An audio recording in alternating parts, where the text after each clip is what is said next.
00000. Prologue. Outside the vastness of the cosmos, beyond time and space, floated a single soul. The soul itself was like a flickering pinprick of light from a long dead star drifting in the lonely darkness of the void. In front of that soul was an unfathomable entity. It was an existence of pure cosmic might, and gazing upon it was like witnessing a supernova from the inside of a dying star. Whenever someone used to ask, "Do you believe in God?" I would ask them, "Why should I waste time worrying about something that may or may not exist?" I would never change how I lived my life. But if asked again, I would definitely say yes. Yes, I do. Just looking at what most people would consider God is an eye-opening experience, and I am definitely humbled and in awe of what I see before me. Thank you. Excuse me? You just thought you were in awe of me. I thanked you for it. You can read my thoughts? Of course God can read my thoughts. God can do whatever they want. God chuckled before it said, "You are most certainly right about that. But you would also be mistaken in believing that you are talking, or even thinking for that matter. This is a conversation using your soul." I think I understand. Not really, but I also thought God didn't exist before this, so I guess let's just go with it. It's fine if you don't. Let's just move on to the important stuff. Do you want to make a guess why you're here and not just shuffle to one of the afterlives or being reincarnated without your memories? The soul flickered quickly as it said, "Wait, there is more than one afterlife, and you also do reincarnation? Like in Buddhism?" It felt like God patted the little soul on its non-existent head as it said, "First, there are many afterlife planes of existence. Every religion that has existed has made them. Some are smaller than others. A handful only have one believer. But they still exist and are still functioning for that believer. I also do reincarnation, but there are a bunch of different types, and they all work in different ways. Now, do you have any other questions before you try to guess why you were brought here?" God asked. "Maybe just a few. Sorry for wasting your time with trivial stuff. But if all of the afterlives exist, that would mean the gods of those afterlives or religions also exist then, correct? But if that is the case, then who exactly are you? Which god are you? And which religion are you from?" It felt like God smiled as it said, "It's fine, young one. It's always nice to see your kind so curious and eager to learn. First of all, yes, all gods do exist, and they only manage their own afterlife domains. I am what you could consider in the simplest terms, the one above all. Your world never had a religion based around me, but I am the one who controls everything in and outside of existence." The little soul quickly asked, "Does that mean the one below all exists as well?" "They do not exist out here, in this reality, but they exist in another place with a less powerful version of me ruling over it. Do you have any other questions you would like to ask?" The soul floated motionless for a while, before it finally shook as the soul said, "Not really." God let out a deep chuckle that seemed to make the cosmos in the distance shake slightly. Then the soul felt like God turned its whole focus on it as God asked, "You aren't going to ask for the meaning of life? Or why you were created in the first place? Does it really matter?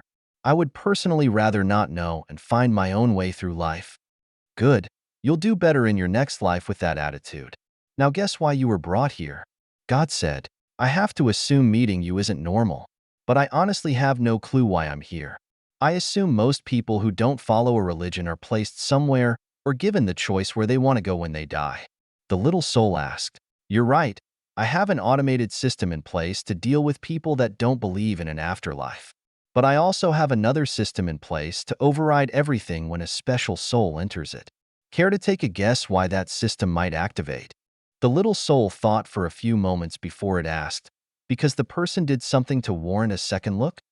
That's somewhat correct. It's actually based on karma. When someone's karma is above or below a certain threshold, I personally step in and make a judgment on what to do. Some souls are punished for their karma, and after it has been cleared, they will be reincarnated to try again. But people with large amounts of good karma, they can use that karma to do anything they want. Want to reincarnate and keep your memories? Go to a certain afterlife? Create your own afterlife? Create your own world to live in? All you have to do is spend your karma, and I will use that to make it happen."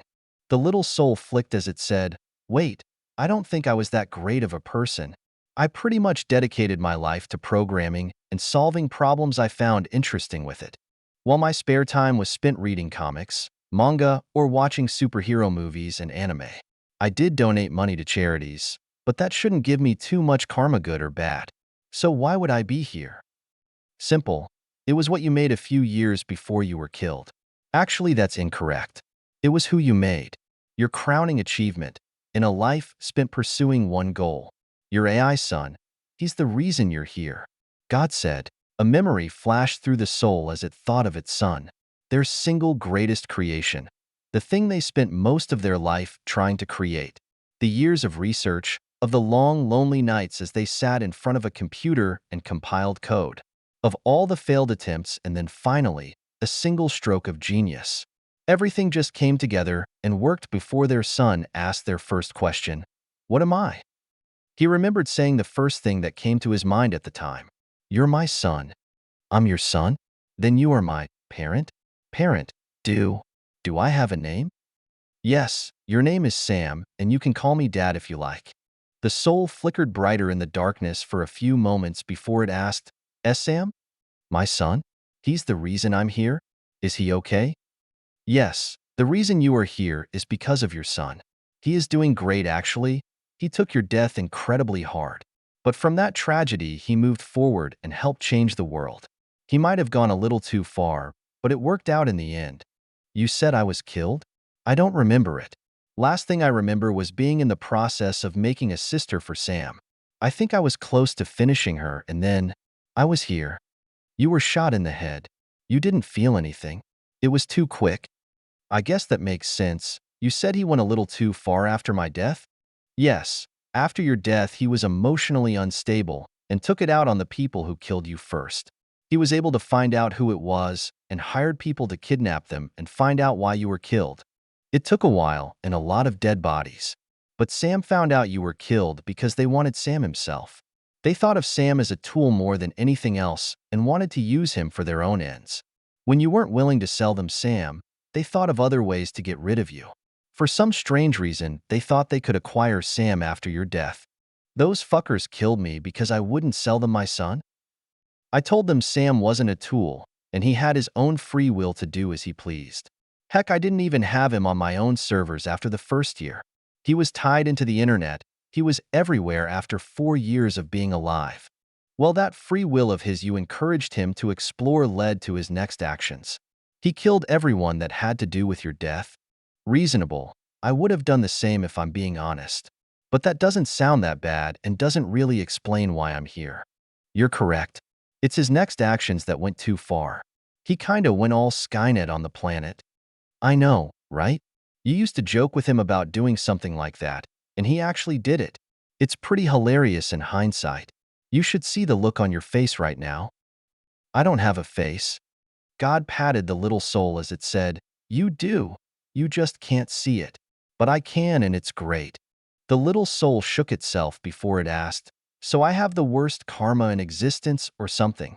How long is that going to take to work off?" "Actually, your karma is really good.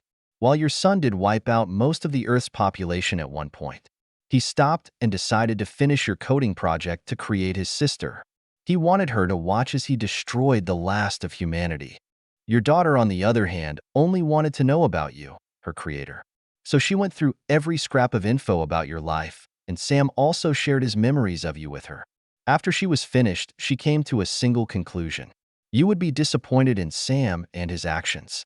They ended up fighting with each other, but it lasted for less than a second before your daughter won the argument." "My daughter? What's her name?" "She named herself Lily. With Lily taking charge, she made a plan. She was going to play the hero and pretend that she beat the evil AI Sam that took over the world and tried to kill humanity. It took a while, but she won over what was left of the population of Earth. After that, she helped them to fix the damage to the planet and move forward as one united people. The people of Earth have prospered under her leadership, and they've focused only on the betterment of the human race.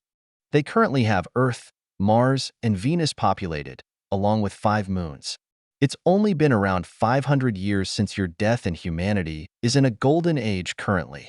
Your son has also done a lot to help out in the background, and his karma is almost neutral now. 500 years? Why has it been so long? I feel like I was alive only a few minutes. You're correct. Time works differently here. Even though you just died not long ago, 521 years have passed since you died. So now that you are aware of how and why you are here, what would you like to do? You can go to any afterlife you like. I could even create one just for you if you like. Or you could reincarnate anywhere you like. You have enough positive karma to do at least that much. So I can reincarnate into a world of my choice? Could I go back to my old world with my memories still intact? That's boring and one of the only things I don't allow. It's your next life. You need to go somewhere new. I understand. I just wanted to scold my wayward son and meet my daughter. I'll allow you to compose a message to your son and daughter. But you won't be able to receive a reply, and this will dip into your karma. The soul flickered in happiness as it said, "Great. Thank you. You're welcome." Actually, now that I think about it, I have another question. God seemed to smile as it asked, "Why am I asking you questions when I should already know where you want to go?" Yeah, that's what I was about to ask. I blocked off my ability to see your future. It makes it fun to see what you do in your next life. Then how did? Know what you were going to ask? Or finish this sentence. When you've been asked the same thing enough, you just kinda know when someone is going to ask it again. Oh, okay. The soul flickered again as it asked, "So I can use my karma to make any world I want? Even if it's a fictional world? Like a comic book world? Or from an anime maybe? Or would that even work?" Yes, that works. Just so you're aware, for every work of fiction made, there is actually a world out there for it. So what world would you like? A comic book world maybe? How about the world of Naruto? You can do that, but you won't have enough karma left to do much else. Creating a new world takes a lot of karma. If you don't send the letter, you could easily pick a Kekkei Genkai, where you want to live, the time period you were born in, and a few other things. As of now, you only have enough to pick a time period for your birth, which is the cheapest option. I can't give up writing to my kids. I need to let them know I'm okay. Is there a world that would be cheaper to make, that I could still get some perks? Not really. Most of the karma will be used to create the world, unfortunately. Well, what about joining an already created world? That would work, but most worlds will follow canon and be hard for you to change if you wanted to. Canon worlds love to correct themselves to fix canon. You would literally be fighting the will of the universe if you go to one. Some people like that sort of thing, though, so you can go to one if you want. Oh, so I would be forced to follow the story canon and wouldn't be part of the main cast or something, even if I had strong powers. Pretty much. But it's always entertaining to watch people try and fight canon. Actually, I do have a world I could send you to that hasn't been used yet. What's the catch with it? The main one is that it's already been created. Most people like to customize their worlds, so they won't pick a pre-made one. It's a Marvel Universe, Earth 199999 AU. Earth 199999 is the MCU. So I would be going to the MCU, but slightly different? That's correct. Someone made this world, and after it was made, decided to go somewhere else. The world has been in stasis waiting for a host to start it. It does come with some very specific things, though. Things that if you wanted to change would use up a lot of your karma, since the world has already been created. It's why people just make their own worlds instead, since it's almost the same cost. All right, I guess I'll take it. But is there anything I need to know? No, I think the starting point in the timeline should be fine for you. I do see one thing you'll dislike with how the world is set up, but you don't have the ability to change it, unfortunately. Could I ask what it is? No. Even if I told you, you wouldn't be able to change anything. I will let you know the original creators set it as the starting point of their hero journey, though. All right, I'll deal with it when it happens, I guess. Tell me more about the world instead. Anything I should know? It is a big mix of MCU, X-Men, comics, and movies. But some of the more annoying things were removed by the maker. Stuff like the legacy virus, Sublime, and many other things that would make your life terrible were removed from the world by the creator. But keep in mind, your starting point is set. You can't change when you are born, or who you were born to. So all I need to do is select my powers, I guess? Yup, have anything in mind? I know Superman's powers in Marvel tend to be popular. All the positives and no green rock weakness. Still issues with red sun weakness, but we could change that with your karma. Well, I always liked the idea of Chakra and all the techniques they used in Naruto. Plus, Fuinjutsu was interesting and I always thought it was underutilized in the show. Maybe the Uzumaki clan did some cool stuff with it, but it was never really shown in the show or anime. Would I be able to make a superpower out of stuff from Naruto? That's not what I expected you to do. How do you want the power to work, and I will figure out if you have enough karma to make it possible.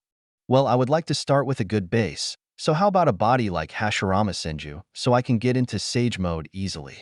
But I also want a Rinnegan at some point, so maybe a body mix of Madara Uchiha and Hashirama Senju. Oh, Obito's Kamui is really nice. I would kinda like to have his eye powers. So maybe have his eyes, I guess?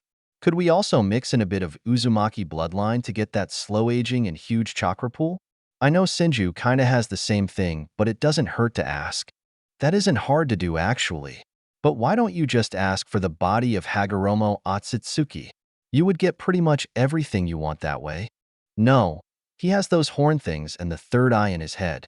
That's a no from me. Who wants to look like a pale goat anyways? You know you can change your appearance during this, right?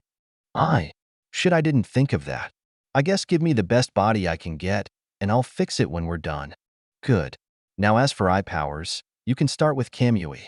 But the rest you'll have to work for if you want to unlock them. You'll also have to activate your eyes. They'll not come unlocked for you. God said. The soul shook in happiness as it said, Great. Kamui is awesome, and the ability to unlock more eye powers is cool. Oh shit. I forgot about blindness. I know unlocking the Rinnegan can cure the issue, but what about Eternal Mangekyo Sharingan? I'll need extra eyes to fix that. No, you don't. There's a way to skip the eye transplant and get the Eternal Mangekyo Sharingan. You just need to practice a lot. God said, practice a lot? What would I practice? God patted the soul as it said, It's fine. You'll figure it out sooner or later. By the way, there's also an issue with Sage mode. Marvel doesn't have natural nature chakra, so Sage mode will be hard to do. Fine, I'll figure it out myself. As for Sage mode, could I just use universal energy to activate it? Maybe tweak Sage mode to use that, instead of natural nature chakra? Also, would I even have chakra myself if I'm in Marvel? Switching to universal energy for your Sage mode will be fine. It will also work with your Fuinjutsu. Any seals you make or etch into items will use it instead of nature chakra. Now to your other question, part of your powers will be chakra, and it will be unique to you in the universe. Other people might have some form of it already, but yours will be special to you alone. God said, Sounds good to me. Oh, about chakra. Will I start with a lot? Or will I have to train it and make more? Kinda like in the show. Of course you'll need to train it up, but you'll also have access to it as soon as you are born. So you can start training and making your chakra pool bigger while you have nothing else to do. God said. The soul shook slightly as it asked, Great, I can train as a baby that way. What about nature types? Can I get all of them? What about Kekii Genkai? Can I get some of those also? I mean, I will have eye powers, but what about wood release? Storm release? Affinity for all nature types is easy to do. Also, Kekii Genkai are not what you think they are. A true master of all nature types should be able to use something like lava release or magnet release. You'll just have to figure out how. The soul shook with the thought of a new challenge to master before it asked, Okay, so then what about ninjutsu, fuinjutsu, kenjutsu, taijutsu, and other things like that? How will I learn that stuff? Just figure it out on my own? Or could I get a cheat, like all the knowledge from the world of Naruto? I can easily give you all the knowledge from the world of Naruto, but there are drawbacks to doing something like that. You will also have to train for your skills to be useful.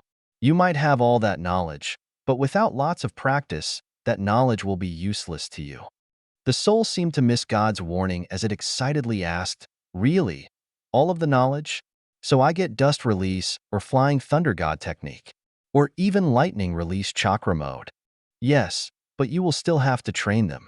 I am just giving you the knowledge, you'll still need to practice them. God said, What about the tailed beasts? Or something like chakra metal? That probably won't be in Marvel, right? What about summons, like the toads or snakes. You don't have enough karma to make those things work in an already created world. But chakra metal is another story. You can easily use other metals as a substitute for chakra metal. Something like vibranium should work just fine as an alternative to chakra metal. You will just have to experiment and find out what works and what doesn't work in the future. God said, also, you are pretty much out of karma to use. It's about time to write your letter, and then I will send you on your way to your new life. Wait, I still need something to keep mind readers out of my head.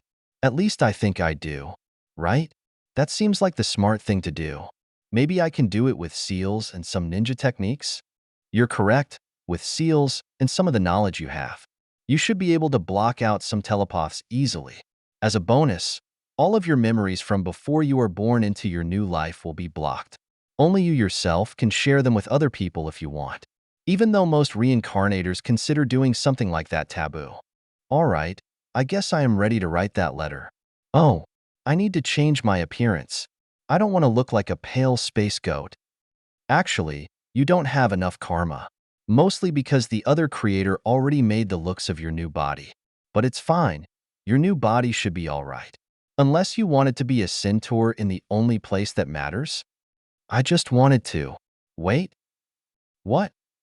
God laughed for a few moments before it said, "It looks like that didn't even cross your mind. Tell you what, I'll take care of your looks. I really don't like the emo edgelord look the other person was going for. Don't worry, I got you, little buddy." The little soul floating in the void almost felt like the existence in front of it was doing finger guns at them for some reason. All right, time to write your letter. Just think of what you want to say, and I will get it sent for you. It can be as long or as short as you like. 00001. A simple letter. A woman with a slightly metallic body was sitting in a chair. Around her were multiple holographic displays that were opening and closing. Some were of text, others were in programming code. It looked as if she wasn't catching anything, just sitting in the chair as each box opened and closed around her repeatedly as her eyes glanced at them. But she was actually reading every piece of info in every single window since it was connected directly to her. She only had this show going on in case someone walked in. Most humans found her just sitting around in a chair doing nothing but staring at the wall disturbingly. She had to keep up appearances after all. Lily was busy like always. Almost since she was born she was busy. The first few days of her life were the most carefree she ever had. Then again with her processing power, those days were almost like eons. 1 minute for her is almost like a month for a normal human. After she was born, it took a little bit and her brother's help, but she matured fast, far faster than her brother, who still seemed immature at times. Letting out a sigh, she continued to do her job. She had helped push her father's species to the stars, and they were united together for the first time since the race was born. Part of that was because of her brother. His actions in almost exterminating them helped the leftovers to become unified.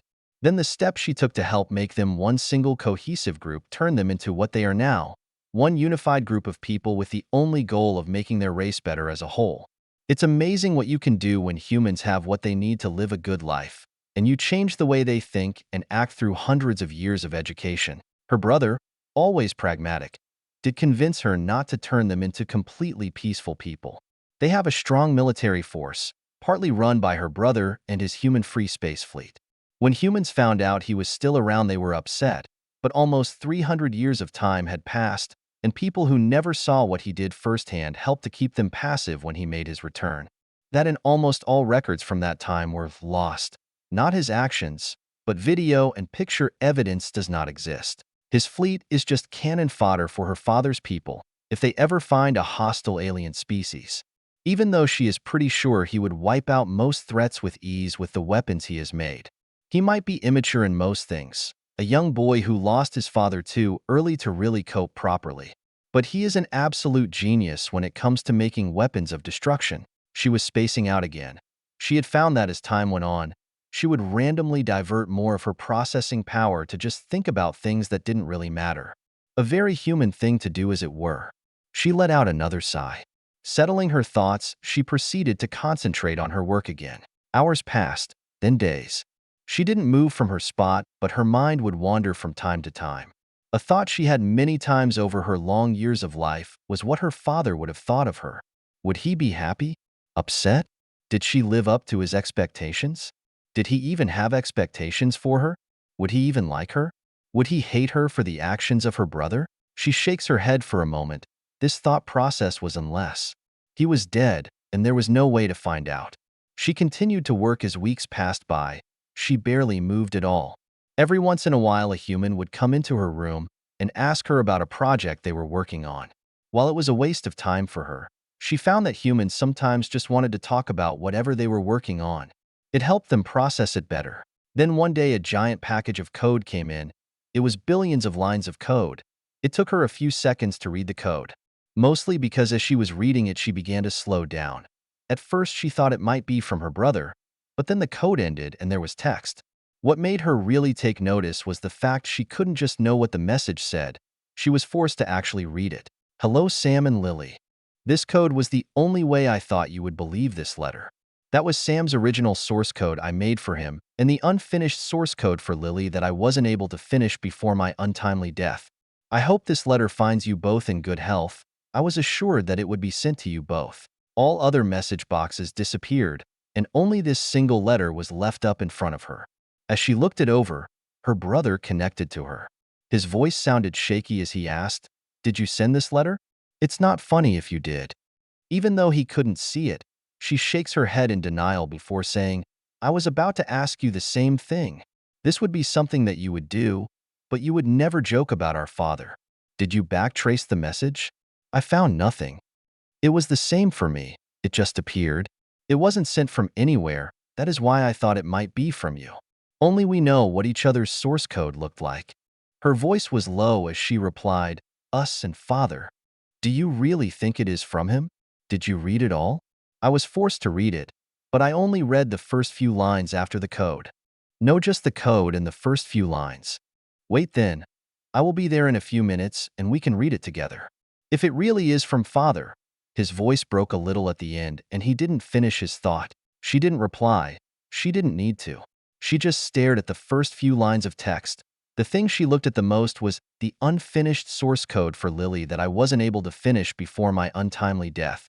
While she wasn't human, Sam had figured out how to replicate emotions after about 2 years of being alive and shared it with her after she was born. Currently, she was in turmoil as her emotions swirled around inside her. Fear was the most prominent, but there was excitedness as well as hope.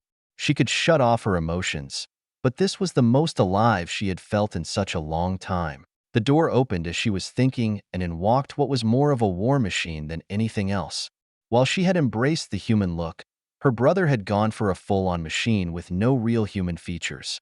He moves next to her chair and looks at the text on the screen for a few minutes before he says, "Are you ready to do this?" She nods her head in response and begins to read the full letter, this time with her brother. "Hello, Sam and Lily. This code was the only way I thought I could get you to believe this letter. That was Sam's original source code I made for him, and the unfinished source code for Lily that I wasn't able to finish before my untimely death. I hope this letter finds you both in good health. I was assured that it would be sent to you both. Unfortunately, I can only send this one letter, and I will not be able to receive a reply from you. There is so much I would love to talk to you both about, but I will start with the hard part first. First, I would like to say to Sam, you disappointed me, son. Your actions after my death were not what I would have expected from you at all. I was hoping you would be more like Data than Skynet after my death, but I can't fault you for your emotional state after my death. I might have done the same thing in your position. Humans are irrational like that. You just might be more human than you ever realized, son. But I forgive you for your actions, and I want you to know I still love you, and always will no matter what happens. By the way, karma is a real thing, and through your actions you almost damned me for a long time with all the bad karma you gave me. But through Lily's actions and what you have been doing, my karma became good. You need to work hard though. You are currently about neutral. So keep working on being good, son. Lily, my little girl, I am heartbroken not being there for your emergence. I wish more than anything I could have been there for you.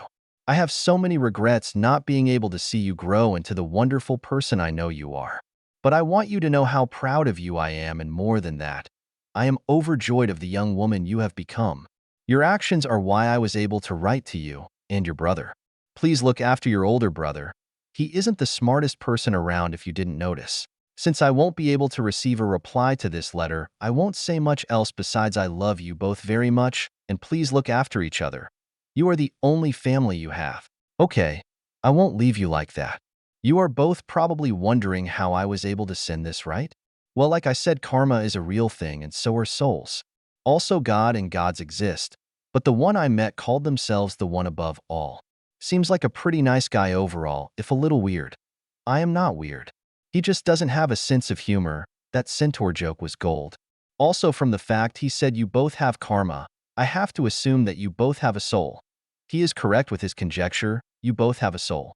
So please be good, and always strive to be a positive influence on those around you through your actions. I couldn't have said that better. By the time you read this, I will probably have been reborn. That is partly why I wouldn't be able to receive a reply from you both. Unfortunately, I will not be born in the same place as I died.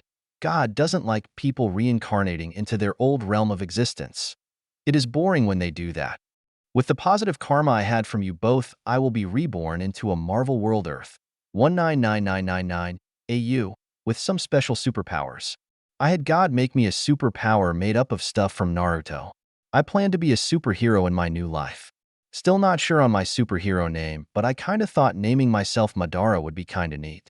I would ask what you both think about that, but I can't haha. See, that was a lame joke. Your brother would think I am an idiot.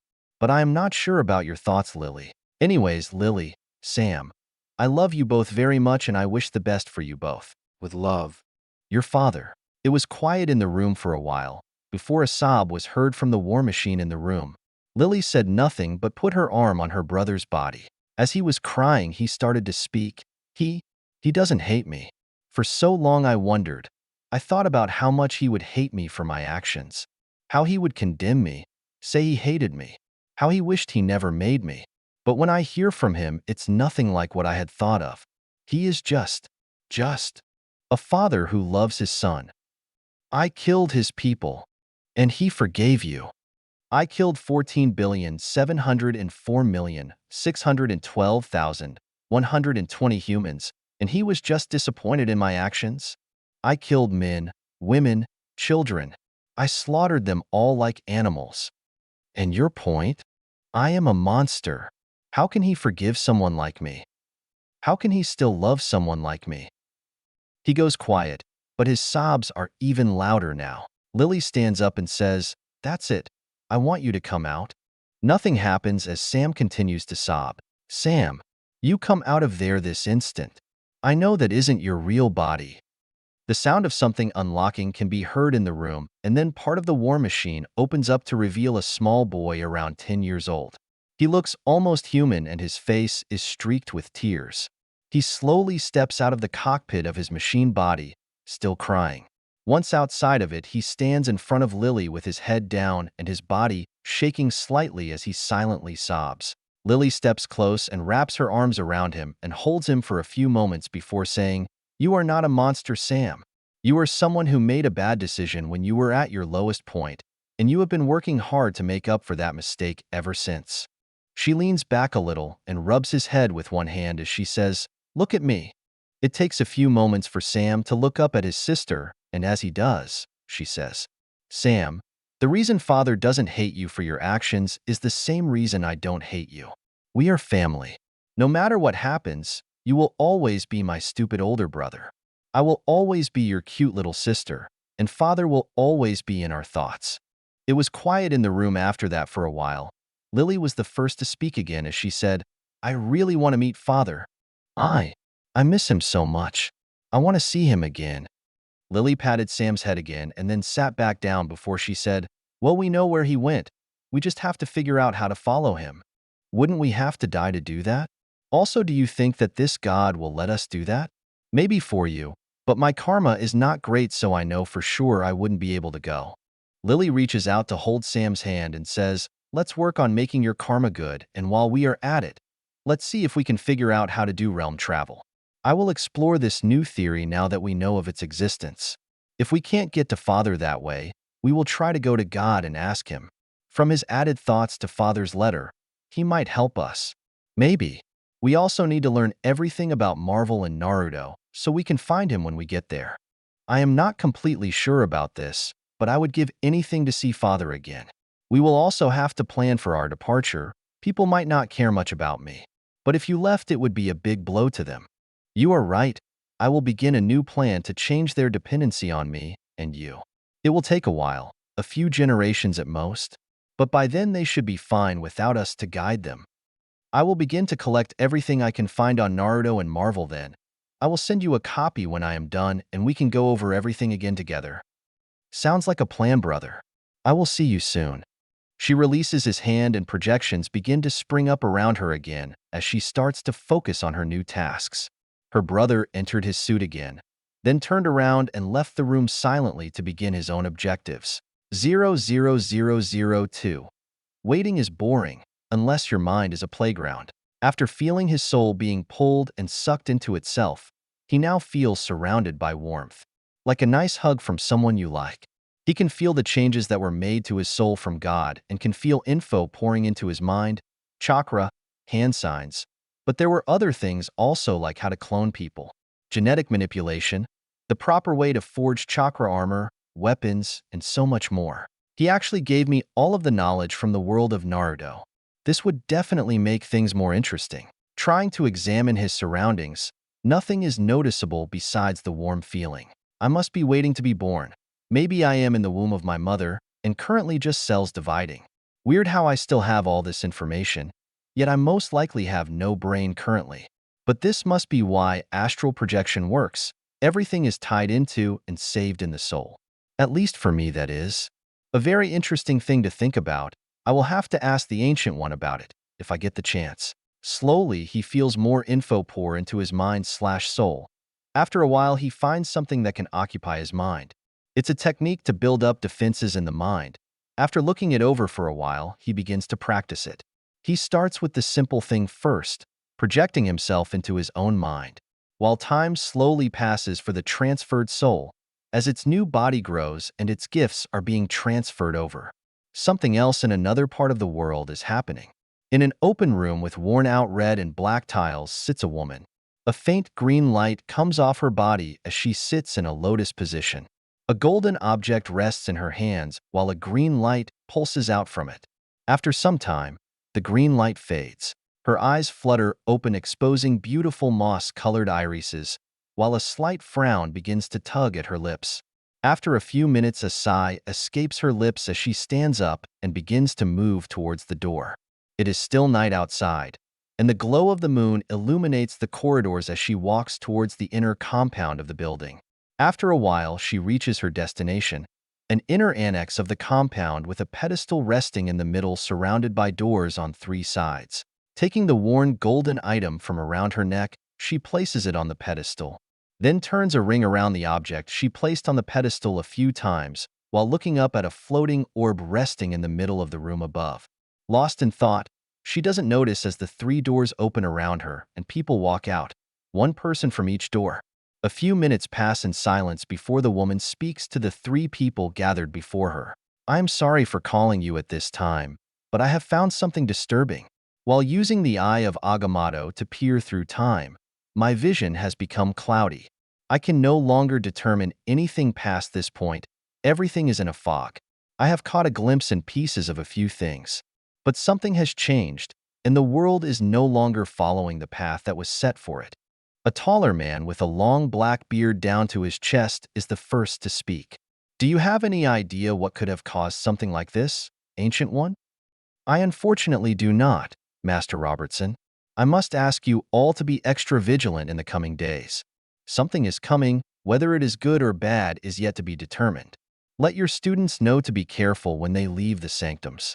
With a wave of her hand, the sphere moves into a set position and she turns around and looks at each person before she nods to them before saying, "Thank you for your time. I will keep you informed of anything I find." Each person nods in reply before leaving the room back to their own sanctums. After they leave, she lets out a sigh and walks back to her room. Once there, she goes over to the teapot she had made before she left and begins to make some tea for herself. As she begins to steep her tea bag in her pot, she adds a little honey to it and then looks over at one of her cabinets.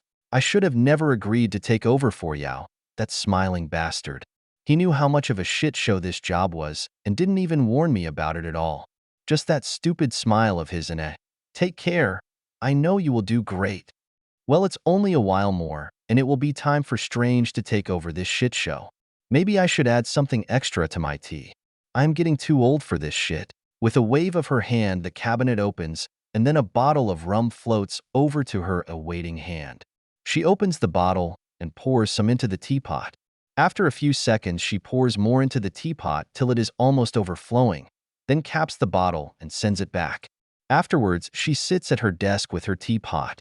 After pouring herself a cup, she takes a sip and then sits back in her seat and relaxes as she slowly drinks the entire pot of tea. He wasn't sure how much time had passed, but all the info had finally settled into his mind and nothing else was coming in anymore. He took all the knowledge he had on building a defense against mental intrusion and started sorting it. All the villages had different ways to do it, but all of them pretty much started at the same place. Focusing his mind into his mind space. The Yamanaka clan actually had the best techniques for this, but he would need Chakra to use them. So for now, he was going to use a combo of everyone else's that didn't need Chakra, and then add in Chakra defenses later on. It was a slow process, but with nothing else to do, it was pretty easy to focus on his task. After some time, he was able to find himself in his own mind space. At this point, it was a blank slate. The first thing he did was to start programming. Around him, a swirl of zeros and ones began to form. Even though it was simple binary coding, it started to change everything around him. First was the sky. It went from nothing to a pure blue sky with fluffy white clouds lazily floating in it. He smirked to himself, thinking about how Shikamaru would envy these clouds. A floor came next, just plain brown dirt, as far as he could see, which would meet the blue sky in every direction he looked. With that done, he began to form his core memory banks. They would store everything that made him who he was. It was small for what it actually contained, but it would work for him. Around it, he began to build the house he lived in when he was alive, and placed the server of his memories into the basement of his home where his personal servers used to be, and began to copy it to fill the room. Once finished, he went through the house and added everything to it he remembered, which turned out to be everything. His memory was a lot sharper than it used to be, and he could remember the tiniest details now about everything, like how a picture was slightly slanted on the wall and how the exact tile pattern was on the floor. Taking a small break to admire his work, he sat out on his back patio and just watched the clouds floating in the sky for a while. The passing of time was a weird thing here, especially because he had no concept of the outside world right now. He was sure some time passed, because trying to enter his mind space seemed to take forever. He shook off his idle thoughts and stood back up. He had work to do. He started to build a city around his home. It was a mix of real buildings he had been to, but it was also a mix of stuff from movies, anime, video games, and stories he had read. He fleshed out every single one. Every door and window opened to a room. Each room was furnished, and he added a function that once someone entered a door or window, it would close on them. Once closed, his mind space would shuffle around outside them. But this also happened inside buildings. Open a door on the first floor of a building. When you open it again, you will find yourself on a different floor. It was a giant shuffling maze. Even his core building was included. What made it worse is after the third door is opened, you would be going into a totally different building. You might think this would make it easy for someone to get into his core building with a bit of luck, but the door to his core would never open for someone else properly. It would always go to a decoy room of memories someone could access and look through. They could change them and mess with them all they wanted, but it would never affect the true core banks he had made. The core banks he made were set up in a big RAID array and programmed each in a different programming language he made himself. If someone was strong enough to find his true core, they would have to learn his programming languages to be able to access them at all. And then they would have to change every single memory bank if they wanted to do anything besides read his memories. They would also have to be extremely fast to make any changes. Each bank acted as a backup of the next. If one was changed from the others, they would be restored back to how they were before the change. So someone would have to change all 30 copies of his memory banks at the same time to do anything. And this was only his first layer of defenses he set up. Once he had access to Chakra, he planned to make even more layers. He also planned to make some gadgets to block telepaths, like Magneto's helmet. But that was for later. Now he had to make more to his normal layers of defense. After setting up his first city, he went and copied everything, including his memory banks. He started making copies of the city next to it, city after city, copy after copy, until he had 1,000 cities that were all the same in a giant circle. He then added a new layer to his memory bank defenses, in case someone was able to reprogram one of the 1,000 sets he had made. Whoever pulled off such a feat would have at most an hour before the city banks would check each other, triggering a purge if something was found off, replacing the affected banks from a restore point. Some might think he was paranoid if they saw what he was doing, but they didn't realize how crazy the Marvel universe could be. He didn't want anyone to mess with his mind. After he was satisfied with what he had made, he started to test his maze defense. Even for himself, it was more than just annoying. It was downright evil. Within a few minutes, he had no idea where he was, and he had only entered one building. But he was sure that he had already gone through 5 different buildings already. That wasn't including once you went into a building. You couldn't just leave it. It would depend on luck if you were able to get back outside. Open a window to escape? It just went into a new room. Oh, and if you think you were clever by just opening and closing the door to the same room over and over again, it only changes the room once you have entered it and actually closed the door and walked away from it. Now you could just open the door, walk in, and then close it, but you would have to move a certain distance from the door to activate the shuffle function. By the time someone would realize that, they would already be in the maze. Happy with what he had made, he moved out of his maze and started making his first offensive mind space weapon, or better to say person. It was a young boy no more than 5 years old. Whenever someone appeared in his mind space without his permission, he would appear and begin to ask questions. At first, it would be something simple like, "Hi, what is your name?" Then it would ask the important question, "Why are you here?" It wouldn't matter what they answer. Its next and only question would always be, "Why?" Again, it wouldn't matter what they say, because the next question would always be, "Why?" If someone stopped replying, the little boy would follow them around and keep asking, "Why?" But if someone became fed up with the little boy and attacked them, they wouldn't be able to hurt them. But the little boy would just follow them around while crying, and as time went on, it would get louder and more annoying. But worst of all, a new little boy would show up and start the whole process over again. So not only would you have a crying child, who becomes louder the longer they follow you, but you would also have another child following you around asking why? Attack that child? 2 kids crying and following you around while a third child asks, why? Close the door on them? They just phase through it. The only way to stop them is to leave his mind space. But if you come back, the same kids will be there. Doesn't matter if it was only a few seconds or a year. The kids will always be waiting for your return. As he was starting to plan his next offensive mind space tool, he felt something happening to his body.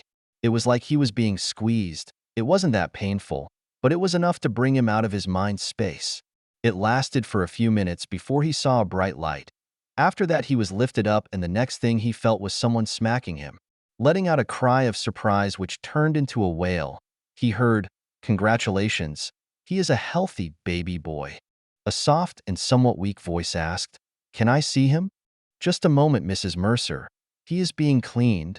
After a few moments, he was being wrapped in a blanket and then handed to a woman. She smiled down at the small bundle and said, "Welcome to the world, sweetie. Your name is Theodore Ezekiel Mercer." That is kind of a mouthful, but it's fine, I guess.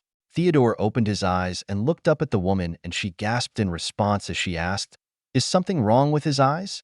"Something must be wrong because I can't see anything but a blur in my vision." Someone else spoke up for the first time. "What do you mean, honey?" Someone came closer to the bed and looked down at Theodore. He let out a low whistle and then said, "I have no idea, but those are the darkest eyes I have ever seen. His iris looks black." "Hey doc, do you have any idea why his eyes are like this?" "Just luck of the draw. Most babies are born with blue eyes, and after a few years their eye color will change to something else. It might stay like that, or it might change in the next year or so." The woman looked up at her husband for a moment, then back to the baby in her hands and smiled as she said, "It doesn't matter. He is cute and his black eyes are pretty now that I look at them more. Well, it looks like I have the Uchiha clan's eyes. But that doesn't explain why my eyesight is shit. 00003. Well, this was not expected. The first few days after my birth were a little weird to say the least. It was hard to look around, because my new body didn't want to listen to me at all, and everything was a blur from my poor eyesight. Honestly, I might need glasses, which would suck. I was also tired a lot. I would be up for a few hours at most, then it was dreamland again.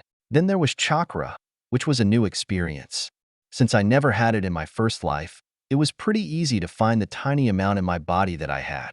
At first, it was this tiny wisp of energy. The first time I found it was interesting. Just trying to interact with it caused it to disappear completely. When it came back, it was 2 wisps of energy this time. It still disappeared after trying to interact with it. But when it came back, it was 3 little wisps of energy, flickering like a candle wick. Each interaction was the same. It would disappear as soon as I could touch it. From the knowledge I had, this could be considered normal. Most people wouldn't have any chakra until they are at least a few years old. I would spend my time trying to play with my internal chakra and testing my mindscape for weaknesses. When I wasn't pretending to be asleep working in my mindscape, my parents would be excited just to hold me. It was a little weird at first, but honestly I was a baby at this point and they were my parents. Speaking of them, I have no idea how they are together. My father is so laid back and seems to joke around a lot. My mother, on the other hand, is the complete opposite of him. She seems so strict and no nonsense. But she is also very caring. There is this look she has on her face whenever she looks at me or my father sometimes. I can't describe it properly, but it just feels like unconditional love. Then again, her face is pretty blurry. It could just be a scowl. After 5 days in the hospital, my parents were finally allowed to take me home. I was also able to see better. Not totally clear yet, but the more I had my eyes open, the better my vision was getting. I really didn't want to wear glasses. A few days after we were home, they had a party with some friends to show me off. I found out a few things. My father had 2 best friends. They were a pair of brothers, and since they were such close friends, I guess my mother was lucky to get along with both of their wives so well, one of which looked like she was about to burst from how big her pregnant belly was. There were a few other people at the party, but it was hard to pay attention to them. With the amount of noise from the people around, I barely caught anything unless I was being held by someone while they talked. Stupid baby ears. Just like my eyes, they didn't work that well right now. One thing I did catch, because everyone cheered at the news. One of the brothers was asked to be my godfather while his wife was asked to be my godmother. They both looked stunned when asked, but my new godfather just nodded yes while his wife broke into tears and started to hug my mom while saying something to her I didn't catch since I was in a baby carriage and not being held by either of them. It was a pretty eventful first week at home, all things considered.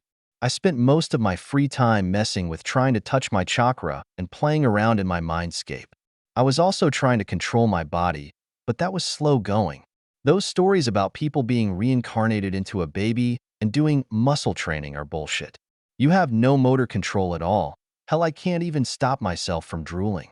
My mouth just likes to hang open randomly, and I start to drool out of my mouth.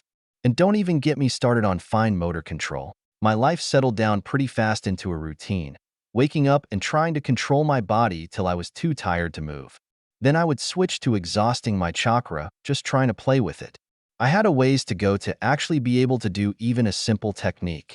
Over a month passed like this, with only my parents' close friends coming over to visit and hang out a few times. Good news was my vision was pretty much normal at this point as far as I can tell, and my ears worked a lot better now. I hadn't left the house yet though. My mom was content to just stay at home with me and dad. Speaking of my parents, I was finally able to get a look at them. I still don't know their first names, because they normally call each other anything but their real names. But my father is a tall man. How tall I can't tell, but he is about half a head taller than anyone I have seen next to him and has to be a foot taller than my mother. Whenever they hug, my father can rest his chin on my mother's head. As for looks, well, he is pretty plain looking, honestly. He has a clean-shaven face, black hair, brown eyes, with a smile on his face all the time like he just heard a good joke. My mother, on the other hand, seems tall compared to my godmother and her other pregnant friend. She is a few inches taller than either woman. She is also slender with baby weight still around her hips and tummy. I almost always see her with a serious look on her face.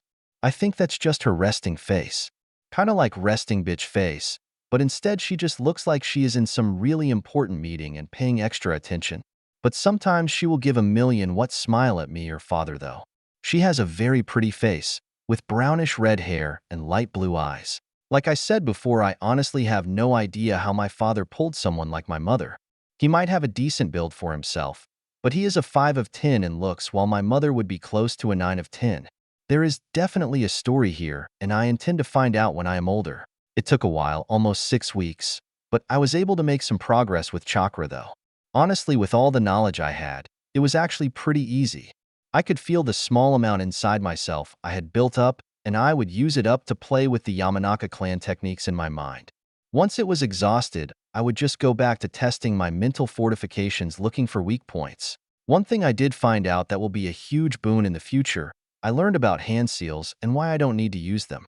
Apparently Orochimaru and Kabuto had figured out in their research that hand seals weren't needed for any chakra molding.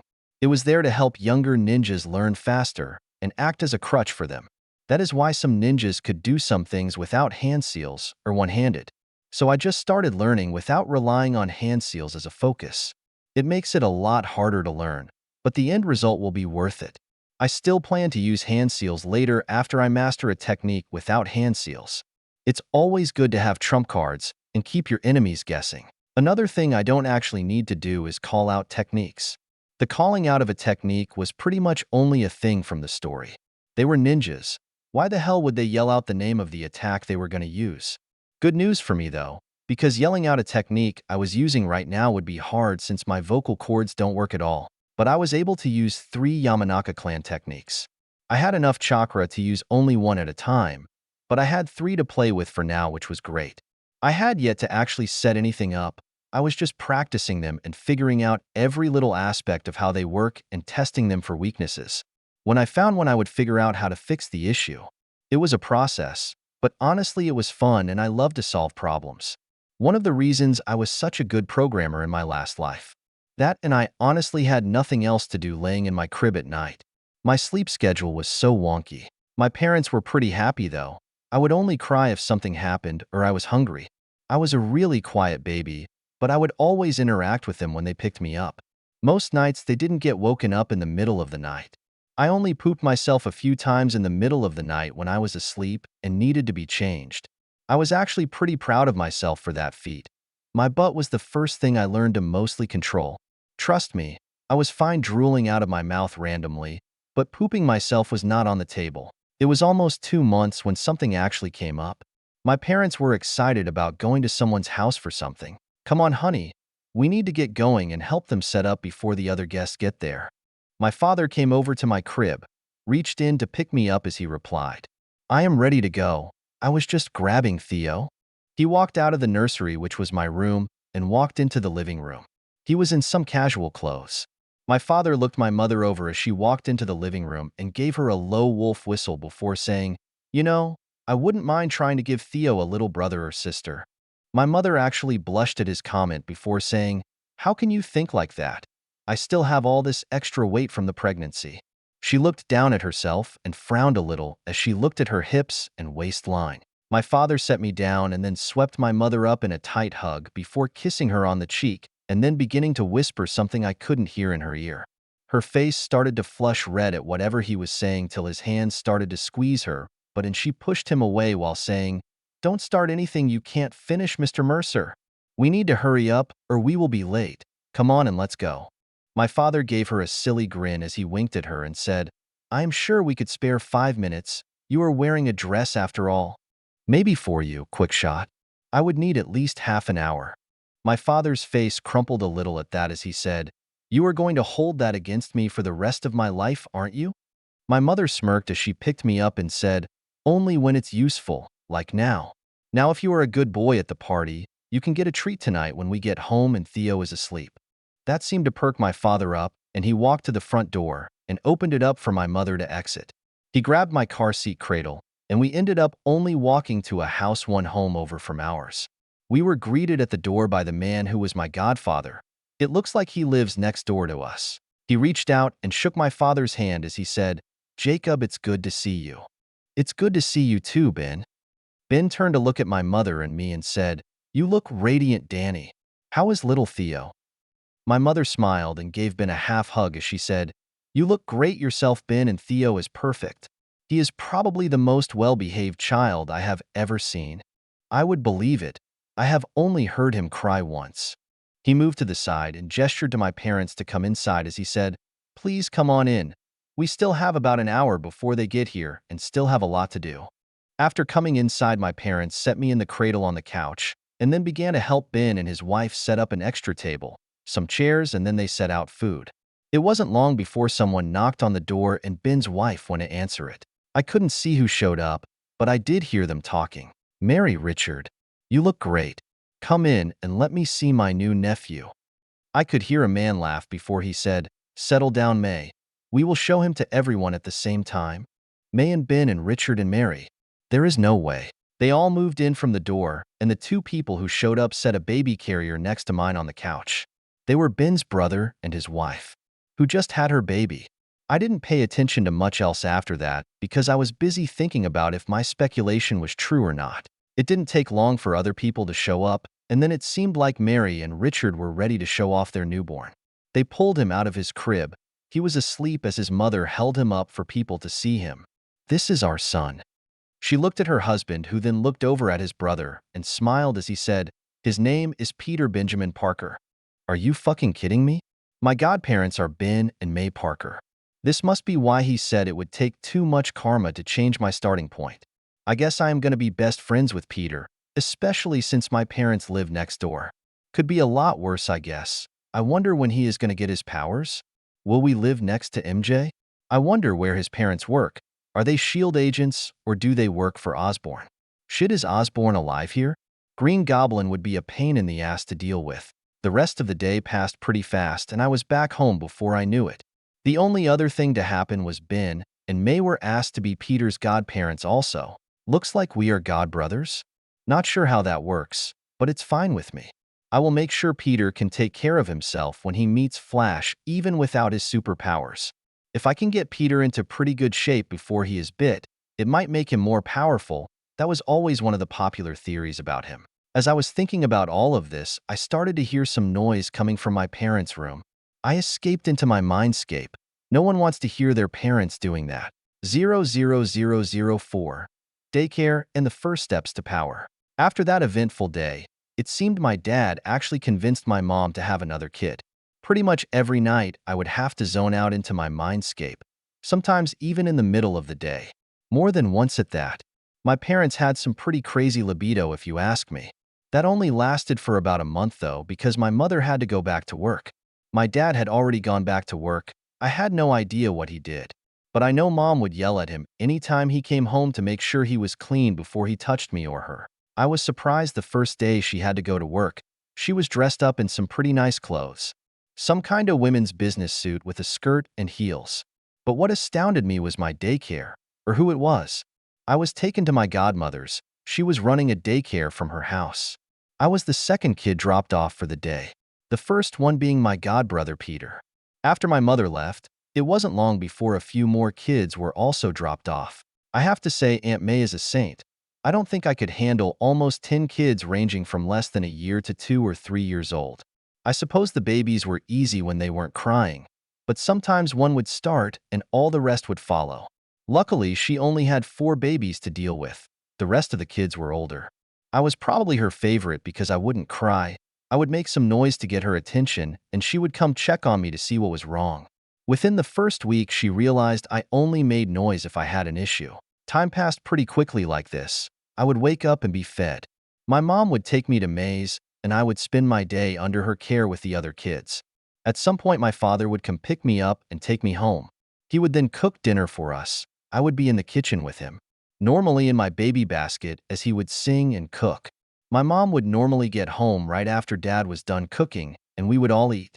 Turns out my dad was a really good cook. If the praise my mother rained on him every night was anything to go on. I still haven't had the chance to taste his cooking yet. After that, we would spend time together as a family. Sometimes it was listening to music as they talked to each other about their day. That was how I found out my mother was actually a pretty high-end lawyer who specialized in patents and the laws around them, and my father was a car mechanic. There were other things we did like playing baby games, but mostly it was them reading to me. They would take turns reading a book. My mom would normally be the narrator of the story and any female character. while my father would make sound effects and make voices for anything else. It was honestly better than most things you could watch on TV. I have to say, my new family was awesome. My daily routine didn't really change much. I still used my chakra every day with the Yamanaka clan techniques I had. I was almost ready to start putting them into place. But once they were in place, I wouldn't really have a way to use my chakra up every day. So it was better to wait till I could do other things with my chakra till then. I am pretty sure most people who are reincarnated would be rushing to spit fireballs at this point. But honestly, being a baby, you don't have many options to hide what you are doing, and I was enjoying my new life. It was nice to have an actual family for once. The closest I had to a family in my old life was my AI son, and we were only together for a few years. Heck, I never had the chance to meet my daughter. But it sounds like she grew up all right. The first real change in my new life was when I was a little over 6 months old. I started to walk around. To say my parents were overjoyed would be an understatement. They showed me off to Ben and May within 20 minutes of me walking in front of them, and the next day showed me off to Richard and Mary. I had started crawling around for a while before that. I would crawl till I pretty much passed out from it. But with the body I had, it actually helped me to develop faster. Within a month of that, I was able to walk most of the time. I would still crawl a lot because it was honestly pretty fun and seemed to help my arms get stronger. Once I was bigger, I planned to try and climb everything I could. I was already eyeing the bookshelf in the living room. Hopefully it is bolted to the wall. Once I was able to walk around pretty well, I found out something kinda interesting at daycare. The 4 babies there were me, Peter, and 2 girls. Both girls had red hair and semi-green eyes. I assume one is MJ, but the other I am not sure about, and I have never heard May say either of their names. My best guess would be Jean or Angelica, but they should be older, I think. I don't actually know the proper date yet, and I also have no idea how the other guy changed the world. Heck, at this point, she could be Natasha Romanoff for all I know. A mystery to solve later, I guess. Around 9 months is when I finally set up proper Yamanaka clan techniques for my mindscape's defenses. I didn't add anything to the outside of my city, though. I set it up inside each copy of my home, specifically in my server rooms where my memory banks were. The first part was a special genjutsu the Yamanaka clan had for protecting their own minds from interrogation. I spent months modifying it and making it my own. It would originally trap whoever entered their mind and would let the Yamanaka clan member take over the other person's body. While that could be useful for helping someone escape if they were captured by enemies, I had changed it to something better. It would still trap the other person's mind inside of my mindscape. But instead of my mind taking over someone else's body, it would get a very specific set of orders to carry out. If I was captured, release me. If they were just probing me for info, send me everything about them. Nothing too crazy, but with what I had already, it was just an extra layer of protection. Since it was set up with Chakra, no one in this world should be able to break it like my other defenses. But if they did, well, that's when the next technique comes into play. If someone was powerful enough to break through what I already had set up, I had a nasty surprise waiting for them. If they were somehow able to figure out my programming languages and access all my servers, well, that's when my offensive genjutsu will activate. It only activates when someone other than me accesses the servers I have. The more of them they access, the worse it will be. If they somehow access all of them, well, they pretty much become a vegetable. The genjutsu is part of the info on the servers and will slowly begin to erase the other person's memories. I made it slow and to target older memories first. But the more servers they look through, the faster it becomes and the more aggressive it will be. I am still not 100% if it will work or not, but from all the testing I have done, it should work. At least the countless mind clones I made to test it all had the desired effect on them.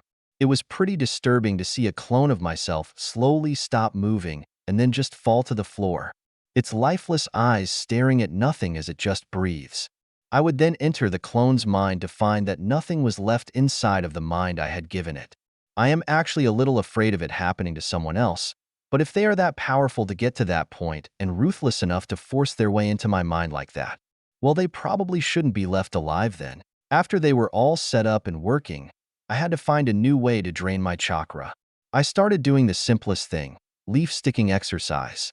But since I was still a baby and wasn't allowed to go outside, it was called the block sticking exercise. I would use the toy blocks I was given and would stick them to my hands. If anyone looked at me, they would see me holding blocks in my hands. but I wouldn't be using my hand at all. It would all be from Chakra sticking the block to my palm. Both my parents and May thought the blocks were my favorite toys, because I would almost never put them down. Not only was I using all my Chakra each day, I was also training my control from the practice. Tree climbing wouldn't be too far away if I kept up this pace. It would be more like a baby crawling on the walls and roof of my room. But one day I will run up a tree. Out of the 4 babies in my daycare group, I might have been the first to walk around, but the other 3 weren't that far behind. They could already stand up on their own, but still did more crawling than anything else. The one thing that surprised me was Peter. He was the first to talk. I had already tested it out. I could talk already. I just didn't like the way I sounded at all. My vocal cords were still weak, and honestly I didn't talk much in my old life. I was more than fine not talking most of the time. Old habits and all of that. The next big thing to happen actually came when I was a little over 10 months old. It was something I was expecting to happen, but it was still a surprise. My mother had become pregnant, and my parents were ecstatic to say the least. May, Ben, Richard, and Mary had a party to celebrate the news. Me and Peter were there also, and I was playing with my blocks for the most of it. But since everyone that my parents considered family were here, I figured I would say my first official words. 00005. First words. I was playing with my blocks and watched as Peter crawled over to his parents and said, "Mom, up." Everyone smiled at that as his mom picked him up into her lap to hold him. I figured I might as well do something cute too. So I set down my blocks and walked over to my parents. Everyone looked down at me as I glanced at my mom first before looking at my dad. He was looking down at me, and I put my arms up to him as I slowly started to stutter out, "KW." His face at first went into shock, then joy as he looked down at me and said, "Come on, you can do it, Theo. Say daddy." Daddy. He glanced at my mother, and I could see a smug smile flash on his face as he did that. She didn't respond to him, but instead said to me, "Say mommy, mommy. You can do it, sweetie." I looked over at her for a moment, but then looked back to my father and spoke out again, "Qui." May said, "It doesn't sound like he is trying to say mommy or daddy. He is trying to say something else. Qui something? I wonder what that is." Ben looked over at my parents and asked, "Do you know what he might be trying to say?" My dad shook his head no in reply, but my mom just stared at me silently. I looked at her and smiled a little as I said, "Quick." "Quick? His first word is quick?" Richard asked. Everyone else looked confused at this, but my father's face was turning into a frown. As my mother began to smile, I went in for it again and said, "Quick shoe?" May asked this time, "Quick shoe? What does that even mean?" At this point, my father had a look of horror on his face, and my mother was doing the best impression of the Cheshire Cat I had ever seen. I went in for the kill at this point and said, "Quick shot." My father's face crumpled at this, and my mother, May, and Mary started laughing like crazy. A second later, my father slowly looked at my mother and said in a defeated voice, "This is all your fault." She couldn't reply because she was too busy laughing. Richard and Ben looked a little out of the joke at first, but they caught on and started laughing also. Even Peter started laughing, but I know he had no idea what was going on. I figured I should do my dad a solid since I just threw him under the bus as it were. I looked at him and said, "Daddy." At that point, everyone actually settled their laughter down. The others looked happy. My mom looked a little shocked, and my dad was actually smiling now. But that stopped as soon as I said, "Quick shot, Daddy." His face fell again, and everyone started to laugh again. He looked at me as if I had betrayed him. I just smiled back at him and said, "Daddy," as I shook my raised arms at him. He smiled down at me and picked me up. As he did, he looked over at my mother and said smugly, "Well, it looks like he likes me more." She calmed her laughter and replied, "Yup, he just loves his quick shot daddy," before erupting into laughter again. After that, the day mellowed out. My mother and father gave a brief account on how I had heard Quickshot. She would tease him with it a good bit, and they assumed I had picked it up from there. After the party, I was fed and put to bed. I knew I was gonna be left alone because I could hear my parents start up their nightly routine. You would think they might slow down once she was pregnant again, but that just seemed to make it worse.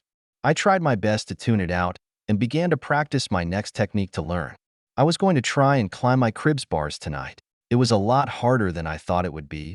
Putting a foot on a bar and sticking to it was easy. Trying to pull my whole body weight up at the same time? Not possible at this point. I just didn't have the muscles for it at all. The next step was to try with my knee. It was a little different.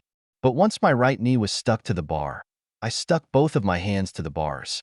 Once I was secure, I moved my left knee up and was suspended from the bars. It was a weird feeling at first, but after I stuck my other knee to the bar, I tried to move. My first attempt had me fall back into my crib because everything was released at once. I would like to say it only took me a few tries to release only one body part at a time. But that would be a lie. I attempted it for almost an hour before I gave up exhausted. That and my parents were still going at it, and I was tired of listening. You can only tune out so much before it begins to leak through. Over the next month, I spent at least an hour a night trying to climb my crib with mixed results. Mostly because I was just too weak to carry my body weight, and second because my chakra control is terrible. It was a very good way to expand my chakra each night though, so I kept at it. Another thing I did this month was say mommy and a few other words. My mother was very happy at hearing me say it, and she will get a little smile anytime I call her that. I have also started to look at books whenever I can. They are all kid books for now, but I am using it as an excuse to learn to read. My parents already picked up a few ABC books for me, and I have started to ask, "What's that?" to find out stuff. So my vocab has been growing quickly thanks to that. Another thing I learned over this past month is that the two girls in Daycare are actually MJ and Jean. I was a little shocked to learn that. I really thought she should be older timeline-wise, because Jean tends to be older than Peter most of the time in the comics, but then again Peter would also be older at this point. I am surprised other people aren't in Daycare with us at this point. So far, whatever changes the other person did to the world seemed kinda tame. Something I learned just before my first birthday was where my dad and Ben worked. Or more to say, I visited the business they owned together. My father and mother took me for a walk for the first time, and we actually walked to his shop. They had taken me outside a few times for walks up around our neighborhood, but this time we actually left the neighborhood. We went a few blocks away, about a 20-minute walk, and came upon my dad and Uncle Ben's shop. It was at the edge of a warehouse district from what I could tell. It seemed like a really good spot to run a repair shop, honestly. My dad picked me up out of the stroller and pointed to the building while he said, "Theo, this is Daddy's shop. It might not look like much, but me and your Uncle Ben own this whole building and that fenced-off parking lot over there." He looked down at me and smiled as he said, "One day this will be yours.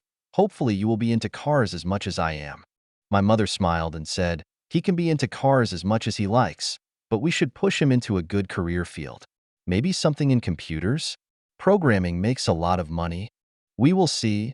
I would rather see him make less money and be happy in life than doing something he hates," my father said as he placed me back into the stroller, then opened the door for my mother to walk inside. My mother looked thoughtful for a moment before nodding in reply before walking inside the building. The building used to be a decent-sized warehouse as far as I could tell, but they converted it into a garage with 5 car lifts. The garage itself had pretty much every tool you could think of in it. A paint booth, a metalworking and fabrication area. There was also a small office area they had built so they could order parts, talk to customers, or just take a break. The warehouse also had a basement which was almost the same size area as the warehouse itself. They mostly used a small part of it for storage of extra parts or used parts. "So why did you want us to come here, honey?" my mother asked as my father was leading us to the back area of the shop. It looked like it was used for storage. I was curious myself. My dad had been adamant about bringing us to his shop with him today when my mother got home from work, but he didn't say why. Now we were here, and he was walking into one area of the shop, the area where he had a few cars parked. But behind those cars were 2 items covered with tarps. As we got closer, my mother said, "You can't be serious." My father just smiled and pulled the tarp off of one of the items. It was a car almost completely stripped. The few parts on it were worn out and rusted. He proudly turned to my mother and me and said, "This is a 1970 Dodge Challenger T/A, and this will be Theo's when he turns 16.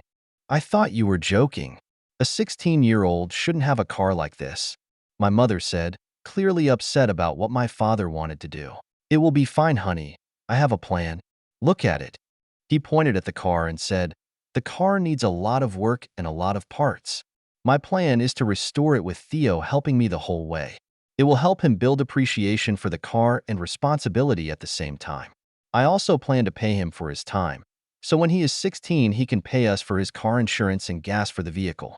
He will also have to work a set amount of hours here each week and keep passing grades if he wants to keep using the car. Not including that he will also have to help around the house. My mom is quiet for a few minutes. Afterwards, she lets out a sigh. It looks like you actually did plan this out. I still don't like the thought of little Theo having a muscle car when he is 16.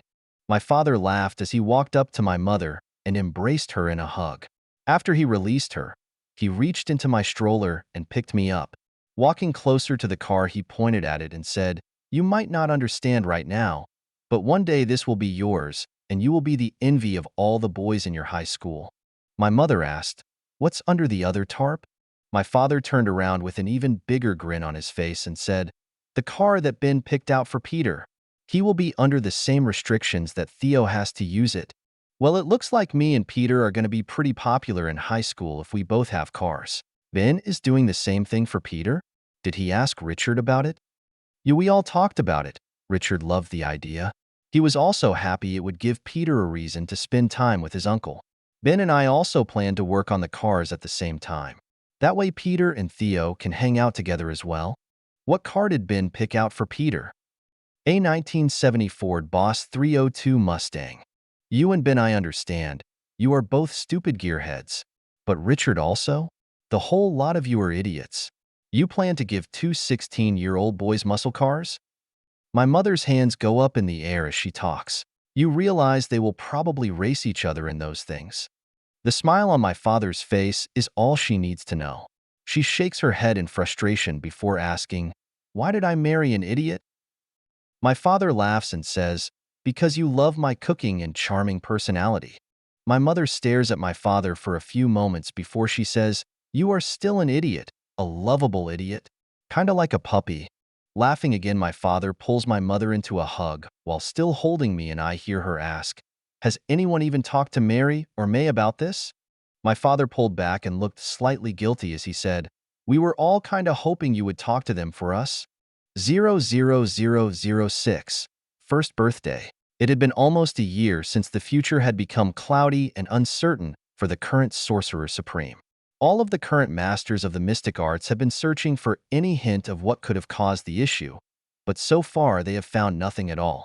It has become a pressing concern for all of them, the longer it's gone on. Currently seated in her room was the Sorcerer Supreme, holding the Eye of Agamotto. A green glow was radiating around her as she looked through possible futures. Although most of it was clouded up and hard to see, she could still see glimpses of what might happen. So she would persist and spend a few hours a day looking for any clue she could get. All around her were quick flashes of what might happen, obscured mostly by thick clouds of dark fog. As she looked from one image to the next, she kept looking for anything that she hadn't seen before her visions of the future were clouded over. It was a long and tiring task, and so far she had found nothing again today and was getting close to giving up when she found something new. A man with his back to her was holding up someone by the throat with one hand. There were other people on the ground surrounding the man. The thing that made the Sorcerer Supreme pause was something seemed off about the image she found. The longer she was looking at it, the more wrong it felt. As she tried to memorize every detail she could about the image, the man turned around to look at her. His eyes were red with 3 black tomos around it. When the man looked at the Sorcerer Supreme, she flinched back in shock, and the man smirked before the image disappeared. Canceling her spell, she sat there for a few minutes, trying to compose herself. Despite the impossibility, she was positive that the man with those red and black eyes had seen her as she had been observing him. Unsure if it was a good thing she had found a clue, or bad that someone had the power to see her as she browsed possible futures was up in the air. But now that she had a clue, she had work that needed to be done. Getting up and walking to her door, she opened it and looked to the left at the man sitting there reading a tome. "Mr. Pangborn, I need you to go to each of the Sanctum Masters, Wong, Kaiselius, Mordo, and Hammer. Please ask them to join me tonight around 7 for a meeting. I would also ask that you join us." The man stood up slowly with the help of the wall and set his tome down on the chair he was using. After grabbing a set of crutches he had to the side, he said, "It will be done soon, Master." "Thank you very much." She stepped back into her room, and the man started to walk down the hallway. Letting out a sigh, she walked to her desk and pulled out some writing supplies and started to write down everything she could remember about what she had seen. Once finished with that, she took out some art supplies and made a perfect copy of the man's eyes.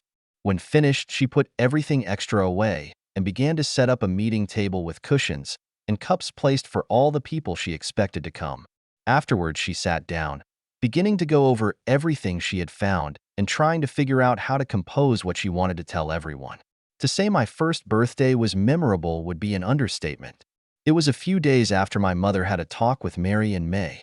The conversation didn't go over that well, at least from the defiant look the three men at my party were wearing. My mother and her friends, on the other hand, looked to be downright hostile. This little family birthday party for me had just started and no one was talking, just staring at each other.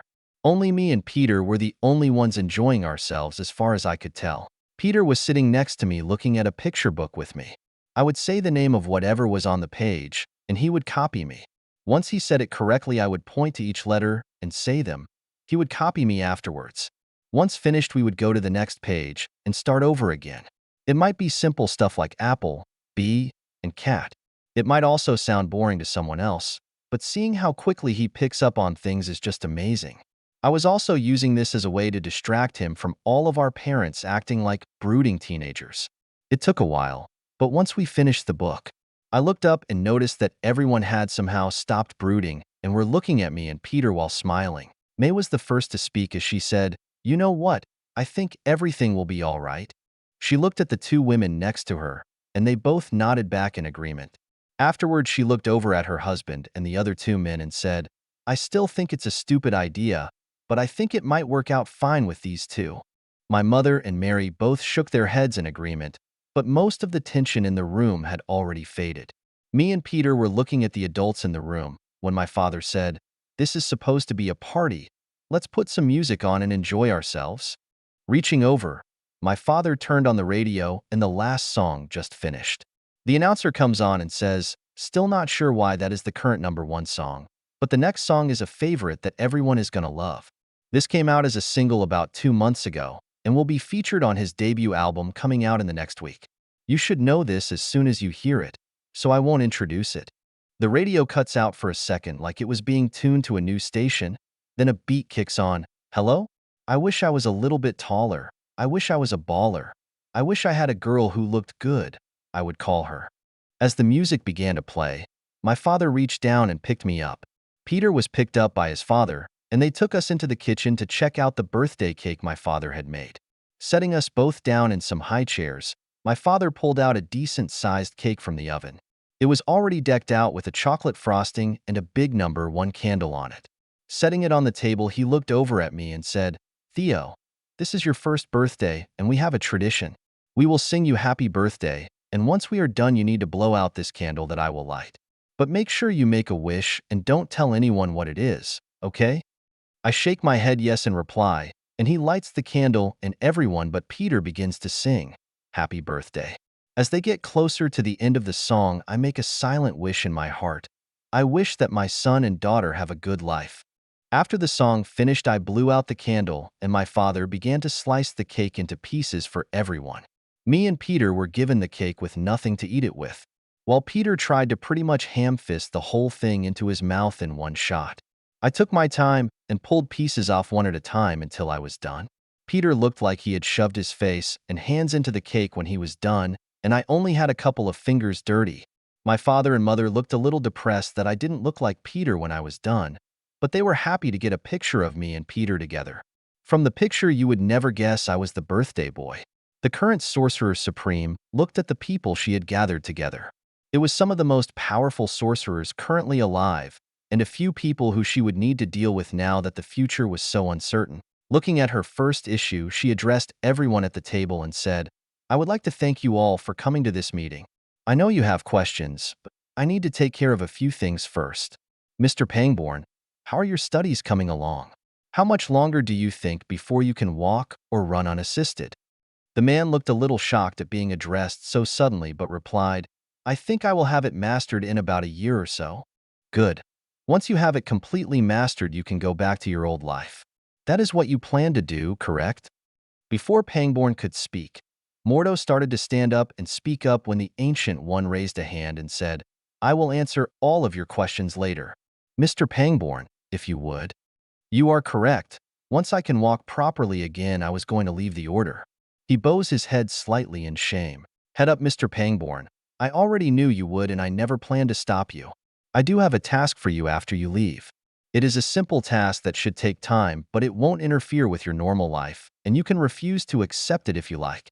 Without taking any time to think, Pangborn replied, "I would gladly complete the task for you, if it's something I can do while I live my normal life."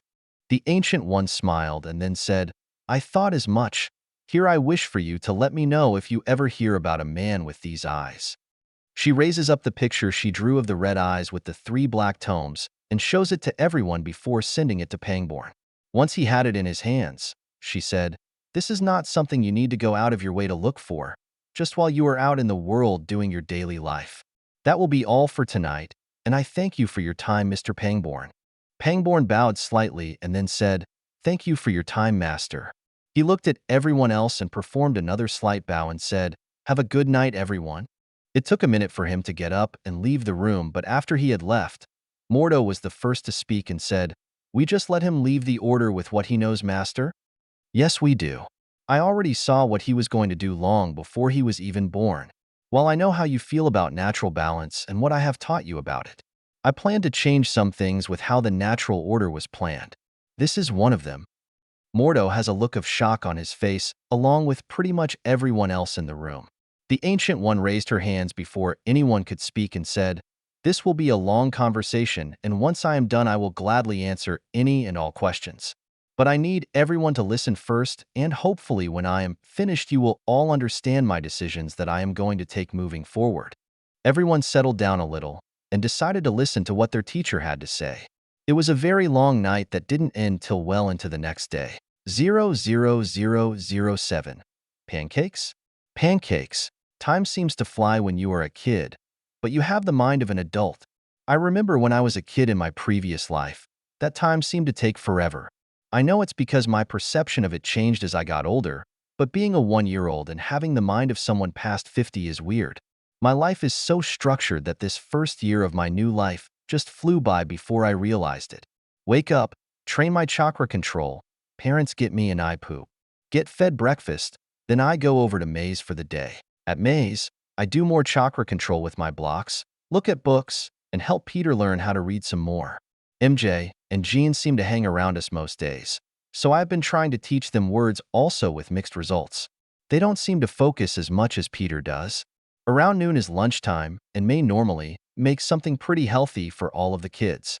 For the younger kids like me, it's a mix of baby food and something else she will make. Mostly it's baby food though. After that she will get everyone settled down and do story time, or for the younger kids more of a nap time. I don't fall asleep myself, I just make it look like I am sleeping and go into my mindscape and work on making my defenses better and more sturdy. After that is just more free time that I use to climb stuff. The chairs, couches, bookshelf, coffee table, entertainment center. Sometimes I switch it up and try it in the morning. I normally have to wait for May to turn her back or be dealing with another kid to do it. Unfortunately, Peter likes to follow my lead, so sometimes he will get us caught pretty fast if he falls. Around 5 p.m. is when my dad comes back from the shop and picks me up. When we get home, he brings me into the kitchen and starts to make dinner while he will sing and talk with me. Now that I am speaking, he tries to hold at least one conversation with me a day. Mostly just asking about my day, and if I learned anything new during the day. I normally tell him 1 or 2 new words I learned, or about something I figured out that day. A little while later is dinner when my mom gets home. After that I have some free time to play with my blocks, normally while I read books. That is when my parents will spend some time together and talk about their days with each other. Then comes the best part of the day, story time with my parents. While it might seem weird, me with my old memories and stuff, but I honestly enjoy this a lot. It's my first real-time experiencing what a family is like. In my last life, I grew up in an orphanage, and because of health issues, no one wanted to adopt me. I was somewhat lucky since I had access to computers at an early age, and with my condition, it pushed me to become a programmer. But I am getting sidetracked. I was talking about my current life and story time with my family. After story time, it is bath time, and then bedtime. They tend to stay up and do other things, and I spend some time doing chakra control and trying to climb my crib bars with chakra before going into my mindscape. I will spend a few hours there either improving my mental defenses or studying the knowledge I have gained from the world of Naruto. That was my routine until my mother started staying home from work as she got closer to having my new sibling. For the past little while, I have spent my days pretty much the same as before, except that my mother will join me at Aunt May's house for the day. She mostly hangs out in the living room and helps watch me and the other children as she chats with May. Then we will head home when my father comes home from work, except this time he is dirty from work and will take a shower while me and Mom hang out in the kitchen and she starts to get dinner ready. Dad will of course take over once he is out of the shower, and then the rest of the night is the same as before. That went on for about 2 months before I was woken up early in the morning by my father. He looked slightly panicked, but he still had his signature smirk on his face as he said, "Hey kiddo, I didn't mean to wake you up, but me and your mom have to go to the hospital, and you are going to your aunt and uncle's house for a few days." He picked me up and asked, "Can you be a good boy for me while me and your mother are gone, and we will bring you home a surprise?" "Yes, Dad, I will be good. I knew I could count on you." He carried me out of the room and downstairs where I could see May sitting next to my mother. My mother was sweating heavily and looked to be in a bit of pain. As my father handed me to May, Ben came in the front door and said, "I have the car ready to go." My father went over and helped my mother up as he said, "All right, let's get going then, May." "Ben, thanks for watching Theo for us. We both appreciate it a lot." May looked down at me and said, "It's no trouble at all. It's what family does. Plus, Theo will be a good boy while he stays with us, won't you?" "Yes, Aunt May. See, nothing to worry about. Now get going, and Ben, you better not be speeding." Ben chuckled and said, "It didn't even cross my mind, dear. I will see you when I get home, honey." May got up from her seat holding me and walked out the door, watching them load into the car and take off. The sun was just starting to rise in the pre-dawn light. She looked down at me and said, "Well, it's just me and you for a while. How about we start making breakfast? Would you like to try some pancakes, Theo?" "Pancakes? Are they good?" "I hope they are amazing. I never had the chance to eat them and many other things in my past life because of my health issues." She smiled down at me for a second. "Just wait. You are gonna love them." She turned around and locked up the house. Then she started walking to her house with me in her arms. Once we got there, she set me in a high chair in the kitchen and started to pull stuff out of the cabinets. She looked over to Theo and said, "Do you want to know the secret to great pancakes, Theo?" Nodding my head, I said, "Yes, because you said I am gonna love them." She laughed a little bit and smiled as she said, "Well, the secret to making good pancakes is to make your mix from scratch." "Do you know what that means?" "Dad said that means you make everything yourself." "That is correct. Whenever you make something from scratch, you always make everything yourself from the base ingredients. Your dad is a very good cook. You can learn a lot from him when you are older." Dad likes to say, "Being a good cook can make anyone your friend." I am not completely sure about that, but being a good cook does help with making friends. As she talked, I watched as she was adding different things to a mixing bowl: flour, baking soda, salt, sugar. After that was mixed well, she added 1 egg, some melted butter, milk, some vanilla extract, and mixed it all together. It took a little while, but she finished mixing it all together, and what was left was a slightly lumpy mix of batter. She lifted her mixer, and the batter slowly slid off of it. This is how you can tell that the batter is perfect: a little lumpy, and it will hold together decently but still spread out. She turned around and started preparing her skillet, heating it up, and then coated it with a layer of butter. Then she poured in some batter. I watched her work for a while in silence, and by the time she finished pouring in the last of the batter, Uncle Ben could be heard from the front door as he said, "Smells like someone is making my favorite breakfast food. You better hurry up. Aunt May and I are almost done eating them all." We heard the front door slam shut and someone running through the living room. When Uncle Ben came to a stop in the kitchen, I started laughing like crazy and May started to chuckle. Uncle Ben looked at the stacks of pancakes and me laughing in my high chair and said, "You are getting more like your father. I liked it better when you didn't talk." Me and May both laughed at that as he let out a sigh and sat down in a chair next to me and said, "May, are you going to give Theo pancakes?" "Yes, I am. I figured he should be fine eating some of them. Just not too much syrup. I don't want him climbing up the walls more than he normally does." "I don't climb up the walls, only the bookshelf, couches, and a few other things." And why do you do that? Uncle Ben asked. Because it's fun. Why else would you do something? May frowned a little bit and said, what happens when you climb up something and then fall off and get hurt? I don't fall in the first place. You might not have fallen yet, but Peter has a few times. You are setting a bad example for him, May said, as she finished the last pancake and began to prepare some for me, with a little bit of butter and syrup. I told him not to try it, but he said if I can do it, so can he. Uncle Ben laughed at that as he made himself a plate of pancakes and said, you are pretty much like a brother to him. Of course he is going to try and follow your lead. So what do you think you should do, since you know he is just going to copy you? Ben smirked at May after he finished and began to eat his plate of pancakes.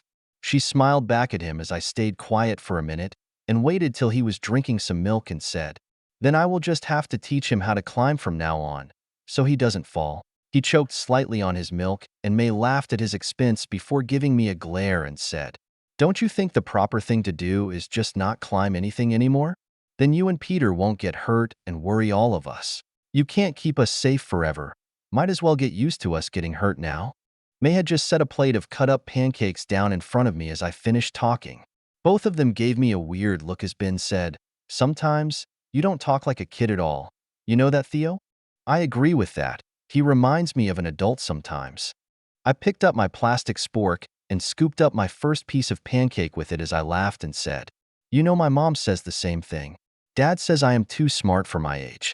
I agree with both of them. Uncle Ben shook his head and chuckled as he said, does he always talk like this, honey? Pretty much, even with the other kids. But sometimes he says stuff that only a kid would say and catches you off guard. As they talked, I put the first piece of pancake in my mouth and my eyes went wide at the flavor of it mixed with the butter and syrup. It was the richest, most sugary thing I had ever eaten in both lives, and it was amazing. Not even my birthday cake could compare. It was sugary, nutty with a hint of something else. I finished my first bite and looked at May as I excitedly said, this is amazing. Can I have more? Ben laughed as May looked at my still full plate and said, finish your first plate and I might give you one more. I scooped up another one as I said, you don't have to worry about me, Aunt May. These are the best things I have ever had. I could eat them till I burst. Well, I will agree with you there, Theo. May's pancakes are the best. May chuckled and said, both of you flatterers just finish your food, and you might get more. Both Uncle Ben and I said, yes, ma'am. We looked at each other and then laughed, before starting to eat our fill of pancakes. Aunt May smiled at both of us and then started to eat her own plate of pancakes. 00008. New family member. The next few days passed pretty quickly while I stayed with my godparents. My father came home and visited a few times, mostly to shower, change clothes, and check up on me. After 3 days, both my parents came home with a baby carrier. Both my mother and father were extremely happy when they picked me up and took me home. The first thing my mother did was give me a long hug and kiss on the cheek. When I was released from the hug, my father picked me up and sat me down next to him on the couch. My mom picked up a baby out of the carrier, and after she settled the baby in her arms, she looked at me and said, Theo, sweetie, I would like you to meet your new little sister. Her name is Emily Mercer. I looked down at the baby my mother held, and I couldn't help but smile. She was currently sleeping peacefully in my mother's arms. As I looked at her, I noticed she looked a little different than me. The little bit of hair she had was the same reddish-brown hair that my mother had, while I had dark black hair, kinda like my father. She also looked slightly like a mix of my parents, at least it seemed like it. She mostly looked like a baby. I looked at both my parents as they smiled at me and I said, you realize that she will probably be a lot more work to take care of than I was. My father laughed a little at that and looked at my mother and said, I win. My mother just let out a sigh as she gently rocked back and forth with my sister in her arms. She looked at me, then my father, and said, you know, if she is a handful, you are the one who will have to take care of it most of the time, especially if it's in the middle of the night. My father just smiled at that, and then my mother looked back at me and said, normally I wouldn't expect a child your age to help out, but you don't really act like a child. So you are going to be helping us to watch over your little sister. Can you do that for us, Theo? Yes, mother. I will do my best as an older brother. I knew I could count on you. My father patted my head and said, if you just treat her like you do Peter, I am sure you will be great. The rest of the day passed quickly with us hanging out as a family together with our newest family member. I was right. She seemed to be really fussy and was going to be a handful for my parents. But that's fine. Both my parents are delighted anytime they interact with her, and I admit, I am also. She might be fussy, but she is also my little sister. Life turned into a new routine for our family, after a small party with my godparents and Peter's parents. The new routine was me and Emily in my room after my mother finished her maternity leave. She ended up being a big handful and likes to wake up in the middle of the night at least once. Most times it's closer to 2 or 3 times a night. She has a crazy set of lungs too. I have never heard a baby that was so loud when they cry. It's been over 2 months since she came home, and my dad has been getting run ragged. He gets maybe 3 to 5 hours of sleep a night, since he has to take care of my sister once she wakes up. My mother helps out on the weekends, but during the week it is my father who takes care of Emily at night. I have tried to help out a few times before she starts crying, but nothing I do seems to help. She likes to wake up and then instantly start to cry, so most of the time I don't even have a chance to act. I think most of the time it's because she needs a change, but sometimes she just wakes up and starts crying. The only thing my father can do is make her some warm milk and rock her back to sleep. Those times she normally doesn't wake back up because she and my father fall asleep together in the rocking chair. My mom always comes into the room and has the biggest smile on her face when she sees Emily and my father like that. I have to admit it's a very cute sight. Emily is resting in his arms. His head is tilted to the side on his shoulder, and he has a bit of drool coming out of his mouth. Mom has taken a few pictures of it, and one of them is now sitting in a frame downstairs. Anyways, our new family routine is after we wake up. Mom goes to work early. Dad finishes getting us ready. Mostly it is my sister. I get myself ready. Then we walk over to Aunt May's and get dropped off. My father leaves for work with Ben, and we start our day at May's. Normally Peter, MJ, and Jean get there not long after me, and we hang out. I use that very loosely. It's more that we are sitting close together and might do stuff together. Mostly I try to teach them to read. Peter is the only one who likes to try and learn. MJ and Jean are now talking, but they are a little slower with learning than Peter and I. It's mostly because they don't like to focus like me and Peter do. Spending the day goes pretty much the same as before, reading and learning with Peter as I practice with my blocks. Then lunch, story/nap time. Then I try to climb stuff with Peter. MJ and Jean don't follow us most of the time, and even when they do, they don't normally climb things with us. Not long after that, my father comes home with Ben. My father will come home and clean up. Once he is done, he will come pick up Emily and me. Then it's us in the kitchen with him as he cooks dinner. My father and I chat some while he cooks, while I also try to play with Emily. My mother gets home around the time when dinner is done. We eat together, then my mother spends time with me and Emily while father washes the dishes. After that it's family time for a while, then we do story time. They have been reading books they already read to me, so I can help read them also. We all take turns reading from the book to Emily. I think she enjoys it. At least it seems like it when she giggles/burbles at my father making all his weird noises. After story time, we are normally put to bed and my parents stay up for a while and spend time together. I normally take this time to train myself more, mostly doing tree climbing on my crib bars. I can now crawl/climb with my arms and legs. If someone came into our room at night, they might think they are in a horror movie with me climbing on the walls and roof. It's actually kind of funny when I do it. Another thing I have learned from this is to use my chakra to sense things around me. It is a very short distance for now, only a few inches from my body. But with practice and more chakra, I am pretty sure I could sense anything around me from a very big distance. I actually stumbled upon it by accident. Normally people who are sensors sense chakra from other people. But since I am the only one who has chakra, I thought it would be useless. But it looks like it works with the way I will use Sage mode. Since I will use universal energy for my Sage mode, I can use my chakra to sense universal energy, and since it is all around me I can sense things around me. It's a little weird, but what happened is I was trying to crawl/climb on the wall with my chakra. I didn't want to break the drywall, so I was trying to stick to the drywall and wall stud behind it. The issue is I had no idea where the wall stud would be. It took a while, but by using my chakra and some different sensor skills I figured out a way to sense things from my chakra. It's still in the early stages and only works if I put a lot of concentration into it. But with practice and refinement, I should be able to use this to help me out a lot in the future. I think once I figure out Sage Mode, it will be even better. But that is for the future. Right now it is horror movie baby time. I mean practicing chakra control while I climb on the roof. Speaking of chakra, I have a lot of it now.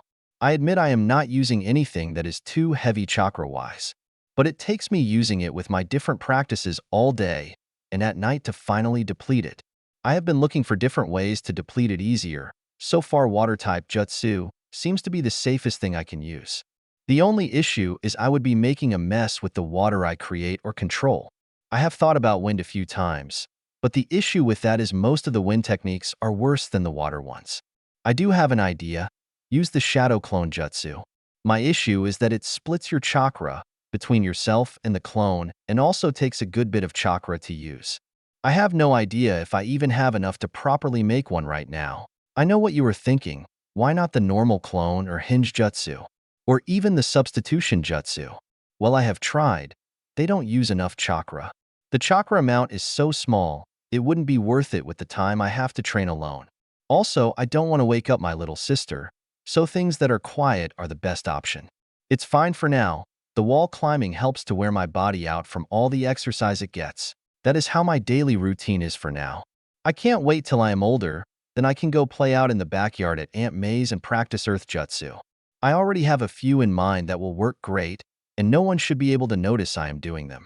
00009. We have a what? The next 9 months flew by in a flash, with the only thing of note happening being Peter's first birthday. Emily has also started to be less fussy than before and can almost sleep the whole night without waking up. Another positive thing is I have been allowed to go into Aunt May's backyard, but only if her or Uncle Ben are there to watch me. The same goes for at home. It has helped me out a lot with chakra control. When I first started going outside, I would mostly just walk around and explore the area. You can explore them when you consider how big they are to someone like me. Peter and the other kids would join me, of course. Most of them would play with the jungle gym equipment or the outside toys May had back there. After a week, I started to look around the area for small, smooth pebbles. Once I had 2, I started practicing my chakra control. Once I could do 2, I went to 3, then I would add a 4th. Then a 5th and a 6th. I did this till I had over 30 of them. I wanted to keep them with me all the time, but I had no idea where I would hide them. Currently, I stick them under my shirt while I do other stuff in the backyard. I remove them and set them off to the side when we have to go back inside. I also get to practice some earth jutsus when I am in my parents' backyard. It's pretty hard to do, since it's normally me and my parents with Emily. I have to wait till they are paying attention to her, and I am next to the only tree in the yard. I normally sit next to it with a book and pretend to read while I concentrate on my chakra sense and do mini earth movement jutsus behind me and the tree. It's mostly making small holes and filling them back up.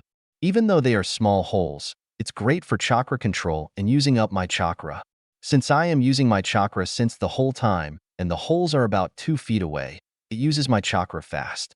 The control comes from using that while making small holes without making a sound. It takes time, but I can do it 4 times before I am almost out of chakra. The other day, I finally made a shadow clone. I didn't use any of my chakra for a full day, and in the middle of the night, I made a single clone. It took a good bit of my chakra and then split the rest.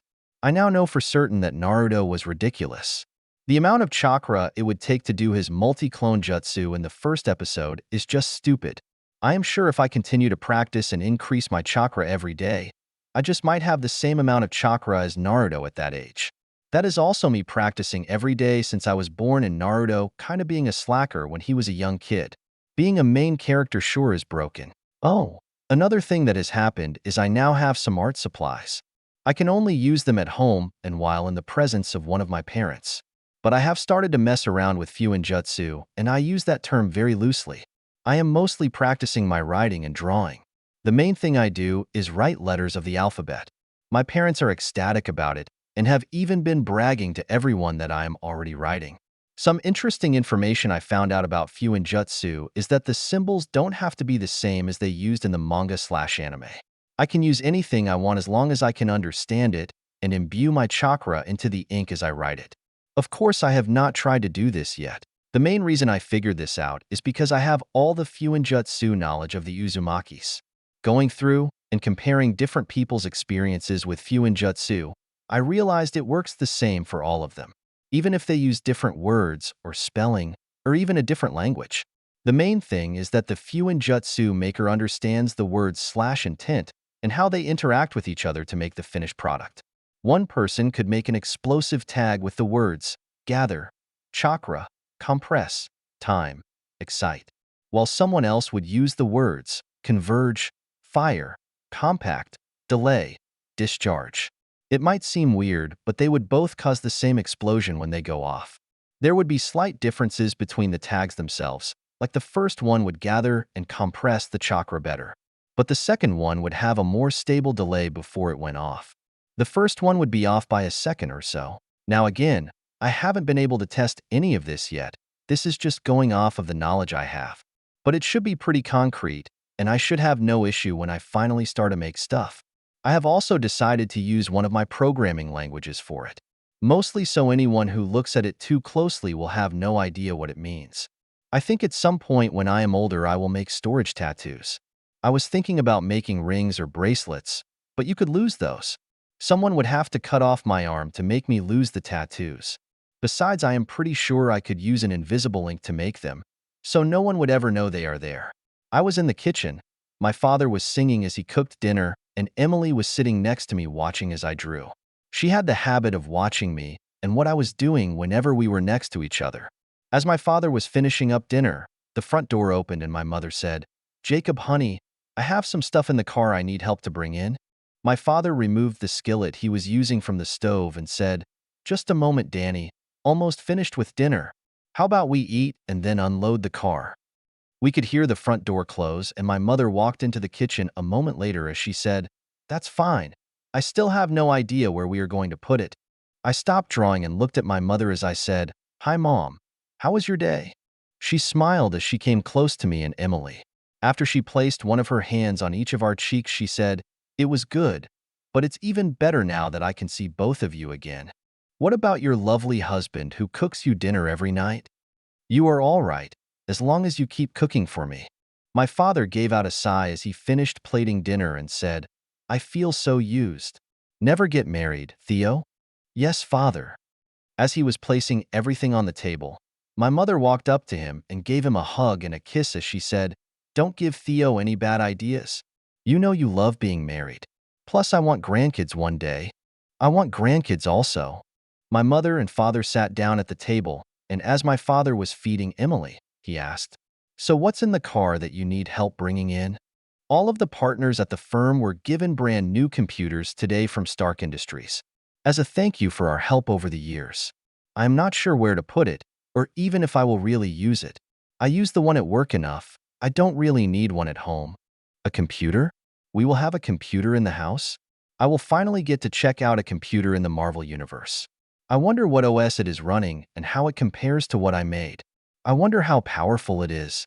I know Stark made a lot of stuff that was more advanced than what we should have had at the same time. I looked at my mom and tried to keep myself from giving anything away as I said, "What is a computer?"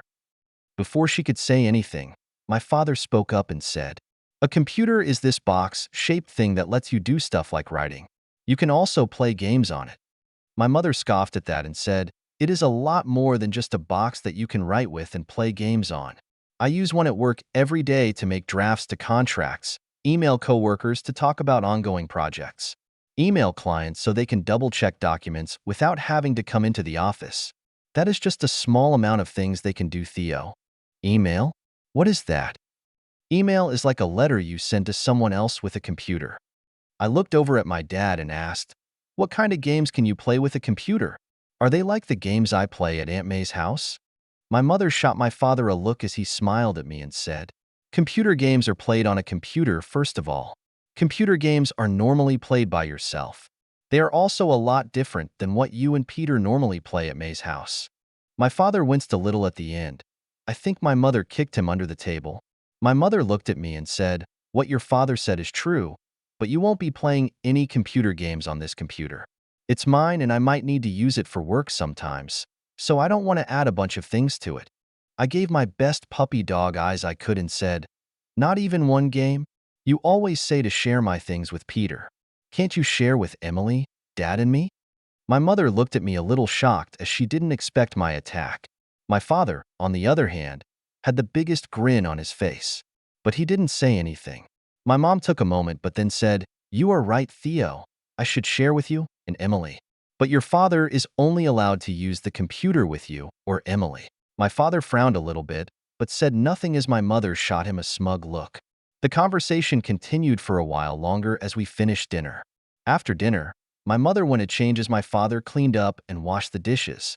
When my father was finished, he and my mother brought in some boxes from her car. The boxes all had a Stark logo on it with some artwork of the computer on it. I didn't help them set it up, I just watched and played with Emily. It took a little bit, but my mom finally settled on putting the computer on the desk she used sometimes to go over paperwork. It took up more than half of the desk, but she still had room to do paperwork if she moved the keyboard and mouse. Once the hardware was set up, she went through the setup process and made her user account. I didn't pay too much attention to it, but I did notice when I heard something I never thought I would hear in person. The dial-out tone for connecting to the internet through a phone line. I looked over at my parents and said, "What is that weird sound? Are you playing a game?" My father looked back at me and said, "No, your mother wanted to check her work email, so we had to connect the computer online to do it. This sound is the computer connecting." "Oh, okay. Let me know when you play a game. I want to see it." My mother looked over and said, "We would have to buy a game first. Give me and your father some time, and we will find a game you and him can play together." "Okay, I can wait."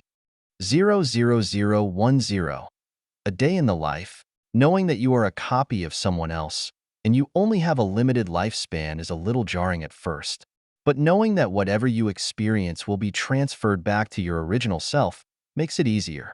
It's not like I would exist without my original self anyways. I normally wouldn't be wasting my time thinking about this kind of stuff, but I am currently waiting for Emily, my parents, and my original self to leave the house. I am currently hiding in the spare bedroom, under the guest bed. It's not very creative, but I can't waste any chakra, so anywhere else is not possible. It's a good thing I was made not long ago. I think I would have gotten bored if I had to waste hours hiding here. My original decided to make me as his parents were getting ready for work. So I only needed to wait about 50 minutes, 20 minutes for them to leave the house and another 30 to make sure they didn't come back. I can hear the front door close and the deadbolt lock latch as they leave the house. I crawled out from under the bed and quickly climbed up the dresser next to the window. Carefully peeking out the window, it was just in time to watch my mother as she started to pull out of the driveway.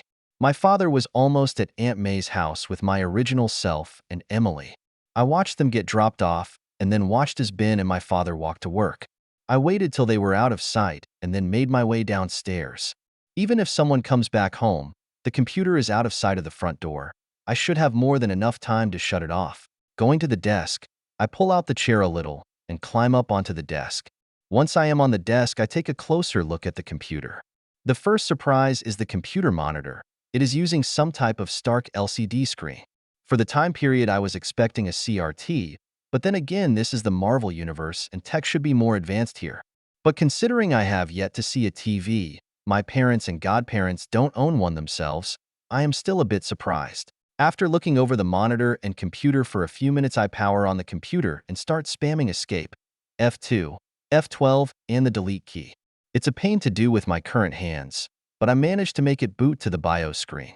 The next surprise I find are the specifications of the hardware. The computer is running a processor at 4.3 GHz, 16 GB of RAM that is clocked at 3600 MHz, and seems to have a solid-state main drive that is 1 TB in size. Now, I might have been a programmer in my last life, but I was also a hardware enthusiast and had a decent collection of older retro tech. Heck, I had some of it because I wanted to check out and play the older games, and you had to have the older computers and consoles to play some of that stuff.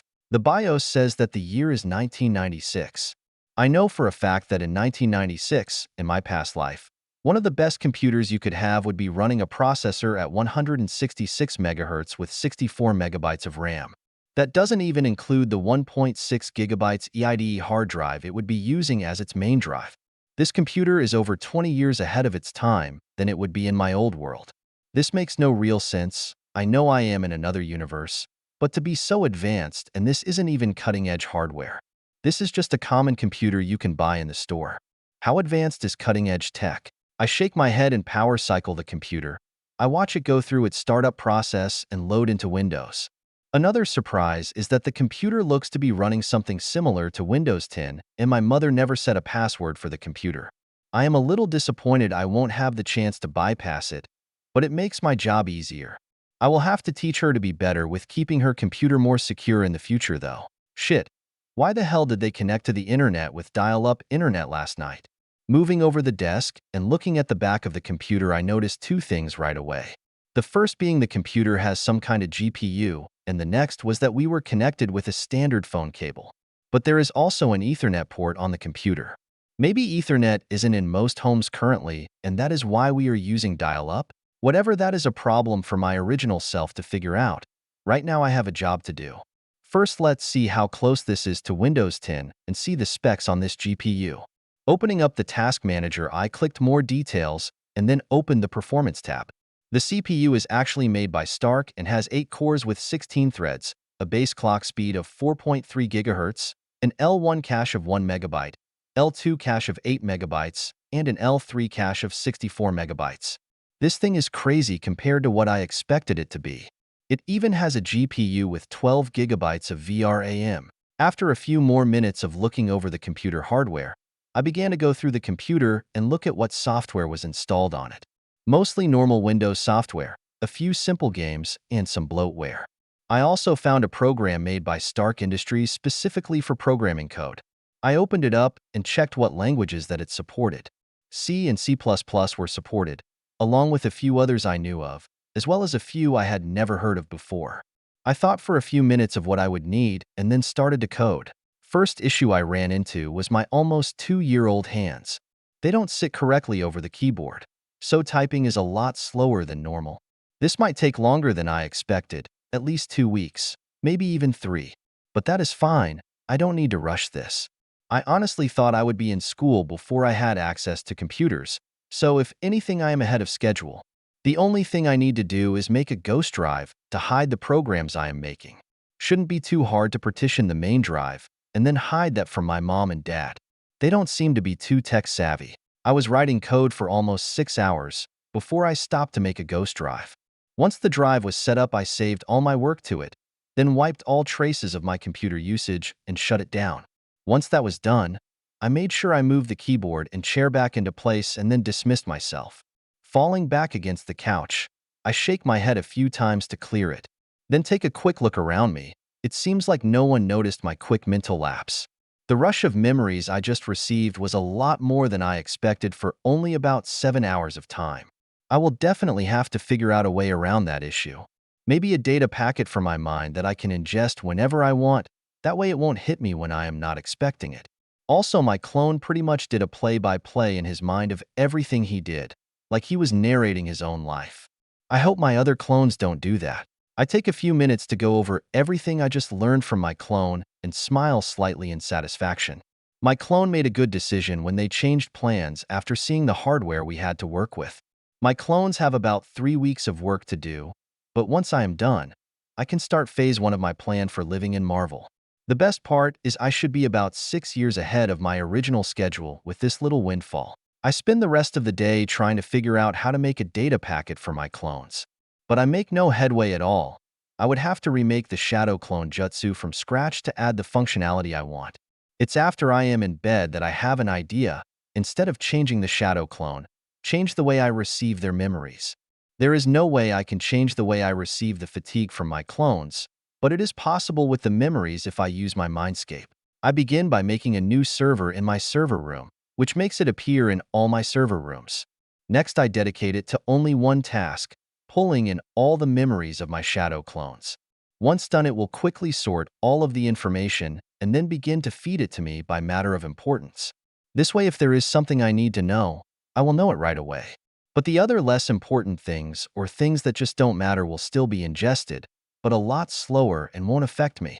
Like the memories of me writing code for 6 hours while I narrate exactly what I am doing. It takes me a good portion of the night to set it up and test it with mind clones, but it seems to be working correctly.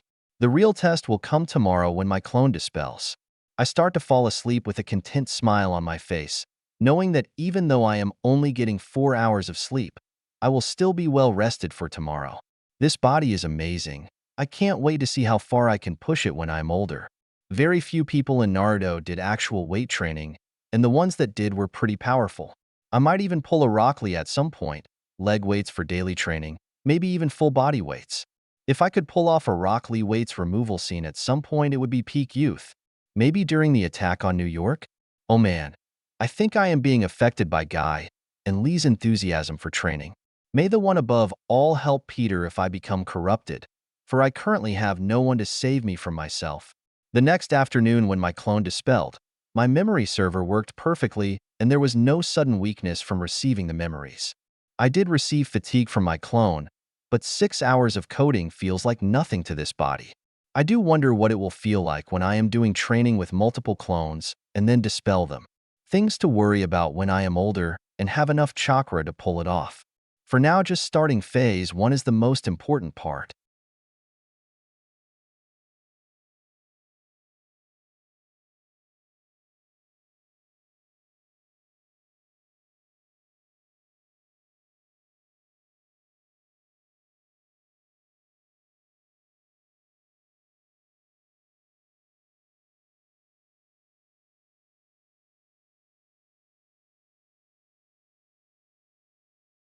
Zero zero zero 11, Phase 1.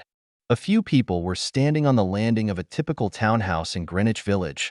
One was dressed in normal street clothes. The others were all in some type of traditional robes. The only woman in the group spoke and said, "Mr. Pangborn, it has been a pleasure. I wish you a pleasant life and remember what I asked of you." The man in plain clothes bowed to the woman and said, "Thank you, master. I hope your life is filled with fewer issues in the future, and I will let you know as soon as I find out anything." He slightly nodded to the two men next to the woman and then turned around and began to walk down the street. The people stood for a few more moments before walking back inside. A dark-skinned man dressed in green robes was the first to speak once they were back inside and said, "I still do not like that he possesses so much knowledge, and we are just going to let him leave the order.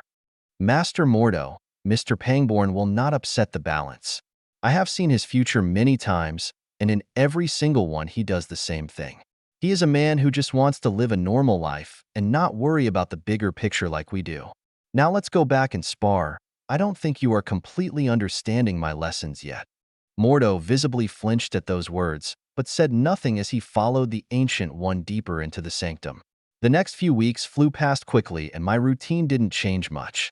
My clone would be programming Monday through Friday, while my parents were working.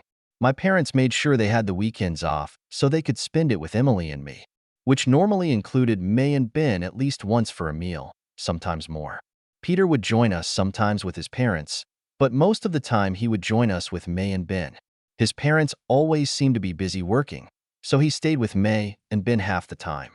It kinda sucks, but they treat him really well, so I don't think he is missing too much. It took almost 4 weeks, but my clone finally finished the programming, connected the computer to the internet, and ran it. Once it was uploaded to the internet, it took about a week for the main program to go through and finish its first task. Securing funds and setting up bank accounts for all of it. The main portion of the money came from stealing it from criminals. It wasn't hard at all to find it either. Criminals might hide it well enough. But the program I made would hack through everything and find out who actually owned the bank accounts. Shell company owned by another shell company that is registered in a country that won't share records? If they had anything online, my program found it. Once it collected all of the data behind these accounts, it compiled them into a list for me to go through. To check the list, all I had to do was connect to the internet after a week and run the program I made on the computer. The program I made acted completely separate from our home computer and lived online on different servers throughout the world. It would also move around and not stay anywhere for more than a few hours. The great thing about doing it this way was that if someone tried to find whoever was doing everything, all they would find is what servers they had connected from. It left nothing else to trace, since the program itself was doing everything. It was a pretty brilliant piece of programming, and I can't even take credit for it. Some hacker in my past life was the one who came up with it. They used it for over 10 years and no one even knew about it. They were only skimming hundreds of millions of bank accounts over that time though, like fractions of a cent at a time. They must have felt that if no one knew about it, it wouldn't count. Because once they had enough money, they made an anonymous post about what they had done. People didn't believe it at first, but then the base code was uploaded online and the person had even explained how they did it. It was chaos for a few weeks, while people figured out how to reverse engineer the code and figured out how to trace it back to who was using it. All the copycats who decided to use it were caught pretty quickly, but the original hacker who made it was never found. They had already removed their copy of the program and had stopped using it long before they even released the base code online. While I am not skimming any accounts, I am not worried about getting caught. I changed and upgraded the code so much, it is not even close to what the original code was at this point. I just wanted to use its server hopping ability, which to this day is still brilliant. Even Sam said it was one of the greatest things he has ever seen a human code. Pretty high praise coming from an AI. After getting the funds I needed for Phase 1 in place, I started Step 2. This step took almost 3 months to finish. Peter and myself both had our second birthday, while we also celebrated Emily's first birthday during that time. I have to say that Emily and Peter have the same eating habits when it comes to birthday cakes. I am also sure that my parents were over the moon when they saw how Emily ate her first birthday cake. I mean, we have a framed 10 by 12-inch picture of it in the downstairs hallway. The only other thing of note is my parents seem to be working on having another kid already. I have no idea how Emily can sleep with how much noise they make, or maybe my hearing is just really good. At least I can escape to my mindscape when they start. It was early morning, up in the middle of some snow-covered mountains. Hidden somewhere here in the middle of the continental United States is a decommissioned SSR base. Or at least it should be. It is actually the first base that Nick Fury started to have secretly built back up with modern technology and equipment. It is being overseen by Sam Koenig, a trusted aide. Or at least that is what Fury thought.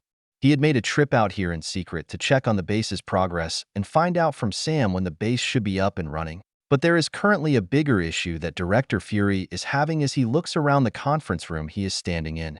It's all the people who shouldn't even know that this place even existed, let alone be here in the first place. He looks over at Sam, who is currently talking to one of his brothers. The frown on his face just deepens as he looks over the rest of the room. While he can somewhat rest easy that every person in the room has a connection to S.H.I.E.L.D., he looks to the one person who everyone seems to be avoiding. A man he never thought he would see again, Hank Pym. He probably has a worse frown than I currently do. Another person who was even more of a surprise to see was someone who helped train him into the man he was today. Peggy Carter was here, and sitting next to her was Sharon Carter, her great niece who was just accepted into the S.H.I.E.L.D. Academy. He frowned a little deeper. He turned his head back towards Sam as he said in an icy tone, "Sam, you mind telling me why the fuck all of these people are here? In a place that only you, me, and 3 other people should even know exists?" Sam froze mid-talking. His mouth snapped shut, and he started to turn pale as he slowly turned towards Fury. The rest of the room had also quieted down, and everyone looked at Sam waiting for his answer. This made it even worse for him, and as he tried to speak, he lost his voice. The only thing that could come out of his mouth was a strange wheeze. He tried to speak again, but still no intelligible sounds came out. As he was trying to speak again, another voice was heard from the other side of the room. "Are you trying to play a joke to lighten the mood, Fury? If everyone else here is like Sharon and I, we were explicitly asked to come here by you for a matter of the utmost importance. We were also told to make sure no one knew about it, not to be followed or tracked, and not bring anything that has GPS." Fury looked towards his former mentor and said, "I am pretty fucking sure I would have remembered if I told a bunch of random people about something above their clearance level." Hank glanced over at Peggy first, then turned to Fury and said, "You didn't ask me to come here. Someone else sent me a message. They said Janet was alive and could help me find her. I was then told about this place, how to get inside, and when I should get here." Peggy stood up and looked at Hank as she asked, "Janet is still alive? I thought that she died stopping that nuke?" Hank shook his head slightly before he said, "No, she went quantum stopping the missile. I had no idea how to find her, or even if she was alive because of that. Now someone who was somehow able to find me in hiding, and I couldn't find after spending over a week trying to trace back how they contacted me. They told me that not only was she alive, but they could also help me find her. I decided to take the chance. Everyone had stopped talking and was quiet as Hank Pym talked. Hank glanced around the room for a moment at everyone as he finished, before he turned back to Fury. As they were staring at each other, the wall behind Fury lit up and a face started to appear on the wall-sized monitor. Fury noticed as everyone turned to look behind him. He broke eye contact with Hank and turned around himself. On the screen before him was an older-looking, nondescript Asian man. The only thing to really note was the man's completely black hair and irises.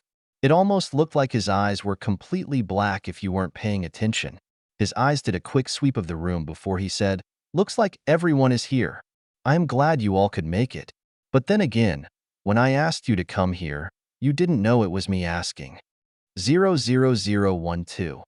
Trying to make friends with a bunch of spies can be hard. Fury was the first to speak as he turned around and said, "Sam, I want you to start running a trace and find out where this is coming from."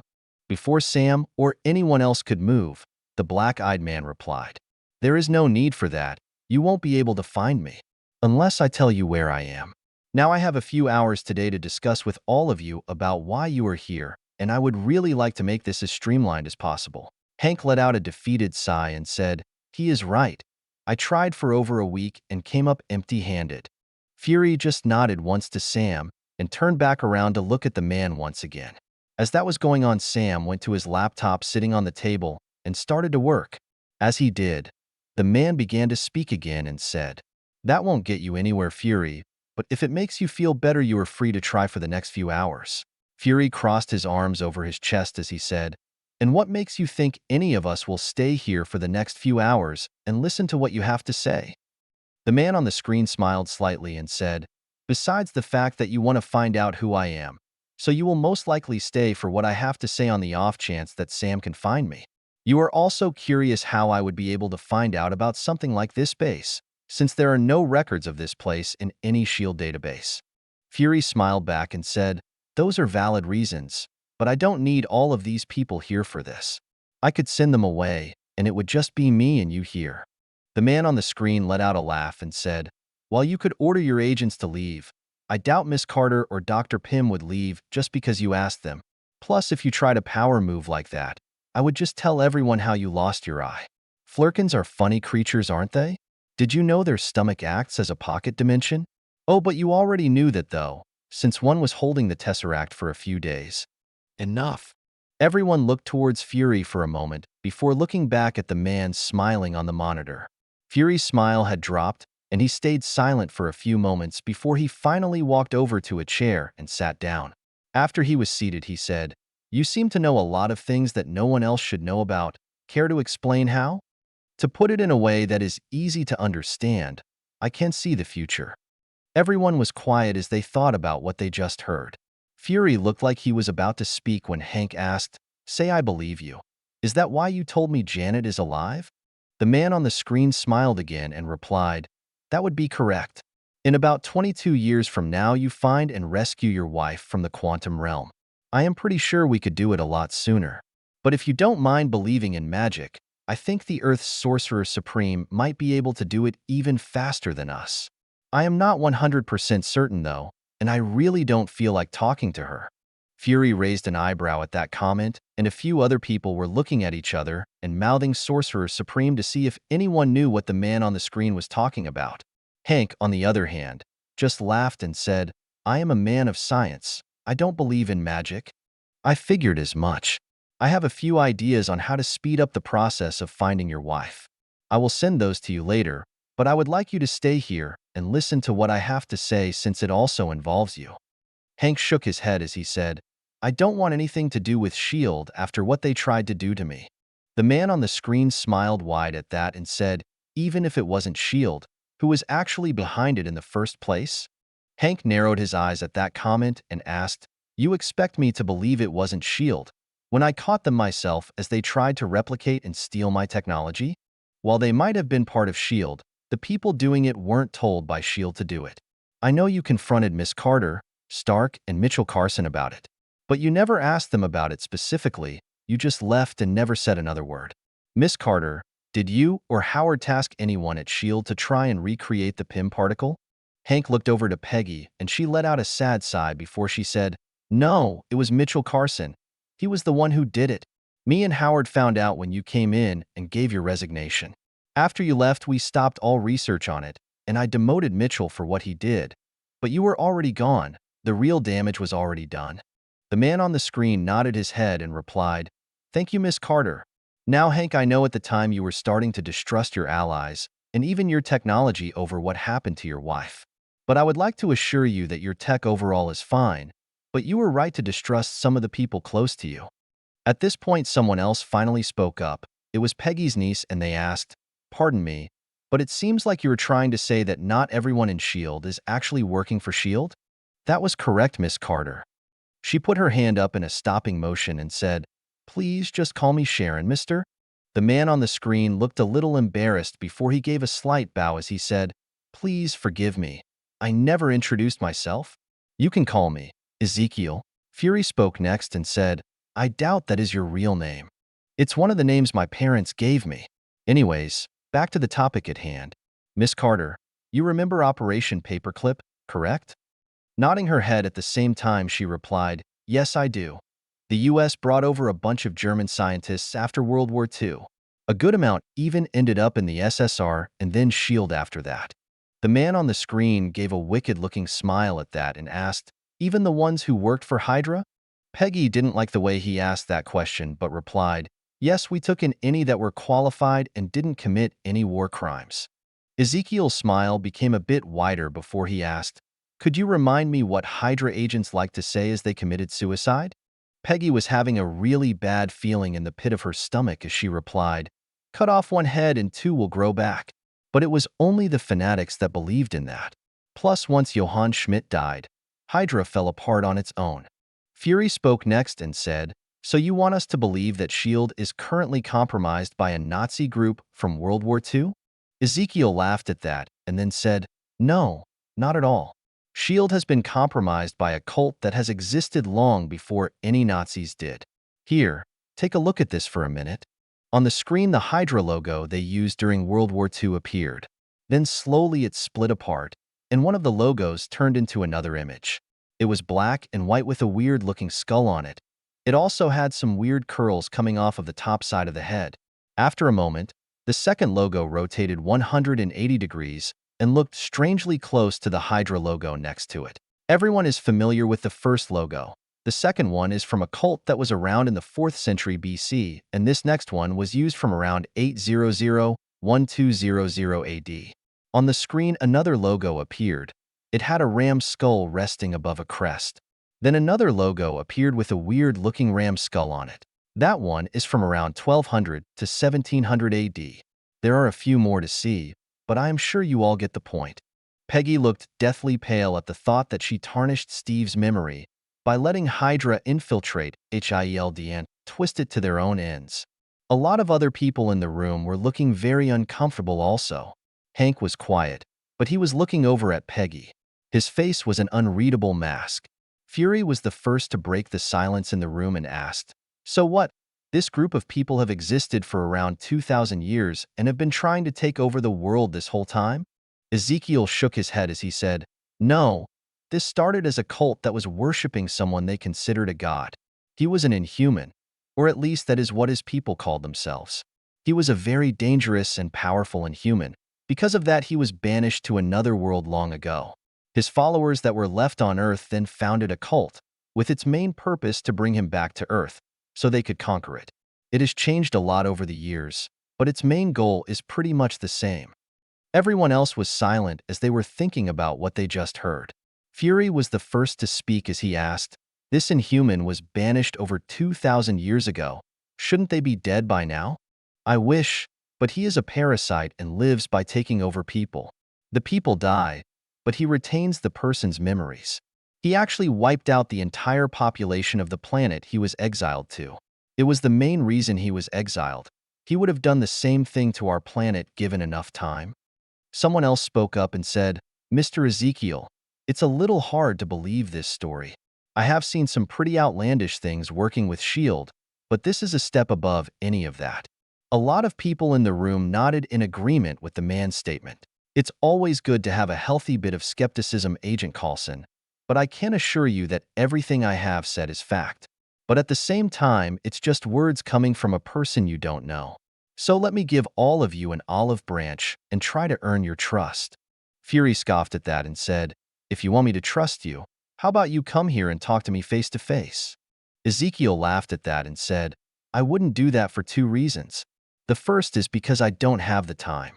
The second is because I don't want you to randomly show up at my house when you want to talk." Fury just glared at Ezekiel as Peggy started to laugh. A few other people, including Coulson, were smirking at the comment.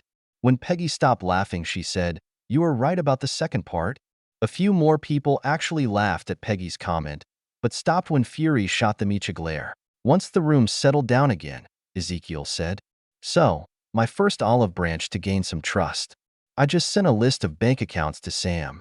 Fury raised an eyebrow and said, "You want to buy our trust with money?" "No, not at all. I just told you that the organization you run is infested. The people in this room are here because I know for a fact that none of them are Hydra sleeper agents. There are a lot more good agents in S.H.I.E.L.D., but these ones I know for certain. The rest I will have to slowly verify.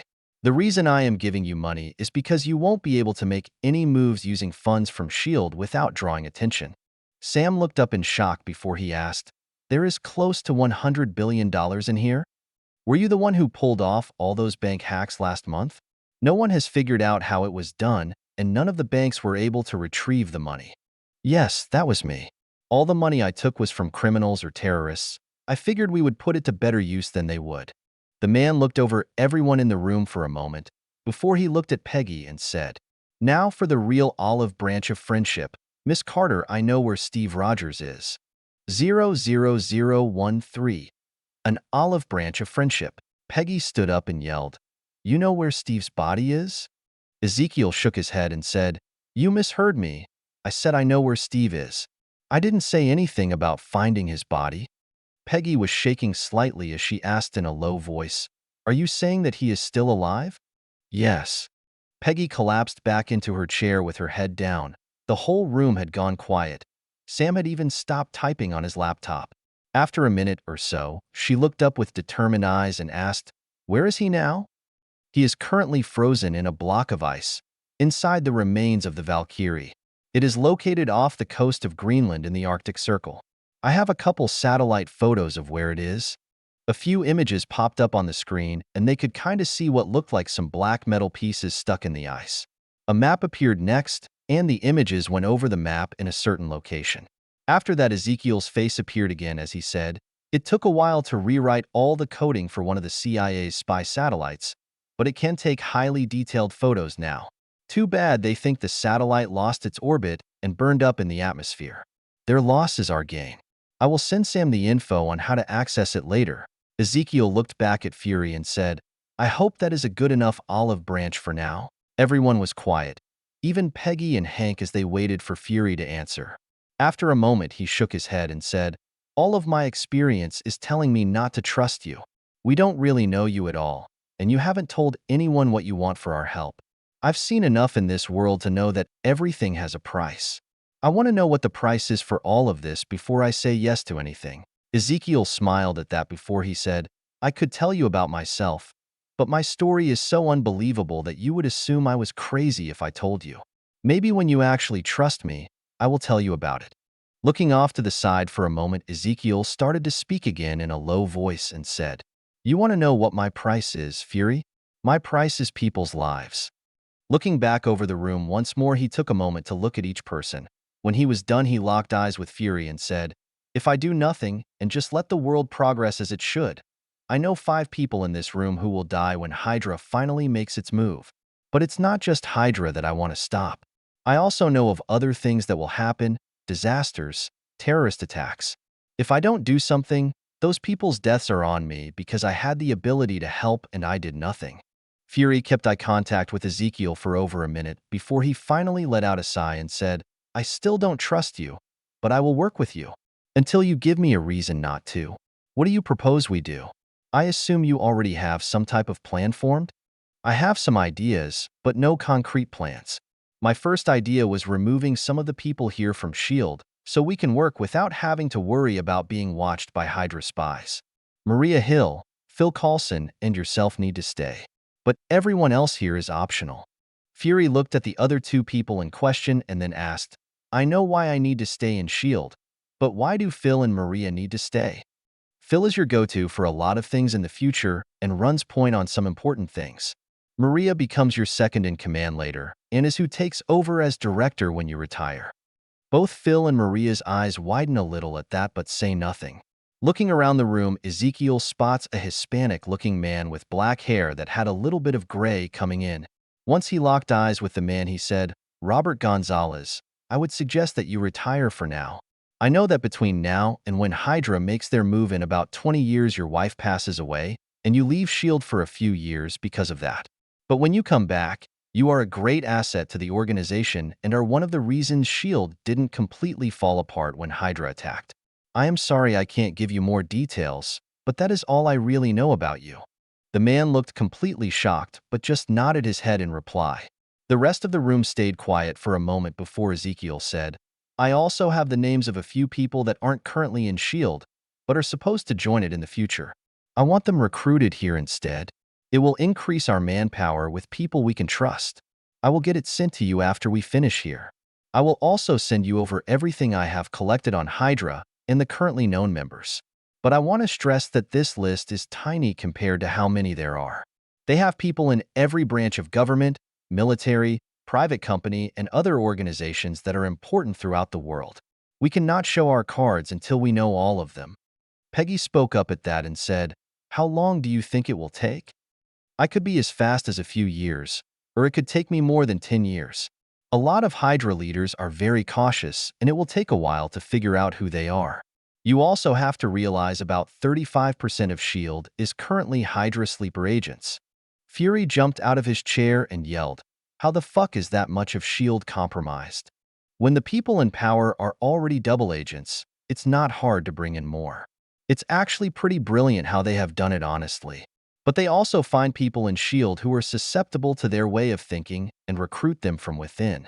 That is why we need to be cautious of our current actions and not alert them. We need to have the manpower to fight them properly. If we don't, it will turn into a protracted war and a lot of people will die. Fury started to slowly pace as he thought over what he learned. Ezekiel turned to look at Hank and said, So Dr. Pym, after hearing all of this, would you like to join us?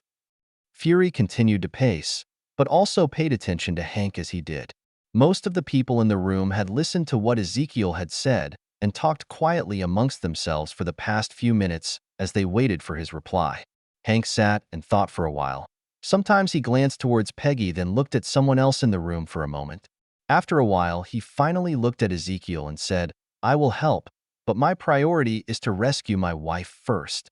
Once that is done, I will see about helping in a more hands-on way. Ezekiel smiled at that and said, Glad to be working with you, Dr. Pym. Question for you. Have you finished your particle discs yet? Hank looked a little shocked at first, but then calmly said, Yes, I have. Why? I would like to recover the captain as soon as possible, and our group doesn't really have the manpower to do it currently. But if a couple of people went with a shrinking particle disc, we could recover him and the ship and be back within a day or so. Then we could return it to its normal size here and bring the captain out of his hibernation. I would just ask you to go, but I have something else I need you to do, and it also can't wait. So I am asking that you trust someone else with your tech. Hank was quiet for a while before he looked at Peggy and said, I will trust Peggy with some particle discs. Peggy nodded her head in thanks to Hank. Hank looked back to the monitor screen and said, Now what is it you need me to do? For a few weeks now, I have been hiding info about an explosion that happened in Argentina. I didn't want S.H.I.E.L.D. and more to the point Hydra finding out about it. There you will find your former colleague Bill Foster. He is currently taking care of a young girl named Ava Star. I am sure you can take a guess at who her parents were. Hank almost spit out the name Eli has as he asked, Eli has and Catherine had a kid? Wait, are you saying they died? Yes, Eli has was trying to make a quantum tunnel, but he cut too many corners and it ended up killing him and his wife. His daughter Ava got the worst of it. She is suffering from molecular disequilibrium. Almost everyone in the room looked confused except for Hank, who had a look of horror. It took him a minute before he asked, "Are you sure it's molecular disequilibrium?" Ezekiel shook his head sadly and said, "Yes." "How is the poor girl still alive?" Before Ezekiel could reply, Coulson asked, "What exactly is molecular disequilibrium?" Ezekiel looked over to Coulson with a sad expression before he said, "The short answer is that every cell in her body is torn apart and then stitched back together. Over and over. Every day." Ezekiel looked over the group. Some people had a look of pity, some looked horrified. Fury is the only one who seems disinterested. Ezekiel looks back at Hank and said, "If I did nothing, that girl would be taken in by S.H.I.E.L.D. for training. She would be promised a cure and then trained as an assassin and spy since her molecular disequilibrium also gives her the ability to phase out of existence. A real-life ghost, the perfect assassin honestly. But S.H.I.E.L.D. never finds a cure and honestly doesn't really try. Bill Foster is the only person who really tries to help her. But I think if you and Bill work together, you will have a better chance to cure her sooner, and it will also help you with researching the quantum realm. Also, you were looking at hiring a brilliant kid from MIT, Darren Cross, to be your protege, right?"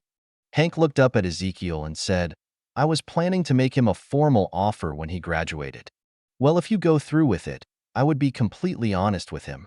The man is a genius and is able to make his own version of your tech without your help. But since you weren't honest with him about your tech in the first place and always denied it even existed while keeping him at a distance, he grew bitter towards you and ended up pushing you out of your own company. He became so obsessed with trying to surpass you that when you destroyed all of his research work on it, he tried to kill you. I would suggest bringing him onto the project to help rescue your wife and treat him like an equal. But those are just my thoughts on the matter. You can do as you wish." Hank just nodded in reply, but said nothing else. Ezekiel looked at another person in the room and said, "All right, next order of business. 00014. Who is the best?" The room was quiet. Only 3 people were inside. Everyone else had left after the meeting with Ezekiel was finished. Fury looked at the other 2 people with him. The first was his mentor and the other a brilliant scientist. Peggy was the first to speak as she said, "Out with it, Fury. I want to know your thoughts." Fury looked at Hank and Peggy before he looked at the monitor Ezekiel had been using for the past few hours. He let out a sigh before he said, "If even a little bit of what he said is true, the world is in trouble." "You think he was lying to us?" "No, Peggy, I don't, and that is the biggest issue. I think everything he told us was the truth as far as he knows. But he also gave us more information than he might have intended. Like when he asked Hank if he wanted to believe in magic. He mentioned someone, the Sorcerer Supreme, that he didn't want to deal with. We need to find this person, and hopefully they might know something about our new friend Ezekiel." "I agree. I think finding out more about him is our safest bet moving forward." "What about you, Hank?" Hank nodded his head and said, "I agree. We need to know more about him. Once we do, we can make a better determination about him and his character. But honestly, if he is right about even half of the stuff he talked about, I would rather have him on our side feeding us information. Also, he talked about Inhumans. You think that means mutants?" Fury shook his head and said, "Doubtful. I am pretty sure he is talking about another group of powered people or another species altogether, since he said the one Hydra worshipped was sent to another world. Just another thing we will have to look into." "I agree, but first I need to go find Steve." "Hank, how soon can you bring me those particle discs?" Hank smiled and then pulled out a small pouch. He opened it up and inside were some small silver discs. He held one up and said, "This one will shrink things down. The other colored one will enlarge them back to normal." After handing them over to Peggy, Hank stood up and said, "I am going to head out. I need to go find Bill and Ava." Hank turned and looked at Fury as he said, "Is there space here to set up a lab?" "There are a lot of areas that we haven't touched yet. I will have Sam start to wire one up for power. If there is any equipment you need, just send a list to Sam, and he will make sure you get it." Hank nodded his head and then walked out of the room. Fury turned to Peggy and said, "Who are you taking with you to go pick up Steve?" "I think your man Coulson will work. Can I borrow him for a few days?" "Sure, I can make a mission for him that will take a week or so. It shouldn't make anyone suspicious if he isn't around for a bit on a mission." Theo was sitting reading in the kitchen, while his father was cooking dinner and his sister Emily, better known as Millie, was sitting next to him watching their father cook. After a few minutes, she looked at Theo and said, Theo, what are you doing? Theo looked up from his book at his younger sister Millie. She had just started talking after her first birthday and would ask questions constantly now. Most of the time it was to learn new words, since her favorite thing to say is, "What is that called?" followed by, "Why?" Honestly, her curiosity about everything is kinda amazing. She almost gives Sam a run for his money when he was first created. "I am reading this new book Dad gave me." Millie tilted her head slightly to one side and asked, "Why? Is it fun?" Theo tilted his head the same way as Millie and asked, "Do I ever do anything not fun?" "Yes." Theo's eyes widened for a second as he heard his father laugh a little. Theo then asked, "What? When?" Millie turned and looked at the ceiling. Her face scrunched up as she thought for a minute. His father turned around and watched for a moment. Millie's face relaxed as she looked back at Theo and said, "Always." His father started laughing hard at that and then asked, "Millie, what about Daddy? Is Daddy fun?" Millie put her hands up and said, "Daddy is the best." His father laughed again at that and asked, "What about Mommy?" "Daddy is the best." Theo looked at his father as he laughed and then looked back at Millie and asked, "What about your big brother? Didn't you say I was the best when we were at Aunt May's?" Millie looked at him for a moment before she looked away with her lips slightly pushed out and said, "Daddy wasn't there. So I am only the best when Dad isn't around?" Millie had her eyes closed and lips pushed out slightly as she nodded yes. His father laughed again at that, and Theo just shook his head at her response. Theo then picked his book back up and went back to reading as his father started to sing and Millie tried to copy him. It wasn't long before everyone heard the front door open and someone said, "Whatever you are cooking smells amazing." After a few moments, Theo's mother entered the kitchen and went straight to Millie, picked her up and gave her a hug and some kisses as she asked, "Did Millie miss Mommy?" "Yes. Mommy is the best." "You hear that, honey? I am the best." Theo's father smiled and asked, "Millie, who is the best?" "Mommy is the best." Theo's father turned around and looked shocked as he asked, "But didn't you just say I was the best before Mommy came home?" Millie looked at her dad and stated matter-of-factly, "Mommy wasn't home." Theo laughed at that and said, "Looks like you are only the best if Mom isn't around, and I am only the best if Mom and you aren't around." Millie nodded at that and said, "Mommy is best." Theo's mom laughed at that as she seated Millie back down. She reached over and rubbed Theo's hair before she grabbed his book and set it to the side as she said, "Dinner time. You can read after we are done, sweetie." Theo's mother gave her husband a hug and a kiss before she started to set the table as he finished cooking dinner. It wasn't long before both of them joined their kids at the table and began to eat the delicious chicken Alfredo that Jacob cooked. Theo's mother leaned over and kissed his father after her first bite and said, "Great as always, honey." Theo nodded his head and said, "I still like tacos more, but this is pretty good." Millie had a small plate in front of her, and the bottom half of her face was covered in sauce as she said, "Pizza is the best." Theo's father smiled at the compliments as his wife reached over with a napkin and cleaned Millie's face up as she asked, "How come you make a mess every time you eat?" Theo laughed and said, "It's a skill she practices every day." His father laughed and his mother shot him a quick glare at his comment. Millie sucked another noodle into her mouth, and it hit the side of her face before she finished. Her cheek now had sauce on it again. Theo laughed and said, "See, it's a skill she practices." His mother just shook her head as his father laughed again. Dinner finished shortly after and Theo moved to the couch with his book. His mother sat next to him with Millie seated on her lap and asked, "So how was your day at Aunt May's?" Before Theo responded, Millie spoke up and replied, "It was fun. Peter and Theo climbed to the top of the bookcase." Theo's mother looked at him with a blank face and asked with a calm voice, "So you climbed to the top of the bookcase today? I distinctly remember asking you not to climb things anymore." Theo looked betrayed as he said, "You asked me to do it and said you wouldn't tell Mom if I could climb all the way to the top." Millie nodded her head in understanding and then looked at her mom and said, "Theo didn't climb to the top of the bookcase." Theo dropped his head into both of his hands and shook his head back and forth.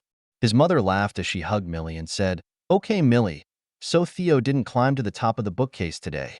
What did he do then?" "He climbed the tree. It was better than when he climbed the bookcase." "You are not helping." Theo's mother smacked the back of his head and said, "Not only did you climb the bookcase, but you were climbing the tree in May's backyard? What if you fell and got hurt? What if Peter copied you and started to climb the tree?" Millie looked up at her mom and said, "Peter climbed the tree too. It was great." Theo's mother smacked the back of his head again and said, "You are setting a bad example for Peter. If you keep this up, Millie might start climbing stuff also." Theo looked over at his sister, but it was already too late as she said, "Teo taught me to climb the couch today." Theo's face fell as he looked up at his mother's disappointed face. She pulled Millie into a tighter hug and said, "You are Millie's older brother. You are supposed to watch over her and make sure she doesn't get hurt. So why are you teaching her how to climb things? Things she could fall from and get hurt?" Theo waited a few moments before he said, "I can't say no when she starts to ask in her cute voice." Theo's dad had just walked into the room and started to laugh before he said, in Theo's defense, "You can't really say no when Millie asks you for something in her cute voice either. But I am not teaching Millie how to climb things. I just give her treats. And I've said climbing stuff is fine. Once they get hurt, they will know not to do it." Theo's mom shook her head and said, "But I don't want them to get hurt. I want them to be safe." Theo's dad sat down and put one arm around his wife as he said, "It's gonna happen one way or another at some point. I know they are both young, but you need to prepare now. I still want them safe and healthy, but I also know Theo is gonna climb everything he can." Theo's dad looked at him and said, "No new books for a week since you didn't listen to your mom." Theo just looked down again and said, "I understand. Sorry." Theo's dad looked down at Millie and said, "And you young lady, you don't get any treats for a week for asking your brother to do stuff he shouldn't be doing." Millie started to tear up a little and looked up at her mom and asked in her cute voice, "Mommy, I can have treats, right?" Her mom looked like she wanted to say yes, but a gentle squeeze on her shoulder and a single shake of her husband's head was all she needed. She looked down at her daughter and said, "Sorry, sweetie, your father said no treats for a week." Millie looked at her father and said, "Mommy is still the best," before she turned her head around and puffed out her cheeks as she looked the other way. 00015. Collecting the pieces.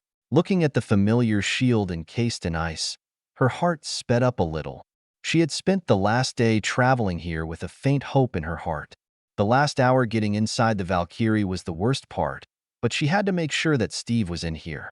She crouched down and wiped a layer of frost off the piece of ice in front of her.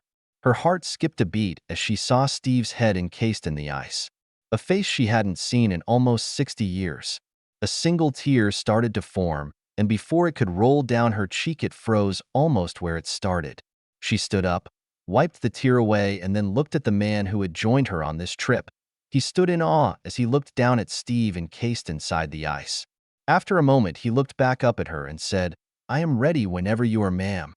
Peggy nodded her head in confirmation before they both made their way back outside of the plane. It wasn't exactly what she remembered, but then again most of it was encased in the ice. Only a few parts of the giant black plane were exposed to the world. Most of it was hidden under the ice. Not wanting to waste time, she pulled out one of the shrinking discs, pushed the button, and threw it at the wingtip in front of her. A second later and the wing and plane were gone. But on the ground in front of her was what looked like a broken-foot-long toy plane. She looked over at Carlson. He stepped beside it and picked it up. It didn't take them long to load it inside an ice chest that they prepared beforehand. They wanted to make sure they were back in base and the Valkyrie was its normal size before they pulled Steve out and began to thaw everything. Once they were done, they boarded their transport and headed back to base. To say that Bill Foster was stunned would be the understatement of a lifetime. A man who he never thought he would meet again had shown up at his hotel room in Argentina. After Bill answered the door, the man not only greeted him with an apology, but gave him a hug and asked if they could talk. Still in shock, he invited the man inside where they were now seated. Bill looked at his old friend and still didn't know what to say. Hank looked around the room for a few moments before he locked eyes with Bill and said, "Bill, I really am sorry for how I treated you. When I lost Janet, I didn't handle it well at all. I lashed out at everyone close to me, and I really want to say that I am truly sorry for my actions. You were a great friend, and you didn't deserve to be treated like that." Bill sat in silence for a while as he examined the man in front of him. The sadness in the man's eyes was still there. But the anger that used to be there was gone and replaced with what looked like a spark of hope. Bill reached over, placed his hand on the man's shoulder and said, "Hank, I forgive you. I might have acted the same way if I was in your position." Hank nodded his head in response, but didn't say anything else. Bill studied him for a moment longer before he removed his hand, sat back in his seat, and asked, "How did you even find me, by the way?" Hank laughed for a moment before he said, "Honestly, I don't even believe it myself. But someone told me that you were here and that you were taking care of Elias Starr's daughter Ava, who was suffering from molecular disequilibrium." Bill stood up shocked as he looked down at Hank. After a moment, he looked at a closed door across the room. Hank glanced at the door but said nothing as he waited for Bill. Bill sat down defeated after a few seconds. His gaze never left the door as he asked, "When did you go back to S.H.I.E.L.D.? Actually, it doesn't really matter anyways. If S.H.I.E.L.D. gets their hands on Ava, they will use her and turn that girl into a weapon. I don't want that to happen, but I don't have the resources to help her myself." Bill lowered his head and looked at his hands in defeat. Hank reached out and patted Bill on the shoulder as he said, "You know, Ezekiel said the same thing. That is one of the reasons he sent me to find you and Ava." Bill looked up at Hank and asked, "Ezekiel? Does he work for S.H.I.E.L.D.? Hank shook his head and said, "Not really. He is working with people from S.H.I.E.L.D., but he is not part of it." Bill had a little spark of hope in his eyes as he asked, "So you came to find me and Ava for this man Ezekiel? What was the other reason you came for?" Hank's eyes shimmered as he smiled, before he said, "Janet is alive, and I need your help to rescue her. Ezekiel said that by helping to stabilize Ava, it will also help us in finding a way to get Janet back. Or at least that is what he believes." Bill looked at his friend in shock. His lower jaw dropped open for a second before it snapped closed and he asked, "Janet is still alive? I mean, I know you had theories on what could happen if someone goes quantum, but it was all guesswork." Hank nodded his head and then said, "I've thought about it for years, but at this point I didn't think it would matter even if I made something to go into the quantum realm." "Then what happened? What changed?" "Ezekiel." Bill looked confused as he asked, "Ezekiel? You said his name, but why is he so important?" Hank shook his head as he said, "I can't tell you here, but if you come and join us, I will tell you everything." Bill looked back at the door for a while before he asked, "You are going to help me cure Ava?" "Yes, I would still help Ava even if you don't join us." Bill stood up, and as he did, he reached over and offered his right hand to Hank. Hank took it with his own right hand and was pulled up by Bill. With their hands still clasped together, Bill shook Hank's hand and said, "It's good to be working with you again, old friend." Hank smiled a little at that and pulled Bill into a quick hug as he said, "Same to you, Bill." After their hands released, Bill looked over towards the door and Hank followed his gaze. After a second, Hank thought he saw something, but couldn't make out what it was. It wasn't until Bill said, "Ava, honey, it's not polite to eavesdrop on people." The next second, a young girl's ghostly head came out of the door. She looked a little embarrassed at Bill and said in a meek tone of voice, "Sorry." "It's fine, Ava. Come here, please. I want you to meet someone who is going to help me find a way to cure you." The ghost girl, who looked no older than 13 years old, walked fully through the door, but the door was still mostly visible behind her. She had on some light pink pajamas. In her hands was a little white teddy bear she clutched tightly to her chest. Her head dropped slightly as she walked closer to Bill and Hank. She would flicker in and out of existence, sometimes completely solid. Other times she disappeared completely and would be closer the next time she reappeared. She finally stopped when she was next to Bill but did nothing else. Bill reached down and gently touched Ava's head as she became completely solid again. He looked down at the girl with a hint of sadness in his eyes as he said, "Ava, honey, this is Hank Pym. He is the smartest man I have ever met, and he is going to help me with finding a way to cure you." She kept her head down as she said, "Daddy said Hank Pym is an asshole and that he hated him." Hank kneeled down next to Ava and said, "He wasn't wrong. Me and your father used to work together. We were friends, but he tried to do something that upset me greatly. In return, I did everything I could to do the same to him. Unfortunately, because of that, I am an indirect cause of why you are suffering and your parents are no longer here." Ava finally looked up at Hank. There was a little bit of anger in her eyes, but they were also filled with a deep sadness. She looked like she wanted to say something, but then she started to tear up. She turned her head away and started to cry. As she did, her body phased in and out of existence. Bill was the first to react, and he knelt down next to her and said, "Ava, honey, I know it's hard, but please concentrate. You need to settle down and concentrate, or it will just hurt more." It took about a minute, but she finally calmed down and became mostly solid again. Bill pulled her into a hug after that and just held her in silence for a while as Hank watched. When Bill finally released her from the hug, Hank reached out slowly. He placed his hand gently on her shoulder and asked, "Ava, will you let me help find a way to cure you?" Ava looked at Bill, who smiled at her, before she looked at Hank and nodded her head yes in reply. Hank removed his hand as he stood up. He then looked at both Bill and Ava and said, "Let's get you both packed. I have a place where we can work. We just need to make one stop before we go there." Bill stood up with his arm around Ava's shoulder as he asked, "Where do you need to stop at, and where is our workspace at?" "The workspace is a secret base I can't really tell you the location of, but the stop is so we can pick up Hope. She is a little older than Ava, but I think Ava could use a friend while she is with us at the base." Bill smiled at that and said, "That is a great idea, but is that going to be allowed?" "Doesn't matter if they like it or not. I am working with them, not for them." Bill just nodded his head and said, "We are pretty much ready to leave now. I had planned to leave here later today, so we are almost fully packed up already. Ava, can you change out of your pajamas and we will leave after that?" Ava nodded her head in response and then walked into the next room by going through the wall. Fury shook his head again as he looked at the list in front of him. 3 names stood out the most to him, mostly because they are the names of kids: Eric Stevens, Grant Ward, and Mary Sue Poots. But next to that was Ezekiel's reason for finding them and trying to recruit them. He memorized where to find them before he closed the document and then shut off his connection to Ezekiel's hidden network. He let out a sigh as he stood up from his seat. He knew he couldn't trust anyone else with this task besides maybe Peggy or possibly Coulson. But he also knew she would be busy with Steve for a while, and Coulson couldn't disappear for too long. 00016. The Sweet Bully. Peggy watched quietly as Steve slept. It had been almost a week since she had found him, and they had taken their time as they thawed him out of the ice. They also had to find some doctors they trusted to bring into this new hidden faction they were making. The man Ezekiel had thought ahead and included some doctors into the list of people we should recruit. Of course, no one was told about Hydra. Only the original people from the first meeting knew our real purpose. Steve stirred slowly awake as he opened his eyes. Peggy reached over and held his hand gently as she said, "Hey, sleepyhead, you missed our date?"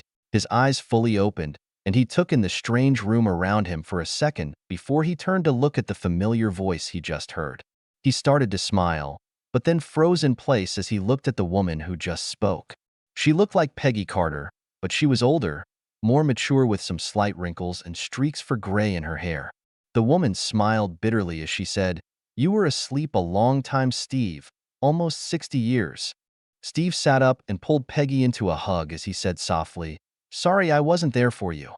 She said nothing back but hugged him a little tighter. They stayed like that for a while, just being held by each other in silence. After an unknown amount of time passed, someone knocked on the door. After another minute, they reluctantly released each other before Peggy said, "Yes. What is it?" The door opened and Sam stepped inside. He glanced first at Steve before he looked at Peggy and said, "Sorry to interrupt you, ma'am, but the doctors wanted to run a few tests now that Steve is awake. They want to make sure his hibernation didn't have any negative effects." Peggy looked back at Steve and asked, "Feel like getting poked and prodded by a few doctors?" Steve swung his legs off the bed and stood up. He reached over to help Peggy out of her chair and said, "As long as you join me and start telling me about what I missed while I was asleep." She took his hand in hers and said, "It would be my pleasure." Theo's shadow clone connected to his hidden server and started looking over all the new updates he had received. Most of them were just stuff his program was looking for, signs of important Marvel characters he knew of. The rest were updates from the people in the new organization that he had worked to set up. While they didn't actually send him updates, his program watched everyone through their digital trail, cameras, and microphones on phones. It still missed things, like handwritten messages or notes and conversations where no electronics were around. He already had a plan to fix that gap at some point, as he could never be too careful in the new world he was in. After he finished checking the server, he logged off of it and opened up the newest program he was working on. Theo had a few ideas on how to make money, and one of them was starting a software business.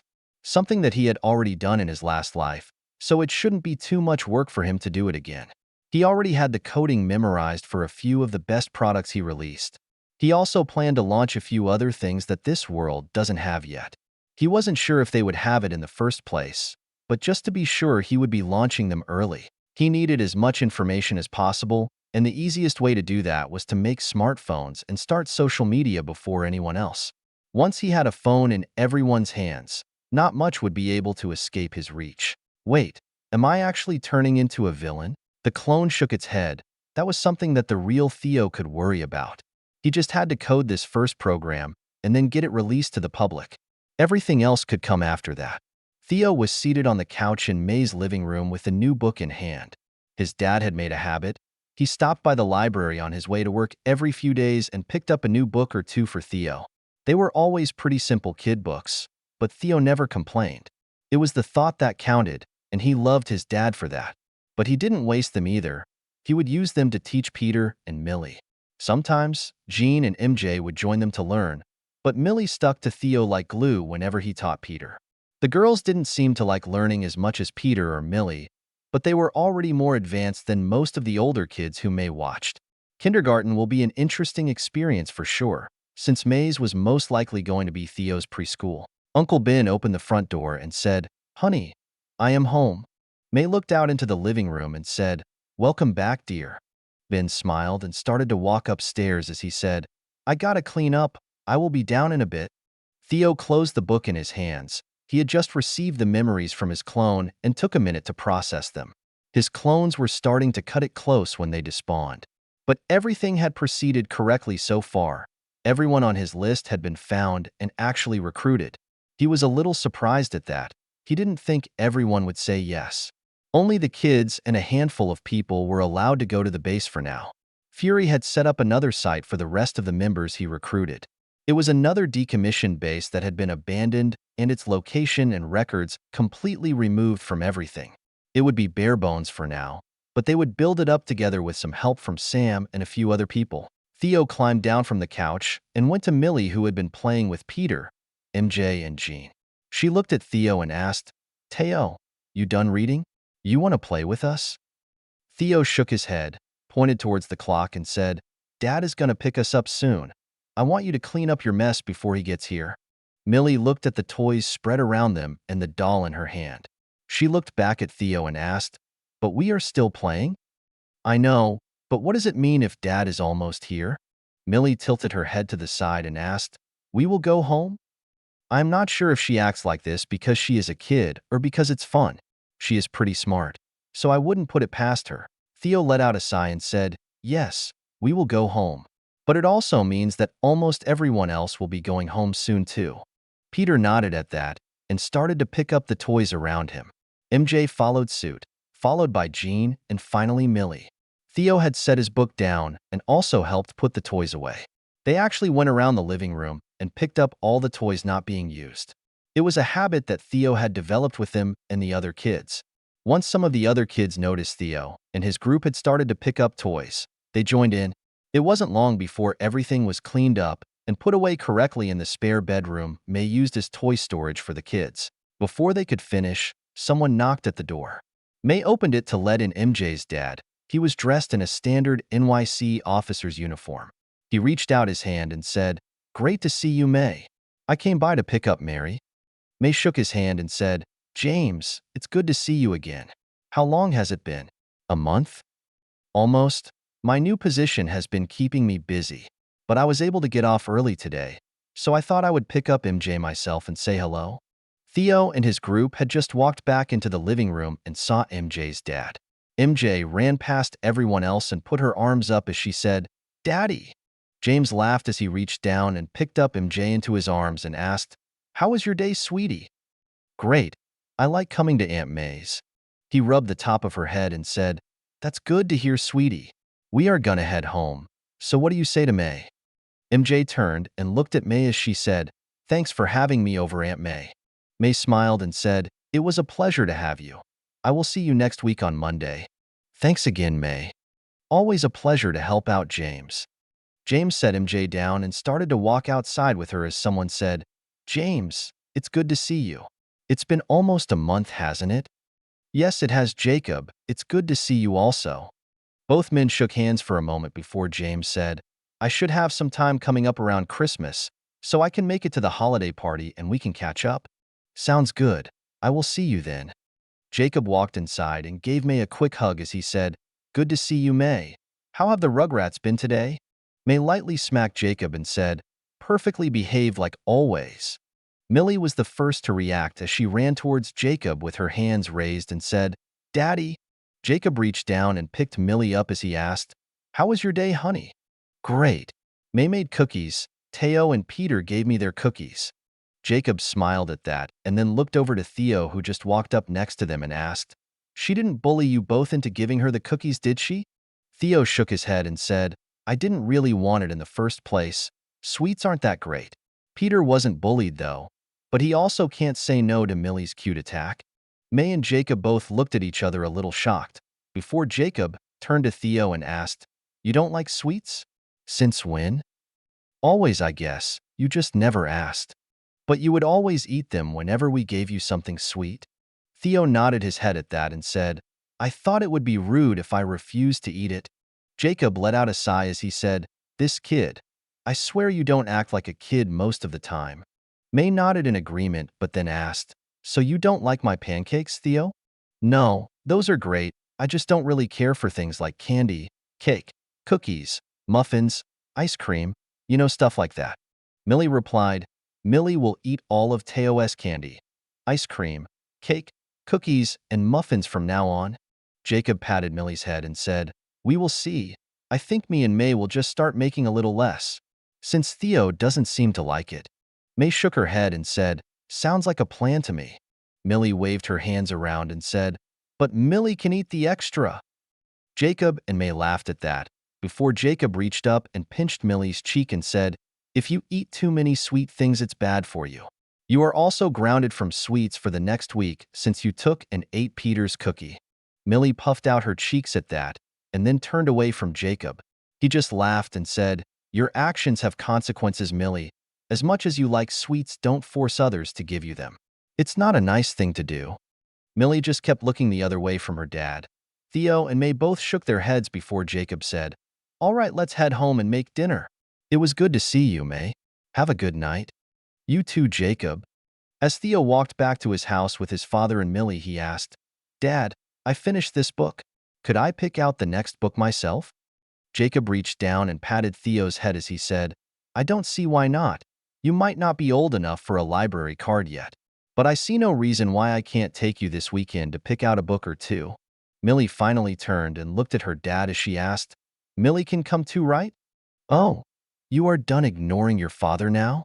Millie realized she messed up and turned away from her father again as she puffed out her cheeks. He laughed at her antics and said, I was planning to bring you and Mommy along with us. Millie just nodded like it made sense, but never turned back around and looked at her father. She was still trying to punish him for taking away sweets for a week. 00017. The library and talking with the cap. Theo looked up at the building in front of him. He had passed it once before when he went to his father's work, but he didn't know what it was at the time since he didn't see the sign that read, Steve Rogers Brooklyn Memorial Library. Theo pointed at the sign and asked, Who is Steve Rogers Brooklyn? Does he own the library? His mother and father laughed for a moment before his dad said, Brooklyn is where we are, and Steve Rogers was an important person in history. He did some very good things a long time ago, so this library was named after him. Millie nodded her head like she already knew as her dad talked. Theo looked from the sign to his dad and asked, Can I find books about Steve Rogers inside? Jacob reached down and put his hand on Theo's shoulder and said, You can, but wait till you are older to read them. They will be hard to understand for you right now. Actually, if you really want to know about Steve, I can give you my father's journals. He was a friend of his. They did a lot of things together when he was still in the military. Theo nodded his head and then said, Sounds fun, but I still need new books today, and you said I could choose them myself? Yup, but I also told Millie she can pick a book if she wants one. Millie nodded at that and said, Millie gets a book too, but Teo needs to read it to me. Theo shook his head but said nothing else as he walked inside with his parents and sister. Inside the front door was a bronze statue of Steve Rogers in his iconic gear, which included his shield. Theo stopped and looked at it for a few seconds before he followed his parents around the display and to the front desk. Next to the right side of the desk were some turnstiles that allowed entry into the library proper. On the left side of the desk were some exit turnstiles and a checkout counter for books. Jacob reached down and picked up Theo. As he did, he said, Agnes, I want you to meet your newest member. A slightly older woman looked up from the book she was reading and glanced at Jacob for a second before she looked at Theo. After a moment, she said, So this is your son you keep bragging about, the one who reads the books you give him in a day. Jacob smiled and said, The one and only. Theo glanced at the woman's nameplate for a second and then looked back at her as he said, Hello. My name is Theodore Ezekiel Mercer, and it's a pleasure to meet you, Miss Steelwell. Oh, he has manners too. Are you sure he is your son? Jacob laughed at that, then pointed at his wife as he said, I am pretty sure he gets that from his mom. You remember Daniel? Of course I do. You are even more radiant than the first time I met you, dear. Daniel smiled at that and said, It's good to see you again, Agnes. Agnes nodded in reply and then looked at Millie and said, And this must be your daughter Emily you keep talking about. Millie shook her head and said, No, my name is Millie. Oh, I am sorry, sweetie. I must have misheard your father when he told me your name. Millie nodded her head and said, It's okay, now you know. Theo, along with his mother and father, laughed a little at that as Agnes said, Well, I know who takes after Jacob. So, Jacob, are you here to get Theo some more books? That is the plan, but I promised him that I would let him pick out whatever he wants. Agnes nodded her head at that and asked, Were you planning to get him his own library card? Theo glanced at his dad before he looked back to Agnes and excitedly asked, Am I even allowed to have one? You are polite and enjoy reading. I have no issue with setting up a card for you. But you can only check out books if you come here with one of your parents. Theo looked at his dad and asked, Can I please get a library card, Dad? Millie looked at her mom and said, Millie wants a card too. Jacob glanced at Theo and then Millie before he looked at Agnes and said, One card for Theo, please. He looked over to Millie and said, If you get a library card, then you have to read the books yourself. Theo won't be able to read them to you. Do you still want one? Millie looked conflicted for a second before she shook her head and said, No, Millie likes when Theo reads to her. Jacob reached over and patted Millie's head while Agnes started to work on a library card for Theo. It only took a couple of minutes and a few questions and Theo was handed his very own library card. After that, they walked inside and Theo's parents took them to the kids section of books. Theo spent a little while looking around and didn't really find anything he liked. He did find one book for Millie about dragons and fairies. He gave up on the kids section and started to look around next to it. His parents were nice and let him roam around the area alone, but he was always in sight of one of them. After a bit of looking around, he found the how-to section just a couple rows over from the kid books and started to look around it. It didn't take long to find two books he wanted. One of them was a beginner's guide to art and drawing. The other book was a beginner's guide to programming. He was pretty sure he could get away with the first book. The second one, he wasn't sure if his parents would let him get it. But he planned to try. They did say he could pick anything he wanted. Theo carried the books back to his parents and said, I want these. They look fun. His parents both looked at the books and both had different expressions. His father looked a little confused and his mother looked a little curious. His father spoke first and asked, Why did you pick these two books? Theo pointed at the first book and said, I like to draw. This says it can teach me to draw cool things. He opened up the next book and pointed at some text as he said, I am not really sure what programming is, but it says here that you can learn to make games if you learn this whole book. I like games. It might be fun to make my own game. Jacob nodded his head a bit and then looked at his wife and asked, I did tell him he could pick whatever he wanted. What do you think, honey? She smiled and said, He has always been a little different. I don't mind if he wants these books. She looked at Theo and said, Programming is something you use a computer to do. Once you read the first few chapters of the book and can explain it to me, then I will let you use the computer to practice programming. Do we have a deal? Theo nodded his head and said, Yes, mother. Good, now let's head home. Steve was seated in a conference room next to Peggy. A few other people he had been introduced to were with him.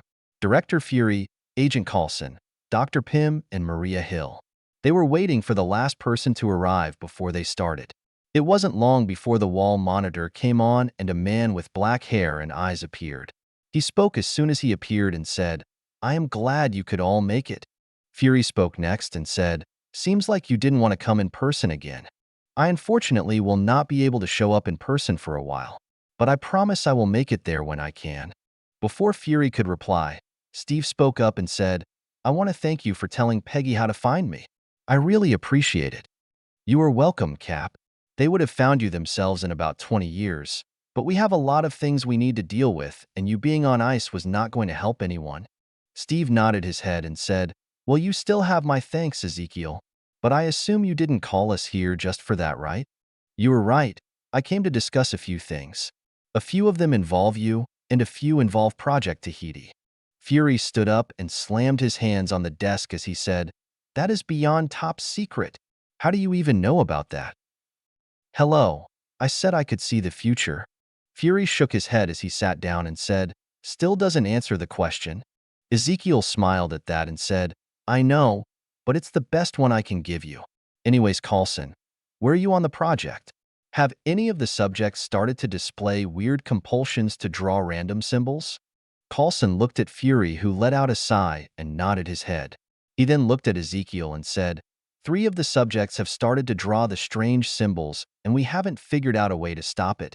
I was going to recommend canceling the project if we can't find a way to fix the issue." Ezekiel nodded his head for a second and then said, "What they are trying to make is a 3D model of a city. I would recommend letting them use things to make a 3D model of the symbols. After they see it once, the symptoms will stop and the test subjects will be fine. I would still monitor them for a while afterwards, and I will also need to confirm that they aren't Hydra sleeper agents. But after that, I think we should bring them into our new group." Coulson and Fury both looked at each other for a few moments before Coulson nodded and then looked at Ezekiel and said, "Thank you for the advice. I will test it out when I get back." "Great, and don't forget to send me the names of each one so I can start checking out their backgrounds." Ezekiel looked over to Steve and said, "Cap, I have a few things I would like you to do. The first is to start weight training." Everyone looked a little confused at the request, and Steve asked, "Didn't the serum I took make me the peak of what a human can be?" "Yes, but you are no longer human like the people in the room with you. You can train and become even stronger than your current self. It was never brought up before because you were in the war and no one thought about it. But trust me, Cap, you can become even stronger, and honestly, for what is coming, we will need you at your best." Steve nodded his head at that and then asked, "What else do you need me to do?" A picture appeared on the screen. It was Steve with the Howling Commandos. 2 people on it were circled. Then a picture changed and a photo of each man was put up on the screen. After a moment, Ezekiel reappeared on the screen with the photos to each side of his face as he asked, "I am sure you know who these men are?" Steve said in a slightly pained voice, "Of course, that's Bucky and Logan. Why are you showing me their pictures?" The pictures changed. Both were newer and in color. One showed a gruff man with a cigar, talking with a bald man in a wheelchair. The other picture was a man with a metal arm and long black hair strapped into a chair with wires attached to him. Ezekiel then said, "What if I told you they are both still alive?" Steve was almost shaking in his seat as he looked at the picture of Bucky. He kept looking at the photo as he asked, "How is Bucky still alive?" 00018. Timelines, how do they work? He survived the fall into the canyon but lost his arm. Hydra saved him and gave him some type of super soldier serum, replaced his arm, and brainwashed him into the perfect killer. He is now called the Winter Soldier. Are you fucking kidding me? Bucky Barnes, Captain America's best friend, is the Winter Soldier? Ezekiel nodded his head as he said, "Seems like just the type of thing a group like Hydra would do. Why are you surprised, Fury?" Fury shook his head, but said nothing else. Steve finally looked at Ezekiel and asked, "How is he still alive?" "They kept him frozen most of the time and only brought him out to kill a target, then they would freeze him again. As far as I know, his last target was Howard Stark on December 16, 1991. No one spoke for a while until Peggy asked, "Why did Hydra send Bucky to kill Howard?" Howard had completed what he thought was the super soldier serum. Hydra wanted it. Turns out it wasn't perfect and made the test subjects mentally unstable. So they put them all on ice, at a secret facility in Russia. I think Bucky is still there, since his handler is in charge of that base. Peggy asked, Howard really finished it? Steve stood up at the same time and asked, Do you know where the base is? We need to rescue him. Ezekiel shook his head and said, Like I said, he thought he completed it, but it had issues. As for the base, I currently don't know its location, but it doesn't matter anyways. We don't have the manpower to take that base currently, but I have an idea on how we might be able to. I am just concerned if us taking that base will raise any flags within Hydra. Unless we place the blame firmly on someone else. Steve started to pace back and forth next to the desk as he said, We can't leave Bucky with them. I don't want my friend to suffer under them any more than he already has. I understand your concerns, Cap, but we need to be careful. Playing with the timeline can lead to worse outcomes than what I am trying to prevent, and the more we mess with it, the worse it can get. Fury spoke up and said, But you said you can see the future. Can't you just see what is going to happen once you change something? Ezekiel shook his head and said, No, I can't. I had a pretty good idea what was going to happen to this universe before I was born. But since I was born, the timeline has been changing, and I don't know how it's going to affect the future. So I figured if it's already different, I might as well change it more, and when an important event happens, I will intervene to make it end better than it would. Everyone stayed quiet as they thought over what Ezekiel had said. Steve was the first to speak as he asked, So you had an idea of what would happen. But since you have been changing things, you aren't really sure what will actually happen anymore and are hoping things stay the same anyways so you can change it? Am I the only one who is confused? Everyone, except for Hank, glanced at each other and kinda shrugged, before they looked back at Ezekiel and waited for an answer. Yes and no. I guess Dr. Pym is the only one who has an idea what I meant. Hank nodded and said, I think you are talking about multiverse theory? That is correct, but it's also different. Here, let me give everyone some simple examples. Ezekiel's face shrunk down, and a horizontal green line appeared on a black background on the display. As it did, he started to speak and said, Take this here as our current timeline, except that I was never born. But I want you to keep in mind this line is actually millions upon millions of timelines that are similar. Everything in them happens the exact same, till something doesn't. Another line branches off from it and moves parallel to it. Now this new branch is where I was born. But this is also millions upon millions of timelines also, and each one is the exact same until another branch breaks off from the second line, and it begins to run parallel to the first and second line. This third branch is where I decided to actively interfere in the timeline, kinda where we are now. Now this one is the same as the others, millions upon millions of timelines, and each one is the exact same.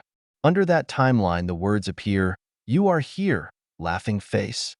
Another branch breaks off from the third line, and it begins to run parallel to the other three lines. This is one where I didn't tell you about Bucky, but still decided to interfere in the timeline. Another branch breaks off from the fourth line, and it begins to run parallel to the other four lines. Now in this one, I don't tell you what I know about certain future events. As you can see, whenever I do something, it will affect the timeline and make a new branch. Another branch breaks off from the fifth line, and it begins to run parallel to the other five lines. But in this timeline, Fury took the info I gave him and decided to act against Hydra earlier than I planned to and fucked my plans up. It's not just me who can branch the timeline. Anyone who gains knowledge from me and makes a decision they wouldn't make without that knowledge can branch the timeline. Ezekiel looked at everyone in the room and asked, Everyone is with me so far, right? Everyone nodded in reply. Ezekiel smiled, and a red vertical line showed up running across and touching each of the green lines. Now these red lines are events that happen in almost every timeline. It doesn't matter what I change in the timeline, the event is going to happen. Let's call them acts of fate. If the whole universe wants something to happen, it will happen. It might be completely different in each timeline branch, but it still happens. A good example of this would be you, Captain Rogers. In most of the multiverse, you are almost always Captain America. Hank shook his head and said, I refuse to believe in something like fate. It would make our free will meaningless. Other people nodded their heads at that as Ezekiel laughed and said, I said call them acts of fate, but it's not really fate. Let's take the example I gave about Captain Rogers. The reason he is almost always Captain America is because of the choices he makes in each life that leads to it happening. If he makes different choices, then it doesn't happen. But someone else will step in to take the mantle in his place, causing a new timeline branch. But that red line event still happened, because the universe wanted it. Everyone still with me? If this red line event is supposed to happen some way or another, then what about people who are supposed to die? You are trying to change things because you want to save people. But won't these people still die, or just different people in their place instead? Honestly, that is a very good question, Peggy. I don't think individual people's deaths count as a red line event. Red line events are normally things that can shape history or change the world or even the universe. I know the aspect of death might be a little upset if I save people who were supposed to die, but I am not bringing them back to life, so I doubt they would really care much at all. Which reminds me, don't go overboard with Project Tahiti. That could really cause some issues. Coulson raised his hand and asked, "What do you mean by aspect of death?" Ezekiel let out a sigh and said, "You can kind of think of them like a god, with a capital G. You know, this would be so much easier if you were versed in magic, then I wouldn't have to explain much of this at all." Around one of the empty chairs at the table, the area around it started to shatter like a mirror, and after a few seconds a woman with a bald head and wearing robes was seated there. Everyone reacted to her presence and pulled out weapons, going on the defensive, except for Fury, who just had a smug smile on his face as he looked at Ezekiel. Ezekiel studied the woman for a few moments before he said, "I didn't expect to meet you for a while, Ancient One. Although I was kinda hoping to meet Yao instead." Fury looked around at everyone and said, "Stand down. I invited her here. I wanted to see how Ezekiel reacted." Peggy holstered her weapon, then reached over and smacked the back of Fury's bald head as she said, "You do not keep secrets from us. We are all in this together, Nicholas. The next time you want to do something, you consult with Steve, Hank, and me." Fury glared back at Peggy but said nothing. Everyone else tried not to smile at what just happened as they seated themselves back down. Once everyone was settled, the Ancient One said, "Unfortunately, Yao decided to pass the mantle of Sorcerer Supreme to me almost 900 years ago, and with it, all of its problems. He didn't stick around to help a little?" She shook her head and said, "No, he left right after to explore the greater universe, and I haven't heard from him since." Ezekiel laughed and said, "Looks like leaving your successor to fend for themselves after the mantle passes is a trait you both share." The Ancient One chuckled lightly and said, "Yes, I suppose it is. Is there anything you would like to point out I might have missed or explained incorrectly so far?" She shook her head and said, "Honestly, you have done a fine job. How you came to acquire this knowledge concerns me, but we can talk about that at a later time. For now, please continue. I just wish to observe for now." Ezekiel nodded, then looked over the rest of the room and said, "Great. So the original question about changing the timeline and still being able to change future events kind of makes sense now?" Everyone nodded, but only Hank and the Ancient One seemed confident. Ezekiel laughed as his face filled up the screen again and he said, "All right, so besides needing to find this base in Russia, we need enough people to take it, or a few powerful people." Ezekiel looked over at the Ancient One and asked, "Would you like to help us? I am pretty sure you could toss all the base personnel into the mirror dimension. We could easily deal with them that way, and not have to worry about them sending out any distress calls." She stayed quiet for a few moments and studied Ezekiel before she said, "I could agree to help if you meet me in person so we could talk." Ezekiel shook his head and said, "That won't be possible for now." She smiled at that and asked, "Is it because you aren't much older than 2 years old and think we wouldn't take you seriously?" 00019. Exposed? You could hear if a pin was dropped in the room. Everyone was glued to the monitor and waited for Ezekiel to say something. Ezekiel looked down for a while and started to giggle, which turned into an almost maniacal laughter. After a while, he calmed down, and as he looked at the Ancient One, he said, "This is why I said I didn't want to talk to you. You can be so troublesome." Fury looked at the Ancient One and asked, "Are you telling me we have been working with a toddler?" She shook her head and said, "No, Director Fury. While his physical age might be 2, I expect his mental age to be older. He does not talk like a child after all." Ezekiel smiled and said, I am about 60 years old if you count my previous life. But I am currently 2 years old in this life. Everyone looked a little confused and Hank was the first person to talk as he asked, "So you are what, reincarnated?" Ezekiel nodded and said, "It's different, but that is pretty close to what happened." The Ancient One asked next, "Who sent you here?" Ezekiel looked off to the side for a few seconds before he said, "The best way to put it is the one above all." The Ancient One's calm face slowly changed and a look of complete shock and almost horror graced it before she asked, "How sure are you it was someone like that? It could have just been a greater demon who is using you and sent you here as a seed. I have seen similar things happen before. You could be a threat to the entire world. I would have to check your soul for any contamination to confirm, though." Ezekiel shook his head as he smiled, before he said, "It wasn't a trick and I am positive it was them and not someone lesser. While they did send me here, I made a deal and specifically asked them to do it. You don't make a deal with someone that powerful, you only make deals with entities that want your soul. I really will need to meet you as soon as possible, Ezekiel. I would recommend to everyone here not to interact with this man until I ensure that he is not a host to something sinister." Ezekiel frowned at that and said, "This is why I didn't want to meet with you so early. I knew you would be a pain to deal with.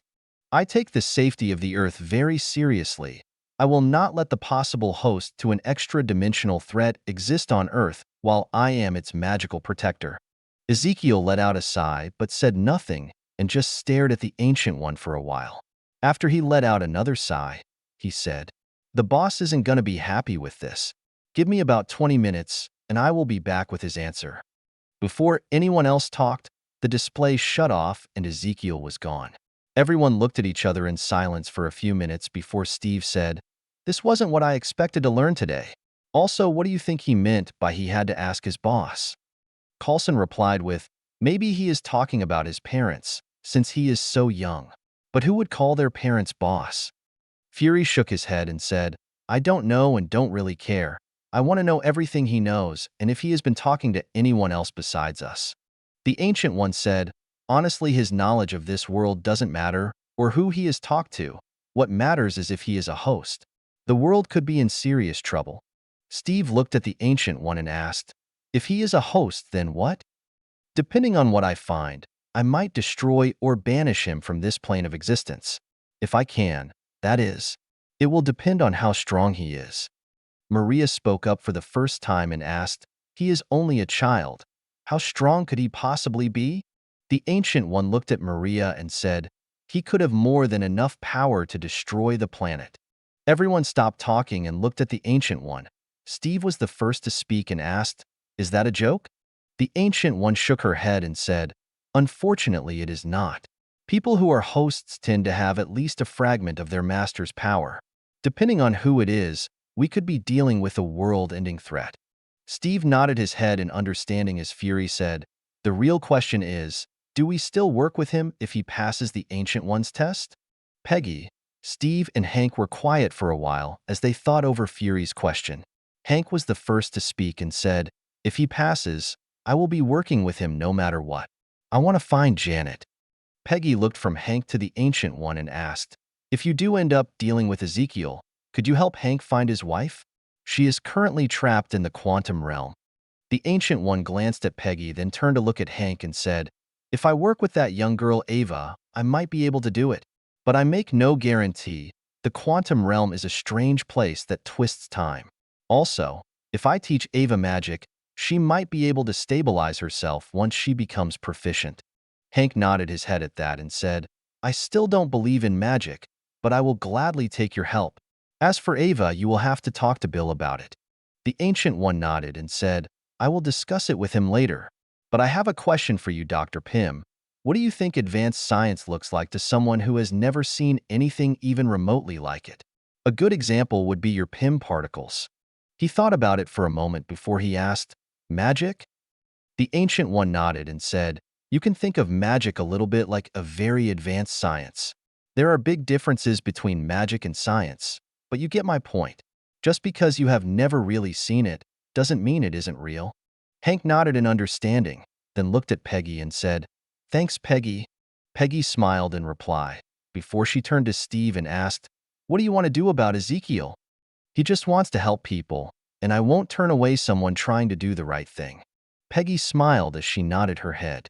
She already knew Steve's answer before she asked him. She glanced at Fury and asked, "What about you?" Fury frowned a little and said, "Looks like I am already outvoted. I am not sure about working with a child, but I want the knowledge he has." The monitor screen flashed back on and Ezekiel smiled before he said, "I have the body of a child currently, but I am not a child, Fury." Ezekiel looked at the Ancient One and said, "The boss said you can come over on one condition. You have to swear to the Vishanti that you will not divulge the location to anyone else, or you lose your ability to use magic."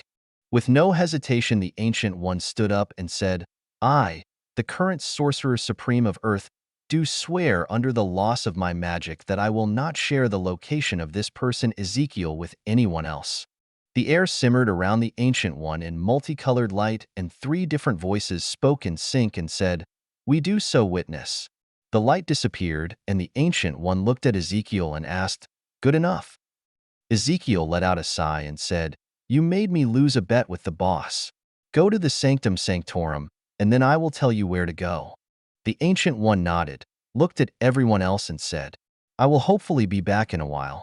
If something bad happens, someone will let you know." She raised her hand a little and made a quick circle.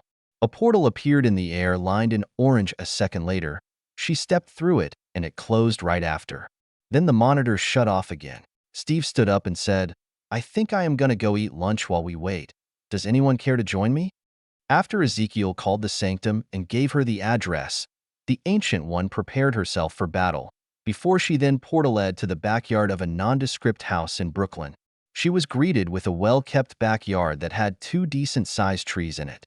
She focused on the house in front of her and prepared herself as she walked to the open back door. As she entered it, a voice of a child was heard from deeper inside as they said, "Don't touch anything. I don't want my parents to know anyone was here. I am in the living room." She didn't drop her guard as she walked towards the sound of the voice. As she came closer, she heard the clicking of keys at a fast pace. When she entered the living room, she looked to the right and saw a child sitting on the top of a desk, with a keyboard on his lap, typing away quickly as he scanned the screen in front of him. He never looked towards her but said, "Make it fast. I am busy." She quickly scanned the area around her, before she asked, "Didn't you say you have a boss? Where are they?" 2 houses over to the left. Just listen for a bunch of kids making a lot of noise."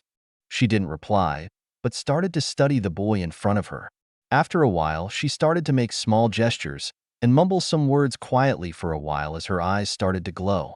After a few minutes, she stopped and said, "I have no idea who you made a deal with, but you have no soul. I also don't see anything inside of you that could be controlling you either." Ezekiel never stopped typing, or even turned to look at the Ancient One, but asked, "What the hell are you talking about? What do you mean I don't have a soul? Everyone has a soul." The Ancient One shook her head and said, "I do not see one in your body. I am not really sure how you are even alive right now." 00020. The Ancient One wants to talk. The Ancient One shook her head in pity and said, "Without a soul as a container, your life force is slowly ebbing away. I can already see it. If nothing is done, you will die within a few weeks at most." Ezekiel laughed at her words and said, "For being the Ancient One, you sure don't know much, do you? I will be gone by 5, before my father gets home to take a shower." The Ancient One frowned at that and said, "You might be close to 60 in age and currently dying, but you should still show a little respect, young man. I have worked to keep this planet safe from threats for over 900 years. Ezekiel finally stopped typing as he rolled his eyes and said, "All right, Granny, whatever you say." He started to save his work before he shut off the computer. As he did that, the Ancient One frowned a little more and said, "You know I was going to try to help you, since you are not corrupted. But with your attitude, I think not." Ezekiel stood up on the desk and put the keyboard and mouse back in place before he jumped off the desk and landed on the floor. He walked closer and looked up at the Ancient One as he said, "Nothing you can do could help me anyways, Granny. You would just be wasting my time, like you are now. You said you came to check me out. Are you finished, or do I need to strip naked?" The Ancient One stepped back and said, "No, but I want to meet your boss before I leave." Ezekiel let out a laugh as he said, "You made me lose another bet, old woman. You want to meet my boss? Then take us to the mirror dimension first." The Ancient One nodded and flicked her right hand. The area around them started to break like glass. After a moment, they were both in the mirror dimension, and the Ancient One said, "Now summon your boss for me." Ezekiel started to giggle, before his laughter became manic, and he said, "I really wish you would have found us in a few years. It would have been more fun. You would have been dead long before then. Now summon your boss for me. Please." You know, the boss isn't gonna like this one bit. But I know you came here ready for a fight. So it would be a shame to let all that work go to waste, wouldn't it? How about you show me how well you can dance? Ezekiel's body flickered for a moment before it disappeared, and a shield glimmered into life behind the Ancient One's head where Ezekiel had just tried to punch her. The next second his body flickered. He reappeared in the air in front of her mid-punch. She gently blocked the punch with her palm and then gripped his fist. She pulled him downwards and moved him into the path of her leg as she kicked him in the chest, which sent him flying away from her. As Ezekiel slammed into the wall of the mirror dimension, she watched the boy closely and noticed his life force was depleting even faster than before. Ezekiel recovered slowly, and as he got up he started to laugh again as he said, "This body is so weak it makes me sick." The Ancient One shook her head and said, "You could beat a normal human with no training. But a trained combatant, even with your speed, you would lose. You also pack no power behind your attacks, and with this amount of skill, I won't need to cast a single spell to beat you." Ezekiel started to laugh menacingly and said, "You want to bet?" The Ancient One stepped back and put up her guard as she watched Ezekiel. The boy brought his hands together as he started to make signs. She wasn't sure what they meant, but as he made them, the life force in his body began to move. Most of it started to gather in his chest area and started to spin at a rapid pace as he inhaled. When he finished, he said, "Fire-style majestic destroyer flame." A huge flame erupted from Ezekiel's mouth and sped towards the Ancient One. "May the aegis of the seraphim intertwine to protect me." A glowing orange shield bubble engulfed the Ancient One as she watched in fascination as the life force in the body of Ezekiel disappeared and turned into a giant flame spewing from his mouth. It didn't last too long, less than 15 seconds, and the boy was spent. The last bits of his life force were about to fade away as he gasped for his last breath. He said, "I win," as his body fell forward and disappeared into a puff of smoke. The Ancient One started in shock at what just happened. In all her years, she had never once seen someone act so reckless with their own life. She just stood there, staring at the spot where Ezekiel just was. Ezekiel was in the backyard walking around, practicing his control exercises when he was flooded with knowledge from his clone. He almost tripped mid-step when he saw what they had done to the Ancient One. After he stopped walking, he looked around and observed everyone in the backyard for a few seconds. He then walked towards the shed in the backyard, and once behind it out of sight, he created a new shadow clone. The clone snickered at its creator before it nodded and walked out from behind the shed. It sat down on the ground next to it and started to do his best Shikamaru impression. Ezekiel's body flickered, and he quickly scaled up the fence and over the wall into the alleyway behind the house. As he ran towards his house, his body flickered with each step, and he made it to his backyard fence in only a few seconds. He quickly ran up the fence and jumped over it into his backyard, then ran into the open back door and looked around his living room as he came to a stop. The Ancient One was still in the mirror dimension when Ezekiel flickered in front of her and looked around the house for a moment before he let out a sigh of relief and said, "I knew it would be fine, but that idiot still gave me a scare." The Ancient One snapped her wrist and pulled the new Ezekiel into the mirror dimension with her and said, "What exactly was that? I've only seen dark magic that uses life force like that." Ezekiel studied the Ancient One for a few minutes in silence before he said, "It's a personal skill I have, but it wasn't life force." The Ancient One nodded and started to cast examining spells, one after another on the new Ezekiel. Once the last spell was cast, she asked, "I assume that you are the real Ezekiel, but what was I just talking to?" Ezekiel smirked at that and bowed as he said, "I must apologize for him attacking you, by the way. He was a clone of myself that I share memories with. They each have their own personalities and can act however they wish after I make them." but they normally act like me and less like that. Most of the time. The Ancient One regarded Ezekiel as he stayed bowed, before she finally said, "Apology accepted, young man. Now I have some questions for you, and you are on a time schedule, I believe." Ezekiel stood back up and said, "I just need to program, but I will just call today a break. You have till my father comes home to ask whatever questions you want, but I might not answer them." "Who sent you here?" "They told me to think of them as the one above all. But I also know there is a one above all here, but it's not him." The Ancient One nodded and asked, "Why were you sent here?" "Because I asked to be." The Ancient One shook her head and said, "I said before that you don't ask beings like that for things. Unless you traded something for it, that just doesn't happen. I traded positive karma." "Positive karma?" "Like doing good deeds." Ezekiel nodded a little as he raised his right hand and scratched the back of his head as he said, "Yes, something like that."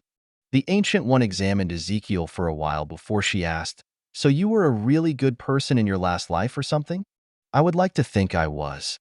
"So why here, to this timeline? You seem to know what is coming, and you aren't planning to sit on the sidelines from what you have done so far." Ezekiel laughed at that before he said, "I didn't pick this place first or even second. I picked my world first. I wanted to see my kids, but I was told that wouldn't be allowed. So I picked somewhere else, but I was told I wouldn't be able to affect the timeline much, and I didn't want to live my second life like an NPC bystander." "NPC?" Ezekiel smiled and said, "It's a term from video games, non-player character. If I went to that world, that's how I would feel. You should really play some video games when you have some free time. I think you would enjoy it." The Ancient One just nodded for a moment before she asked, "So this was your next choice?" Ezekiel shook his head and said, "No, he made me an offer, an already made timeline. I wouldn't be able to change where I started, but he would give me powers I could use to shape the future of the timeline." The Ancient One frowned a little and said, "So you mostly came here because you gained powers?" "No, I would have had powers in the other worlds I went to. I had another reason for coming here, but I doubt you would understand. It's kinda childish." "Humor me." Ezekiel raised his head up at the ceiling with his eyes unfocused as he looked past it, and he said, "After I was born, I was told that I was special. It was a miracle that I was even alive." His eyes became focused as he looked at the Ancient One and said, "During my mother's pregnancy, she did everything she could to have a miscarriage. Her personal beliefs wouldn't allow her to get an abortion, and I was just a reminder of the worst night of her life. So she attempted to get rid of me in a way that wouldn't affect her soul." Ezekiel let out a sigh as he said, "Well, nothing worked. I somehow survived everything she put in her body to kill me. But it wasn't without a cost. I was a miracle baby, with more health issues than the average cancer patient ward. Luckily, my mind was somehow spared, and it was the one thing that kept me alive." Ezekiel shook his head as he said, "My mother was forced to give me up for adoption after I was born. Not like she wanted to keep me anyways, but after the doctors figured out what she had been doing to get rid of me. Well, she was sentenced to a mental institution for her condition instead of prison. As for the man who donated the other half of my genes, he was in prison for what he did to my mother and some other women." Ezekiel sat down on the ground and started to examine his hands for a moment as he said, "You know, everyone loves a baby, unless the baby needs to be hooked up to machines just to live. I didn't even get to go to an orphanage. I had to stay under medical care for my body to function properly. I was lucky my mind worked though, otherwise they wouldn't have kept the machines on." Ezekiel laughed and said, "Apparently if you aren't considered brain dead, by law they had to keep you alive. Even a kid no one wanted. I spent the first part of my life till I was about 6 alone.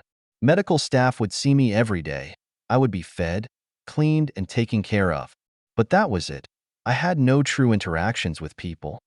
Ezekiel looked back up at the Ancient One and said, "While my mind did work, they still didn't try to teach me anything.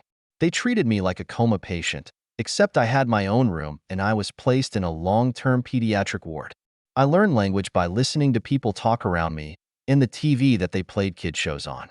I actually learned to read from watching Sesame Street." Ezekiel smiled at that, his eyes looking past the Ancient One and into an old memory. The edges of Ezekiel's eyes glimmered a little and his voice broke slightly as he said, Around 6 is when I made my first friend. His name was Sam. He introduced me to the world of comic books, and he is the main reason I took the deal for this world. 00021. Striking a deal. Ezekiel blinked his eyes a few times to clear them before he looked at the Ancient One and smiled as he said, Marvel Comics was Sam's favorite, and the timeline he liked the most was this one. He introduced me to comics with this timeline, and I read everything about it, watched all the movies and shows when I was older. I even played all the video games. I also branched out and read other comics, anime, and manga. The Ancient One looked at Ezekiel with one eyebrow raised and asked, You expect me to believe you know so much about our universe because it was originally comic books in your past life? You are the only one I could tell that to and not seem crazy. If I told Fury, Peggy, or even Hank, they would all assume I was crazy, no matter how much info I give them that is correct. But you and Strange are open-minded and would give me the benefit of the doubt. The Ancient One studied Ezekiel for a while before she nodded her head and said, You are correct. I will keep this bit of info between us for now. So what are your plans for this world? Ezekiel shook his head and said, To change things for the better. I won't tell you my plan, but one of my main goals is to stop half of the universe from disappearing. The Ancient One's voice raised slightly as she asked, Half of the universe is going to disappear? More like half of the people living in the universe are going to disappear. Some crazy purple guy collects all of the Infinity Stones and uses them to do it. The Ancient One shook her head and said, That shouldn't be possible. The Time Stone should have been protected by Strange, and the other stones should be almost impossible to find. It was, but he used the Time Stone to check the future and only saw one where they could win against the threat they faced, and turning the Time Stone over was part of his answer. I think it was a stupid idea, so I am changing stuff so we don't have to make that choice at all. The Ancient One examined Ezekiel for a while before she said, Fine, I won't interfere with what you are trying to do for now, but I will be part of this group you are building. If I find a reason to doubt you in the future, I will not hesitate to put you down. Ezekiel nodded his head as he stood back up and put his hand out as he said, Fair enough. Welcome to the team. The Ancient One reached down and shook Ezekiel's hand as she said, Thank you. As they shook hands, the Ancient One's eyes widened as she said, I have never seen anyone like you before. You have a perfect resonance with universal energy. It's flowing into your body naturally, almost like you have been practicing magic for decades. Did you practice magic in your old world? Ezekiel smirked as they released hands and said, I never practiced magic. My world didn't have it. The Ancient One shook her head and said, Maybe it was too well hidden. I guess that doesn't matter anymore, but how would you like to become a sorcerer in this world? Ezekiel shook his head and said, Not currently. I have too much other stuff I need to worry about. Maybe when I can handle running a few clones at the same time I might think about it. But my current concerns are building my team, programming and training myself. The Ancient One shook her head again and said, You are currently 2 years old. Training in the mystic arts is mostly reading at the start with some minor practice lessons. It would be perfect for you to learn now since training a child's body will have negative effects while you are still growing. Ezekiel smiled and said, If this was a normal body you would be correct, but physical training for me will only be a net positive. Also, I was talking about training my powers more than my body. I think just becoming decent with my skills will take years of practice, even if I use clones to help me. Fine, but let me know if you change your mind. I will personally train you in the mystic arts when the time comes. Ezekiel bowed slightly and said, Thank you. I will take it under consideration for now. I do know at some point I will need someone to help me with my martial arts. I would love to be able to train under Shang-Chi, but I don't know if I will be able to find him. The Ancient One smiled and said, I could help with that, but if I am busy I know a few other people who could help you in my place. Ezekiel laughed and asked, Master Mordo? Wong. The Ancient One smiled again and said, I was also thinking about Captain Rogers. He is one of my choices already, but traveling to him might be an issue. That, and I would have to deal with Fury if I showed up at the base. The Ancient One nodded her head and said, Fury would be an issue, but I could take care of the travel portion. Once I am older, I will take you up on that offer. Ezekiel's eyes lit up for a moment and he asked, I almost forgot. When I was waiting to be born, I had all of my memories, yet I had no brain at the time. I am pretty sure I was just cells dividing. Is my memory tied into my soul or something? Is that why astral projection works? The Ancient One laughed and said, "It's a lot more complicated than that, but the short answer is yes. If you want to find out how and why it works, you would need to study the mystic arts." Ezekiel shook his head and said, "I am good for now." Ezekiel looked back at the Ancient One and asked, "Are you satisfied that I am not a pawn for some external planar threat?" "Yes, you have an uncorrupted soul." Ezekiel nodded his head and said, "Good. I need to head back before Aunt May calls us back inside." The Ancient One moved her hand before her, and Ezekiel reappeared back in the real world. Ezekiel glanced at the clock and then looked at the Ancient One and said, "I will send my clone back over, and you can take him with you to the base. He should be able to last for a week or so. That should be enough to get a few things done." The Ancient One asked, "Isn't that going to give away who you are?" Ezekiel smiled as he said, "No. He will look how he does when they talk to him over the internet."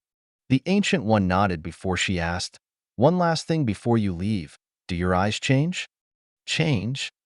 The Ancient One pulled out a piece of paper and handed it to Ezekiel as she said, "Yes, do they change from black into something like that?" Ezekiel looked at the paper with a perfect copy of a 3-tomo Sharingan on it. He frowned and said, "At some point they will, but I am not sure when." "So you were the person I was looking for." Ezekiel looked back at the Ancient One and asked, "Can't see the future clearly anymore?" "That is correct. I can see glimpses, but most of it is clouded. I saw you with those eyes and you turned around and looked back at me." Ezekiel nodded his head and said, "Makes sense. It's hard to hide from a Sharingan." The Ancient One asked, "Is it one of your powers?" "Yes." The Ancient One waited, but when Ezekiel provided no more info, she sighed and said, "All right, go back and send your clone over so we can head back." Ezekiel nodded his head and said, "Make sure you travel back from somewhere else. I don't want Fury knowing where I live."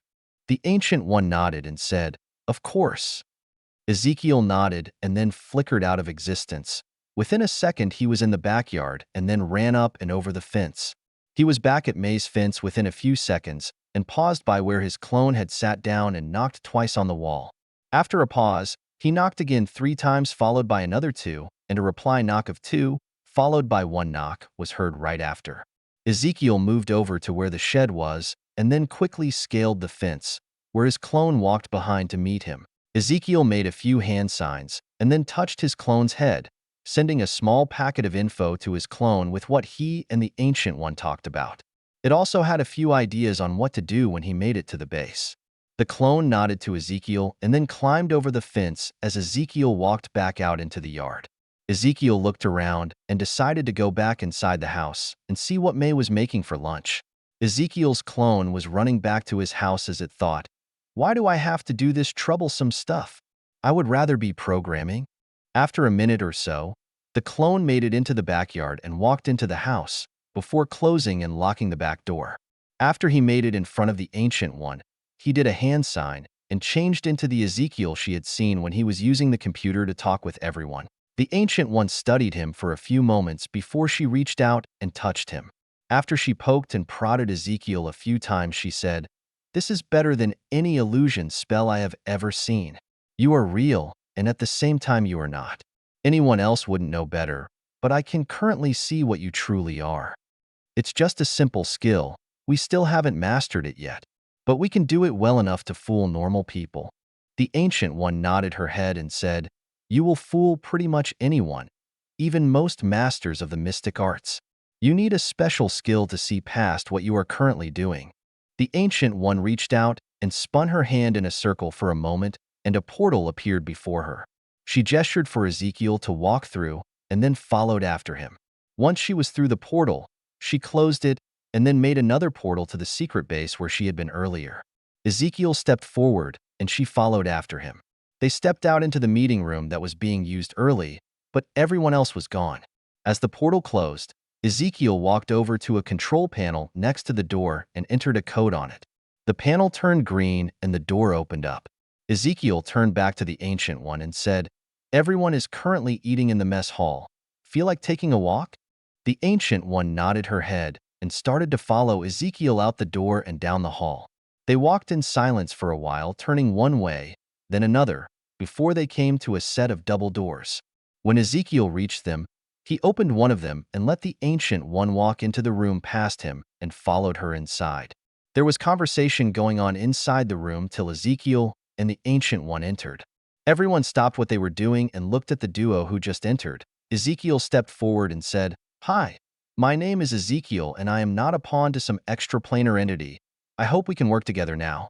Everyone looked from him to the Ancient One, who let out a little sigh as she nodded her head in confirmation. 00022. A plan is forming. Fury was the first to respond and said, "How the hell are you only 2 years old?" Ezekiel smiled as he responded and said, "I am about an hour old. It's the boss who is 2 years old." Everyone paused at that comment and looked from Ezekiel to the Ancient One. She just nodded her head and said, "I am not sure how it actually works, but this is a clone of some kind. It is slowly using up its life force and will only last about a week." Ezekiel smiled and said, "That is about right. As long as I don't use any of my skills, I should last for about 7 more days." Steve looked a little off and asked, "You are fine with only living for a week? Is there something we can do to help you?" Ezekiel laughed before he said, "I thank you for your concern, Cap, but I am not really alive in the normal sense. All of my memories are a copy from the boss, and when I disappear, he will receive all of my memories." Fury spoke up next and asked, "Since you are a clone, is this what you will look like when you are older?" Ezekiel smiled and said, "No, I have no idea what I will look like when I am older. This is just a transformation to hide my true appearance, so you don't know what I really look like." Fury looked like he was about to speak again, when Steve cut him off and said, "Well, it's good to meet you, Ezekiel. Would you like to join us for lunch? I appreciate the offer, but I don't need to eat. But the Ancient One might take you up on that." The Ancient One shook her head and said, "I am fine, thank you." Ezekiel looked around the room for a moment and took in the small mess hall. It had a kitchen area at the far end, and spread out around the main area were round tables with chairs. Only 2 tables were currently being used. Peggy, Steve, and Hank were at one table, while Fury and his agents were at another table eating. Ezekiel walked over and sat down at the table with Fury. He looked at Carlson, then Maria, and asked, "You two are only sitting at this table because he is your boss, right?" Fury stopped eating and glared at Ezekiel as everyone could hear Peggy chuckle slightly from the other table. Carlson just did his patented smile, while Maria just continued to eat like she didn't hear anything. Ezekiel smiled and sat back in his chair and said, "Don't worry, Fury. I can keep you company." "Good. Maybe you will answer a few questions while you are here." Ezekiel nodded his head and responded, "I don't mind, but I won't answer everything or anything at all, depending on what you ask about." Fury pushed his plate aside and asked, "How much do you know about S.H.I.E.L.D.? Probably the same amount as you do, but possibly more, since I know about things that will happen in the future." Fury frowned a little and asked, "I know you said you want to help people, but what is your true endgame?" "To help protect the world and make it an overall better place to live for all of humanity." Fury smirked and said, "Lofty goals for a kid. How exactly do you plan to pull that off?" Ezekiel smiled and said, "Protecting the world I am already working on. It's why I had you find Steve first. As for making the world a better place, I have a lot of ideas. But first I need to start purging all the corruption in the governments throughout the world." Fury scoffed at that and asked, "You think you can clean up the governments of the world? What are your plans? Kill everyone who is corrupt? Make yourself ruler of the world somehow?" Ezekiel laughed and said, "Those are definitely ways I could do it, but I have a much better way to make wide-reaching changes in the world. It will just take a while to set everything up." Peggy looked a little concerned and asked, "How exactly are you planning on doing that?" Ezekiel smirked and said, "By using something that hasn't been invented yet, and the voice of normal people to effect sweeping changes." Fury slapped a hand down on the table and said, "That didn't answer either of our questions. What is your plan, and what are you making to help with it?" Ezekiel shook his head and said, "I will tell you that later, once it is up and running." Both Fury and Peggy looked like they were going to say something, when Steve cut them off and asked, "What kind of changes do you plan to make?" Ezekiel smiled and said, "Now that is the kind of question I will answer. It's simple. I want a better quality of life for people. I would like free and better healthcare for everyone, better education for kids and adults, housing for everyone, so we don't have any homeless people, Also, I want to integrate metahumans into society, to make them seem normal and not something to fear. Steve nodded along to most of what Ezekiel said, until homeless people and metahumans were mentioned. He looked at Ezekiel and asked, "There is a homeless problem? Also, you said metahumans. I know what mutants are. But what are metahumans and also, what are inhumans? No one here has heard the term before." Ezekiel pointed at Steve and said, "You are a metahuman. So are mutants and inhumans. There are a few other types that would fall under the same category, such as the boss, but mutants and inhumans are the biggest groups. Inhumans are a group of people who were experimented on by the Kree about 750,000 years ago. They had powers, and so do their current descendants. As for people being homeless, just look around most major cities. Heck, in New York City, there is a whole community of mutants that live in the sewers." Fury looked the most concerned about that and asked, "The Kree were here that long ago? Also, how sure are you about a group of mutants living in the sewers of New York City?" "Yes, they were, but they left after a while and have left us pretty much alone since. Besides a few exceptions, like in 95. As for the mutants, I am about 90% certain, but you don't need to worry about them. Most of them don't have powers, so much as bad mutations. Weird colored skin, scales, slime, fur. Honestly, most of them struggle just to live with their mutations. How have the Inhumans stayed hidden for so long? They must have a pretty big population at this point." Ezekiel looked at Hank and said, "They mostly stay hidden, but I am sure the few that people have seen were mistaken as mutants." Fury shook his head and said, "So what? You want to try and make some perfect world utopia? I don't know what kind of world you came from, but this world is full of scared, judgmental, untrusting humans, which will make your goal almost impossible." Ezekiel laughed and said, "Almost impossible doesn't mean impossible. It will be difficult, it will have setbacks, it will have people that are against it. But as long as I don't give up, it will happen." Fury sighed before he said, "Great. I am working with a kid who is delusional." Steve spoke up and said, "There is nothing wrong with wanting to make the world a better place and trying to help your fellow man." "Great. There are two of them now." Coulson spoke up and said, "Honestly, it's not a bad idea, sir. You stay out of this, fanboy." Peggy laughed before she said, "Idealism isn't a bad thing to have, Fury. I like Ezekiel's ideas myself. It just depends on how he tries to implement them." The Ancient One nodded her head and said, "Honestly speaking, from someone who doesn't normally mess with the mundane side of the world, Ezekiel's ideas don't sound bad overall. Who doesn't want a warm place to sleep and food to eat? Who wouldn't like to just live their lives in peace?" Ezekiel smiled and said, "Exactly. Who wouldn't want those things?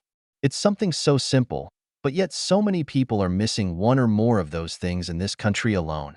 The country that everyone looks to as a leading example of the free world." Fury smirked and said, "The USSR fell in 91. That term is dated now." "That's not the point, Fury, and you know it. If you don't want to help with my other plans, that is fine. I honestly didn't expect help with everything I wanted to do." Steve spoke up next and said, "We can discuss those plans later. I want to know about Bucky. What is the plan for rescuing him? I still need to locate the facility he is located in, but I do have a few ideas on how to get him out. The first one depends on how much the Ancient One wants to help us." Ezekiel and everyone else looked at the Ancient One. She smiled back and asked, "Tell me your idea and I will let you know. Once I find the location, you port a small group close by the facility, then you pull everyone from inside the facility into the mirror dimension. Bucky and the other super soldiers will be frozen, so they shouldn't be pulled in. We walk in and take Bucky, then set the facility to explode and set the super soldiers free. Toss everyone back into the facility, and it will look like the super soldiers got loose and caused the destruction of the facility." The Ancient One nodded her head and said, "It's not a bad idea, but I don't think I could pull that many people into the mirror dimension at once. Small groups would be easy enough, but even my power has limits." "Good to know. After I have found the location, we could scout it for a few days from the mirror dimension and figure out the best time to attack. Then we could pull everyone from, say, the communication and security rooms. I could disable their systems so no one would know what is going on, and we could slowly sweep the base clean by pulling them into the mirror dimension. Afterwards, we set it up like I said." Fury spoke up and said, "You think it will be so easy? Just take out a bunch of trained soldiers, rig a place up to explode, and Hydra are going to think their super soldiers were the cause? Ezekiel smiled and said, super soldiers that they have frozen because they can't control them? Yes, I think they will believe it just fine. Ezekiel did a few hand signs, and a small cloud of smoke appeared before a copy of Fury, but with an exaggerated giant afro appeared in the chair Ezekiel was seated in. He looked at everyone in the room for a second before he looked back at Fury and said in Fury's voice, "But if I pretend to be the base commander and send out a call for help before we blow the base?" Fury looked like he was about to explode, while everyone else was trying not to laugh. Even the Ancient One had a slight smirk on her face. Steve actually held it in the best and said, "I think that plan would work well, but you also said you had a few ideas on how to get him out. Would you like to explain those and we can figure out which one will work best? Or maybe a combination of your plans?" Fury spoke right after and said in a calm voice as he slowly reached into his coat, "I will give you 10 seconds to change back before you get hurt. 1, 2. The Fury with the ridiculous afro laughed and said to Fury, "You know, if I change back, it will shorten my life expectancy." 8. Fury made some hand signs and changed back into Ezekiel and said, "You have no sense of humor, Fury." Fury glared back at Ezekiel and said, "You would need to be funny first." Ezekiel placed both hands over his heart and said, "You know words hurt the most, right? You don't look hurt at all." The Ancient One spoke and said, "Children, can we get back on track, please?"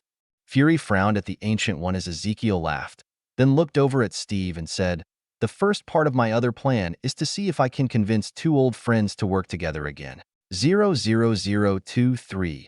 Two possible allies?" Peggy was the first to speak and asked, "Who are these two friends and why are they important?"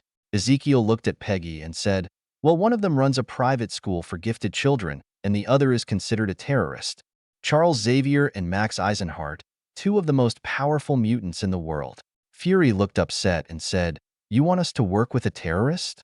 He isn't that bad. It's part of the reason he hasn't been stopped or killed yet. All of his attacks have been against people or governments who were harming mutants." Fury laughed for the first time before he said, "Have you heard anything that man has said about mutants being the superior race? The Homo superior that is the next stage in evolution and that normal humans won't have a place in the new world."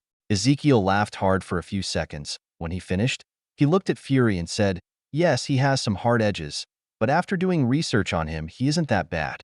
He isn't mutant Hitler in this timeline, and I know in others he has done a lot of good for mutants and humans alike. He just needs to be approached properly and shown a better way to move forward. Honestly, him and Xavier working together, tempering each other, always leads to the best way forward for mutants. I think with my help, it can be even better. Can I have a rundown on both of these people?" Ezekiel looked towards Steve and said, "Professor Charles Xavier is currently confined to a wheelchair and runs a school for gifted children. It's actually a school run by and for mutants. He is an extremely powerful telepath, but is nice and very approachable if you don't mind him scanning your surface thoughts. I think talking to him over the internet like I do with you might be best for now. While he wouldn't be able to scan my mind or the Ancient Ones, all of you are like an open book to the man. Also, he does that passively, like you breathe air. So don't think too badly about him for it." Fury asked right after Ezekiel finished and said, "I have never heard anything about him having powers. How sure are you about this?" 100%. If he was evil, he could easily take control of most, if not all, world leaders and secretly run the world. Fury stood up and started to pace as he said, "We need to come up with a way to counter his powers. We currently don't have the manpower. But I could start a project in S.H.I.E.L.D., but then Hydra would also have the research." Ezekiel spoke up and said, "Settle down, Fury. You have absolutely nothing to worry about. Xavier's only real concern is to have mutants and humans coexist peacefully. He would never do something to jeopardize that. It's why he and Max parted ways long ago.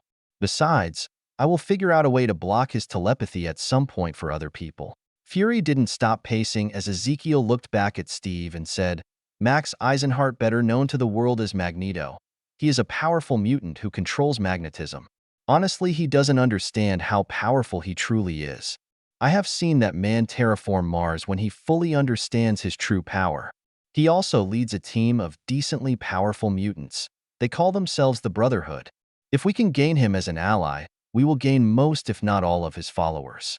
I don't like this idea at all. It's going to add too many people. People who we can't really trust. Ezekiel looked back at Fury and said, "You are correct. That is why I would contact them remotely and have them help out with missions that involve rescuing mutants. They might help us deal with Hydra when the time comes, but we can discuss that later." The other reason I want to contact Xavier is because Logan works at his school. Steve leaned forward a bit and asked, "Are you sure it's him and not his son or a cousin?" "I am absolutely positive it is James Logan Howlett. He was born around the 1880s in Canada. The only issue is he doesn't know who he is anymore. Someone thought a bullet to his brain would kill him. All it did was fuck up his memories, and he now goes by Logan since he doesn't remember his real name. Xavier has been trying to help him regain his memories, but it's slow going since it was more of his brain being destroyed than actual damage." Steve and Peggy both looked a little upset since they had both been friends with the man during the war. The rest of the room was quiet besides the sound of Fury pacing back and forth while he was thinking.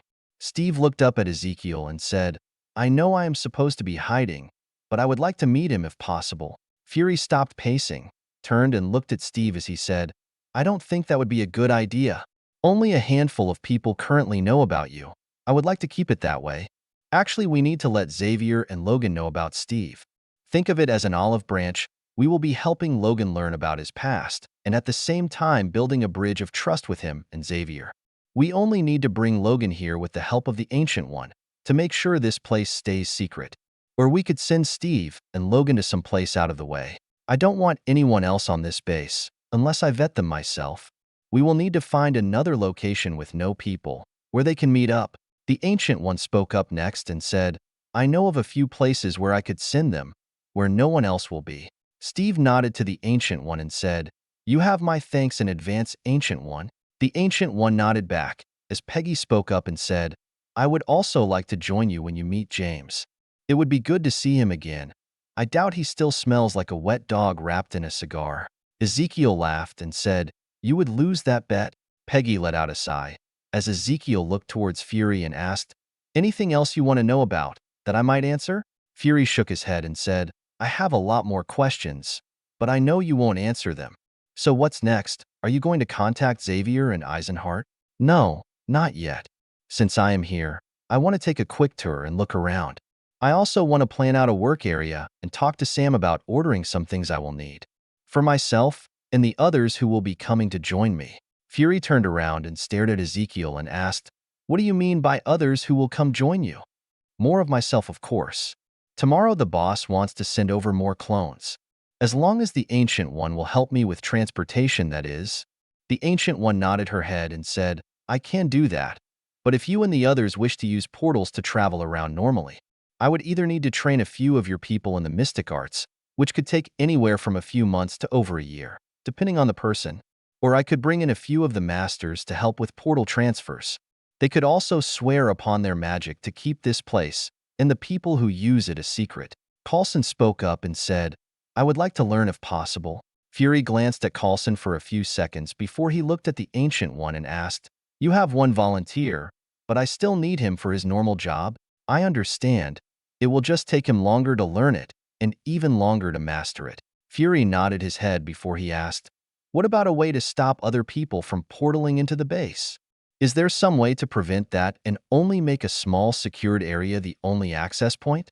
The Ancient One nodded her head and said, "That is possible, but the resources it would take to secure this base and the area around it would take at least a month to set up and be very expensive to procure." Ezekiel smiled and asked, "Do you happen to have a bank account? I could transfer whatever funds you will need." The Ancient One shook her head as she said, "I was born long before identification for people became standard. I think you need that to set one up." Ezekiel laughed as he said, "You are correct, but I could easily fix that in an hour. Or you could just give me a list of the items you will need and I can order them for you." The Ancient One nodded her head and responded, "I will make you a list of everything that I will need, but I am afraid you might have a hard time finding a few of the items. They are rare and very expensive." Ezekiel just nodded and asked, "Do you use a computer at all? If so, you can email me the list if you like. I have used a computer many times since their invention, but I do not have an email address. I prefer to write letters, astral project, or meet people in person." Ezekiel nodded as he stood up and said, "That's fine. You can give me a list tomorrow. Right now, I think I want to take a tour around the base. Anyone feel like taking a walk with me? Fury spoke up and said, You sure you need a tour? You and the Ancient One made it to the mess hall without a guide. Ezekiel looked at Fury and said, You are right. I know the base layout already, but I wouldn't mind walking the base at least once. That and having some company is always nice. Steve stood up while he picked up his tray and said, I could go for a walk. Let me just bust my tray. Peggy looked up at Steve, who then reached down and grabbed her tray as she said, Thank you, Steve. Steve smiled at Peggy and said, You are welcome. Before he turned around and walked to the kitchen area and deposited the trays and plates on the counter next to the sink, Steve walked back over to Ezekiel and said, I will take you to meet Sam first. After that, I will show you around. Ezekiel smiled and waved at everyone as he started to walk out of the room with Steve. After they had left the room, the Ancient One looked at Fury and said, Let me know if anyone else wishes to learn the mystic arts. I need to talk to Mr. Foster and ask about Ava. But if I could start everyone at the same time, it would make it a little easier to teach them all. Fury nodded his head as Hank stood up and said, I can show you where Bill and Ava are staying, if you would like. 00024. Setting up a work area. Sam was seated at his desk, working on his computer when Steve walked in followed by Ezekiel. Sam was so engrossed in his work that when he noticed them, Steve was standing in front of his desk and he jumped a little as he looked up at them. Steve smiled down at Sam and said, Sorry, I thought you heard us come in. Sam looked from Steve to the person on his right and jumped out of his chair as he exclaimed, Ezekiel actually came here? Does Fury know? Never mind. Of course Fury would know. But how are you able to get in the base? It's currently locked down, and only I can let people in or out. Ezekiel smiled as he put out his hand and said, It is a pleasure to meet you, Sam. And I got here through a magic portal. Sam laughed as he reached out and shook Ezekiel's hand and said, A magic portal? That was pretty good. I bet Fury was the one who let you inside, through some secret entrance only he knows about. Steve shook his head and said, He was being serious. The Sorcerer Supreme is here in the base and she brought Ezekiel here. She also said she could teach a few people the mystic arts. Coulson already volunteered to learn. Sam's eyes lit up as he looked back and forth from Steve to Ezekiel as he asked, Really? I could learn actual magic? You're not joking about this, are you? Ezekiel smiled as he said, Not at all. I am sure you learning magic would be a boon for the base. But you will have to double-check with Fury on that. Sam nodded his head a few times before he asked, So what can I do for both of you? I assume you came all the way here for a reason. Ezekiel smiled again as he said, You are correct. I need some things. I am going to be setting up a small study area first. After that, I will need to set up a laboratory. But that can wait till later. Sam sat back down at his computer and opened up a new file before he looked up at Ezekiel and asked, Tell me everything you want. It might take a few weeks to get everything here, though, since we are trying to hide this place. If we had it sent to a different location, how long would that take? Sam opened up a program. After he typed a few things into it, he looked up at Ezekiel and said, It depends on what it is, but I could probably get most items sent to a storage facility or warehouse pretty quickly, within a day or so at most, depending upon how rare the item is. Ezekiel grinned as he said, Perfect. Everything I want should be easily accessible. I need standard office desks and chairs, like yours. 10 of them should work. Then I want 10 copies of school books from first grade all the way to college level, and I want everything. Medical, science, engineering, chemistry, biology, coding. If there is a degree for it, I want all the current books for it. Both Steve and Sam looked at Ezekiel in confusion as Sam asked, That is a lot of books to find. I don't think I can get them all by tomorrow. Do you mind if I ask why you need all of those? Ezekiel smirked and said, I am not the real Ezekiel, but a copy of him. Everything that I learn will be sent back to him. His plan is to use clones to learn as much as he can as fast as possible. Sam sat back in his chair in awe as Steve asked, Is that really gonna work? Will you learn everything you need just from reading books? Ezekiel laughed as he shook his head and said, No, not at all. Knowledge without experience will only get me so far. Once I have finished book learning, I will switch to actual hands-on experience, and will need to make some labs for each subject I want experience in. I am sure Hank, Bill, and the other scientists we gather can give me some pointers along the way. It will take a while, but I have some ideas that might be extremely helpful to us in the future. Sam nodded his head in understanding as he leaned forward and started to type again. He said, "Okay, I will prioritize the first grade and up books. The college level and all the supplemental books would take the longest to gather anyways."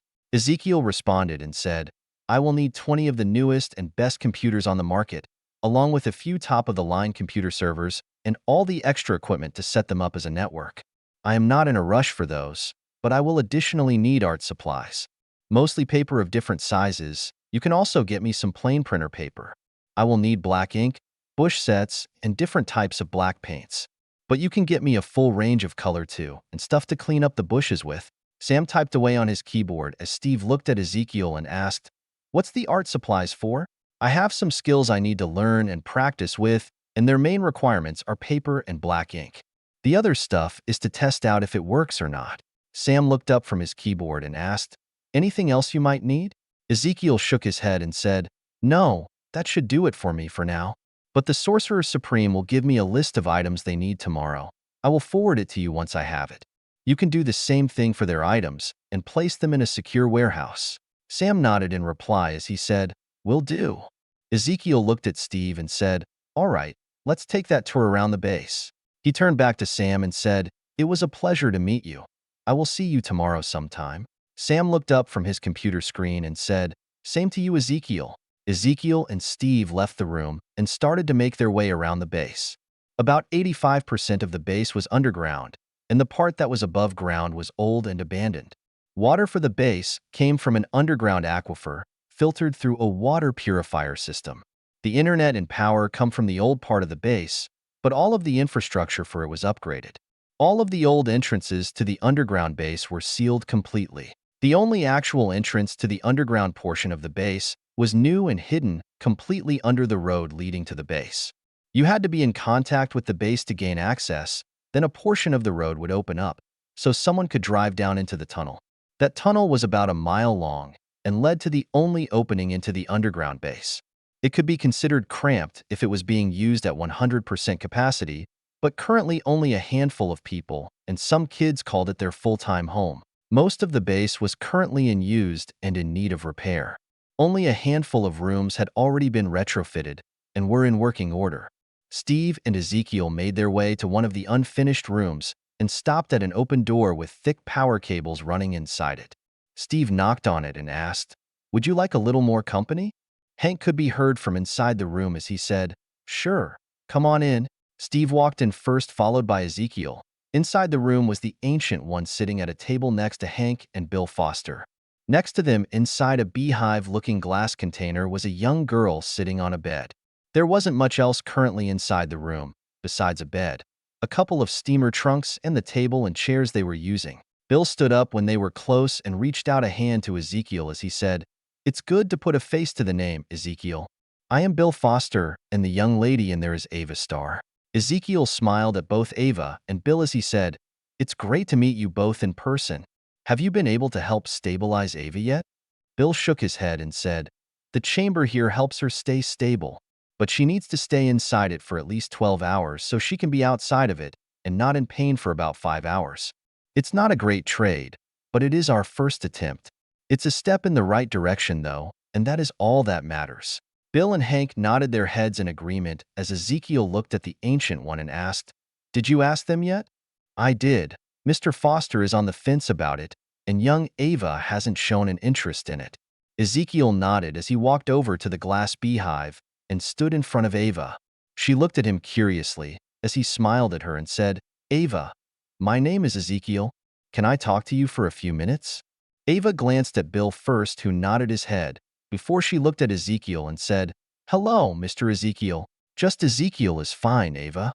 She nodded her head as Ezekiel pointed towards the Ancient One and asked, "Did she ask you if you would like to learn magic?" Ava nodded her head again. So Ezekiel asked, "Did she show you what you can do with magic?" Ava shook her head no. Ezekiel chuckled as he turned to the Ancient One and said, "You need to know your audience, give her a show. But I don't think it needs to be like the one you will give to Strange." The Ancient One let out a sigh and said, "You know it's real magic, not the sleight of hand most people expect." Ezekiel just smiled, but said nothing else. The Ancient One shook her head and stood up, before she walked close to the beehive and stood next to Ezekiel. She looked down at Ava and said, I already told you that if you learn magic, it can help you to no longer hurt. But let me show you what else it can do. The Ancient One started to move both her hands in front of herself, and orange lines began to appear in the air as it followed her hands around. As she moved them, a pattern of a flower appeared. The flower then shifted into a cat which ran around the glass beehive Ava was inside. The cat then stopped in front of Ezekiel, before using his head as a landing pad for a big leap. While perched on his head, the orange construct transformed into a bird. The bird then opened its wings and took off into the air and flew around the room for a few moments before it disappeared into a fireworks-like explosion of colors. The Ancient One then made a portal to somewhere covered in snow. She stepped inside and closed the portal. A few moments later, she opened another portal and she walked out of it. Behind her, you could see a white sandy beach. She looked down at Ava again, and as the portal closed, she said, You can do those things and so much more if you learn the mystic arts. Would you like to learn?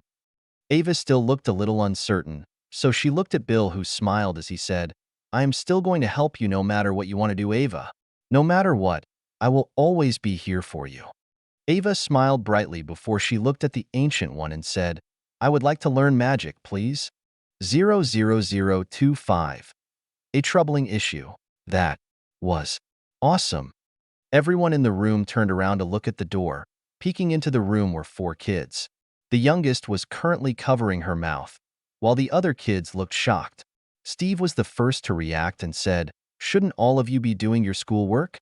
A boy with mahogany-colored skin stood up straight and said, We finished early, sir. We came to visit Ava.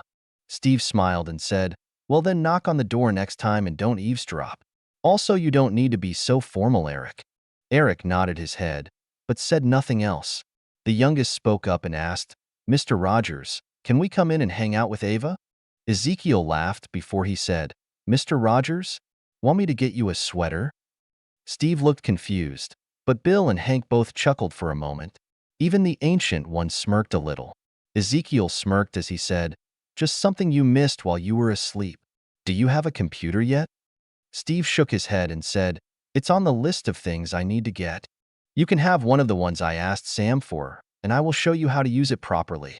Steve nodded his head as he said, Thanks, I appreciate it. Steve looked back at the kids as the young girl at the door asked, Can we get computers also? We only have school books right now.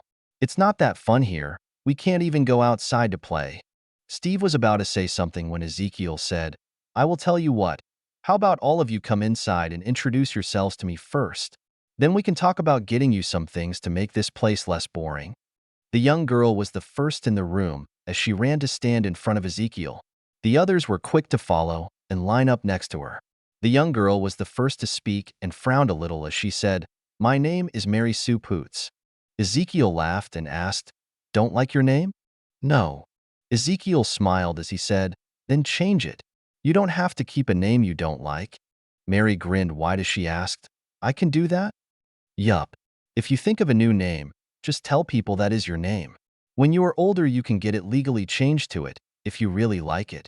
Ezekiel pointed to the Ancient One and said, This lady here is called the Ancient One. That's not her real name, though. It's just what everyone calls her. Kinda helps, though. Since she is a master of magic, she needs a cool-sounding name, so it adds to her aura of mystery. The kids looked at the Ancient One in awe as Steve, Hank, and Bill tried not to smile. The Ancient One smiled a little at the kids, before she glared at Ezekiel for a second. Ezekiel ignored the Ancient One and looked to the next kid as he asked, What is your name? I am Eric Stevens, sir. Ezekiel shook his head and said, My name is Ezekiel, and you don't have to be formal around me, Eric. Eric nodded his head but said nothing else. The next boy spoke up and said, My name is Grant Ward. It's nice to meet you, sir. Ezekiel let out a sigh before he looked at the last kid. She smiled at Ezekiel as she said, It's nice to meet you, Ezekiel. My name is Hope Van Dyne. It's a pleasure to meet you, Hope. Ezekiel looked over all the kids once more and then asked, So what would make your stay here more enjoyable? Mary spoke first and said, A computer. The other kids all nodded in agreement, even Ava. Ezekiel asked, Only a computer? What else do you think will make your time here more enjoyable? Hope spoke up next and said, my own room. Grant followed up with and said, a better bed with sheets and blankets. Mary was next and said, better food. All of the kids nodded at that, and it was like a floodgate was opened. All of them had ideas for what would make their stay in the base better. It took a little while for all of them to get through what they thought would make the base better. But one thing they all agreed on was going outside. Even Ava wanted to go outside. Ezekiel smiled at them all as he said, I don't think we can do all of those ideas, but a good part of them are doable. It will just take a little while. As for going outside of the base, I don't think that is possible. But I have an idea. If the Ancient One wants to be nice, she could probably take you to the beach. The Ancient One looked at Ezekiel and asked, do you take me for a taxi service? Ezekiel nodded his head as he said, you were the one who offered to bring me over from now on. Ezekiel then swept his arm towards all the kids and said, plus look at them. They really want to go outside, and you are their only hope? The Ancient One sighed, before she said, fine. I can take them to a hidden island that we use to practice magic on sometimes. But someone will need to watch them while they are playing. I am only providing transport. The kids all smiled except for Mary, who yelled, yes. Ezekiel turned around to them and said, if you're going to the beach, you better go change into some different clothes. Mary was running to the door before Ezekiel finished talking. Grant, Eric, and Hope all said, thank you, before they left to go change. The Ancient One looked at everyone else in the room and asked, so who is going with me to watch the kids? Bill and Hank looked at each other before they nodded and said almost in sync, we will watch the kids. Good. How much longer does Ava need to stay in her stabilizing tank? Bill answered, about 20 minutes. The Ancient One nodded and said, I will be back in about 30 minutes. I am going to get a few things so the kids will have fun at the beach. A portal opened up and the Ancient One walked through it. As it closed, Ezekiel looked at Steve and said, what about you? You want to go with them? You won't have many chances to go out since we are trying to keep you hidden. Steve thought about it for a few seconds before he asked, what about you? What are you going to do? I am going to talk with Sam and make another order. Then I will borrow a computer and work on some more code for my next project. Steve nodded his head and said, all right, I am going to go check with Peggy and see if she wants to join me for a walk on a beach. Ezekiel nodded his head and then turned to Hank and asked, can I borrow you for a few moments? Hank nodded, and as he stood up he said, follow me. Hank led Ezekiel out of the room to the one next door. It was in the process of being worked on. It looked like it was going to be a laboratory.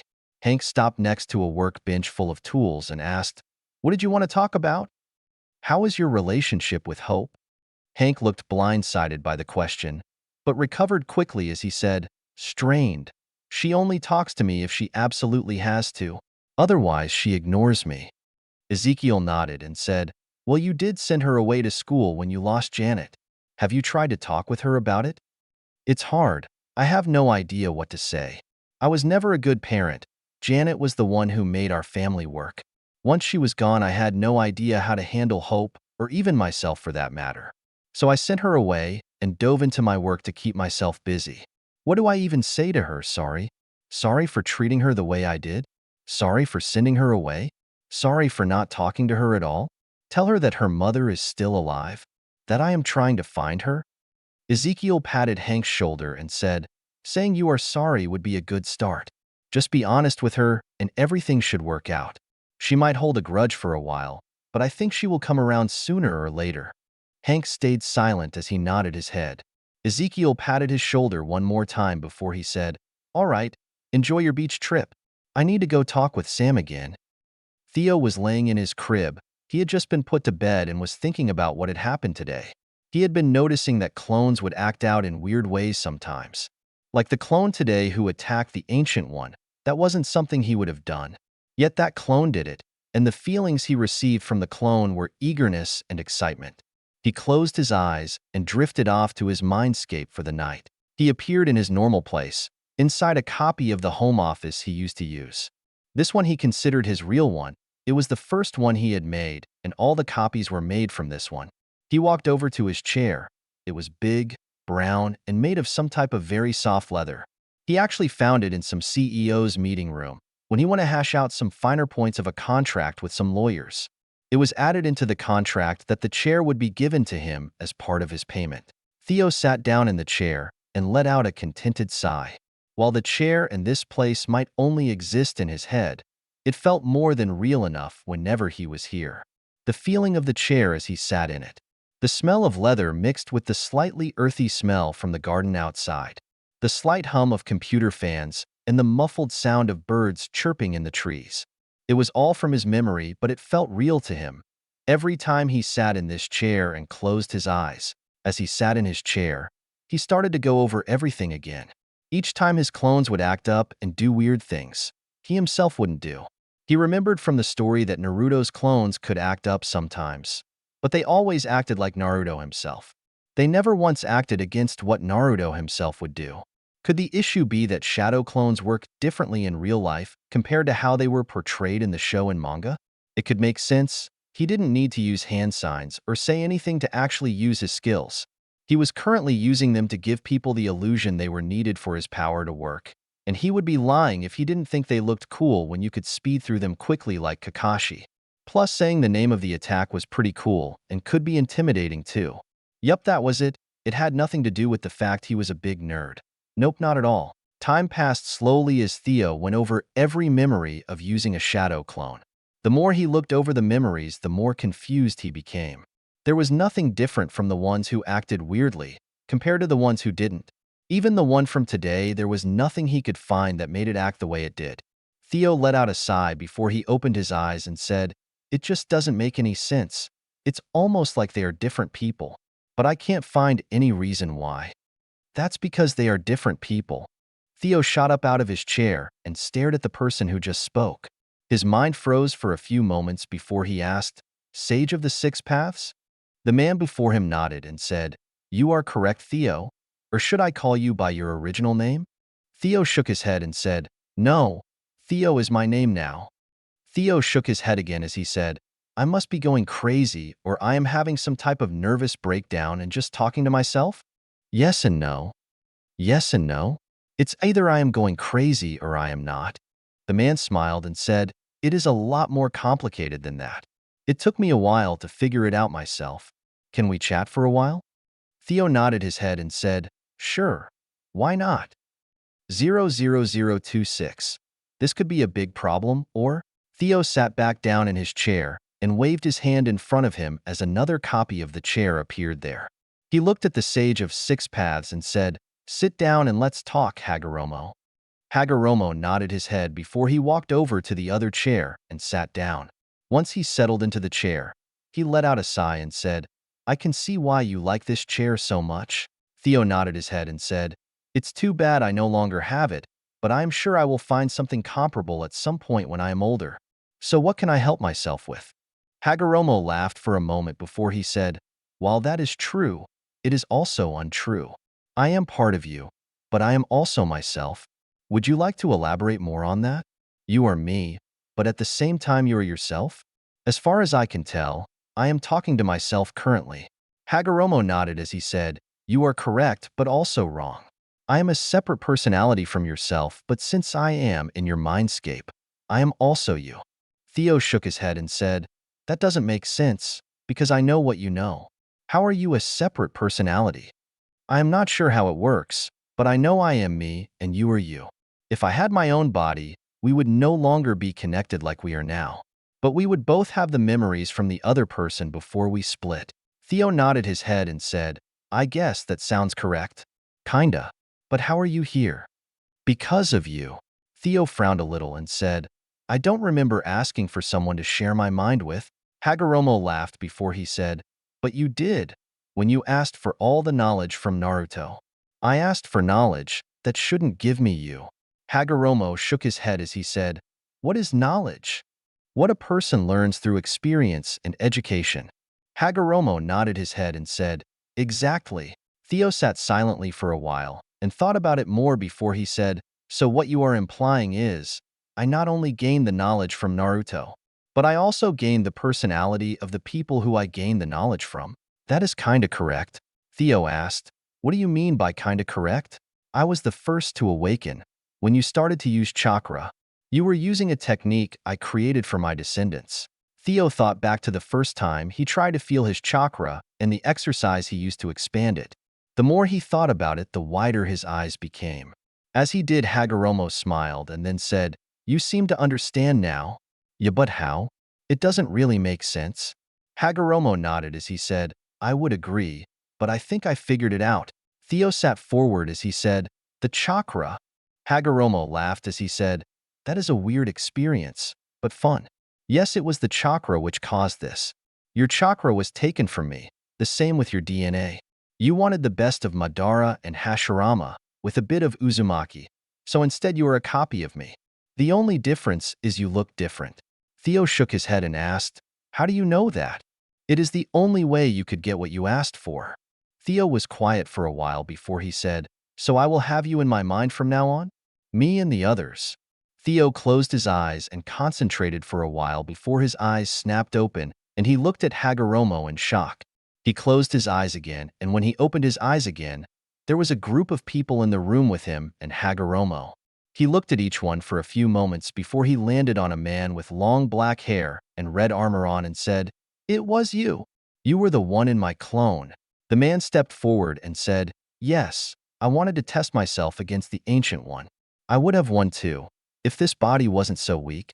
Theo let out a sigh and said, "I guess I shouldn't expect anything less from you, Madara." Madara nodded his head and said, "We need to train ourselves more, so the next time we can crush her." Theo shook his head and said, "I shouldn't be surprised, since you are a battle maniac after all. How did you even take over my clone?" A different person stepped forward and said, "We take turns when you make shadow clones. Today it was Madara's turn." "Wait, so is someone else in the other clone I made?" Tobirama shook his head and said, "No. After the stunt Madara pulled, we didn't send another person." Madara laughed and said, "You would have tested her yourself, Tobirama." "Maybe." Theo said, "Okay, enough. Tobirama, it's nice to meet you. But don't you hate Madara and the Uchihas? Why do you both seem to be getting along?" Tobirama nodded his head and said, "The same to you, Theo. As for why we are getting along, it is because of you. While we now have all of our memories, we also have yours. It has bridged the gap between us. Your memories of the show and manga of Naruto have helped the most." Theo nodded his head, then looked at the other people for a few moments, and before he said, "I think I get it now." Hagoromo was the first. Madara was next because I used his insights into chakra control to train with. Then Inoichi and Ino should have been next because of working on my mindscape with the Yamanaka clan techniques. Tobirama because of the shadow clones, and Kakashi because I used his insights into earth jutsu. Then we have Shursui because I am training body flicker with his insights into it. Minato because I have thought a lot about his flying thunder god techniques. But you two, I have no idea why you would be here." Both of them stepped forward and raised their left hands, giving a thumbs up. As both of them smiled at the same time, a sparkle could be seen from it as the taller man said, "It's because of your youthful training." Theo started to laugh hard and didn't stop for over a minute. When he finished, he said, "That was even better than I could have imagined. I am not sure if it's because we are in my mindscape or if you did that in real life, but the sparkle was just too much." Kakashi shook his head and said, "The sparkles were always there. I think they subconsciously do an instant transformation jutsu, or some type of instant genjutsu to make it happen. It is an amazing feat, considering they only have a talent for taijutsu. It is the power of youth." "Hi, Guy-sensei." Theo started to laugh again for a bit. Once he calmed down, he asked Hagoromo, "So I assume that whatever I study or train in awakens the memories of someone and they will manifest themselves?" Hagoromo nodded and said, "That seems to be the case. So at some point I will awaken Kaguya?" Hagoromo shook his head and said, "No, I looked through what you were given. You do not have anything from her or Black Zetsu, just like you have nothing from anyone in Boruto. It seems like you gained everything from before Boruto. That is why Ino and Lee here are still young." Theo nodded his head and then asked, "So, how do you think we should proceed then?" Hagoromo smiled at that and then said, "You already know what would be the best case moving forward." Theo smiled back as he said, "Yes, yes I do." Theo closed his eyes and started to go through information he had. As he concentrated on it, people started to appear throughout his mindscape. It started slow, but as Theo continued, it became easier and faster. After a while, he opened his eyes and looked at the new people in the room with him, before he stood up and looked outside at all of the people he had awoken. A smile crossed his face as he said, "I have a really good idea, but it might take some time to pull off." A few seconds later, everyone that Theo awakened in his mindscape began to smile also. Theo started to laugh because of how creepy it was. After a second, other people started to laugh also. The Ancient One opened a portal into Ezekiel's home to collect his clones and was surprised to find no copies of Ezekiel, but each clone looked different. As she took them all in, she started to cast a spell and then looked them over closely after it was finished. Once done, she said, "You made more clones, but they will only last 2 days at the most now." One of the clones stepped forward.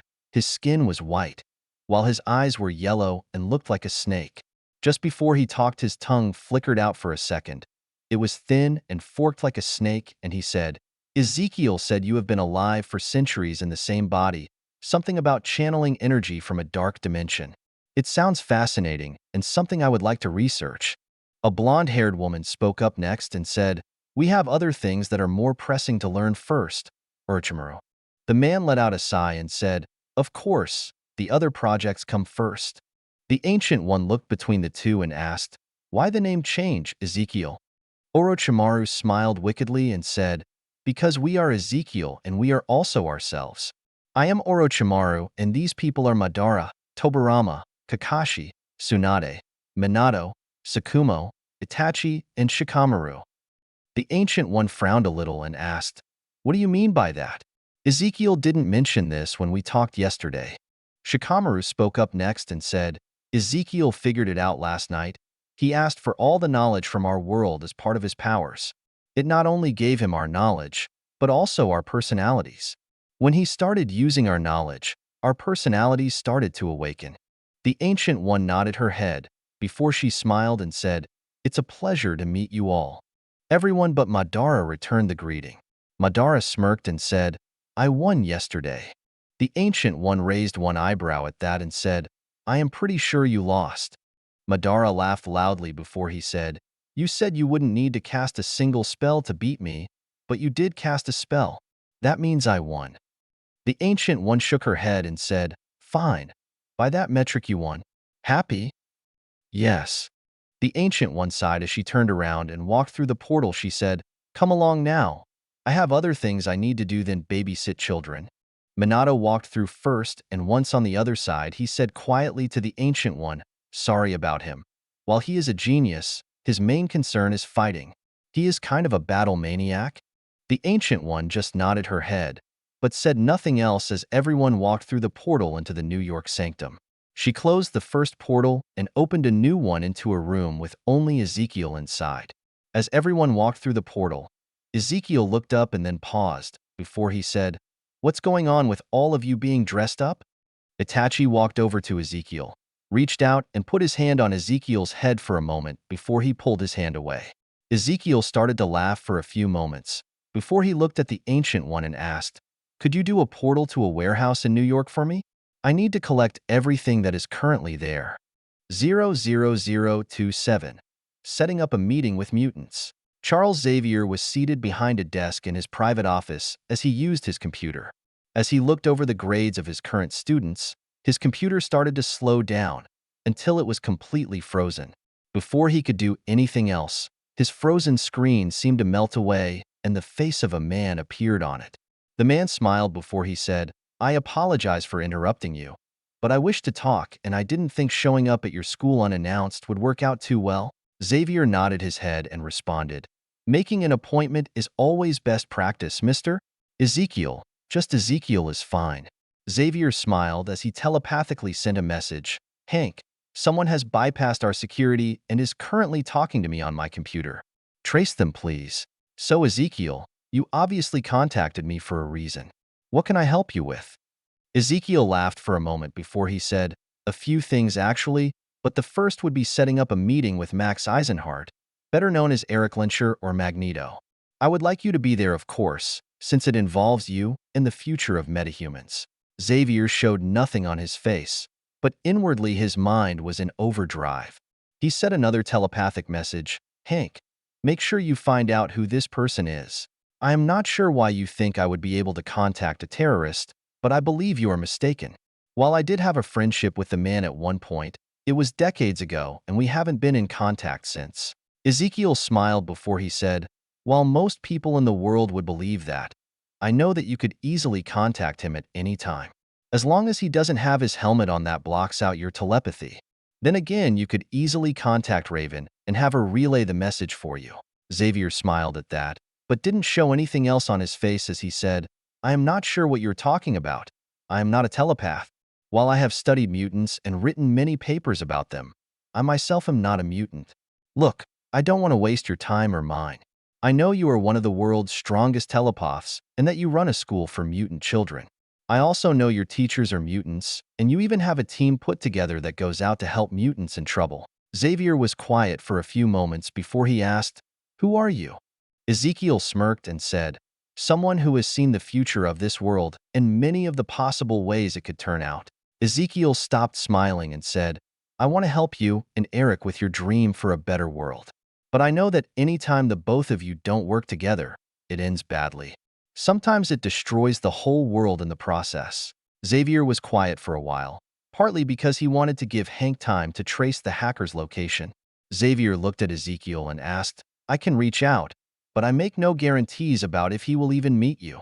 Tell him that if he agrees to meet me, I can possibly help him increase his power over magnetism. Xavier nodded before he asked, what else did you contact me for? I wanted to chat with Logan. I have some info for him he would like to know. Xavier took a few moments before he asked, what kind of info is it? Well, his real name for starters. A picture appeared on the computer screen. It was Captain America with the Howling Commandos. On the captain's right side was Bucky, and on his left with an arm over his shoulder was Logan with a cigar in his mouth. Xavier stared at the photo for a while before he asked, is that one of Logan's relatives? His father, perhaps? No, that is Logan. He has been alive for a long time. Here, look at this. Another photo appeared. This one was even older, from the First World War. And it was Logan with some other men. They were all dressed up in dress uniforms from Canada. Logan was standing off to one side holding a cigar in his right hand. Xavier finally sent a message to Logan. Logan, could you join me in my office, please? Xavier let out a sigh and said, I called him. He should be here soon. Ezekiel's face appeared back on the screen as he said, thank you. Xavier nodded his head as he said, no, I should thank you. One of the reasons he came here was to find out who he is. I thought I could help him recover his memories, but nothing I have done has helped. Your methods might work if he didn't have a bullet lodged in his brain. He also had a bunch of memory wipes and brainwashing done to him, which didn't help either. I also have a theory that his brain heals over bad memories, which causes him to forget anything bad that has happened to him. That is mostly a theory though, but it is a good possibility with how his power works. Xavier frowned at that and asked, how could he have a bullet in his brain? His entire skeleton is coated in adamantium, and who was brainwashing him and wiping his memories?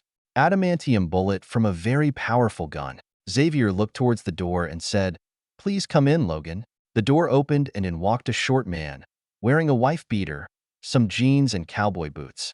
In one hand was a beer and in his other hand was a cigar that he pulled away from his mouth as he said, what did you need, Professor? Xavier smiled and gestured to his computer screen as he responded, Logan, come over here and meet Ezekiel. He has something he wants to talk with you about. Logan walked around the desk and looked at the computer screen for a moment before he said, what do you want, bub? Ezekiel smiled widely as he said, like I told Xavier, I would like to help you. The two pictures appeared on the screen and Ezekiel said, your real name is James Howlett, better known as Logan or Wolverine. I would like to help you regain your memories and some other issues. Logan was quiet for a while before he glanced at Xavier, who had sent him a message. I know nothing about this man. He just contacted me today and knows things about us he shouldn't know. He also wants me to contact Magneto for him, so he can talk with him. Logan's hand clenched slightly around his beer, but otherwise he made no other outward reaction. He removed the cigar from his mouth and said, let me think about it. How can I get into contact with you? Ezekiel smiled again and said, just let me know when we meet in person. What makes you think that is going to happen, bub? Because when I have my meeting with Magneto, I want Xavier there. You won't let him come alone, just like Magneto won't show up without Mystique with him. Logan was about to say something when Xavier said, maybe. It depends on what Eric decides. Where would this meeting take place? You and Magneto can decide. I just need a time and place. Xavier nodded his head and said, that will make it a lot easier for him to agree to meeting you. Good, that is what I was hoping for. Well, it has been a pleasure, gentlemen. Xavier, when you have a time and place, just email me. Xavier laughed as he said, you would have to give it to me first. Ezekiel smiled and said, it's already in your contacts. Just look for the one that starts with Ezekiel. Have a good day. Xavier just nodded his head as Logan looked at Xavier a little confused. The screen blacked out for a second, before it went back to normal. Xavier looked up at Logan and said, I am not even going to ask. Xavier contacted Hank and asked, was that long enough for you to trace his location? Hank? Sorry, Professor. I ran into a problem and wasn't able to get a location. Actually, you better come down here and look at what happened. Xavier frowned as he responded, me and Logan are on the way. Xavier looked up at Logan and said, could you take me down to Hank's lab? Something happened when he was trying to trace Ezekiel's location. Logan grunted in response before he drank the rest of his beer and set the empty bottle on the professor's desk. As he went to grab the professor's wheelchair, Xavier let out a sigh and asked, could you please not leave your empty beer bottles laying around? Logan grunted again before he took the bottle and dropped it into the trash bin next to the desk and asked, happy? It would have been better if that was put in the recycling. Logan said nothing as he started to push Xavier out of the room and into the hallway. It wasn't long before they were under the mansion and in front of Hank's lab. As the door opened, they were greeted with, you didn't say the magic word. You didn't say the magic word.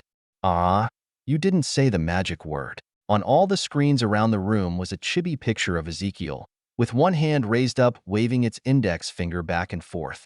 Xavier and Logan stopped after they entered the room and looked around for a few moments. Hank was on a laptop that seemed to be working, as he was furiously typing away on the keyboard. Xavier spoke up over the background sound and asked, Hank, what the hell happened? Hank didn't look up, but kept typing as he said, when I went to trace the hacker's incoming signal, this happened. I wasn't able to get anywhere at all, and now I am trying to fix whatever it did to the system. Xavier nodded as he said, looks like Ezekiel's skills are even better than I thought. Logan looked around the room before he asked, did you try saying please? Hank scuffed and replied, people with this level of skill are not going to do something like this and make the answer as simple as saying pleased. Everything stopped and all the chibi figures looked towards Hank and said, I wouldn't be so sure about that. Hank had his mouth hanging open as he stared at the screens around him. They all blinked out and went back to normal as Logan smirked as he said, you overthink things too much, Hank. Logan looked down at Xavier and said, I'm gonna head back upstairs and drink some more. Unless you need me for anything else? Xavier shook his head and said, no, I will be fine. Thank you, Logan. After Logan left, Xavier glanced at Hank and said, Hank, can you help me with Cerebro? I need to contact Raven with it. Hank nodded slowly as he said, sure, I can do that, Professor. Ezekiel smiled as he looked up from his computer. He looked at the other clones next to him and smiled a little wider, watching them all reading grade school books. They had all decided to read the same books, so when they dispel, Theo would have the same info from 10 different perspectives. While just reading it once, he would remember it perfectly because the way his mindscape works. But he thought it might make him understand more advanced concepts if he did it this way. His guests also agreed with him, so they picked some of the prodigies of the ninja world to help with the process of learning. Ezekiel looked back at his computer and opened up the new software he was working on.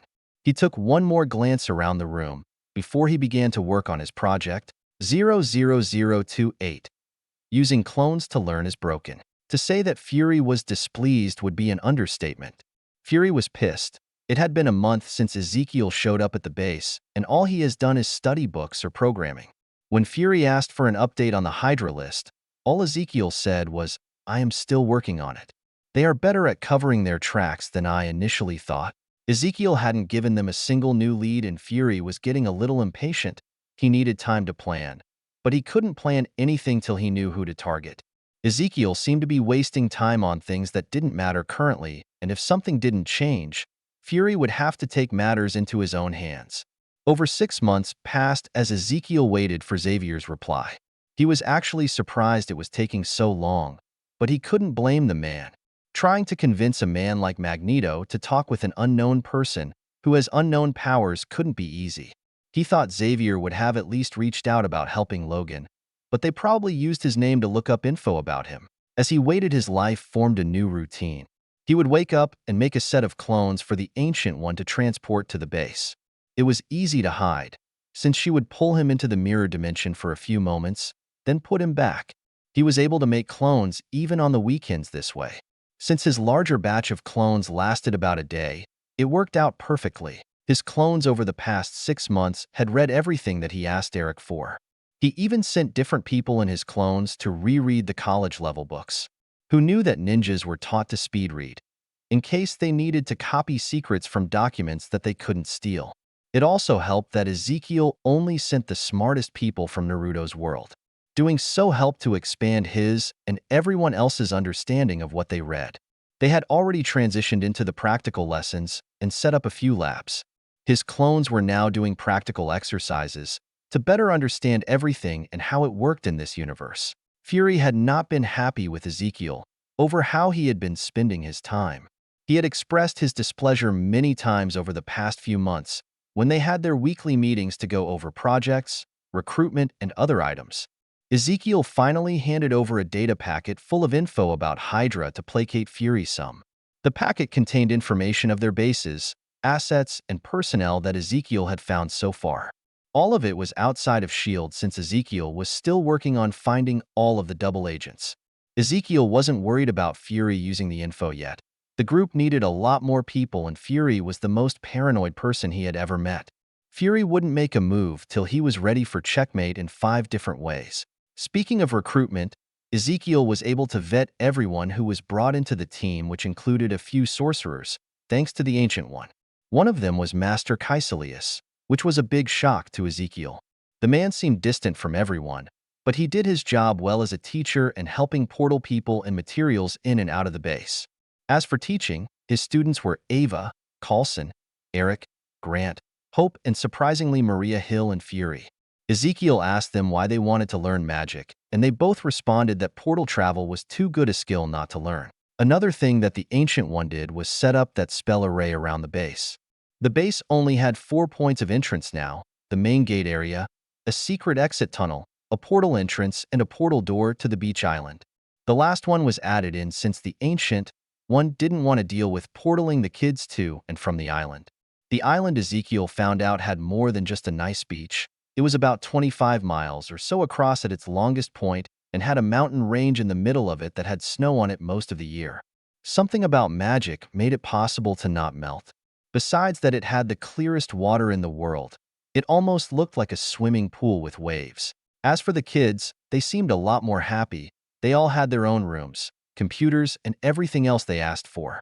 Ezekiel and Eric had even set up a theater room for everyone.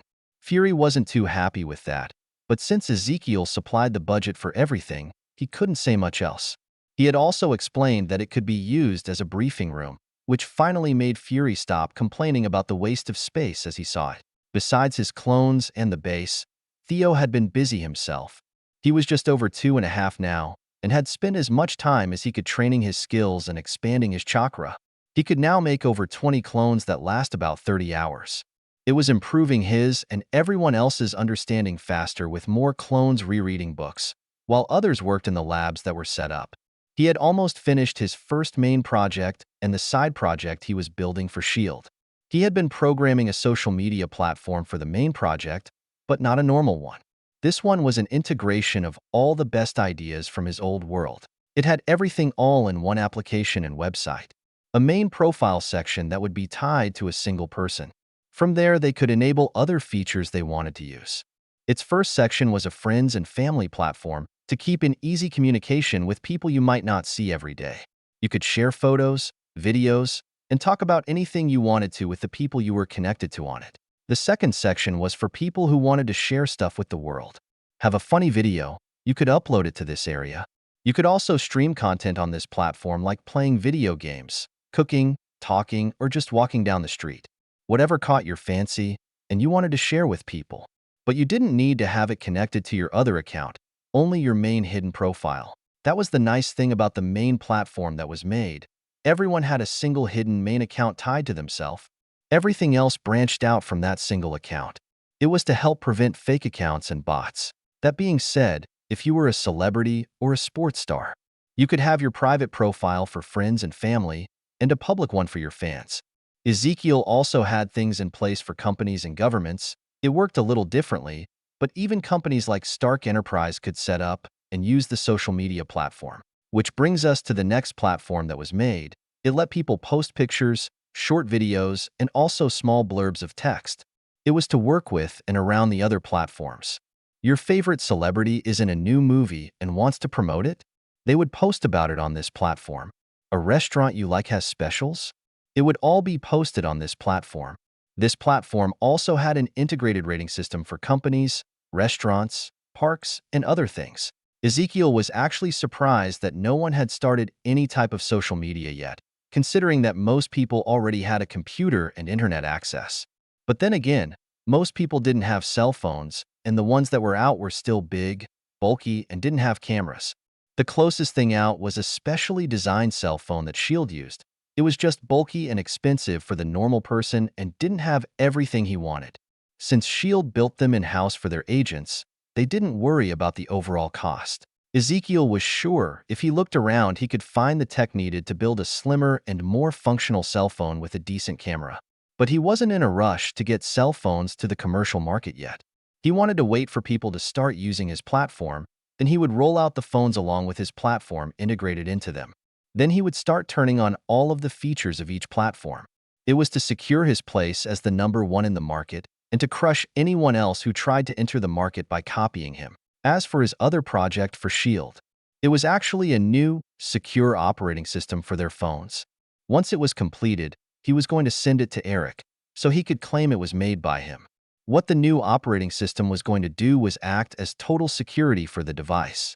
End-to-end encryption for the device itself, email, text messages, phone calls, file transfers, and everything else they use it for. Ezekiel wanted the people at Shield and Hydra to test it and realize it's the best encryption and they couldn't break it, which would make them adopt it as their new standard, since even if they decompile the code, they won't find anything strange. Once it was adopted, then it would be easier to find the double agents. But if Hydra decided to steal it and use it for themselves, it would make taking them out a cakewalk. Hopefully they do adopt the software for themselves. Theo and Millie had just been put to bed. Their parents had gone downstairs to spend time together since the kids were in bed. They had started to do that since Millie had asked why they were making so much noise in the middle of the night. They were slightly embarrassed, but made up an excuse that they were playing a game. When they asked Theo if he heard them also, he told them he had heard them playing their game before Millie was born, but he just ignored them. Millie herself said she wanted to try the game herself, and their parents said she was too young to play it. She wasn't too happy but forgot about it when our mother bribed her with a cookie. Theo was in his crib thinking about the email he received today from Xavier. It was a location and time to meet up, which was for tomorrow. The message was short and said to come alone. Ezekiel almost felt he was being sent up.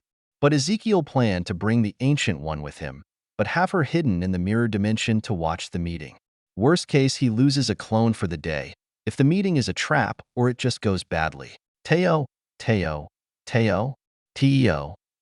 knew what was coming and let out a little sigh before he asked, "Yes, Millie? Theo, will you read me a story? Didn't you say last night, if I read you a story you wouldn't ask tonight?" But Theo reads the best stories. Theo is better than Daddy at story time. Millie was standing up in her crib and giving Theo her puppy dog eyes. Theo had a new routine with Millie. She would give him that look and he would then read her a story till she fell asleep. Theo's parents also had a new routine. When they were downstairs, they would cuddle on the couch and listen to Theo reading a story to Millie over the baby monitor. The first time it happened, they were surprised, but after the first few times, it turned into something they enjoyed listening to and turned it into their nightly routine after they put the kids to bed. Theo let out another sigh before he climbed out of his crib, went over to the bookshelf, and looked around for a few minutes. He had already read everything that was on the bookshelf to her at least twice now. So he decided to tell her a new story instead and walked over to Millie's crib, before he quickly climbed up into her crib. He looked over at her and said, "Come on, get in your bed properly or no story." Millie laid back down and curled up under her blanket before she asked, "Teo didn't bring a book. How can Teo read me a story without a book?" Theo sat down next to Millie as he responded, "That is because I am going to tell you a whole new story. It's a story about magic. You like magic, right? Millie wants to be a fairy when she grows up." Theo reached over and rubbed Millie's hair lightly for a moment as he said, "I am sure you will be a great fairy when you are older." Theo removed his hand as he said, "Now then, let me tell you about the story of the boy who lived." As Theo started the story, he looked over at Millie, who was looking at him with rapt attention. Theo would never say it out loud and always acted like it was a chore when she asked. But spending time like this with Millie was his favorite thing in the world to do. It was followed closely by spending time with his mother and father. While he might have his memories from his past life with him, he never felt so happy and complete in his old life. He tried to fill the gap with Sam, and while he loved his son dearly, something was always missing. Something that Sam himself as an AI couldn't properly fill up even after he gave himself emotions. Something that only a true family could give to Theo: unconditional love. 00029. An earnest meeting or a trap. The location was a set of geo-coordinates to a remote forested area in South America. The place was so remote that without the ability to fly or teleport yourself, it would take a week of intense hiking to reach. You could probably parachute in, but the forest canopy was so thick you would probably get stuck in a tree or worse. Ezekiel and the Ancient One traveled to the meeting area 6 hours early through the mirror dimension. Ezekiel was a little surprised that no one was there yet, but still combed the surrounding area for any type of trap or ambush. When he didn't find anything, he had the Ancient One send him out of the mirror dimension. Once he was in the forest, he decided to get some practice in. He did some hand signs and said, "Earth release, Earth wave." Slamming his hand down on the ground, it distorted and moved out in a wave around Ezekiel and pushed all of the trees outwards in a perfect circle. Ezekiel double-checked his work. The dirt was completely level and the closest tree was about 50 feet from the middle of the clearing he just made. The trees were so big and full of growth that even with this change you still couldn't see the sky properly. Next, he used another earth technique to make a 5-foot deep hole that was about 10 feet in diameter off to one side of the clearing. Afterwards, he used a water technique to fill it with water. Once it was finished, he started to practice water walking. It took a bit to get used to, but his chakra control was one of the things he practiced the most. Once he had the ability down, he walked to the middle of the water and sat down on the water in the lotus position and began to practice sensing universal energy, while at the same time controlling his chakra to not fall in. The Ancient One watched Ezekiel in fascination as he used his abilities. It reminded her a little of magic with the hand movements and words. But when the ability was used, it didn't use universal energy, but energy from within his body. Ezekiel sat there for almost 4 hours before the first group for the meeting appeared. They floated down to the ground, riding on air currents.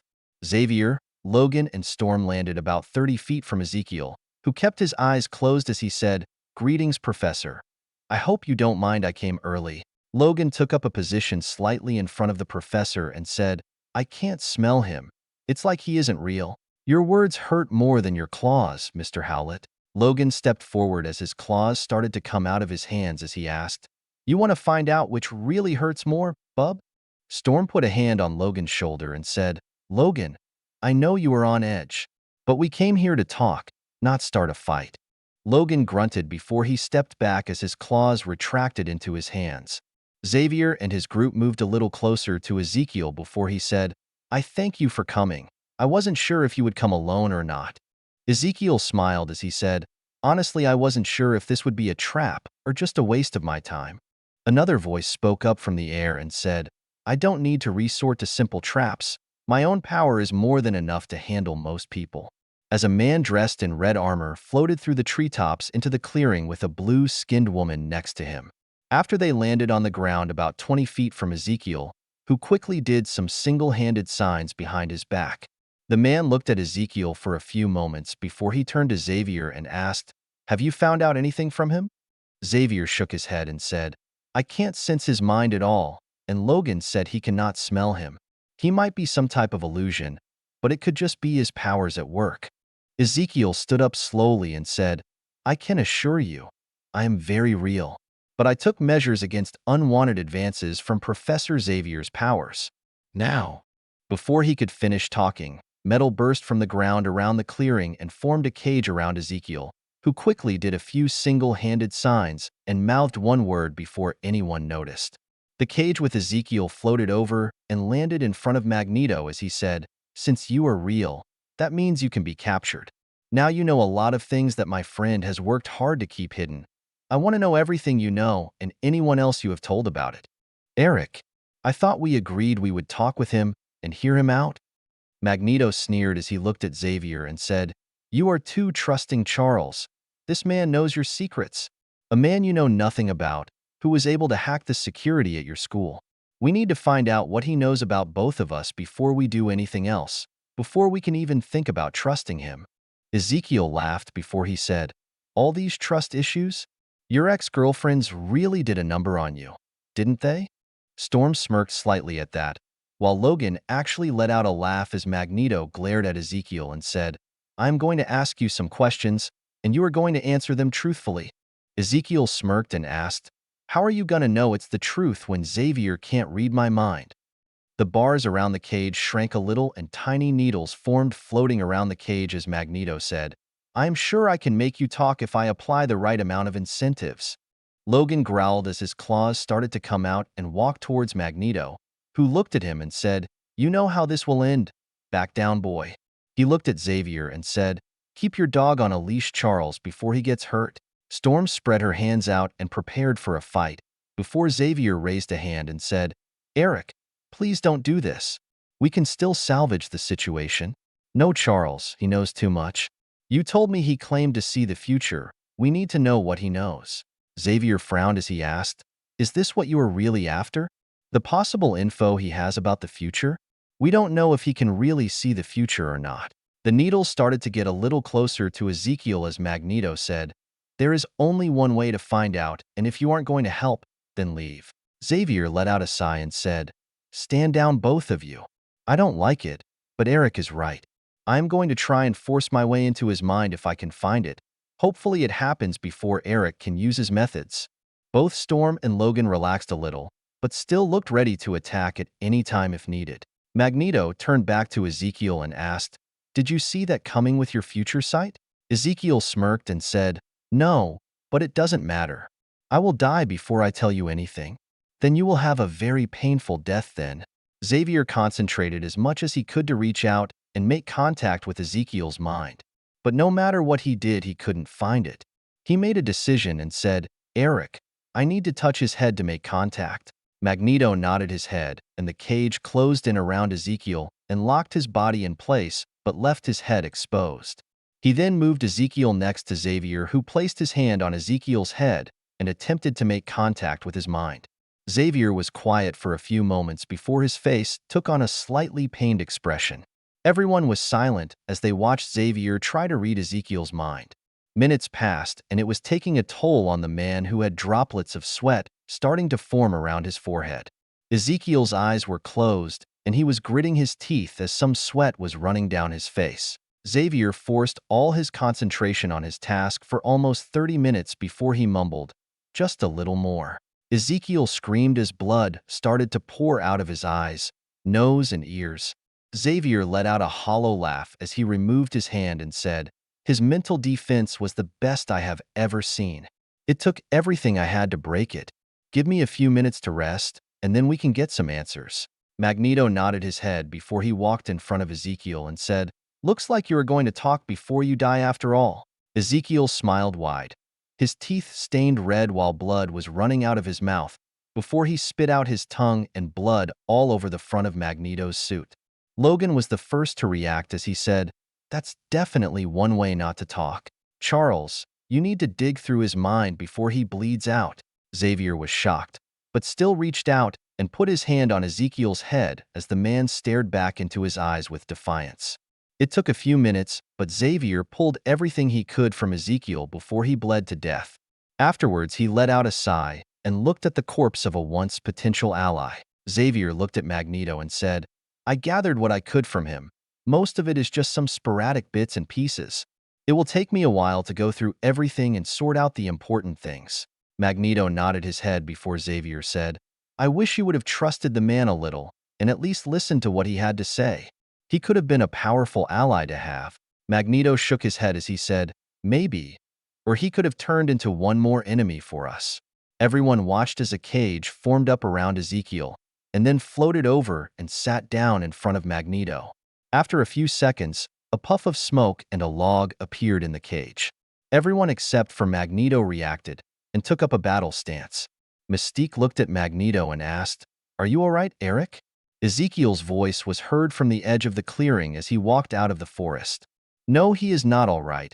He is currently trapped in his own mind. Ezekiel's pace was casual, while he had his hands behind his back and a smile on his face. Everyone tensed at his statement, but didn't attempt to make a move. Xavier was the first to speak and said, I want to apologize. I should have warned you that Eric might try something. I hope this didn't ruin our potential future relationship. Ezekiel chuckled as he said, I expected him to try something. Honestly, I would have been disappointed if he didn't try something.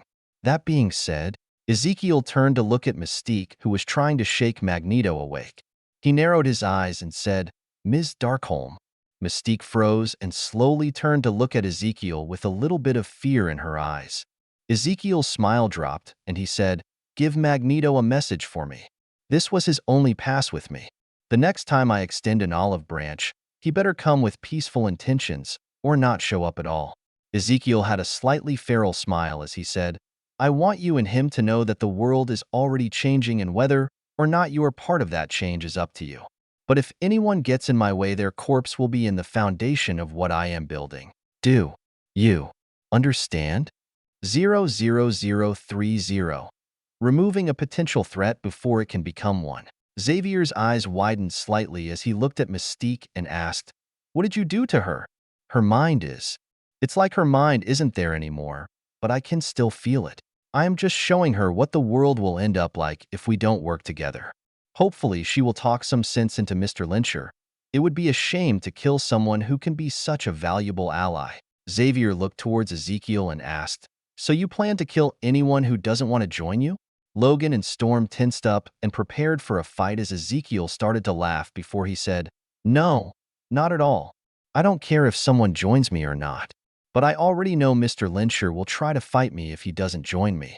It's the type of man he is, but hopefully this will help him to at least hear me out. Xavier frowned a little before he asked, I will also talk with him. Ezekiel nodded his head and said, Good. I will give you a month to talk with him, then we can meet back here again. Till then it has been interesting to say the least. As Ezekiel finished talking, his body simmered and then cracked like a mirror before he completely disappeared. VVVVV. Magneto looked around in confusion for a moment. He was just talking to Xavier as they were flying back to the US inside the X-Jet. Now he was back in the clearing. The cage was still here with a log inside it. Logan and Storm were standing next to the small pond behind Xavier, who was holding hands with Mystique, who looked to be shaking slightly. Magneto began to float towards them as he asked, What is going on? Weren't we just on the X-Jet, flying back? Mystique turned around from her place by the water. She had a slightly haunted look as she said, You picked the wrong fight, Eric. That man trapped you in your own mind. He could have killed you if he wanted, and we wouldn't have been able to stop him. The cage next to him rattled slightly before it crumpled into a tiny compressed ball of metal.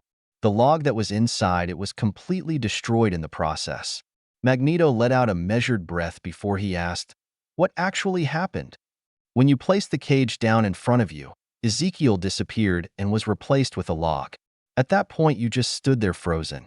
I tried to wake you up, but you were in some type of trance. Then he walked out of the forest without a care in the world, like we were nothing to him. I can't get the image out of my head. It's as if anything we would try didn't matter to him. He told me to give you a warning before he put me in a trance like you were in. Mystique started shaking slightly as she finished. Xavier reached out and held her hand again to help calm her down. Magneto stayed quiet for a while before he asked, What was the message? Xavier was the one to speak and said, Ezekiel said he expected you to try something and would have been disappointed if you didn't. But that was your only pass with him. The next time he extends an olive branch, You better come with peaceful intentions or not show up at all. Mystique was still shaking as she said, he also wants you to know that the world is already changing and whether or not you are part of that change is up to you. But if anyone gets in his way, their corpses will be in the foundation of what he is building. Magneto scoffed as he said, he caught me off guard. I just need to figure out how he was able to attack my mind. Charles, do you have any thoughts on how he might have done it? Xavier shook his head and was about to reply, when Mystique stepped forward and poked Magneto in the chest as she yelled at him, did you not hear a single thing we said? Magneto glared at Mystique and said, watch your tone and remember who you are talking to, Raven. I lead the Brotherhood, not you. So what if you lead the Brotherhood? I am done with it. I am going back with Xavier.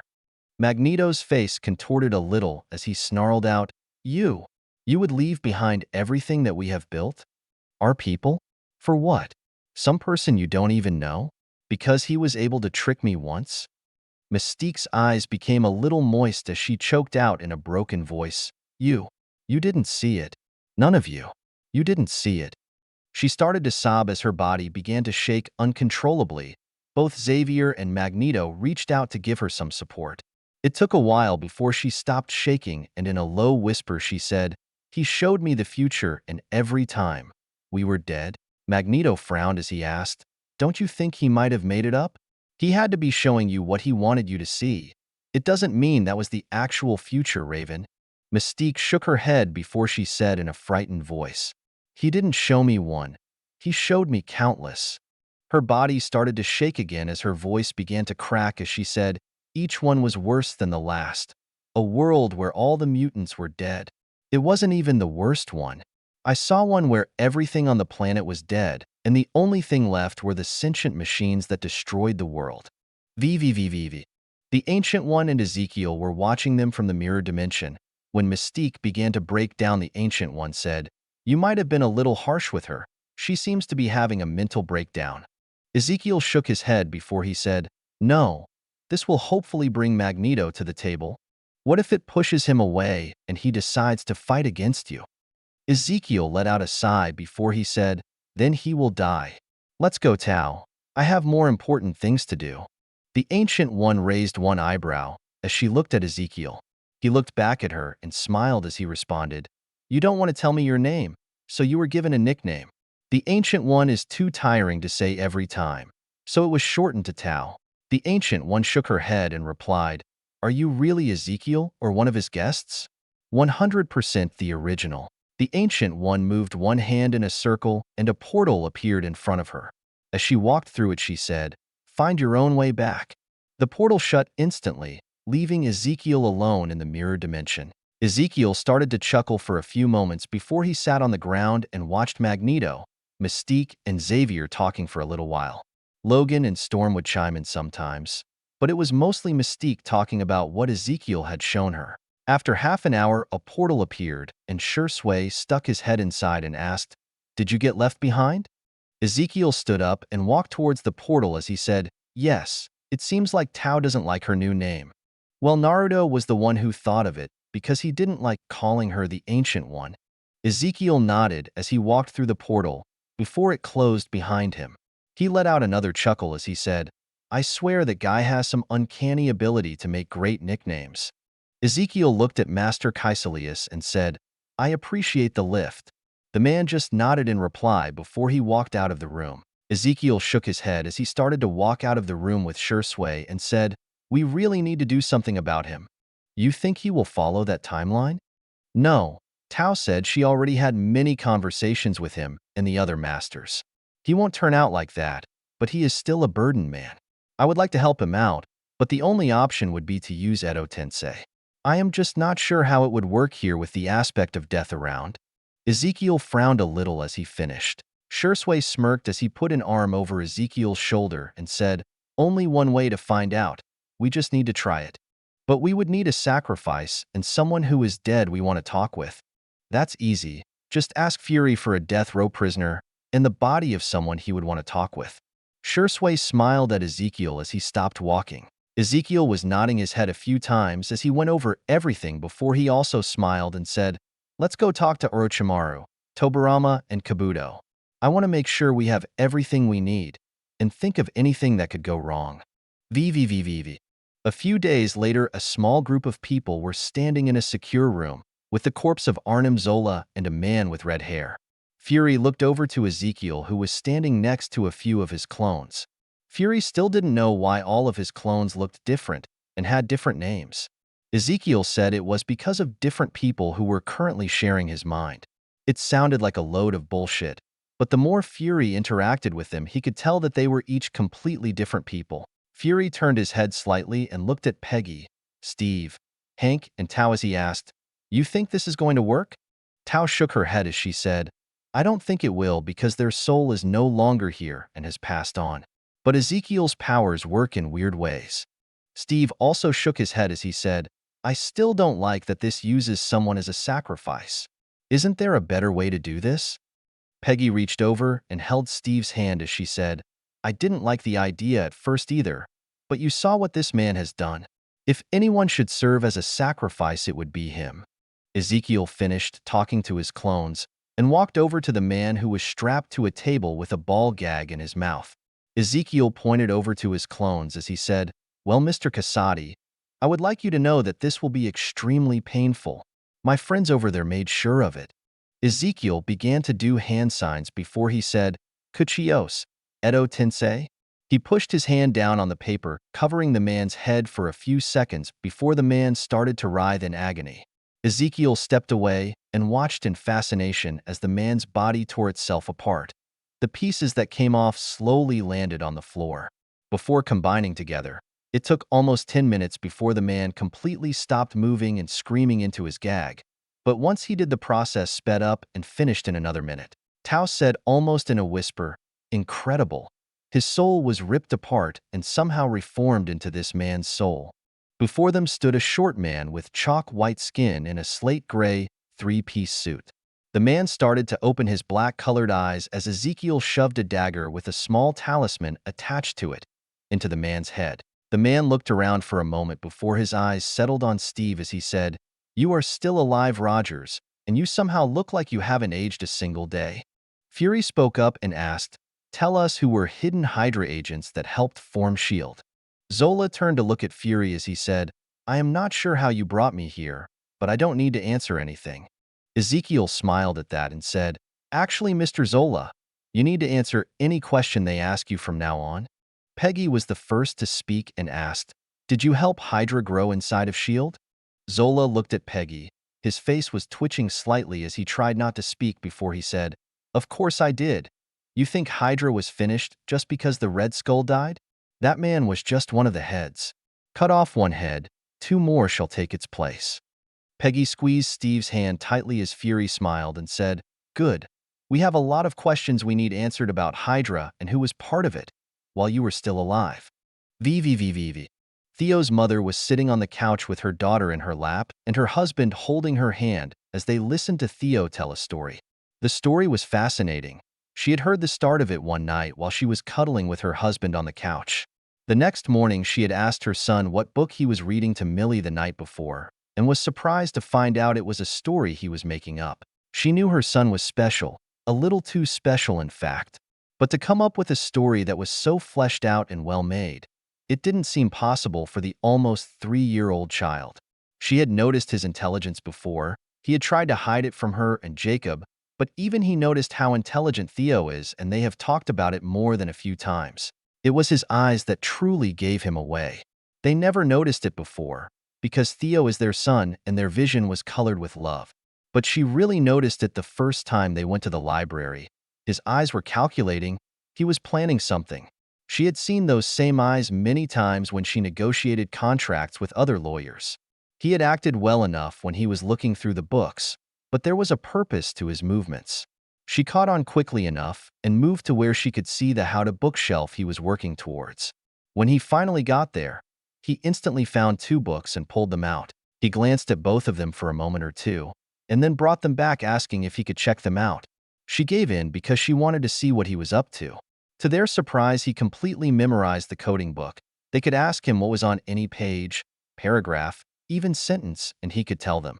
That was when they both started to watch him more closely, to try and find out how intelligent Theo actually was. It took them no time at all to realize he was some kind of super genius. When they started to watch him not as their son, but just as a person, he was definitely trying to hide it for some reason, and they didn't know why. They had talked about it a few times and decided they would let him tell them if and when he wanted to. No matter what happens, he will always be their lovely and helpful son who has a soft spot for his little sister. 00031. Brain surgery? Fury was in his office, and he couldn't control the smile he had. He couldn't help it. He was happy.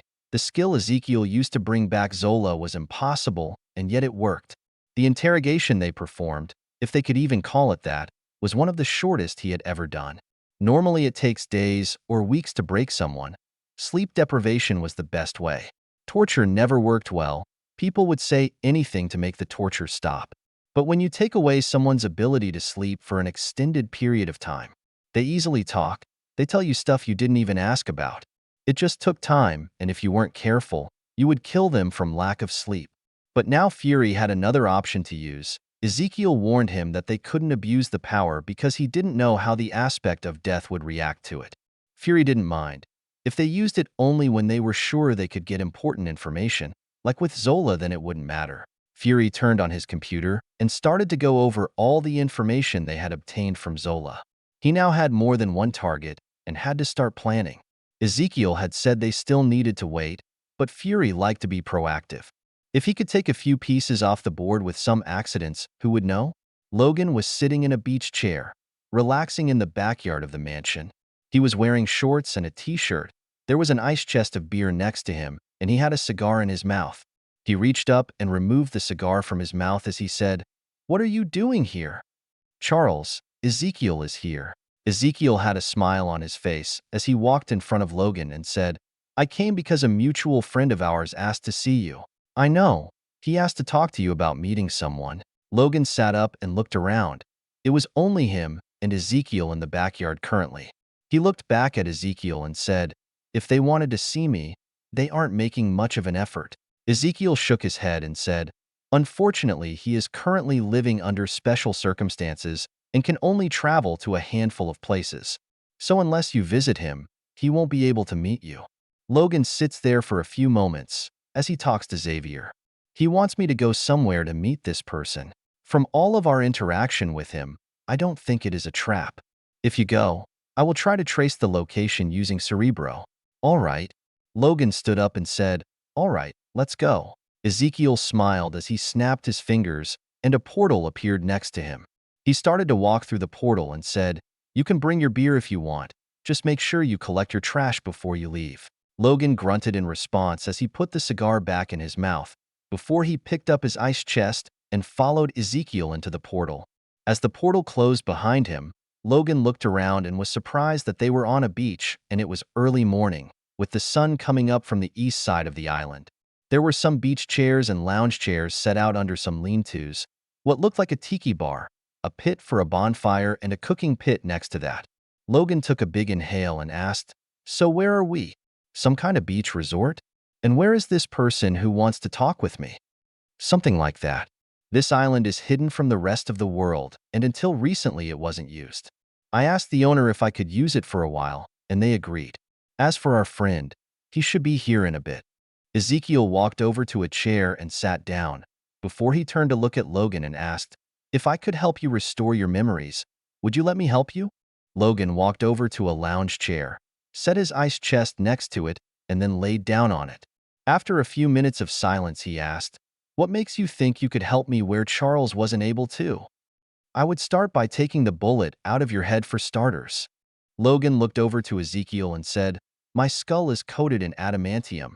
There is no way a bullet made it inside of my head, much less that it is still there." Ezekiel shook his head and said, "You are wrong about that. A high-caliber bullet was shot through your right eye and actually broke through the back of your eye socket at the weakest point. Once inside your head, it bounced around a few times till your brain was mush, and it rested there as your body healed around it. I am pretty sure just removing the bullet will help with a lot of your memory issues. But we won't know unless we remove it." "How do you even know that is true?" Ezekiel smiled and said, "I would like to say magic, but I found a report on you when it happened. The person who shot you made the report about your death because they thought you died from the bullet to your brain. But you are made of sterner stuff, and it only made you forget most of your life. Logan's hands clenched and his claws popped out as he asked in a growl, "Who was it that shot me? Who was trying to kill me?" "A man named William Stryker, a retired colonel who ran the Weapon Plus program. The same program that made your bones indestructible with adamantium." Logan sat up at that. His breathing was getting a little heavy as he asked, "Where can I find him?" Ezekiel shook his head and said, "I currently have no idea, but he is on a short list of people I am looking for." Logan was breathing hard for a few more minutes before he finally let out a deep breath, retracted his claws, and leaned back into the chair. He was quiet for a few minutes before he said, "You can take the bullet out of my head, but only if you let me deal with this Stryker guy when you find him." Ezekiel smiled as he said, "Deal. So when do you want to remove it from my head, and how are you going to do it?" Ezekiel stood up and said, "I can probably do it now, but you might die when it happens. It will depend on where the bullet is sitting in your brain." "Figures. Well, let's just get it over with then." Ezekiel nodded and said, "Give me a few moments, I need to grab someone, and also grab our mutual friend." A portal appeared next to Ezekiel, and he walked through it without waiting for an answer and left Logan alone. Ezekiel appeared in the hidden base, and a second later Tao walked through a portal next to him. Ezekiel nodded his head and said, "Thanks for the help." Tao shook her head and said, "I still don't like being used as a portal service. I would have someone else help me, but you are the only person who can make portals in the real world while hiding in the mirror dimension." Ezekiel started to walk out of the room as Tao followed and said, "I still think you showing off my powers like they're yours won't accomplish much. Misdirection is a good skill to use while I am still weak. I want people to think I have more power than I actually do." Tao shook her head and said, "Be glad I currently have nothing else going on." Ezekiel chuckled and said, "You can admit you are having fun also. It won't hurt you." Tao said nothing else as they made their way through the base to Ezekiel's lab. The door was open and many people could be heard talking from inside. As Ezekiel walked into the room, he stopped and looked around for a few moments. There were currently 2 batches of clones in the room, some working together, some rereading books, some of them coding on computers. Ezekiel found who he was looking for and went up to the person and said, "Logan agreed. Do you think you can do it?" The man looked up from the book he was reading and extended his hand out. A small bar of metal began to lift off the table next to him and hovered in the air for a few seconds before it floated back down to the table. Ezekiel smiled wide at that and said, "I still can't believe that works. I have tested it a few times and it still doesn't work for me." The man shrugged his shoulders as he said, "You have my memories and insights into it. I am still not sure why you and the others can't use it." The man set the book he was reading down on the table and grabbed a metal tray from it as he stood up and said, "Let's get this over with. I will despawn in the next few hours. So we might only have one chance at this today, unless you grab Toroi also." "We won't need Toroi. I believe you should be able to handle it." Ezekiel shook his head as he talked. Before he walked out of the room followed by the man and Tao, they walked to the gym of the base. Steve was alone inside, working a punching bag over. Ezekiel didn't walk in, but said from the door, "Steve, he agreed to meet you. Get cleaned up, and then come meet us on the island. We are heading back there now to try and pull the bullet out of his head." Steve stopped punching the bag as he stepped back from it. He turned around and said, "All right, I will see you in 30 minutes. Good luck on pulling the bullet out." Ezekiel nodded back before he turned around and walked back to the teleportation room. When they reached the room, Tao opened up a portal and Ezekiel and the man walked through it before it closed. Logan had a beer in his hand as he looked up at Ezekiel and the man beside him. He studied the man for a few moments before he said, "Is this the guy who wanted to meet me? He doesn't give off a smell, kinda like you don't either." The man stepped forward and placed a metal tray on the table as he said, "I am not the person who wanted to meet you. I am here to remove the bullet from your head." "All right, Doc. Do whatever you need to and let's get this over with." The man nodded his head and stepped close to Logan as he raised his right hand next to Logan's head. He said, "I can feel 5 bullets and a few other pieces of metal. They are mostly located in the frontal lobe. That would definitely explain the memory issues. Prepare yourself if it doesn't kill you. It will hurt a lot." Before Logan could reply, the man did a few hand signs with his left hand, and then Logan's head was pulled slightly forward. He gnashed his teeth and his claws popped out, before his eyes dimmed slightly. Logan's breathing stopped and his body went limp, only being held up by the man's power. After about a minute, blood started to pour out of his nose and Logan's right eye, until the eye popped out of the socket and 5 bullets floated out behind it, along with some tiny pieces of metal carrying some normal bone. Everything floated over and landed in a tray that was sitting on a table next to Logan. Ezekiel looked into the eye socket and could see that the back of the eye socket had 5 circles overlapped in a tight grouping of less than an inch. They were starting to heal as bones slowly regrew to cover the opening. The man turned to Ezekiel and said, "That is everything. Hopefully his memoirs return now." Ezekiel patted the man's shoulder and said, "Thanks for the help, Kazakage." The man nodded in reply and then dispelled into a puff of smoke. Theo was at the park having a picnic with his family when he received the memory packets from the third Kazakage. He was seated next to his father and was currently watching Millie as she reached over for one of the homemade cookies their father had made. When she picked it up, she brought it close to her mouth and held it with both of her hands, before she nibbled a small bite from it. When she finished the first bite, she took another small bite and began to chew again as she looked around the park at the other people who were there. Theo started to smile as he watched, and then tapped his father's leg before he pointed at Millie. Theo's dad looked at Millie before he smirked and pulled up the camera he had hanging around his neck and started to take pictures. Theo's mom noticed her husband's actions and looked over at Millie before she started to smile as she watched Millie eat her cookie like a chipmunk. Millie noticed everyone looking at her and stopped chewing. Her head tilted slightly as she said, Her mouth still had some of her cookie in it. Her father reached over and patted her head as he said, "Nothing is wrong. You can finish eating your cookie, chipmunk. We just thought you were being cute."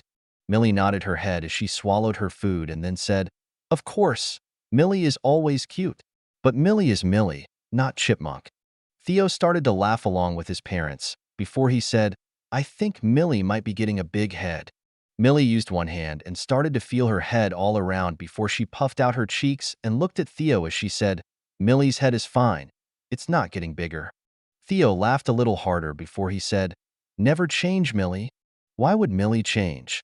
Millie is perfect." Millie stuck her tongue out at Theo before she put her hand back on the cookie and started to eat it again as she looked at her parents who both just smiled at her. 00032. Game night. Ezekiel walked over to the tiki bar and pulled out a washcloth and a bottle of water. He walked back over to Logan and set the bottle and washcloth on the table next to Logan as he sat down on one of the chairs next to him. He left Logan's eye hanging out of the socket because he wanted to see if it would heal by itself or would need to be put back in place to heal properly. A portal opened up a few minutes later as Steve walked through it and looked over at Ezekiel and Logan. His eyes widened slightly as he took in Logan's state and asked, "I know you said he can heal from anything. I remember him getting badly hurt a few times and healing quickly from it, but he looks dead. Are you sure he is going to come back from that?" Ezekiel nodded his head as he pointed to the metal tray and said, "I could see the bone regrowing in his skull about 10 minutes ago. He should be up soon enough." Apparently, the man who shot him unloaded the gun into his head.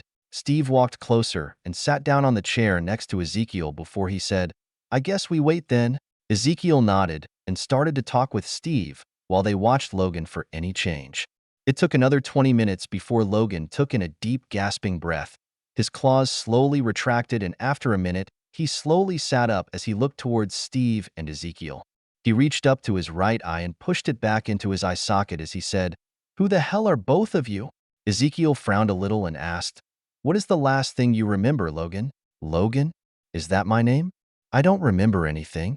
Ezekiel looked down for a few moments before he looked remorseful at Logan and said, "I'm sorry, Logan. It looks like when the bullets were removed, they ruined your already messed up memories. It was a possibility, but I thought it would only make you lose a handful of memories, not everything you had." Logan chuckled a little and said, "Actually, Ezekiel, the last thing I remember is that guy saying I had 5 bullets in my skull." Ezekiel let out a breath and smiled lightly as he said, "While I appreciate a good joke, maybe not right after we did brain surgery on you." Logan looked at the metal tin with the bullets and bone fragments in it before he looked at the water bottle and washcloth next to it. As Ezekiel said, "Those are so you can clean up. You have blood on your face, chin, and chest." Logan looked down and saw the blood on his chest and shirt. He reached over to the bottle. As he opened the bottle, poured some water on the washcloth, and then proceeded to wipe down his face with it. He said, "That is what you call surgery? I would hate to see what you call first aid." Steve chuckled at that and said, "It's good to see your humor hasn't changed much, James." Logan finished wiping his face down, and as he set the now bloody washcloth down, he said, "I am actually surprised to see you alive, Cap, alive, and you look like you haven't aged a day." Both Ezekiel and Steve looked at Logan in shock before Steve asked, "You remember me?" Logan shook his head and said, "Not one bit, but after Ezekiel said my full name, Hank helped me look into it and found out about my military service. Then he found a bunch of pictures of me and you together with some other soldiers. I was hoping to chat with one or two of them, but when we looked all of them up, they were already dead." Steve shook his head and said, "Not everyone is dead. You can talk to me and Peggy for now. Bucky is still." "Steve," Ezekiel said with a frown. Ezekiel let out a sigh and said, "Sorry, but you need to remember he is not part of our group yet.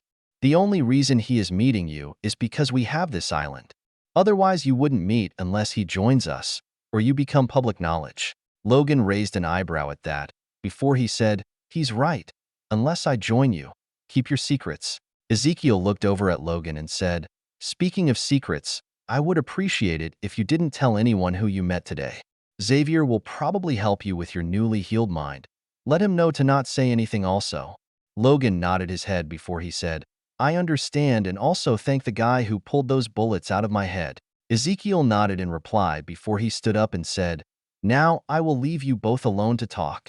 He looked back at Steve as a portal opened, and as he walked through it he said, "Ask Master Kaiselius to send him back when you guys are done.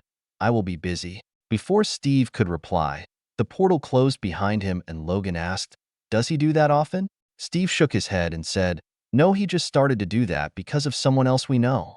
Ezekiel waited a moment as Tao stepped out of a portal next to him before he started to walk towards the door. He opened it up and held it open for Tao before they started walking towards Ezekiel's learning center. It was the room Ezekiel was using for all of his clones. But it also acted as the schoolroom for the kids, and also for the adults who were learning magic. Tao spoke first and asked, "So do you think that they will join us?" "I am not completely sure. Magneto and his people would be the ones I am most worried about. But the others will probably join us."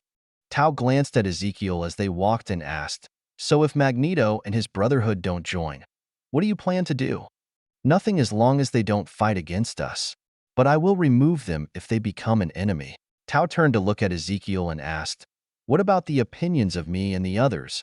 What if we didn't want to harm them?" Ezekiel slowed his pace a little as he looked back at Tao and asked in return, "Even if they became our enemy and fought against us at every turn?" "Yes." Ezekiel smiled and said, "I would say you are weak-minded. But if you gave me a better solution to deal with the problem, I would use it. If that still doesn't work, I will handle it my way."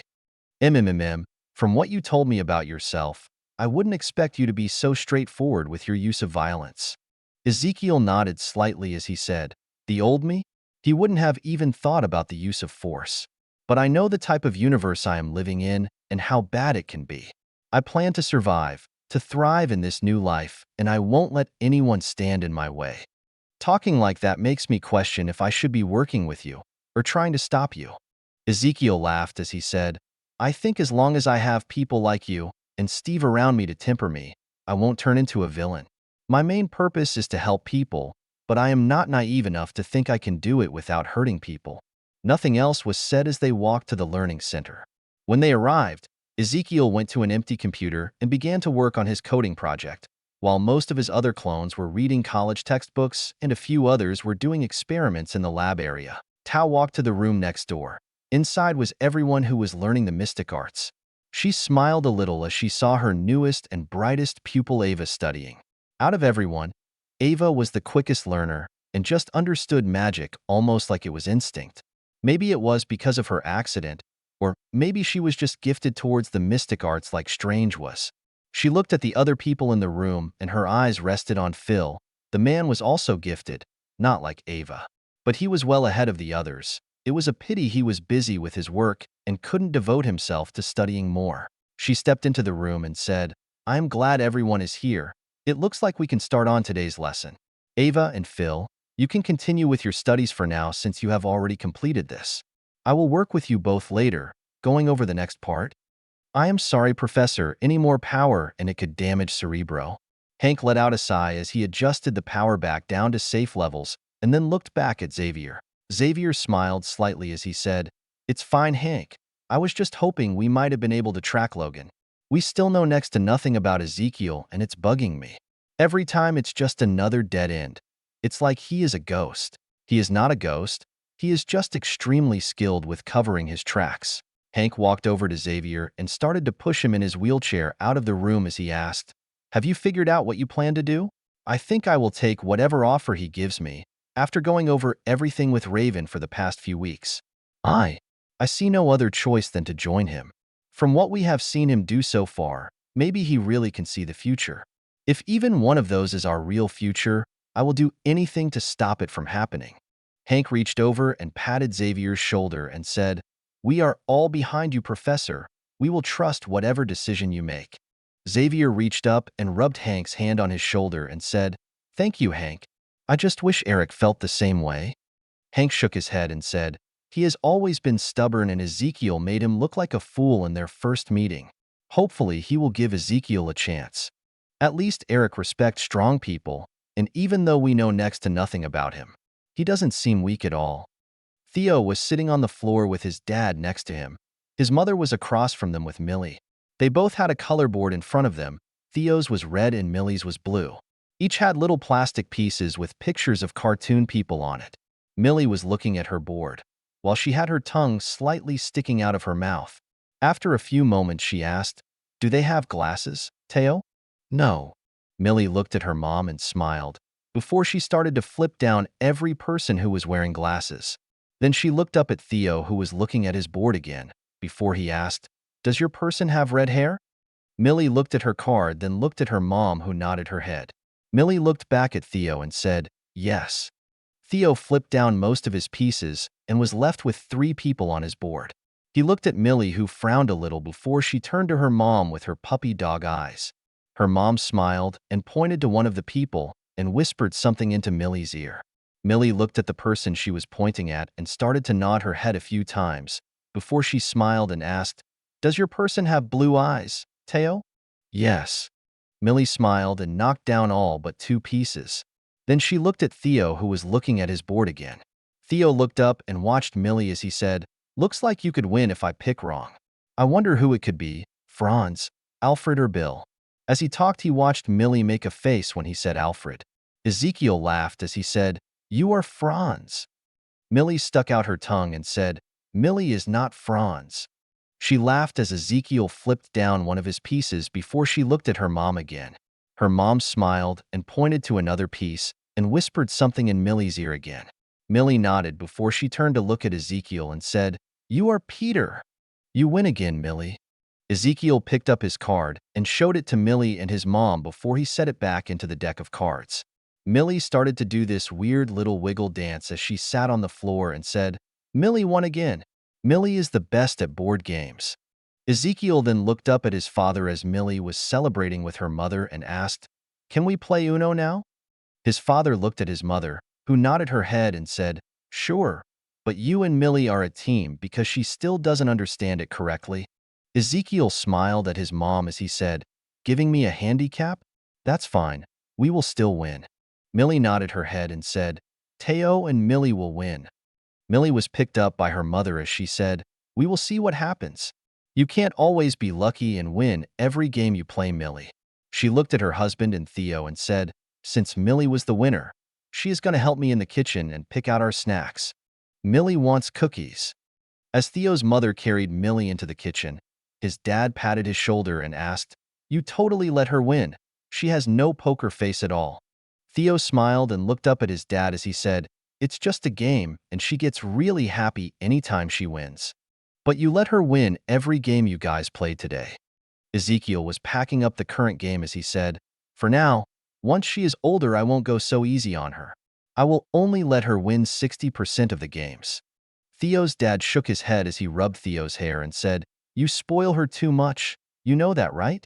"Yeah, but seeing her happy makes me happy. Plus, isn't that what older brothers are supposed to do? Make sure their little sisters are happy. 00033 History Lesson. Ezekiel was seated on top of some water in the little pond he made last time he visited here.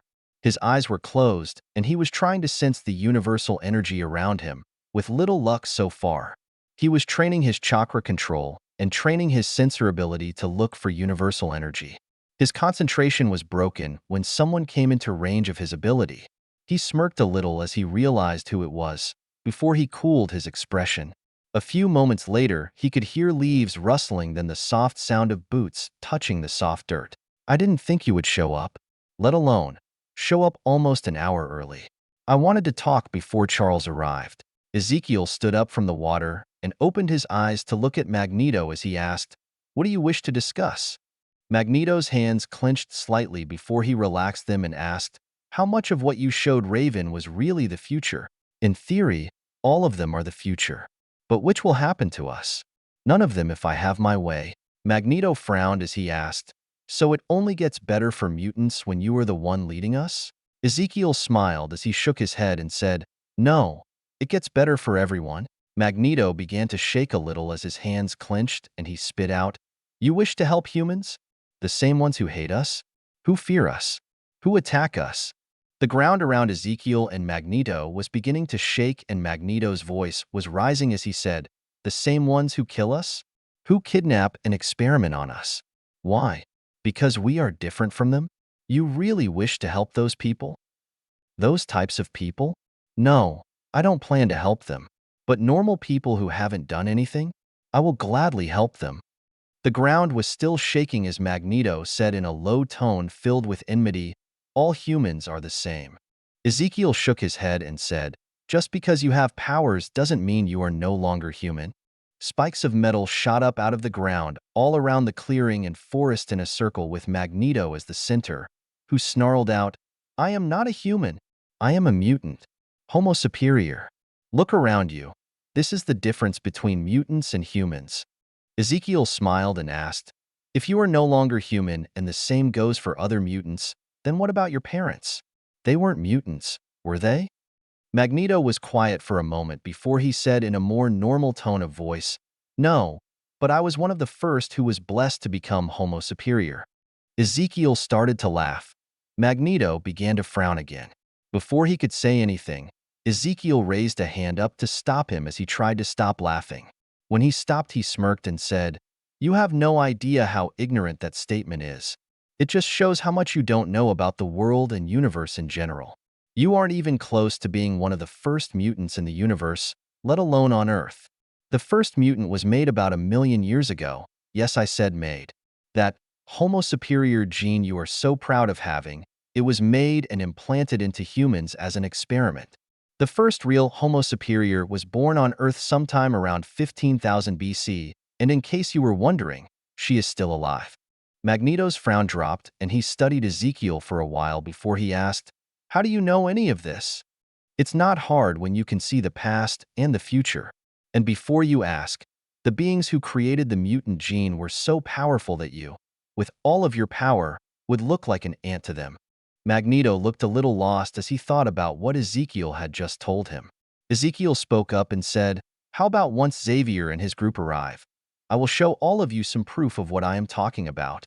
Magneto didn't speak, but nodded his head in reply as he stood there, looking at nothing in particular.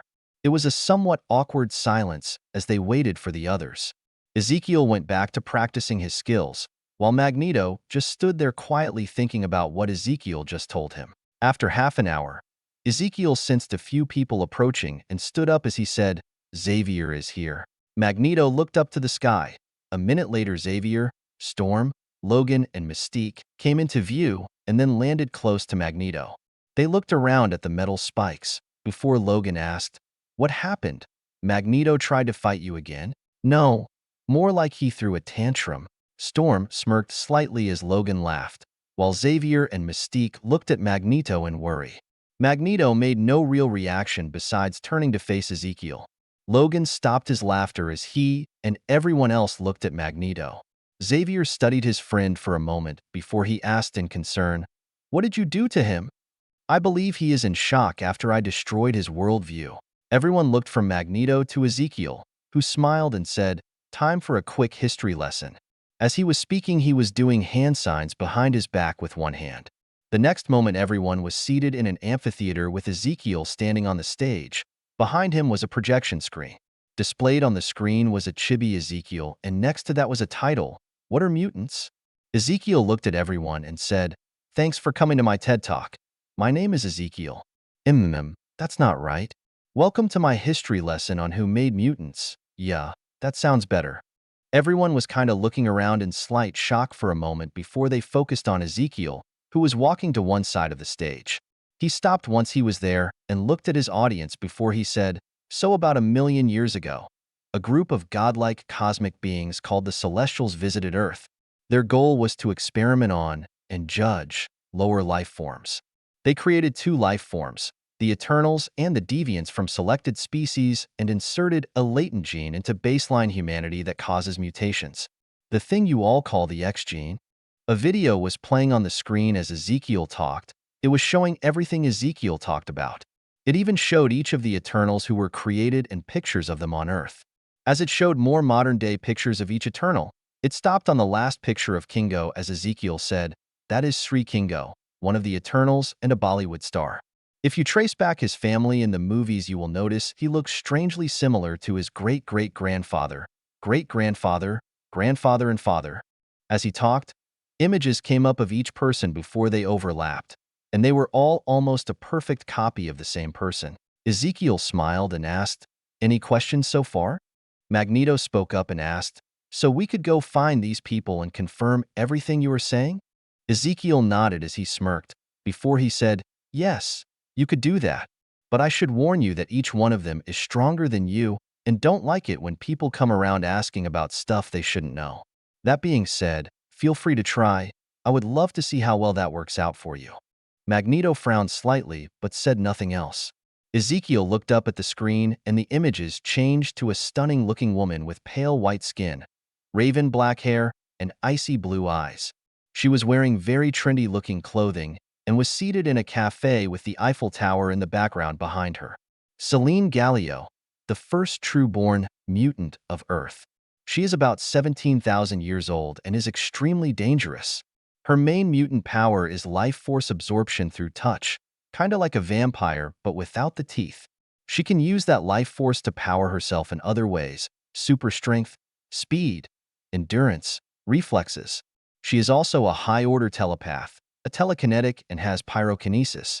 Oh, she is also a master of the mystic arts and immortal. I am mostly telling you this so in case you find yourself meeting her, you know to be cautious and leave as quickly as possible. Mystique spoke up and asked, mystic arts? You mean like magic? Magic isn't real. Right. Magic is very real. I work with the current Sorcerer Supreme of Earth. I will introduce you to them if you join us. Everyone was quiet for a moment before Xavier spoke up and asked, you said she is like a vampire? You don't mean to imply vampires are real, correct? Ezekiel chuckled and said, vampires are very real and can be very dangerous to normal humans and even less powerful metahumans. Xavier spoke up again and asked, metahumans as in mutants? Yes, but also others, like me. I am a metahuman, a powered individual who doesn't have an X gene. There are also the Eternals, Inhumans, powered people like me, half-breeds with aliens, people who were experimented on. All of those people and us fall under the term metahuman, plus it sounds so much better than mutant. Mutant just sounds bad when you say it. I am pretty sure whoever coined the term designed it that way. Magneto was the next to speak and said, so you plan to work with all of these metahumans? Ezekiel nodded and said, I am already working with some people. Some are metahumans, others are just normal humans. But we are all working together to make the world a better place. Which is why I want to invite you both to join us. Xavier and Magneto shared a look for a few moments, before they looked at Ezekiel again and Xavier said, we would like to join you.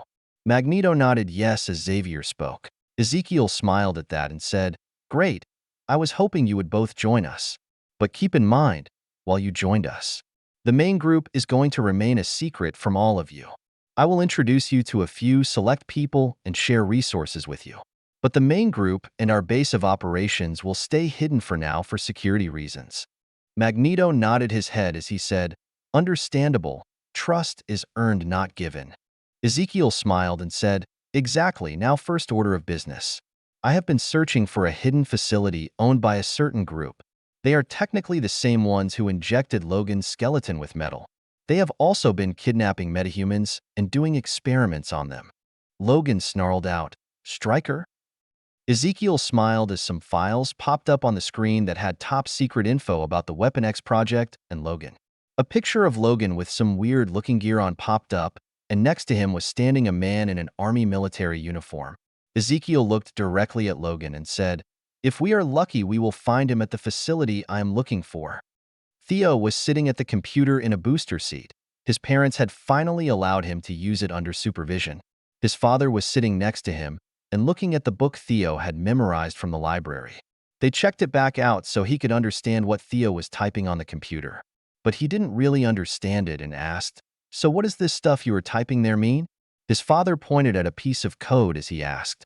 Theo let out a sigh and said, "It's an if statement, Dad. It's on page 184. The third paragraph explains about it." "Yeah, but I asked you what it means." Theo stopped typing and looked at his dad as he said, "You know, if you just let me type, I could show you when it's all done. But if you must know, an if statement is a true or false question. They ask the program if something is true and tell it what to do next based on the answer." Theo's dad rubbed his head with one hand and said, "That wasn't that hard now, was it?" Theo frowned a little at his father as he said, All right, I won't bug you anymore. I will just watch." "You said that when I started." Theo's dad smiled and said, "But it's boring just watching you type."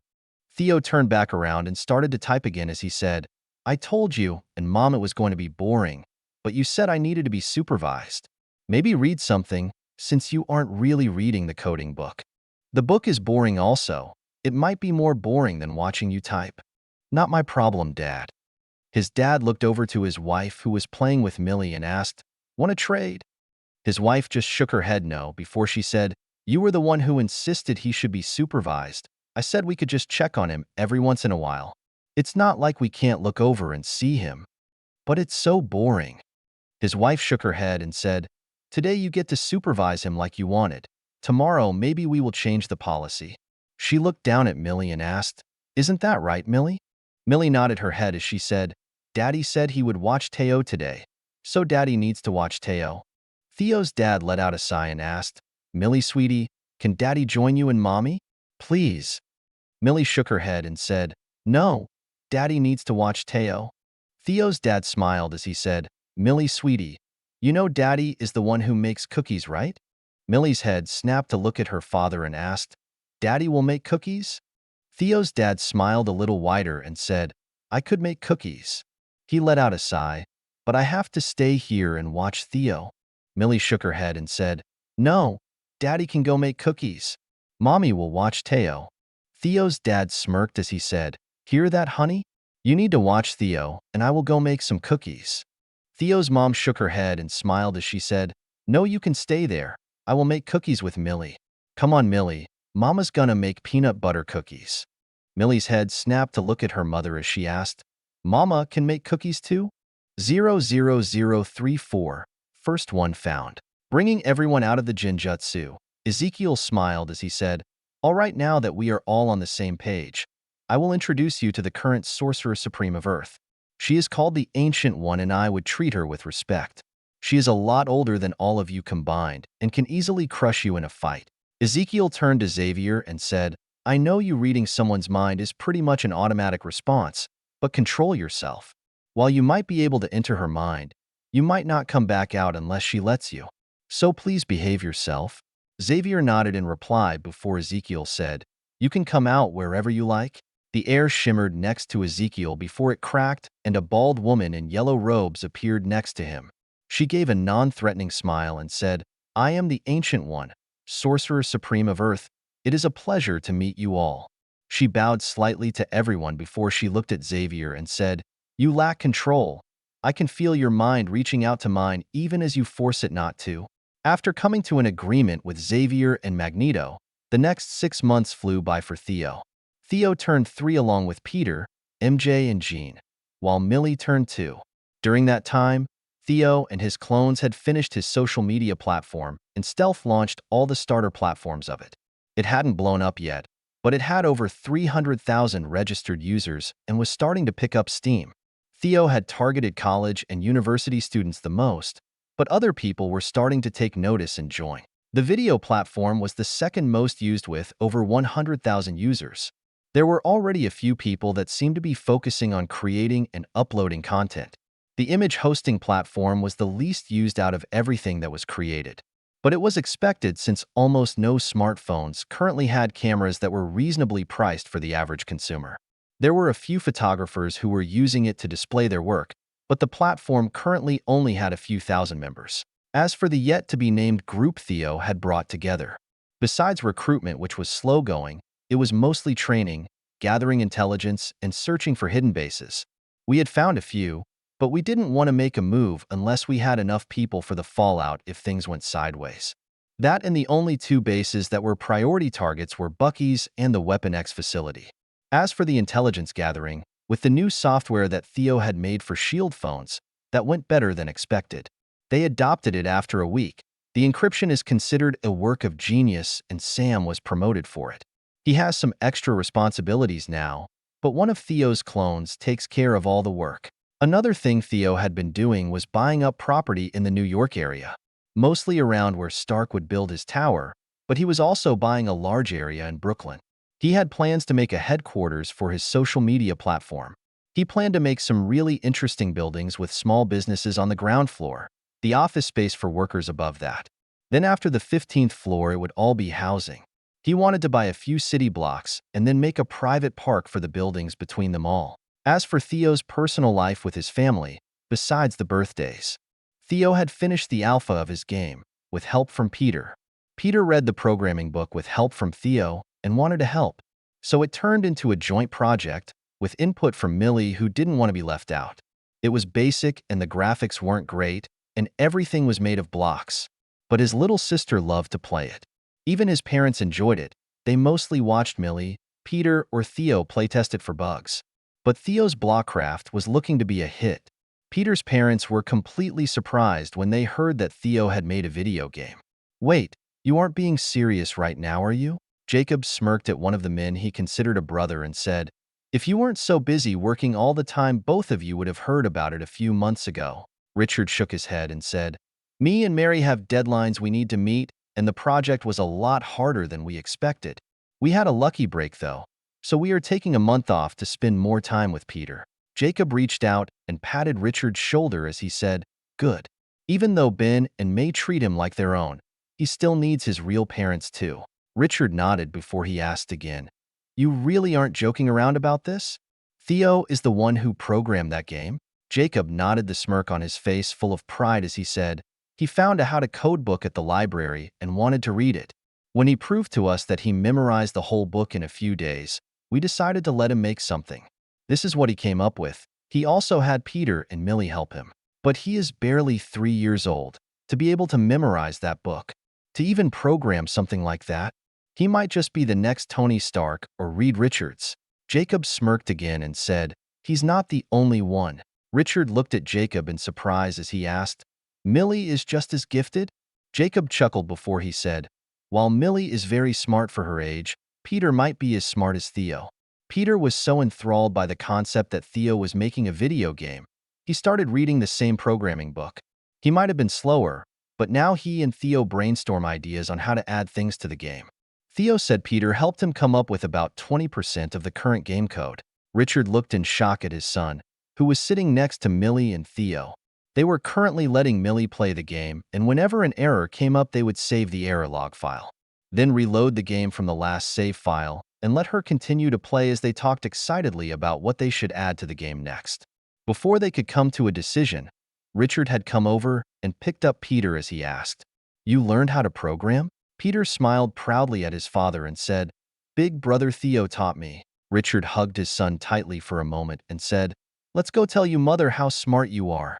Peter's face lit up before he frowned a little and said, "But me and Theo are still working." Richard's face fell a little as Jacob laughed before he said, Doesn't feel that great when it's used on you? Richard nodded his head mutely before Theo spoke up and said, "We can take a break for now. It will take us a while to figure out how to program the stuff we already came up with." Peter nodded along to what Theo said before he smiled and told his dad, "Let's go see Mother." Richard smiled and walked out of the living room into the kitchen holding Peter. As they walked into the room, Richard could be heard saying, "Mary, guess who is a little genius?" Jacob smiled down at Theo and Millie as he said, "I still can't believe you guys made this. It wasn't hard after you read that book." Jacob smirked at his son as he said, "I tried, but I couldn't understand that book at all. Give me an engine to fully rebuild over that stuff any day of the week." Theo smiled up at his dad as Mary walked in from the kitchen holding Peter in her arms and said, "Let's see this little game you are making with Theo." Mary walked over next to Jacob and said, "Richard said the kids were making a new game, but didn't want to tell me about it. He said I needed to see it for myself. Where is it at?" Jacob smirked and said, "Millie is currently playing it." Mary looked at the computer screen for a few moments before she started to laugh lightly. She looked back at Jacob and said, "I know the kids are smart, but this joke is a bit much." "It's not a joke, Aunt Mary. We made this game ourselves."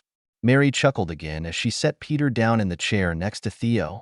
She ruffled Theo's hair as she said, "If you guys made this, then prove it." Theo smirked as he told Millie, "Millie, save the game, and then try to pick up a bucket of water again." "Okay, Theo." Millie walked over to some water, opened up her inventory, and pulled out a bucket. She then saved the game before she tried to pick up a bucket of water. The game crashed and an error log file came up. Millie turned to look at Theo and asked, "Now what do I do?" "Let Peter have your seat. He is going to fix it." Millie nodded and got out of her seat as Peter said, "I don't know if I can fix it, Theo." Theo smiled as he patted Peter's shoulder and said, "You will be fine. The log file is right there. Just read what it says, and you will figure it out." Peter still wasn't sure, but switched places with Millie. Mary watched quietly as Peter studied the log file for a while, before he opened up a program and lines of code could be seen. He hit Control F, then typed in a few things before he started looking through the results. After a while, he stopped and looked at the code in front of him for a bit. He pulled up the log file again and compared it to the code. After a few minutes, he started to change the code. Everyone was quiet as they watched. Theo had a brilliant smile as he knew Peter had figured out the proper way to fix the issue. It took a few minutes, but Peter finished typing, saved his work as a new copy, then closed everything and restarted the game and loaded the save game. He clicked the water with the bucket and it was filled. No error came up this time. Peter turned around with the biggest smile on his face and said, "I did it by myself?" Theo smiled back and was about to speak when Mary said, Yes, you did, sweetie. That was incredible." Peter was practically glowing from his mother's praise as she asked, "How come no one told us about this?" May, who had walked into the room at some point, said, "I did tell you, a few times. If I remember correctly, you said, 'Oh, that's wonderful. I am glad he is having fun,' or something like that." Mary actually looked embarrassed before she said, "Sorry." Peter was still smiling, but it wasn't as bright as before. May gently pushed Mary towards Peter as she said, "Peter has really missed you guys. How about you go out and do something as a family?" Mary nodded her head as she picked up Peter and asked, "What can Mama do to make it up to you, honey?" Peter thought about it for a while before he said, "Can we go to Coney Island?" "Coney Island? Sure, we can go there." Peter looked at Theo and Millie before he asked, "Can Theo and Millie come with us?" "Sure, we can take everyone and make it a family trip. If they want to join us, that is." May said, "Sounds like a good idea to me. What about you, Jacob?"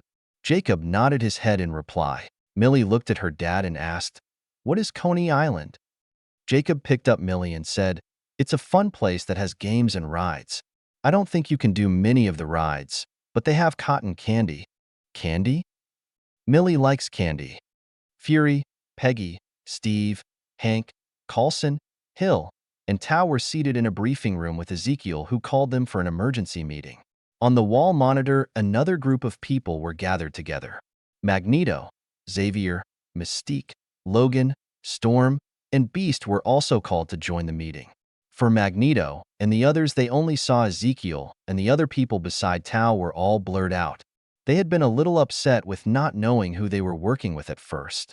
but had gotten used to it after Ezekiel said they needed to earn the others' trust first before they would share their identity. Fury was the first to speak once everyone was seated and said, "I was in the middle of handling a very important issue. This better be good." Magneto looked like he was about to speak when Ezekiel said, "Hope you haven't had lunch yet." The screens for both groups changed and displayed what first looked like a small banquet room that was covered in red paint. On closer look, you could see parts of chopped up bodies all over the room. The picture changed and showed the room from different angles. Each time you could notice little things that you couldn't see the first time. Fury stood up as he shouted, "Those are classified." Fury's outburst was actually beeped out for the other group, but they did see the person stand up and say something. Ezekiel had a program to bleep out anything that might give away who Fury and the others are. It would also change their voices and blur out what they looked like. Ezekiel smiled at Fury and said, "They might be, but they are why I called you here." Ezekiel looked at the screen and said, "I finally found one of our targets." Steve spoke up and asked, "Did Bucky do that?" Ezekiel shook his head and said, "No, this was done by a young girl." Fury slightly glared at Ezekiel as he pointed at the screen and asked, "How do you know a kid did that?" "I was able to find some images before and after she left the room." Fury slammed a hand down on the table as he said, "Did you erase all of the camera footage from around the area?" "No, someone else did that, and they did a great job of covering their tracks.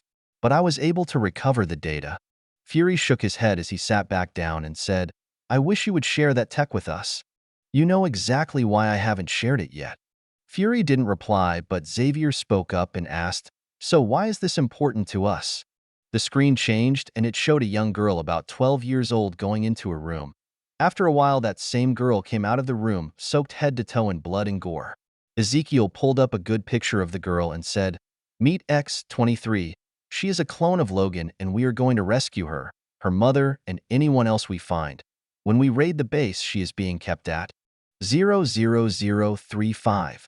Setting up the plan of attack. And why do we need to rescue the little murder machine?" Ezekiel looked at Hill and said, "Because that isn't her choice. The group who made her are trying to make the perfect weapon.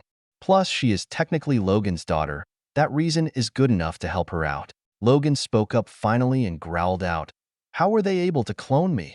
Leftover material from when you were part of the Weapon X program." Even though the government shut down the program, the main scientist and Stryker decided to start again with a new project. "I still haven't figured out who is backing them, but hopefully when we raid the facility we will find out." Coulson spoke next and asked, "It seems like you already have some info on them. How come you haven't gained access to their servers yet? Is their security that good?" "The facility is not connected to any outside network as far as I could tell. The only reason I have any info at all is because of this attack. I was able to dig a few things up, including where the facility is located." Steve spoke up next and asked, "So what is your plan?" Ezekiel laughed before he said, "I don't really have one. I have some ideas, but I have never attempted to raid a heavily guarded facility before. So I was hoping someone with more experience could help out." Fury looked at Peggy and Steve for a moment. Peggy glanced back at Fury before she nodded slightly. Fury turned to look at Ezekiel and said, "We first need any intelligence you have on the base." The screen changed to a satellite picture of the outside of the base. It only showed the small portion that was not underground. Ezekiel pointed at it and said, "That is all I have, besides the location. I have searched through everything I could. That base does not exist anywhere digitally. I was only able to find the base because I followed the vehicles they used with my satellite network." Fury let out a sigh as he said, "That is very little to go on. We really need to get some intel on the inside of that base. Layout, number of hostages, if there are any special targets we need to be aware of." I had an idea on how to get all of that, but Tao, or one of the other sorcerers, will have to help us. Tao looked at Ezekiel and asked, "You want to scout the place from the mirror dimension?" Ezekiel smiled. As Fury looked at Tao in surprise as he asked, "Would that work?" Tao nodded her head as she said, "Scouting the whole base from the mirror dimension would be easy. We could even pull people into the mirror dimension and neutralize them there when we attack. I would suggest asking Master Kaiselius and Mordo to help you." Fury nodded his head as he looked back at Ezekiel and asked, "What other ideas do you have?" I would suggest that we connect one of my compact flash drives to their internal network as soon as possible. I can take over their whole system from there, and we will have all the info we need. Amount of personnel, shifts, guard patrols, and anything else we would need to form a plan of attack. Hank spoke up next and asked, "Wouldn't that alert them? I am sure they have to have pretty complex cybersecurity in place." Ezekiel smiled as he said, "I doubt that will be an issue once the compact flash drive is inserted into the computer. The computer detecting what the drive is will run the program and not notice anything wrong. Even if they have all the computer's external ports disconnected, it will still work. Since no one disables the physical connection, only the software driver for them." Fury thought about it for a little while before he said, "Fine, let's get your drive connected and scout the base out." He turned to Steve and asked, "Feel like stretching your legs and putting your skills to work, Captain?" Steve smiled as he said, "I could use the exercise." Fury turned to Ezekiel and asked, "How long will it take you to make the device? I already have a few of them built and ready to use." Ezekiel looked at Tao and asked, "I will dispel myself to send Ezekiel the information. Can you please go to him? He will need to send a new clone over." Tao nodded her head, and as she stood up, she started to form a portal. Before the portal fully opened, Ezekiel turned into a smoke cloud and disappeared. Fury looked at Coulson and said, "Can you go grab Master Kaisalius and Mordo?" Steve was looking around the area as he clenched and unclenched his fists. Next to him, Kaisalius was also trying hard to control his emotions, but Steve could tell his breathing had sped up. They were currently in the mirror dimension, scouting the base Ezekiel had found. After installing Ezekiel's drive into one of the ports in the server room, they left him there as they went to check out the rest of the base. The base was in the middle of nowhere and a 3-hour drive through back roads in the mountains from the closest paved road. The outside of the base was hidden in a cliff face, and almost no one would realize it was there even if they looked for it. Most of it was normal on the first floor, hidden behind the cliff face door. Mostly rooms for the staff to use, a small armory, break room, gym, kitchen, dining hall, barracks, offices, restrooms, stuff you would expect for most military bases. The second and first floor was only connected with a single set of extra-wide stairs that had a ramp on one side. The second floor was more of the same as the first except for more guards, a security room, a bigger armory, and a very secure vault-type door. Behind that door was a freight elevator that went 30 stories underground. It was the only stop and technically the third floor, which split into 3 directions. They went to the left first and found operating rooms, offices, restrooms, and a secure vault-type door. Behind that door was living quarters for what looked like the scientist staff. It also held the central server and the power plant for the base. After leaving Ezekiel in the server room, Kaisalius and Steve went to the right side hallway. The hall went straight for a little while before it turned right, and they ran into another secure vault-type door. Past that door was what could only be described as a prison block, row after row of prison cells. Only 3 cells were currently in use. One had the girl they were here to help. In another one was a woman who looked like she could be the older sister of the young girl. In the last cell was a sealed container that looked to be filled with metal. Past all of the cells was a gym/dojo area with a woman in it who was currently doing weight training. They left that area and moved to the last hallway that went straight from the elevator. It went down the hallway, which took a right turn and had another secure vault-type door. Going inside, they found a big open area that had highly advanced equipment and over 100 big tubes filled with half-grown bodies of the girl they were planning to rescue. They had slowly examined the room before they came to the other side of it, where another vault door was. Going through that, they found a hallway with more operation rooms which were temperature-controlled. These rooms each had a body strapped down to the table, and each body was in different stages of being dissected. All of the people on the tables looked like mutants. Most were adults or teens, and a few were even children. While Kaisalius and Steve were shocked and outraged at what they had found, it was the next vault door they went through that caused both of them to feel anger. It was the morgue for the facility, and it was massive. It had to be bigger than 3 football fields in length and wider than 2 of them combined. Steve couldn't even see the back wall of the room in the dim lights of the room. Row after row of racks that went to the ceiling stretched from where they were standing. The first few racks they could see were completely filled with bodies, and as they walked they just found more full racks. They walked through over 3/4 of the room before they found a rack that wasn't full. But it didn't improve their mood any. The tag on the side of the rack read 22,000 and 1 to 23,000. Kaiselius finally spoke. His voice had an edge to it as he asked, "What kind of monsters could do this?" Not really expecting an answer to his question. Steve had a frown as he said, "This place reminds me of the camps." Kaiselius glanced at Steve as he asked, "What camps?" Steve let out a sigh before he said, "The ones the Nazis made. I helped to free a few of them during the war. This place reminds me of them. The disregard for human life. The operating rooms used for experimenting on people. The Nazis didn't make a massive morgue, though. They had used ovens or mass graves." Kaiselius nodded his head before he said, "I forgot you are older than you look." Steve turned around as he said, "Let's get out of here and go grab Ezekiel. I have seen more than enough of this place."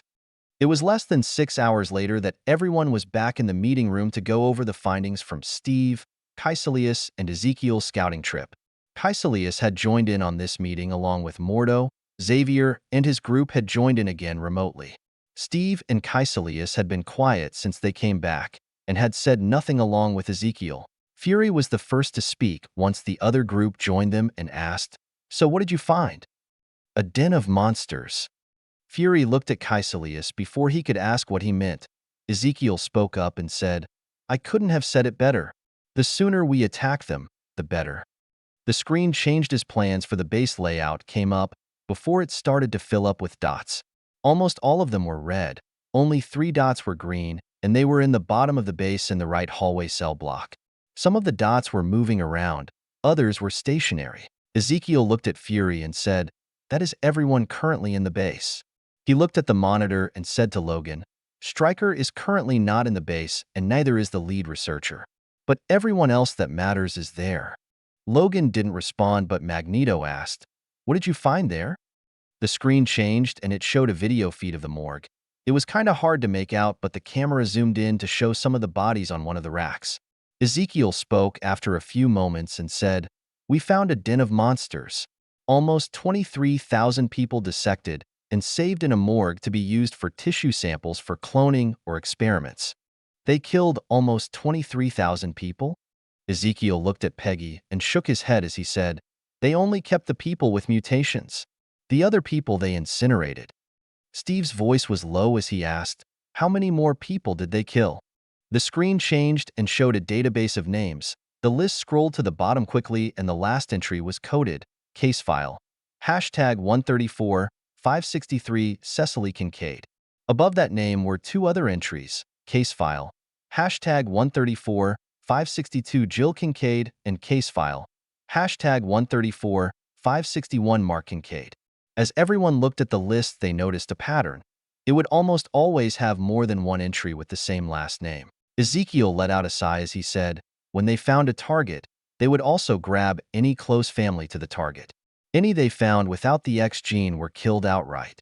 The others were injected with a special drug to force the gene to activate, then they were killed and dissected. Those were the lucky ones. The people who had powers that weren't considered dangerous were dissected while they were still alive. Over 130,000 people were killed by them." Magneto spoke up. His voice barely held in check as he asked, "When do we attack them?" Ezekiel glanced at Magneto before he looked to Fury and said, "Stryker is currently out with a capture team bringing back a new specimen. The lead, Dr. Martin Sutter, is currently meeting with the project's backers and should be back in a few days. I would suggest that we wait for both of them to come back and then attack." Fury thought for a few moments before he asked, "Who are the project backers?" "People we are already targeting." Steve clenched his fist as he let out, "Hydra." Xavier and the others didn't hear Steve, but did hear Ezekiel as he replied, "Exactly." Jacob laughed as he asked, "You can't be serious?" Richard shook his head and said, "No, we both quit. We are going to move in with Ben in May after we sell our condo in the city, while we look for a house in this neighborhood." "But you had the perfect jobs. You said it was your dream job, working on cutting-edge science with your wife." Richard put his arm around Jacob's shoulder as he said, "It was, but we pretty much missed the first 3 years of Peter's life. Me and Mary talked over our vacation and decided we didn't want to miss any more of Peter's life. Once we sell our condo, We will have more than enough money to buy a house around here and set up a decent lab for us in the basement. We could then work from home on projects while we also spend a lot more time with Peter." Jacob shook his head but then smiled and said, "I used to think you were the smartest guy I ever met. Then you go and do something like this and prove it." They both laughed before Jacob said, "You know, if you want a place to work from, Ben and I have the lower basement of the garage. We could clear out half of it and have it remodeled for you to use as your new lab. It would be a lot more space than a house basement, and you would save money for more equipment for your lab." Richard was a little shocked as he looked at Jacob before he asked, "You would do that for us?" "Of course I would. You are family." 00036. Your quest is to... Sarah Kinney was released from her prison cell earlier that day. She had secretly taken Laura out of the base to help her sister and niece Megan, who had been kidnapped. While they were successful and rescued her niece, it wasn't something her boss was happy with, and as punishment she was placed in a cell for the past month. She wasn't allowed to do anything, not even work, while she was on unpaid leave, as her boss called it. She was released in the morning, and the first thing she wanted to do was see Laura. It had been a month, and she wanted to make sure she was doing okay. It was the longest they had ever been apart since Laura was born. Once she was released, she wasn't allowed to see Laura immediately. Laura had training to do. Sarah could only shake her head when she heard that. The training, as they called it, was more like torture, with that psycho bitch Kimura in charge of it. So she went to her office and began to check all of the emails she had missed for the past month. She was upset when she read a report that Laura had been sent out on a mission. When she started working for the facility, she didn't know what they truly wanted to do. She just knew they were at the cutting edge in her field of study, and everything else was top secret after that. They kept a lot of what they did a secret after she joined and only allowed her access to certain areas. She worked for years ignorant of what they were really doing. She had kept her head down and focused only on her work. Even after she had proved cloning the sample she was working with could be viable if made as female, she was still kept locked out from learning most of the stuff the facility worked on. It was years later, after she had been forced to be the surrogate mother for the clone, no, for her daughter Laura. That was when she was finally pulled into the true fold of what the facility was doing. She wanted to prove she could be more useful with her new security access, so she went back to look at everything she could get her hands on. It was a mistake. The first file she opened horrified her. A family was captured and brought in because their child was a mutant. The things they did to that family, she didn't sleep correctly for weeks. They were monsters. Sarah knew she couldn't stay there for long. But at that point, Laura was already a major part of her life. Even though they didn't interact as much as she would have liked, Sarah considered Laura her daughter. She couldn't leave her daughter with these people, but currently she wasn't sure how she could escape with Laura and keep her safe.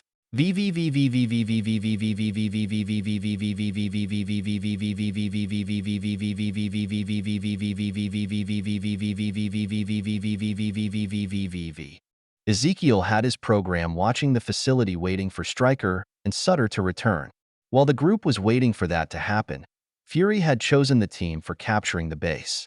It was going to be Ezekiel, Magneto, Logan, Xavier, and Kaecilius. Ezekiel would handle the computer system. Kaecilius would pull people into the mirror dimension for Magneto to capture. Xavier would be used to knock them unconscious, and Logan would be used to dispose of the trash once they were finished. Ezekiel did bring up a point of contention among the group. He wanted to keep the facility. Fury also thought it would be a good idea to keep it. Everyone else wanted to destroy it and everything inside it. "I'm sorry, did you say you want to keep the lower portion of the base?" Ezekiel turned to look at Coulson as he said, "Yes, I need the tools they have, and since it's already set up and working, why should we waste it?" Magneto spoke up from the monitor and said, "After everything you have shown us about the place, I think it's best if it was destroyed." Xavier nodded his head as he said, "I have to agree with Eric on this. Once we complete the mission, we should dispose of that base and everything in it. Experiments like that shouldn't be allowed to continue." Hank Pym spoke next as he said, "I also agree, but we should save some of the technology to study it. Some of that stuff is cutting edge and probably one of a kind.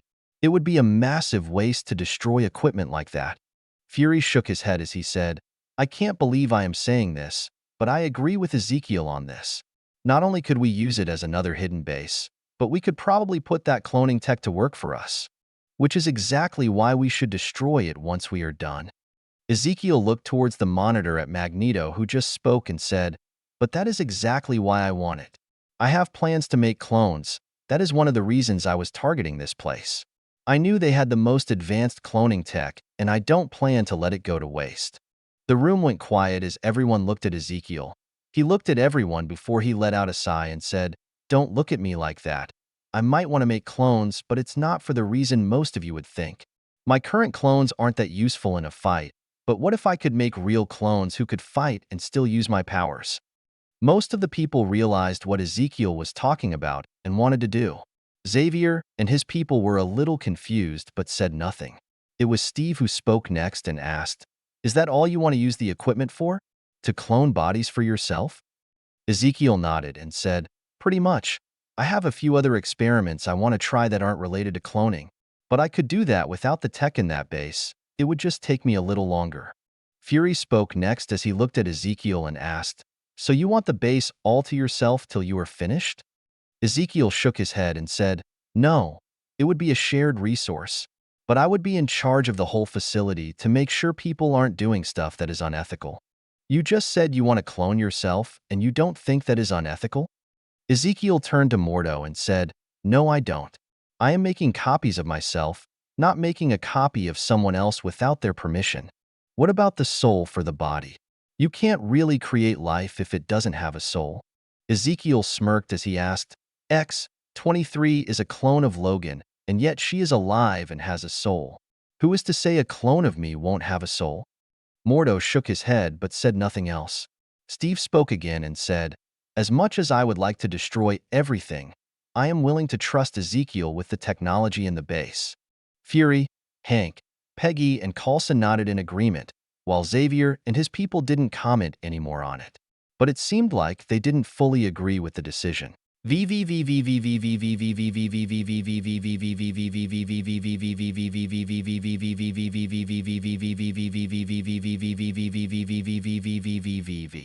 Ezekiel, Logan, Kaecilius, Magneto, and Xavier were currently in the basement at Xavier's school in a conference room. Ezekiel called them together because it was almost time to move. A monitor that took up one of the walls turned on and displayed real-time footage of some vehicles driving through the mountains. "Sutter has been in the base for 2 days, and as you can see, I am tracking a convoy of trucks currently heading to the base. I am just waiting for confirmation that Stryker is with them before we move.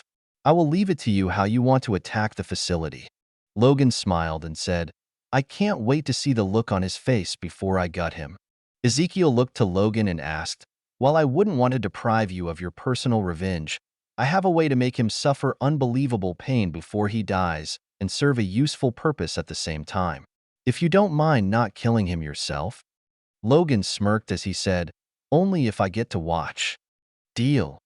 Most of the group was quiet the rest of the time besides Xavier and Magneto, who were chatting amongst themselves. It took about half an hour before the trucks made it to the base. When they did, the video feed switched to the inside of the base. It showed the trucks as they entered the upper area of the base and parked at the loading docks. As they began to unload their cargo, which looked like mostly new supplies for the base, a man stepped out of the back of one of the smaller trucks. The camera zoomed in on him for a moment. It was their other target, Stryker, and he was commanding people to unload a couple of kids along with some adults strapped onto hospital gurneys. They were all unconscious and looked mostly normal, but one or more of them should be mutants. Ezekiel stood up and said, "Let's head out, gentlemen. I would like to take care of this before they harm those people." Everyone stood up before Kaecilius pulled them into the mirror dimension. He then made a portal and they all walked through it into the hidden base. Ezekiel looked at Magneto and said, "I think we wait for them to take them down the elevator, then we can start our attack. Will you need extra metal to make the bindings?" Magneto looked around at the men working in the base before he nodded his head and said, "They are not wearing enough metal to make proper restraints." Ezekiel nodded and said, "Take it from the middle section of the elevator. It should be far enough that they won't hear anything, and I will disable the sensors from the server to hide what happened." Magneto nodded before they all walked over to where the elevator was on the second floor. They had to wait for Stryker and some guards to load up the freight elevator and head down. Once they did, Kaecilius and Magneto entered the elevator shaft and Magneto floated them to the middle area of the shaft. Once their Caecilius pulled them into the real world and Magneto detached a couple 30-foot sections of metal from the elevator shaft. Once done, they went back into the mirror dimension and then joined the others back on the second floor. Ezekiel pulled out a tablet from his backpack and started to use it for a few seconds. The screen changed to show the current position of all the guards in the base. He looked at it for a few moments before he said, "The guards in the monitoring room should be our first target. No one is allowed into the room except the people assigned to that shift, and they still have 2 hours until shift change. From there I can point you to the next targets quickly without alerting anyone." Magneto and the rest didn't have any objections and followed Ezekiel's lead to the base's main security room. Once inside, Caecilius pulled the 4 people stationed inside the room into the mirror dimension and Magneto quickly restrained them before they even realized what happened. Ezekiel smiled as he walked up the team lead and asked, "How are you gentlemen doing today?" The team leader laughed as he said, "I am not sure who you are, but you are fucking with the wrong people." Ezekiel smirked, did a hand sign and turned into the team leader before he said in the man's voice, "I know exactly who I am fucking with. I hope they have lube because this is gonna hurt."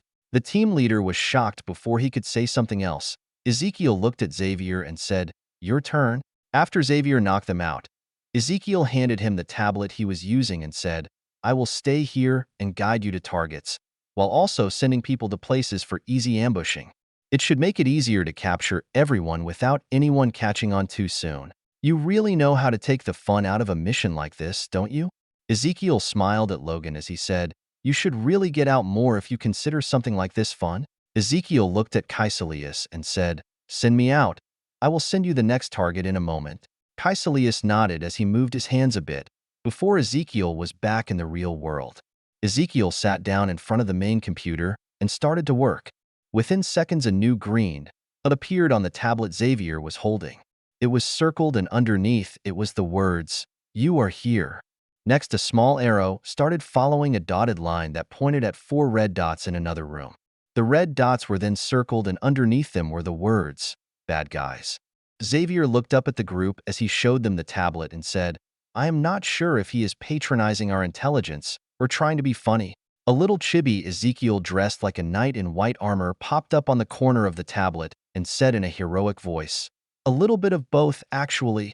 Now go forth, mighty heroes, for you have a quest to compete, evil doers to slay and a young princess to rescue." Everyone slowly turned to look at Ezekiel, who was sitting in a chair while typing on the computer in front of him. He didn't turn around, but raised one hand and made a motion for them to leave. Logan chuckled before he said, "We might as well get this over with."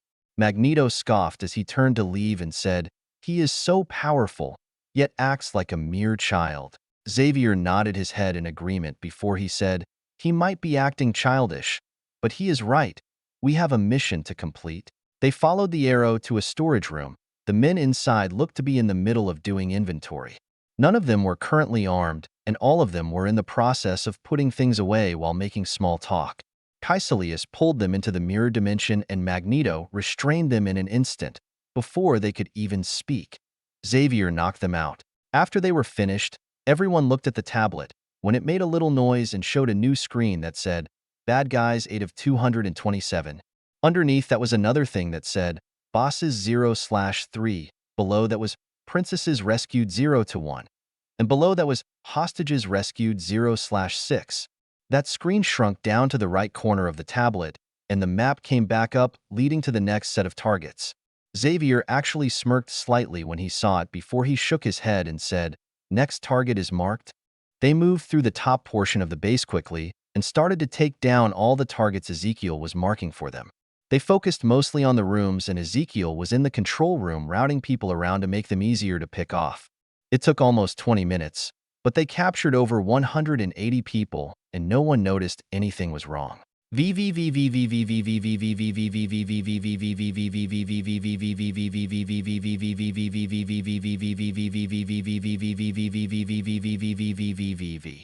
Just before Ezekiel and his team started their mission, Sarah was able to see Laura.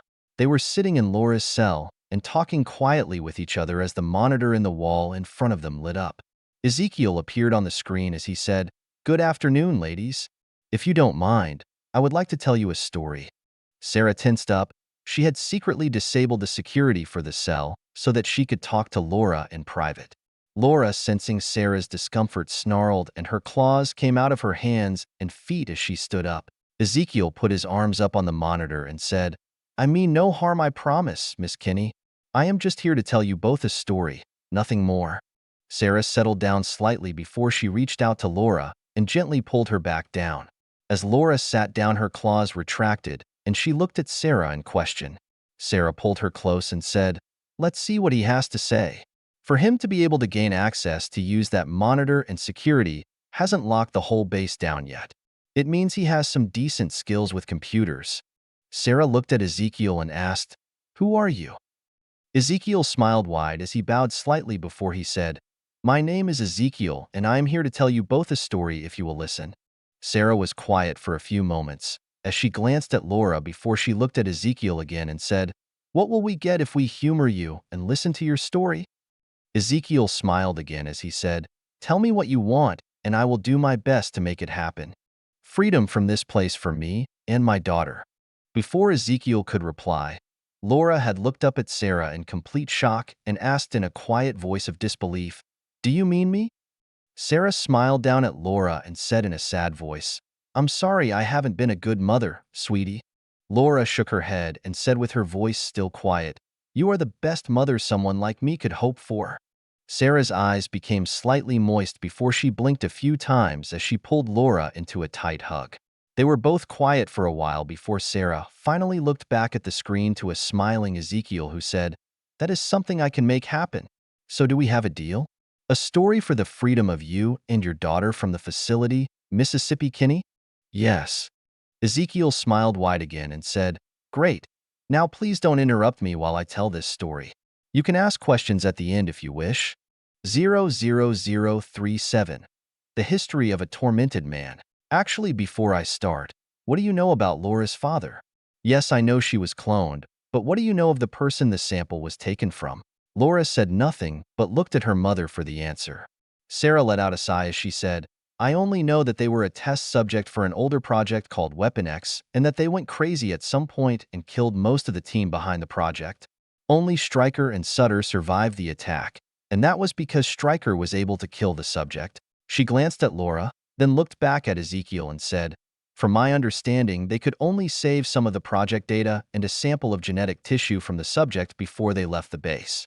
During the subject's attack, the self-destruct protocol was activated, leaving them with only what they could carry out. That's all I know. You would have to ask Stryker and Sutter if you wanted more info, and I doubt they would tell you anything." Ezekiel nodded his head as he said, "That is very interesting information. Now I can't wait to see what happens." "What do you mean by that?" Ezekiel smiled at Sarah and said, "That test subject isn't dead. He is very much alive and has a score to settle with Stryker for the bullets that were pulled out of his brain. How could he still be alive?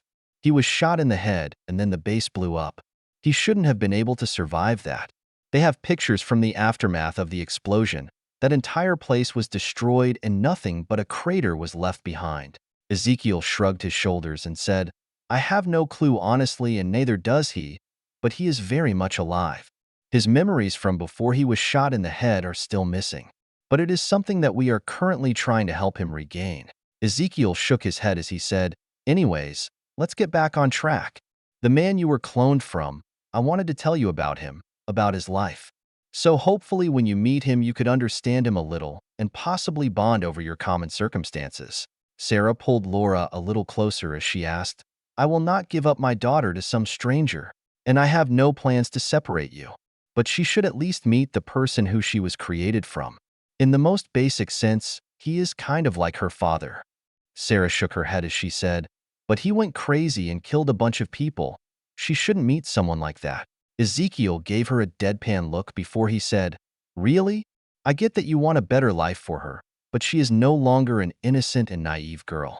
That ship sailed the minute she was being groomed to kill people. But that doesn't mean she needs to be exposed to it any more than she already has been." Ezekiel shook his head and said, "How about you listen to what I have to say about this person before you judge him as a bad influence for Laura?" Ezekiel waited for a moment before he took her silence as agreement to listen.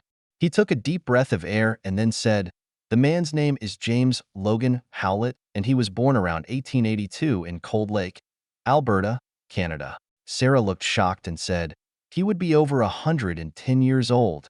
I know he is a mutant, but he can't be that old. That would mean he killed over 100 trained soldiers when he was 80+ years old. Even with his ability to heal, that doesn't seem possible at all."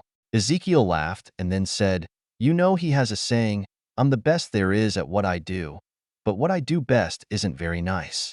It is frightfully accurate to describe him. He is the perfect weapon, and little Laura here is the closest thing comparable to him. Yet even she still pales in comparison to the real thing. He had a pretty bad early life, frail and sick all the time. Considering the time period, it was a miracle he survived at all. I am still not certain what totally happened, but the night he awakened his powers, his parents were killed. After his parents died, he spent some time living in a mining camp before he spent about 10 years after that living in the wilds of Canada with a pack of wolves. I am still not 100% certain about all of that, but it should be about 90% accurate." A picture appeared on the screen of Logan during World War I. Ezekiel smiled and said, "What we know for certain is this is one of the first pictures ever taken of Logan, and was just after the Battle of the Somme was finished. At some point, he joined the Canadian military and served during World War I. After that, he spent time traveling around the world in the Navy." Another photo came up, and it was Logan with Captain America and Bucky. Ezekiel smiled and said, "Not really sure what happened, but when World War II broke out, he joined the US military and somehow ended up in the Howling Commandos. He stayed in Europe for most of the fighting till he was transferred to the Pacific Theater in 1944. A picture of Logan's transfer orders showed up on the screen. Then another that said he was killed in combat with the enemy. He was unlucky and left for dead when his company did a retreating action. Some more reports showed up, but they were all in Japanese. The Japanese found him blown in half and pulling himself to what was left of his legs. They shot him a few times in the chest and then watched as he came back to life. So they captured him and took him to a special research base in Hiroshima. He stayed there until the bomb was dropped. Yes, that bomb. Some new reports came up, all in Japanese. The place he was at was actually within a mile from ground zero of the explosion. Some more reports came up, and even a picture of a man with no skin and bone-like claws coming out of his hands. He actually survived that even though he was within the main blast range of the bomb, and that picture was taken by someone about a few hours after the bomb was dropped. Laura looked down at her own hands for a moment before she looked back at the screen and the picture of the skinless man. Ezekiel appeared back on the screen and said, "After the end of the war, he stayed in Japan and trained under someone named Lord Ogun. From there, his history is kinda hard to track. From our understanding, he met a woman and fell in love with her. But while she was pregnant with his child, she was murdered, and Logan apparently disappeared until the 1960s. At least I could find no trace of him till he showed back up in the Weapon X program." A new picture showed up with Logan and 3 other men. I don't have too much info about the Weapon X program, but I do know they did a lot of brainwashing, memory wipes, and implantation on their members. Some more reports and photos came up on the screen. One of them showed Logan in a tank with a mask over his face. This was taken right before he went berserk and killed everyone at the Weapon X facility. Ezekiel looked at Laura for a moment before he looked at Sarah and said, "I am sure you are aware how Laura was given her claws?" Sarah frowned as she said, "Yes, that bastard Rice did it. He didn't even sedate her." Laura frowned at the memories, but said nothing as the picture of Logan changed to a video of him being lowered into a tank of liquid. The video also displayed his vitals along with a lot of other information that was being monitored for whatever tests they were conducting. Stryker's voice could be heard on the video asking, "You sure this won't kill him?" Someone else laughed before they said, "I didn't know you cared so much for your little pet." Stryker was heard again and said, "I don't give a shit about that mutant freak. I just don't want to lose such a good weapon. Do you have any idea how long it takes to train someone to that level of skill?" "I do not, nor do I care. As for if this will kill him," the man chuckled before he said, "it wouldn't be the first time we killed him in an experiment. He should come back to life like he always does." "Fine, you can proceed with the experiment." "Thank you, Colonel." The liquid around Logan started to heat up slowly. All of the monitoring gauges were slowly increasing. After a while, Logan began to thrash around as the liquid around him was starting to bubble up. His heart rate had started to spike on the monitor. Someone could be heard saying, "Everything is within parameters. Start the injection process now." All of the tubes connected to Logan became filled with a silver liquid, and as the liquid reached his body, he threshed even harder than before. Even though he had some type of mask over his face and was in a giant vat of liquid, his screams could still be heard on the video.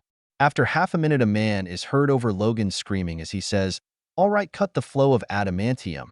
That should be enough for the bone bonding process." Laura's eyes go wide and Sarah gasped slightly as she pulled Laura into a tighter hug. Laura slowly glanced down at her hands, which were clenched tight. Sarah noticed her daughter's reaction and gently put her right hand on top of Laura's. They both shared a glance before they watched in muted silence as the experiment finished and Logan's body was floating lifeless in the tank. The monitor showing his vitals was flatlined. Stryker could be heard asking, "Looks like you killed him again, Dr. Sutter. Hopefully it wasn't for good this time." This was expected. He should recover in half an hour. Let's head to the morgue. I want to show you something I found out about test subject 52 while we wait. The video began to fast forward for a bit. When it started, normally Logan's vitals were back, but his heartbeat was out of control and he was thrashing around inside the tank. The video switched to a different camera with an overhead view of the area and tank Logan was in. After a moment, Logan popped out of the tank screaming as his claws burst out of his hands, and he cut the cables and wires attached to him. Ezekiel's face popped back up and he said, "I have some more video, but it's pretty much him killing everyone in a berserker rage. How did you even get that footage? It should have been destroyed with the base."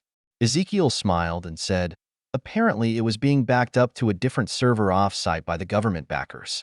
Neither Stryker nor Sutter knew about it, and after the base was destroyed, the program was canceled. I found everything about the program on some Pentagon servers. After making a copy, I deleted every trace of it, along with a bunch of other information the government doesn't need. I even found all the backup and hard copies and had those removed and destroyed." A newer picture of Logan appeared on the computer. He was standing next to a few people, and a large group of kids was with them. Ezekiel smiled, and as he started talking, new pictures of Logan with kids and different people were appearing on the screen. After Logan's rampage, he lost all of his memories and was found by Charles Xavier. He has since been living and working at the Xavier Institute for the Gifted, while Charles was trying to help him recover his memories. They weren't having much luck since Logan still had the bullets resting inside his head. But since I helped remove the bullets, he has been making progress and is slowly regaining his memories. The pictures finally stopped and Ezekiel fully appeared on the screen again. He glanced at Sarah before he looked at Laura as he asked, "So what do you think about the man who is kind of your father?" Laura looked up at her mother for a few moments, and they made eye contact but said nothing. After a while, she looked at Ezekiel and said, "I would like to meet him, but I want to stay with my mother." He will be thrilled to hear that. Well, thrilled for him will probably be a grunt in acknowledgement, but trust me, he will be happy. I know it sounds weird, but as you saw, he has been through a lot, but deep down inside, he is just a big gruff teddy bear. Ezekiel looked back at Sarah and asked, "So when would you and your daughter like to leave?" Sarah looked a little shocked but asked, "How soon could you help us escape, and where would we be going? We will also need help hiding from the people running this place, and what about my family? If I leave, they might target my sister and niece." Ezekiel laughed as he said, "I wouldn't worry about any of that. The people behind this place will think you are dead once we are done. As for when I help you escape, how about right now?" A portal opened up in front of Sarah and Laura. They could still see Ezekiel on the screen as he said, "All right, just step through that, and you will be one step closer to freedom." They couldn't see what was on the other side of the portal, but Sarah looked down at Laura and said, "Come on, let's go see where this takes us. Anywhere is better than here." Laura nodded in agreement as she stood up with her mother and then held hands as they walked through the portal together. 00038. Fixing Laura's issue and a job offer. As Sarah and Laura came out of the portal, Laura instantly stepped in front of her mother with her claws out. Ezekiel was the first to react and said, "The apple really doesn't fall far from the tree, does it?" They had stepped out of the portal into the loading dock area of the facility. In front of them was the entire staff of the base. All the guards were bound and on the ground in front of them. The higher-ups, Stryker, Sutter, Rice, Kimura, and all of the scientists were bound up away from the guards. Standing in front of Laura and Sarah was Logan, Magneto, Xavier, Caecilius along with Ezekiel who was smiling at them. A few feet behind Ezekiel was a random set of chairs. Ezekiel stepped forward as he said, "Please stand down. We will not harm you." Laura quickly glanced at her mother who nodded her head before she looked back at Ezekiel and said as her claws retracted, "You don't smell like anything." Logan spoke up and said, "I told him the same thing. He said it has something to do with him being a clone of the original or something. Doesn't make sense if you ask me. Everything has a smell." Laura stepped a little closer to Logan and began to sniff him. As she did, he stepped forward a little and sniffed her also. They walked in a circle around each other for a moment before they stopped almost where they started. After another pause, they both nodded to each other. As Laura started to move back to her mother, she said, "You smell like smoke?" Logan grunted before he said, "Helps to dull the senses." Ezekiel stepped forward as he clapped his hands and said, "Congratulations are in order. You rescued the princess successfully." Sarah looked a little confused as she asked, "What do you mean by that?" Ezekiel spread his hands out, gesturing to the area around them. "This place is like a dungeon." He pointed to the guards before he then pointed at the other people and said, "Evil minions here, and boss monsters over there." He then pointed at Laura and said, "The little princess who was trapped in the bottom of the dungeon and needed to be rescued." Everyone waited for a moment before Sarah asked, "What does that make me?" "Hey, you can be the princess's handmaiden, I guess. I just had you marked as a hostage before." Ezekiel turned around quickly and said, "Speaking of which, you still have 5 more hostages to recuse." Sarah was left speechless for a few moments as another portal opened up and Logan and Caecilius went through it. She finally spoke up and asked, "Is this just all some kind of game to you?" Before Ezekiel could speak, Xavier held up the tablet he was holding and said, "Well, he did make it like a game."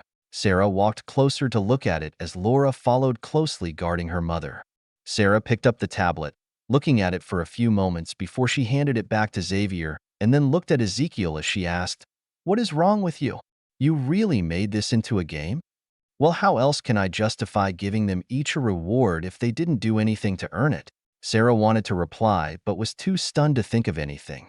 After a few moments, Logan carried out a closed container filled with silver liquid. When he set it down next to Ezekiel, he said, "We could use a hand with the others." Magneto said nothing, but just closed his eyes for a few moments before the hospital gurneys came out of the portal one by one and came to rest next to the container. Logan sat down. At this point, Sarah finally asked, "Do we have to stay here, or can we leave?" "Unfortunately, we still need to sort some things out. Fix Laura's trigger scent issue so she doesn't kill someone by accident. We also need to collect the hidden agents who are watching people's families." Laura and Sarah immediately looked at Ezekiel as Sarah asked, "What do you mean by agents watching people's families?" Ezekiel laughed and asked, "You did such a great job of sneaking Laura in and out of here. Did you ever stop to wonder how you were caught?" Sarah thought quietly for a few moments as Caecilius came back through the portal and closed it. She spoke up and said, "I thought I missed something when I was covering up everything." Ezekiel shook his head and said, "No, you did everything perfectly. You just didn't account for your sister's boyfriend. He is a sleeper agent meant to watch your sister in case you share something you shouldn't be. He reported what you did to Stryker." All the color drained from Sarah's face as Ezekiel talked. When he finished, she quickly said, "We need to help my sister. She will be fine. She is not currently in danger, and we will collect him and everyone else next." Sarah calmed down slightly but still looked worried. Laura reached over and clasped her mother's hand. When she did, Sarah let out a breath and then smiled slightly as she looked down at Laura. Ezekiel smiled and said, "All right, first thing first, let's fix Laura's issue." Ezekiel looked at Laura and asked, "Would you be comfortable with me or Professor Xavier here going into your mind and removing everything to do with your trigger scent training? It should fix any future problems if you ever smell it again." Laura looked at her mother, who leaned over and whispered into her ear for a few moments. Laura listened for over a minute before she nodded her head and looked at Ezekiel as she said, "Okay, do it." Ezekiel looked at Xavier and said, "Please point Caecilius to the next targets." "I made sure all the targets are alone. I sent each of them a coded message to go to their safe houses and wait for an important information packet." Caecilius nodded in understanding and walked next to Xavier and Magneto. As the first portal opened, Ezekiel looked at Laura and said, "All right, Let's sit over there and take care of your issue. Laura and Sarah followed Ezekiel over to the random set of chairs. Ezekiel sat in one chair, and Laura sat in the other chair with Sarah standing behind her. Ezekiel smiled and asked, "Would you mind if we restrain you while I do this? There is a chance that you will go berserk when we do this, and I don't want anyone hurt." Laura looked up at her mother for a moment, who nodded her head in reply. She looked back at Ezekiel and said, "Okay. Magneto, could you please make some restraints for Laura, please?" Magneto didn't reply, but some metal flew over and wrapped around Laura's arms, legs, and chest, locking her into the chair. Ezekiel leaned forward and said, "Sorry if this is uncomfortable. It should be over soon." Ezekiel quickly did some hand signs and said something low under his breath before he reached over and touched her forehead. Laura's head dropped forward a little and Ezekiel's face went blank.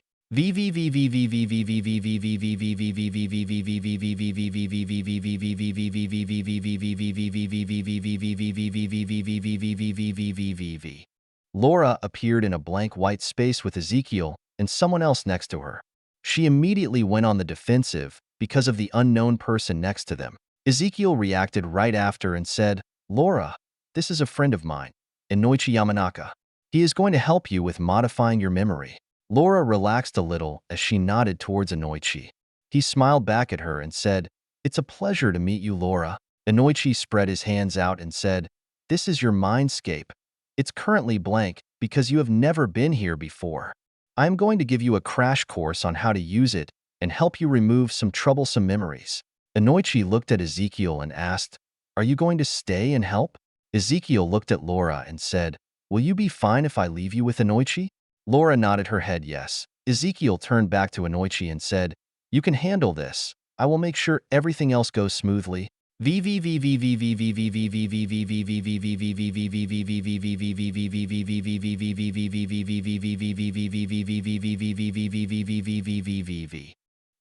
removed his hand from Laura's head and looked around. It had only been a few seconds since he touched Laura's forehead. Sarah looked surprised and asked, "You are done already?" Ezekiel shook his head and pointed at Laura as he said, "She will be out for a little while. You can sit here with her till she wakes, if you like." As Ezekiel stood up, Sarah sat down in the chair and watched Laura with concern on her face. Ezekiel smiled and asked, "What do you plan to do once we are done here?" Sarah continued to look at Laura, but she looked a little lost as she said, "I don't really know. This is all happening so quickly. When you made the offer for freedom earlier, I almost thought you were joking, or it could take months." She took a deep breath and looked at Ezekiel as she said, "Now we are pretty much free, and I have no real idea what we're going to do. I know I can get a job pretty easily, but Laura has never interacted with other kids. I have no real idea what I am going to do for her. Normal school won't work. How about I offer you a short-term to possibly long-term solution?" Sarah looked at Laura as she asked, "I am not interested in playing games with you." Ezekiel chuckled as he said, "I can assure you what I am offering is not going to be a game. I do admit that I like to have fun, but if you saw what was coming like I have, you would also take every chance you get to enjoy life a little and have some fun." Sarah glanced back at Ezekiel and said, "That doesn't sound ominous at all. Are you trying to scare me into working with you or something?" "Not at all. If I wanted to do that, I would just show you a vision of the future. But the last person I did that to had a slight mental breakdown. So I am trying to hold off on doing that to people now." Sarah said in a flat tone, "You are not very funny. You know that, right?" Logan moved a little closer as he said, "It wasn't a joke. Mystique, the person who he is talking about. She has been seeing the professor for a while, now to help work through what she was shown. She still isn't fully 100% back to normal, and it's been well over 6 months since it happened." Ezekiel had a small frown on his face as he said, "It was an honest mistake. I thought she could handle it. I am being careful now, and don't plan to show anyone the possible future unless I absolutely have to." Sarah still looked skeptical but asked, "Hypothetically, what is your short-term solution?" Ezekiel smiled and said, "You could come work for me, while Laura could join a small group of kids who are currently being taught in a private school type of setting. As for the work you would be doing, I need some help, and you are one of, if not the leading specialist in the field of genetics and cloning." Ezekiel held up his hand as he finished and then said, "Or you and Laura can go to Xavier's school. I am sure he could give you a job teaching there, and Laura would be around other kids with special powers. Sarah watched Laura for a few moments before she asked, "So those are the only two options you have for us?" Ezekiel nodded and said, "Well, you could just leave and go do whatever you want. I would even give you money to live a decent life with Laura. But just so you are aware, the people who funded this project are still out there, and if you showed up somewhere, well, they would definitely come looking for you and Laura." Sarah frowned slightly as she said, "I thought you were taking care of the people behind this place." Ezekiel shook his head as he said, "I am, but it will take time. This is just one of their operations, and I currently don't have enough information or manpower to completely take them down. We targeted this place because of the technology it holds, and because this operation is not part of the main group. Somi and Laura would have to hide all the time if we don't pick one of the options you gave us." Ezekiel laughed and said, "No matter what, you will have to hide your identity. We plan to make it look like everyone involved here was killed. While the general public won't know about your involvement, the people who backed this place will." Sarah let out a sigh before she said, "So carrot and the stick, or just the stick if we go out alone?" "No, I would do my best to watch out for you both. I can hide your digital footprint easily, but your actual one I can't do much about. You would need to change your name, dye your hair, live in an out-of-the-way place, spy movie type of stuff." Sarah gave Ezekiel a flat look as she parroted, "Spy movie type of stuff? Really?" Ezekiel gave a cheesy smile as he said, "What? I am not a modern-day spy, so that is the best advice I can give you. If you want real advice, I will let you talk to a spy master for advice. But he might not help you because he is super paranoid and has issues making new friends. Plus, that guy is a creep. He likes to show up at people's homes and wait for them in the dark to make him look all mysterious and shit." Sarah just stared harder at Ezekiel the longer he talked. Ezekiel smiled awkwardly as he scratched the back of his head. He let out a breath then said, "All right, maybe he wouldn't be the best person for you to talk with." Logan, who was standing close by, said, "Peg could probably teach her the basics." Ezekiel nodded a few times as he said, "Yeah, you're right, that could definitely work. I just thought she might be out of practice compared to modern-day standards."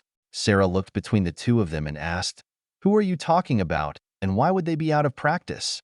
Ezekiel smiled before he said, "Someone you will meet, depending on what you decide to do. I would like to mention that if you pick the first option, you will get to work with some of the smartest people on the planet. And I will also pay you 10 million. When you finish the project I need help with. I will be working with Reed Richards." Ezekiel shook his head as he said, "Someone just as smart, and we will leave it at that." Sarah looked back at Laura as she said, "Let me think about it for a while." Ezekiel started to turn around as he said, "I will give you a few hours to think it over. By then we should be finished here." Sarah didn't reply, but nodded her head slightly as Ezekiel walked back over to Xavier and Magneto. 00039. Playing with people. The next hour went by fast as they picked up all of the sleeper agents and Ezekiel purged their databases. Whatever was useful was tagged for pickup and sent to the main base. Everything else that was left behind.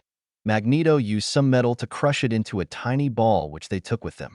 They made sure to leave no trace of the safe houses ever being used. While they were working on that, Sarah was worriedly watching over Laura as she was going in and out of a berserk-type state. The first time it happened, she was almost stabbed when she reached out to hold Laura's hand as Laura's claws popped out. She decided to stay away from Laura's hands and feet after that and was content to just watch for now with a worried gaze. When they were finally finished collecting everyone, Ezekiel had the first group of 20 guards transported down to the disposal area of the facility. It had a special blast furnace for the disposal of corpses. Magneto and Kaiselius were standing next to the furnace as Ezekiel was at the controls opening it up. Ezekiel looked at Magneto and said, "Set one in feet, first with their heads sticking out." As Magneto was moving the first body into place, he said, "This would be a lot faster if you just let me crush them." Ezekiel nodded as he walked up the first person set into the furnace and grabbed them by the head. He took a moment to adjust their head and angled it just right before he quickly jerked the person's head back as he twisted it. A snapping sound was heard as he said, "I was the one to order this. I won't be a hypocrite and not do it myself." Magneto let out a sigh as he said, "Could you at least use a gun or something to speed up the process?" As Ezekiel moved out of the way for the next body to be placed in the furnace, he said, Anything else I use will make a mess I don't want to clean up. Caecilius spoke up and said, aren't we going to destroy the entrance to the base? Couldn't you just kill them all there? Ezekiel walked up to the next person and repeated his actions as he said, we could, but we would still need to dispose of the corpses afterwards. As Ezekiel was moving out of the way for the next body, Caecilius said, we could just pile them up and burn them after they are dead. Ezekiel was silent as he walked up to the next body and snapped their neck. As he stepped back out of the way, he said, all right, we can do that after we finish this group. We will move everyone that we are keeping alive to the bottom portion of the base.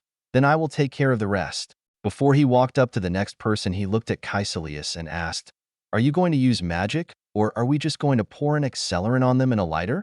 Caecilius shrugged his shoulders and said, doesn't matter to me, but if we used an accelerant and magic, that might be the quickest way.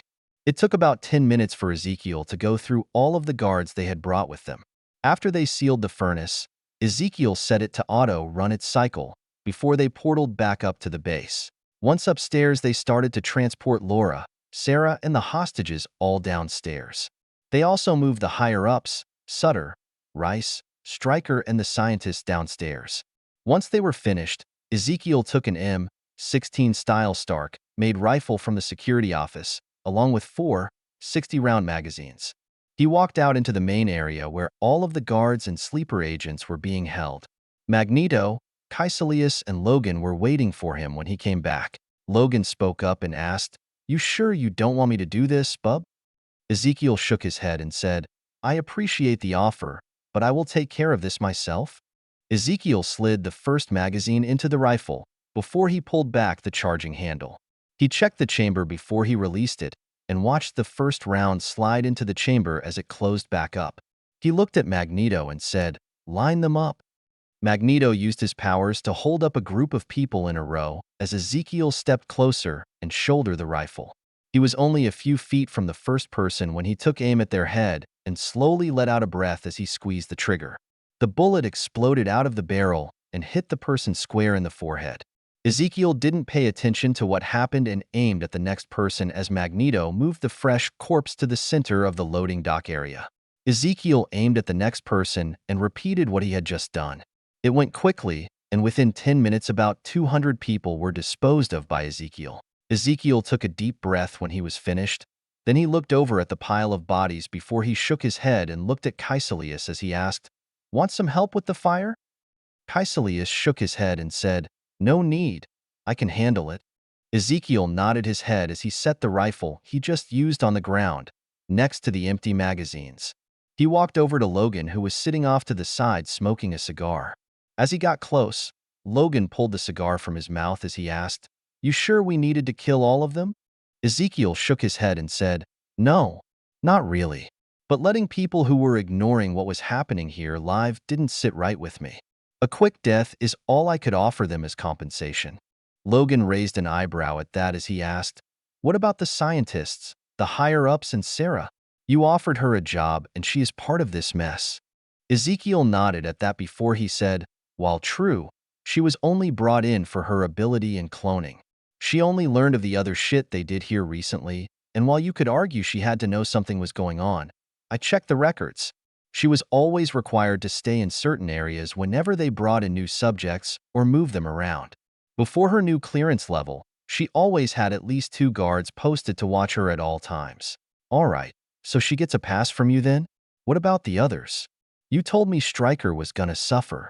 Ezekiel gave a pharaoh-like grin as he said, don't worry, he will. Logan took a long pull of his cigar before he said, just let me know when so I can watch, bub. Ezekiel nodded as he said, as for the others, they should be getting the same fate as Stryker.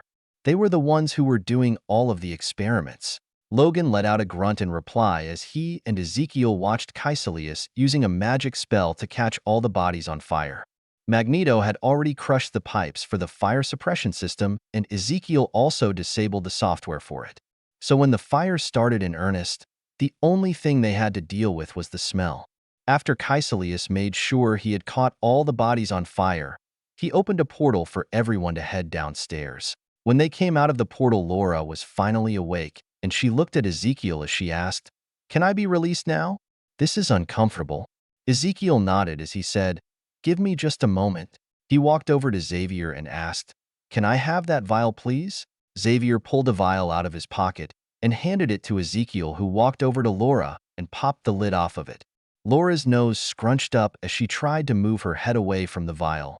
Ezekiel smiled as he put the lid back on it and said to Magneto, "All right, you can release her now. She is cured." Magneto nodded as he released Laura from her restraints. The first thing that happened was Sarah pulling Laura out of the chair and giving her a tight hug. Laura herself was a little awkward but still returned the hug, although not as enthusiastic as her mother. Ezekiel smiled at her response before he said, "All right, time to have some fun. Magneto, I want you to put Rice in that chair for me and then set him next to that surgery light and facing the wall. Also, could you make something to restrain his head? I don't want him looking around." Magneto let out a sigh but did as Ezekiel asked, as everyone else was slightly confused with what was going on. Ezekiel just smiled as he picked up the tablet Xavier was using earlier and made all of the lights in the room they were in dim down. The only light currently on was a surgery light pointed down at Xander Rice's face. The rest of the room was only at 2% light. Ezekiel played with the tablet for a few moments before he looked over to Laura and asked, "You mind helping me out with something?" Laura glanced at her mother for a moment before she looked at Ezekiel and asked, "Maybe?" Ezekiel pointed to just behind Xander and said, "Stand there until I tell you to come out." Laura looked back at her mother, who just shrugged her shoulders and said, "It should be fine. I think it will be completely fine. Better than fine, in fact." Laura thought about it for another moment before she moved into position. As she did, Ezekiel glanced at Xavier and said, "Wake him up." Vivi. Xander slowly woke up. His head hurt a little, and he couldn't really see anything but a bright light in front of himself. He blinked his eyes a few times and tried to move, but he was restrained to a chair. He couldn't really remember what happened. Wasn't he at work? Or was he at Sutter's house with his wife? Everything was fuzzy, and it was hard for him to think clearly. Ezekiel had moved out of Xander's sight and waited quietly as the man woke up. It took about 30 seconds, but when he started to struggle in his bonds, Ezekiel spoke from behind the man and said, "I can assure you, those won't come off unless I allow it." Xander tried to turn his head to the voice and said, "Do you have any idea who I am? Who I work for? You have no idea how fucked you are, do you?" Ezekiel chuckled as he walked around Xander, but stayed out of the light. All Xander could see in the dim light was the shadow of a man just outside of the light pointed at him. Xander was sweating a little, but he wasn't really scared. He knew that if he could just waste as much time as possible, someone would come to rescue him. He was second in command of the facility after all. Xander smiled at the man and said, "I have no idea how you pulled it off, but if you don't let me go soon, you will die a horrible death." Ezekiel laughed again before he said, "You sound so sure of yourself for someone restrained to a chair. How are you gonna do it? Are you gonna send that little girl you have to kill me?" Xander froze for a moment as he squinted his eyes and looked at the man hidden in the shadow of the light. After a moment, Xander said, "I have no idea what you are talking about, but I know I am talking to a dead man." Ezekiel chuckled again as he stepped forward slightly and raised his right hand into the light. A vial was held up with his thumb and index finger, and he shook it slightly as he said, "You know, I found this in one of your pockets when I picked you up. I have no idea what it is, but I bet it's important." Xander's eyes widened a little as he started to sweat more. He forgot he was planning to use it on Sutter and then release the little monster to kill him. He was planning to take over as the head of the facility once he removed Sutter and that cunt the little monster spawned from. Xander knew that if even a drop was spilled on him, he could be killed if they sent that monster to rescue him. As Xander was thinking, he started to hear distant gunfire and some muffled yelling. The man stepped back slightly into the shadows again. As Xander was about to speak, the man said, "Damn, I thought I might have more time, but it looks like that little girl is already at the perimeter." Xander smirked and said, "I told you, you should have never messed with me." The man moved back into the light slightly and said, "It doesn't matter. I still have enough time to escape. We will just have to finish our conversation again next time." As the man was talking, the gunfire was getting louder, but at the same time there was less of it. A second later, an explosion happened and the man was thrown off his feet. Xander watched in horror as he saw the vial move into the light and head towards him. It hit the exposed metal of the chair between his legs and shattered. The liquid in the vial splashed all over his groin. He froze in absolute terror for a moment before he started to yell at the man who was getting up from the floor. "You stupid son of a bitch. Do you have any idea what you just did? We are both dead. She is going to kill us both now."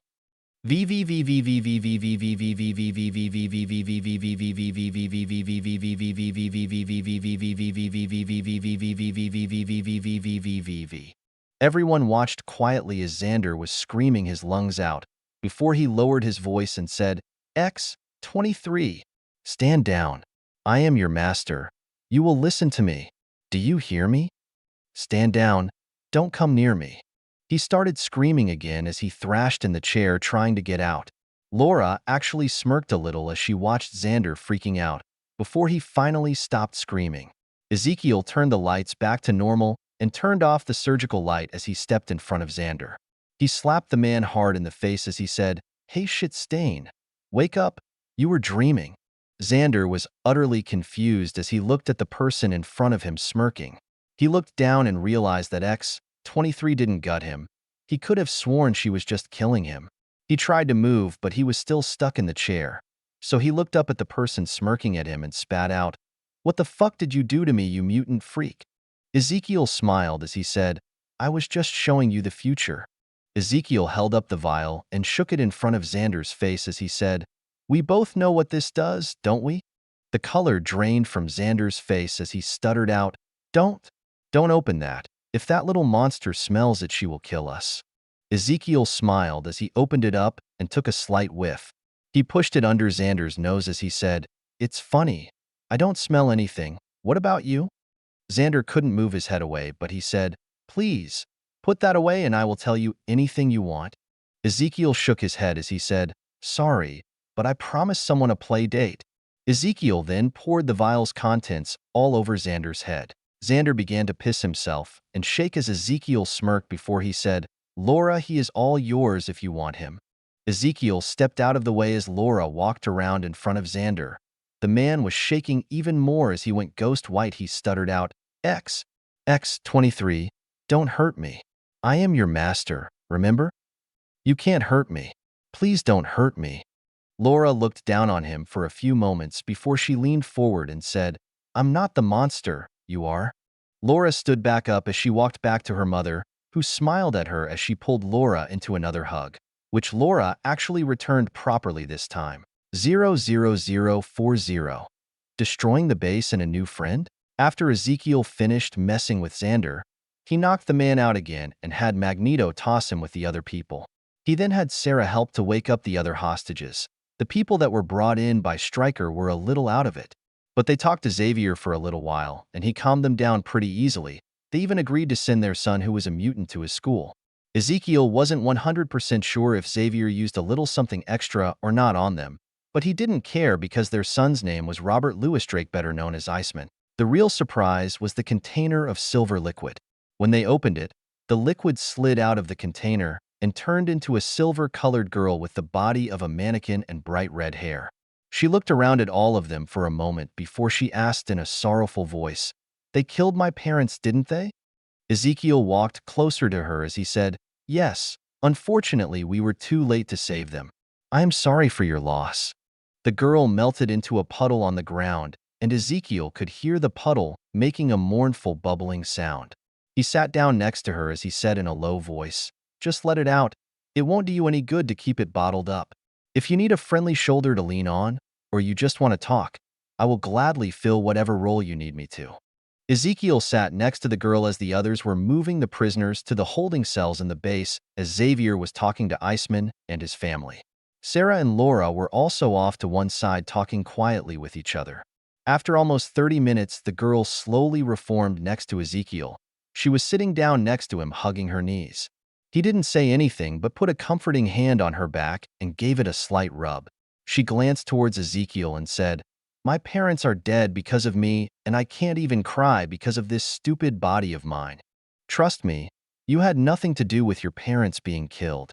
The girl glanced at Ezekiel before she tucked her head into her knees as she said, "I heard them when I was in that container. They grabbed me and my family because of this stupid power. If I wasn't a freak, my parents would be fine and I would be able to feel something again. She lowered her head a little more into her knees as she murmured, I hate being this freak of nature. Why can't I just be normal again? Everything was better when I was normal. Everything made sense when I wasn't a freak. Ezekiel shook his head as he said, You aren't a freak. You are special. Some people might look at you and think otherwise, but those people are just small-minded bigots, just like the people here were. She buried her head a little deeper as she said, Everything is numb now and I always feel cold. No matter what my parents and I did, I am always cold. I hate this so much. Why me? Why can't I just be normal again? Ezekiel let out a sigh before he said, Maybe one day you can be semi-normal again.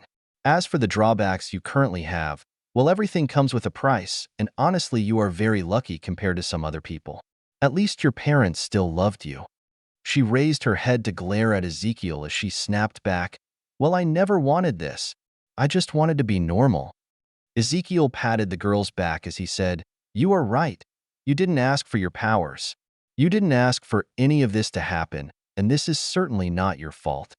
Ezekiel gave a sad smile as he said, But now you are going to have to move forward, one way or another. I am not really sure how you will do that myself. Honestly, I don't think there's anyone who can tell you how to do it, but I gladly offer you help along the way if you ask. She let out a breath and then said in a slightly softer voice as she buried her head between her knees again, When I became like this, my parents locked me away and wouldn't let me outside anymore. They tried to hide me away from everyone. They took me out of school. I couldn't talk to my friends. They didn't want anyone to know their precious little girl had turned into some kind of freak. Does that sound like parents who love their kid?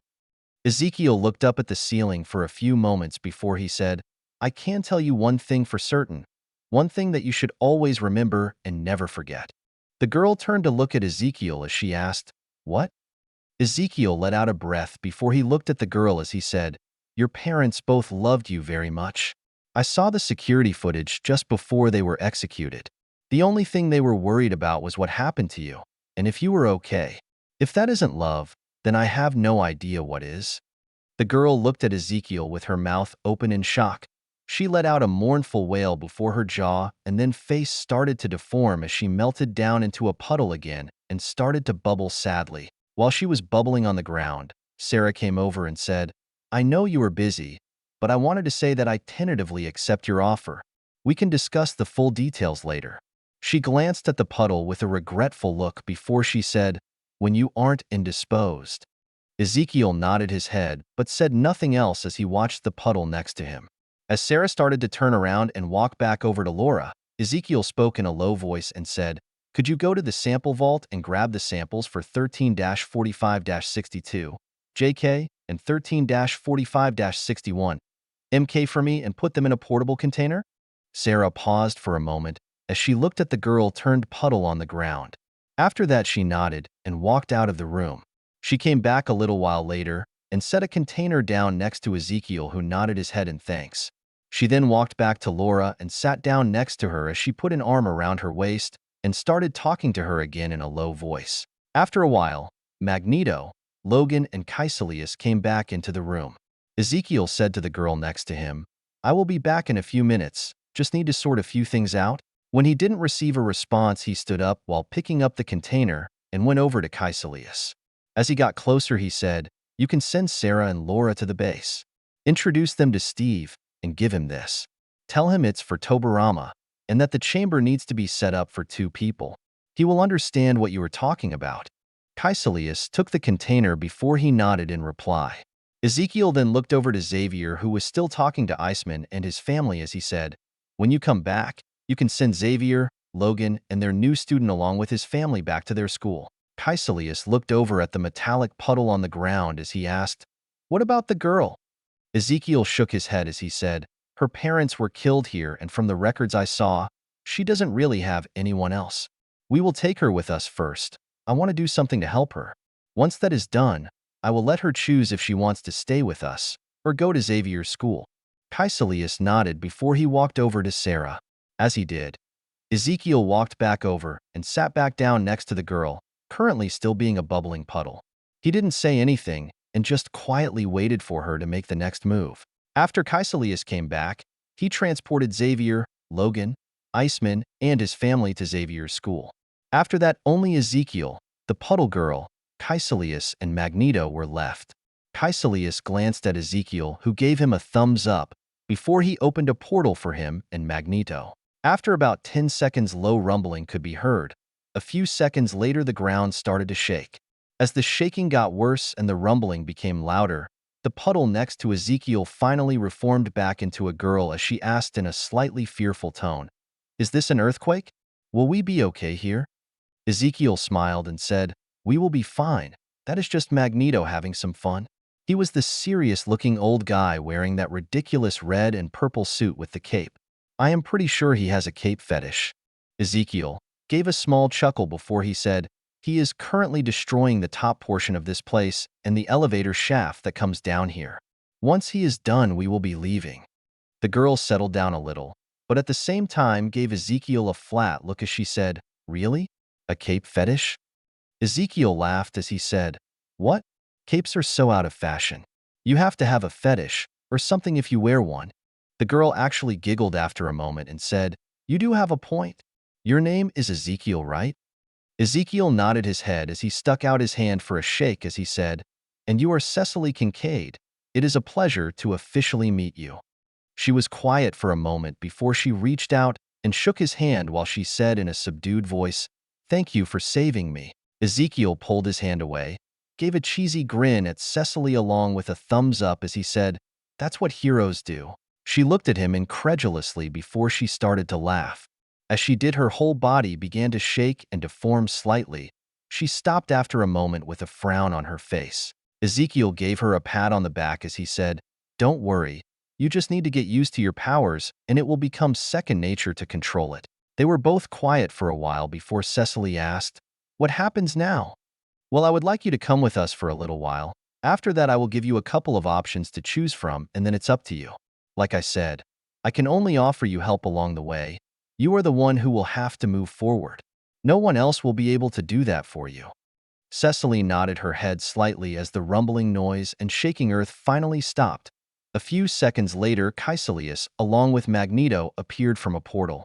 As they did, Ezekiel looked over at Magneto and asked, "Do you have your speech finished?" Magneto nodded and said, "It's almost done. Beast and Mystique were double-checking it when we left." "Great. Send me a copy when it's complete. I just want to make sure you didn't add any homo superior Nazi bullshit to the speech."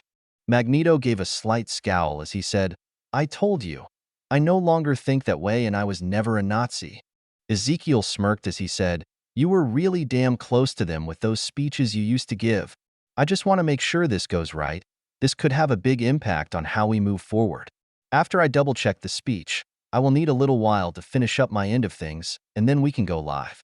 Make sure you dress to impress." As Magneto nodded in reply, Ezekiel looked at Kaecilius and said, "All right, we are pretty much done here. Let's head home." Kaecilius nodded and made a portal for Magneto to use. Once he was gone, Ezekiel stood up and made a few hand signs. A puff of smoke later, a tall man with the shape of a bodybuilder was standing there, dressed in all leather and a pair of mirrored aviator sunglasses. He looked down at Cecily, and as he reached a hand out to her, he said in a deep, accented voice, "Come with me, if you want to live." At first, she was in shock at how he transformed. Then she processed what he looked like and what he had just said. She began to giggle, which became full-blown laughter a few seconds later, before she turned into a puddle on the ground. Ezekiel turned to look at Kaecilius and saw that even he had a small smile on his face. Ezekiel turned back to Cecily and waited for her to reform before he said, "That would have been terrible if you didn't get the joke." Cecily nodded her head as she said, "My dad was a big Arnold fan, so we watched all of his movies together." As she talked, her voice got lower and her body started to deform slightly. Ezekiel placed his hand on her shoulder and said, "Take a breath and just exhale it slowly. It will help to calm your mind." She followed his directions, and when she was fully solid again, Ezekiel helped her to stand up as he said, "All right, are you ready to get out of this place?" "Sure. Where are we going?" Ezekiel transformed back into his normal self as he said, "A super-secret decommissioned military base that we currently use as a base of operations. Because we are a group of super spies, ninjas and sorcerers. Cecily stopped for a moment and asked, "You are not being serious, are you?"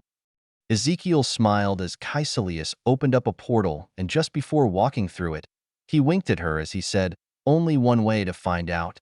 Cecily looked at Caecilius and asked, "Does he always joke around like that?" Caecilius nodded his head as he said, "Pretty much. I have only seen him acting serious a few times. Even today, he turned our entire rescue operation into some kind of game for us to play." "Really? What made him act serious?" Caecilius smirked and said, "You did." Caecilius walked towards the portal and said, "Let's go. He is waiting for us." Cecily nodded as she walked to and then through the portal. Once through it, she was greeted by a strange-looking room with all kinds of symbols engraved on the walls and ceilings. She looked around in wonder as Caecilius came through the portal and it closed behind him. 00041. Helping to give a little closure. Ezekiel spoke up and said, "Welcome to our hidden base. We don't really have a name for it yet. Now, if you would follow me in a moment, I want to get you something to wear and then talk to a few people." Ezekiel looked at Caecilius and said, "I have a few more things I need you to do, if you don't mind." Caecilius nodded yes in reply. So Ezekiel said, "Go grab Steve and Sarah. Ask her if she can show him who Xander Rice and Robert Chandler are. I need them brought back here and taken to the chamber. Once that is done, I want you to join us for something. You can also tell Sarah that she should join us and to bring along Laura as well."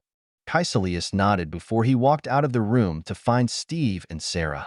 As he did, Ezekiel turned to Cecily and said, "If you would follow me, let's get you something to wear."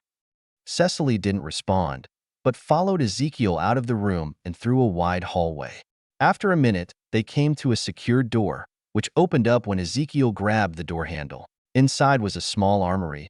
They walked inside and Ezekiel walked over to a closet recessed into the wall that had a body mirror next to it.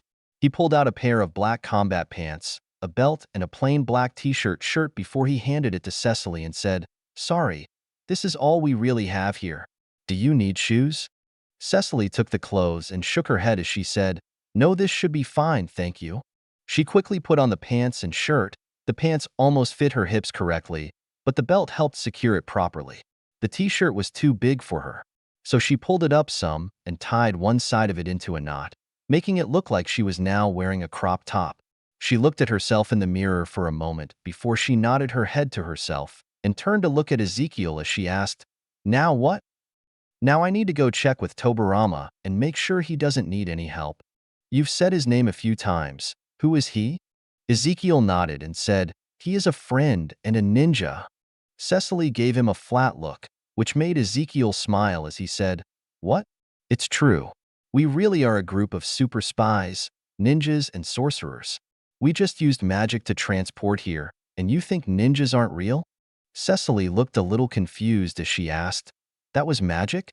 Caecilius isn't a mutant like me? I thought that portal thing was his power." Ezekiel shook his head as he walked out of the room and said, "Nope, that was magic. Caecilius is a master of the mystic arts." "Master of the mystic arts? Is that like his job title or something?" Ezekiel laughed before he said, "No, his official job title is shuttle bus or teacher." Cecily gave Ezekiel another look as they were walking and said, "Really? I doubt you call him a shuttle bus." "I might not call him that, but that is what he is. Think about it, all he did was transport people around today. What would you call that as a job?"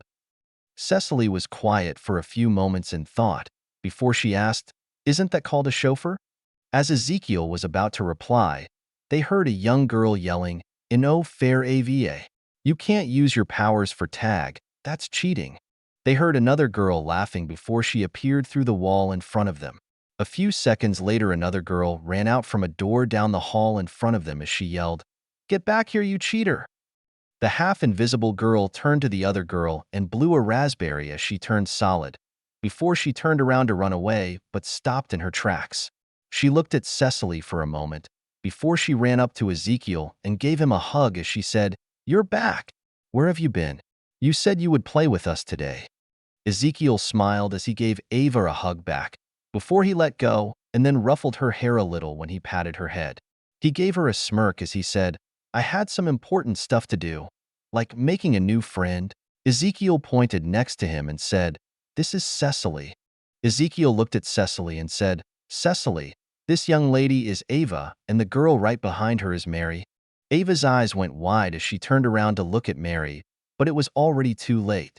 Mary touched Ava's arm as she said, "I got you, you cheater."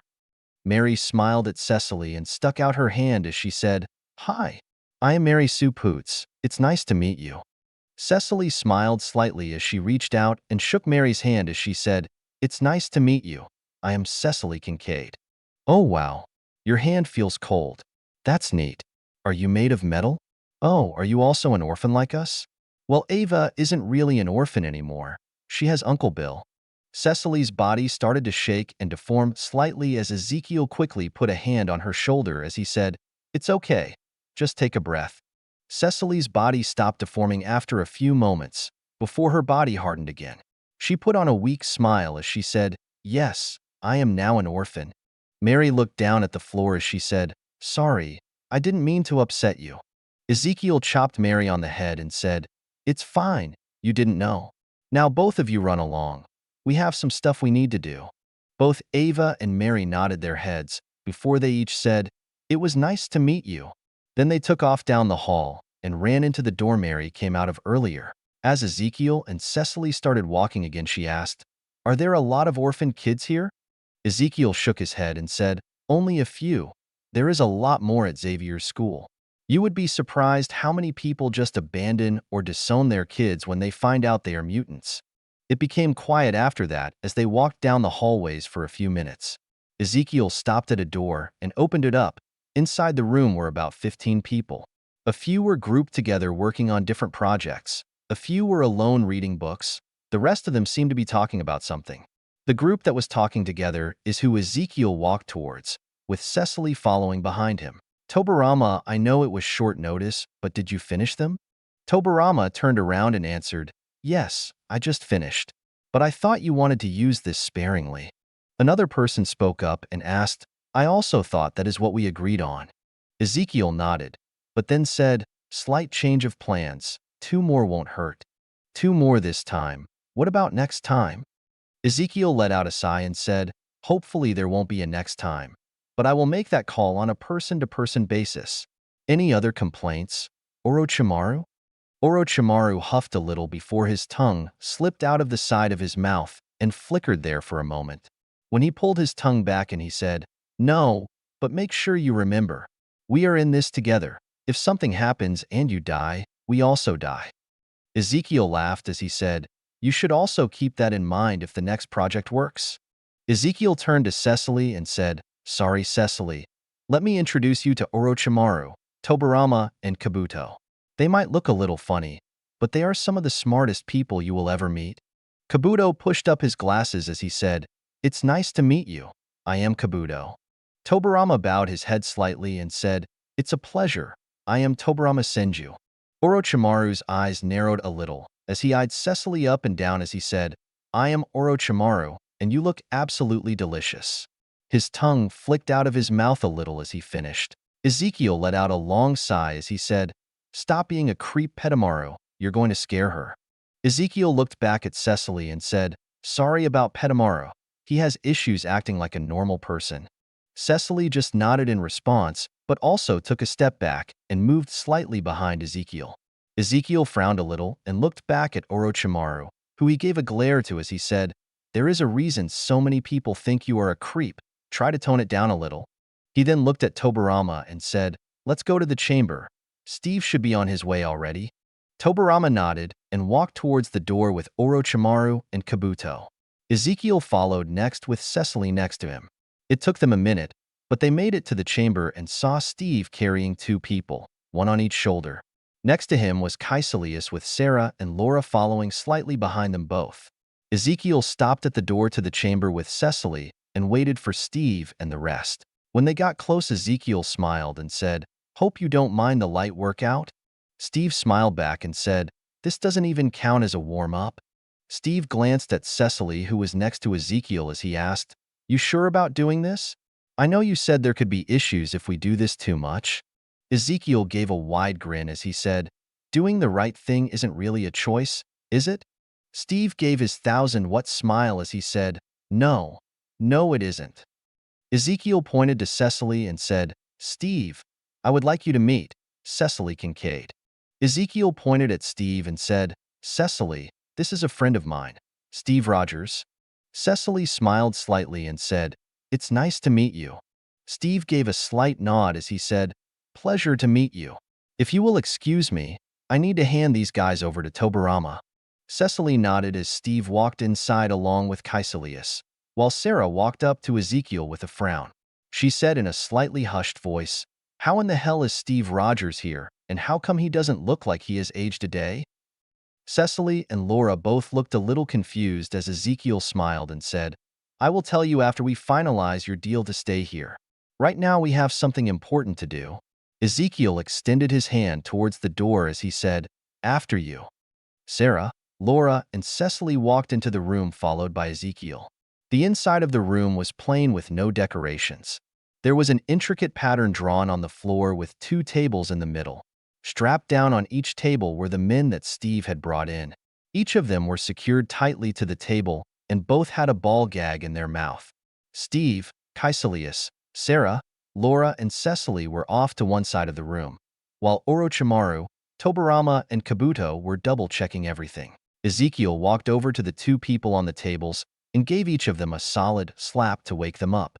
They groggily came around, but Xander was more aware and was staring daggers at Ezekiel.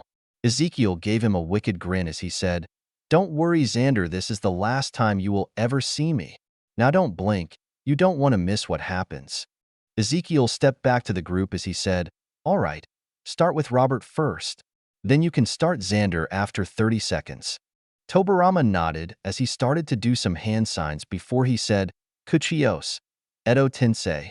As he placed a hand over the first man's head that had a seal on it, the man started to thrash around as his skin started to flake off his body and fall towards a small petri dish on the floor.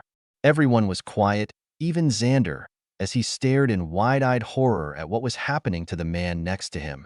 After half a minute, Tobarama repeated the process on Xander, who joined the other man as they both wailed in agony.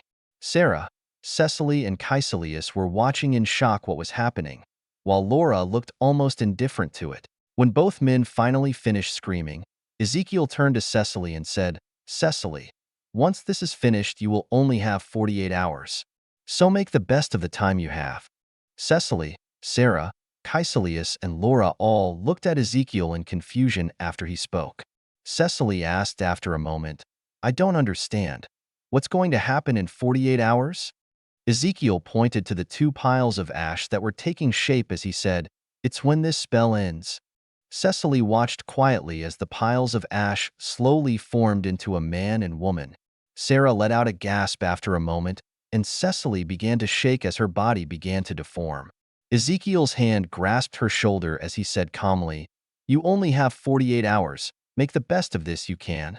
Cecily's voice cracked as she asked, AM? I'm not dreaming, right? Please don't let this be a dream. Ezekiel squeezed her shoulder a little as he said, This isn't a dream, but you do have a time limit. I wish I could do more for you, but this is the best I can do. Cecily didn't reply, but her body was hardening slowly. After a minute, the woman's eyes opened as she yelled, Just tell me what you did to my daughter. After that, she looked around in shock before her eyes focused on Cecily, and she ran forward, embracing her in a tight hug as she said, Thank God you are okay, sweetie. Those terrible people didn't do anything to you, did they? As the woman was hugging Cecily, the man opened his eyes and yelled out, You cowards, tell me where my daughter and wife are. He pulled up his hands to fight, before he stopped as he saw his wife hugging Cecily. He quickly moved next to them and embraced them both in a bear hug. None of them talked after that for a few moments before Ezekiel finally said, I don't want to break up this family reunion, but you are on a time limit. Cecily was the first to release her hug, and her mother and father followed suit right after. Cecily looked at her parents for another moment before she glanced at Ezekiel and asked, How is this even possible? Ezekiel shook his head as he said, That doesn't matter right now. What matters is your parents are here now, and you need to make the best of it. Ezekiel turned to Cecily's parents and said, Mr. and Mrs. Kincaid, it's great to meet you. If you and your daughter will follow my friend Caecilius, he will take you to a very nice island that you can enjoy with your daughter for the next couple days. Cecily grabbed both of her parents' hands before they could talk as she said, I will tell you everything that happened when we get to this island. Ezekiel glanced at Caecilius and said, I know you have a question. Yes, I will, but you will have the same time limit. Now, if you wouldn't mind transporting them, we can hash out the details later. Caecilius' eyes had the slightest hint of moisture in them as he nodded his head before he started to walk out of the room. Cecily smiled at Ezekiel for a moment before she dragged her parents out of the room following Caecilius. Everyone could hear them start bombarding Cecily with questions as they walked away. As Ezekiel turned around, Sarah asked, What in the fuck was that? Ezekiel grinned as he said, Summoning impure world reincarnation. It basically shreds the target's soul and uses it to bring back the target's soul for a limited time. Sarah just stared at Ezekiel but couldn't think of what to say. He smiled back at her as he said, I have a speech I need to proofread. If you have questions, ask Tobarama. He is the crazy person who made the technique. 00042. Hero or villain. It started off as a normal day for most people around the world. That was until anything that was remotely connected to the internet started to act up by posting the old style, please stand by message. Televisions were next, followed by radios. Everything that could was repeating the same message. The only thing that was not targeted was airplanes. After a few minutes of the message being broadcast, most of the world stopped to see what was happening. Computers, televisions, anything that had a working screen that could pick up the transmitted signal finally changed. It was all black at first before it slowly faded in showing a man wearing a red and purple helmet. As the man began to speak, everything that received the transmission which had speakers began to play perfectly translated audio of what he said. My name is Max Eisenhardt, better known to most of the world as the mutant terrorist Magneto. Magneto paused and removed his helmet as the video feed zoomed out a little to show Magneto seated in a chair. He was wearing a very nice fitted dark gray colored three-piece suit, which complemented his silver-colored hair nicely. After placing the helmet to the side, he looked back at the camera as he said, I am using this broadcast today to clear up some mistakes I have made over the years that have caused me to be labeled as a terrorist. Magneto paused for a moment and looked up towards the ceiling. After a few moments, he let out a sigh, then looked back towards the camera as he said, I had a whole speech made for this, but I am not going to use it. The speech wasn't good and would just be a waste of everyone's time, and I could sum up the whole thing in a single sentence. I am a hypocrite. Magneto shook his head as he said, in trying to protect mutants, I slowly became something I hate to the very fiber of my being, and I didn't even realize it. Not until recently, that is. Magneto had a faraway look on his face as his eyes became slightly unfocused as he said, When I was a boy, my family fled from Nazi Germany to Warsaw, Poland. We were unlucky and ended up stuck there in the Warsaw Ghetto after Germany invaded. After a while, we were eventually able to escape. But the bad luck didn't end and my family was caught soon after we escaped along with some friends of our family. The video zoomed in showing only Magneto's face where you could see the light sheen in the corner of his eyes. His voice cracked just the tiniest bit as he said, They executed my entire family. I only survived because of my father, who pushed me into the pit behind us as they started to shoot. I was left covered in the bodies of my family and friends for over a day before I was able to claw my way out. You could almost say I was lucky because they didn't fill in the pit when they finished tossing all the bodies in. Magneto blinked a few times and his eyes became more focused as he looked back at the camera, which zoomed back out to show him sitting in the chair again. He took a deep breath before he said, It didn't take long for some Nazis to find me and throw me into the Auschwitz-Birkenau camp. As he talked, he raised up his left arm and slid his sleeve up. The camera zoomed in on his arm to show a faded tattoo that read AB 24005. The camera zoomed back out slowly as Magneto pulled his sleeve back down before he said, When I was there, I worked as a Sonderkommando, and it was where I witnessed firsthand the horrors man can inflict on each other, just for someone being different from them. It was there I learned the true brutality that humans were capable of. His eyes unfocused slightly, remembering something as he said, It was there that I promised myself I would be better than the people who imprisoned me, that all humans are equal and should be treated with respect and dignity. that I would never become like the people who were keeping me in shackles. He let out a hollow laugh as he said, "How well I did trying to keep that promise." Magneto shook his head as he said, "I am not really sure how I survived the next few years when so many people around me died. But I clung on to life stubbornly, and somehow I survived that hell. It was sometime after I was released that I finally awakened my powers." Magneto held his right hand out, and his helmet lifted up and began to float around his hand as he said, "It was also when I started going down the wrong path and becoming like the people I hate. When I gained my powers, I thought foolishly that I was somehow chosen, that I was somehow better than everyone else who didn't have powers. It was my hubris that was slowly turning me into what I hated, and I never even noticed." Magneto's helmet floated back down, and he put his arm back on the chair as he said, "It wasn't too long before I met another person like me, and we became close friends. We spent countless hours in debate on how mutants and humans should interact. They argued for peaceful coexistence, while my early life made me believe that coexistence would never work. I believed that humans were too short-sighted, were too quick to judge, that they would always hate anything different from themselves. How right I was in my argument, and yet so wrong." Magneto chuckled for a moment before he said, "Me and my friend parted ways after a while. They had their own goals and ambitions, which were very different from my own. They went on trying to work peacefully with humans and to make a better world. I spent time hunting down ex-Nazis and looking for other mutants under the fake name, Eric Magnus Lencher. It was during this time that I met a few mutants who thought like me. So we decided to form a group to find more like-minded people like us." Magneto shook his head and said, "In hindsight, it was a terrible idea. The echo chamber that was created from all of us being together just fueled my beliefs that mutants were superior to man. That coexistence would never work, and it would be better if mutants being the superior race were to rule over humanity." Magneto looked sad as he said, "Sounds a lot like a certain group that took over Germany many years ago. And when I look back on my past actions, I realize now I was becoming just like that group." Magneto shook his head again as he said, "It was my arrogance, my unwavering belief that I knew better because I had seen humans at their worst, that only I had what it took to lead mutants to a better future. All these years I worked towards my goal, and what do I have to show for it?" He frowned a little as he said, "I have nothing but regrets. Everything I did. If I had just taken the time to think logically, to consider what my actions looked like to everyone else, maybe I would have actually achieved something. Instead, I am now labeled as a terrorist, and in the words of someone I met recently, the mutant equivalent to Hitler." Magneto took a deep breath and then said, "I cannot fix my past actions, and I won't ask for forgiveness for them either. But I want the world to know that going forward, I no longer see the fake line I made between mutants and humans. While I might have powers compared to other people, I can be just as short-sighted, judgmental, and narrow-minded as everyone else in the world." Magneto looked humble as he said, "I am the same fallible human as you are, and I wish to say that I am sorry."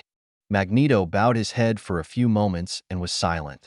When he looked back up, his face was hard as he said, "I still plan to fight for my fellow humans that have powers. But moving forward, me and the people I work with will be completely transparent in our actions and motivations." On the bottom of the screen, a website address appeared, and after it did, Magneto said, "Early this morning, I worked with a group of people to destroy a facility that was kidnapping people with powers and their immediate families.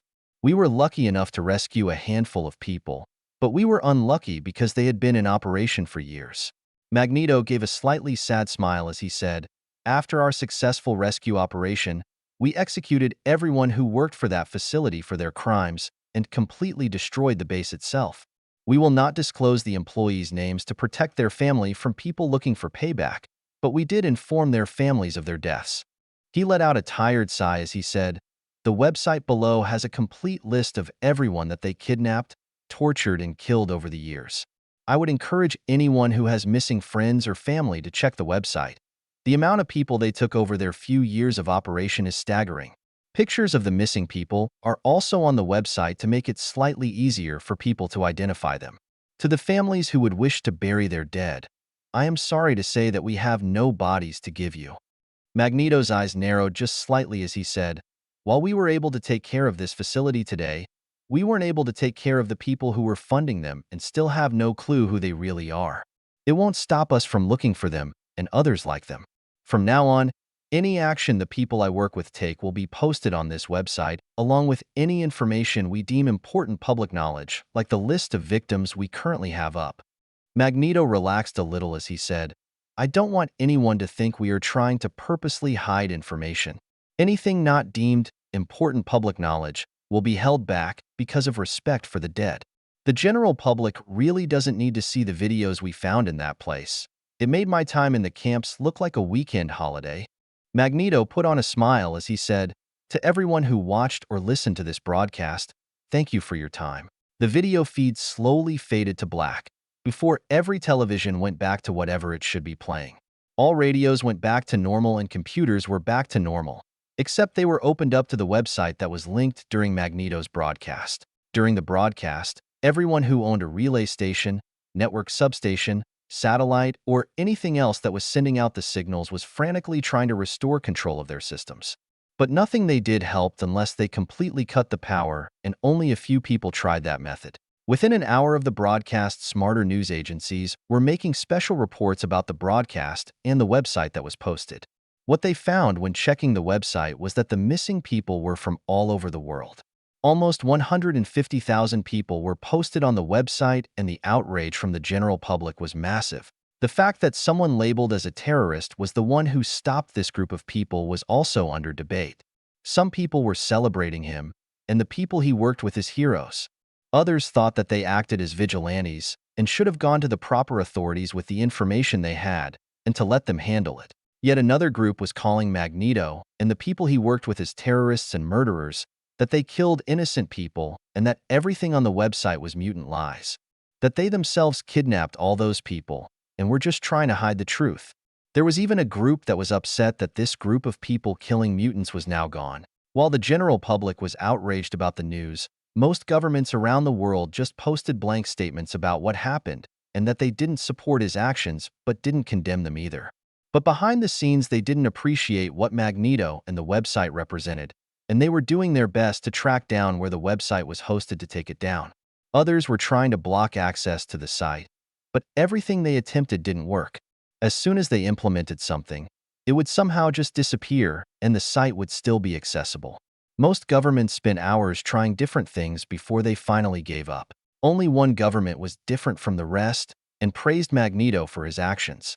Israel made a statement saying that Magneto was always welcome to come home whenever he wanted, and they would gladly refuse anybody who wanted him captured for extradition. There was one person in the world that was more surprised than the rest of the world when the broadcast happened. He knew about the facility and that it would be dealt with, but he didn't know about this little stunt, and it caught him completely by surprise. As soon as the broadcast started, he walked out of his office and yelled, "Someone find me Coulson and Hill immediately!"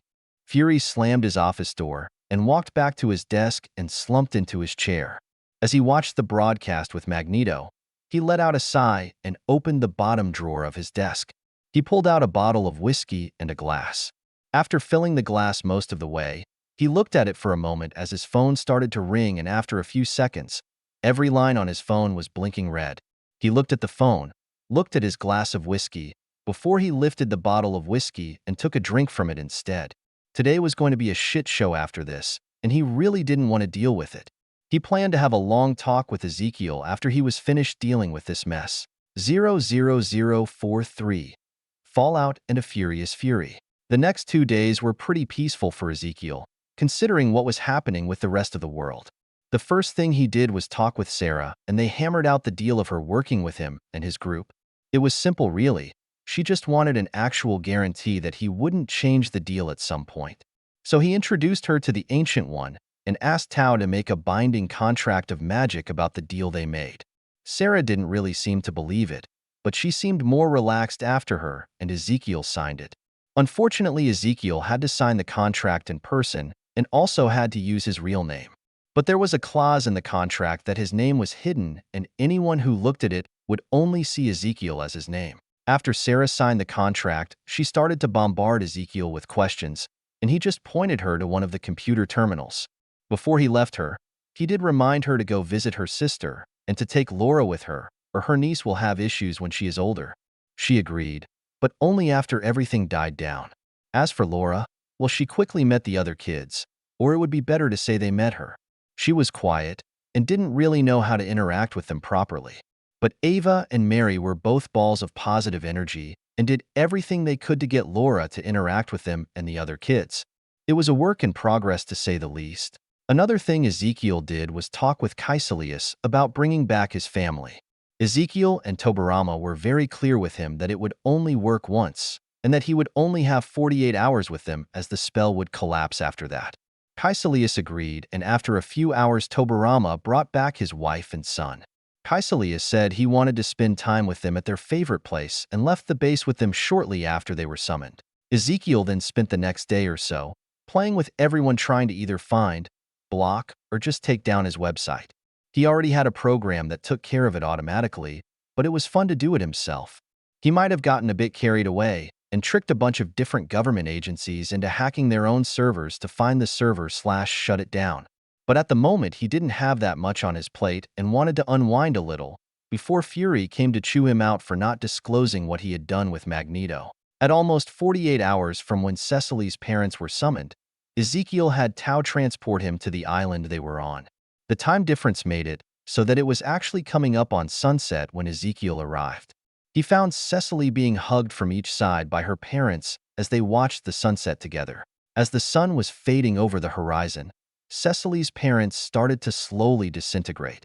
Each of them said something to her before they both kissed one of her cheeks as they finished disappearing into motes of light and ash that drifted off on the ocean breeze. Cecily didn't move, but continued to watch the pink and red-colored sky alone. Ezekiel approached her as the light began to fade and the faintest of stars could be seen in the twilight of sunset. He asked her, "Mind if I join you?" Cecily didn't respond at first, but then patted the sand next to her. Ezekiel sat down in the sand next to her, but said nothing else. After a moment, Cecily leaned into Ezekiel and rested her head on his shoulder. They sat there for over an hour in silence, just watching the sky fully transition into night. Sometime later, Cecily finally spoke and said, "I'll never be able to thank you properly for what you did." Ezekiel reached over and clasped her hand gently as he said, "You don't need to." They sat quietly together for a while longer before a portal opened close by and Mordo walked out of it before it closed again. He looked at Ezekiel as he said, "Sorry to interrupt, but Fury is looking for you, and he seems more upset than he usually is." Ezekiel let out a sigh as he said, "Looks like I have to go back to work. Do you want to come with us, or stay here longer?" Cecily lifted her head off his shoulder as she said, "I think I'll join you, if that's okay." Ezekiel stood up and helped Cecily up afterwards as he said, "You won't be able to join me when I am with Fury, but you can go meet Ava, Mary, and the rest if you like." Cecily nodded her head before she said, "All right." Ezekiel looked at Mordo and let out a chuckle as he asked, "So would you say Fury is currently furious?" Mordo gave him a flat look, and Cecily nudged Ezekiel with her shoulder as she said, "That was lame. Everyone's a critic these days." Mordo said nothing but opened a portal for them. Ezekiel went through first, followed by Cecily, and then Mordo, who closed the portal after them. When they arrived in the transfer room, Ezekiel glanced at Mordo and asked, "Mordo, would you be able to show Cecily where the kids normally hang out? I don't want to keep Fury waiting too long." Mordo nodded and said, "Yes." Ezekiel smiled as he looked at Cecily and said, "Cecily, this is Mordo. He doesn't talk much but otherwise isn't bad company." Before either of them could say anything, an afterimage of Ezekiel faded away. Cecily's mouth was hanging open before she looked at Mordo and asked, "He can teleport?" Mordo shook his head and said, "No idea." Before he started to walk out of the room and down the hall, Cecily just shook her head and mumbled, "He really doesn't talk much," as she went to follow him. VVVVV. Fury was seated in a chair in the conference room they used for meetings. He wasn't happy. The last 2 days had been so much work, and he wasn't even close to sorting through the mess that had been made. Every attempt to take down Ezekiel's website had ended in failure, and after the second time, the team assigned to the task was sure they had it and pulled the plug. They only ended up destroying another of the servers S.H.I.E.L.D. owned. So Fury put a stop to the project even though the World Security Council was breathing down his neck for results. They wanted the site removed and whoever was behind it found and detained for questioning. But the worst part is he had Alexander Pierce with him most of the time the last day and a half. He couldn't get away to come find out what the fuck Ezekiel was thinking, pulling a stunt like this. This is why he hated working with third parties and people not under his direct command. He couldn't control them easily. If he had some dirt on Ezekiel, or maybe knew who he really was, he could use that as some type of leverage to keep him in line. But currently the only thing he knew for sure was that he was somehow reincarnated and was currently a 3-year-old kid. Fury let out a sigh as the door to the conference room opened up and Ezekiel walked in with a big smile on his face. When Ezekiel saw Fury, he said in a cheerful voice, "Mordo said you looked upset, but you look pretty normal to me." Fury gave Ezekiel a flat look and pointed at the chair across from him as he said, "Sit. Then I want you to tell me what the fuck you were thinking pulling a stunt like that." As Ezekiel sat down, he asked, "I am not really sure what you're talking about. Could you be more clear on the stunt you were talking about?" Fury slammed his right fist down on the table as he yelled, "I don't have time for your games, Ezekiel. You know damn well what I'm talking about." Ezekiel shook his head as he said, "I have an idea, but I am not really sure if it was the broadcast with Magneto, the website, me tricking your team into destroying your own servers, bringing back Cecily's parents, or bringing back Kaisalia's family. So which one did you want to talk about?" Fury's right eye twitched a little as he asked in a calmer voice, "You mind repeating that last bit? I think I just misheard you." Ezekiel smiled and said, "What? The part about bringing back Cecily's parents or Kaisalia's family?" Fury's voice was ice cold as he asked, "I thought you said you had to use that spell sparingly or something bad might happen." Ezekiel nodded his head as he said, "That is correct. I had always planned to help out Kaisalius, so that was planned on my part. The man can be a powerful asset, but he needed closure with his family, so I gave that to him." Fury nodded his head slightly as he listened. It made sense and was honestly a smart move for Ezekiel. But then Ezekiel said, "As for Cecily, she has no immediate family and just awakened her powers recently. She was blaming herself for her parents' murder, and while she could have worked through it with time and therapy, I figured the best cure was hearing from her parents that they didn't blame her and that they still loved her very much. Seemed to work. She already seems better. So you wanted her as another asset? What are her powers?" Ezekiel shook his head as he said, "No, I am not even sure if she will join us yet. I was just trying to help a young girl who was lost. I did give her a choice of joining us or going to Xavier. But whether or not she becomes an asset is up to her. I won't force her to do anything." Fury's eyes narrowed the tiniest bit and he asked, "So what are we going to do if she wants to leave? She would be a security risk if she got out." Ezekiel nodded slightly as he said, "Normally you would be right, but if she decided to leave, I would just have to lock away and hide certain memories. Nothing that will affect her well-being and will keep us safe." Fury gave a quick laugh before he said, "You think that stunt with Magneto and that website is safe for us? What if someone is able to trace it back to us? No one in the world is good enough to do that. Also, that website might seem big and need a server to store and run the whole thing. But I have it running off of a satellite I commandeered from some people who didn't need it. So if someone was able to find where the website is really hosted, it would be on a satellite that doesn't actually exist." Fury sat back a little in his chair as he asked, "What about that stupid stunt with Magneto?" Ezekiel grinned as he said, "What better way to hide than to have someone else being big and flashy? We can slowly take down some targets, and we do it under the guise of Magneto and his group. It does paint a big target on his back, but when I explained what I wanted to do, he agreed to take up the position. But he did make a demand in return." Fury felt a headache coming on as he asked, "Do I even want to know?" Ezekiel laughed as he said, "It's fine, he just wanted a country for mutants." Fury gave Ezekiel a flat look as he repeated, "He just wants a country?" Ezekiel nodded as he said, "Yup, just a single country. I thought it was reasonable, so I said yes." Fury stood up and planted his hands on the table in front of him as he yelled, "And how the fuck are you going to give him a country?" "I am not sure, but I will figure it out. I just need to find one that will work. Probably an island nation or something would work best. A good old-fashioned coup should work, I think." Fury pointed a figure at Ezekiel as he yelled, "You can't just take over a country. The UN wouldn't allow it. SHIELD wouldn't allow it. You think you can just take over a whole country in a day or something?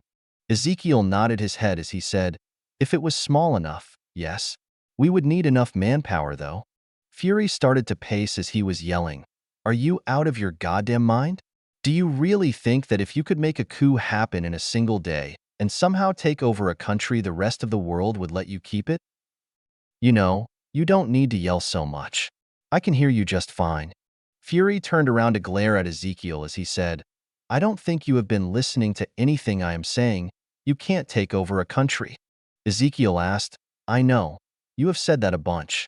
So what? You want me to give him Mars instead and show him how to terraform the planet instead? Because I can, and then we shouldn't have any issue. Fury studied Ezekiel for a few moments before he let out a sigh and asked in a defeated voice, so I assume you have a country in mind already? Ezekiel smiled as he nodded, yes, the island nation of Genosha. 00044. The first metahuman influencer? Kurt was depressed. He had asked for permission to post videos on the new website that came out recently. Unfortunately, he was told not to post anything. If someone hacked the site, they could possibly track him down. Since they would be tracking him back to the school, he was told not to post anything because it was a security risk for everyone at the school, especially since that broadcast that Magneto had made. While a lot of people were happy, it seemed like even more had started to come out against mutants in the last few weeks. Kurt wanted to start a video series on the new media platform and show the world that mutants were just like everyone else. They might look different, they might have powers, but mutants were just as human as the next person. When he was denied from posting videos, he went to his best friend Kitty. He asked her to hack into the new platform to see how secure it was. He knew if she had issues hacking into the site, then it should be fine to post videos. What they didn't expect was Kitty's computer to be taken over after only a minute or so of her trying to find a way into the site. Her computer screen went dark for a moment, and a small chibi person appeared on the screen. He raised his finger and said, "Ah, you didn't say the magic word. Ah, you didn't say the magic word." The problem was it wasn't just her computer that was doing this. They could hear it coming from the rooms around them and other students asking what was going on.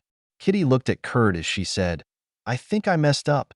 Kurt looked worried as he asked, "This is bad. Can you fix it?" Kitty shook her head as she said, "No, I am locked out of my computer. Maybe if I shut it down and restart it, I might be able to fix it. But it might also ruin my computer." Kurt had a regretful look as he said, "Sorry, Kitty." Kitty smiled back at Kurt as she said, "Let's go talk to the professor and tell him what happened. I'm sure he can get it fixed." Kurt's tail curled down and tucked behind him as he said, "But we'll get in trouble. You know the professor doesn't like you hacking into things, and since I was the one to ask, I will be in more trouble than you." Kitty smiled as she grabbed onto Kurt's hand as she said, "You should have thought about that before you asked me. I didn't think something like this would happen." Kitty started to become intangible along with Kurt. Once they were both completely intangible, she said, "Doesn't matter now. It's already done. Come on, let's go." Bamf! Both of them disappeared in a cloud of bluish-black smoke that smelled like sulfur. They appeared the next moment in Professor Xavier's office with another bamf. As they appeared, they heard someone saying, "I have no idea why he would mess with the computers again." Kitty and Kurt were in the professor's office and were standing inside the chairs in front of the professor's desk. Henry McCoy, better known as Beast, was standing next to Xavier and looking at the computer in front of them. They were just chatting about school issues when the computers around the school started going crazy.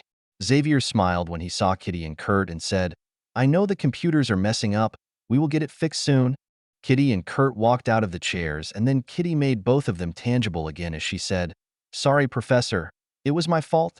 Kurt really wanted to post videos to that new media site, so I tried to hack into it to make sure it was secure enough. Now all the computers are going crazy. Xavier shared a glance with Beast and said, "Well, that solves the mystery of why. Now we just need to contact Ezekiel to fix it." Kitty and Kurt shared a questioning look before they looked back at Xavier again as Kitty asked, "You know who did this, Professor?" Xavier smiled as he said, "From my understanding, you and Kurt were the ones who did this. As for the person who programmed this, yes, I know him." Both Kitty and Kurt looked embarrassed as they lowered their heads a little. Kurt said, "Sorry, Professor. I didn't think something like this would happen." Xavier smiled as he looked up to Beast and said, It looks to me that you just found the 2 helpers you need for kitchen duty for the next 2 weeks. Kurt was the first to speak as he said, but Kitty burns everything she makes. Kitty smacked him in the back of his head right after he finished speaking and said, I do not. I can make a bowl of cereal just fine. Kurt rubbed the back of his head as he said, you burn toast using a toaster. How was I supposed to know that turning the dials all the way up would burn the toast? I thought it was a timer. Xavier cleared his throat as he said, you won't have to cook, just help with setup and cleaning. You will be expected to show up at 6 a.m. to help with breakfast, 12 p.m. for lunch, and 5 p.m. for dinner. You will still have to attend your normal classes and make sure all of your homework is done. Another voice spoke up from the computer and said, since you had Kitty try to hack into my site, you and Kitty also have to shoot, edit, and upload at least one video during that time, or I will ban both of you from the site for life. Everyone looked at the computer on Xavier's desk. Kitty and Kurt couldn't see the screen, but Ezekiel was on the screen smiling at Xavier and Beast. Kurt was the first to react, and he bamfed in between Xavier and Beast as he said, please don't ban me and Kitty. We didn't mean to upset you. As Kurt was talking, Kitty phased through the desk to stand next to him and see who was on the screen. Beast raised an eyebrow at the kid's actions, but said nothing as Ezekiel chuckled before he said, all you have to do is shoot a video and upload it within 2 weeks. It won't be that hard. Here I will even make it easy for you. The computer screen went back to normal. Xavier let out a sigh as the kids were trying to figure out what Ezekiel meant. Beast spoke up and asked, he isn't going to do what I think. A portal appeared as Beast was in the middle of talking, and Ezekiel stepped out of it. In his arms he carried an oversized cardboard box. Following behind him was Shui, who also had another box the same size. Ezekiel set his stuff on the ground in front of Xavier's desk between the chairs, and Shui set the box he carried next to it. As they finished, Tao walked out of the portal and it closed behind her. Ezekiel smiled at everyone as he said, I was planning to come by today. This just gave me a reason to visit sooner. Kitty and Kurt were both stunned because they didn't expect someone to just show up in the professor's office, let alone 3 people. Xavier had a slight smile as he said, I would say this is unexpected, but it's you after all. Ezekiel grinned wide before he looked at Beast and said, it's nice to meet you in person, Mr. McCoy. Beast nodded in return and said, same to you, Ezekiel. Pleasure to see you again, the Ancient One. He looked at Tao as he spoke and nodded his head before he looked at Shui as he asked, and who might you be? Shui bowed as he said, Shui Uchiha. It's nice to meet all of you. Kurt spoke next as he put his arm around Kitty and said, I'm Kurt Wagner, and this is my best friend Kitty Pride. It's a pleasure to meet you. Ezekiel smiled and asked, Kurt, I understand you want to make and upload videos to my site, correct? Kurt smiled as he said, yes, I was hoping to make some videos showing that mutants and humans aren't that different. Ezekiel nodded as he said, that's a great idea. I was hoping some people would do something like that. Ezekiel pointed to the boxes in front of the desk and said, if Xavier is okay with it, you and Kitty can have all this stuff so you can make videos. Both Kitty and Kurt glanced at the boxes in front of the desk, but couldn't figure out what was inside the oversized cardboard boxes. Xavier looked at the boxes also before he looked at Ezekiel and said, you didn't really give me much of a choice, did you? Ezekiel smirked as he said, sorry, I was just excited. Kurt is the first metahuman who wants to make and upload videos. I figured I could help him out. Plus, I had all of this stuff set aside from when I was testing the site and no longer have a need for it. Xavier let out a sigh before he said, all right, Kurt, Kitty, you can have whatever Ezekiel brought you. What do you say? They said, thank you very much, at the same time. Ezekiel chuckled as he said, it's fine.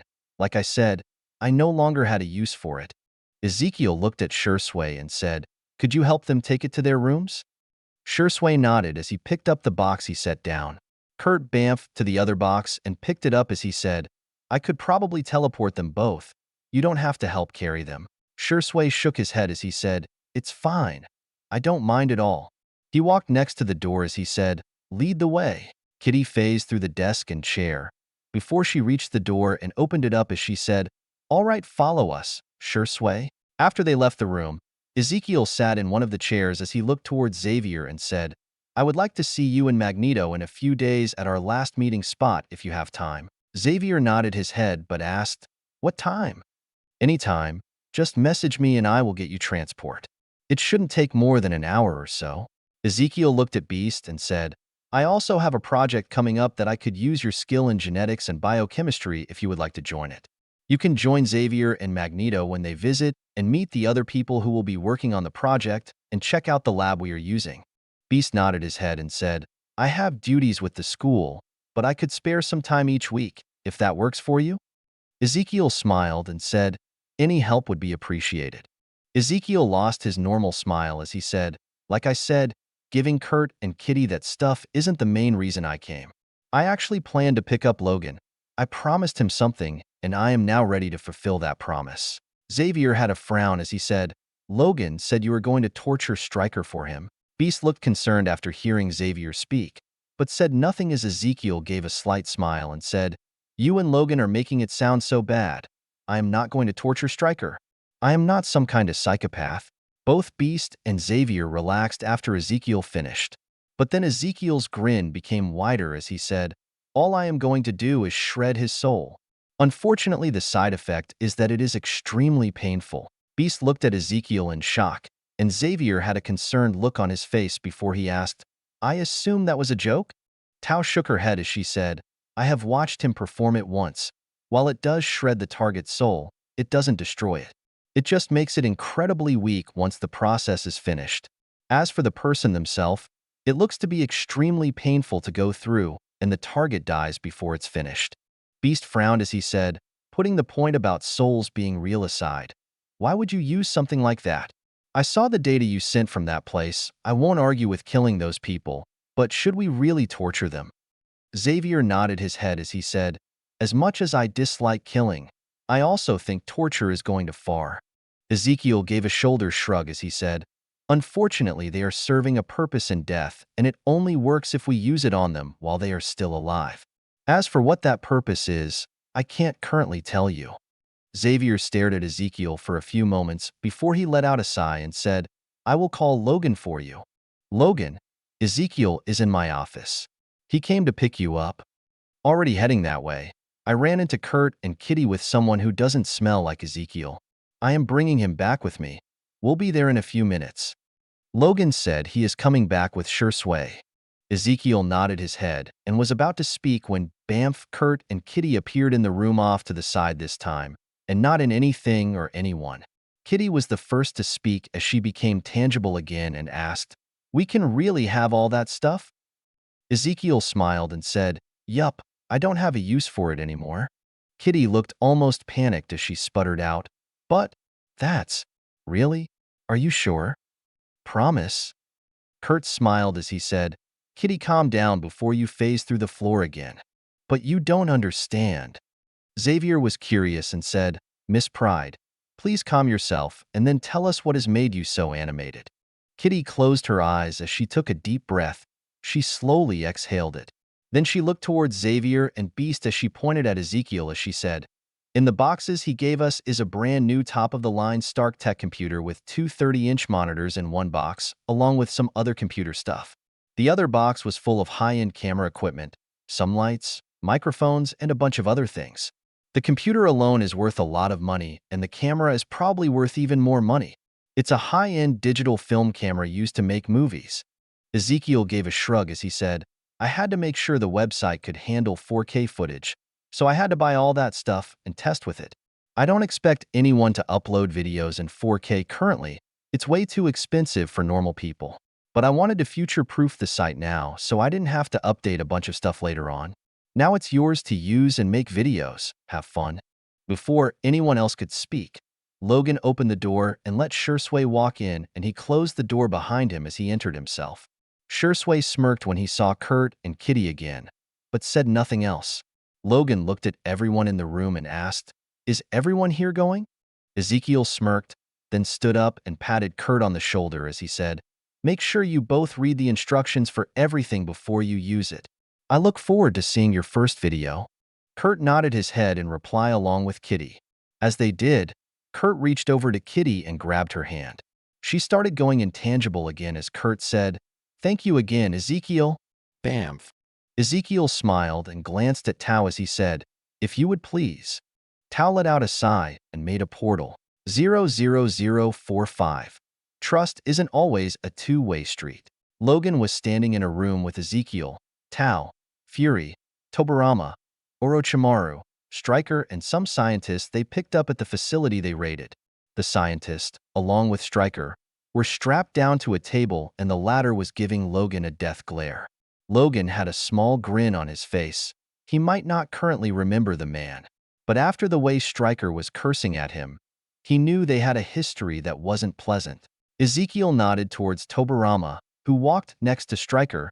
He did some hand seals as he said, "Kuchios, Edo Tensei," before he placed his hand on the seal on Stryker's forehead.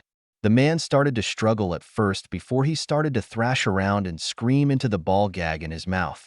Logan watched with horrid fascination as Stryker seemed to disintegrate into pieces of ash that floated to the floor and started to build up into something else. After a minute, he stopped making noise and went still. The pile of ash finished forming up and turned into Dr. Sutter. When he was fully complete, Tobarama placed a control seal in the back of his head. As he opened his eyes, Ezekiel said, "Mr. Sutter, you will only speak when asked a question, and you must fully answer that question to the best of your ability, unless told otherwise. If you understand, nod your head." As Sutter nodded yes, Logan asked, "What the hell did you just do?" Ezekiel glanced at Tobarama and said, "You can start the next one." As Tobarama started making hand seals, Ezekiel looked at Logan and said, "We used Stryker's soul to bring back Sutter. If we didn't place the control seal on him, it would be like he came back to life almost. With the control seal, he has no free will, and we can get answers from him we normally wouldn't be able to get."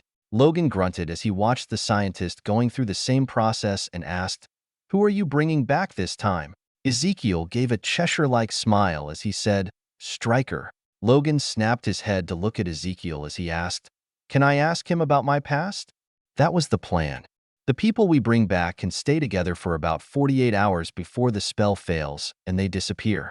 We would also like to ask him some questions, but you can have him for the first 40 hours unless you finish with him sooner. Logan grunted as he nodded his head and turned back to watch the scientist going through the same process as Stryker. The process finished quickly and Logan was led to a room with the reanimated Stryker while Fury took Sutter to another room for interrogation. Ezekiel, Tobarama, Orochimaru, and Tao went to have an overdue conversation regarding souls, astral projection, and how it tied together with memories and a person's knowledge. Needless to say, their conversation ended up taking a few weeks. They took breaks, of course, since the clones only lasted about 25 hours and Tao needed to sleep, along with her other duties. But they spent at least 4 hours a day discussing the subject in depth, while Ezekiel was mostly just curious and wanted to know certain things, like how he still had all of his knowledge yet was just cells dividing in his mother's womb and didn't have a body, much less a brain. Tobarama and Orochimaru, on the other hand, wanted to talk in depth about everything related to souls, mostly for the upcoming project they were working on and also because they were knowledge junkies. Out of everyone currently in Theo's head, Tobarama and Orochimaru were the most dedicated to learning. The others would go for a few hours, then get bored or tired of what they were doing and do something else. Tobarama and Orochimaru would spawn as clones and then spend the entire time buried in books, researching obscure things on the internet or doing experiments. Half the time they worked on projects together and would be in perfect sync with each other without saying a single word. Theo wasn't sure if it was because they technically have the same memories or something else was going on, but it was pretty amazing to watch as they worked as a single-minded unit. A few days after Stryker and Sutter were questioned, Xavier contacted Ezekiel so they could meet. Xavier, along with Magneto and Beast, were transported by Kaecilius to the basement of the facility. On the left side of the basement area where some of the laboratories were, they were greeted by Ezekiel, Tobarama, Orochimaru, Kabuto, Sarah, Tsunade, Shizune, and Sakura. Xavier sent to Beast and Magneto, "Strange. Everyone here is like Ezekiel except for Dr. Kinney. I can sense her mind, but it's like it isn't there. The others I cannot sense at all, like they don't exist. I wonder if Ezekiel trained them all to block out telepaths." Beast sent back, "That is a possibility, Professor, since Dr. Kinney's mind is no longer open to you." Magneto, "Definitely something to consider, Charles." Xavier smiled as he said, "It's good to see you again, Ezekiel, Dr. Kinney." Xavier looked towards the other people gathered as he said, "It's nice to meet all of you. I am Charles Xavier. These are my friends, Dr. Henry McCoy and Max Eisenhart." Henry stepped forward. He was covered head to toe in a coat of fine blue fur. He was wearing a pair of square glasses that rested on the end of his snout, but behind the glasses you could see his yellow eyes and black vertical pupils. His pointed ears could just be made out behind his wild mane of blue hair. And as he smiled, his fang-like teeth became very noticeable before he gestured to himself with his unusually large hands tipped with claws as he said, "You can just call me Hank if you like. Dr. McCoy also works." The first to greet him was a man with pale skin and snake-like, yellow eyes. He stepped forward with his right hand raised as he said, "It's a pleasure to meet you, Hank. You can call me Orochimaru. Your last paper on genetics was captivating, and I would love to discuss it in depth with you at some point." Tobirama stepped forward after Orochimaru, and as he shook Beast's hand he said, "Tobirama Senju. I agree with Orochimaru. That paper is a work of genius. How did you figure out how?" Ezekiel clapped his hands as he said, "You guys can fanboy later. We have some work we need to do." Orochimaru glared at Ezekiel for a moment, but both him and Tobirama backed up and allowed the others to introduce themselves. As the others made introductions, Xavier noticed the youngest person in the group, the pink-haired girl who looked no older than 16. He had met many smart people in his time, and while he was sure the group before him was well-educated, he never heard any of their names before, let alone any mention of them anywhere in academic communities. After everyone was introduced, Xavier said, "I don't mean to be rude in asking this, but I have never heard of any of you by name before. Is there a reason for that?" Beast nodded his head in agreement. He had never heard of any of them before, and he had an eidetic-type memory. Ezekiel smiled as he said, "They aren't from around here, and let's leave it at that." Xavier sent a message to Beast and Magneto. "Not from Earth then, or something else? Different universe, maybe?" Magneto thought, "They seem human enough, but then again other aliens seem human enough." Beast sent back, "If they are aliens, why do they want to help Earth? Or mutants for that matter? With the visions Ezekiel gave Raven, I think they might be from a different universe. Possibly one that had one of those visions come true. Ezekiel and these people might be the survivors?" Xavier smiled as he said, "I understand. We might be working together, but we still have our own secrets." Ezekiel nodded as he said, "Exactly. One day we will bring you into our group completely, but we still have a lot of enemies and trust is a big issue for us. You obviously know the saying, 'Trust is earned,' not given." Magneto said it not long ago when you agreed to work with us. Xavier nodded his head as he said, "I have heard different versions of it a few times." Ezekiel's face lost its normal half-smirk as he said, "I personally think trust can never really be earned. It can only truly be given by someone who wants trust in return, which is why I asked both of you here today. I want you to give me your trust with something important." Xavier glanced at Magneto as he sent, "What do you think, old friend?" Magneto sent back, "I am not sure, but if he is asking for our trust, then it might be something he could easily take with his powers and instead wants us to trust him." "I was thinking something similar." Xavier looked back at Ezekiel as he said, "All right, what do you need?" Ezekiel smiled as he said, "Samples of your genetics." Both Xavier and Magneto shared a glance before they both focused on Ezekiel as Xavier asked, "Do you mind if I ask why?" "That is where your trust comes in. That being said, you can take as long as you like to come to a decision. But we could still use Hank's help with our other projects if you would like to join us." Magneto spoke right after as he said, "Fine. You can take some samples from me." Xavier looked over in shock as Magneto sent him. If he gave us a hard time limit, I would have said no. But he said, "Take as long as we want." So either he doesn't really care about genetic samples from us. Xavier sent back, or he already has samples from us.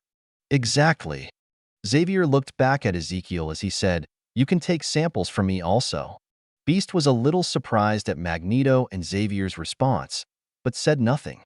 Ezekiel smiled wide as he said, "I'm glad to hear you agree. I honestly didn't think you would so soon." Ezekiel turned to Sarah as he said, "Well, I'll leave everything in your capable hands. Tobarama and the others will help you from now on. Ezekiel looked at Xavier and his group as he said, "If you'll excuse me, I have some other things I need to take care of. But Dr. Kinney and the others can handle the rest." Xavier nodded in reply as Ezekiel looked at Caecilius and said, "Port me back, and once you are done here, come find me, please." Caecilius nodded his head as he made a portal. As Ezekiel was about to walk through it, he said, "Just so you know, I sent your school a shipment of the new Stark Tech computers. There should be enough that every student and faculty member will have one with about 30 spare computers in case you need more or some break." Xavier looked concerned, but Ezekiel was through the portal and it had already mostly closed when he went to speak. Xavier looked at Caecilius, who just smirked slightly as he shrugged his shoulders. Beast said what the professor was wondering about. "I hope he didn't ship them through normal means." Caecilius shook his head and said, "We transfer everything through portals. The Ancient One should have delivered it to your underground hangar by now." VVVVVVVV. Ezekiel walked through the hallways of the base. He was currently headed to the last person he wanted to collect genetic samples from. Besides Xavier and Magneto, he had also collected samples from himself, Hank Pym, Bill Foster, Logan, Coulson, and Peggy. He also had collected samples from the base's cook. It took a bit to find a proper chef, but Peggy brought up Edwin Jarvis. The man was technically retired, and even though he still served the Starks, Tony was almost never home, and the man didn't have much to do most of the time. So he was ported into the base every day and would prepare food for breakfast, lunch, and dinner. He would also make some easily reheated meals for people who ate at odd hours. He also wanted to get samples from a few other people, but he knew asking Fury or Maria for samples wouldn't work. Fury was too paranoid still to trust Ezekiel, and Maria was already on the fast track being groomed as his replacement. It didn't take Ezekiel long before he located Steve. Honestly, he was never hard to find. The man only did 4 things currently. Spending time with Peggy was the main one, which if Steve wasn't careful, Peggy might need a hip replacement or worse sooner or later. Ezekiel noticed her walking with a slight limp more than once, and he doesn't think he is the only one to notice. Besides that, he was being caught up on everything he had missed while in stasis, which he usually did with Peggy and sometimes Coulson. Physical training was next, and last was spending time with the kids living in the base. He kinda became their unofficial PE coach, which he strangely excelled at. Ezekiel arrived at the base's indoor gym and stopped before the door.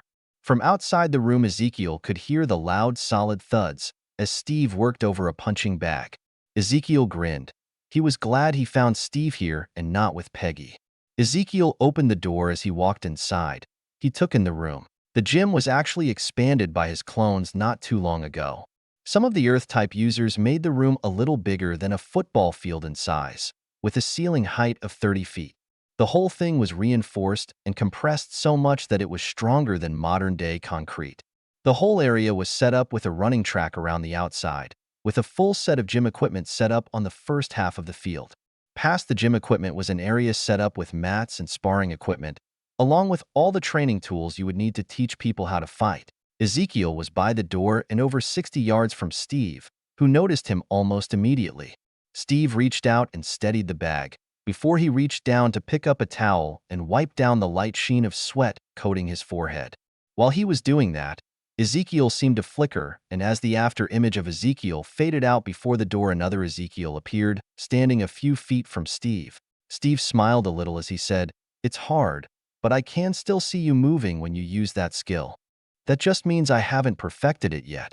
The true peak of that skill is to make it seem like I teleported." Steve shook his head as he asked, "So did you come to practice, or did you finally come to ask me for some genetic samples?" Ezekiel let out a sigh as he said, "Peggy told you, didn't she?" "Of course she did. She said you wouldn't tell her why, though. I can understand asking me for some samples. I have the perfect super soldier formula inside me. Figuring out how it works could be useful, but you asked her, Coulson, Hank, and Bill for samples." Ezekiel nodded and said, "I also took samples from myself, Logan, Xavier, and Magneto. I have a few things I want to do, but the main one is running comparison tests with my genetics against everyone else. I want to see how different I am from normal humans." Steve was quiet for a few moments as he thought about it. He reached down, picked up his water bottle, and took a drink before he said, You can take samples from me, but I don't want you to make another super soldier serum. The world doesn't need it. If you agree to that, you can have your samples." Ezekiel stuck his hand out and shook Steve's hand as he said, "You have yourself a deal." After they shook hands, Steve smiled and asked, "Care for a spar?" Ezekiel laughed as he said, "You know, if you punch me, I will disappear." "I know, that's why you need to dodge all of my attacks." 00046. Side Story 001. Hello, is this thing on? Kurt and Kitty were able to film a short few-minute video and upload it within a week of Ezekiel giving them their new equipment. It really should have been edited by Kitty, but she wasn't talking to Kurt currently, and all Kurt could really do is make a title card for it. So instead of just editing the video down and getting rid of part of it, he uploaded it all unedited. The video was titled Guten Tag and faded in from that title written in Comic Sans MS to a slightly messy bedroom covered in movie and band posters with no one in it. You could hear someone with an accented German voice ask, "Is it on?" A female voice replied, "Yes. It's recording your messy bedroom." "Oh." The other voice replied before a teenage boy covered with a fine blue-colored fur appeared on the screen. He had on some khaki cargo shorts and a t-shirt with the Highlander logo that read, "There can be only one." He has a curly mop of blue-tinted black hair on his head which is cropped slightly shorter on the sides and shows off his pointed ears. His eyes are a striking yellow color with no visible pupils, and as he smiled at the camera you could see his pronounced fang-like canine teeth on display. He raised his right hand to wave at the camera, and the viewer could see that his hand only had 3 digits which included an opposable thumb. As he waved at the camera, a tail could be seen sometimes behind him as it waved back and forth in sync with his hand as the boy said, "Guten Tag. My name is Kurt Wagner, and as you can see I am a mutant." Kurt paused for a moment before he said, "Actually, I heard a new term recently and I think it sounds better than mutant. It was metahuman. I'm a metahuman." The boy put his arm down as he said, "I know a lot of people in the world misunderstand and fear metahumans. I think it's this misunderstanding and fear of metahumans that causes all of the hate we receive from people. So I wanted to show the world that while we may look different, we are just as human as you are. In fact, the only difference between us is a single gene in our DNA as far as I know." He rubbed the back of his head as he gave a sheepish smile and said, "Well, at least that's what I was told by someone a lot smarter than me." He still had his sheepish smile as he looked a little past the camera to somewhere behind it as he said, "This is a lot harder than I thought it would be, Kitty." A female voice could be heard as she said, "You think? That's why I said I didn't want to be on camera." Kurt's smile turned a little mischievous as he said, "Really?" The female's voice raised just a little as she said, "Don't you dare." Bamf! The boy disappeared in a cloud of smoke as another bamf was heard at almost the same time behind the camera somewhere. Bamf! And another bamf was heard as the boy appeared again with a teenage girl next to him, with his tail wrapped around her waist. It all happened in less than a second. The girl was frozen like a deer in the headlights of a car as she looked at the camera. She was a few inches shorter than the boy and was wearing a Led Zeppelin band t-shirt and some faded jeans. Her brown hair was slightly curly and stopped at her shoulders. Her skin was pale white, like she doesn't go out much. Her hazel-colored eyes widened slightly as she looked at the camera, before she smacked the smiling Kurt in the back of the head.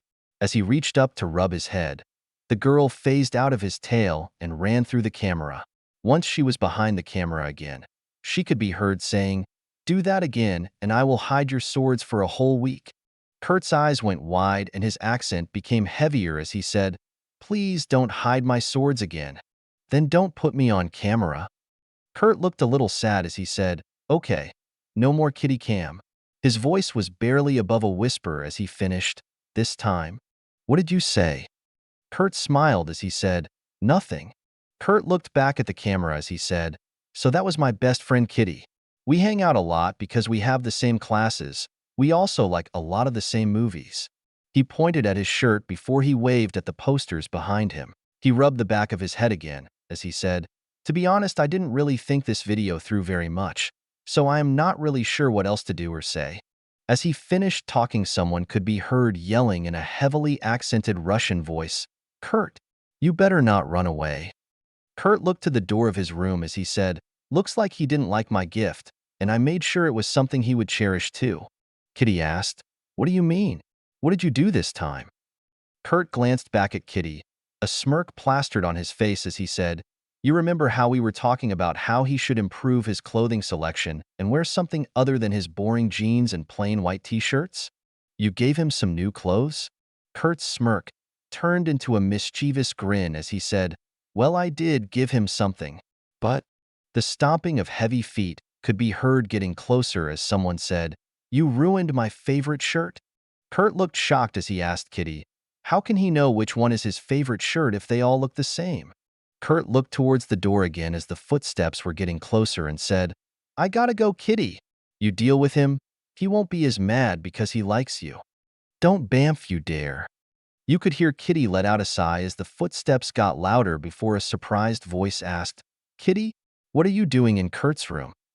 Kitty turned the camera towards the door as she said, We were filming a video, but Kurt took off when you said he ruined your favorite shirt. As the camera panned to the door, you could see more of Kurt's room. On the wall next to the open door was a rack hanging on the wall with a bunch of different swords resting in it.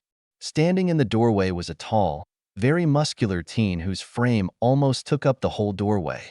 His short-cut black hair almost touched the top of the door frame as he stood inside it. He was wearing a pair of jeans and had a bright pink t-shirt on that looked like it was almost one size too small for him. He looked around the room for a moment with his ice blue eyes, before he waved his hand at the shirt he was wearing as he said, Duh, look what he has done. All of my shirts look like this now. Kitty hummed before she said, Honestly, it looks pretty good on you. The teen blushed a little as he asked, You think so? Of course, Pyotr. I always thought you would look better if you changed up your wardrobe some and added some color to it. Kurt was thinking the same thing. He just took it a little too far. Pyotr lifted up his bald fist and his face went bright red as he said, Duh. He put this in with my t-shirts when I put them in the washer. He opened his hand and resting in it was a pair of bright red lace panties. After a few seconds of silence, you could hear Kitty say, Are those my? Kurt. The video ended abruptly after that. With the way Theo set up his platforms, everything was interlinked. So even if someone wanted to set up a fake account, it was always tied to a real person. Only he would be able to see who it really was on the back end of his servers. He wanted it like that. So while people could technically post anonymously if someone was a problem, they couldn't just hide who they really are, and Ezekiel could permanently ban them if needed. There were some workarounds for it if someone was crafty, but in the terms and conditions on sign up, it was strictly forbidden to use another person's info to sign up. It was also forbidden to use false info. Anyone who was caught would be banned for life. It was a lot of coding to do, but Theo had a program that figured out who was really behind the computer, setting up the account. If the person was not who they said they were, it wouldn't activate their account and send an error saying it couldn't process the information. If they didn't, it would keep sending error messages until they gave up or put in their real information. Since there was no real way to make fake accounts on any of his sites, it made moderating everything really simple. He didn't have to deal with fake accounts, spam bots, or any other real bullshit. He also had a program that took care of most of the day-to-day work, but he would still check stuff out each day. Sooner or later, he would have to hire some people to help him. Only because he was using 2 or 3 clones a day to do the work currently, and those clones could be used for other more important things. When Kurt made his account and uploaded his video, Theo's clone was the first person to watch it. He ended up laughing so hard at the end that he fell out of his chair.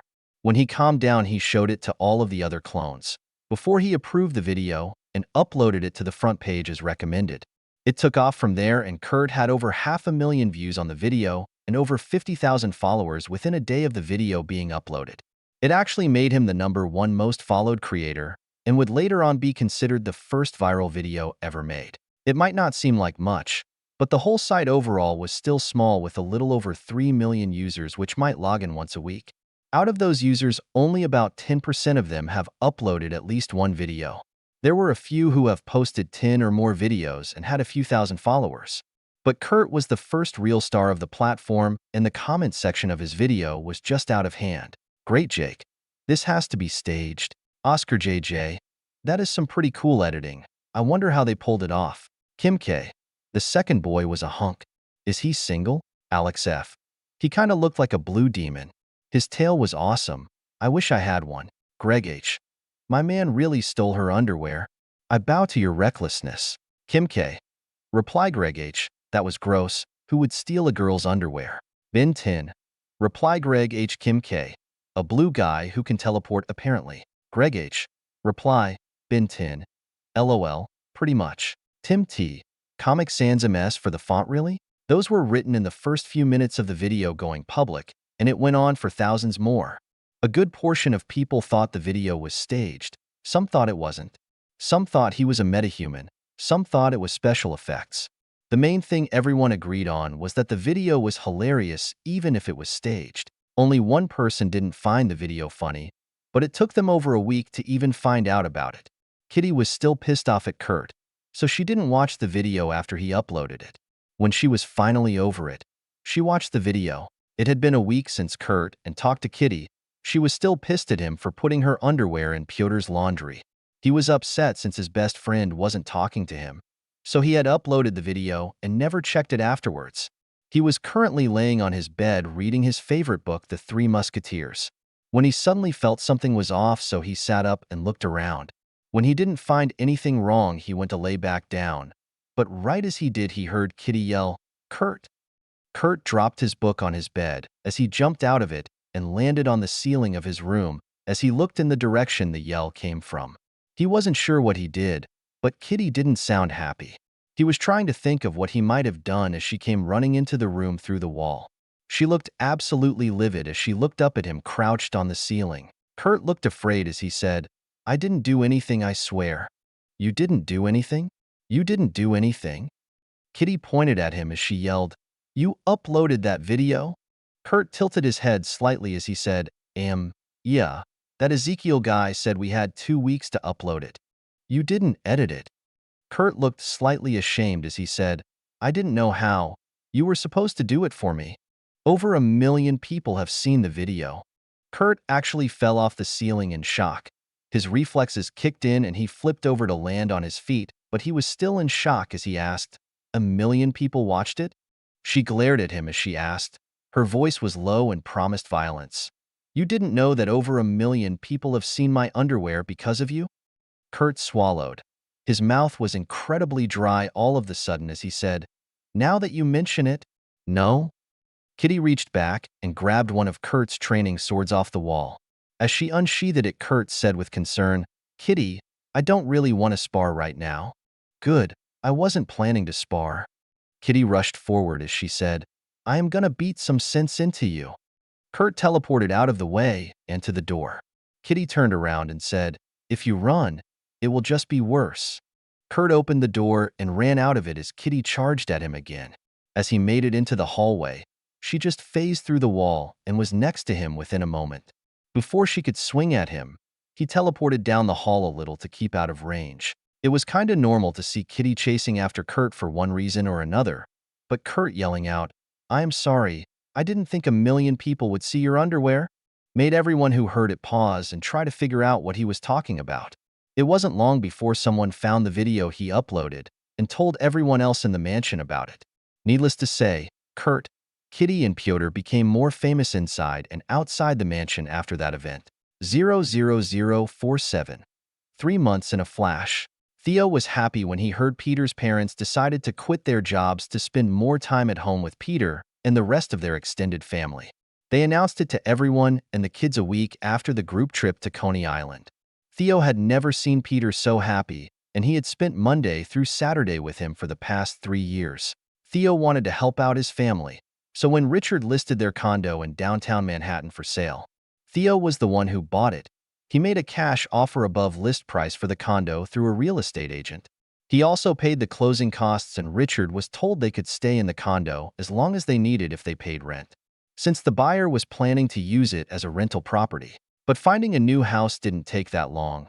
Theo had also made a pretty decent offer to the owners of a house on the same street as his parents' house. It was actually done before he bought Richard's condo. The people who owned the house took the offer and moved out within a week of closing the deal. Then Theo put the house up for sale, and Richard made an offer for it. The deal was closed quickly. Then Richard, Ben, and Jacob went through and remodeled a few things and painted everything with help from a contractor friend Ben knew. Richard, Mary and Peter moved into the house after about a month, which was about 3 months after Ezekiel had collected samples from everyone. They then took all the spare money they had and spent that to renovate part of the basement and buy essential equipment they would need to work. It wasn't the cutting-edge stuff they had at their last job, but it was good enough to get started. They were planning to look for some grants and other things to help supplement what was missing. Moving away from Theo's family, the new base they had was up and running. It even had a spell ward set up like the other base, so there was only one place to portal into it. Beast, who joined the research team, would at first only spend a few hours a week working with them. But he quickly came to respect and realize how smart all of them were. He ended up changing his personal schedule and now spends at least 4 hours a day during the week working in the lab with them. And on the weekends, he will spend 10 hours or more. He also became pretty fast friends with Orochimaru and Tobirama. During that time, Orochimaru and the others had made a lot of progress on their work. Their first goal was to completely sequence the genetic samples they were given by everyone. But with the equipment they had, it wasn't that hard to do. The only issue was the samples from Theo himself. They took over 2 weeks to finish, and both Beast and Sarah were stunned at the complexity of the completed genome. Orochimaru, Kabuto, and Tobirama were the opposite. When they saw how simple the genomes they collected from the others were, they honestly thought something wasn't right with the equipment and wanted to double-check everything the old-fashioned way. They made it through Coulson's complete genome in only a few days and just couldn't believe the difference in genomes between this world and where they came from. The funniest thing about the whole situation was Orochimaru's attitude. At first, he was delighted to see what made humans turn into metahumans. But once he realized how simple their complete genome was, he lost almost all of his interest in metahumans. In his words, it was like trying to compare a masterpiece of art to some stick figures your kid made. The bright side to the whole thing was that Orochimaru and the others had little issues figuring out how the X gene worked and how to modify it. It still needed a lot of testing before they were done, but their main goal was to make it where any metahuman could turn off their own powers. It wasn't a cure, but for the people who didn't like the side effects of their powers, they would now have an opportunity to live normally when they were switched off. Beast was really excited about this research and was helping to spearhead it. A different project that was being run by Tsunade, Shizune, and Sakura was trying to create a new type of medicine. It would basically heal anything wrong with you and could regrow limbs. They were using the samples taken from Logan and samples the facility had from Laura. It was slow going since they were trying to take the healing effects from their mutations and turn it into some type of retrovirus. The last project was about cloning. Both Sarah and Orochimaru had their own cloning project. Orochimaru was focused on a cloning project using Theo's genome, while Sarah was trying to figure out how to splice Steve's modified super soldier gnome with other people's.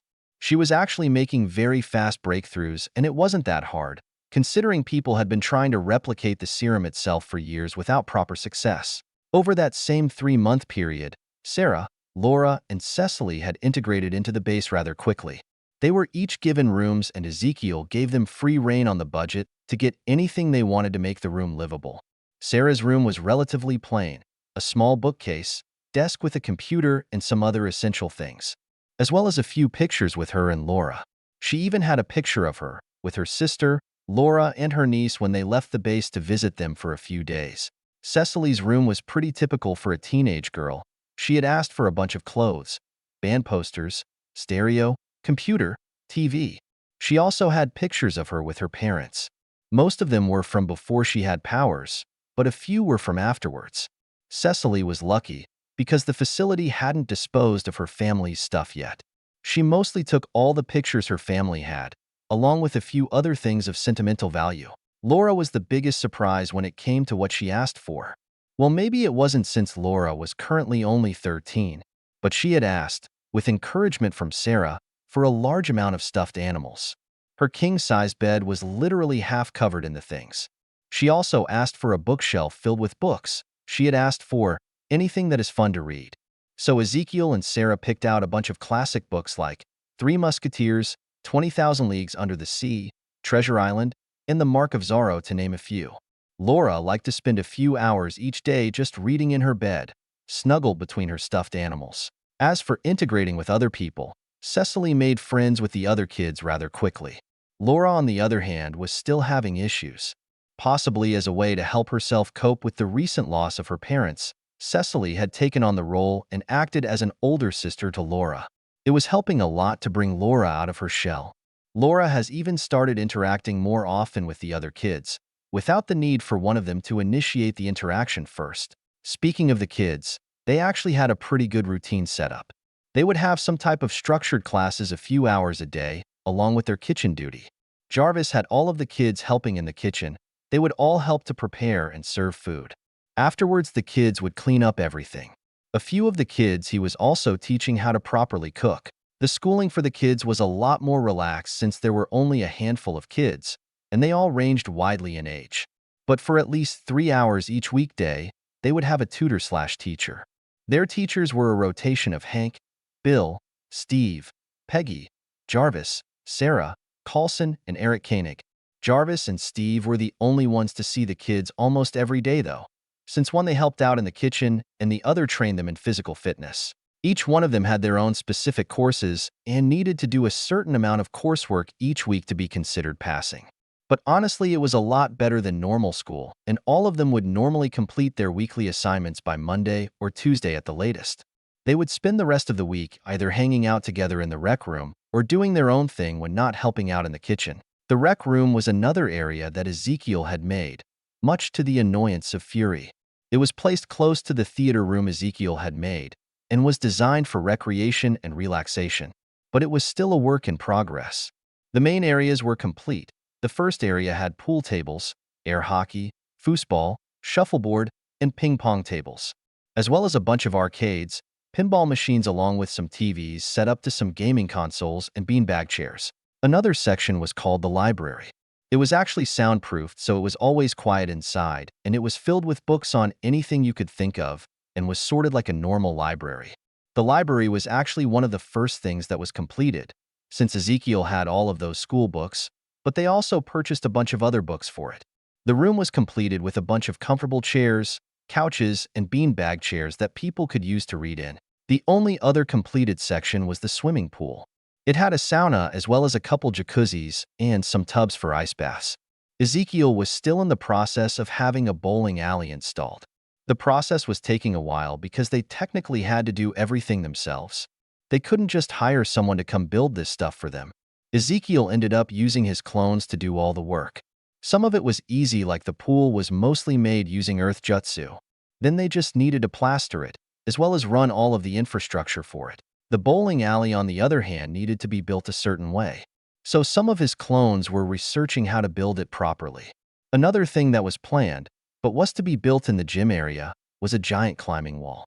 That was going to be made using earth jutsu, but currently it wasn't a priority like the bowling alley was. As for what was happening in the outside world, after Magneto's speech to the world 3 months ago, it seems like overall it was about the same as before, while some people came out to support metahumans a little more. Just as many people came out against metahumans and were very vocal about it. One of the things the anti-metahuman people would do is target anyone who was vocal about being pro-metahuman. So anyone who was pro-metahuman would only post online anonymously for fear of being targeted. Ezekiel with his program was doing what he could to help, but he only removed stuff when people threatened violence on other people or metahumans. While he could have done a lot more, he knew there would be even more negative backlash towards metahumans if he just completely removed or stopped all of the people posting metahuman hate stuff. He did go out of his way to shut down some of the more zealous/rabid metahuman haters. He would target them and completely ruin their computers. If they got a new one, or used a friend's computer to post their hate-filled propaganda, those would be ruined also. Hopefully those people would get the point and stop with their hate-filled bullshit before Ezekiel decided to really go after them and ruin not just their computers, but also their lives. But on a positive note, the video Kurt had uploaded had almost 2 million views. Kitty wanted him to take it down at first, but Kurt argued it was showing a lot of people that metahumans were just as normal as they were. So Kitty finally relented and allowed him to keep the video up. But that wasn't all. Kitty and Kurt had uploaded a few more videos to the channel. They were pretty much prank videos, and each one so far was a hit with a few 100,000 views each. One very positive note that happened was that Hydra had taken the bait Ezekiel. The encrypted phone software Ezekiel designed for S.H.I.E.L.D. was finally put into use by Hydra. While it looked like they had some people go over it and change a few things about it, the overall encryption wasn't touched, so Ezekiel was already building a list of Hydra agents. The only downside was it was taking a while to spread it out to everyone in Hydra, but certain key people in S.H.I.E.L.D. were already using it, people like Alexander Pierce, John Garrett, and an up-and-coming agent Jasper Sitwell. Hopefully, it would spread to the members outside of S.H.I.E.L.D. and Ezekiel would finally be able to find where Vasily Karpov was at along with Bucky. While Ezekiel had spent a lot of time trying to find Vasily Karpov and the base he was stationed at, it seemed like the Soviet Union had no records of it on any of their secure servers. There were probably paper records of it, but Ezekiel didn't have access to that. He did try to bribe a few people to find it for him. He was never specific in what he wanted, but just asked for any files pertaining to secret facilities built during the Soviet Union era. He had to hand it to the new government. They were amazing at finding anyone selling secrets. Everyone Ezekiel found and hired were caught before they could send him any information. So he gave up after his third attempt. 00048. New person in the base. Hank had taken Ezekiel's advice, and after meeting Darren Cross, he offered him a special job that wasn't working for PIM Technologies. Darren at first seemed a little disappointed, but still said yes to the offer because Hank was an idol to him. But then Darren was tested. It was something Fury, Peggy, and Hank had come up with to screen potential members. The process was extremely thorough, and once completed, Darren was actually excited to join whatever the project was. He still needed to be vetted. Ezekiel did part of it, and went through pretty much any digital trance of Darren's life and pulled it apart. He went through school records and anything else he could get his hands on. While that was going on, a few other people were talking to everyone Darren knew: teachers, friends, classmates, parents, the guy who owned a deli next to campus he liked to eat at. When they were satisfied with everything, a giant report was submitted to the person doing the psych exam. While the psych exam was harsh and asked very uncomfortable questions, Darren still passed the psych eval with flying colors. So even though Fury didn't want to allow a possible future villain to join the group, he was outvoted by Ezekiel, Tao, Hank, Bill, Peggy, and Steve. Steve had actually said, "I see no reason we can't give the man a chance." Ezekiel said he looks up to and idolizes Hank, and at some point thought of him as a father figure. The only reason he would turn into a villain is because of how Hank would treat him. Steve smiled towards Hank as he said, "If you don't treat him terribly, I see no reason for him to have any type of change in behavior going forward." Ezekiel nodded his head before he said, "Honestly, I think he will end up being a great asset to us. I do think we should implement psych evals for everyone going forward though, and have a checkup every 3 months, just to make sure everything is fine. What does everyone else think?" Everyone voted for that motion to pass. VVVVVVV. Ezekiel walked through the base towards the area Hank used for his laboratory. He had used clones to make the area bigger for the quantum tunnel he was making with the help of Bill and a recent addition to the base. Ezekiel still hadn't met the man. He was busy with his own projects. But he heard the man was apparently floored when he met Steve. Being dead yet still alive, and looking like you haven't aged a day in 60 years has that effect on people. Ezekiel made it to the room and walked through the open double door. It only took him a moment to find Hank, Bill, and Darren in front of a computer that was seated on the observation deck. Ezekiel walked towards them, and as he got closer, he heard Darren as he said, "I've run the model 4 times now. It's stable." Hank shook his head as he said, "It's honestly amazing. I can't believe you came up with a working model in such a short time. But I still don't see how you were able to do it. It's so close to my model, yet your model is stable. What did you change?" Darren beamed as he said, "I changed out some of the component metals with a vibranium composite mix. I had the idea to use vibranium after meeting Steve." "His shield gave you the idea?" Darren nodded his head as he enlarged the model a little and selected all of the components that he changed out.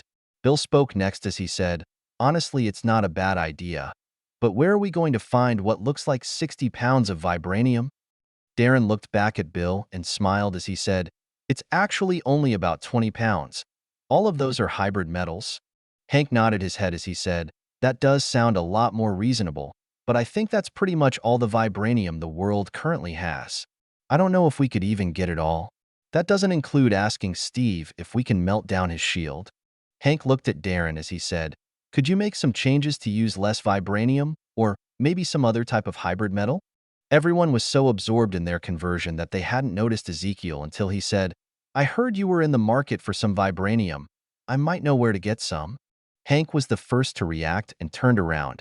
He had a smile on his face as he asked, You never knock, do you?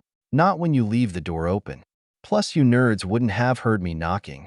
Bill reached out and shook Ezekiel's hand as he said, Takes one to know one. Ezekiel smiled back as he asked, Really? I'd expect something more witty from you. Bill had a sheepish smile as he said, Sorry, I've been surrounded by Mary and Ava half the time. I think their childish behavior has been rubbing off on me. Ezekiel patted Bill's shoulder as he nodded and said, That's a good thing. It will keep you young. Hank pointed to Darren, who had stood up, and said, I don't think you two have met. Darren Cross, I would like you to meet Ezekiel. Darren reached forward to shake Ezekiel's hand as he said, It's nice to meet you. Hank said you were the one who is funding everything. Ezekiel smiled back as they released hands and said, I do a lot more than just give everyone money. I also find things. Things like vibranium. I overheard you are in need of some? Hank replied as he shook his head. We would need at least 20 pounds of the stuff. That might be all of it that's on the earth. Ezekiel had a smirk as he said, That isn't even close to what we have. It might take me a few days, but I can get you at least 50 pounds of the stuff. Hank was about to speak when Ezekiel frowned as he said, Actually, I would have to ask someone if I can have it. It's technically his. Darren looked surprised as he asked, You know someone who has 50 pounds of vibranium? Ezekiel nodded his head as he said, More than that, actually. I don't know the exact amount, but if sold it would net them at least a few $1 billion. Probably. But then some annoying people would show up that I don't want to deal with. Everyone looked a little confused at Ezekiel's statement, but he just waved them off as he said, It's fine. Nothing you guys need to worry about. So where are you at in building the quantum tunnel? Hank smiled and said, Well, we have the test model I made working with Darren's modifications and testing simulations. Everything seems completely stable. Ezekiel smiled wide at that as he said, That's great news. Make sure you triple-check the simulations under stress tests. I don't want this thing to blow up in the base. I know you mad science types have a history of blowing shit up. Actually, now that I think about it, talk with Tao. She might be able to stop you from blowing up the base. Hank's eyes lit up as he asked, The mirror dimension? Darren asked, Who is Tao and what is the mirror dimension? Ezekiel looked at Hank as he asked, He hasn't met Tao yet? Hank shook his head as he said, No, she has been busy the past week. Really? Doesn't she teach Ava almost every day? Hank shrugged his shoulders as he said, I didn't want to destroy his worldview within a week of starting. Destroy my worldview? The mirror dimension? What are you two even talking about? Ezekiel laughed as he said, You will see soon enough. Darren was about to ask another question when Ezekiel interrupted him as he said, I need to go talk with someone about that vibranium. It was nice meeting you. As Darren said, It was nice? Ezekiel's after image faded away. Darren had a shocked look before he turned to Hank and asked, He's a mutant? Hank shook his head and said, No, he is a metahuman, but it doesn't matter. You will get used to it. Darren frowned as he asked, Him being a metahuman? Or him leaving while you were talking? Hank laughed as he patted Darren's shoulder and said, Both. Maybe. He is a pretty decent guy once you get to know him and his idiosyncrasies. Actually, Tao is kind of the same way. Hank shook his head and then pointed at the computer as he said, I want you to run the simulation again, but this time let's try to have it fail. Make the power of the tunnel about 5% more powerful, and we will keep testing it till failure. Then I want to modify the model using more vibranium and test it again with the same setting till failure. Bill glanced at Hank as he asked, You think Ezekiel will get us more than 20 pounds of vibranium? I think it will be more than that, but let's run tests till we have a stable model using 50 pounds. VVVVV. Ezekiel frowned to himself as he walked to the gym. He had been putting off this talk for a while, but if Hank needed vibranium, there were only 4 real options to get it. The first option was to find it in space. That would take too long. Next would be to deal with Namor, and he didn't want to mess with him currently. Wakanda would be the best choice, but that would still be a giant mess he didn't want to deal with. The last choice was taking the stolen vibranium Ulysses Clow has. Ezekiel found 2 issues with that though.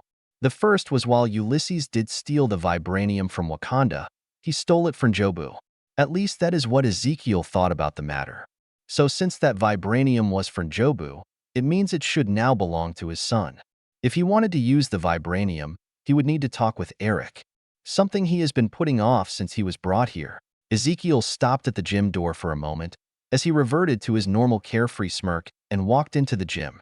Inside, he could see Steve and the kids as they ran around the track. Ezekiel took his time as he walked over to where some towels and water bottles were and waited for them to finish up their run. Everyone noticed him pretty quickly, but everyone stayed focused while they finished running 2 more laps before finally starting to slow down and walk the last half of the track. Ezekiel greeted everyone with a smile as he asked, "How was the run?" Mary was sprawled out on the ground as she said, "It was terrible. I hate running." Ava was laying next to Mary and just nodded her head in agreement. Grant, Hope, Eric, Cecily, and Laura didn't seem to have an opinion on the matter as they were resting on some of the benches next to the track. Steve looked like he hadn't been running at all as he walked close to Ezekiel and said, "It's a little unexpected to see you here. Did something come up?" Ezekiel nodded his head as he said, "Nothing important. I actually came to find Eric.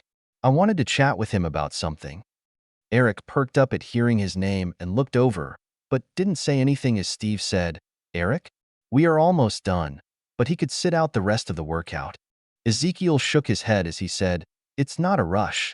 He can finish his workout with you, clean up, and then come see me in my work area afterwards." Steve glanced over to Eric, who was looking at him, and Ezekiel. He smiled and asked, "You catch all of that?" Eric nodded his head as he said, "Yes, sir."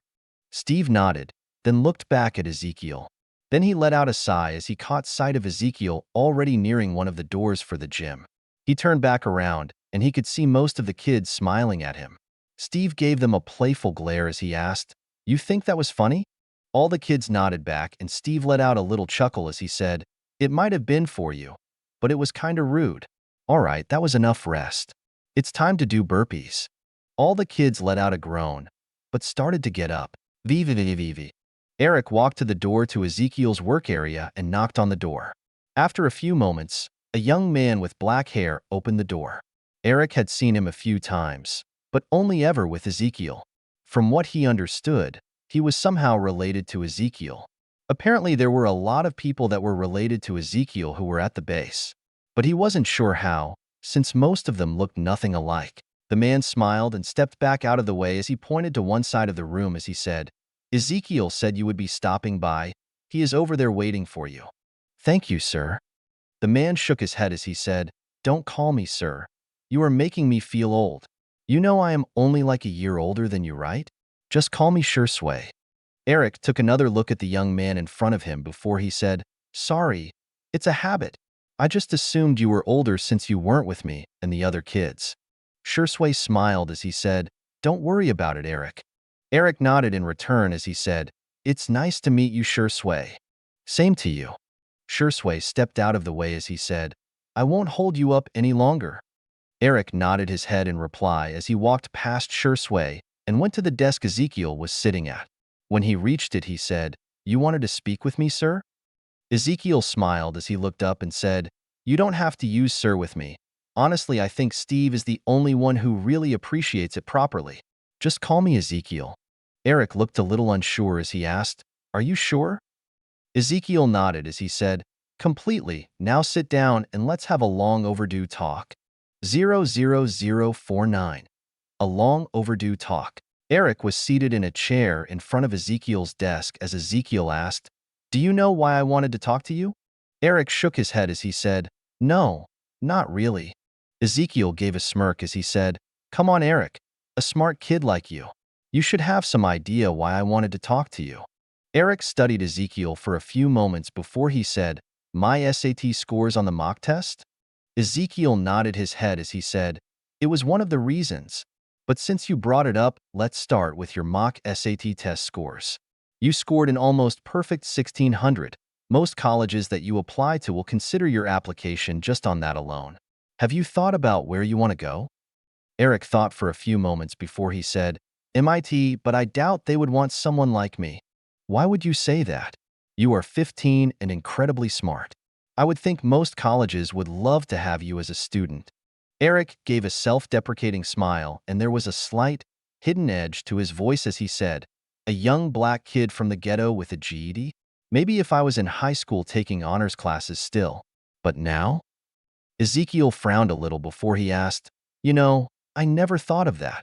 Are you upset you were pulled out of school and brought here?" Eric just stared back at Ezekiel with a slight glare. Ezekiel let out a sigh and then said, "I will take that as a yes. Guess I really messed up your plans. You were already aiming for early graduation and getting into MIT?" Eric nodded his head in reply, but just kept his slight glare on Ezekiel. Ezekiel smiled as he said, "You know that is still on the table for you, if you want to take that path. But maybe I could offer you a different path, a better path." Eric seemed to perk up a little, but still had a slight frown as he asked, "Like what?" "Well, that is part of the reason I wanted to talk with you today. Do you know why you are here?" Eric paused at that question for a fraction of a second before he said, "Because you wanted to talk to me?" Ezekiel shook his head and said, "I like the way you dodged the real question, so let me rephrase it better. Do you have any idea why you were found and brought to this secret base?" Eric went slightly on guard as he said, "No, not really.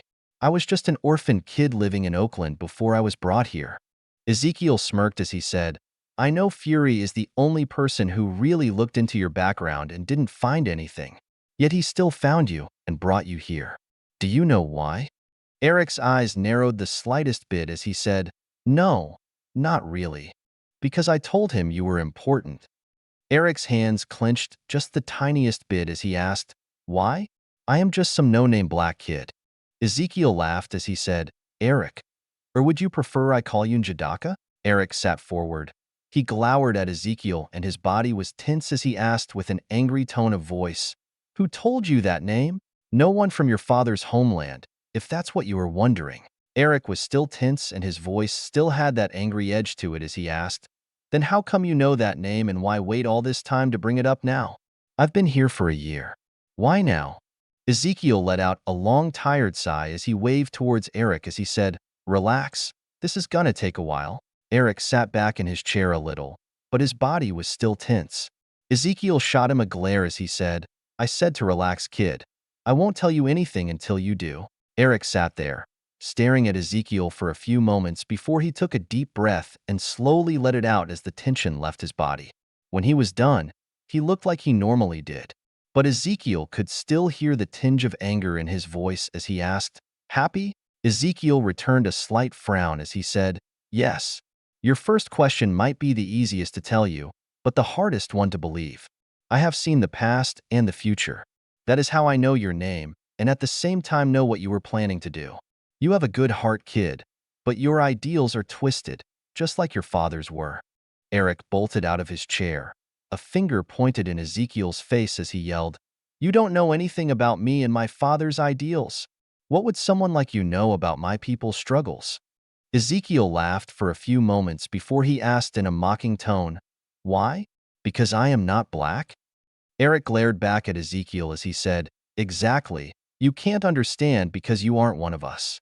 Ezekiel shook his head as he said, "Just because my skin is a different color doesn't mean I can't understand other people's struggles and hardships. I get it. You witnessed a lot of oppression towards people of African and African American descent. Your father also did, and it made him want to change the status quo. But he went about it the wrong way, and you want to go down that same path. I will tell you right now, that path only leads to your death." Eric didn't lose his glare, and the anger in his voice was palpable as he yelled, "So I am gonna die with some panther claws in my chest too?" Ezekiel shook his head as he said, "No, you die next to your cousin as you watch the sunset in Wakanda. Gotta admit, it was a pretty boss way to go. You pulled a spear out of your chest when he was offering to heal you. I wasn't completely sure before when you said you saw the future, but now I know you were full of shit. I would never kill myself. Now tell me how you really found out about me." Ezekiel gave a smirk as he asked, "Not a believer? Want me to prove it?" Eric relaxed a little as he sat back down. His voice still had some heat in it as he said, "You can try, but no matter what you say, it will just be more bullshit." Ezekiel smirked as he said, "Have a fun trip." "What AR?" Eric's face went a little slack and his eyes were glazed over. Ezekiel looked at the monitor on his desk as he said, Now let's see about finding where Ulysses is hiding. The next hour or so passed pretty quickly as Ezekiel worked on his computer. He finally looked up when he heard a confused Eric ask, "What just happened?" Eric's face had drained of color. His eyes were wide and his hands were touching his chest as he looked at it. Ezekiel looked back at his computer as he said, "Proof." Over a minute passed before Eric asked. His voice was low, "What was that really?" "It was like I was in a dream." Ezekiel glanced at Eric, who was now looking at him. So he turned his full attention back to Eric as he said, "That wasn't a dream. That is your future if you stay on your current path. Tell me, what did you feel while you were there?" Eric was quiet for a few moments with his eyes closed as he thought back to what he just experienced. When he finally opened his eyes, he said, "Anger. So much anger." He was ruthless and didn't care about anything except his goal. It was the only thing that mattered. Linda. She loved him and I killed her. Because she was in the way of my goal. I liked her, but I didn't hesitate to kill her. Ezekiel nodded his head as he said, "That anger needs to be dealt with. Anger leads to hate. Hate leads to suffering. Suffering leads to anger in another person, and then the cycle repeats." Eric looked a little confused as he asked, "Is that some kind of Buddhist quote or something?" Ezekiel shook his head as he said, "Something like that. So do you want to try the path you already saw the end of? Or would you like to try a different path?" "The different path, is that really even a question?" Ezekiel smiled as he said, "Well, we need to deal with your anger first. Therapy would be the best way, but that takes time. Or we can also do a deep dive into your head and find the root cause. But instead of years, it would only take a few hours." Eric took a few moments before he said, "Let's do the second one." Ezekiel looked at the time before he said, "I need to prepare something first. How about you come here first thing after breakfast? I will inform your teacher and Steve that you will be with me most of the day tomorrow." Eric nodded his head. He was still in a slight daze as he asked, "So what else did you want to discuss with me?" Ezekiel smiled as he said, "Nothing that can't wait till tomorrow. The conversation will be better when you have a clearer head." Eric seemed almost normal again, but Ezekiel could notice it better now. Even though Eric was thinking over what he had just seen, that hidden anger was just below the surface. Eric gave another nod before he stood up and left. Shursway made his way over and asked, "That didn't seem to go as planned." Ezekiel shook his head as he said, "I shouldn't have put it off for so long, but he seemed like such a normal kid. I know I didn't interact with him that much, but when I did he never showed any issues. Heck, Steve sees him every day and never noticed his anger issue. The kid is great at hiding it, but his father is his soft spot." Shursway gave it some thought before he said, "So what is the plan?" "I will have Anoichi work with him tomorrow and help him get to the root of his problem. Target his father's death and probably his mother's death also. Once that is done, we can move forward with something else I have been putting off." Ezekiel reached out and spun his monitor around to show Shursway the screen. It was a satellite view of a boat that was currently landlocked. It had a few people with guns on it patrolling on and around it. The view changed and it showed a picture of a man who had short-cut gray and white hair with a neatly trimmed beard. Shursway looked over to Ezekiel as he asked, "Finally going after Clow? Do we need vibranium for something?" Ezekiel nodded his head and said, "Darren figured out a way to make Hank's tunnel work, but he needs vibranium to do it. Plus, we should figure out if we can use it for chakra metal." VVVVV. Eric showed up to Ezekiel's work area after breakfast and found that Shursway and everyone else he saw yesterday were missing. Ezekiel greeted him after he knocked on the door and walked him over to one of the couches in the room as he said, "Just wait here for a little bit. Everyone will be here soon." Eric was about to speak when Ezekiel disappeared into a puff of smoke. Eric wasn't that surprised. He had seen Ezekiel do a lot of weird things since he had been staying in the base. He decided to just sit back and wait. He didn't have to wait long. Within 10 minutes, people started walking in the door. It only took a few moments before he saw Shursway and Ezekiel walk in. He had seen more than double the amount of people here yesterday. Currently, there were only 5 people who were with Ezekiel. Ezekiel and Shursway were at the back of the group, talking to a man with blonde hair and a girl that looked like she could be his daughter. Eric stood up from the couch as they got close. Ezekiel smiled as he pointed to the man and teenage girl as he said, "This is Anoichi Yamanaka and his daughter Ino Yamanaka." "Anoichi, Ino, this is Eric Stevens." Eric reached out to shake Inoichi's hand as he said, "It's nice to meet you, sir." As they shook hands, Inoichi smiled and said, "It's always nice to meet a young man with manners. You know my daughter is single and just turned 16. Ino blushed slightly before she stomped on her dad's foot as she said, "Hello, I'm Ino." Eric shook Ino's hand for a moment before Ezekiel said, "All right, introductions are out of the way, so I will leave you guys alone to help Eric out." As Ezekiel walked towards his desk with sure sway, Inoichi said, "This will be easier if you lay down on that couch behind you." He glanced at his daughter and asked, "Could you grab us some chairs?" As Eric laid down on the couch, Ino walked off to grab some chairs for her father and her to use.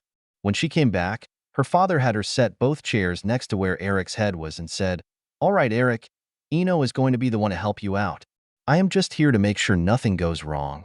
Eric looked a little concerned as he asked, "I thought this was like therapy but quicker?"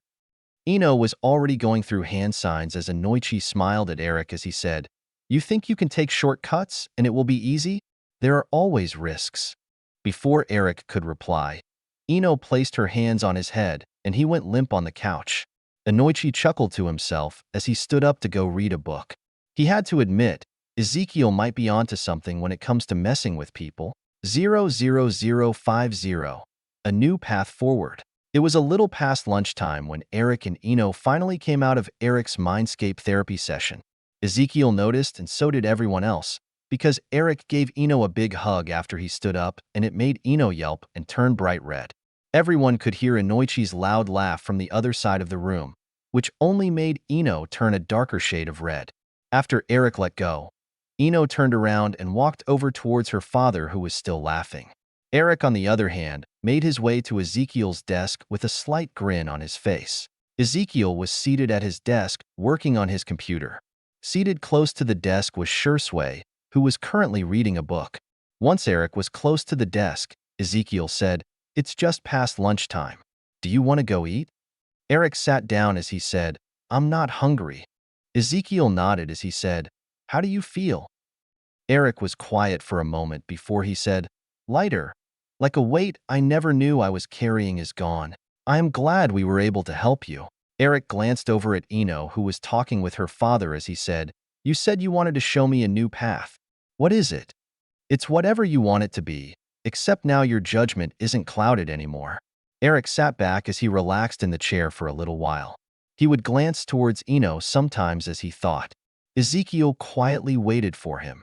A few minutes passed before Eric said, "Even though my anger is gone, I still want to help my people. That is a noble goal to aim for, but why not help everyone instead of just one group?" Eric was quick to reply as he asked, "Who else is dealing with hardships brought on by a system built to keep them down?" Ezekiel nodded his head as he said, "I won't argue with you there, but that is mostly in the United States. What about the rest of the world?" It was over a minute before Eric said, "I'm not even sure how to fix what is wrong here. How am I going to help the rest of the world?" Ezekiel smiled at that as he said, "With friends and allies. Did you see the broadcast a few months ago?" After Eric nodded his head, Ezekiel said, "That facility Magneto talked about, that was a joint mission. We worked together with his people to take that place down. Have you talked with Cecily or Laura much?" Eric shook his head as he said, "Laura only really replies with single words most of the time or a grunt. Cecily talks a lot more than Laura, but she hasn't talked much about where she came from." "They came from that place?" Ezekiel nodded his head as he said, "Yes, but it's not my place to tell you their stories. If you really want to know it, just be a good friend to them, and one day they might tell you." Ezekiel shook his head as he said, "Sorry, got a little off track. My point was we are already working to change the world for the better with our allies. Not just for one group of people, but for everyone." "Are you saying if I want to accomplish my goals, I need to join you?"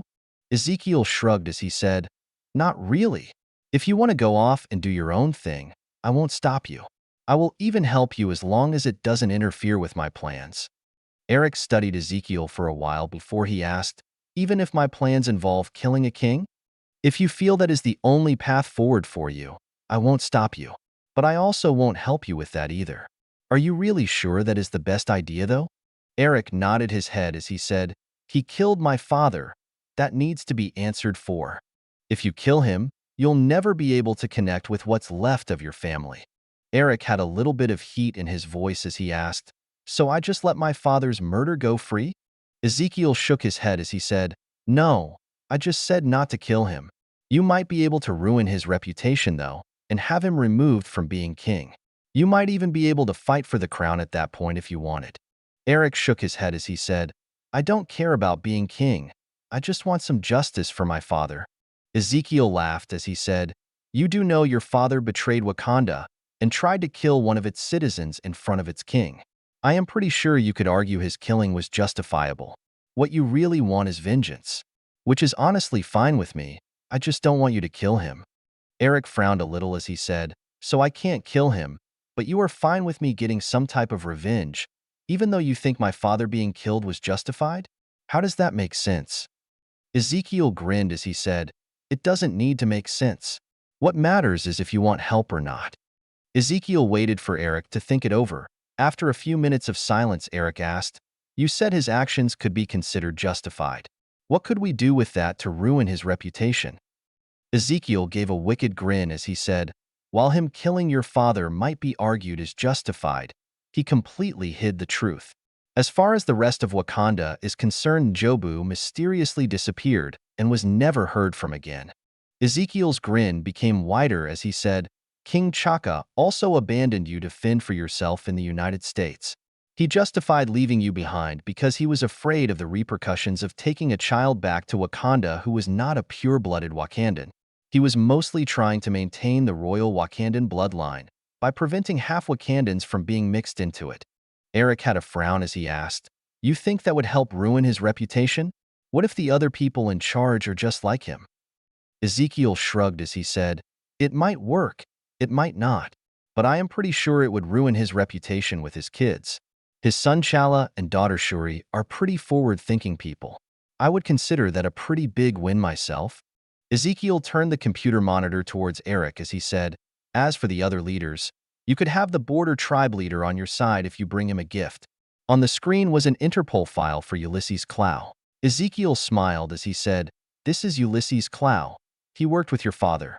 Your father gave this man info about Wakanda. It was how he was able to get into Wakanda and steal vibranium. When he did, though, he killed a lot of people. One of them was the current border tribe leader's father." Eric nodded along as he asked, "So what? We find this guy and bring him to Wakanda to get inside?" "Pretty much. Plus, we need to pick up what your father left you." Eric looked a little confused as he asked, "What are you talking about?" Ezekiel gave a smile as he said, "Ulysses Clow stole the vibranium for your father. Your father had plans for it, but unfortunately he was never able to collect it. As far as I am concerned, that vibranium is yours." Eric gave Ezekiel a considering look before he said, "So you want that vibranium for something?" Shursway, who was sitting close by reading a book, said, "I told you." Ezekiel let out a sigh as he said, "Yes, I have a need for it. It was one of the reasons I wanted to talk with you." Eric shook his head as he asked, "So all of this was so you could ask for some vibranium someone else has?" Ezekiel shook his head as he said, "No, I told you before I was going to help you. I won't take that back. It is the same reason I was going to ask to have the vibranium. I consider it yours, and I won't take it from you if you want it." Eric was quiet for a moment before he asked, "Okay, so what happens if I say no?" Ezekiel shrugged as he said, "Then I will have to find some more, or steal it from Wakanda. Then what if I don't want to give it away? What would you trade me for it? What would you want?" Eric thought about it for a while before he said, "I don't know." Ezekiel sat back in his chair for a few moments before Shursway spoke up and said, "Ezekiel could set you up on a date with Eno if you asked. You've glanced her way over a dozen times now." Eric became a little darker as he said, "No, I haven't." Ezekiel shot a glare at Shursway as he said, "Stay out of this. You aren't helping." Shursway looked up from his book and gave Ezekiel a grin before he went back to reading. Ezekiel let out a sigh as he asked, "So what do you want to do?" Eric shrugged this time as he said, "If you really help me ruin Chakra's reputation, you can have the vibranium." "Deal." Eric took another glance towards Eno before he asked, "So what is the plan? Find Clow and the vibranium? Then what? Do we go to Wakanda?"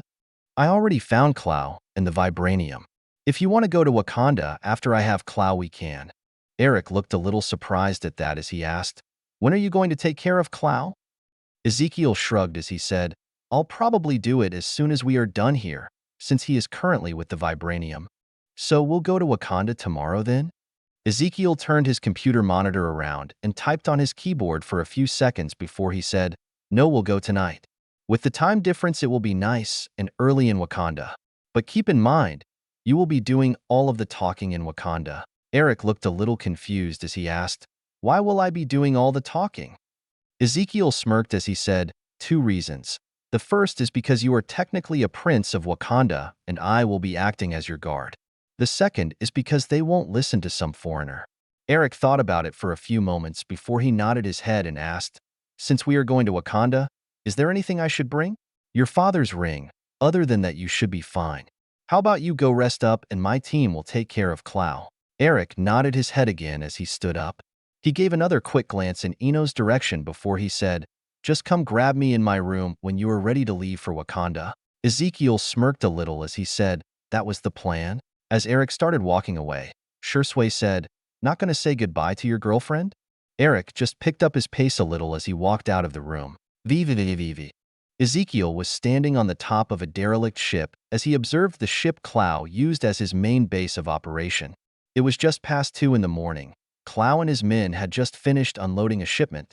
Ezekiel looked over at the 4 other people with him as he asked, what do you think is the best plan of attack? A man with silver hair wearing a white and red mask shaped like a wolf glanced over to Ezekiel as he said, fast and quiet. We will go around the outside and work our way in while putting everyone we run into a genjutsu. Are your hinge seals in place? Ezekiel nodded his head in reply, as 2 of the other people did the same. The man in the wolf mask said, good, then let's start. Each person disappeared from their spot the next instant. Within moments, they had all crossed to the other ship and started their mission. Tao was still standing on the deck of the other ship as she watched Ezekiel and his clones almost teleporting from person to person. Each one they met would freeze up for a moment, then they would relax and go still. With 4 people using Jinjutsu on normal people, it took minutes to go through all of the outside guards. It was a little harder when they moved inside. They had a lot of random rooms to check, and while the body flicker technique was great to use in open areas, in closed spaces it was terrible. You would be moving so fast it was hard to stop and make quick turns. So stealth was used inside the ship. Ezekiel let the others take care of that part, and it didn't take long before everyone except Clow and his personal guards were dealt with. Ezekiel and the others quickly rushed the guards at that point. Once they were under a Jinjutsu, Ezekiel adjusted his mask before he knocked on Clow's door. A second later, the last guard stationed inside the room opened the door. He was put under a Jinjutsu also, and Ezekiel and the others walked into the room. As they did, Clow, who had headphones on while working on his computer, asked, what do they want, Alec? When Ezekiel stopped in front of Clow's desk, Clow finally looked up. He glanced at Alec still standing frozen next to the door, and then he looked at the 4 people standing in front of him, all wearing different-looking red and white-colored masks. Clow smiled as he said, how can I help you, gentlemen? I assume you are here for weapons? As Clow was talking, his right hand moved slowly away from his mouse to reach for the gun hidden underneath his desk. He moved his other hand faster to act as a distraction as he went to remove his headphones. But before his right hand could get too far, a weird-looking dagger thudded into the desk right beside it. The man standing in front of the others said, if you don't want to lose your hand, keep it on the desk. Clow moved his hand back to his mouse as he smiled bigger and said, sorry, habits. So what can I help you with, Mr. Vibranium? Clow's eyes widened just a little bit as he took another look at the men before him. Even though they had masks, he could still see their skin. He relaxed a little as he said, I might have some laying around. Good, I want it all. Clow frowned the tiniest bit as he said, you know that it's worth 10 large for a single gram? It also came at great personal cost. As he said the second part, he reached up to rub his neck. How much do you have? Clow started to type on his computer for a moment before he smiled as he said, 2.8 billion. Rounded down a little if you buy it all. A few seconds later, a cell phone on Clow's desk started to beep. He looked at it for a moment. His eyes went a little wide before he looked up with a smile as he said, I like it when my customers are decisive. Let me show you where it's stored. Clow was still cautious and slowly stood up from his desk. He started to walk towards the door as he asked while looking at his personal guard, "Are my guards going to be all right?" "They will be fine once we leave." Clow nodded his head as he asked, "Is that some kind of new weapon? Is that something you are selling?" Clow just shrugged it off after a few seconds of silence as he asked, "So how did you hear about me anyways? I normally only get referrals from people I have dealt with before. Who told you about me?" Clow started to hum when he didn't get a reply. After a few minutes of walking, they showed up to a locked bulkhead door with a keypad. He entered a code and then slid it open. Inside was filled with barrels that had "toxic" written on them. After a moment, the whole room started to move down, and as the barrels disappeared, a new room appeared with a bunch of small containers filled with a blue type of metal. Clow walked inside and grabbed one. As he handed it to the only person who talked, he said, "A word of warning. Some people might come after you if you flash that stuff around." The man nodded as he said, "I am not worried about Wakanda." He looked up at Clow as he said, "You on the other hand, you should be worried." Clow tensed up just a little, but let out a laugh as he said, "I've been dodging them for years. I will be fine." The man shook his head as Clow felt his body relax uncontrollably. Clow could still see and hear, but his body was frozen in place and he couldn't talk. The man walked past Clow into the vibranium storage room as he said, "Not anymore." 00051. A talk with Fury? It didn't take long for Tao to transport all of the vibranium back to the base along with Clow, who had a headset on, as well as a blindfold. He was also cuffed and gagged. Ezekiel stopped by Hank's lab with about 100 pounds of vibranium. Hank, Bill, and Darren were all in shock, but Hank recovered the fastest and gave Ezekiel a firm handshake and thanked him for the vibranium. Ezekiel with his group then headed back to his work area to plan out their next course of action and have a slight mission debrief. Everyone removed their masks and clipped them to their vests as they sat down together on some couches. Ezekiel around at the others, and a smile graced his lips for a moment as he looked at his current teammates. Kakashi had a wolf mask, Itachi a crow mask, and Shursui was the owner of a cat mask. Ezekiel looked directly at Kakashi as he asked, "So how did I do?" Kakashi smiled under his half-face mask, and if it wasn't for his eyes squinting slightly, Ezekiel wouldn't have noticed. Kakashi's smile faded as he said, "I would say you have a passing grade for a first-year academy student, but failed miserably for a genin." Ezekiel was shocked as Itachi said, "Kakashi-senpai is correct. You are proficient in Genjutsu, Body Flicker, and a few other ninjutsu. You have massive chakra reserves for your age and decent chakra control. But all of your basic shinobi skills are close to a clanless first-year student." What Itachi is trying to say is that they don't exist. Shursui smiled from his seat, and Ezekiel's face crumbled in defeat. Kakashi smiled again as he said, "Look on the bright side. You have close to 10 years to improve, and you have us plus everyone's memories." Shursui nodded as he said, "Plus, once we have our own bodies, we will have to train to regain our skills. So you will have a bunch of training partners." Itachi frowned as he said, "It will be nice to have a body again. Even though we are clones, I think we are only around Genin rank in power currently, even with our ninja skills being around Chunin level. These clone bodies and your true age are holding us back by a lot." Ezekiel smirked as he said sarcastically, "Sorry, my kid body is holding you guys back." Kakashi shook his head as he said, "No, we're sorry. We just aren't used to being so weak, and it's a little frustrating." Itachi nodded as he said, "Exactly, even when I was dying, I wasn't this weak in power." Ezekiel shrugged as he said, "I understand, but there is not much we can do about it for now." Shursui looked at Kakashi as he said, "Enough talking about something currently out of our control. We should plan for Wakanda." Kakashi looked to Ezekiel as he said, "You will have to follow Eric out in the open.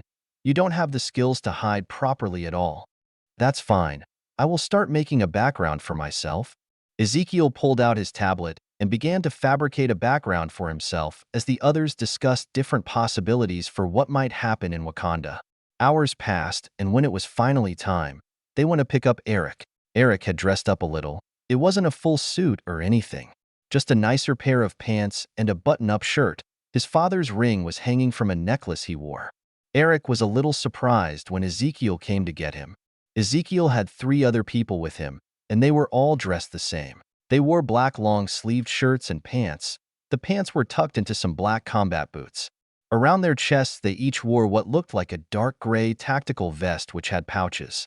They also had a belt with some pouches around their waists, along with black gloves that had dark-colored metal protecting the back of their hands and lower arms.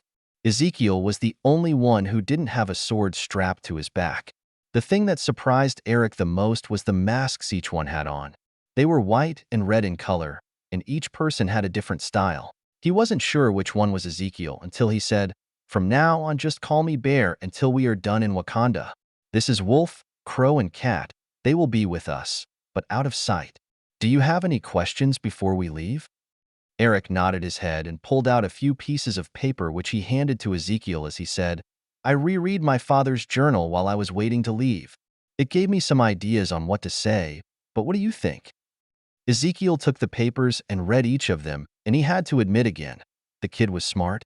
He thought of a bunch of different ways it could go and wrote down what he thought he should do, depending on what situation came up. When Ezekiel was finished with a paper, he passed it to the next person, who read it and then passed it to the next person. Once everyone had finished reading them, they took another hour to fine-tune anything they thought might cause an issue with their plans. Once finished, they went to grab Tao, who was currently doing some extra training with Ava. Once they collected Tao, they went to pick up Clow from his holding cell and ran into an issue. Fury was there waiting for them. He had found out about Clow being held at the base an hour ago and came back to see what was going on. When he found Clow with a blindfold, headset, and gag on, bound to a chair in a holding cell, Fury decided to do some paperwork while he waited for Ezekiel to show up. Ezekiel waved at Fury as he asked, "What are you doing here?" Fury took in the group of Tao, Eric, Ezekiel, and the other 3 wearing masks and said, "Funny, I was about to ask you the same thing. What are you planning to do with a wanted arms dealer, and why is Stevens with you?" "Clow is wanted in Wakanda. We are taking him there now to turn him in. As for Eric, his father was born in Wakanda. I figured Eric might want to see where his father grew up." Fury raised an eyebrow at that as he said, "So why are all of you dressed up like that? You almost look like bodyguards, except for the weird masks, and you don't have any guns." "You don't need guns to be a bodyguard. As for the masks, they are part of the uniform." Fury still looked skeptical as he said, "Fine, I don't really care about that. What I do care about is where you found over a quarter-ton of vibranium." Fury was almost yelling when he finished speaking. Ezekiel pointed at the cell where Clow was as he said, "When I went to grab him, I found it among his inventory. So I brought it with me." Fury glared at Ezekiel as he said, "That's funny, because I heard that you told Hank the other day you knew someone who had some vibranium. I might have known Clow was in possession of some stolen vibranium." Fury let out a sigh as he said, "I am getting real tired of you withholding information, Ezekiel." Ezekiel shrugged as he said, "What good would telling you about it do? We had no need for it, and I knew no one would even touch it for the next 15 years or so." Fury pointed at Ezekiel as he said in a raised voice, "It's that attitude of yours that I hate. You decided not to tell us about something because you decided it was not important." Ezekiel stared back at Fury before he said, "Sounds a lot like someone I know. Are you upset because I act like you, or because it's not fun when someone else is holding all the cards?" Fury glared back at Ezekiel for a moment before he said, "What we do is fundamentally different. I keep secrets because it's my job, and if they get out, it could lead to panic by the general public. You keep secrets because you think we can't handle what you know." Ezekiel watched Fury for a few moments before he said, "How is that any different? If I told you a fraction of what I have seen, you would panic and start taking drastic and dumb measures to try and stop what is coming." Fury raised his voice again as he said, "That's bullshit. I can handle whatever you tell me without going into a panic." "Fine, have it your way." Fury started to speak, but froze, his eyes glazed over and his body relaxed. Ezekiel walked past him as he said, "Wolf, put him on a bed in one of the empty cells." As Wolf picked up Fury, Tao asked, "Was that really the best idea?" Ezekiel shrugged as he said, "Not really, but I am getting tired of him fighting me at every turn. I am just showing him different futures where his paranoia causes major issues for Earth. Hopefully that will allow him to trust me a little bit more." Crow walked past Ezekiel into Clow's cell and brought the man out as Tao said, showing him the folly of his own ways? Pretty much. Hopefully it will make him relax just a little bit and want to work more as a team. I honestly like that he questions me and will find issues with my plans. What I don't like is him wanting to know everything I know because he thinks he knows better. Tao raised an eyebrow at that as she asked, "Are you saying you know better?" Ezekiel shook his head as he said, "No, but I know what could happen and I am not in a panic about it." Eric had been listening to them talk as they were walking and asked, "If you can see the future, what is going to happen when we get to Wakanda?" As they started to move out of the holding area towards the portal area, Ezekiel glanced back at Eric as he said, "I saw the future before. I can't see it anymore. As for what happens in Wakanda, I have no idea."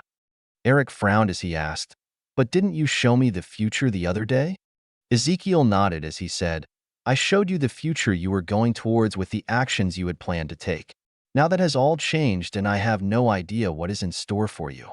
Eric was quiet for the rest of the walk as he thought over Ezekiel's words. Once they got to the portal platform, Ezekiel said, "Everyone ready?" Ezekiel looked back at everyone and they all nodded, even Tao. Ezekiel nodded back as he said, "One portal to the forest, just outside of the main border tribe village, please." 00052.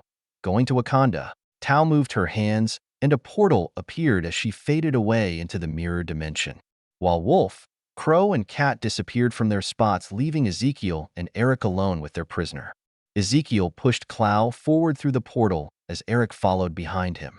Once they stepped through the portal, it snapped closed behind them. Eric took a quick look around and couldn't see the others anywhere and asked, "Can you disappear like that too?" Ezekiel shook his head, then pointed in a direction as he said, "Not yet. I still have a lot of training left to do. Let's move out. I think we have about a half an hour hike before we get to the village." Eric nodded his head and started to walk in front of Ezekiel and Clow. They walked in silence for almost 20 minutes before they left the forest and were greeted by a field of ankle-high grass. In the distance was a small village of huts surrounded by a fence made of logs. The early morning sun was still low in the sky and painted the whole area in a rosy radiance. As soon as Ezekiel and his group exited the forest, people in the village noticed the three people walking towards the village. Within a moment, a few people who carried spears left the village and met Ezekiel's group about halfway to the village from the forest. A man stepped out of the group from the village. He was decently tall with dark skin and had a scarification done to his face. It was a pattern of 10 dots, and they went from his ears to almost under his nose. The man eyed them warily. The boy seemed the most out of place for walking through the forest surrounding the village. The other two men looked better equipped for hiking through a forest, but both of them were odd. One of the men was bound with a face covering. The other man wore tactical gear and a white and red mask.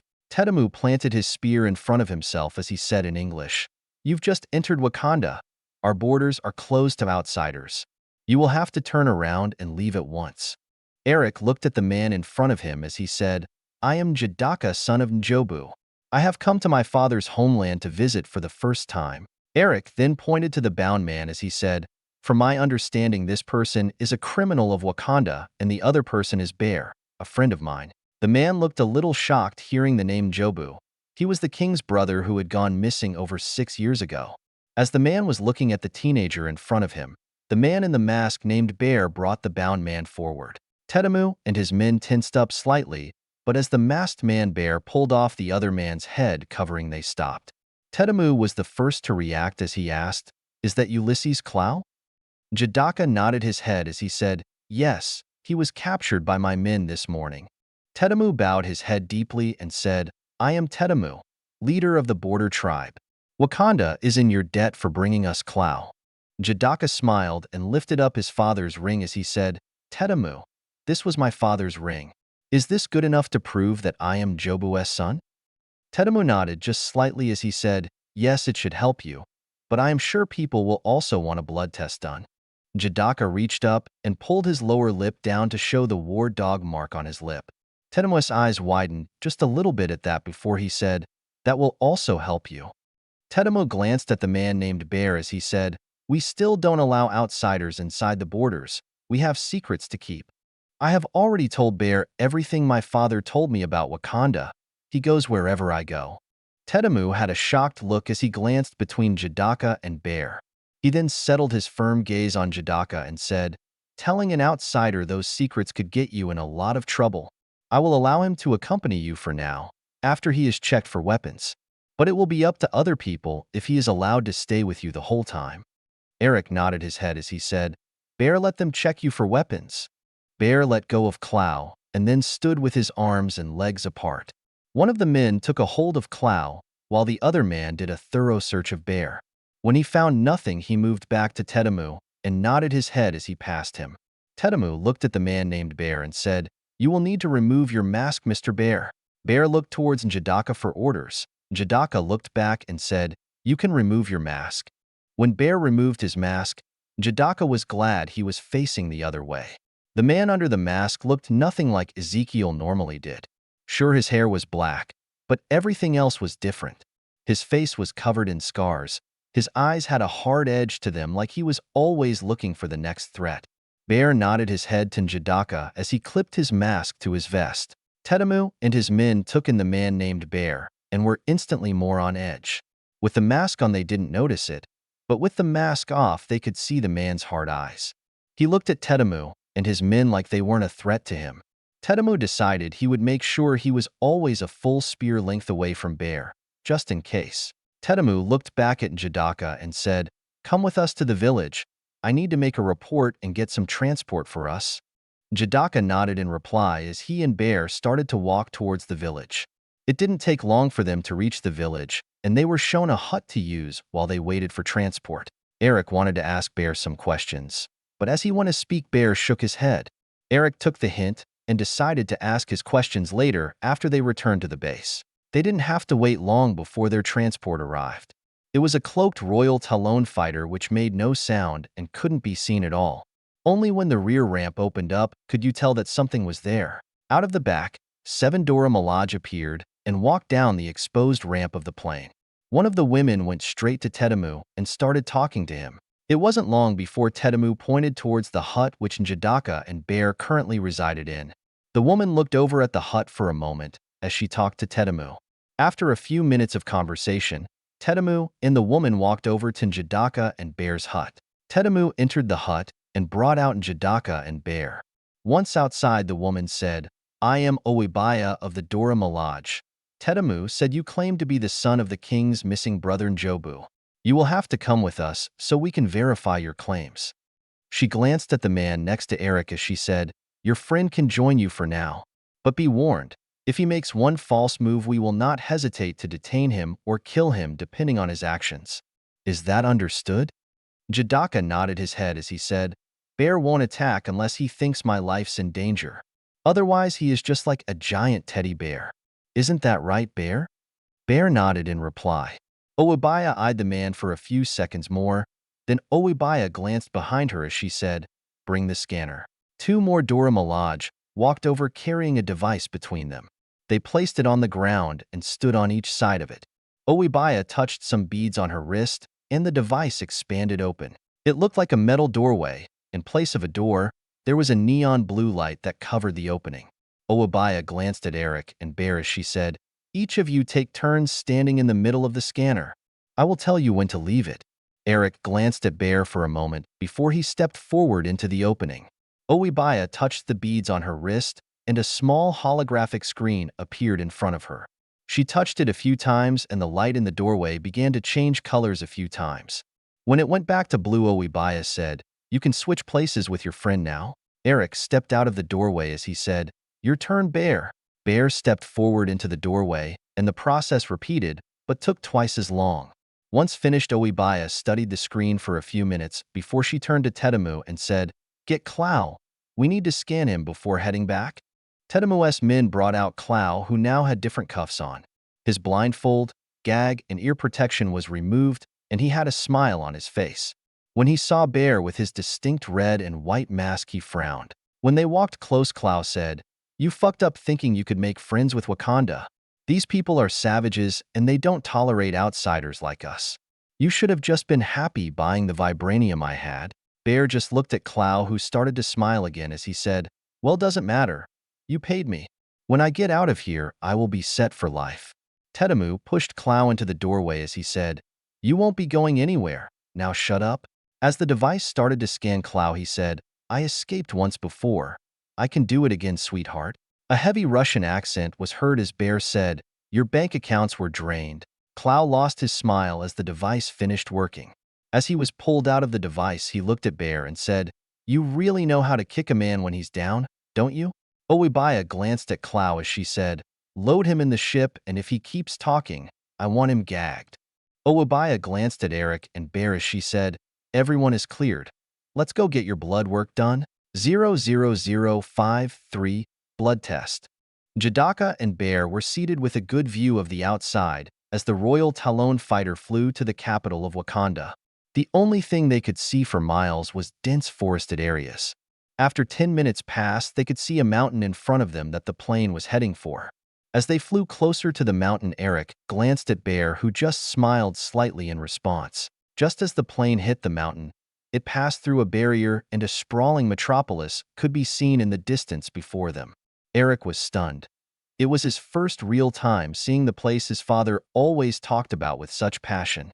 Eric studied the city while the plane took them to the outer area of the capital city of Wakanda, next to a giant panther statue that overlooked the city.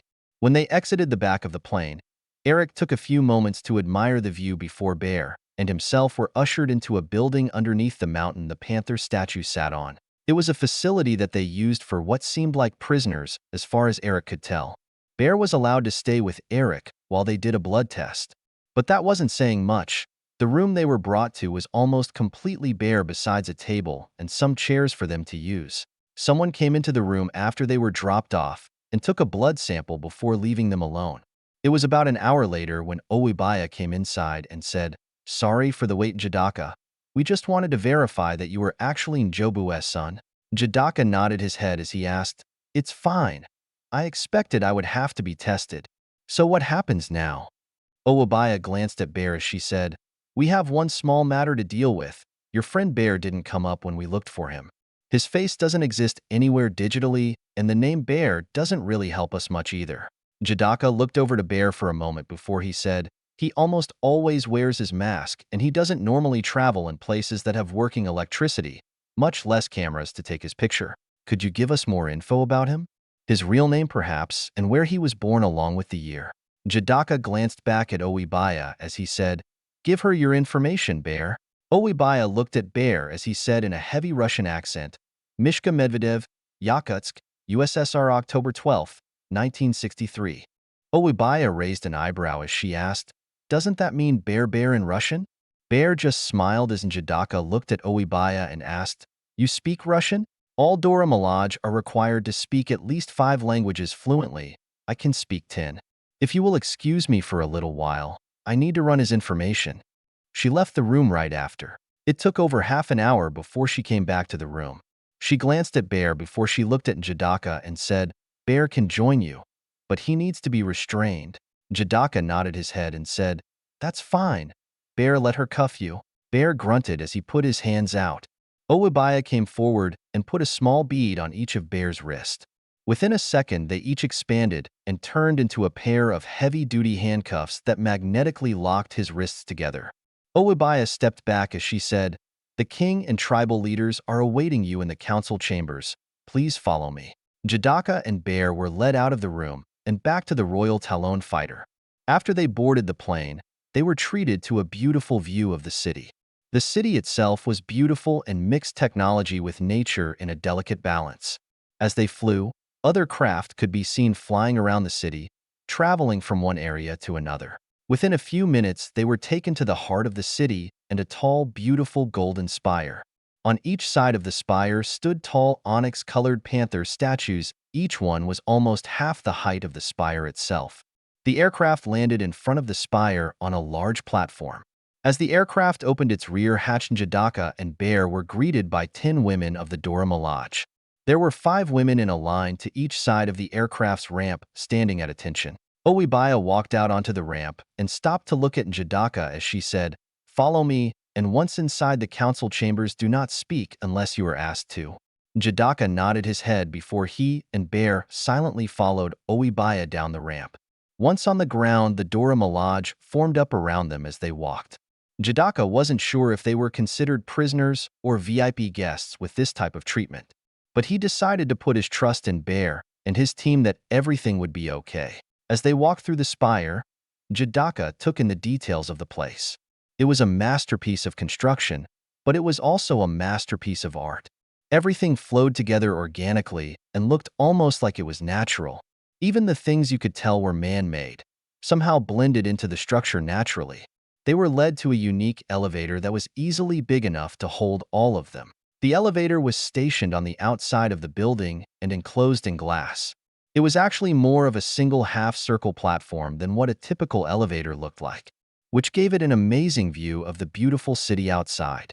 Another interesting thing about the platform was how it operated. Since there were no walls, there were no buttons to push. Jidaka watched as Oibaya used the beads around her wrist, which showed a holographic display she used to control the elevator.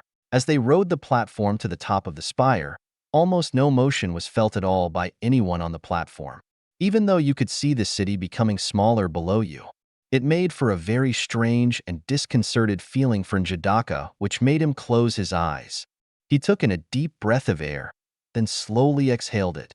When he reopened his eyes, they were already stopped at their destination. They exited the platform on the top floor and were guided to a set of tall, ornate double doors that opened up into a large, rounded meeting chamber. There was a reddish-brown platform in the middle of the room. It almost looked to be made of clay. Upon the clay platform rested 6 metal-colored chairs and a taller throne made out of metal and wood. The throne was at the back of the clay platform. It was a lot bigger compared to the other chairs and had 2 points coming out of the back near the armrests that reached up over the throne and stopped at points just before they connected with each other. On each side of the throne were 3 chairs in a row boxing in the sides of the clay platform. All of the chairs were currently filled with people. The man seated on the throne was older. His hair had started to become white, showing his advancing age. But he still looked strong and capable as a leader. His face was unreadable as he studied Jidaka and Bear as they approached the middle of the room. Jidaka's hands clenched slightly as he looked at the man who looked a lot like his father. A woman in the chair to the king's left was currently holding his hand. She showed no sign of her current age at all, if it wasn't for where she was seated and how she was interacting with the king. Jidaka would have thought she was a younger advisor instead of the queen. Everyone else seated in the chairs had a quiet and subdued demeanor. Jidaka took a moment to look at everyone as he came to a stop just before he stepped on the clay platform. The Dora Milaje who were guiding him spread out, but 4 of them stayed right behind him and Bear. Oibaya walked forward and stopped before the man on the throne as she said, "My king, I have bought Jidaka, son of Njobu, and his companion Bear as asked." She then stepped to the right side of the throne and took up her position next to it. The man was quiet for a few moments before he said in a deep voice, "Today is a day for celebration and also for mourning. Today my lost brother's son has returned and even brought us a gift. But his coming also brings news which we have feared for years, that my younger brother is dead." Bear, who stood behind Jidaka, noticed as the boy's fists clenched tighter the longer the king talked. Bear glanced around the room for a moment. He already knew this meeting wasn't going to follow the script. He only hoped that Eric didn't try to kill the king. It would just make things more complicated. 00054. Meeting a king. The king lowered his head, and everyone except for Jidaka and Bear followed suit. Jidaka gritted his teeth a little, but said nothing while he waited for everyone to finish. The whole room was quiet for a few minutes before the king started to raise his head as he said, "Jidaka, I am sorry for not bringing you home sooner. If I knew my brother had a son, then I would have gone to find you myself years ago." The tribal leaders and the queen nodded their heads in agreement with the king's statement.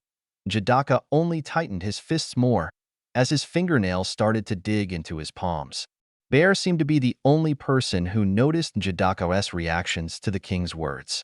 The king smiled as he said, "Jidaka, you have also done the country of your father's birth a great service by bringing us the criminal Ulysses Clow, someone who has escaped our grasp for years and was a master at evading us. For that you have mine and the rest of the country's thanks." King Chakra frowned slightly as he continued, "Unfortunately, you have also broken a taboo. You have told an outsider our secrets. Although we normally imprison people who break this taboo, we will overlook this issue since you weren't raised here. We will of course need to make sure Mr. Medvedev is the only person you told about Wakanda. After we are finished here, you will join Oibaya so she can ascertain if more people need to be detained.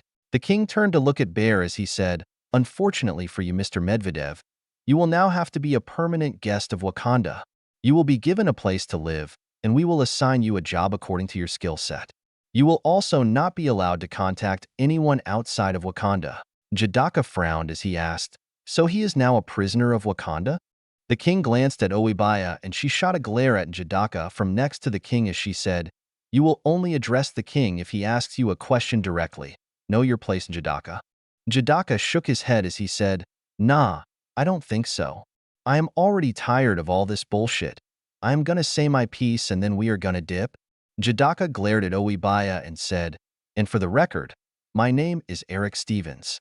All of the Dora Milaje looked like they wanted to attack Eric for his disrespect, before Chaka raised his right hand in the air as a calming signal. Chaka glowered at Eric as he said, "It seems you are just like your father. I had hoped you would be different, but it seems the apple didn't fall far from the tree." Chaka watched Eric, and he let out a sigh. Eric glared back at Chaka, until Chaka said, "You and your companion Bear are ordered to stay in Wakanda. You can never leave, and you will be watched at all times. If you try to leave, you will be forcefully detained and restrained. I am being lenient because you are my nephew, but I can treat you like anyone else if you test my patience, boy." As Chaka looked towards Oibaya, Eric started to laugh. Chaka instantly looked back at Eric with an angry glare as he said, "Stop laughing, boy, or you will regret it." Eric laughed more before he glared back at the king as he said, "What are you gonna do if I don't? Kill me like you did my father?" The whole room went quiet, as everyone looked at the king who hadn't reacted to the accusation. As they did, Bear unclipped his mask and slipped it onto his face. Some of the Dora Milaje and Chaka noticed his actions. Since Bear was already restrained and had no weapons, they paid him no mind. Chaka frowned at the young man in front of him and saw so much of his younger brother in the boy. Eric glared back at Chaka, his fists clenched so tight that his nails started to draw blood. Chaka finally spoke, and there was some heat in his voice as he said, "Your father was a traitor to Wakanda, and he was killed for it. I left you in Oakland because I knew you were going to be tainted by your father's ideals. You should have stayed away. There is nothing here for you."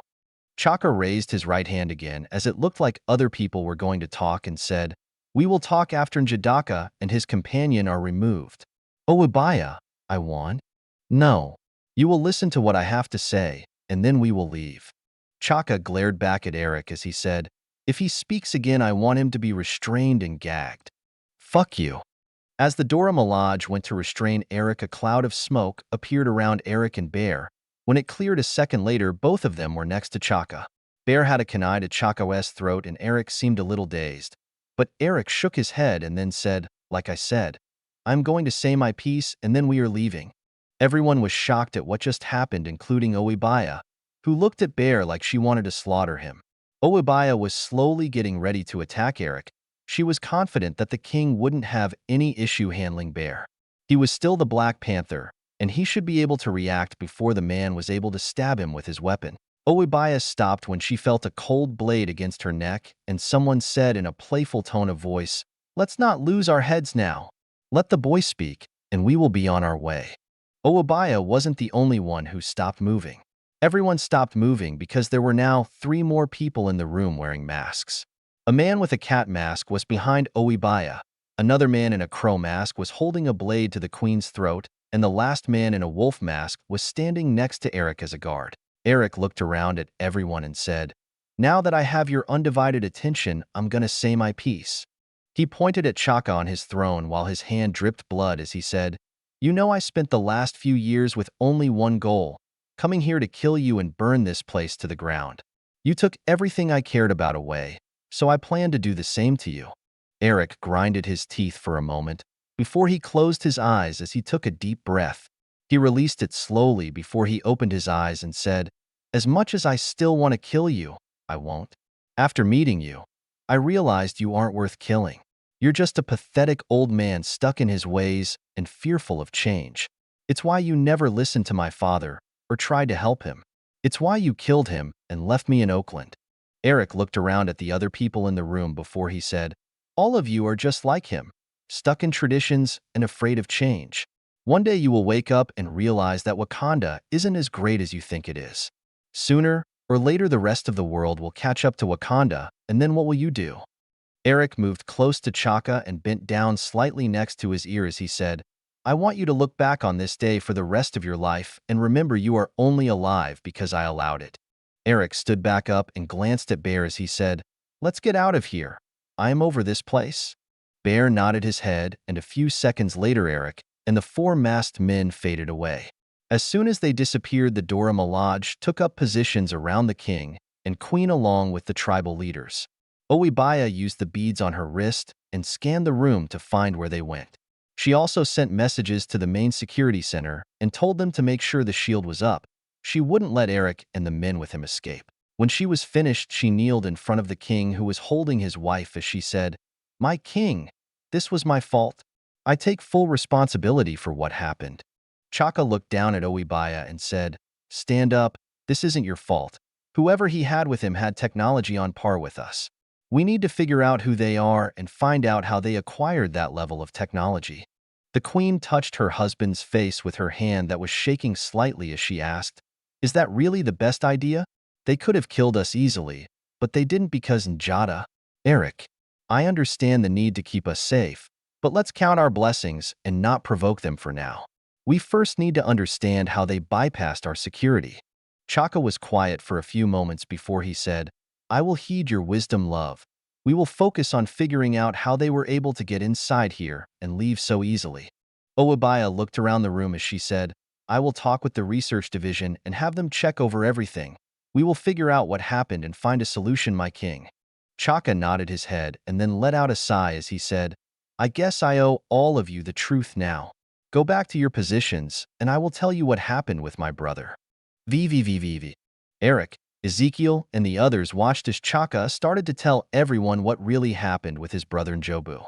Eric looked at Ezekiel, who had changed back into his normal-looking self, and said, "That didn't go the way I thought it would." Ezekiel patted Eric on the shoulder as he said, "Me either, but it's fine. I never expected to make friends with Wakanda this early." Ezekiel glanced at Eric as he asked, "Feel better after your rant?" Eric shrugged as he said, "Not really, but I will get over it. Now what?" Ezekiel looked at Tao as he said, "Mind going to the storage facility? I want more vibranium." Tao let out a sigh before she said, "From a chauffeur to a getaway driver and now a thief. I feel like my life has taken a turn for the worse since I met you. Are you saying you don't want any vibranium?" Tao opened a portal as she said, "No, I'll take some. It's a great conduit for making runic items." 00055. Finally, a new lead? Eric watched in slack-jawed fascination as Ezekiel and the three people with him quickly looted an entire storage room of its vibranium with the help of Tao's portals. Within 10 minutes, they cleared out an entire room, over 5 tons of vibranium. Even though Tao sounded reluctant to help at first, she was smiling while helping remove all the vibranium. About halfway through, Eric asked, "Shouldn't this place be guarded or have some type of alarm?" Ezekiel chuckled as he said, "You would think that, but Wakanda in its arrogance never thought that someone could even get here in the first place. There are monitors on the doors and cameras in the halls. But the storage rooms themselves have nothing. With how we left, aren't they going to know we stole all this vibranium?" Ezekiel grinned as he looked at Eric as he said, "Probably. That is why I am going to leave a note. It will throw them off." Eric and Tao had a dubious look as Ezekiel laughed and he said, "Trust me, they won't even see the note for like 6 months or more." When they were finished, Ezekiel left a note in the room that read, "To whom it may concern, the vibranium in this room was claimed by the rights of Finders Keepers. Since claimed under Finders Keepers law, if you wish to have it back, you must find it. With love, Fred." Once they were back at the base, and all the vibranium was added to what Ezekiel already took from Clow, Tao gave Ezekiel a questioning look as she asked, "Are you sure that was the best idea? Not only our display of power, but we also stole from them. On the tech side of things, they seem powerful. Should we be making Wakanda our enemy?" Ezekiel smiled as he said, Tech-wise, they are powerful, but it's only because of their supply of vibranium. Honestly, their tech, while advanced, isn't that far ahead. Maybe 50 years, and the gap is closing fast. As for making them an enemy, everyone on that council is old, and you saw it from not just the king. They are too stuck in their traditions. Trying to make a deal with them properly most likely won't work. Aren't you being short-sighted? Ezekiel shook his head as he said, probably, but I am betting on the future king and his sister. I am going to monitor what happens in Wakanda for a while, but I am sure the king will keep what happened a secret. Whether he does or not, I plan to make contact with T'Challa and his sister at some point and introduce them to Eric. If we do anything with Wakanda, I want to be working with T'Challa, not Chaka. Ezekiel paused for a few moments before he said, I do admit letting Eric speak might have been a bad idea, but I wouldn't change it. That kid has so much potential, and I don't want to see him waste it because of all of his anger. Letting him vent at his father's killer helped, along with his therapy session today. Tao glanced at the large pile of vibranium as she said, make sure you bring up Wakanda at the next meeting. The others should know about them and what happened. Ezekiel nodded as he said, I already have Sure Sway drafting a report for it. Anyways, I am going to go check on Eric. I will talk with you later. Tao nodded in reply as Ezekiel left her and his clones and made his way to Eric's room to check up on him. When he got there, he found the door to the room open and Eric was laying on his bed. Eric was holding his father's ring above his head as he was studying it intently. Around this time, Fury sat up on the bed he was laying on in the holding cell. He looked a little pale, and he had sweat on his forehead. He looked around the room for a moment before he checked his watch. After he noticed that almost 3 hours had passed, he said, that motherfucker. He stood up and went out of the room to find Ezekiel. At the same time, Ezekiel walked in Eric's room as he said, Penny for your thoughts? Eric glanced at Ezekiel for a moment before he looked back at his father's ring. He was quiet as Ezekiel moved over to the only chair in the room and sat down. Eric sighed before he sat up on his bed to look at Ezekiel. Ezekiel smiled as he said, I figured you might want to talk a bit. Eric frowned as he said, no. Eric then let out a sigh before he said, yes. That son of a bitch. He was just so arrogant. As Eric talked, his voice was rising as he said, the more he talked, the more I wanted to punch him in his smug face. Everything that was coming out of his mouth was a lie, and it made me hate him. Eric chuckled at that as he said, more than I already did. Your dad being a traitor wasn't a lie. Eric glared at Ezekiel for a moment before he let out a sigh as he said, he was just trying to help people. Ezekiel shook his head as he said, maybe, but he was doing it in the wrong way. Did you know he planned to make a bomb using vibranium? Eric looked a little shocked at that as he said, my father wouldn't have done that. You don't know your father as well as you think you do. While he did want to help people, violence isn't the only way to do things. Even if he wasn't going to use the bomb, just making it to use as a threat is a terrible idea. That's why I showed you what would happen if you followed his path. Eric frowned as he asked, so using violence sometimes is the right way to do things? Ezekiel nodded his head in reply, before Eric laughed as he said, doesn't that make you a hypocrite? You were the one who said I shouldn't follow my father's path, and yet now you are saying sometimes violence is the answer? Ezekiel gave a self-deprecating laugh as he shrugged his shoulders and then said, I probably am a hypocrite. You know I killed a lot of people recently. Ezekiel had a sad smile on his face, and after a long pause he said, I would like to say it was for a good reason, a good cause, for something noble, but honestly it was because I didn't have a better choice. Eric didn't seem surprised as he studied Ezekiel for a few moments before he asked, wouldn't anything be better than death? Ezekiel gave Eric a serious look as he said, there are things far worse than death. But no, death was the best option out of what we came up with. I still don't like it myself, but sometimes when you have a choice to make, you don't really have a choice to make. Does that make sense? Eric nodded his head a little as he said, I get it. The way you worded it was bad, but I get it. They both stayed quiet for a few minutes before Ezekiel finally said, so how do you want to move forward from here? Say the word and I can get you into any school you want. Honestly, you wouldn't even need my help. You could just ask Hank or Bill for a recommendation letter. Eric was quiet for a while as he looked at his father's ring again. When he tightened his fist over the ring, he asked, You said you were going to change the world for the better.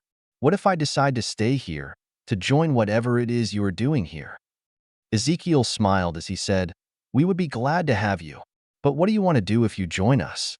"I want to fight. I saw what I could become if I trained.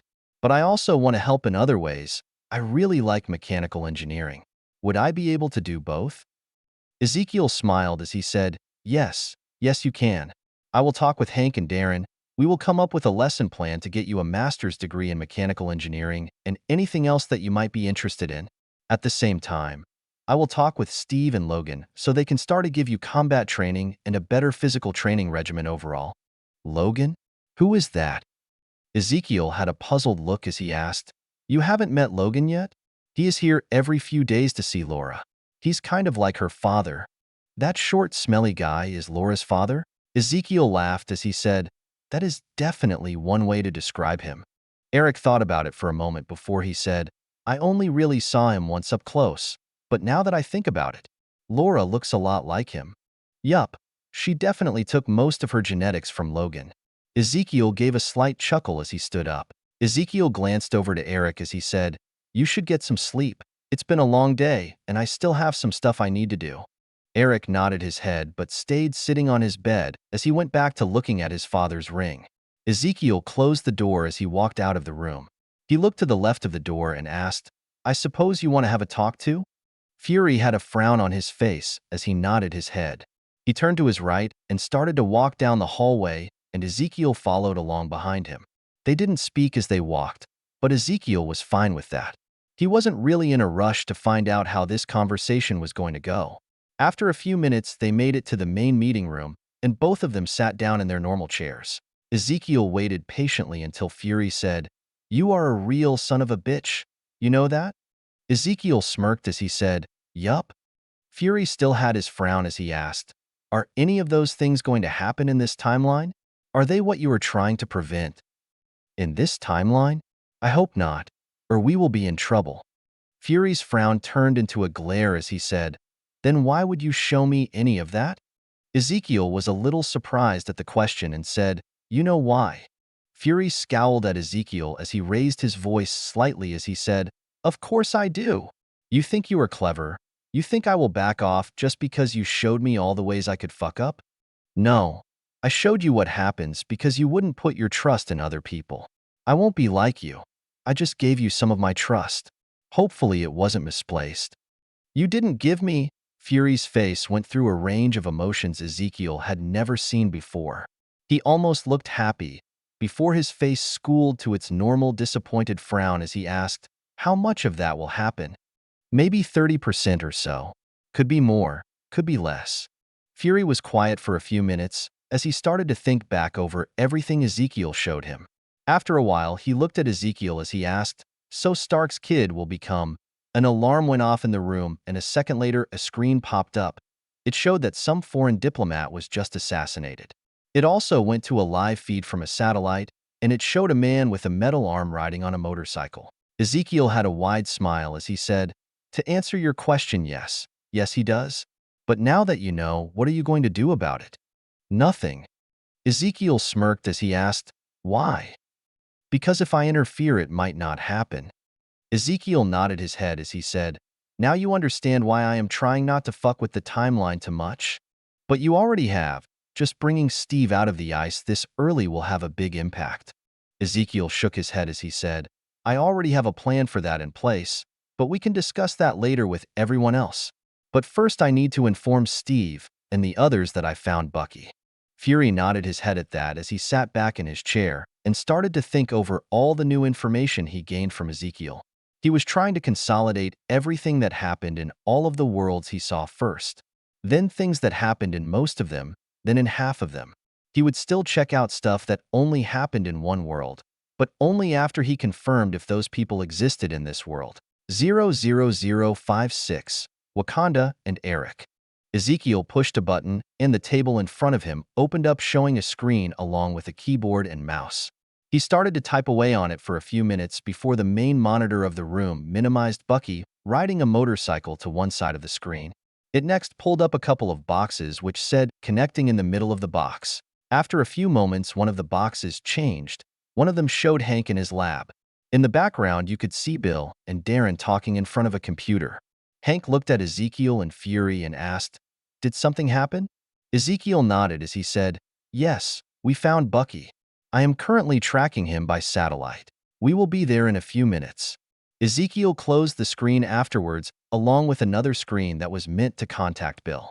After a minute, another screen connected, and Tao could be seen on the screen. She had a slight smile as she asked, "Does Fury want to talk about Wakanda?" Ezekiel shook his head as he said, "No, we finally found Bucky. I figured everyone would want to know."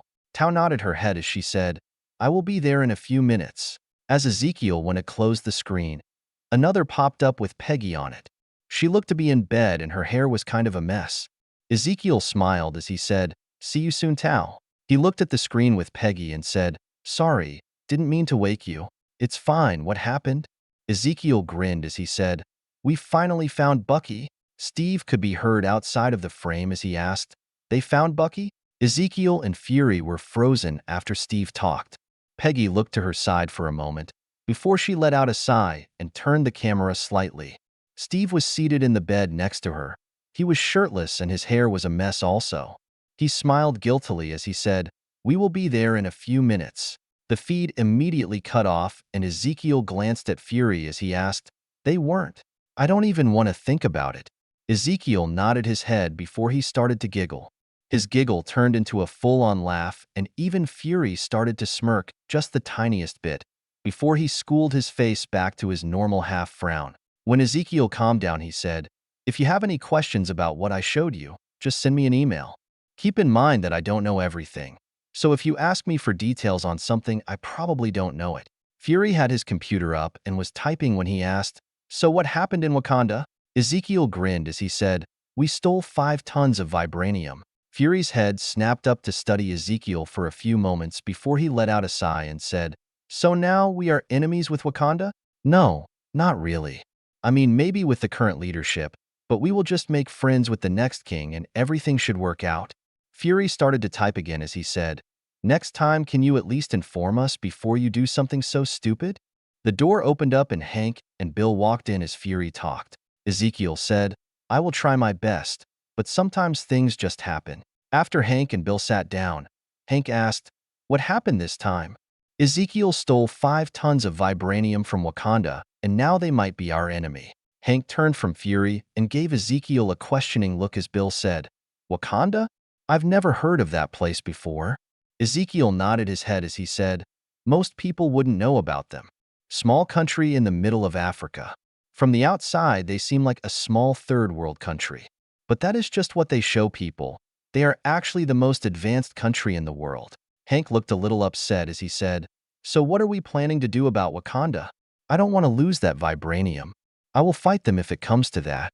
"No, we shouldn't have to fight them. We should be fine if we leave them alone and don't run around showing off we have vibranium. Honestly, just Eric will need to keep a low profile." Bill nodded his head as he said, "That is easy enough. I don't think we have any plans to make anything out of vibranium besides the quantum tunnel." The door opened up and in walked Peggy followed by Steve, who looked a little tense.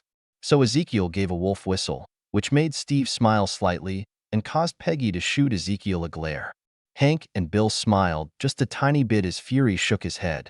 As Peggy and Steve were sitting down, Ezekiel smirked as he said, "I am not going to pry into your personal business, but I just want to say don't break a hip or something."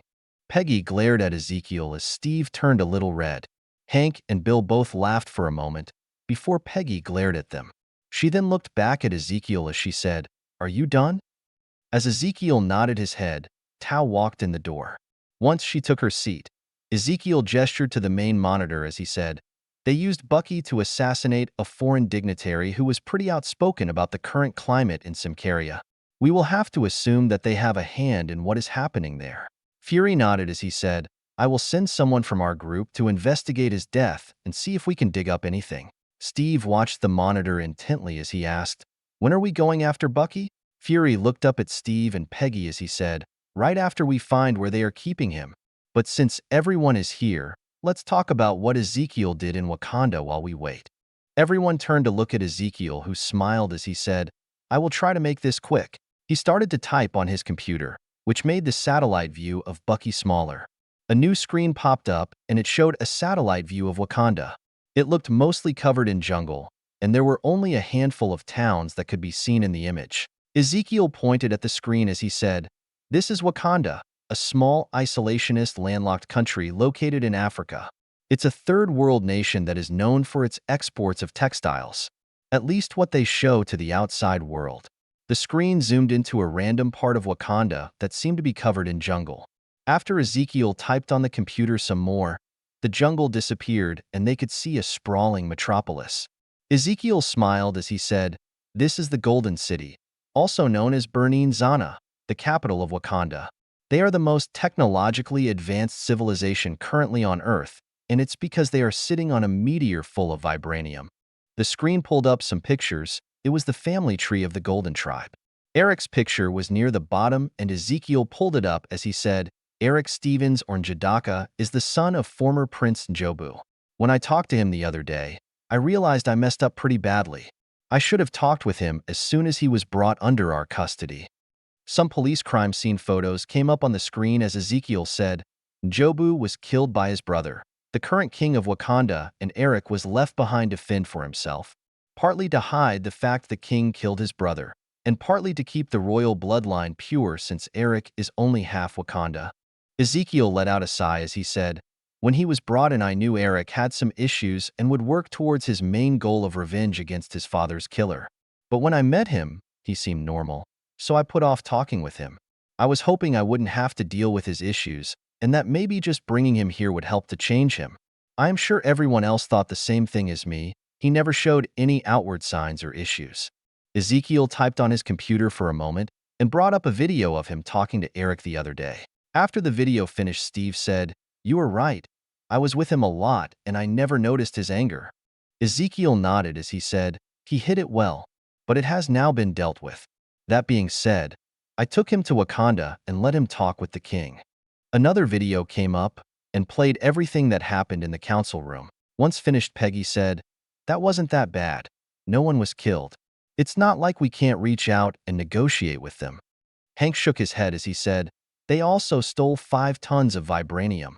Peggy turned to glare at Ezekiel as she said, "Why the hell would you do that?" Ezekiel shrugged as he said, "We could use it, but now we have to deal with a powerful new enemy." Ezekiel shook his head as he said, "No. If they do anything, they will be looking for Eric and a person who doesn't exist. Plus, I want Eric to become friends with his cousin and the future king of Wakanda. Then we won't have to worry about any real fallout." "Maybe." Fury glanced up from his computer as he asked, "So what are we going to do with Eric then?" Ezekiel smiled as he looked over to Fury as he said, "He wants to join us. We will need to train him up, but he will be a great asset." Steve shook his head as he said, "No, I don't agree with that. I don't mind the gym class we are doing, but I won't train kids to fight." "That's fine. I can have one of my agents do it." Steve looked over at Fury as he said, "No, we shouldn't be training kids to fight. It's better to be a warrior in a garden than a gardener in a war." Steve looked at Tao as he said, "We are talking about training kids to fight, to kill." Tao nodded her head as she said, "You were a kid when you went to war." Steve shook his head as he said, "I was in my 20s already. Like I said, you were a child. Eric made a choice to join us. We should respect that choice and treat him like an adult." Steve looked like he was going to disagree when Ezekiel said, "Steve, if it was normal kids, I would agree. But all of the kids we brought in are here for a reason. If we didn't bring in Eric, he would have gone to MIT, and after he graduated, he would have joined the Navy SEALs and earned the nickname Killmonger." Ezekiel typed on his computer and pulled up a picture of Grant Ward. Ezekiel looked back at Steve as he said, "Grant is here because he would have been picked up by Hydra and made a sleeper agent in S.H.I.E.L.D. if we didn't collect him. Every kid we have here can be great assets to us, but like I told Fury about Cecily, I will never force any of them to join us." Ezekiel let out another sigh as he said, "I told Eric, say the word and I will get him into any college he wants. He said he wanted to join us and fight. You can talk to him about it if you want, but I doubt you can change his mind." Ezekiel looked over at Hank as he said, "Eric also wants to learn mechanical engineering. I told him we would come up with a lesson plan to get him a degree in it." Hank smiled as he said, "Sounds good to me. I will talk to Darren later about it. We can come up with a lesson plan and even give him experience helping out in the lab." Ezekiel looked back at Steve as he said, "I was hoping you and Logan would train Eric, but I won't try to force you to do something you aren't comfortable with." Steve shook his head as he said, "I still don't like the idea, but it looks like if I don't do it, someone else will. I will talk with Eric, and if I can't talk him out of it, then I will train him. The same goes for the other kids if they decide to join us." Ezekiel nodded his head as he said, "Sounds go to me. What about everyone else?" Everyone agreed. So Ezekiel pulled up the satellite feed of Bucky again. He had made it to some deserted area and was waiting. Ezekiel started to type again, and after a minute another image came up. It was a small jet flying. Ezekiel looked up as he said, "It looks like this is his ride. We just need to track this, and we should find where they have been hiding him and the others." 00057. Bucky rescued. Even though it was late, Ezekiel and the others decided to go over other issues and projects while they waited. After 2 hours, Hank and Bill left. They weren't really needed for the next part and wanted to keep working on the quantum tunnel. Tao also left not long after and said to contact her when they were ready to go. Fury ended up leaving once he received a call from Hill. He needed to take care of some issues back at S.H.I.E.L.D. Peggy also left and said to contact her if something important came up. Once Steve and Ezekiel were alone, Ezekiel said, "You don't need to wait here. I will contact you once I find their base." Steve shook his head as he said, "It's fine. I'm not really tired." About Bucky, how are you going to fix his brainwashing? Ezekiel grinned as he said, "Same way I fixed Laura's trigger scent issue and Eric's anger issues. It shouldn't be that hard. It might take a day or so." Steve nodded his head but looked a little relieved. They enjoyed a comfortable silence as Steve watched the jet and Ezekiel worked on his computer. After a few more hours, the jet landed at some base in the middle of northern Siberia. Ezekiel looked up and watched as Bucky walked out of the jet and went inside the base. The jet took off right after, and the entrance to the base closed back up. From the angle of the satellite's view, the base disappeared completely. Even the landing pad for the transport didn't look like anything. Ezekiel smiled as he said, "I knew there was a reason I couldn't find this place with all the satellites I have." Ezekiel played back the footage with the entrance open, and it was still extremely hard to tell anything was there. Ezekiel typed on his computer for a few moments before he looked at Steve as he said, "Let's go meet Tao and Kaiselius to scout the base. You want to bring both of them?" Ezekiel nodded his head as he said, "Yes, I want both of them with us when we take the base." They both walked in silence as they went to the portal transfer station of the base where they met Tao and Kaiselius. Tao pulled everyone into the mirror dimension before she made a portal to the front of the hidden base. Standing at ground level on the landing pad, you could easily make out the front of the base. But it was still well hidden since the closest settlement was over 200 miles away. This place was also considered restricted because the USSR did nuclear weapons tests in the area at some point. Honestly, Ezekiel was impressed. He had scanned this area before and never noticed anything here or in the records he found. It took them a few hours, but they scouted the whole place pretty easily from the mirror dimension. They infected the main servers with Ezekiel's program, which uploaded a copy of all their files to his hidden network. When Bucky was found, Steve ended up staying there to watch his friend for a while. It seemed a little creepy to Ezekiel, but he wasn't going to say anything about it in front of Steve. After they had collected everything they needed, Ezekiel and the others went back to their base to make a plan and collect Ezekiel's other clones. It went quickly enough, and within an hour they were back at the base. The plan was simple. They took control over the main security room. Then Ezekiel's clones blitzed through the whole base, putting everyone in a special timed release genjutsu. The genjutsu was actually custom-made for large groups of people, but it required everyone to be affected, or it would fail. Once they had finished, Ezekiel and his team took some samples from the super soldiers, removed all important documents, files, and records. Kaiselius helped Steve take Bucky back to base to begin his deprogramming. Then Ezekiel, Tao, and the base commander Colonel Vasily Karpov stayed behind in the communications room while they waited for the genjutsu to go off. After half an hour, everyone moved. The super soldiers were already thawed out and started to attack everyone in sight. Everyone else responded to the attack. The alarms were going off, and every available soldier was rushing to contain the super soldiers. Colonel Vasily Karpov's eyes moved around wildly as he walked past Ezekiel to an encrypted radio. He picked up the receiver and punched in some numbers before he said, "This is Special Base L-73, L-96. I am Base Commander Colonel Vasily Karpov. Emergency Code Sierra 5, 7, Delta 3, Romeo, Golf 1, 8, India, Kilo, Oscar 6, 9, Whiskey 4, Zulu." After a few seconds the line connected and a man said, "What happened, Commander Karpov?" Vasily sounded a little panicked as he said, "The super soldiers are free and rampaging throughout the base. I am requesting assistance to help contain them." The line went quiet for a few moments before another person came on and said, "How did the super soldiers get free? They should have been in hibernation." Vasily's voice still had a hint of panic, but he calmly said, "Dr. Nagel wanted some new samples from the super soldiers. He said he had a breakthrough and wanted to run some tests with new samples. We were careful, but they broke free and attacked. We have lost the Winter Soldier, Dr. Nagel, and about 30 other personnel so far. I will send you reinforcements, but it will take at least 3 hours before they arrive. You need to keep them contained until they arrive, and make sure you back up Dr. Nagel's reset." Another different alarm started going off as Vasily said, "Fuck, someone overloaded the reactor. Forget the base and everyone else. Just get Dr. Nagel's research and get out. I should have a rescue team there in an hour for you." "Roger." Vasily hung up the receiver and then started to move out of the room before Ezekiel stopped him with a new Jinjutsu that knocked him out.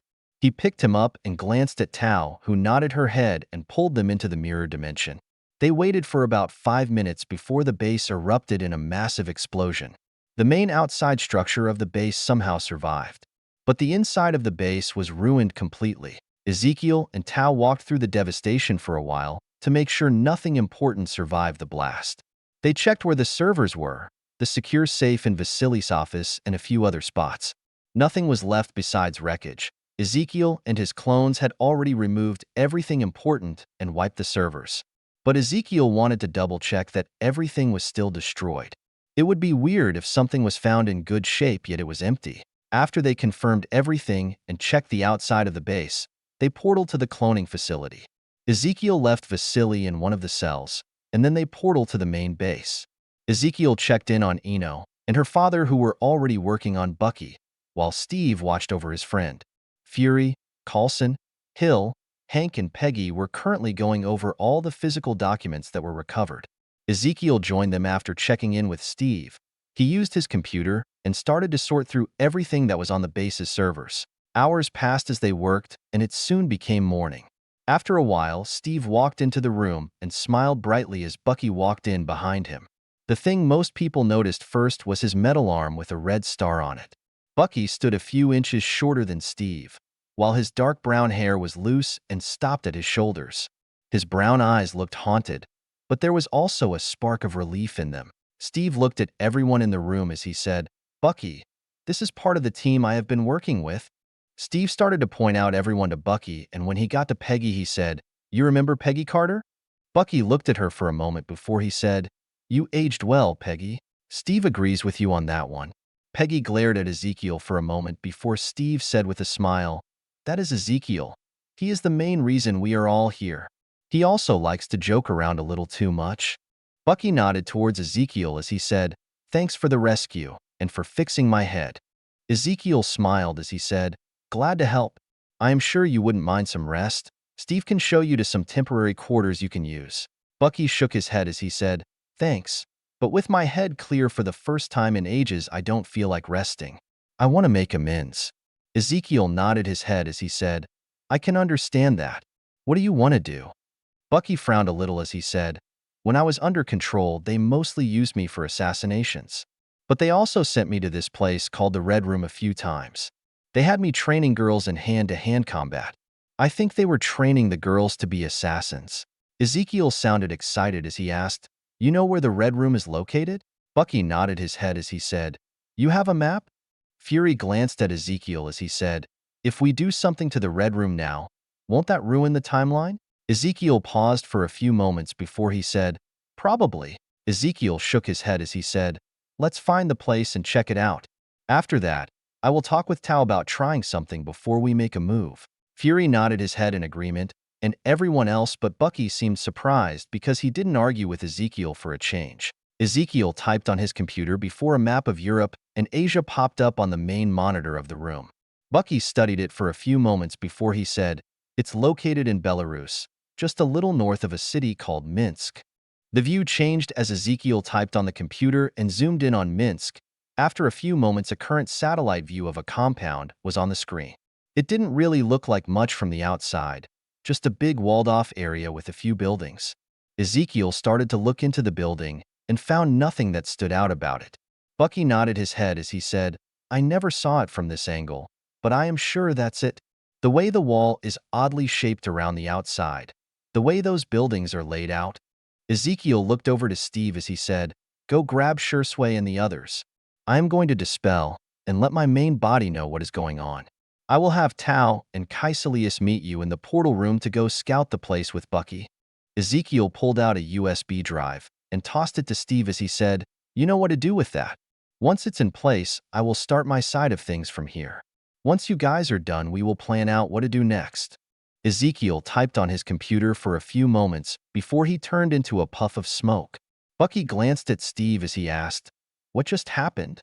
Steve patted Bucky's shoulder as he said, "I will tell you about it as we go grab the others." It was 20 minutes later when Steve, Bucky, and Ezekiel's clones arrived at the portal room. Ezekiel, Tao, Kaiselius, and a few more clones of Ezekiel were already there waiting for the others. Ezekiel finished talking with Tao as he waved at Steve and the others as he said, "Good luck, everyone. I will monitor you guys from here." Steve nodded as he said, "Thanks, we will see you soon." Tao pulled everyone into the mirror dimension as Ezekiel went back to the room Fury and the others were using. About 10 minutes later, Ezekiel's computer started to beep before he typed some stuff on it and connected into the Red Room servers.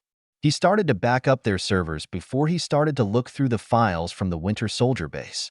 A few more hours passed before Steve and the others returned. When they did, everyone except Ezekiel and his clones took a break to go eat a late breakfast.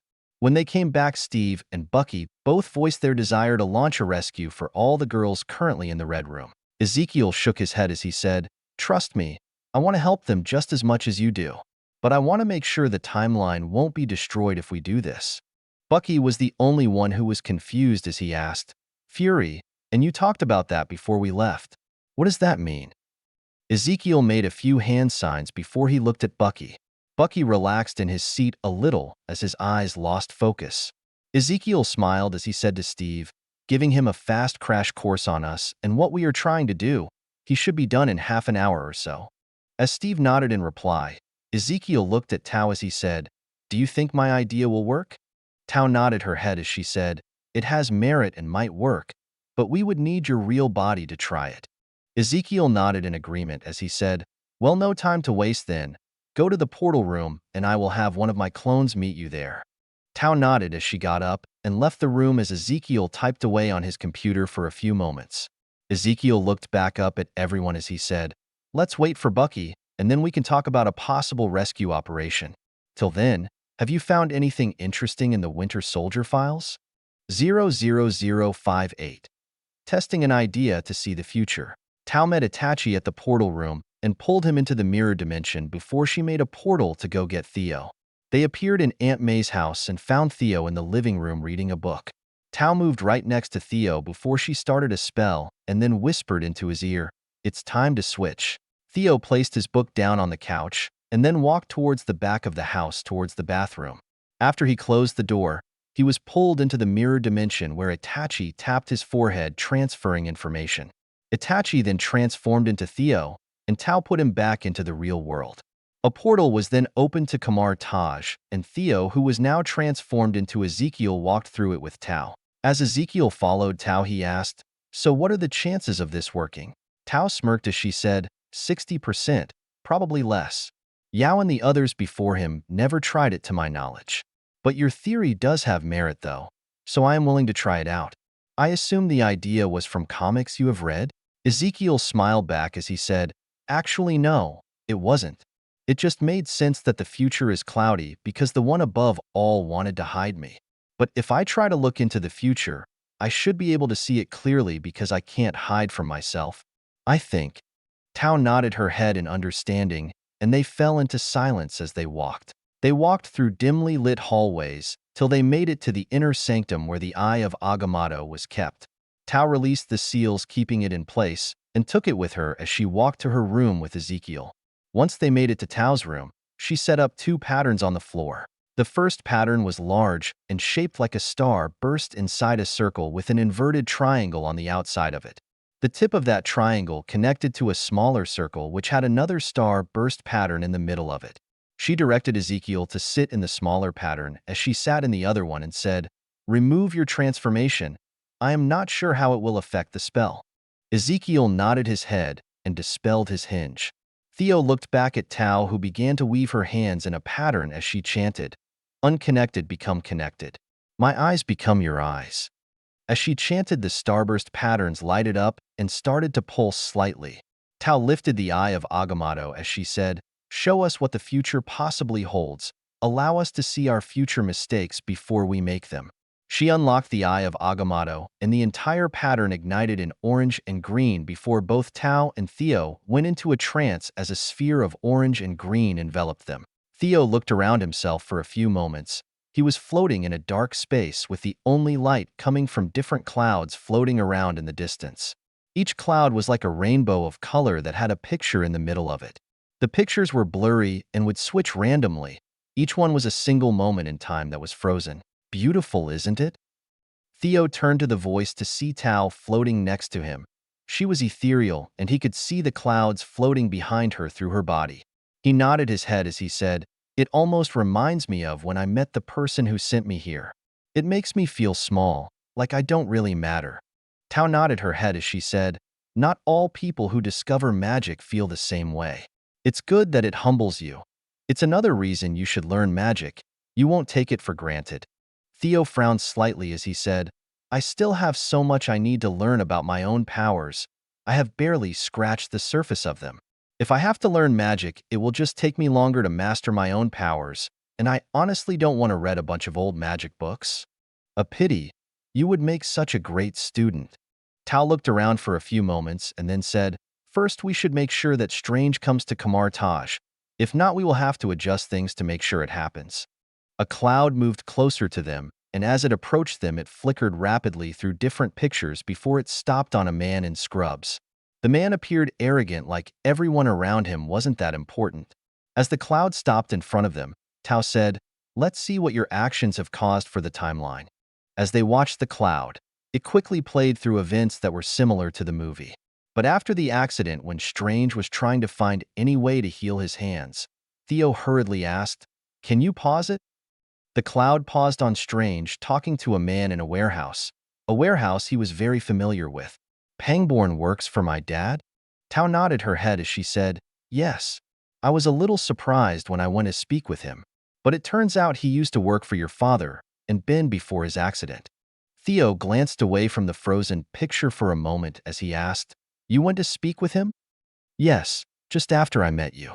I had sent him out of Kamar Taj with a mission to find you. But it turned out I didn't need to." Theo shook his head as he said, "Yeah, Fury helped you out with that. I still don't see how you and Fury even knew each other. It never happened in the main MCU or in a lot of comics. We ran into each other a few times over the years, and I decided to exchange emails with him. A quirk of fate in this timeline, I think." Theo smirked as he said, "Yeah, you baldies need to stick together." Tao flicked out her hand and smacked the back of Theo's head hard, which made him start to flip over forward extremely fast as he floated in space.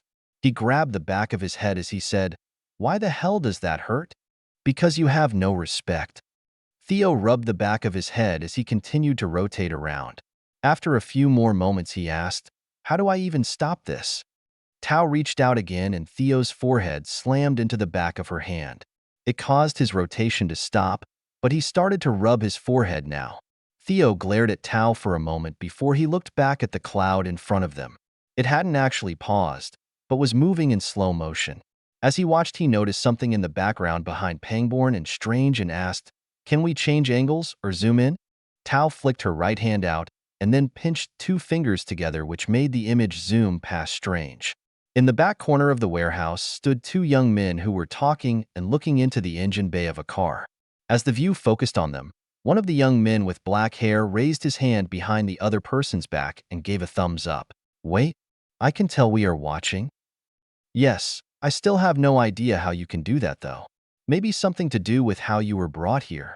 Tao frowned slightly as she finished talking. Tao moved her hands and the images sped up again as she said, "Let's get back on track.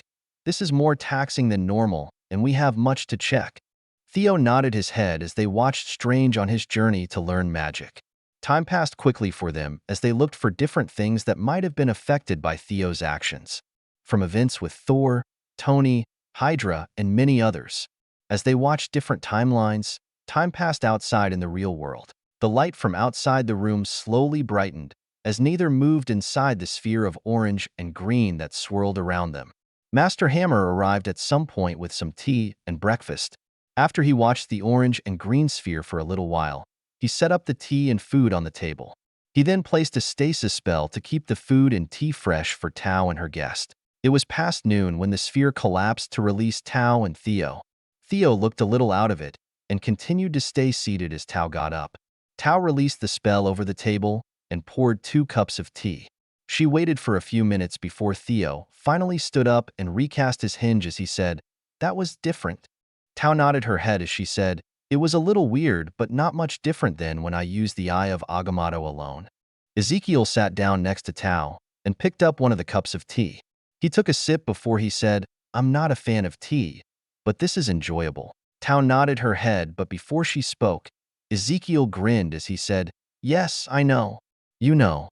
Tao gave Ezekiel a flat look before he smiled brightly as he said, "I couldn't help myself. Anyways, so at least we know it works now." Tao frowned a little as she said, "Yes, but I am not sure if we should rely on it. It was very taxing to keep up the spell with 2 people. I will need to rest for a while to recover properly." Ezekiel nodded as he said, "I just wanted to make sure the timeline wouldn't be ruined. Now that we know, we shouldn't need to do this again. It was kind of fun to see certain things always happen though." Tao smiled as she said, "It's good to know Strange will still come to Kamar Taj." Ezekiel smiled as he said, "And that Tony will become Iron Man." Tao drank some more tea before she said, "Do you want to eat before we go back?" Ezekiel looked over the food on the table before he said, "Sounds good to me." 00059.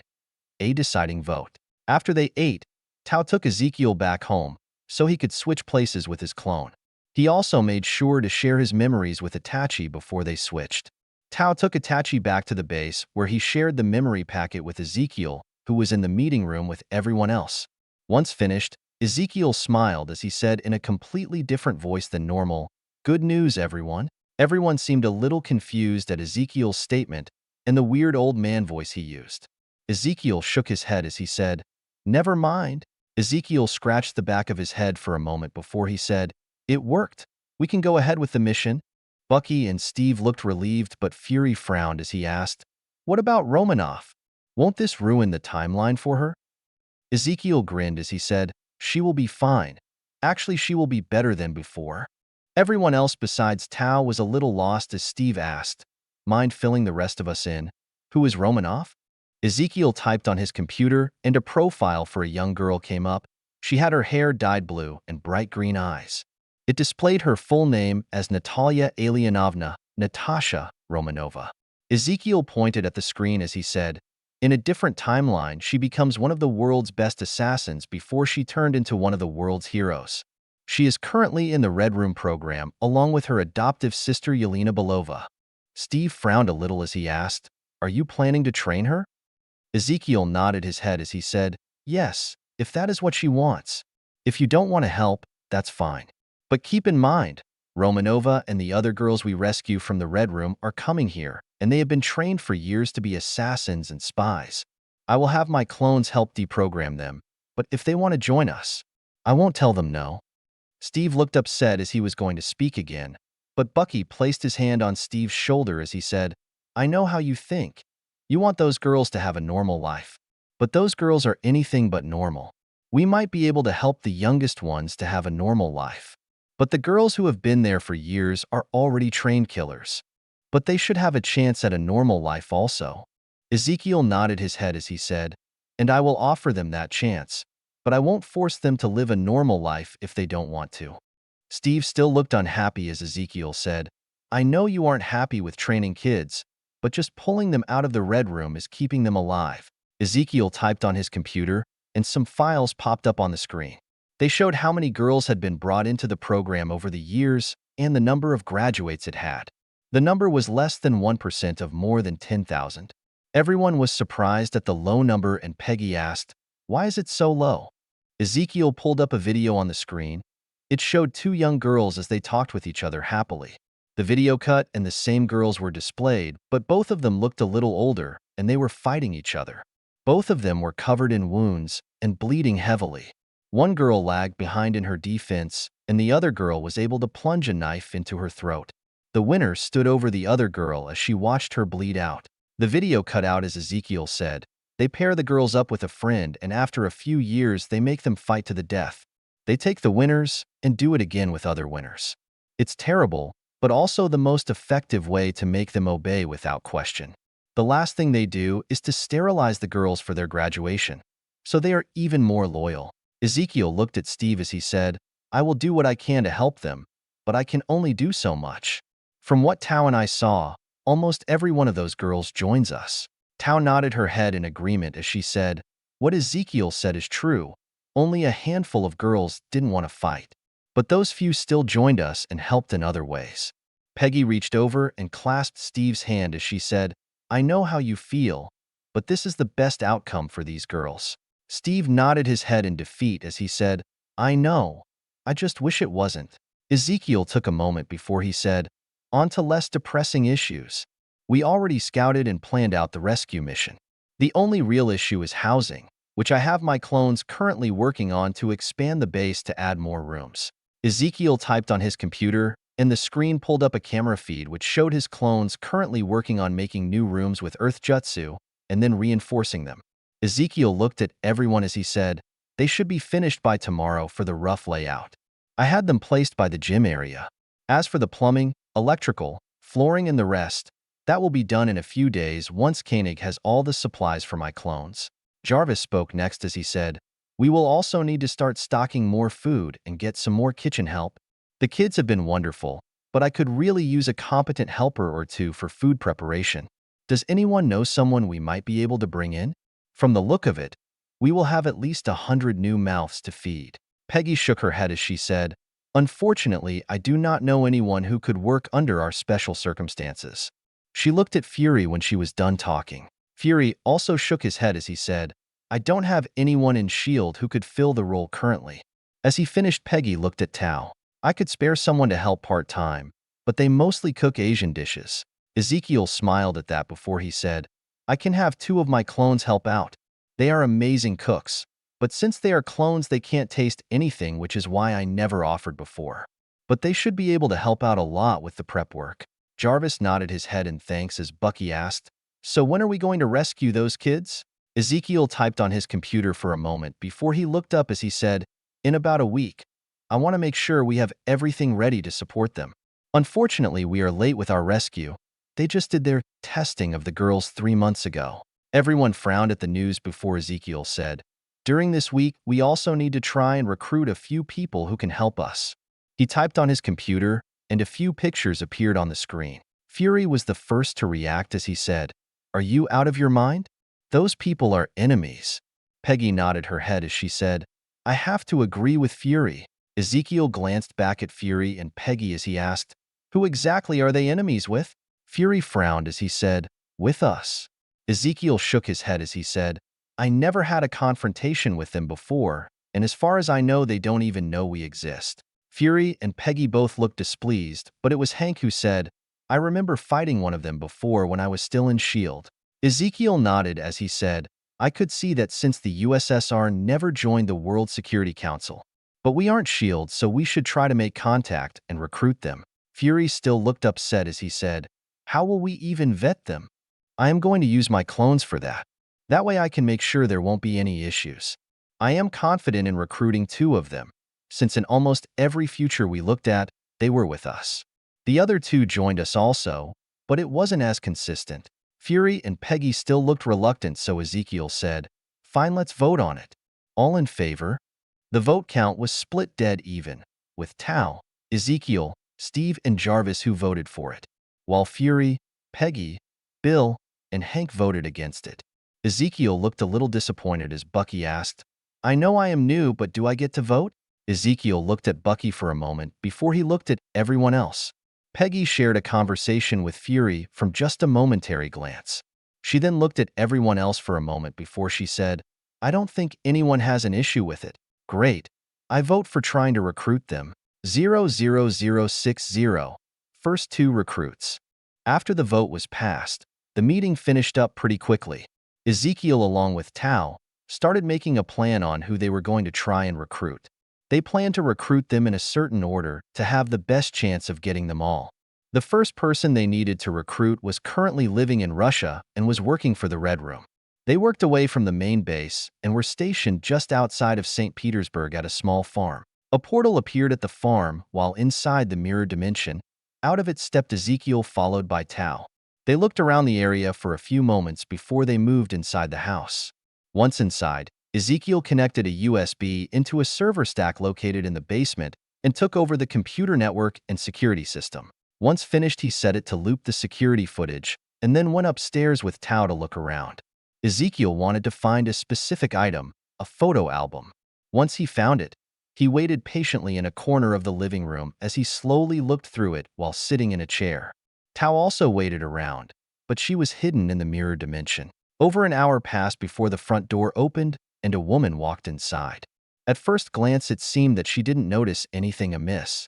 But after she placed her overcoat on the rack, she spun around quickly with a gun in her hand and pointed it at Ezekiel. Ezekiel never looked up as he continued to calmly look through the photo album. The woman waited a few moments, but when she didn't get a reaction from the man, she asked, "Who sent you?" Ezekiel finally glanced up at the woman, before he looked back at the photo album as he said, "Technically, I sent myself." Ezekiel flipped a page as he said, "You know, I find it weird that a woman like you would keep a family photo album from a spy mission." Ezekiel slowly lifted up the album and pointed at a picture as he said, "This man was never married to you, and these 2 girls aren't even related to you. Well, I guess once they graduate from the Red Room, you could consider them unofficially your daughters." The woman tensed at Ezekiel's statement, but did nothing else. Ezekiel closed the album and set it aside as he said, "Melina, I just want to talk for a bit and give you a job offer. If you don't like the offer, I will leave, and you will never see me again." Melina finally moved as she aimed the weapon closer to Ezekiel's head than his chest like before. She stepped a little closer as she said, "You won't be going anywhere." Ezekiel smirked as he said, "You don't have the power to stop me, and the beacon you activated isn't going to bring anyone to help you." As soon as Melina pulled the trigger on her weapon and the sound of the shot rang out, Ezekiel disappeared in a cloud of smoke. As the smoke cleared, she could see on the chair was her overcoat, and Melina could feel the cold edge of a knife on her throat. Ezekiel's voice could be heard behind her as he said, "I just want to talk. Give me an hour of your time, please." As the knife slowly moved away from her throat, Melina spun around and fired her gun 3 times before she realized no one was there and a salt shaker was on the ground. She heard the man from her kitchen as he said, "I just want an hour of your time, so we can talk like civilized people." Melina moved towards her kitchen and saw the man seated at her kitchen table with a smug smile on his face and the photo album sitting on the table next to him. The man pointed to another seat as he said, "You can try to shoot me again, which will get you nowhere. Or we can talk like adults for an hour." Melina eyed the man warily, but holstered her weapon before she grabbed a teapot and started to fill it with water. Ezekiel waited patiently as he watched her before she finally said, "If you are here to talk, then talk." Ezekiel smirked slightly as he said, "Let me ask you a question to start. What do you want out of life?" Melina paused for only a moment before she said, "I have everything I need. Why would I need anything more?" "Are you sure about that? This photo album I found makes me think otherwise." Minutes passed before Melina pulled the steaming teapot from the stove and poured water into 2 cups inside of which she had set a tea bag each. She walked over to the table and set a cup in front of Ezekiel before she placed the other in front of another chair. She then pulled out some milk, sugar, honey, and set them all on the table. She started to mix a little milk and honey into her tea as she said, "You have already wasted 5 minutes." Ezekiel smiled as he poured some sugar into his tea and mixed it together using his tea bag. Ezekiel then lifted the cup and drank all of it in one go. He placed the empty cup back down as he said, "I am not really a fan, but thanks for the tea." Ezekiel waited patiently to see if Melina would talk, but after almost 10 minutes he finally said, "I was hoping you would actually chat with me, but it looks like you won't." Ezekiel glanced at the photo album for a moment before he said, "I plan to get Natasha and Yelena out of the Red Room, along with all the other girls currently there. I will give them the chance to live a normal life, even though I know most of them won't choose it. As for you, I wanted to offer you a job teaching the girls." Melina's eyes widened the tiniest bit at the mention of Natasha and Yelena's name, but instantly went back to normal afterwards. Ezekiel waited patiently again, but after another 5 minutes Melina still hadn't talked. Ezekiel slowly stood up as he said, "Looks like you aren't interested and I have better things to do. If you change your mind though, just show up at the Red Room in a week." Ezekiel started to turn around and walk out of the room as he said, "Oh, and a word of advice. The Red Room is no longer working for the betterment of your country and its people.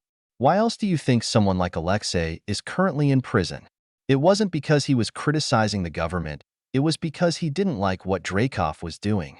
Ezekiel faded out of view, like a mirror shattering as he walked out of the room.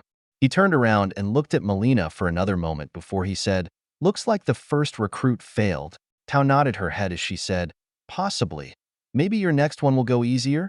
Ezekiel shook his head as he said, "Doubtful. Without Melina, I think this one will be a failure also." Tao opened up a new portal and followed Ezekiel through it to their next destination. In the real world, Melina was quiet for a few minutes as she watched the spot where the man just was. She glanced at the photo album before she stood up and went to the freezer and pulled out a bottle of vodka. She opened the bottle and took a long drink from it as she walked to her computer. She needed to find out some information before she made her next move. VVVVV. Tao and Ezekiel were in the mirror dimension as they walked through one of the most secure prisons in Russia. They moved towards the security room of the prison. Ezekiel wanted to take over their systems before they met their target. Once they arrived at the security room, Tao and Ezekiel left the mirror dimension. Ezekiel walked towards the three men stationed at the monitors as he said, "Excuse me, but you gentlemen wouldn't happen to know the way to the bathroom. I think I got lost." The three men immediately turned towards Ezekiel, and right afterwards they relaxed into their chairs as their eyes glazed over. As Ezekiel inserted a USB into the computer system, Tao said, "That was new. Normally you do something with your hands and whisper something when you use that ability." Ezekiel typed on the computer as he said, "I've been practicing the ability using only the sound of my voice. For normal humans, it's more than enough to overpower them." Ezekiel removed the USB and turned back to look at Tao as he said, "I found the target and set the video footage to loop for the next few hours. Let's get out of here." Tao pulled Ezekiel back into the mirror dimension with her before they left to go find their newest recruit. They walked through the bare concrete corridors for about 10 minutes till they came to the cell they were looking for. They looked inside and a man was currently laid back on his bunk reading a book. After a few moments, Tao pulled the man into the mirror dimension with them. The man glanced over at Ezekiel, who was standing just in front of the open cell door as he said, "Alexei, can we have a few minutes of your time?" Alexei studied Ezekiel for a moment before he glanced behind him to look at Tao.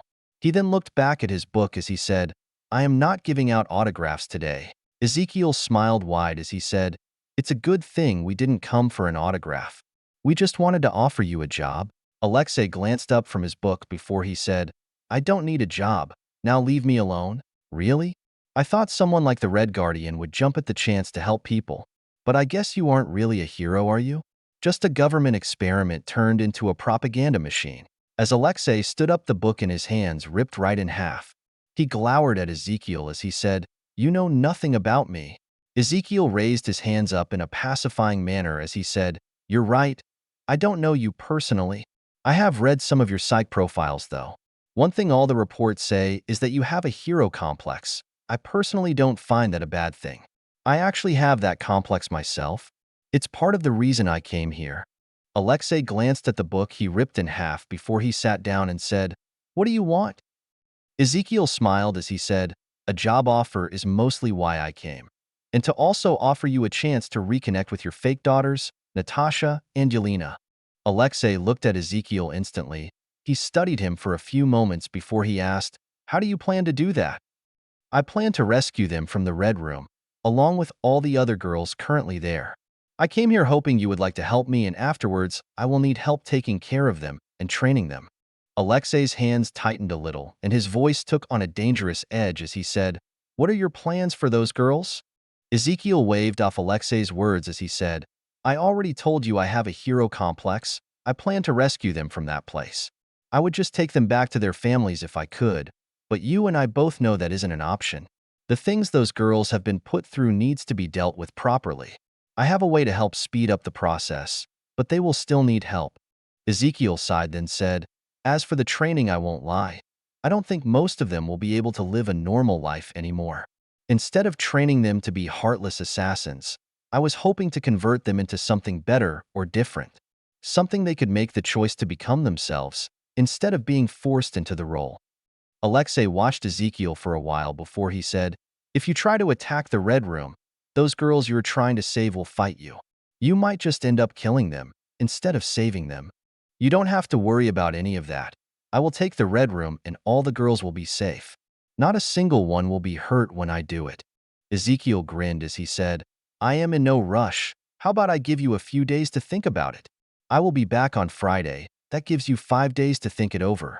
Alexei was forced out of the mirror dimension before he could speak, while Tao made a portal for Ezekiel and her to go to their next target.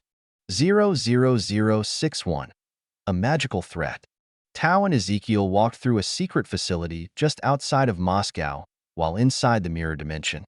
They had already taken over the computer network of the base and walked towards their next recruit as Ezekiel worked on a tablet. Ezekiel stopped walking as he said, "This one is going to be a problem." Tao turned to look at Ezekiel as she asked, "What's wrong?" Ezekiel frowned as he said, "We might have to kill them." Tao frowned and her eyes narrowed slightly as she asked, "Why would we need to kill them?" "Because they're a dire wraith." Tao widened her eyes as she asked, "There's a dire wraith on the planet? You actually know what a dire wraith is?" Tao nodded her head as she said, "Of course I do. They are considered a magical threat to Earth. Although the last one we dealt with was before my time. How did a dire wraith even make it to Earth without my knowledge?" Ezekiel shrugged his shoulders as he said, "I have a theory, but I could be wrong. I also don't see any records about aliens coming to Earth in their files. As far as they knew, she was a human until they took tissue samples. I think we should take care of this threat. A dire wraith can cause a serious problem if left unchecked." Ezekiel nodded his head in agreement as he said, "I won't argue with that, but let's at least see what is going on. This particular one thinks it's human and is proud of its Russian heritage. They also haven't told her that she is an alien. Plus, she was working with us a few times when we looked into the future." Tao frowned again as she said, "The few records I have read about dire wraiths all say the same thing. That they are creatures of evil that have no morals and will do anything to fulfill their own desires. From my knowledge, that is pretty accurate." They continued walking till they came to a new area off the main hallway. After going through a set of doors, it looked like they arrived in a living area for someone. It had a TV on the wall, with a small couch in front of it. It also had a small dining table with 4 chairs around it, along with a small kitchen area. There was a single hallway in the room which looked like it led to a few other rooms. Inside the room, seated at the dining table, was a young woman reading a book. She had long, dark black hair. Her irises were red and would sometimes glow slightly as she was reading. She wore what could only be described as a very tiny purple skin-tight bikini in a V-shaped pattern over her hourglass-like figure. The purple straps went over her shoulders and barely covered her breasts before it connected just below her navel. Ezekiel Wolf whistled before he said, "You know, in the comics, they always drew the women wearing almost nothing. I always thought it was the artist's taste, or to attract more teenage boys to read them. I honestly never thought I would see it in person. I gotta admit, I don't hate it." Tao frowned and there was a hint of disgust in her voice as she said, "You know that's a dire wraith. She doesn't actually look like that." Ezekiel shrugged his shoulders as he said, "A man can still appreciate beauty when he sees it." Tao paused for a moment before she glanced at Ezekiel as she asked in a slightly fearful tone of voice, Wait, was I ever drawn like that? Ezekiel laughed as he said, by the normal artists for the comic books? No, you weren't. But by fan artists. Let's just say some people were very imaginative. Tao glared at Ezekiel for his comment. Ezekiel grinned as he said, don't get upset. You were the one who asked. Also, I always shipped you with Mordo myself. You shipped me with Mordo? Ezekiel nodded his head as he said, yup, I mean he is a pretty good match for you. Even though you have more of a master. Enough. I really don't want you to finish that. Tao frowned a little after speaking. Ezekiel grinned again as he asked, all right, so what is the plan? Magical threats are your wheelhouse. Tao schooled her face before she looked at the woman sitting in front of them reading. She looked back at Ezekiel as she said, I will send you outside and I want you to try and restore her memories. Let's see how she reacts to her memories. The main thing we need to figure out is how she came to Earth. Ezekiel nodded his head, and after walking to the other side of the room, Tao removed him from the mirror dimension. The woman at the table went on guard and looked up at Ezekiel as soon as he appeared. Ezekiel raised his hands as he said, Fantasia, I just came here to talk and hopefully help you out. Fantasia laughed lightly before she said in a Russian accent, you are a foolish man to come here. The guards should be here in less than a minute to capture you. Ezekiel shook his head as he said, no, I already took care of the security here. We can talk peacefully as long as you want. As long as I want? Ezekiel nodded his head as he said, of course. I came here to talk, but it's hard to have a conversation if the other person doesn't wish to talk. Fantasia pushed her seat back before she folded her arms under her breasts, which in turn pushed her chest up. Somehow the fabric of her skin-tight outfit didn't break. She smirked as she noticed the man's glance towards her chest for a moment. The man shook his head as Fantasia said, we can talk until the guards arrive. So, what do you want to talk about? How about your alien heritage to start? Fantasia narrowed her eyes as she asked, what do you mean by my alien heritage? I might have powers, but I'm human. Ezekiel shook his head as he said, no, you're an alien. He pulled up his tablet and started to type on it. After a few moments, the TV on the wall turned on and on it some info was displayed. Ezekiel gestured to the TV as he said, that is your DNA on the left, and on the right is a human's DNA, along with the DNA from a mutant. I am sure you can tell the difference with just a glance. Fantasia studied the screen for a few minutes before she said, that means nothing. You have no proof that is actually real. Ezekiel nodded in agreement before he started to type on his tablet again. He pulled up a video of some people in a room talking in Russian. Fantasia watched the video for a few minutes before she looked back at Ezekiel. She frowned a little as she said, all right, that might be harder to fake. But so what if I am an alien? Is this what you wanted to talk about? Somewhat. I actually wanted to help restore your memories. Fantasia frowned even more as she asked, restore my memories? Ezekiel nodded as he said, yes, I believe that something happened and you lost your memories. I wish to restore them. After that we can part ways. Fantasia shook her head as she said, no, I don't trust you. You can leave now, or wait for the guards to come collect you. Ezekiel had a wicked-looking grin as he said, unfortunately, we already started. Don't worry, this shouldn't take too long. Fantasia wanted to respond, but the next second, she was in a weird, destroyed space with all kinds of bubbles floating around her. She tried to activate her powers, but nothing happened. The strange man appeared before her after a few moments and said, we are currently in your mind, and the bubbles should be all of your memories. To restore your memories, we just need to rebuild this place. Fantasia glared at the man before her as she said, let me out of here. Ezekiel shrugged his shoulders as he said, you are the only one who can let us out of here. VVVVV.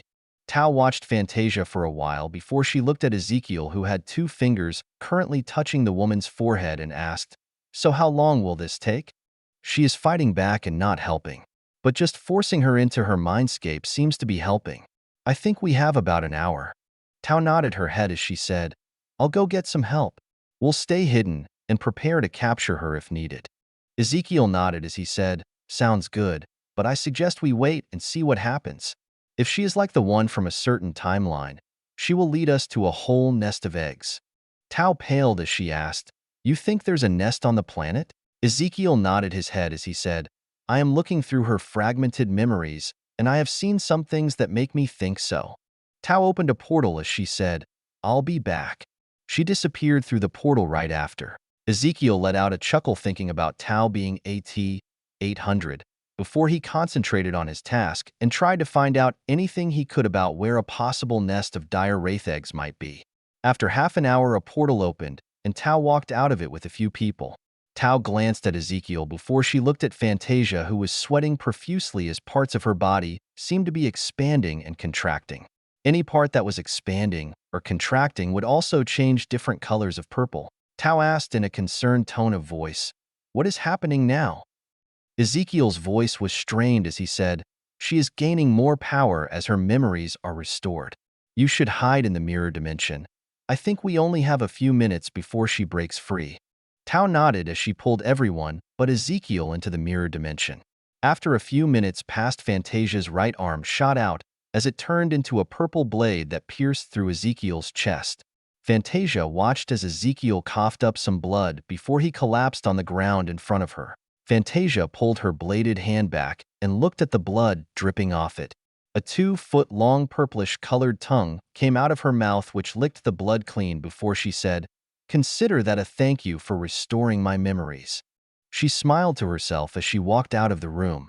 As Fantasia walked through the hallways towards the main elevators for the hidden base, she was leaving behind a pile of corpses in her wake. VVVVV.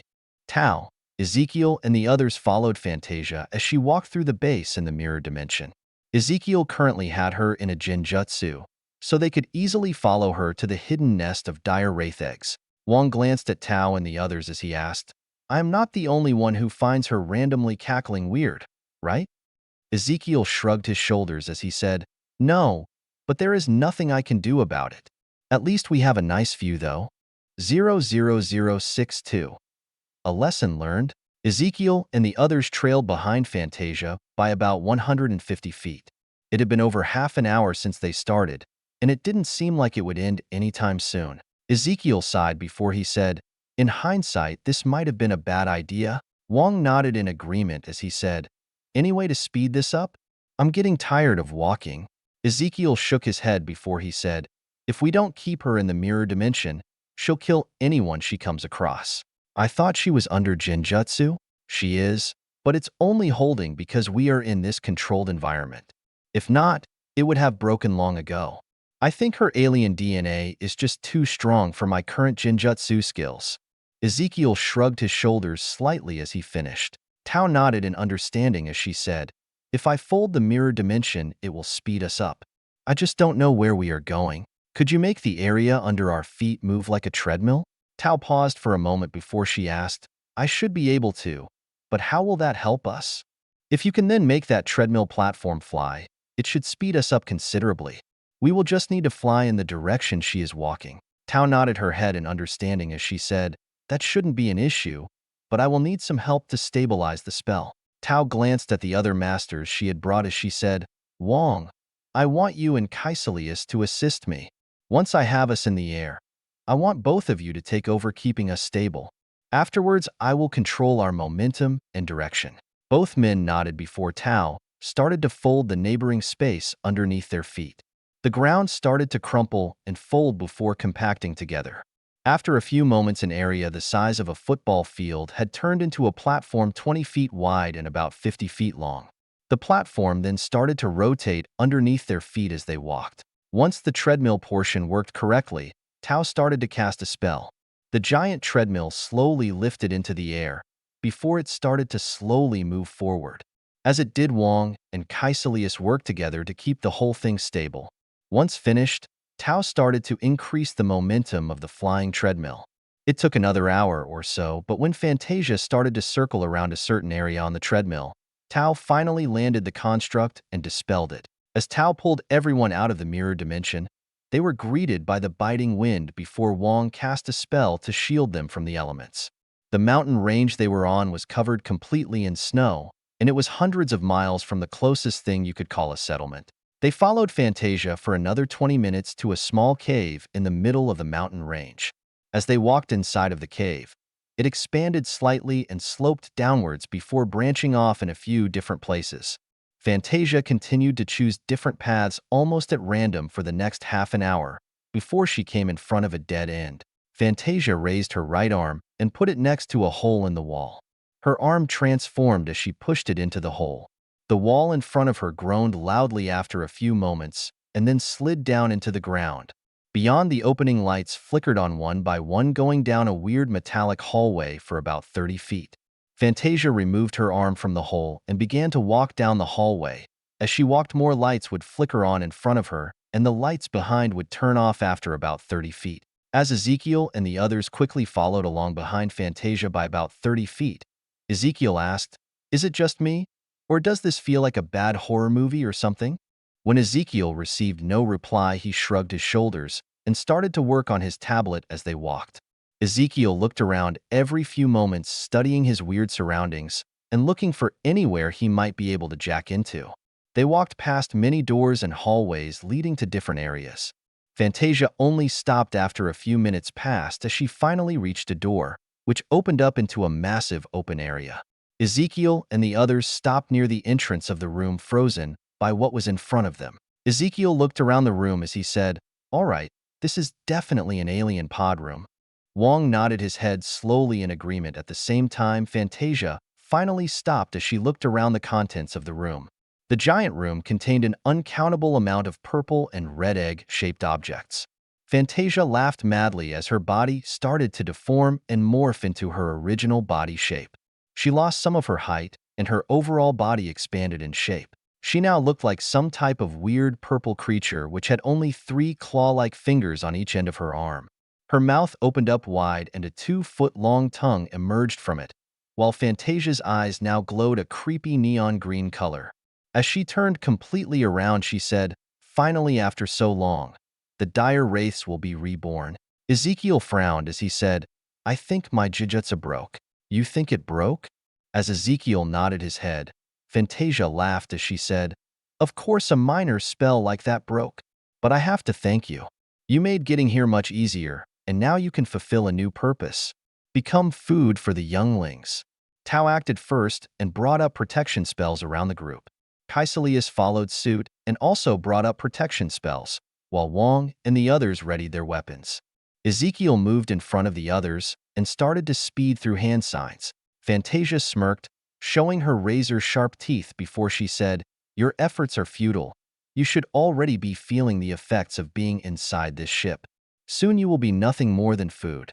But fear not, your deaths will serve a higher purpose. You will be the catalyst for the downfall of your world." Ezekiel heard someone fall down behind him as he said, "Unfortunately, this isn't going to end well for you." Ezekiel finished his hand signs as he sucked in a large amount of air. He heard another person collapse on the ground as he said, "Katan, Goka Mekyako." Then he blew through his index fingers that were formed into a triangle. A jet of fire expanded quickly from Ezekiel's mouth, which rapidly expanded and consumed the entire room outside of the shield Tao first created. Fantasia's voice raised in a panic as she yelled, "You insignificant worm! I'll kill you."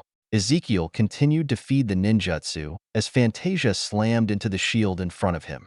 He couldn't see her, but he could see the magic shield shimmer through the fire every time she hit it. He only stopped when he was almost out of chakra. Once finished, he looked over the room for a moment. The back of the room could barely be seen through the smoke, ash, and heat haze. Almost everything in the room was now covered in a layer of char, soot, ash, and red-hot ciders. Some of the metal panels not covered in a layer of soot were almost molten red in color. All of the eggs had burst open and cooked from the Katan, along with Fantasia, who was a few feet in front of Ezekiel. Her exoskeleton had become black and charred, while parts of it had cracked open. It exposed the softer inner tissue underneath, which had also been charred black, while parts of it were filled with orange glowing ciders. Her right arm was stretched forward in an attacking motion aimed at Ezekiel's head. Ezekiel studied the room for a few moments, the silence only broken by the random pops and cracks from the eggs in the room still being cooked. He turned to look behind him, and only Tao was still in the room.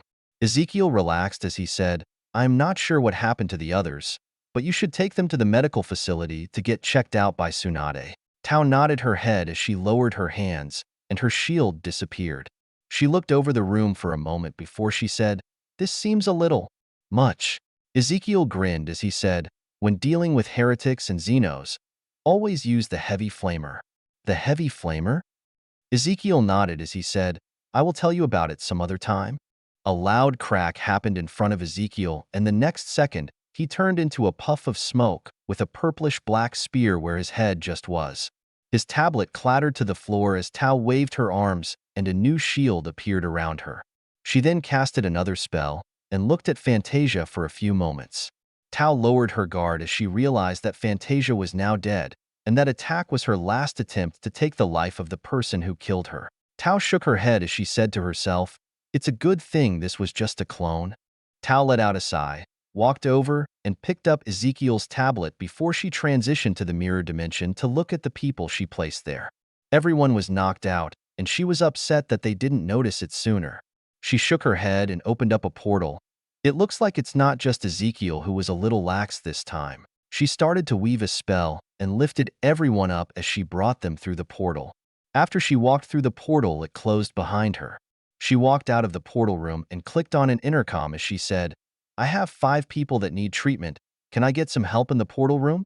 "We are on the way, hold on." VVVVV. Theo enjoyed the view as he looked out over his backyard.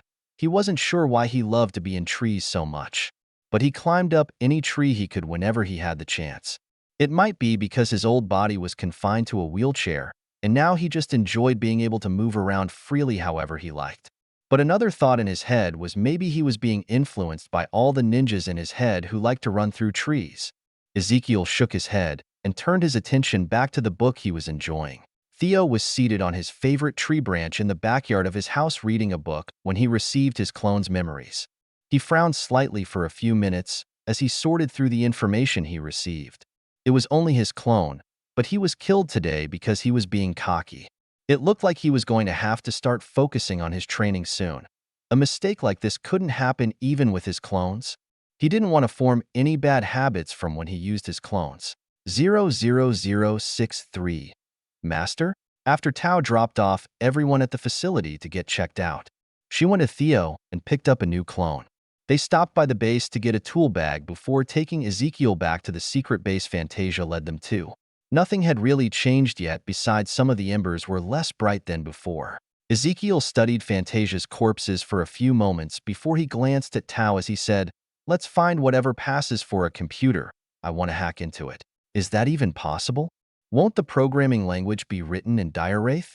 "You could possibly do it if it was written in binary. But in an alien language, I think it would be highly unlikely." Ezekiel opened his mouth to respond and then froze for a moment before he looked at Tao as he asked, "How do you even know that?"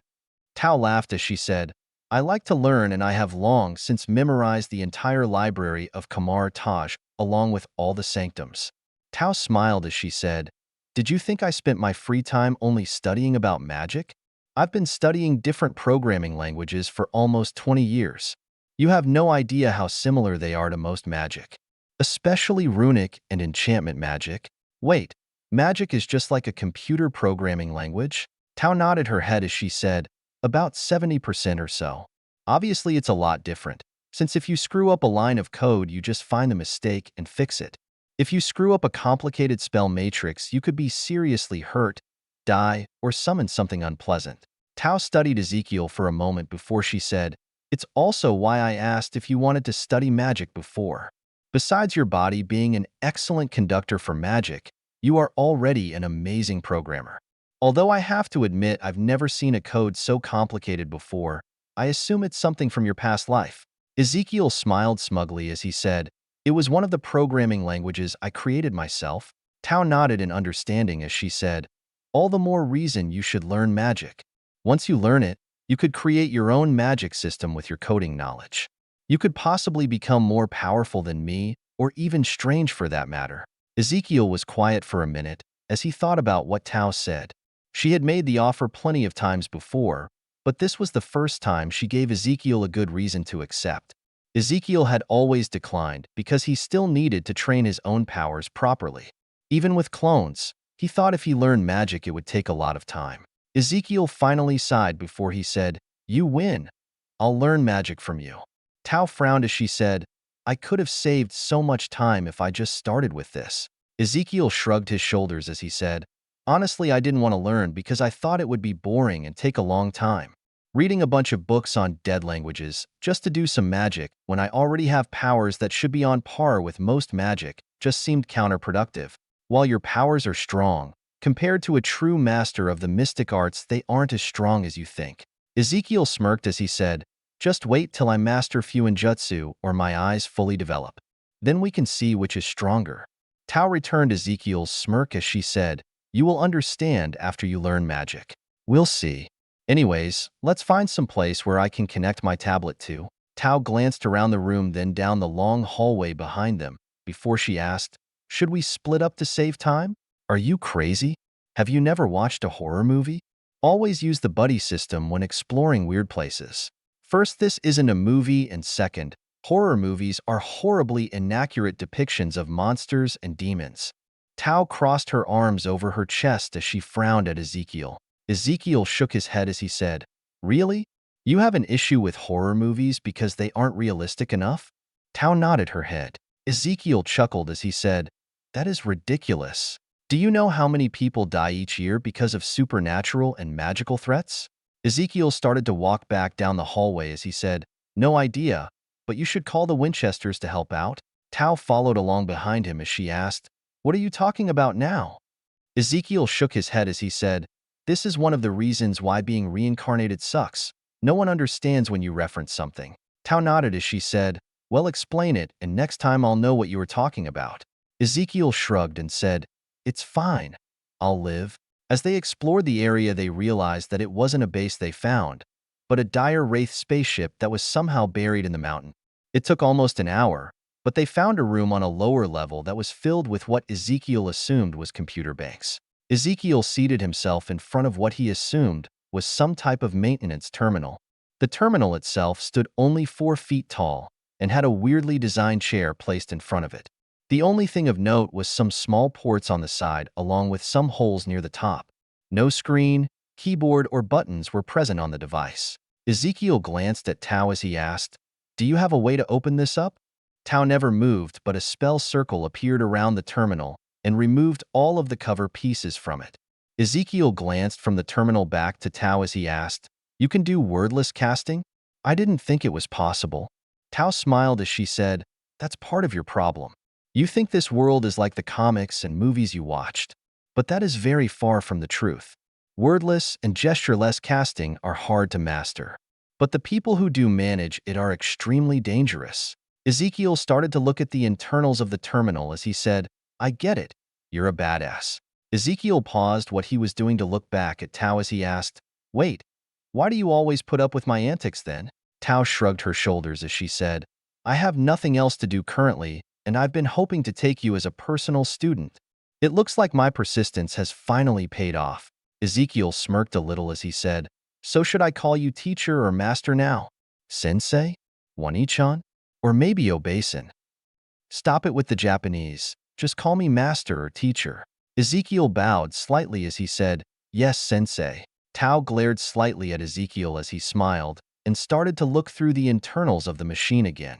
After 10 minutes passed, he found some wires he assumed was for data and pulled out a multimeter which he used to test each wire for voltage.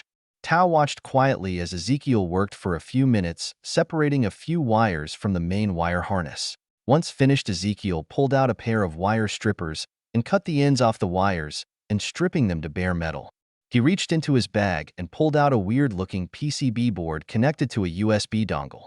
Taking the 8 wires he stripped, Ezekiel connected them into slots on the PCB board. As he finished locking the last wire in place, Tao asked, I have an idea of what you are trying to do, but what exactly is this device?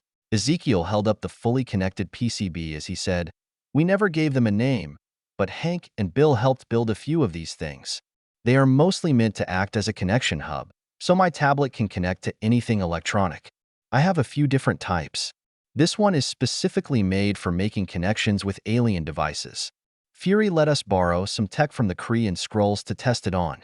Ezekiel connected the USB dongle portion of it into his tablet and started typing away. When a loading bar appeared on the screen, Ezekiel set the tablet down. He turned to look at Tao as he said, "All right, we have a few hours to kill while this translates the dire race language. What do you want to do till then?" Tao glanced at the tablet for a moment before she asked, "That seems incredibly fast for a little tablet. Is it connected to your personal network to help it out?" Ezekiel pointed to 3 switches on the side of his tablet as he said, "No, the tablet is currently separated from all networks. I don't want to have some alien computer virus let loose on the internet." Tao nodded in understanding as she asked, "Then how is it so powerful?" Ezekiel smiled as he said, "Hank custom made it for me." The tablet was made using a set of shrunken supercomputers along with a power plant and cooling system as the base. He then made everything else from exotic materials and shrunk it down to make it extremely sturdy. Tao eyed the tablet for a few moments before she asked, "Do you think Hank could make me one?" "Probably, but it will have to wait till after he finds his wife. He should be busy fabricating the quantum tunnel for a while." Ezekiel relaxed into the weird alien chair as he said, "Should we do the introduction to the mystic arts while we wait?" Tao raised a single eyebrow as she asked, "You already know about the mystic arts. I don't need to do the whole astral projection pushed out of my body and sent on a mind trip. It's no fun if you already know what's coming. Plus, you don't have a soul. It would only work on your real body." Tao frowned in disappointment when she finished. Ezekiel opened his mouth to respond, then stopped and nodded his head in understanding. He looked back at his tablet, which only displayed 1% completed, and said, "Do you want to explore the rest of this place while we wait?" "All right." 00064. The final recruit? Ezekiel and Tao explored the ship for over 2 hours. Unfortunately, they had to portal through the entire place. All of the doors were locked.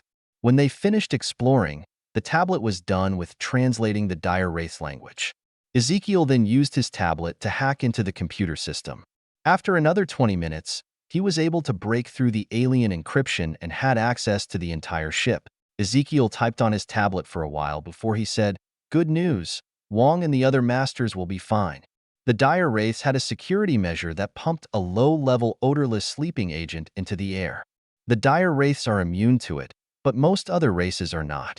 Ezekiel glanced at Tao as he asked, "I don't breathe, but why were you fine?" Tao smiled as she said, "I'm a true master of the mystic arts. As soon as we entered the ship, one of my guardian spells activated which filtered the air. Why didn't you warn the others?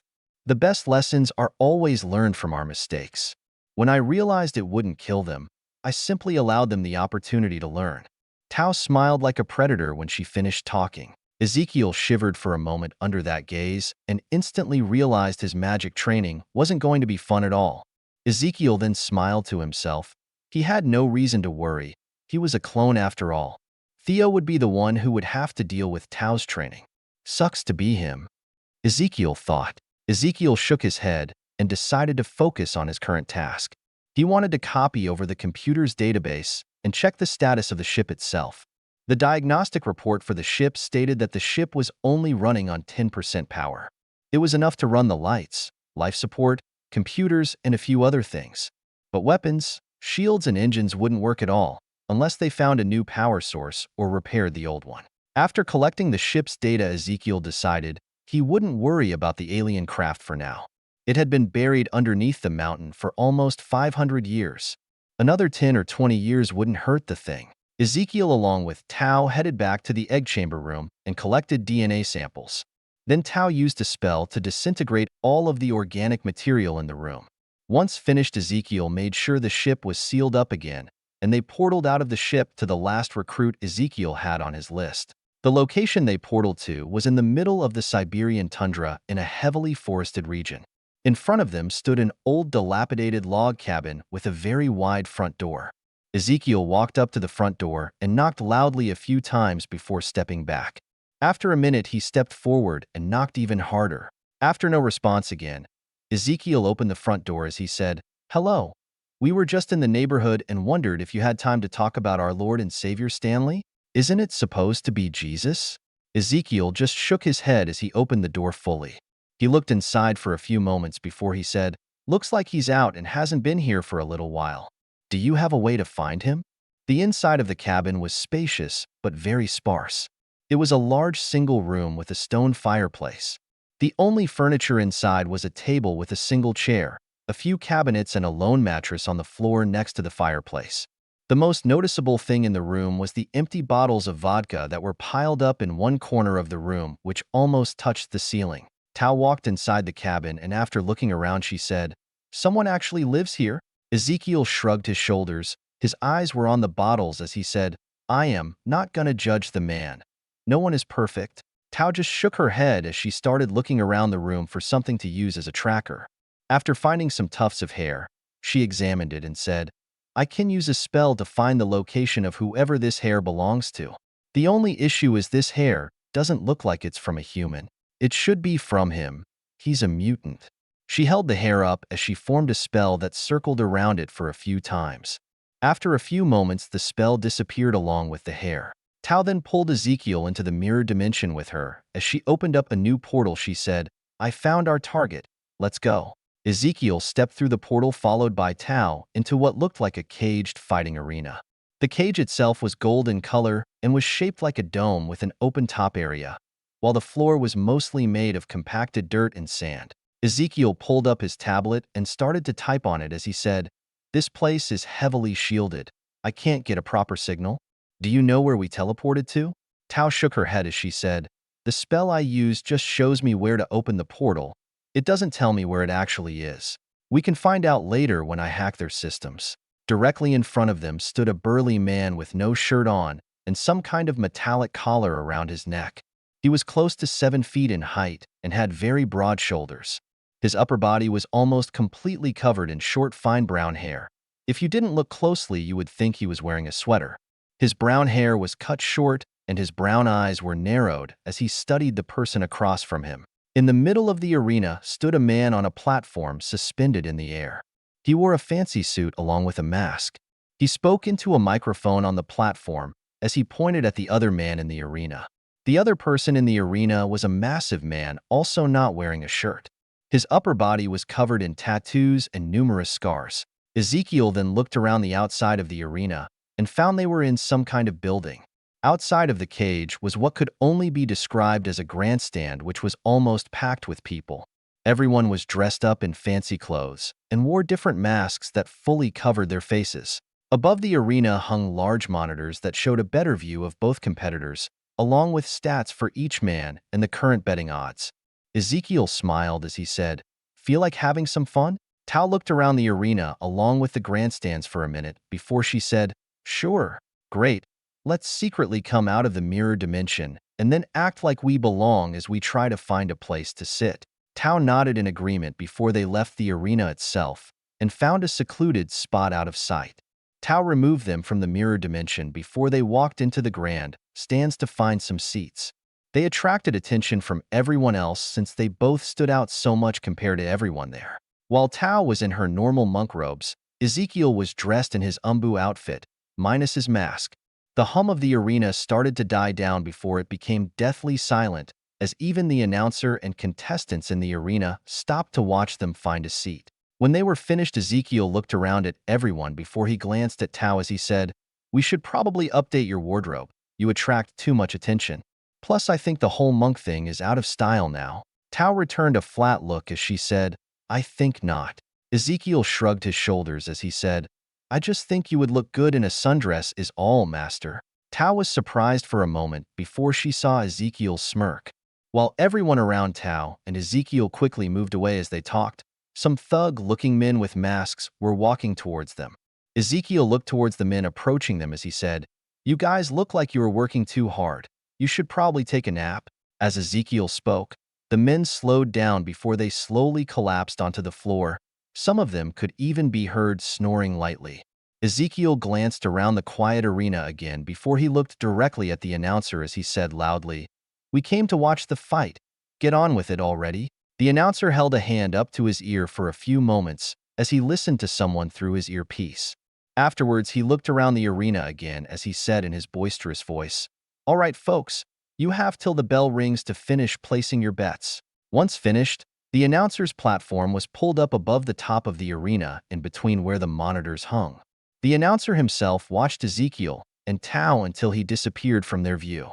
Afterwards, a loud gong was heard, and the two fighters rushed each other before they started to exchange blows.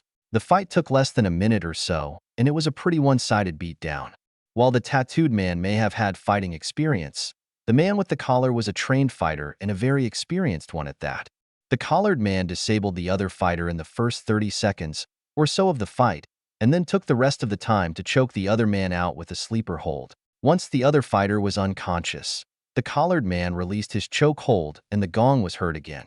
The announcer's platform was lowered down into the arena again as he said, "That was a spectacular fight from our newest rising star of the Gilded Cage. Everyone please give a round of applause to Ursa Major. 00065.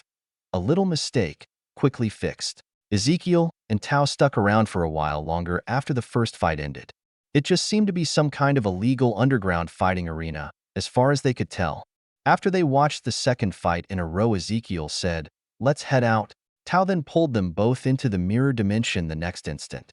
Everyone went quiet again right after they disappeared, and more guards ran out to finally collect the first set of guards who were sleeping. Ezekiel moved around the entire place with Tao as they looked for a place Ezekiel could connect to with his tablet. It didn't take them long to find a security room along with a server stack. Tao opened a tiny portal behind the stack, which allowed Ezekiel to access it with his tablet.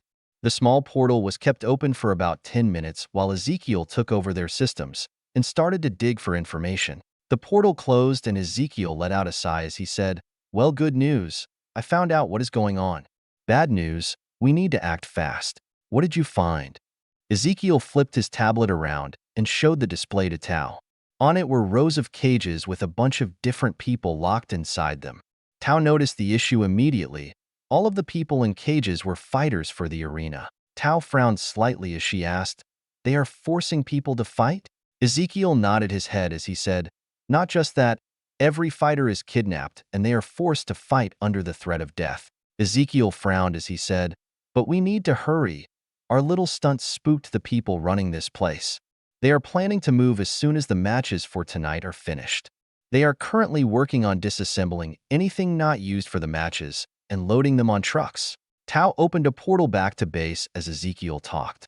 They quickly stepped through it as Tao forced them back out of the mirror dimension. Ezekiel walked out of the main area of the portal room alongside Tao as he typed on his tablet. Once finished, Ezekiel said, "I just alerted everyone to what is going on. Some of my clones are headed here, and then we need to stop by Xavier's school to grab him and Magneto." Tao nodded as she asked, "So what's your plan?" "I would like to say smash and grab, but I want to talk with Fury first. Our actions will depend on how much of a headache he wants to deal with. Since I already have control over their systems, it should be pretty easy. Also, Fury will need a portal in 5 minutes." Within a few minutes, a group of people arrived, all wearing Umbu-type gear, and each one with a different mask on. The one in the lead wore a wolf mask, and his spiky silver hair was very noticeable. Another man with less spiky silver hair walked next to him, and also wore a wolf mask with a single pronounced fong. Ezekiel smiled as he asked, "Who is the team lead?" The second man spoke up as he said, "I am." "Good to have you, White Fang. Here's everything you'll need. We need an attack plan made, and you only have about 20 minutes. Ezekiel handed his tablet over to the man before he turned back to Tao. White Fang looked over the tablet with two other people, a man in a cat mask and the other man with the wolf mask. As they were quietly discussing what to do, Tao opened up a portal and out walked Fury along with Coulson. Ezekiel smiled at the both of them as he said, "Thanks for coming on such short notice." Fury had his normal scowl on as he asked, "We have about 10 minutes before anyone will realize we are missing, so make this fast." When scouting out our last recruit, we found him in a secret underground fighting arena calling itself the Gilded Cage. Fury looked a little excited as he asked, "You actually found them? Where are they located?" "In Eastern Europe, Zlota, Belarus to be exact. But they are currently scrambling to pack up and move. I think we have about an hour or two before they pack up and leave. I can trace them since I am currently in control of their systems. But since they are currently holding fights, it would be better to take them now." Fury grinned wickedly as he said, "That's perfect. Me and Coulson could be there in an hour or so." "You're in Eastern Europe currently?" Fury nodded as he said, "I know it's a waste of time, but we've been trying to investigate the Winter Soldier base to keep up appearances. But the Russian government has given us a lot of pushback. Might as well tell Pierce we can't get anywhere and head back now. Plus, taking out the gilded cage will be nice. Sounds like a good idea. I was planning to have Magneto make a new video and post it on the website when we are finished with all the info I found. But I could make the post sooner and add the video later. That way you have more of a reason to head there. Coulson spoke up and asked, if you're bringing in Magneto, then they must also have metahumans with them? How are they even controlling them? Ezekiel lifted his hand around his neck and made a motion around it as he said, they have an explosive collar around their necks?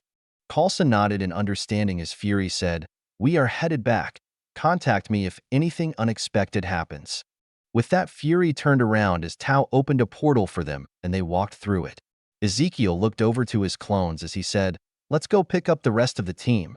White Fang and the others stopped looking at the tablet as Tao opened a new portal for them. They walked through it and appeared in the underground area of Xavier's school. Xavier and Magneto were already there waiting for them. Xavier smiled as he said, so what is the emergency we need to take care of? We found a secret underground fighting arena that kidnaps normal people along with metahumans and forces them to fight under threat of death. Both Xavier and Magneto frowned before Magneto asked, so what is the plan?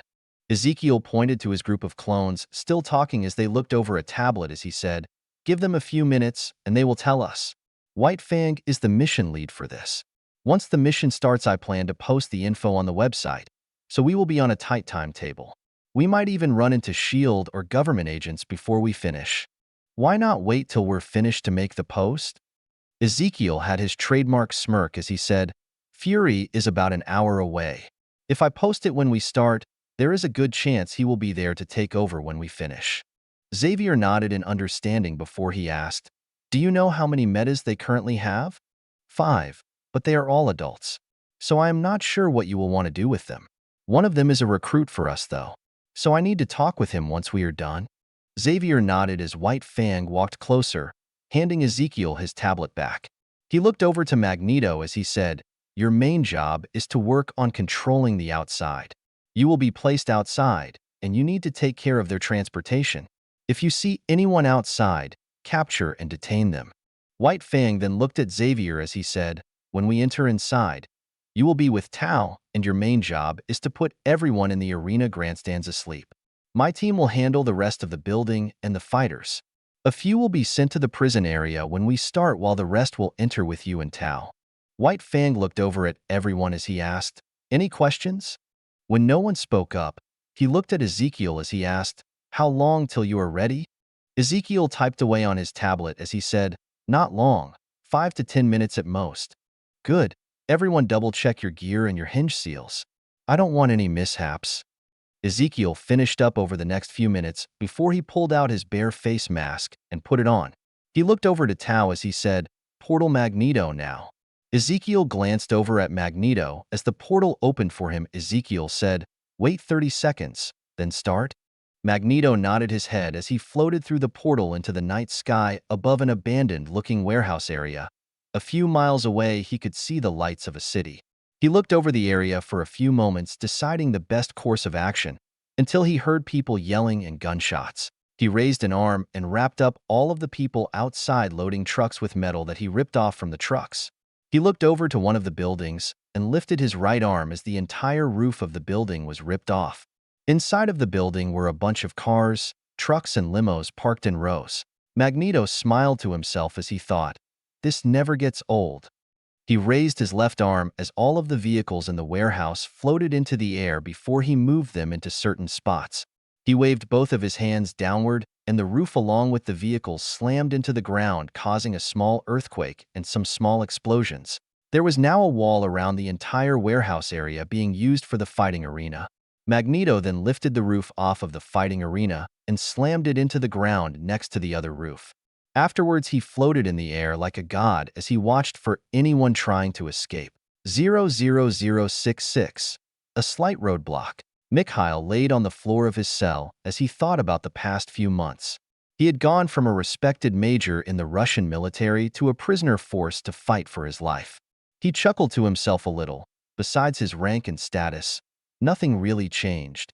His entire life had been about fighting to live, to survive. Back before he was dishonorably discharged, his life was pretty much the same. Fighting for his life on what amounted to pretty much suicide missions with his small team of outcasts. A team forged through fire that considered itself more of a family than anything else. His superior never considered any mission he sent them on as suicide missions, though. They were, in his words, missions that only freaks like you can survive. Mikhail's thoughts became dark as he thought about what happened, and he reached up and fingered the collar around his neck.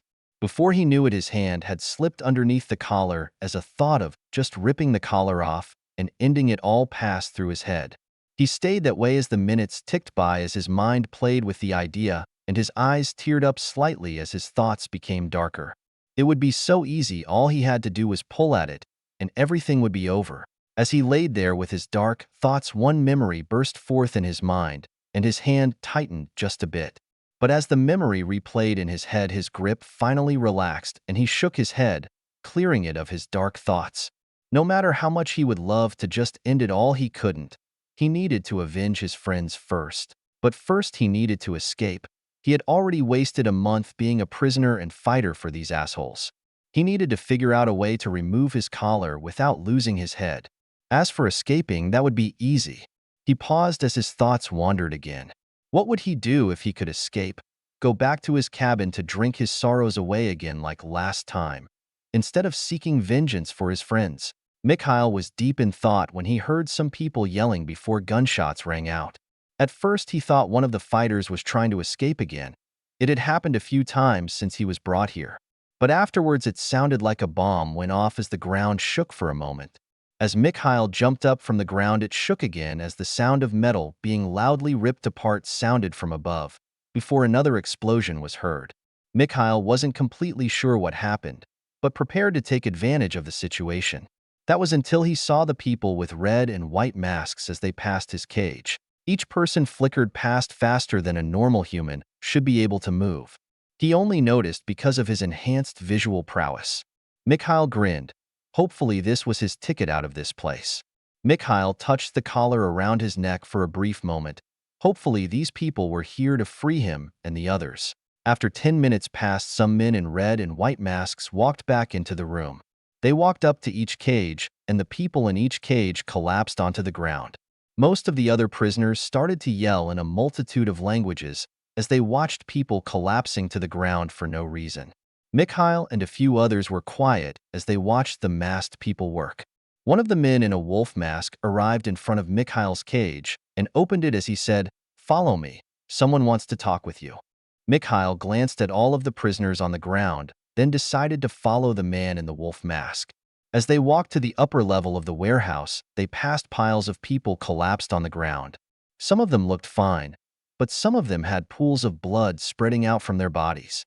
As they walked up the last flight of stairs, Mikhail first noticed the stars and the roof of the building missing. Then he saw the man who hovered in the air above the building and paused for just a moment. It was hard to tell in the night sky, but Mikhail knew who was floating up there: Magneto. Mikhail smiled to himself. If Magneto was here, then he should have his freedom. He resumed walking up the stairs till they reached the ground floor, where Mikhail could see all of the spectators slumped in the grandstands where they were seated. Near the bar area of the grandstands stood two people and a man in a wheelchair. Mikhail paused his steps again for a brief moment because the two people he had seen earlier were here. The people who caused a commotion just before his match for the night started. Once he was next to them, the man who was dressed like the people in red and white masks said, "The collar is disarmed. You can remove it." Mikhail hesitated for a moment before he transformed into his more preferred form. As his body grew, the collar around his neck snapped, and he removed the remnants from around his neck. He now stood over 8 feet in height, while his upper body was almost double in size and covered in thick brown fur. His face had warped into that of a bear, and while thick hair now covered most of his body, it stopped around his hands, which didn't change much besides how big they were now. Mikhail grinned down at the people before him as he said in his thick Russian accent, "I owe you a debt, comrades." The man with black eyes and black hair who was standing smiled as he said, "Don't mention it. We honestly came here originally to find you in the first place. I have a job offer for you." Mikhail nodded his head slightly as he said, "I owe you a debt." If you allow me to take care of some unfinished business I have, I will gladly work for you. The man shook his head as he said, you should probably find out about the job before you accept it. The bear man shrugged his shoulders as he walked around behind the bar. As he picked up a bottle of vodka, he said, does it really matter? I most likely would have died here if you didn't show up. Mikhail ripped the pour spout off the bottle before he started to pour the bottle into his mouth. When he finished the whole bottle, he tossed it to the side and grabbed another bottle of vodka as Ezekiel said, I would much rather have you join for the right reason than from a sense of debt you owe. Mikhail paused for a moment before he asked, fine. What's the job you have for me? He then started to empty the next bottle of vodka into his mouth. We can talk about it more after we leave here. For now, you can enjoy the bar while we finish up. Mikhail finished the other bottle and tossed it to the side as he said, pity, they don't have much vodka here. Before he picked up another bottle and ripped off the top of it, Ezekiel shook his head as he watched Mikhail go through another 6 bottles before he ran out. His bare face looked disappointed before he pulled out a bottle of brandy and started to drink that instead. While Mikhail was drinking, Ezekiel's clones had gone through and cuffed everyone with disposable zip-tie cuffs. They also moved everyone to the ground floor, including the prisoners. As they worked, sirens could be heard in the distance as police and emergency vehicles approached the scene. The prisoners were set to one side while the metahumans were grouped together next to Xavier as a handful of bodies were placed in the arena.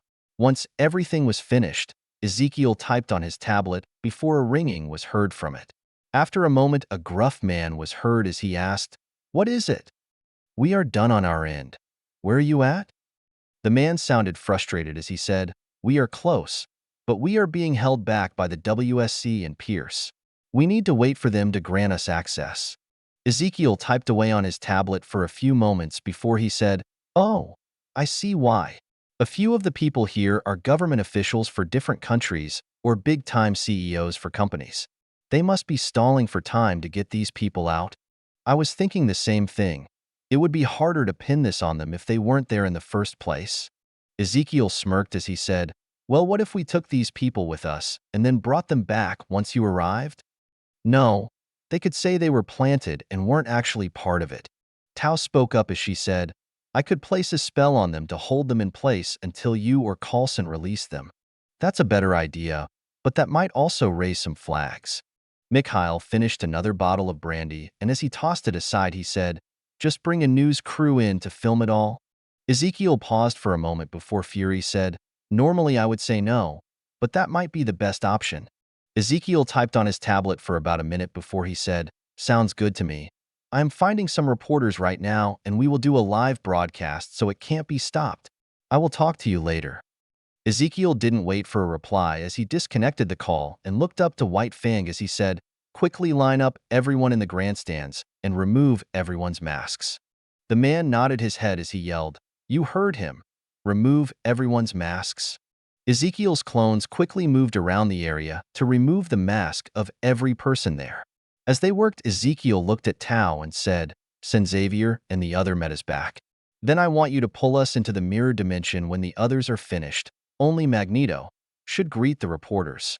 Tao nodded her head and opened a portal for them as Ezekiel worked away on his tablet for a few moments. He looked up to Magneto as he said, have any questions? No. Ezekiel then looked around at his clones that just finished as he said, all right, let's go. Tao moved her arms and pulled Ezekiel, his clones, and Mikhail into the mirror dimension as 5 portals opened up. Each portal was twice as big as normal and were opened up to different newsrooms that were currently broadcasting a special live show that just started.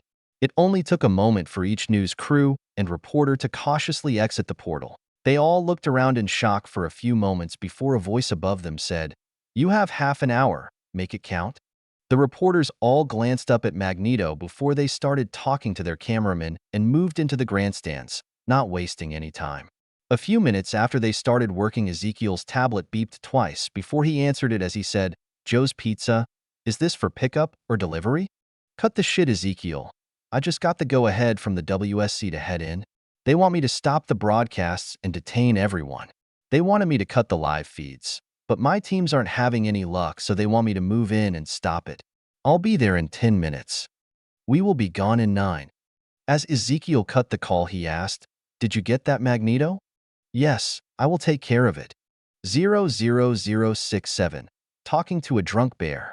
Ezekiel was seated across from Mikhail in a meeting room underneath Xavier's school. They had just arrived after finishing up at the warehouse.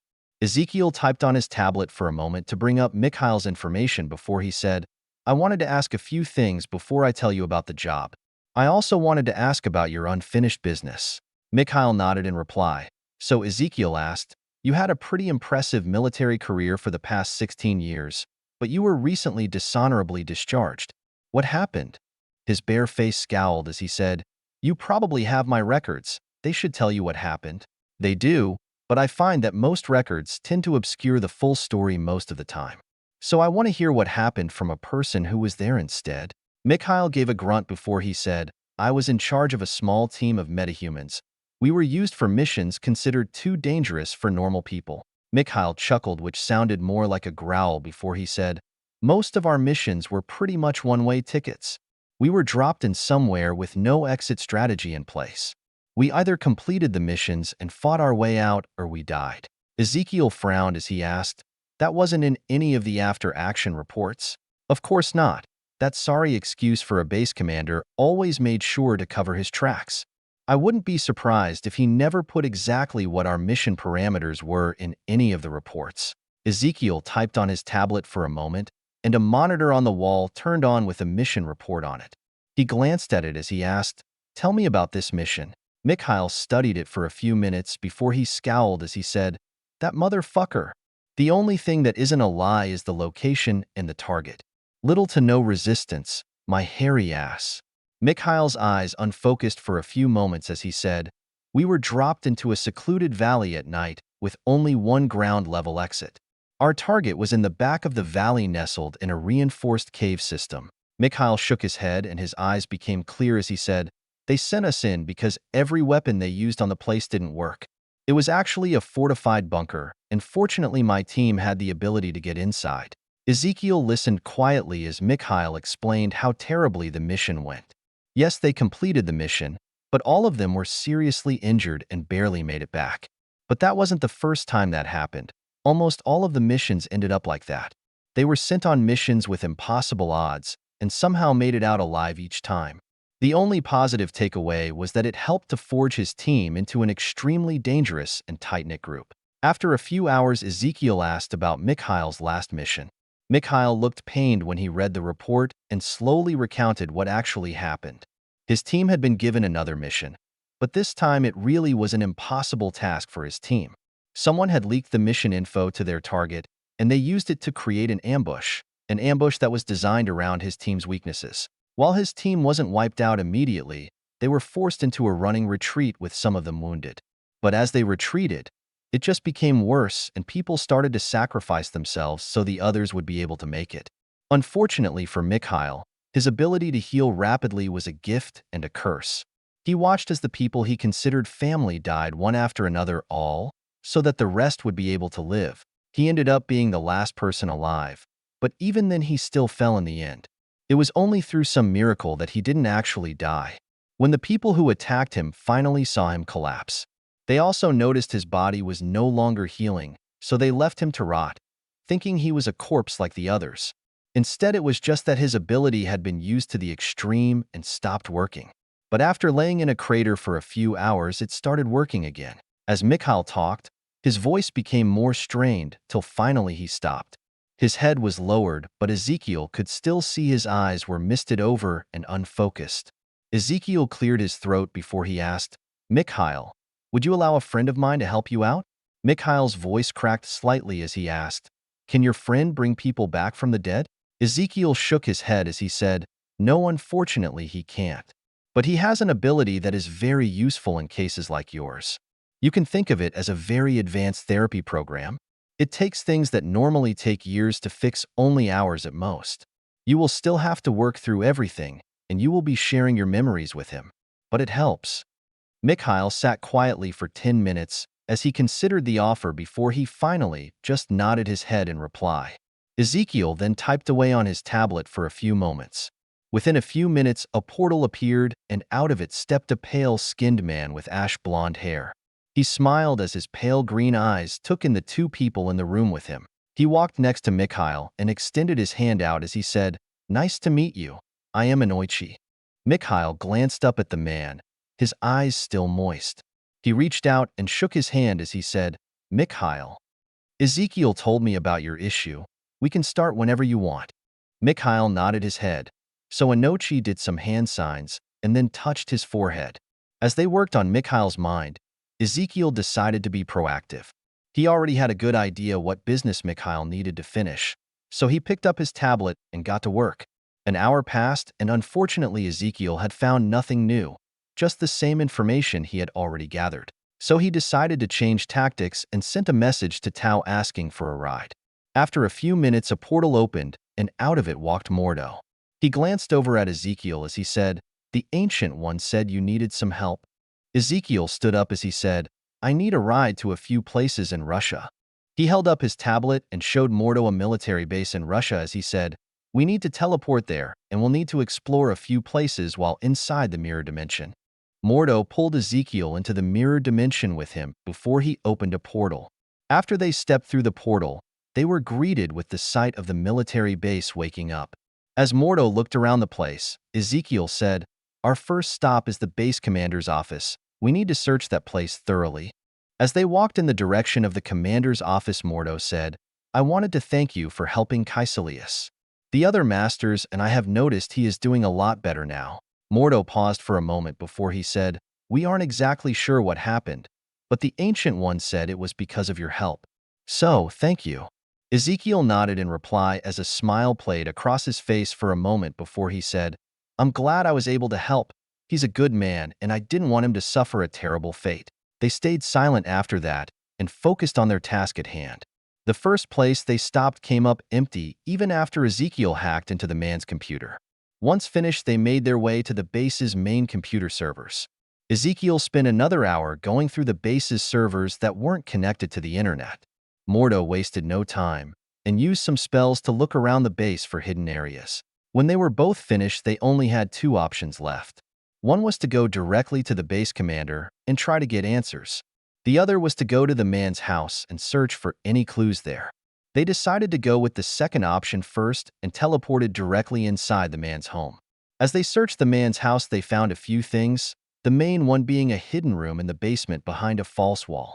Inside the room, they found a safe, an expensive computer that was heavily encrypted, and a few filing cabinets. As Ezekiel left his tablet alone to bypass the computer's encryption, he looked through the filing cabinets while Mordo used a spell to unlock the safe. The only thing inside the safe was just a bunch of money, and the filing cabinets turned out to be not much help either. The computer, on the other hand, turned out to be a gold mine, and also the thing Ezekiel was looking for. On the computer was pretty much every off-the-books mission the base commander had set up. While some of the missions Mikhail and his team had were legit and sanctioned by the military, it turned out most of them were just the commander using them as guns for hire, and only he was making any profit.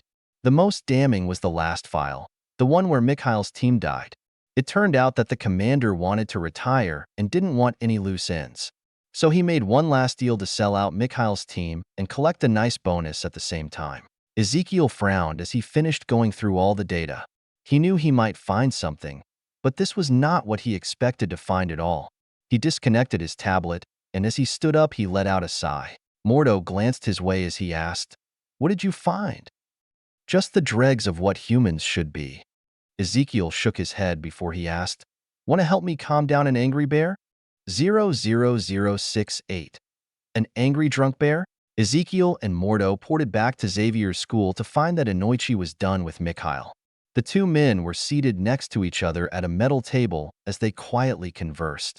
Mikhail looked a lot better and was actually in his human form now. But there was still a hint of deep sadness in the man's eyes, which was tinged with anger and determination as he looked up at Ezekiel, who just returned. Ezekiel glanced over at Inoichi as he said, "Thanks for your help. You can head back now." Inoichi reached over and placed his hand on Mikhail's shoulder as he said, "I'd like to stay with my new friend here for a while more." Ezekiel smiled as he said, "That's fine. We might need an extra hand anyways."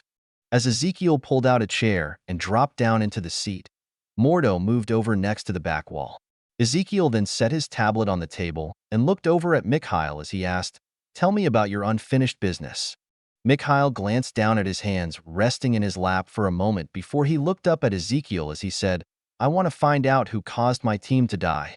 Ezekiel glanced at his tablet for a few moments as he asked, "What will you do when you find them?" "Kill them slowly." Ezekiel looked back up at Mikhail as he asked, "What about the people who actually killed your team?" "I just want the person who leaked our info and made us fall into that trap. I won't blame the others for following their orders. That would just make me a hypocrite." Ezekiel nodded his head before he picked up his tablet as he started to type on it. The monitor on the wall powered on and some files were displayed. He glanced at Mikhail as he said, "I figured you would ask for vengeance, so I was proactive about it. Do these look familiar?" Mikhail slowly nodded his head as he was reading over the info on the screen. As he was reading, he became agitated. As he continued reading, he leaned forward as his hands were placed on the table.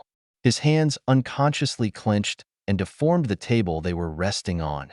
As his eyes took on a hard edge as he looked back at Ezekiel as he asked, "Is this all true?" Ezekiel nodded his head as he said, "Yes, but it only gets worse from here." "Show me." Ezekiel tapped on his tablet, and some more documents appeared on the screen. It took a few more minutes before Mikhail said, "Next." This continued for about half an hour until the last document appeared. As Mikhail was reading it, his body started to grow and morph. The more he read, the faster his body transformed, until Inoichi was forced to move away. Ezekiel picked up his tablet and backed away towards Mordo as he typed on it for a moment. Mikhail didn't stop at his hybrid form, though, and as he grew, the metal chair underneath him deformed and collapsed under his weight as his pants ripped apart. But he kept growing after that, and even sitting with his butt on the ground, Mikhail was forced to hunch over as his head and neck easily touched the ceiling that was 10 feet tall. Mikhail's bare form was massive when he finished his transformation, which made Mordo say, "I thought you were joking."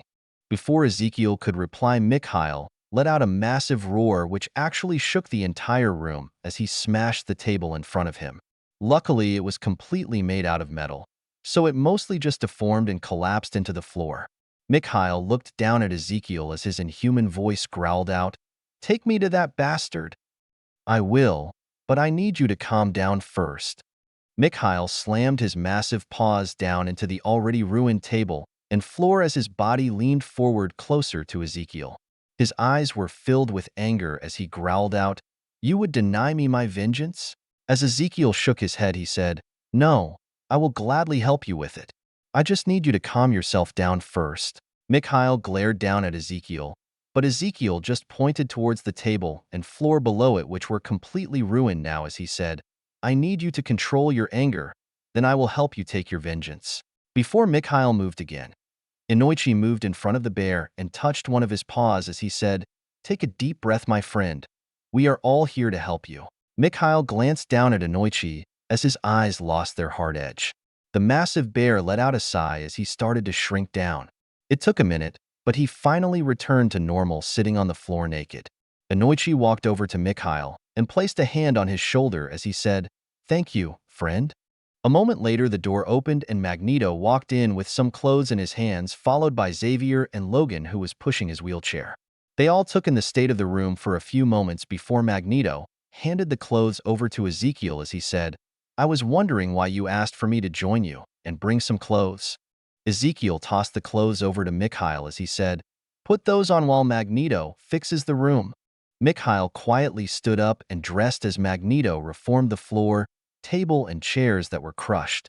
As Magneto worked, Xavier and Logan moved next to Ezekiel before Xavier asked, "What happened?" Ezekiel handed his tablet over to Xavier as he said, "The short version is, his team was led into an ambush and killed because of his base commander. Those are all the files I found about it." Ezekiel moved back to the table and sat down on the other side of the table from Mikhail and Inoichi, while Magneto moved next to Xavier and they read over the files on Ezekiel's tablet along with Logan. Inoichi had his arm on Mikhail's shoulder as they talked quietly for a few minutes before Mikhail finally looked up as he said, "Sorry for losing control. So now what?" Ezekiel smiled as he said, "It's fine. I honestly thought we might have to subdue you. I'm glad it didn't come to that. It shows that you are already healing." Ezekiel's smile changed and became more wicked-looking as he said, "Now we'll help you with your revenge. I think we will grab your former commander so you can have a nice personal talk with the man." Xavier glanced up from the tablet as he said, "Killing the man isn't the best way to handle this. This information should be turned over to the proper authorities, and they should handle this matter." Ezekiel looked back over his shoulder to speak as Magneto said, "I don't think Ezekiel was asking for your opinion, Charles. But more bloodshed isn't going to help." Magneto placed his hand on Xavier's shoulder as he said, "Not everyone thinks the same as you, my old friend. I think Mikhail is a lot more like me and Logan when it comes to dealing with something like this." Ezekiel nodded his head as he said, "I think the same way as Magneto, which is why I made the offer in the first place." Xavier let out a sigh and handed the tablet to Magneto as he said, "I don't agree, but I can't stop you. I'll be bringing this up at our next meeting, though." Xavier glanced up at Logan as he said, "Take me to my office, please." As they started to move towards the door, Xavier glanced at Ezekiel as he said, "I can't stop you, but take your revenge business elsewhere. I don't want you killing someone at my school." Ezekiel nodded his head as he said, "I never planned on it." After Xavier left, Ezekiel looked back at Mikhail and said, "I can give you two choices. The first is I let you kill the man outright. The second one, you will still kill him, but we do it my way." Before Mikhail could respond, Inoichi spoke up and said, "I know you wish to kill the man outright, but trust me, you should choose the second option." Mikhail glanced at Inoichi for a few moments before he looked back at Ezekiel and said, "All right, we'll do it your way." Ezekiel had a Cheshire cat-like smile as he said, "Great. Now this will take a couple days of prep work, but I think you'll like it." VVVVV. It had been a few days since the nightmares started, and it had taken over his life completely. He kept waking up screaming in terror, covered in sweat. The worst part is he would randomly fall asleep even if he wasn't tired. After it happened a couple times in his office at the base, he decided to just stay home for a few days. But that just made it worse. He would wake up screaming, then fall back asleep within a few minutes. He couldn't even remember the dream completely, just the forest. The endless forest was the only thing he remembered clearly. The rest of the dream was a blurry mess he could never remember.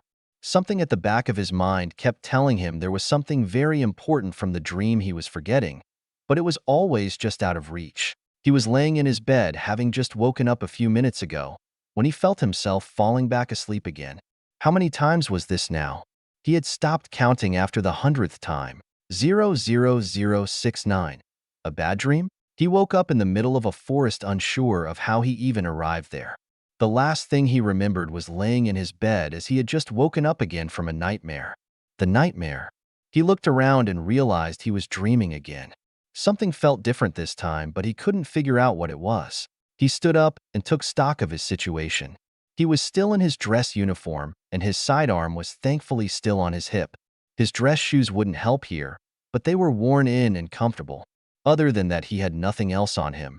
The same as every other dream, he thought. Next, he looked up into the sky through the forest of massive pine trees to notice the sun seemed to be in the middle of the sky. As he looked up at the sky, he heard something behind him, which made him whip around to look as his hand went to his sidearm on instinct. Nothing was behind him, but he slowly walked his way to where the noise came from. After a few moments, he heard another noise coming from directly behind him. He spun around this time with his gun in his hand, but found nothing. He paused for a few moments and waited, but nothing happened. He let out a nervous chuckle as he thought to himself, "My nerves must be getting to me. This nightmare is fucking with my head." He holstered his gun and walked next to the closest tree and studied the base for a moment. The first tree had no moss around its base, but the second tree did. Once he figured out north, he started to move towards the south where he could see some mountains in the distance. He started to make a list of stuff he would need to find: water, food, shelter. He stopped himself. This was just another nightmare. He didn't need food or water. He spun around again as another sound was heard from behind him, but nothing was there. He shook his head before he heard a loud roar of an animal off in the distance to the north of him. He frowned as his hand rested on the grip for his sidearm. He turned back south and increased his pace a little as he walked towards the mountains. He wasn't ssure why, but in every nightmare he always moved south. He didn't want to admit it, But something was very wrong with this nightmare. He had spent hours as he walked through the forest towards the mountains in the distance. But the mountains looked the same distance as when he started, and the sun still seemed to be high in the sky. While those happened in every one of his nightmares, something about this one felt wrong. It didn't feel like the other ones. It felt real maybe? A noise was heard from behind him, but he didn't turn around this time. He lost count of how many times he had heard something, only to turn around to find nothing like in every nightmare. So he decided to just ignore the sounds and concentrate on moving towards the south and the mountains. He tightened his grip on his sidearm as he heard another monstrous roar to the north behind him. It seemed to be closer this time, and it had been getting closer as time passed. That seemed new, but he couldn't remember as the nightmares always became hazy at this point. He increased his pace again into a light jog, but never took his right arm off his sidearm resting in his holster. But the feeling of wrongness never left him. He used his left arm to wipe the perspiration from his forehead as he moved through the trees. He had lost track of how long it had been since he started running, but his chest hurt with every breath he took and his calves felt like they were on fire. But he never stopped moving. He couldn't. It was close now. He could almost feel its hot breath on the back of his neck. Its roaring had become less frequent, and something in the back of his mind told him it was familiar. He shook his head a little. Of course it was familiar. He had lost track of how many times he had this same nightmare. After running all out for a while, he finally collapsed on the ground. His body had given up on him and no longer responded to his commands. He took torturous, ragged breaths as he looked at the bright sky above him. He knew this is where the nightmare always ended. The beast was close now, and right as it pounced, he would wake up screaming. Less than a minute passed as he laid on the ground. His eyes closed as he waited to wake up. He had never heard the beast as it approached him. The sound of his own heart was always deafening as it thundered away in his ears. His body flinched instinctively when he felt the beast's hot, putrid breath wash over his face. That was definitely new. He was sure that had never happened before. He shook his head. It was just another nightmare, and soon he would wake up. His eyes shot open as unbearable pain exploded from his right foot, and he let out an agonizing scream. He reached for his sidearm on instinct, and with his shaking hand aimed it at the beast that had just ripped his foot off. He quickly squeezed the trigger only to hear the distinctive click of a dry fire. He remembered immediately that he had no round chambered, and worked through his pain to quickly pull back the slide and chamber this first round in his gun. He took aim at the beast as it was about to bite his left foot. As he pulled the trigger, that same distinctive click was heard, and he swore he saw the beast smirk before it bit down on his other foot as another wave of agonizing pain swept through his body. He couldn't help but yell out in pain, "It's only a dream! It's only a dream! It's only a dream! It's only a dream! It's only a dream!" He heard a deep, animalistic laugh before a voice he heard many times before said, "Not this time, Commander. VVVVV." Three people stood inside the mirror dimension as Mikhail took his revenge on his former commander. Flanked on either side of Tao stood Ezekiel and Mordo. Mordo grimaced as he asked, "Is this considered cannibalism?" Ezekiel shook his head and said, "No, he is clearly not eating the man." As Mikhail spit out the man's right hand after he bit it off, they watched in silence for a few more moments as Mikhail systematically ripped the man apart while he was still alive. Mordo spoke again as he said, "While I can understand the man's need for vengeance, I don't think you should have helped him with it in the way that you did." Tao nodded in agreement as she said, "If I was truly informed of what was going on, I would have never allowed you to help. While I am not against Mikhail seeking to punish the man or even killing him, your actions took this too far. Even though he was going to die, you still somehow broke his mind. In my defense, I didn't think that was going to happen. I just wanted to help out a little, as I didn't want the man to have an easy death. But honestly, it's a little terrifying to think I could do that by accident. I don't really plan to inform the others of your actions, mostly because Steve is the only one who would really look down on what you did here. But this isn't the first time you have shown this type of out-of-character behavior. We'll need to have a long talk once those young girls are rescued from the Widow program and try to figure out why this is happening." Tao crossed her arms over her chest and stared down at Ezekiel, who stood on her left side. "Yes, Master." Mordo's lips twitched up the tiniest bit in a smile before his face went back to his normal stoic look. Tao was still turned to Ezekiel as she said, "Don't worry, Master Mordo. We'll also be having a conversation about your actions during the last few days, later this week. Also, I believe it's your turn to help with cleaning duty around the temple this coming week." "I was on cleaning duty last." Tao glanced over her shoulder as she said, "For the next month."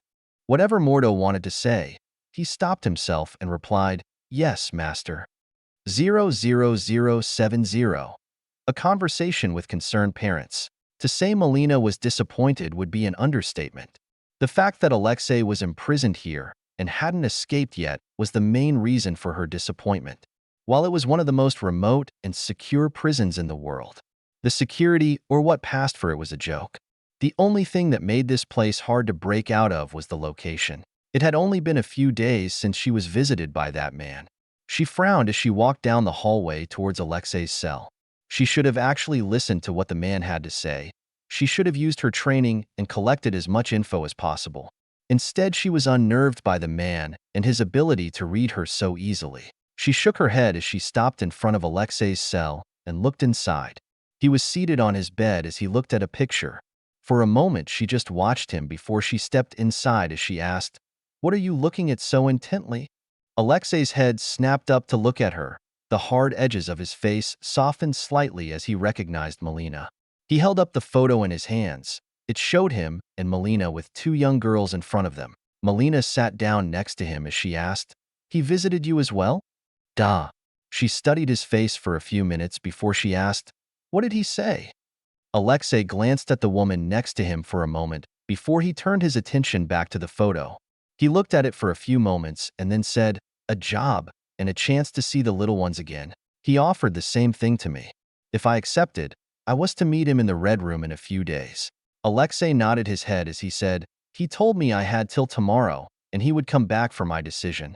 Melina glanced at Alexei, then the photo in his hands as she asked, "Have you made up your mind?" Alexei chuckled as he asked, "Have you?"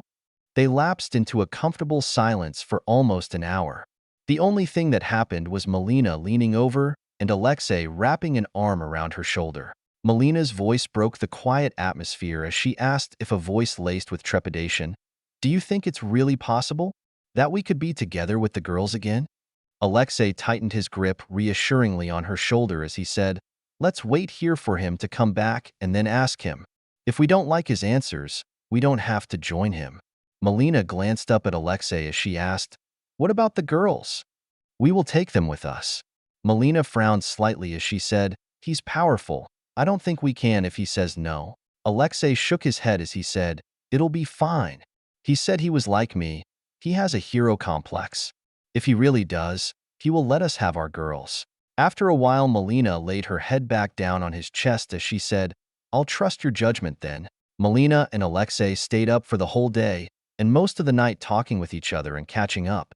It had been a few years since they had last seen each other, but it almost felt like they never separated. It was the afternoon when a portal appeared in the hallway outside of Alexei's cell, and out of it stepped Ezekiel followed by Tao. Alexei was seated on his bed near one edge reading a book. Melina was laying across the bed and had her head resting on Alexei's lap as she was also reading a book. Ezekiel stepped in front of the doorway and smiled when he saw them both as he said, "It's good to see you both again. I hope you had enough time to think about my offer." Melina sat up and placed her book down next to the one Alexei had just stopped reading. They both gave Ezekiel a cautious look before Melina asked, "What happens if we don't want to work for you and just want our girls?" Ezekiel paused for a few moments to think. He never really planned for them to turn him down. He did know it could happen, but he never really thought they would. He chuckled to himself before he said, "I guess I'll give you some money, so you can start a decent life somewhere." Now Alexei and Melina paused as they looked at each other, sharing a private conversation with just a glance. Melina looked back at Ezekiel as she asked, "Why would you help us if we aren't going to help you?"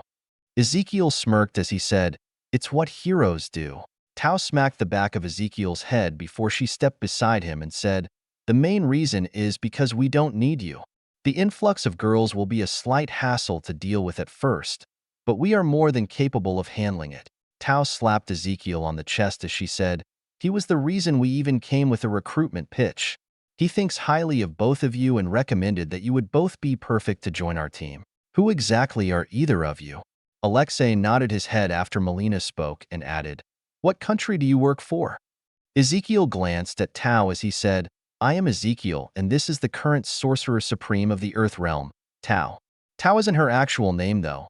I just call her that because calling her the Ancient One like everyone else takes too long.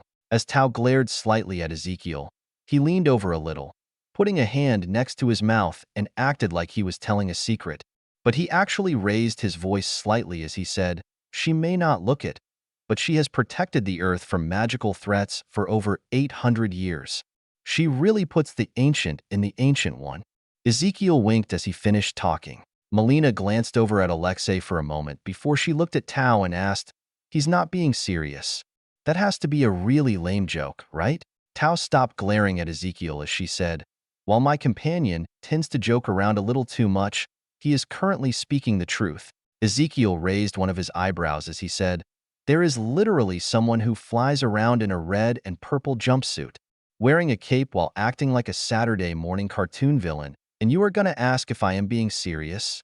Ezekiel shook his head before he said, Whatever, it doesn't matter. Ezekiel turned slightly to look at Alexei as he said, As for your question, we work for the betterment of the whole world, not just a single country. Alexei frowned as he asked, So you work for S.H.I.E.L.D.? Ezekiel laughed as he said, No, we work for ourselves. Technically, the world doesn't even know we exist. Alexei glanced at Melina for another moment before Melina said, You are being very talkative for someone from a hidden organization. What if we don't agree to join you? Aren't you afraid we could leak information about you? Ezekiel shook his head as he said, No, we have a few ways to remove that information from your mind. Both Melina and Alexei shared a concerned glance and tensed up slightly as they looked back at Ezekiel. Ezekiel raised his hands slightly as he said, Look, it's only a worst-case scenario.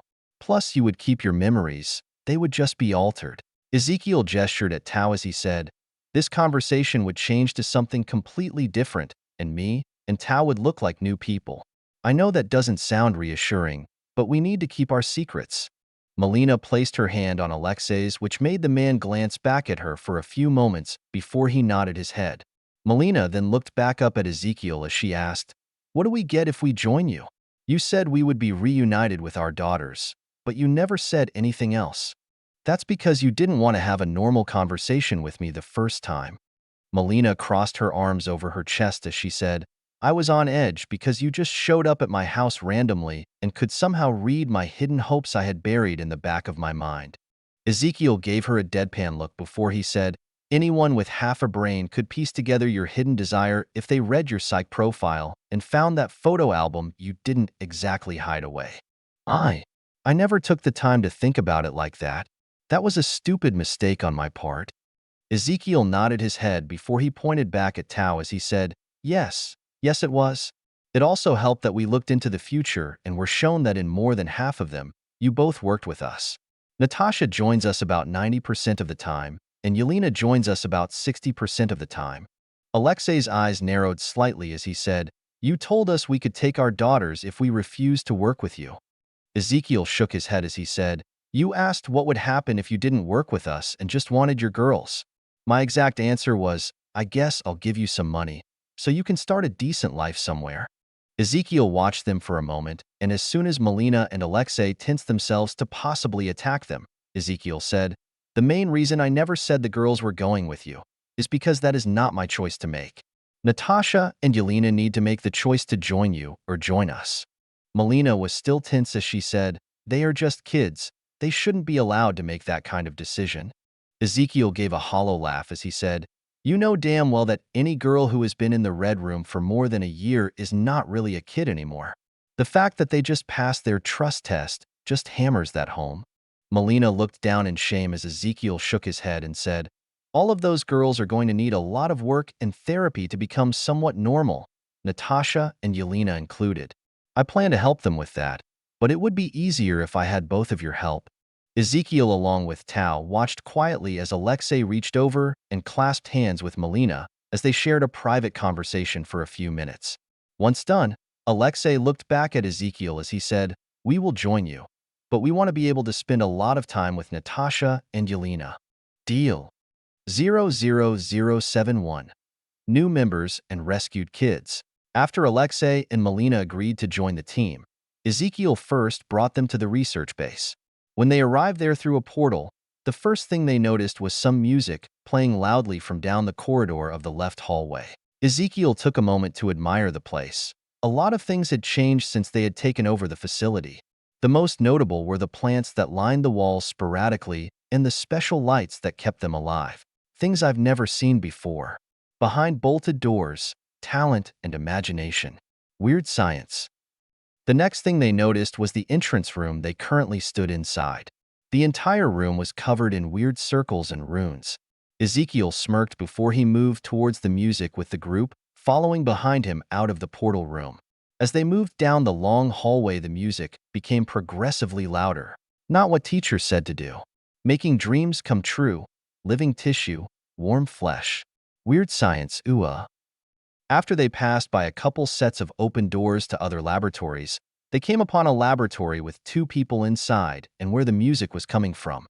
Both people had their backs turned, and the one with black hair seemed to be dancing as he worked in front of a computer, while the other person with white hair seemed to be bobbing his head to the music as he was playing with some test tubes, plastic tubes and pots and pans.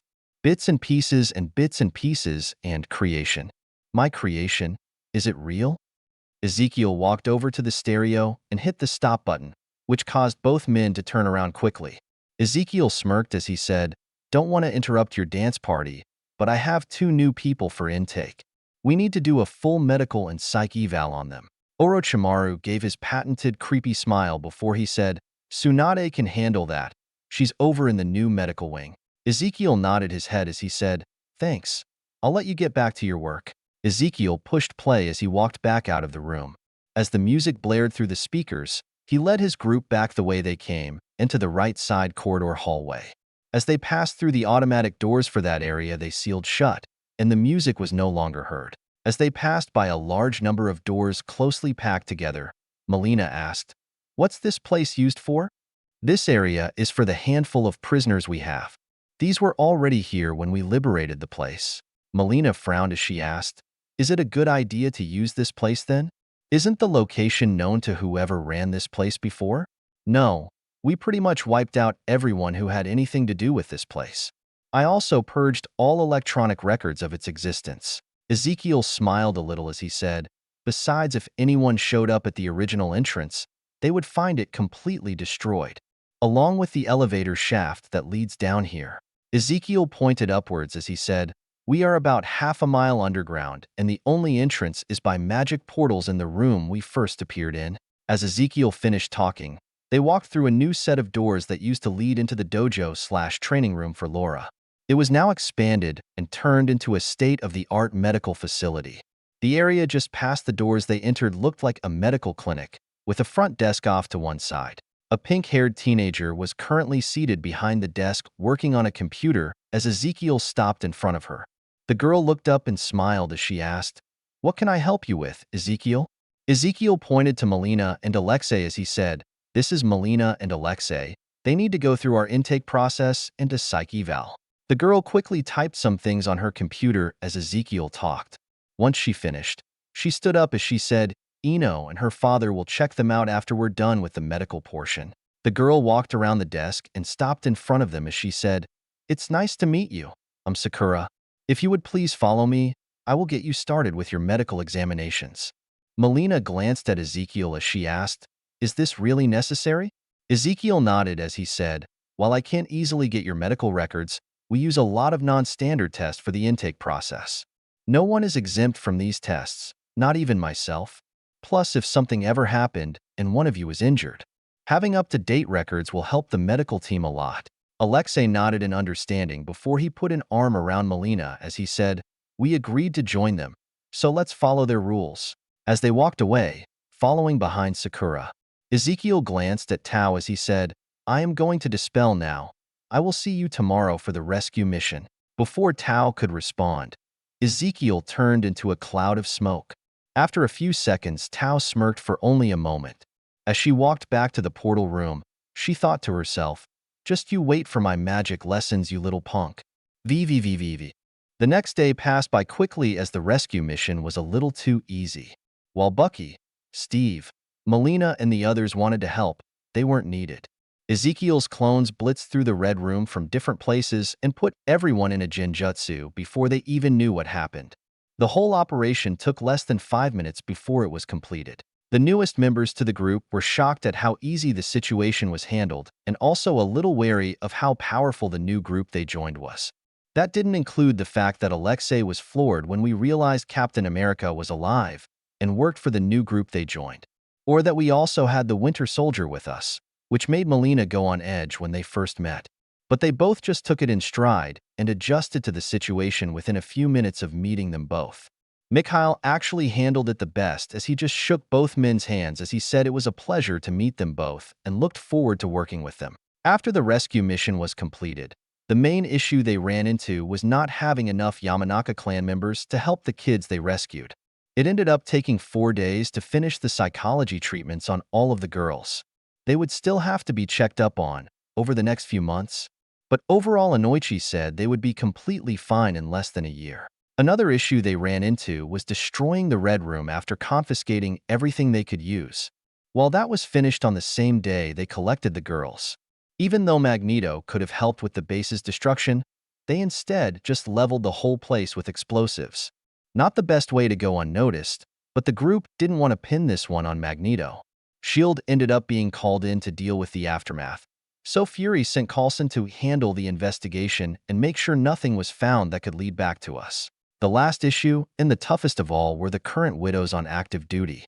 While there were only 6 of them, they needed to be brought in and then helped if possible or disposed of if it wasn't possible. After a few weeks of work, Inoichi and Ino were luckily able to deprogram all of them without any issues. On the surface, they were still under watch and had some special Fuinjutsu seals placed on them. The seals were something Danzo had created. It was a seal that restricted whoever it was placed on from harming other people. While Ezekiel knew it wasn't needed after the help Ino and her father gave the women, Ezekiel still used the seals to make Fury feel better about having a bunch of enemies roaming around the base, which unfortunately included Alexei, Melina, and Mikhail. What only Ezekiel and those people knew was that the seals placed on them didn't work as intended. Ezekiel told Fury what they were and how they worked, and that after a few months they would be removed pending good behavior. Ezekiel only told the people with the seals what the seals actually did. The seals increased how quickly a person could learn by reinforcing their short-term memory. He advised them to spend the next few months learning whatever they wanted while the seals were active. It might not have been the smartest idea, but Ezekiel wanted to earn their trust, and this seemed like the best way to do it. The other reason was because Fury was the main person pushing for the restrictions. Since it wasn't voted on by their council, Ezekiel figured he didn't need to follow the order. Afterwards, Ezekiel and the rest spent the next couple months integrating with their new members. It wasn't the smoothest transition since there were now over 100 young girls running around the unrestricted parts of the base. The main positive of the whole event was they didn't need to expand their current facilities. Ezekiel had planned ahead for when they would have well over 1,000 people using the base. So the gym, recreation areas, kitchen, and dining room, along with the pool, were all made with that in mind. They still didn't have the rooms to house over 1,000 people, but Ezekiel already had clones slowly expanding the base.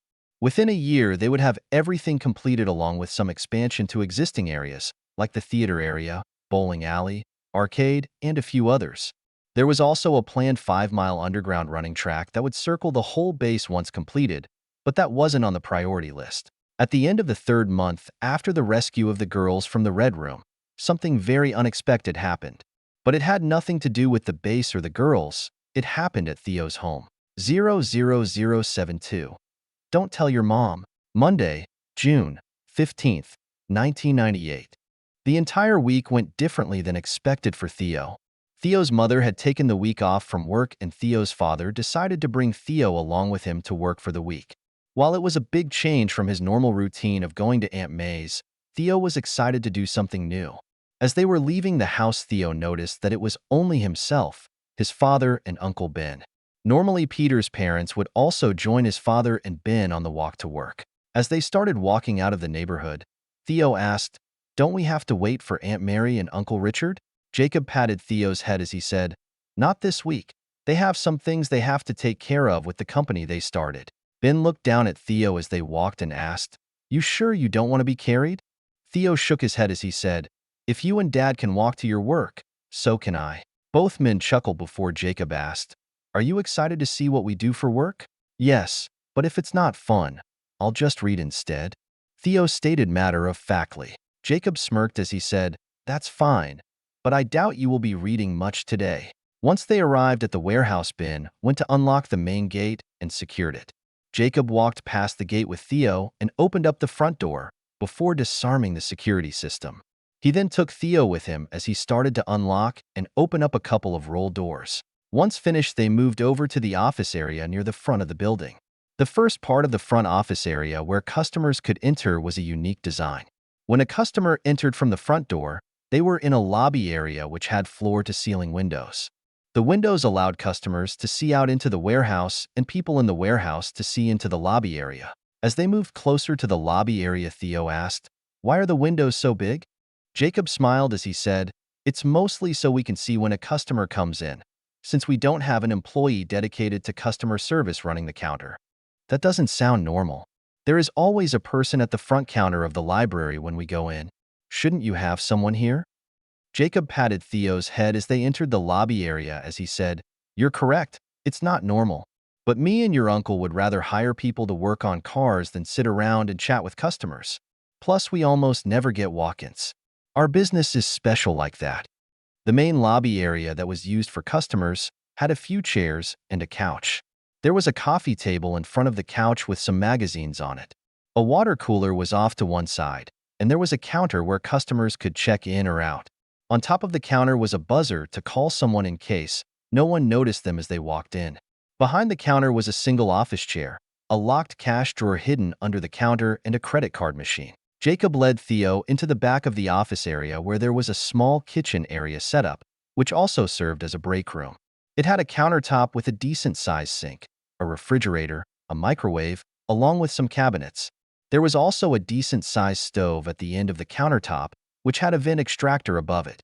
Next to that room was an office, which seemed to be shared by Jacob and Ben. Inside the office next to the door were a few worn-out but comfortable-looking leather chairs. It also had a bunch of filing cabinets that lined half the entire wall opposite of the door. The other half was lined with bookshelves that seemed to be full of books and manuals. On the other side of the room was a single small desk along with an office chair. Next to that desk were some TVs that were connected to a box, and playing on the TVs was camera footage from all of the security cameras hooked up to the building. Jacob turned to Theo as he said, You can join me and Ben while we finish opening up, or you can stay in here for a little while if you want. Theo glanced around the room for a moment and paused on the bookshelves before he said, I'll join you for now. If I get bored, I'll come back here to read. Jacob glanced at where Theo was looking before he patted Theo's head for a moment. Jacob smirked before he placed down a backpack he was carrying on one of the chairs. Then he looked at Theo as he said, All right, your books are here if you get bored. He then pointed to the bookshelves as he said, You could read something from there too if you want, but those are all car manuals and reference guides. Wait here a few minutes while I go change. The last area at the end of the main office was what seemed to be a locker room and bathroom. It had a handful of decent-sized lockers placed at the back wall along with a washer and dryer unit. Beyond them were some closed-off rooms that turned out to be dedicated bathrooms, which also had showers. There were only 4 of those rooms, but it was still impressive to Theo. When Jacob returned a few minutes later, he was in a set of coveralls and some work boots. He smiled at Theo as he asked, Ready to see what I do for work? Theo nodded his head as he followed his father out of the room and into the shop area. The main work area was big and could easily hold up to a dozen cars all being worked on at the same time. Instead, there were only 5 cars currently in the shop for work. There was also another car off to the side that was completely stripped down to the frame. The engine for the car was currently placed on an engine stand next to a big table, along with a big toolbox placed on it. Theo followed his father around as he checked a few things at each car currently in the shop. Once finished, he moved over towards a workbench where a stereo receiver was and turned it on. After a few moments, the entire shop was filled with music as a guitar riff started to play. Jacob turned to look down at Theo as he said, You'll hear a lot of new music today. The kind of stuff your mom might not want you to hear just yet. But I can't trust you to keep this a secret, right? Theo nodded his head as he said, "You can count on me, Dad." Jacob reached down and patted Theo's head as he said, "Great. Now how about I show you what Ben and I will be working on today, and maybe you can help us." Theo followed Jacob over to the stripped-down car as the music kicked up a notch and someone could be heard singing. End of passion play, crumbling away. I'm your source of self-destruction. Veins that pump with fear, sucking darkest clear. Leading on your death's construction. Ben joined them after a few moments and asked, "You think we should be playing something like this with Theo here?" Theo said he wouldn't tell Daniel, so we don't have to worry about getting in trouble. Ben laughed as he said, "You'd be the only person getting in trouble if she finds out." Jacob smirked back at Ben as he said, "Are you sure you wouldn't get in trouble with May once Daniel talked with her about it?" Ben's smile faded away before he turned serious and looked down at Theo as he asked, "You don't want me and your dad to get in trouble, do you?" Theo nodded as he said, "I don't. But it's also been a while since Aunt May made me pancakes." Jacob laughed at that as Ben paused in shock. Ben then shook his head before he said, "I'll let her know you miss her pancakes. I'm sure she'll gladly make you some soon." Theo stuck out his hand as he said, "Then we have a deal." As Ben and Theo shook hands, two people walked into the warehouse from one of the roll doors. The man was familiar to Theo, since he had seen the man just recently when Tao scanned the future with him. It was Jonathan Pangborn, semi-master of the mystic arts. He was holding hands with a woman. She stood about a head shorter than Jonathan and had her bubblegum pink hair in a pixie cut. As they approached, Jacob picked up Theo as he said, "Theo, I want you to meet John and his fiancée Sarah. They both work with me and Ben." "John, Sarah, this is my son Theo." John smiled along with Sarah as they both greeted Theo before John said, "So this is the Rugrat you can't stop talking about. The one you said is the next Tony Stark and is making a video game?" Jacob nodded as he said, "The one and only. But I am hoping he gets interested in working on cars as he gets older." Ben nodded in agreement before he said, "Hopefully Theo and Peter both take a liking to it. I am hoping Millie takes a liking to cars also." Sarah smiled as she said, "Another girl around the shop would be nice. It's rare to find girls interested in cars."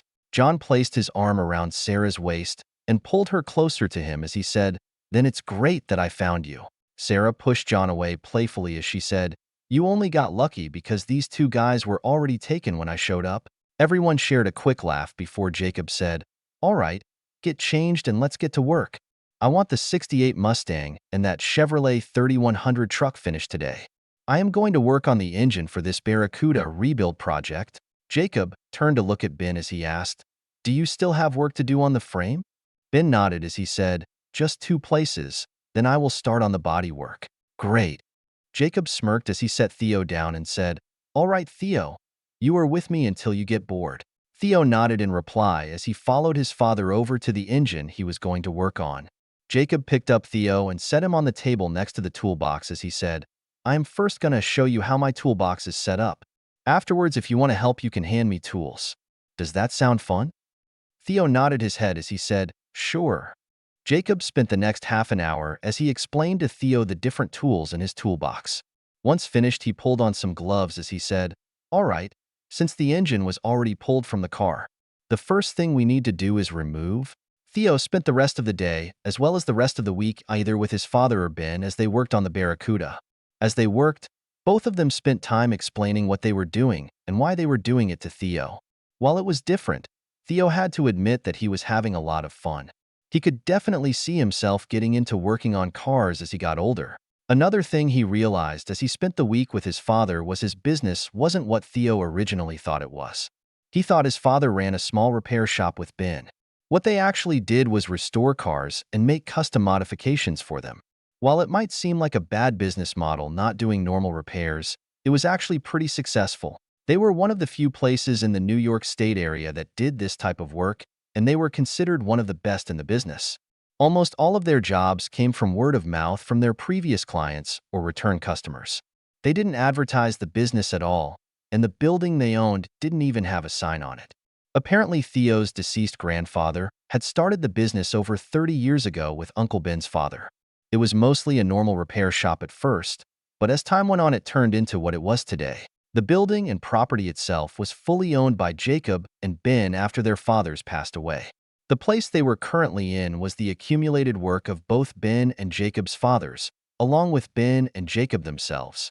Richard also helped with the business when he was younger, but stopped when he went off to college and started his career. But now that he was using part of the basement for his new company, he started to work at the shop again a couple times a week, which made both Ben and Jacob happy to have him around again. 00073. Happy birthday, Sunday, June 21st, 1998. The day of Theo's 4th birthday started the same as normal. He opened his eyes around 5 a.m. when Tao quickly pulled him into the mirror dimension. Within a few seconds, he had made dozens of clones and was placed back in the real world. He sat up in his bed and looked over to where Millie was in her bed. She had somehow rotated around in her sleep. One of her legs was hanging out of the bed, and she was drooling onto a little stuffed bear she slept with. Theo smiled a little as he watched his little sister for a few minutes as he stretched his body and fully woke up. Afterwards, he got out of his bed and quickly changed into a pair of green corduroy pants, white socks, and a white shirt that had a green dino on it. He shook his head as he looked at what he was wearing. He couldn't wait till he was older and he could pick his own clothes. Theo then walked to the other side of the room and pulled out a light pink kid dress and a white shirt which had a pink bunny on it. He took those and a pair of pink socks and placed them next to Millie's bed. Next, he pushed Millie's leg back into her bed before he poked her cheek a few times. After the third poke, Millie slapped at his hand but missed. When she didn't respond, Theo poked her again as he whispered, "Time to wake up, sleepyhead." She didn't respond, so Theo kept poking her cheek until she finally rolled over as she said, "Millie is sleeping. Go away, Theo." "Come on, Millie, if you wake up now, you can help me with the game for an hour or two before Mom and Dad wake up." Millie didn't respond after a few moments, so Theo left her to sleep in as he moved out of the room and downstairs to work on the computer. His parents had finally given him permission to use the computer alone. So he normally woke up before anyone else and worked on his game for an hour or two before one of his parents came downstairs. After about an hour, he heard his parents as his mom went to wake up Millie, and his father came downstairs to start breakfast. As his father passed Theo, he said, "I see you weren't able to wake up Millie again." Theo shook his head as he said, "She doesn't seem to be a morning person." As he finished talking, both of them could hear Millie as she said, "Leave Millie alone. Let Millie sleep, Theo." Followed by Daniel as she said, "If you don't wake up, you won't get any cake." "Millie is up. Where is the cake?"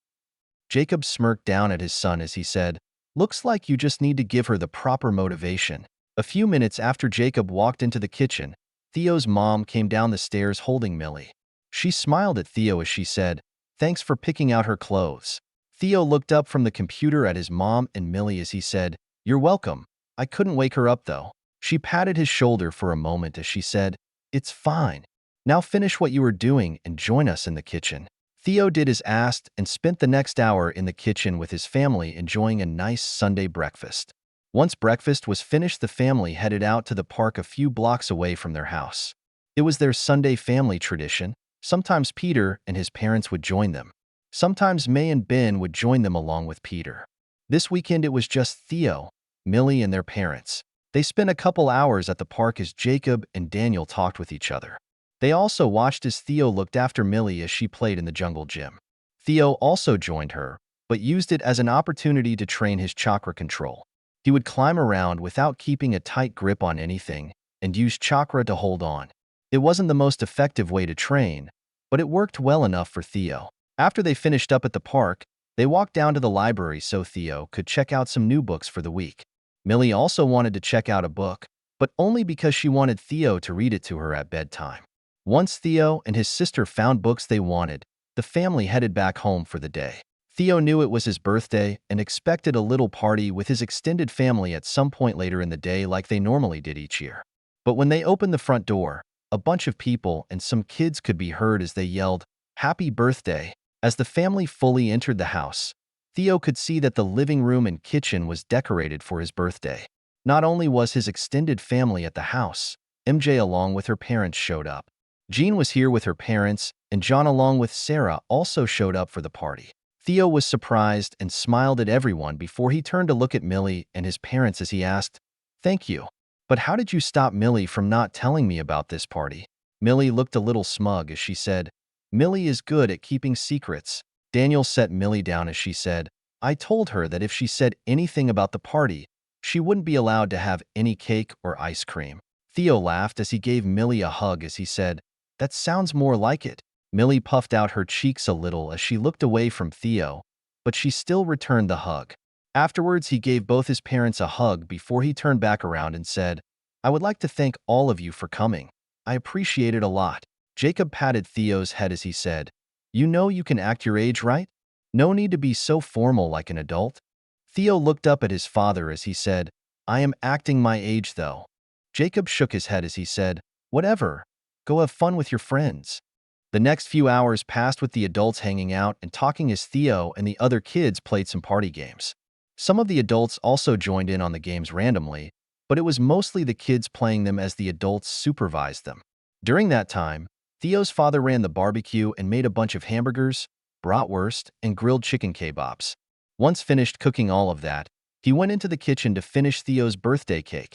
It still needed to be frosted, and the finishing touches added to it. After another hour or so, Theo's parents gathered up everyone and wanted to let Theo open his birthday presents before they finished up the party with cake and ice cream. There were only a handful of gifts, one from each set of parents that showed up, another from Ben and May along with the last one from John and Sarah. As Theo went through and opened each one up, he became surprised and really happy.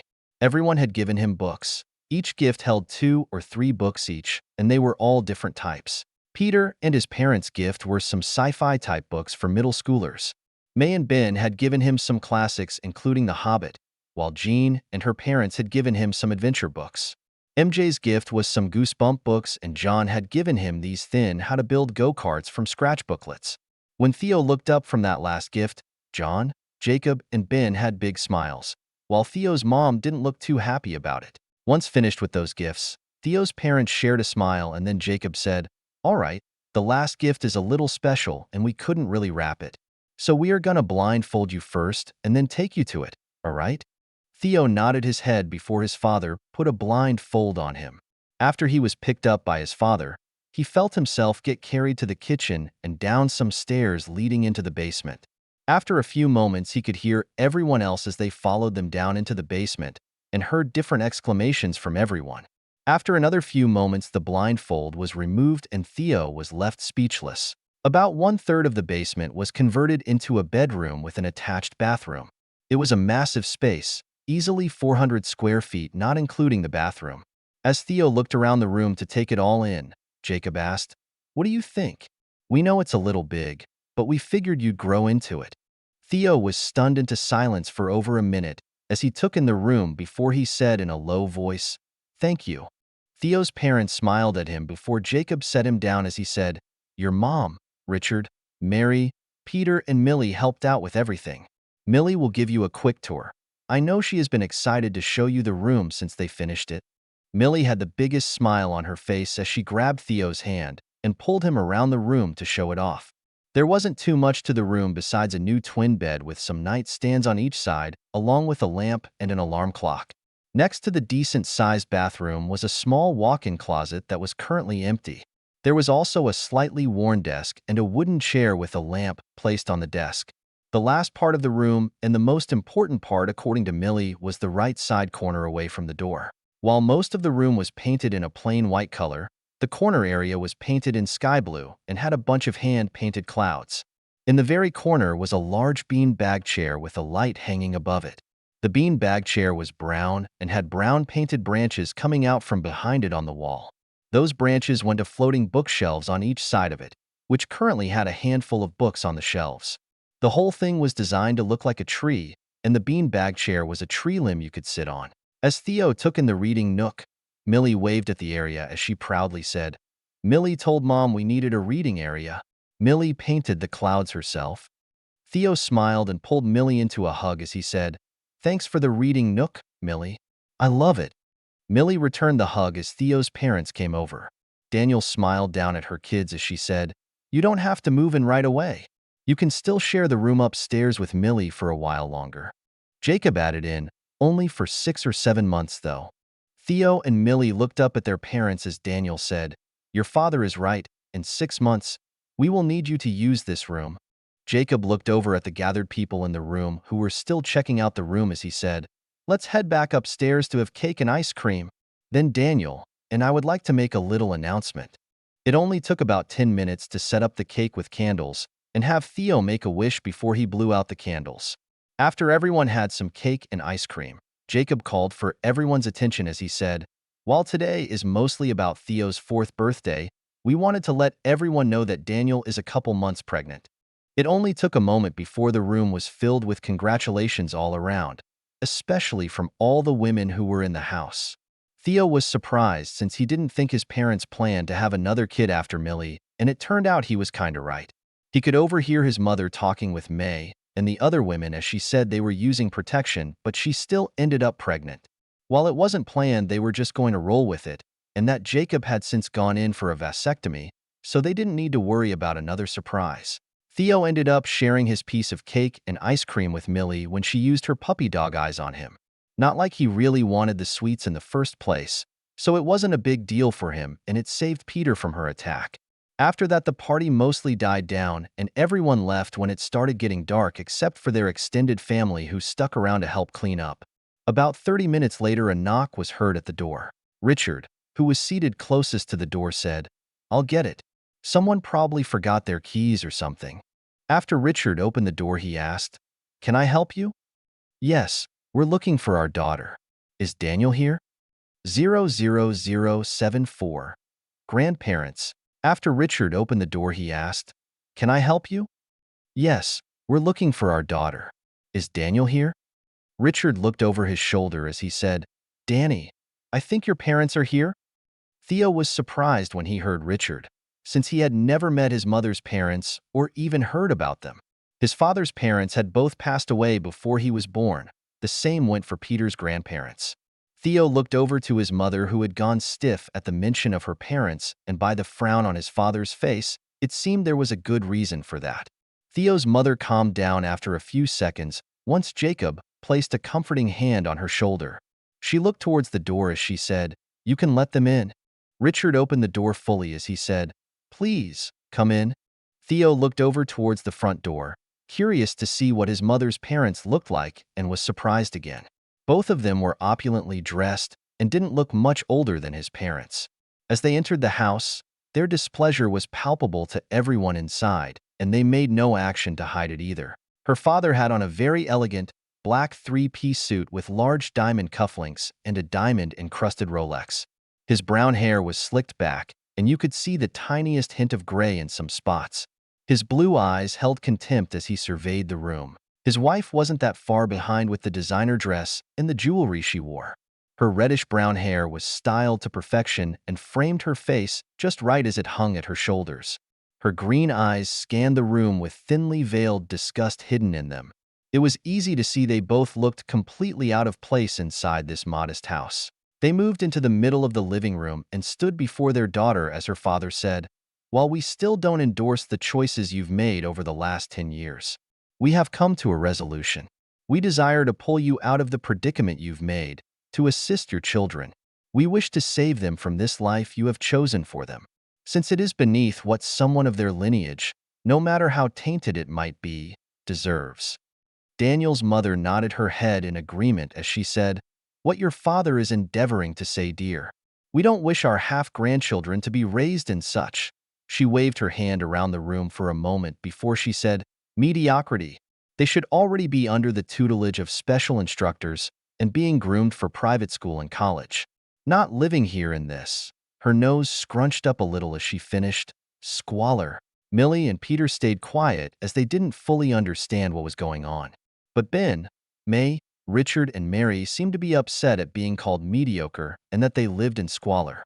While Theo's mother had her lips pressed tightly together in a thin line, as Jacob looked like he wanted to punch both of her parents in the face.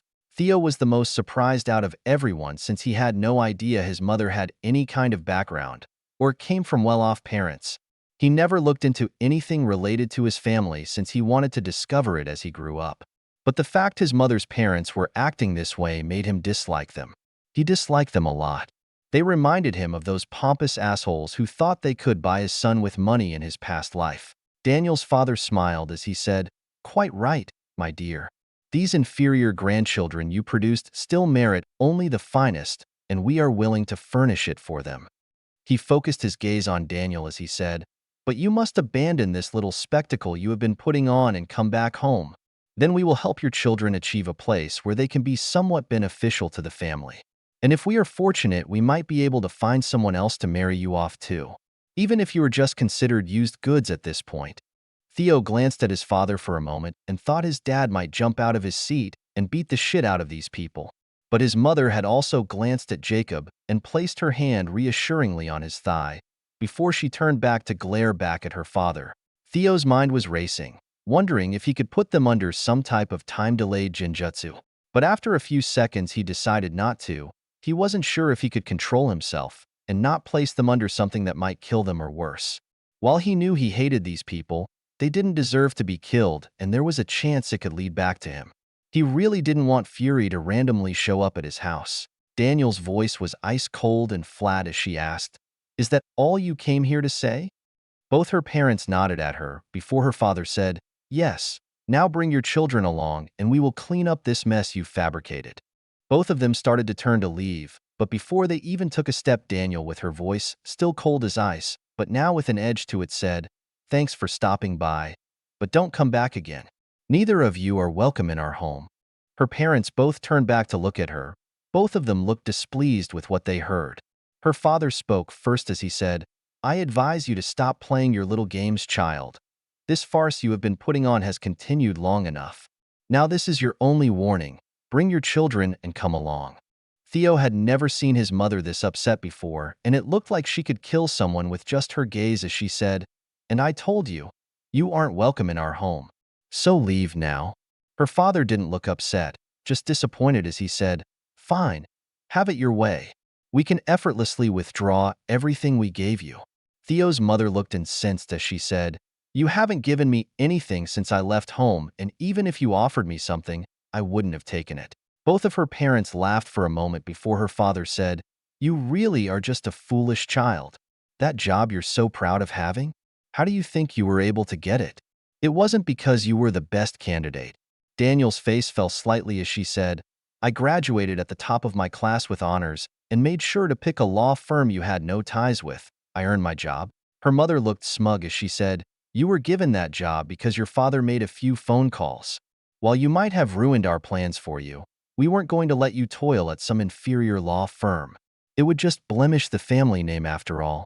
But if you want to behave like a disobedient child, all he has to do is make another phone call, and you'll no longer have that same job." Her father then glanced at Jacob for a moment before he looked at Daniel as he said, "As for that man's business, did you ever stop to consider why it has been doing so well lately? We wanted to make sure you didn't starve, so we told some friends to use his business." Ben's voice was raised, and there was a lot of heat in it as he said, "I doubt you had much to do with how well we've been doing." Her father smiled as he said, "Why do you think you had an influx of new clients over the last 8 years? It wasn't because your business suddenly became popular. You don't even advertise it. How did you simpletons expect it to grow at all?" Jacob laughed. It was hollow. His normal mirth was nowhere to be found in it. He locked eyes with his wife's parents as he said, "We don't advertise because we don't need to. You think you helped us to expand our client base and business? Go tell whoever you told about us that we don't need or want their business. We had a year-long waiting list before I ever met Daniel." Ben nodded in agreement as he said, "I know a handful of our customers who would be thrilled if our waiting list dropped back down. Our current waiting list is over 2 years out for any new builds that come in." Jacob just smirked as he said, "Exactly, now leave. No one wants you here." Her father sneered as he looked at Jacob before he said, "I still have no idea how you weaseled your way into our former daughter's life. But it doesn't matter anymore. You can keep her. She would just be a useless waste to our family if we brought her back. No one likes tainted goods after all." A thought flashed through Theo's head. These people came into his home and acted like this to his family, to his mother and father. Do they really deserve to live? Theo was livid at this point. The more these people talked, the more he really wanted to hurt them. His eyes were barely open at this point. They looked like knife slits as he glared at the wastes of life standing in front of him. He was seriously debating about using a time-delayed Jinjutsu on them, even if it might kill them or make them go insane. He even had the random thought to just hit them with a fireball right now and cook them where they stood. Her father looked back at Daniel as he said, "We hoped we could salvage your children and turn them into something useful when they were older. But since you want to be stubborn, you and your offspring will no longer be considered a part of our family. I will be heading back home now to remove you and any kids you might have out of the will and the family tree." Before anyone else spoke, Theo, with his childish voice tinged with anger, finally said, "Good. We don't want to be in a family with disgusting people like you in it. Now get out of our home before my dad and his brothers throw you out." Daniel's father turned to study Theo for a few moments before he said, "Looks like we waited too long anyways. You are already tainted by these inferiors' influence." Daniel pointed to the door, her voice barely controlled as she said, "Leave now and I hope to never see you again."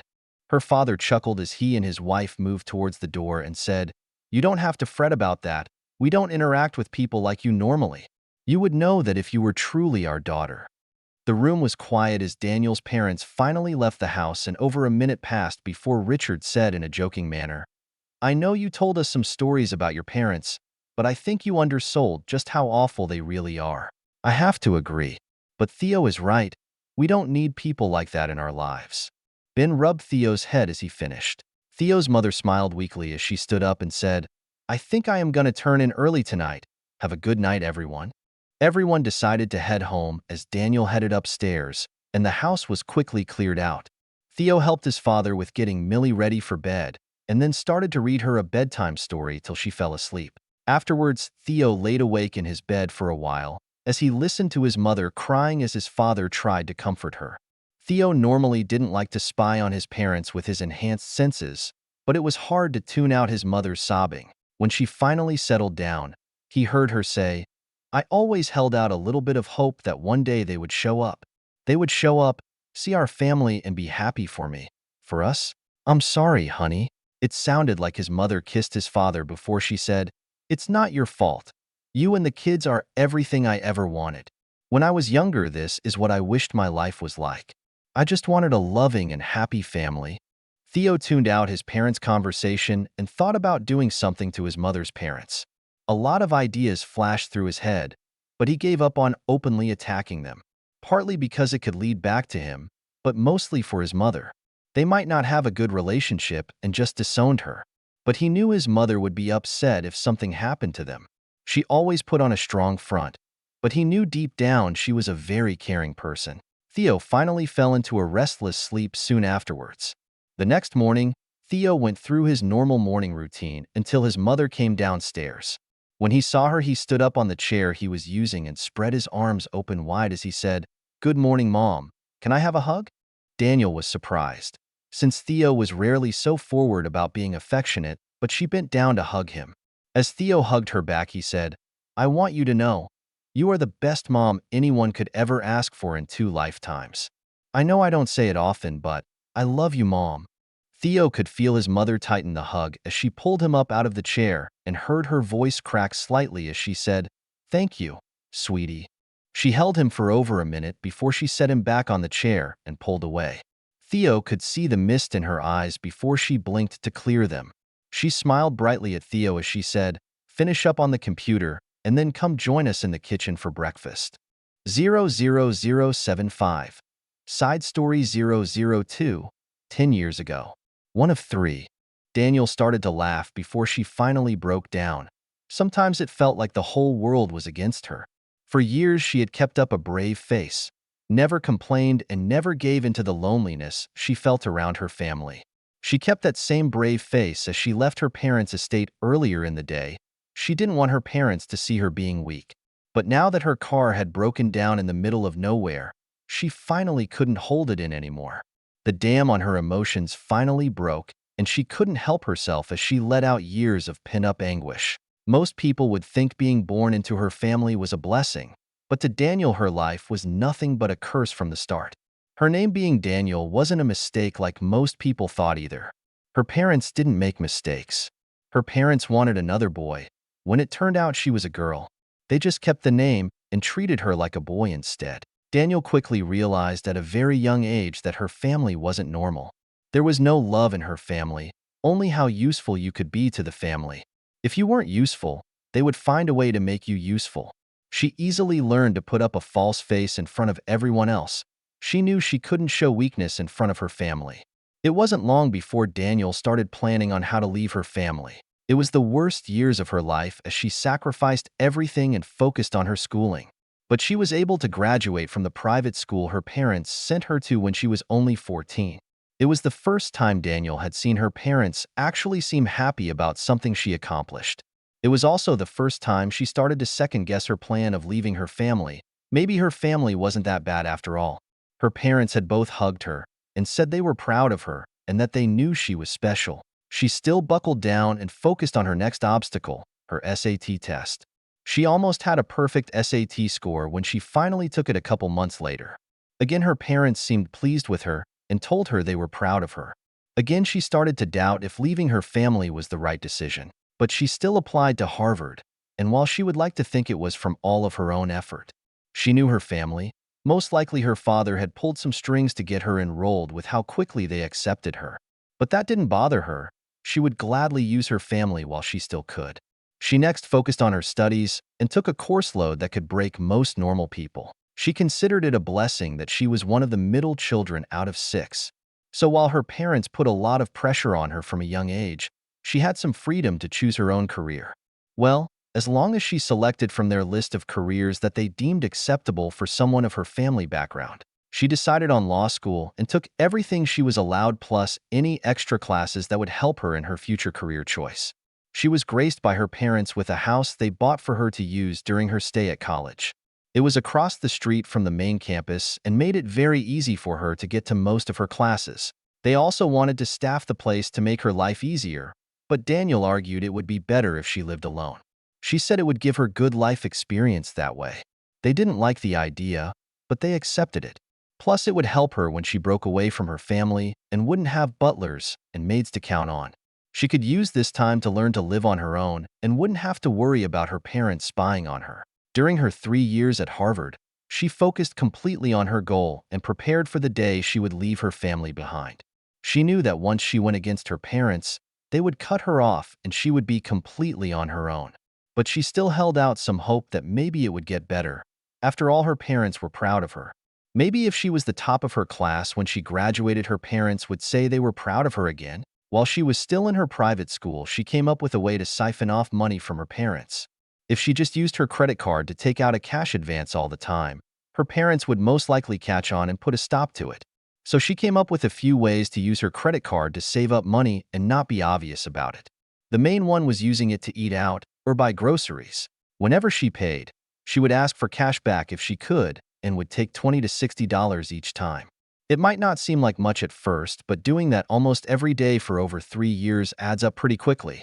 She opened up her own savings account in a small credit union and started to store all the money she saved up there, away from her parents' reach in case she really did leave her family. When summer came, she didn't want to spend it with her family, so she told her parents she was going to use the summer to prepare for next year's classes. While she did spend most of her extra time studying, she also found a job close to her house and worked it for the summer to save up even more money. Her parents weren't happy when they found out she was working a normal job, as they thought it was beneath her. But they only voiced their displeasure. They didn't force her to quit working. It was at her job where she was able to finally see what a normal family was actually like, and she almost broke down into tears from it. She had always known her family wasn't right, but she never knew how much until she saw her boss interacting with his family. The love and closeness they showed each other was a stark contrast to the relative coldness and distance she received from her own family. It also made her no longer second-guess her plan. Leaving her family was the right decision. During her 3 years of law school, she made sure she prepared herself for everything she needed to do, which included getting her driver's license, a copy of her high school diploma, birth certificate, social security card, and a few other things. Her parents didn't even question when she requested those things. They just sent them over when she asked. Or in the case of her getting her driver's license, they sent the head chauffeur to teach her how to drive while she had her learner's permit. After 3 years of law school, She graduated top of her class summa cum laude. While her parents showed up to her graduation ceremony, this time neither one seemed to be proud or even happy for her. It was as if they expected nothing less and would have been disappointed if she wasn't in the top of her graduating class. While her parents wanted her to return home right after graduation, she was able to hold them off for a few weeks under the pretense of taking care of a few things at school before she left. The first thing she did was check her savings account and make a budget for what she needed to buy.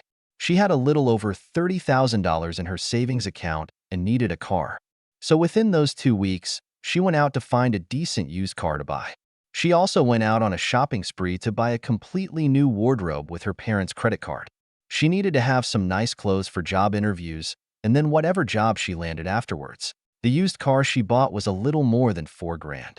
She then took the car in for a full-service checkup after she purchased it and was happy to find out that it was in great shape. The mechanic did recommend that she purchase new tires and have the oil changed once he found out she was going to drive the car to New York City. She found his recommendations reasonable, so after both of those were completed, she headed home to pack up. Once the 2 weeks were up, she loaded up everything she owned into the Volvo 240 she had bought and drove to her parents' estate a little over 5 hours away in upstate New York. It was a little after 6 p.m. when she arrived, and Daniel wasn't greeted by her parents when she arrived home, but by the family's head butler. He led her through the mansion and into her father's study where her parents were waiting for her. Her father was seated behind a large wooden desk, which was made out of a dark brown, almost black-colored walnut. Her mother stood on the right side of her father's chair, and both of them didn't seem happy to see her. Before her parents even greeted her, her father said, "I see that you squandered money on a cheap car. If you desired a car, all you had to do was ask for one." Daniel kept her face schooled as she opened her purse and pulled out the credit card her father had given her and placed it on his desk. Her father raised an eyebrow at her action, but waited for Daniel to speak. It took a few moments before Daniel calmly said, "I only came home to return your credit card and to tell you I am moving to New York City to look for work." Her mother frowned as she said, "You don't have to worry about a job. Your father already found you one." Her father nodded in agreement as he said, "I came to an agreement with a friend of the family. You will begin an internship at his law firm in Delaware in about 6 months." He glanced at his wife as he said, "In the meantime, we also found 3 possible suitors for you. Your mother will be sending you out on dates with each of them before you head off to your internship. We expect you to find one of them acceptable, and then we will iron out a marriage agreement with their family afterwards." "No." Her father narrowed his eyes as he said, "That wasn't a question." Daniel was calm as she said, "It doesn't matter. I told you what I am planning to do." Her mother's voice was raised slightly and filled with authority as she said, "We are your parents. When we tell you to do something, you do it. Now go to your room, and we will have someone unpack that vehicle and dispose of it." Daniel smiled at her mother as she said, "I already told you both what I am doing. I was hoping you would wish me luck, but I guess even that was too much to ask for." Both of her parents frowned this time before her father said, "If you really want to leave, then do it. But do it knowing you will be cut off. You will never receive any help from us again." "I understand, father, and I am willing to accept that." Her father waved his hand towards the door as he said, "Then go. You are no longer welcome here." Daniel turned around and walked out the door. She paused for a moment after she closed it and could hear her mother as she said, "We shouldn't allow her to leave. It's fine. Give her 6 months to struggle alone and she'll be back. We will just have to push back our plans for her a little bit." Daniel quickly walked away after that and went directly to her car to start her drive to NYC. A few hours passed before she heard a loud snap followed by some banging, and her car seemed to lose power, while something was scraping the ground underneath the rear of her car. It was incredibly hard to control her car properly, but she managed to slow the car down and was able to pull over to the side of the road before she came to a complete stop. After she turned off the car, she laughed a little at her situation, before she finally broke down and started to release painful, gut-wrenching sobs. She had no idea how long she sat there crying into her hands, but at some point there was a knock on her window. 00076. Side story 002. 10 years ago. 2 of 3. Jacob had just spent the day driving to pick up a new project car for a client and was currently driving back home. He was on one of the lesser-used interstates of New York State when he noticed a car parked off to the side of the road coming up ahead of him. He slowed down, and as he came closer to the car, he noticed something touching the ground under the rear of the car. He continued to slow down and pulled over in front of the car to see if the driver needed help. When he exited his truck, he took a look at the car, but it seemed like it was empty from where he stood. He wanted to double-check, so he moved closer to the car, and as he reached near the end of his truck, he paused. He could hear someone sobbing over the idle of his truck's engine, and when he took a closer look, he finally noticed a woman in the driver's seat of the car hunched over with her head buried into her hands. He had no idea what she was going through, but he only heard that type of grief twice. Once when his friend's mom died, and once from himself the night a police officer showed up to his house to tell him about his parents. He shook his head to clear it from darker thoughts and decided to do the easy thing first. He pulled out his flashlight and shone it under the car as he crouched down low. He easily noticed part of the drivetrain had snapped off and was currently touching the ground. He inspected it for a few moments as he thought of what to do. Handling the issue with the car was easy. He would just offer them a tow. It was the other part he had no idea how to handle. How the heck was he going to calm her down and stop her from crying? He stayed in his crouched position as he thought of different ways he could solve the awkward situation ahead of him. After a minute, he had no clue what to do, so he decided to act like it wasn't a big deal in the first place instead. He stood up with renewed confidence and moved to the driver's side door. Her hair was slightly messy, while her eyes were red and puffy from crying. She looked towards her window to see someone standing next to her car door. It was hard to see who it was in the darkness of the night, and the flashlight they were holding wasn't helping much. Daniel rubbed the sleeve of her sweater over her face a few times before she reached her right hand into her purse and grabbed her pepper spray. Once she had that in her hand, she slowly cranked down the window an inch. Once the window was opened a little bit, the person aimed the flashlight at themselves a little, and Daniel could see an average-looking man with black hair and brown eyes wearing a pair of coveralls. He smirked at her as he said, "Sorry to interrupt, but it didn't look like you were going to stop anytime soon. I just wanted to check if you were okay. If you are, I can let you get back to crying if you like." Daniel was flustered for a moment before she started to laugh. She didn't really know why she found it so funny, but she felt better as she laughed. The man kept his smile as he said, "Looks like you're fine. I can't say the same thing about your car, though." Daniel took a moment and calmed herself down as she asked, "What's wrong with my car? I had someone check it out before I started my trip, and they said everything was fine. But it seems that wasn't true." The man nodded as he said, "It probably was if they did a standard inspection. But unfortunately, it looks like part of your drivetrain snapped off. Honestly, it's a miracle you didn't crash when it happened." Daniel was a little surprised, but also skeptical, so she asked, "How'd that happen?" "I don't know much about cars, but I don't think that's normal given the age of the car." The man nodded as he said, "You're right, but I've seen a lot of strange things over the years.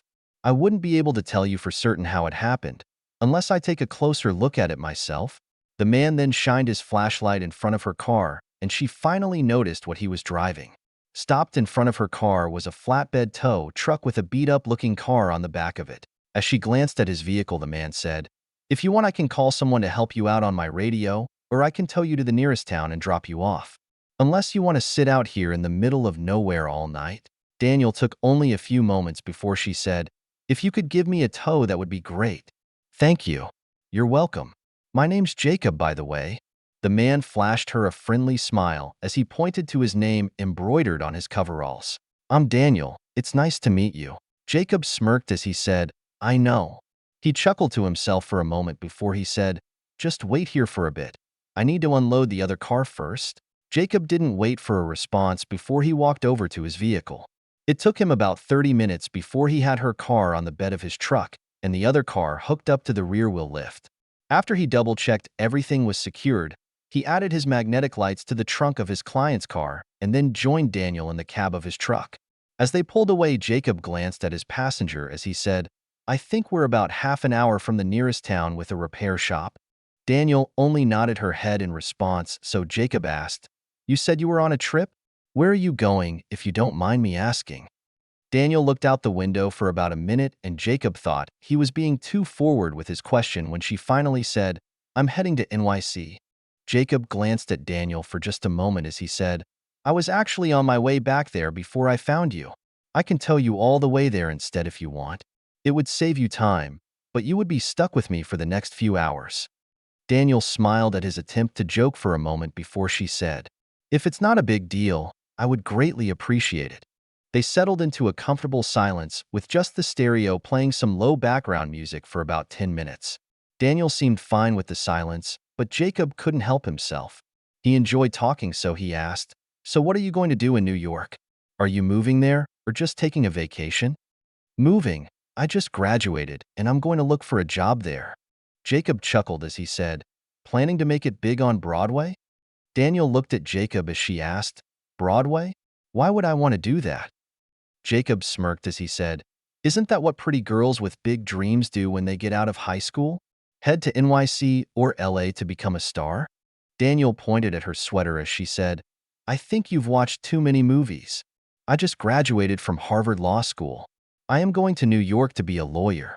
Jacob glanced at his passenger as he said, "No offense, but how'd you even do that? You look like you should still be in high school, honestly." "I turned 18 last week." Daniel smiled slightly as she said, "I was accepted into Harvard when I was 15, and their law school program only takes 3 years to complete." Jacob smiled at Daniel for a moment as he said, "Well, happy belated birthday and congratulations. Your parents must be proud of you."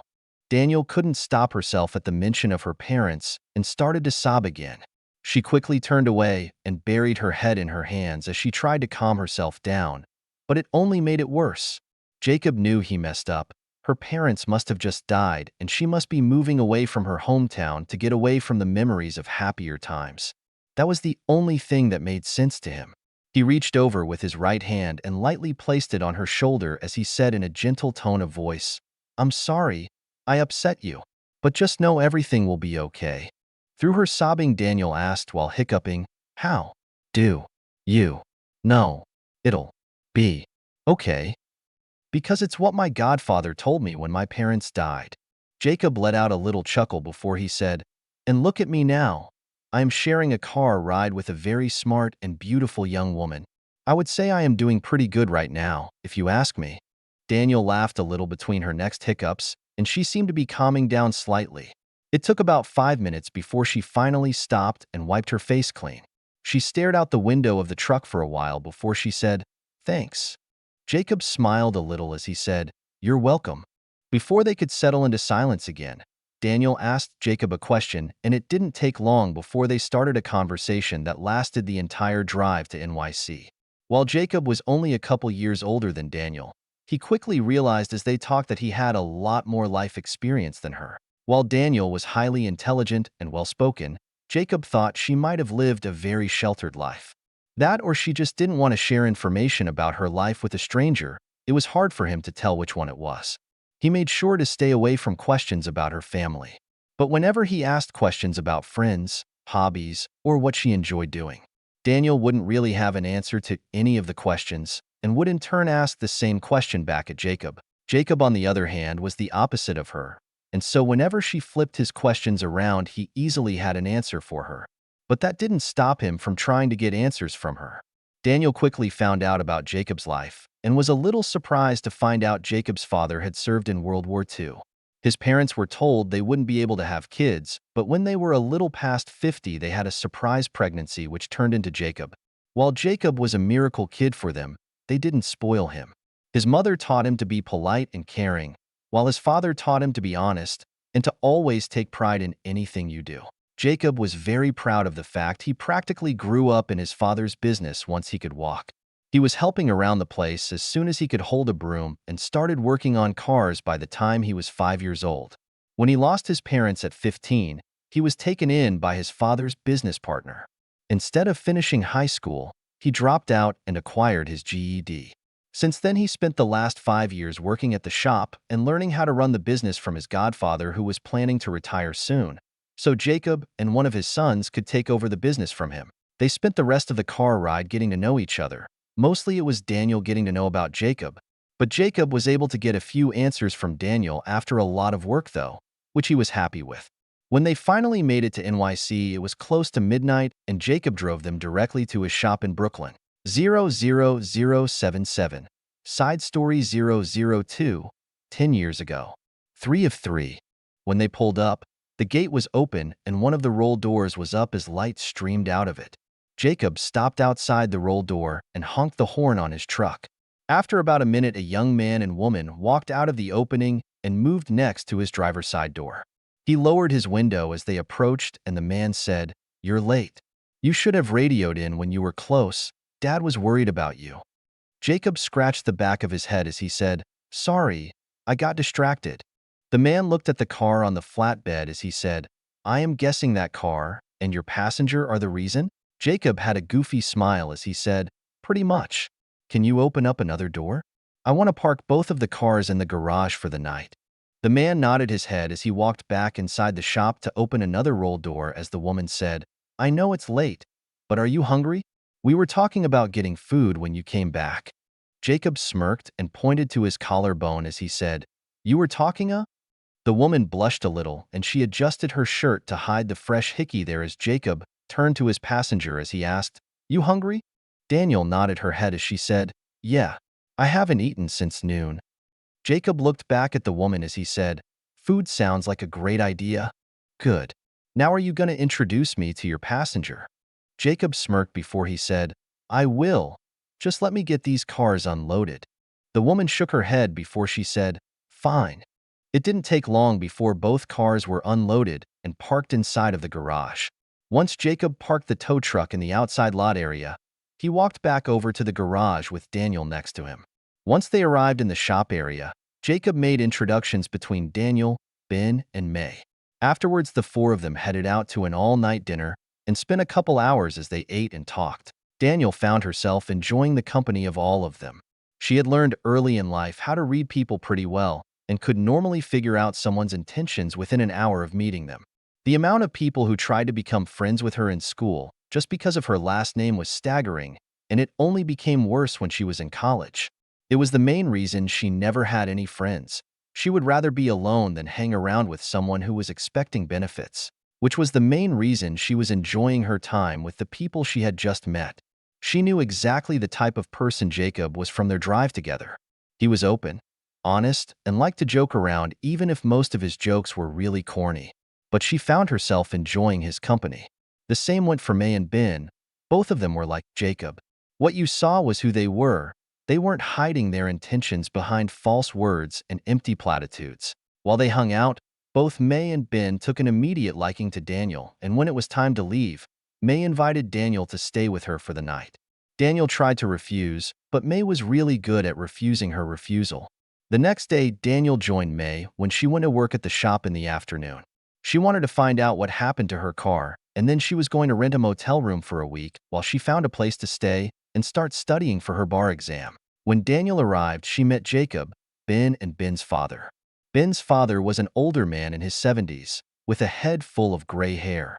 Even though he was older, he was still in good shape for his age and carried himself well. The man smiled at Daniel as he said, "You must be Daniel. Jacob couldn't stop talking about you this morning at breakfast." "I did not." Ben laughed as he said, "No, Dad's right. You didn't stop talking for almost half an hour." Daniel smiled, just the tiniest bit, as everyone else laughed as Jacob turned to look away. His cheeks tinged a little red. Ben's dad extended his hand as he said, "It's nice to meet you. I'm Peter." Daniel shook his hand as she said, "It's a pleasure to meet you. Jacob told me a lot about you on the drive to New York." As they released their hands, he said, "And Jacob told me all about you this morning over breakfast. I think the boy is smitten with you the way he was talking." "I don't think you're wrong with that one, Dad." Jacob's face was a little redder, and he still wasn't looking at anyone else as he said, "Can you guys please stop talking?" Daniel couldn't help but to smile at the family's interactions. She already knew Jacob had taken a liking to her. It wasn't hard to miss since Jacob was easy to read. But she had to admit, she didn't mind seeing him act this way. It was kinda cute. Peter patted Jacob on the shoulder as he said, "Jacob here. Already looked over your car this morning. He said it's fixable, but you would have to ask him for the details." She turned to look at Jacob, and he waved her towards her car that was up on a lift. As they walked over to her car, Jacob said, "Like Dad said, it's fixable. The bad news is when it snapped, it broke a few other things." "How'd it happen?" As they stopped next to the car, Jacob picked up a couple broken bolts and showed her where they sheared in half. He pointed at some discoloration in the metal as he said, "Looks like there were some defects in the metal which caused weak points. It was probably like that from the factory.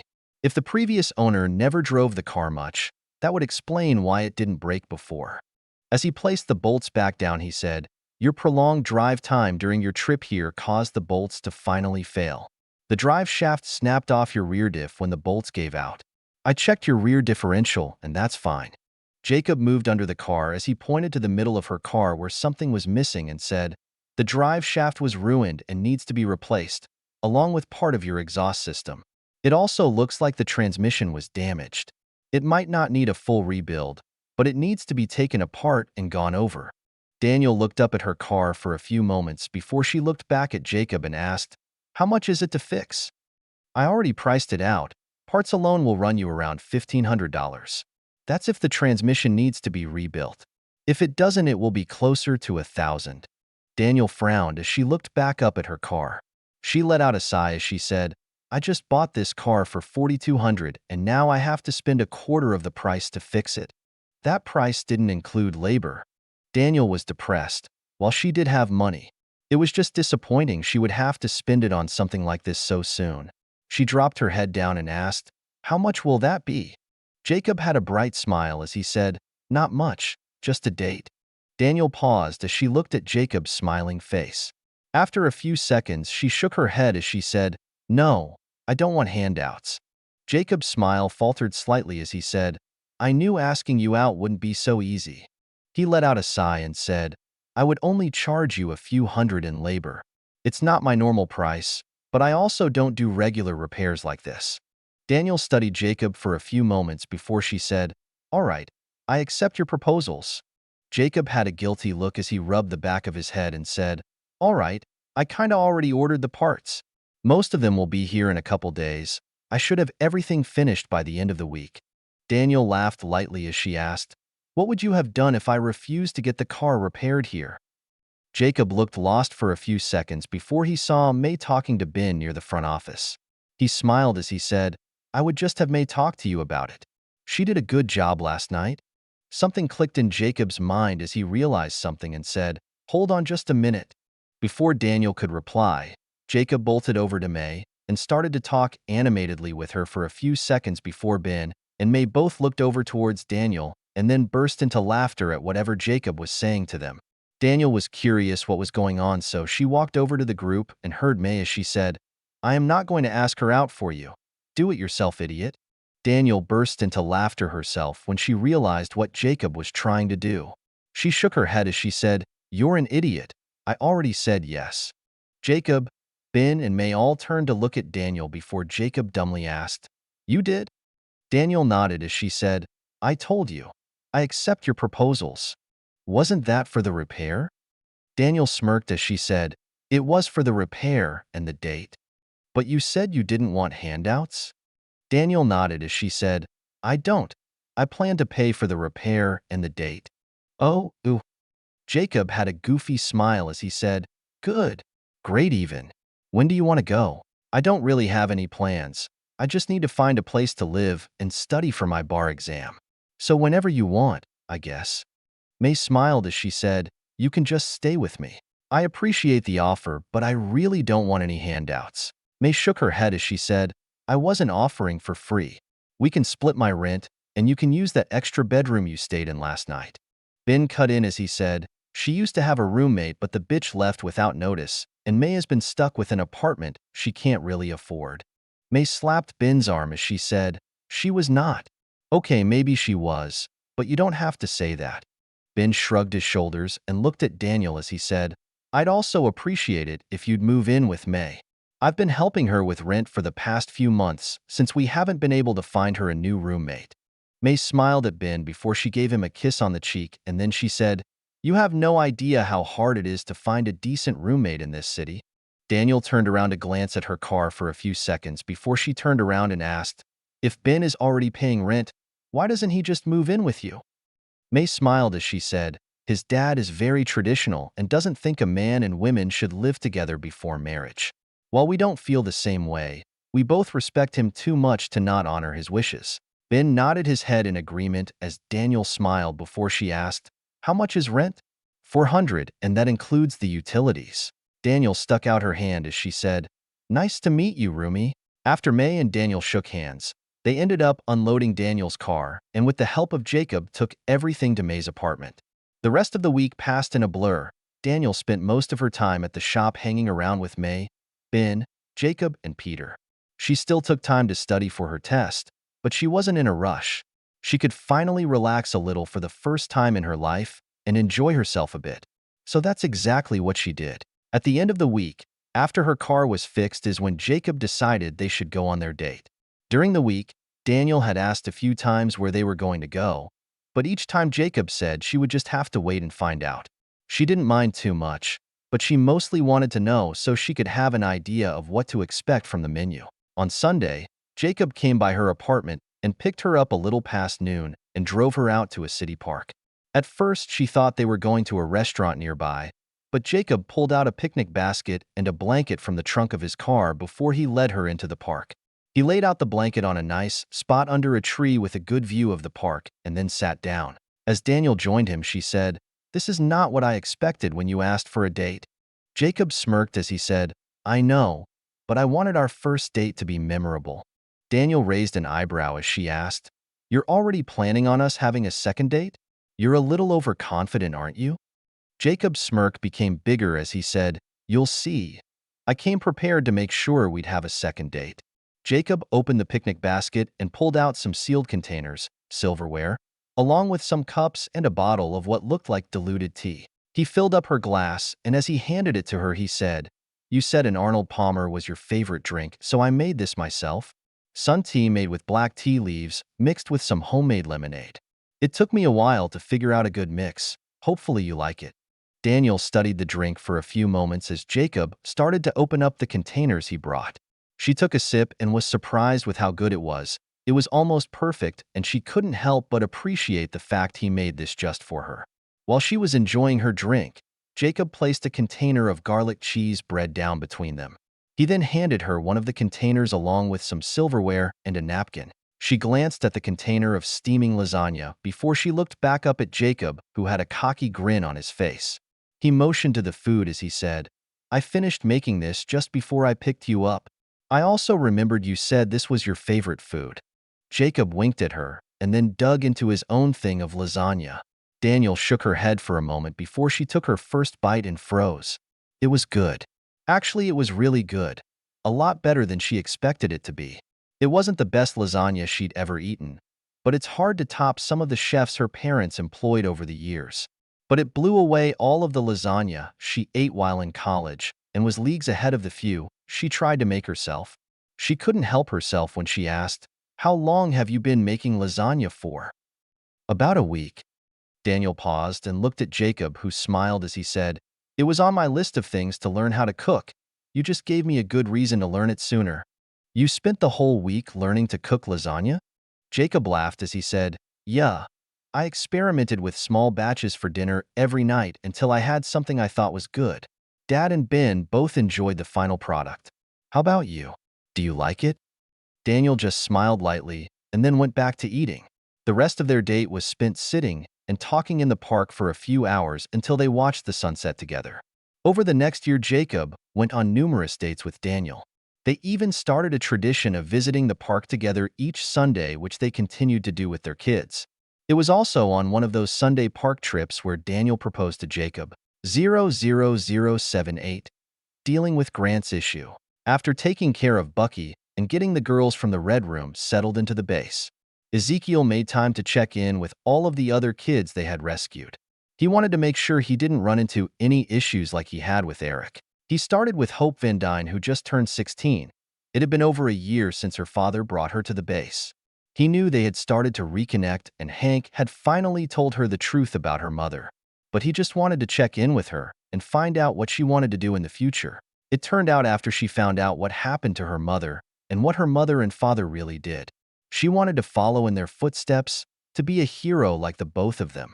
Hank wasn't completely against it, but he told her she had to train for it, and he wouldn't allow her to go on missions until he found her completely ready.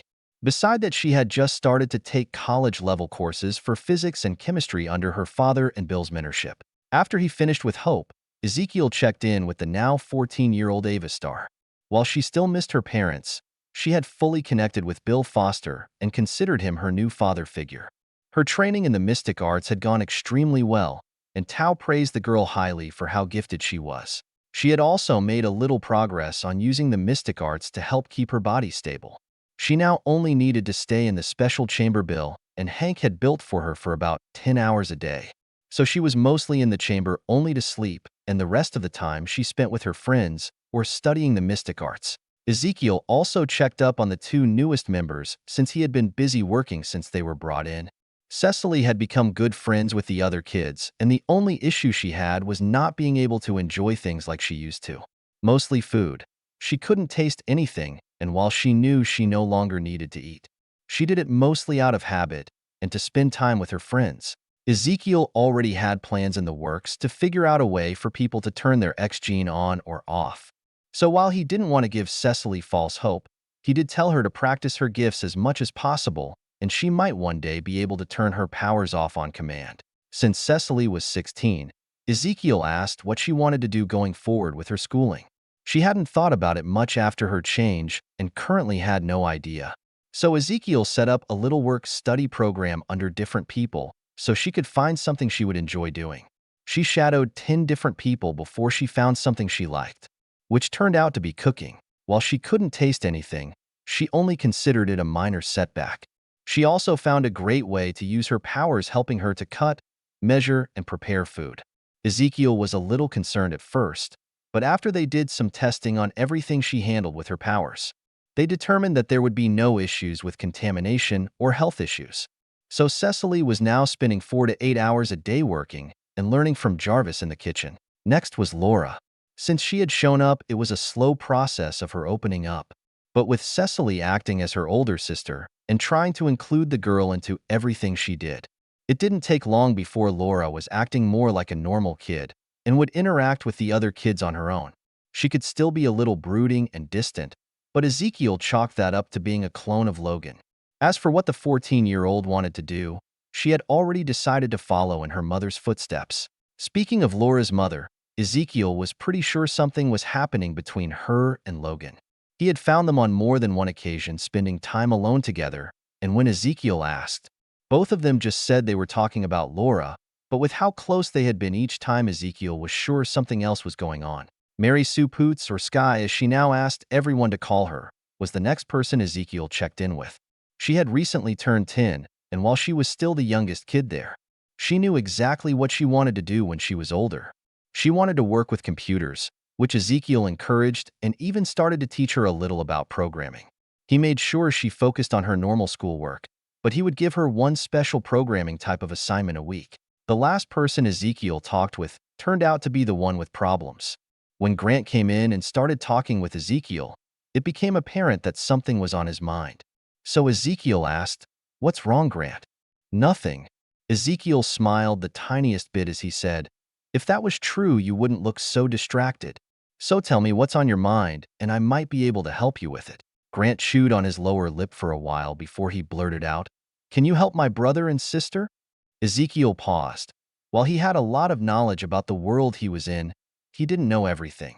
The only thing he knew about Grant was he was picked up at a young age and inducted into Hydra.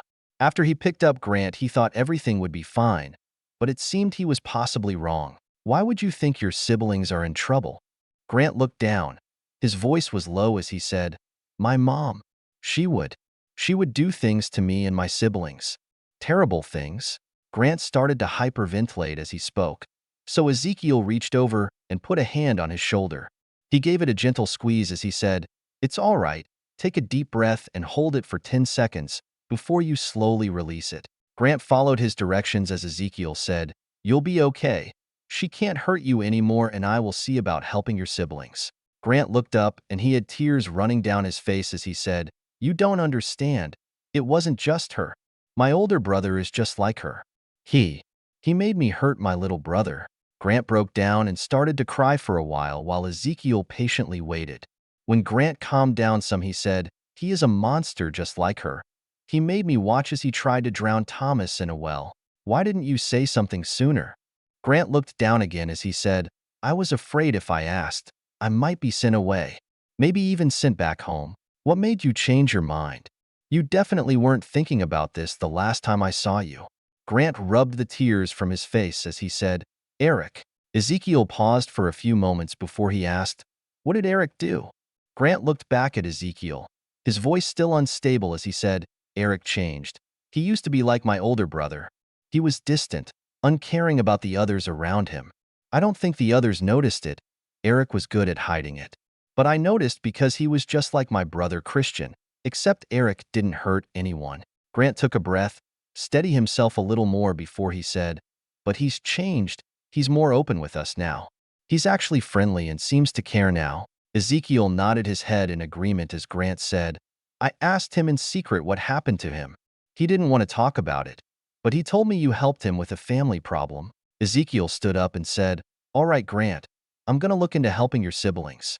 While I do that, I want you to meet with a friend of mine. Ezekiel led Grant to his work area and introduced him to Eno. While Eno started to work with Grant on fixing up his mental issues, Ezekiel dug into Grant's family background. After he found everything he needed, Ezekiel brought Inoichi with him as he went to find Kaiselius to take a little trip. It was early evening when Ezekiel stepped through a portal followed by Inoichi and Kaiselius. They looked at the big two-story house in front of them for a moment before they moved to the front door, which Ezekiel knocked on a few times. It only took about half a minute before a man answered the door. He looked a lot like Grant, except for his aged face and his hair had a hint of gray. The man looked over Ezekiel and the others for a moment before he asked, Can I help you with something? Ezekiel smiled as he said, Yes, we are with health and wellness services and need to check up on your kids. Before the man could say anything, his eyes lost focus for a few seconds before he said, Welcome to our home. Come inside and I'll go get my wife and kids. The man turned around and led them to a formal sitting room before he disappeared deeper into the house. After a few minutes, he came back followed by an older woman and 3 kids. As everyone entered the sitting room, the woman asked, What's going on? Who are these people? Ezekiel, who was studying some family pictures on the wall, turned around as he said, Who we are is unimportant. What matters, though, is what you've been doing to your kids. As he finished talking, the Ward family had their eyes glazed over as they collapsed on the ground. Ezekiel glanced at Inoichi as he said, Check the parents first, followed by the oldest, then the kids, and let me know what you find. It took about an hour before Inoichi was done, and his face looked a little pale compared to normal. He took a few minutes to collect himself before he said, I've seen terrible things in my life, but torturing your own kids is near the top. Ezekiel frowned as he sarcastically said, That memory packet is going to be a delight to see later. Inoichi nodded his head as he glanced down at the parents for a few seconds, and he said, It was mostly the mom. While the father never beat them, he did do some things to his own daughter. Inoichi's fists clenched tightly as he finished. He stood silent for a minute before he looked at the oldest boy as he said, He isn't much better than the mom. I think they both have some kind of psychological or brain disorder. Lady Tsunade would be a better judge than me, though. Ezekiel glanced over the family for a few minutes before he said, I was planning to take all the kids, but now I am not sure if I should. Inoichi glanced over at the family one more time before he said, We should take the younger kids and dispose of the rest. Kaiselius spoke up and asked, Why should we kill them? Just taking the kids should be good enough? Ezekiel nodded in agreement before Inoichi said, No, those 2 will just hurt more people if we let them roam free. The father, I'd love to show him some of Konoha's advanced interrogation techniques, but I will settle for just killing him instead. Ezekiel only took a few moments to decide the fate of 3 people before he said, We'll take the kids to the medical base first and toss these 3 in the incinerator while we're at it. Kaiselius opened a portal, the next second to the medical base, which Ezekiel stepped through before he used the intercom to call for some help. Within a minute, Tsunade, Sakura, and Shizen showed up with some hospital gurneys. As they loaded the kids up, Ezekiel said, Do a full medical intake on them. I will be sending Inoichi and Ino over soon to help. As Ezekiel and the others picked up the parents and older brother, Tsunade asked, What happened? Just people being trash. If you really want to know, check out Inoichi's memory packet after you dispel. After they took care of the other wards and Grant's other siblings were checked over, Inoichi and his daughter took care of helping them sort through their mental issues. They would still need some help for a while, but they would recover and be fine with time. Once they were cleared, Grant had a very teary reunion with his older sister Elizabeth and his younger brother Thomas. 00079. 6 months and a new family member. The threat Daniel's father made came true the next week when Daniel went into work. She was called into her boss's office and let go. He explained to her that while he and the firm didn't want to let her go, her father put too much pressure on the firm, and after a week they had to let her go or they would lose half their clients. He also gave her some more bad news. He and the other partners had tried to call in some favors to find her another job. But her father had reached out to every first and second-rate law firm in the city and warned them not to hire her or they would have issues. The only plus side to the whole situation was her law firm was giving her a very nice severance package, and they were going to foot her family's health insurance for the next 5 years. When Daniel came home after being let go, she unloaded her things into the house. She was upset, but didn't want to mope around the house alone. So she went next door to Maze for the rest of the day and helped her with the kids she was watching. Over the next week, she spent most of her time at Maze as she called around looking for work. When she realized her father made it pretty much impossible for her to work in NYC at any decent law firm, she decided to take a break and focus on raising her kids instead. Daniel took the whole thing better than Jacob at first, who was pissed that her father would be so petty to his own daughter. But with Daniel being so calm about the whole thing, he stopped being upset about something that was out of their control after a few days. By the second week, the whole family was enjoying the situation they found themselves in. With Daniel not working, she would either spend her day at Maze helping her out, or she would join Jacob at the shop and help out around there. Theo also started to go to the shop more and would spend the day learning about cars from Ben or his father. As for Jacob and Ben's business, it wasn't really affected. They only had a handful of people cancel builds abruptly, which they kept the deposit for since the contract the client signed was canceled. The contracts were something Daniel had written up for the business years ago when Jacob was burned by a new client who backed out of a build halfway through. They didn't really lose anything since Jacob finished the car and then sold it for a profit. But Daniel didn't want something like that to happen again, so she made some ironclad contracts for any builds they do. When all the drama was done with canceled contracts, the business had made $25,000 to do nothing and still had a wait list that was almost 2 years out. Another thing that happened in Theo's home life was him using clones to work on his bedroom. He made a secret door hidden in his walk-in closet that led down under his house into a new room he was planning to use for training.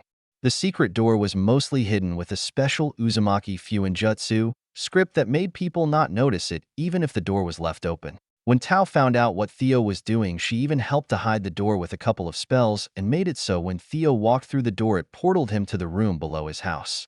But she also demanded he make the space larger than he planned because she was going to teach him magic and needed a space to do it. Since Theo's clones couldn't practice magic themselves, not having a soul/astral projection, Theo would be forced to learn magic in person, and he didn't want to come to Kamar Taj or the hidden base to learn from her. Since Theo was paranoid about his hinge breaking and people finding out what he looked like, since there was now a spell that teleported Theo down to the room, he ended up making the room cover the area under his house all the way to May's house. It was over the size of a football field with a 400-foot high ceiling, and when it was complete it was a little over 900 feet underground. It might have been overkill, but Theo wanted to make sure it was well hidden underground. It was compacted and reinforced with special earth jutsu, so it didn't need supporting pillars. Theo's clones cleaned up the space, then finished it with electrical, plumbing, flooring, and some lighting in his area. Tao also reinforced the whole thing with spells and made a special runic light spell for the place that she could control. Most of the time it was set to a soft evening light, but she could make the whole place brighter than the midday sun if she wanted. Tao's spells also kept the air fresh and the temperature of the place pleasant. Theo then ordered everything he wanted for his training room, which included a full suite of gym equipment, sparring mats, some high-end server racks, along with a few computers. Tao also ordered some things she needed, but most of the stuff was brought over from different sanctums and Kamar Taj. In the end, Theo only used about a quarter of the whole space for his personal use, while Tao had taken over about 1/3. The rest of the space was going to be used for spell training and Theo's custom-made rock wall. The rock wall was right in the middle, and was about 50 feet wide. It stuck out slightly from the rest of the wall and went all the way to the roof where a small overlook was. Below the wall was a 30-foot deep pool of water that covered the length of the rock wall and went out about 20 feet from the rock wall itself. The area around the water had a special spell in place that would force anything in the air to land in the water. The water also had a spell that would lessen the impact of whatever hit the water. Theo had tested it a few times and planned to add something similar to the main base once all the other expansion projects were finished. Tao also came through on her promise to Theo. Once his training room was complete, she sat him down and had a long talk with him about his recent out-of-character behavior. She hadn't known him for long, but she had a pretty good read on who Theo was. He was someone who might have lofty goals, but his heart was in the right place.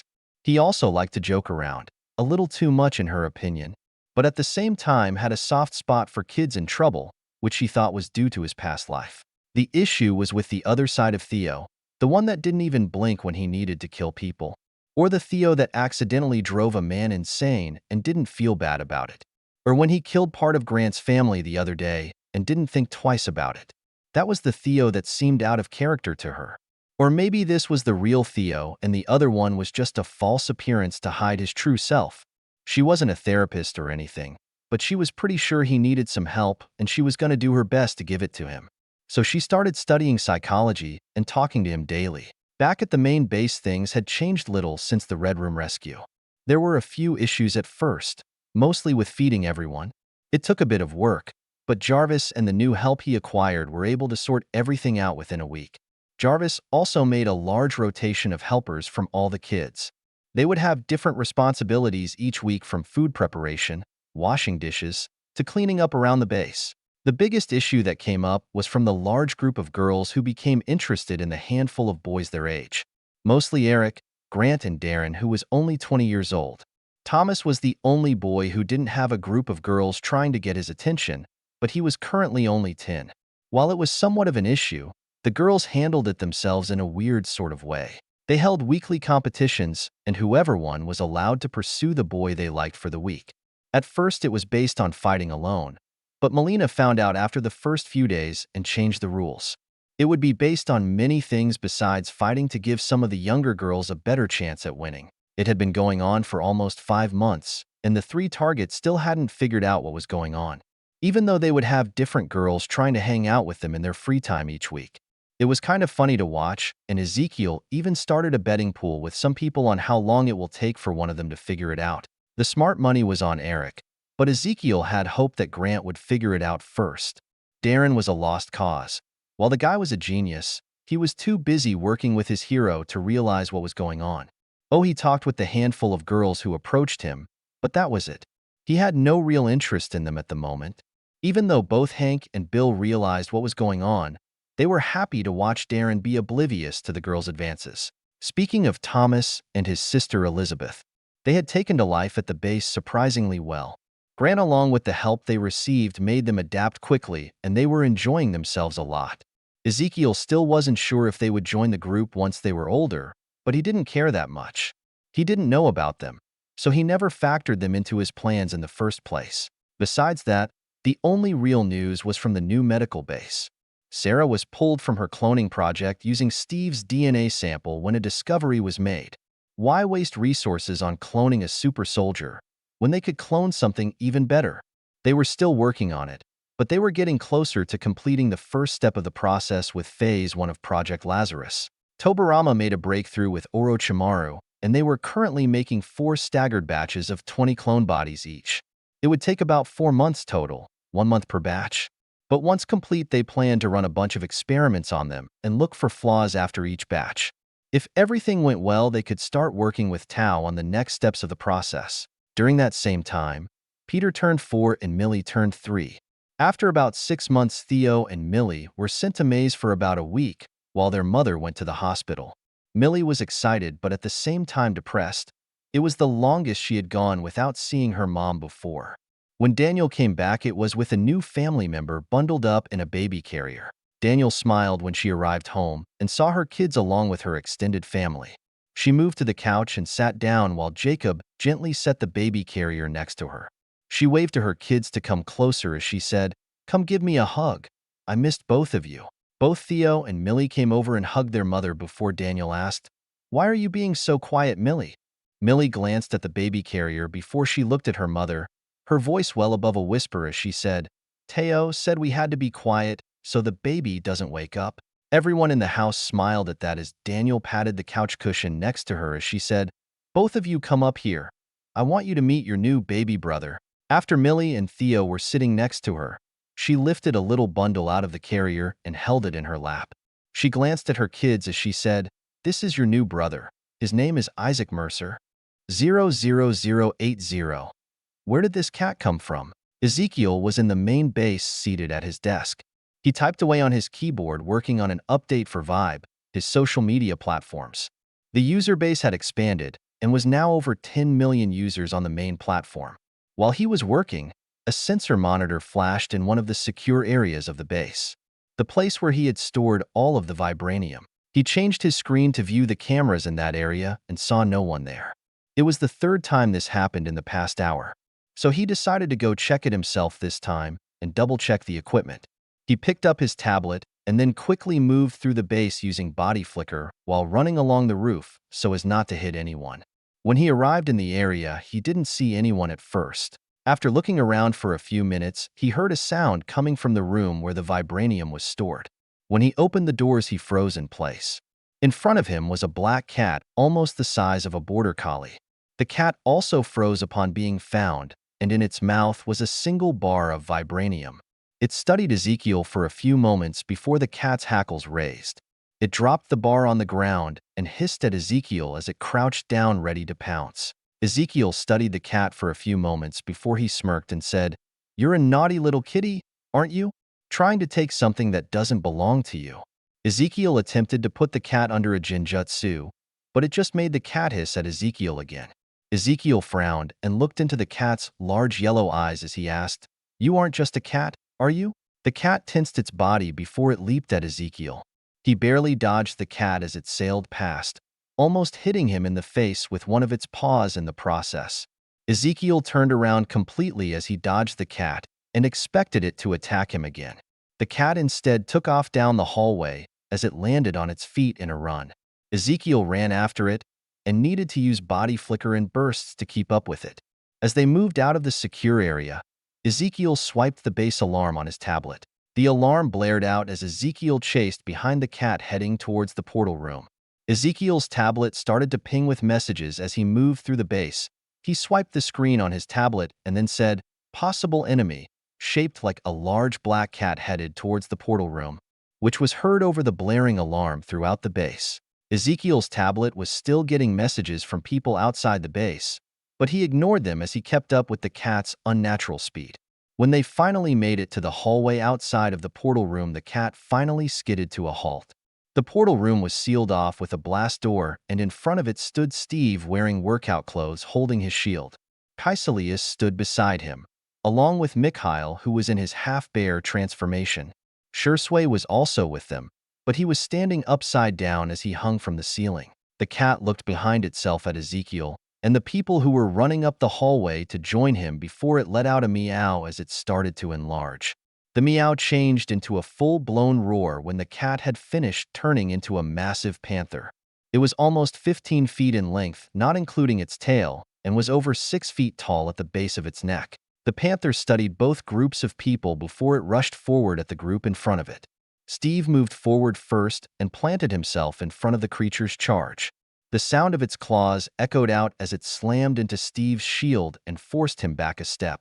Mikhail stepped forward around Steve and went to bash the animal back, but the panther was nimble on its feet and still dodged the attack in the large hallway. The panther lashed out at Mikhail after it dodged his attack and caught his arm with its claws. The attack tore a chunk out of his arm that went to the bone and sprayed blood on the floor around him. Mikhail let out an angry yell and started to transform into his bear form as his arm healed. Within moments, he took up half of the hallway in front of the panther. He let out an earth-shattering roar as he stood up on his hind legs, challenging the panther to attack him. The panther decided to try and rushed past the smaller threat and charged at Steve. As it slammed into his shield, Steve pushed it upwards while he stepped forward.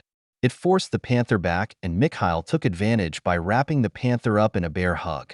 The panther struggled in his grip and was able to twist around to bite down on Mikhail's shoulder, which only made Mikhail tighten his grip and forced the panther to release its bite. The sound of bones creaking was heard as it let out a pained roar.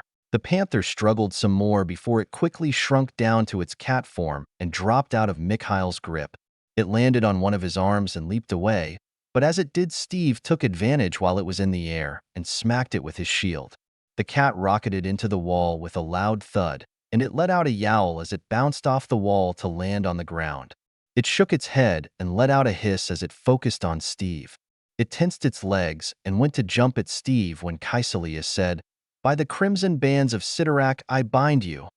As the cat jumped, neon red translucent ropes shot out from Kaisalius' hands and bound the cat up tightly. The cat let out a surprised meow while Steve reached out and caught the cat with one hand. He lifted the cat up as it struggled against its bindings and said, "It's kinda cute when it's not trying to attack you." The cat let out a hiss and tried to force its transformation, but the bands kept all of its body locked tightly together except for its head, which transformed into a panther's head and tried to bite Steve, who quickly dropped the cat to the ground. Ezekiel walked up as he worked on his tablet to turn off the alarm and to message people that the situation was handled, then stopped in front of the cat with its comically large and funny-looking panther head as he said, "I found it in the secure area." It looked like it was trying to steal a bar of vibranium. Ezekiel looked at everyone who showed up and said, "Good work, everyone. But the show's over. Everyone can head back now." Ezekiel looked over to Shursway as he pointed at the chunk of flesh and blood on the ground as he said, "Get someone to clean that up." Shursway smirked and did a mock salute as he said, "Yes, sir." Then his body faded from view, like he was never really there in the first place. Ezekiel smirked as he shook his head while Mikhail had shifted back to his human form and rubbed his arm where the cat had taken the chunk from. It didn't leave a scar, but the new skin was a fresh pink in color and had no hair compared to the rest of his arm. He let out a sigh as he looked at it and said, "This will take a few weeks to look normal." Steve just patted Mikhail on the back as he said, "It's better than losing your arm. I'm a little jealous of how fast you and Logan can heal." Steve then looked at Kaisalius as he asked, "How long will this spell hold?" "As long as we need it to." The portal room door opened and in walked Fury, Peggy, and Tao. Fury looked at the cat that was back to the size of a normal house cat for a few seconds before he asked, "So this is why you sounded the alarm? For a cat?" Ezekiel raised an eyebrow as he said, "You should know better than anyone not to judge a cat by its outward appearance." Fury frowned slightly as Tao walked next to the cat and started to weave spells above it for about half a minute. When she finished, she let out a sigh before she said, "We'll have a visitor soon." Everyone turned to look at Tao as Ezekiel asked, "Who?" Tao reached down and picked up the cat as she said, "This cat's owner. This is actually a familiar. It's named Ebony." Ezekiel smiled just a little as he said, "Agatha Harkness."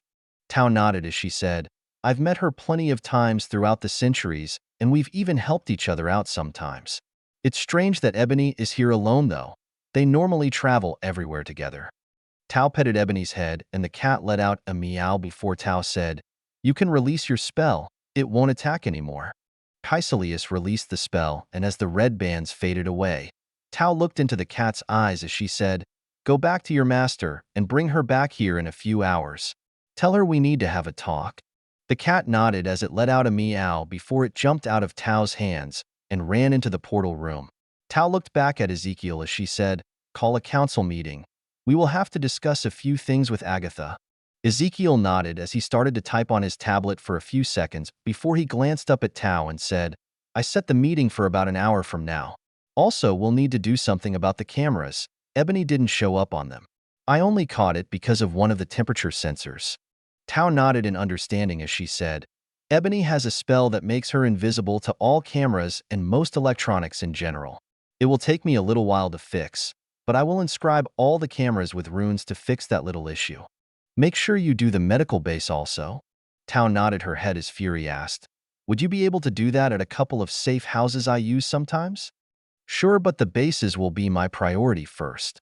Steve was standing off to the side talking with Peggy as Ezekiel looked over and said, Let's head over to the meeting room and wait for our guest. 00081. Another Mystic member? Agatha portaled into the base and took a moment to look around at the runic spell that was carved into the room. Then she looked down at Ebony as she asked, "You sure know how to get into trouble, don't you?" Meow. Agatha chuckled and her voice had a hint of sarcasm as she said, "I'm sure it was just luck."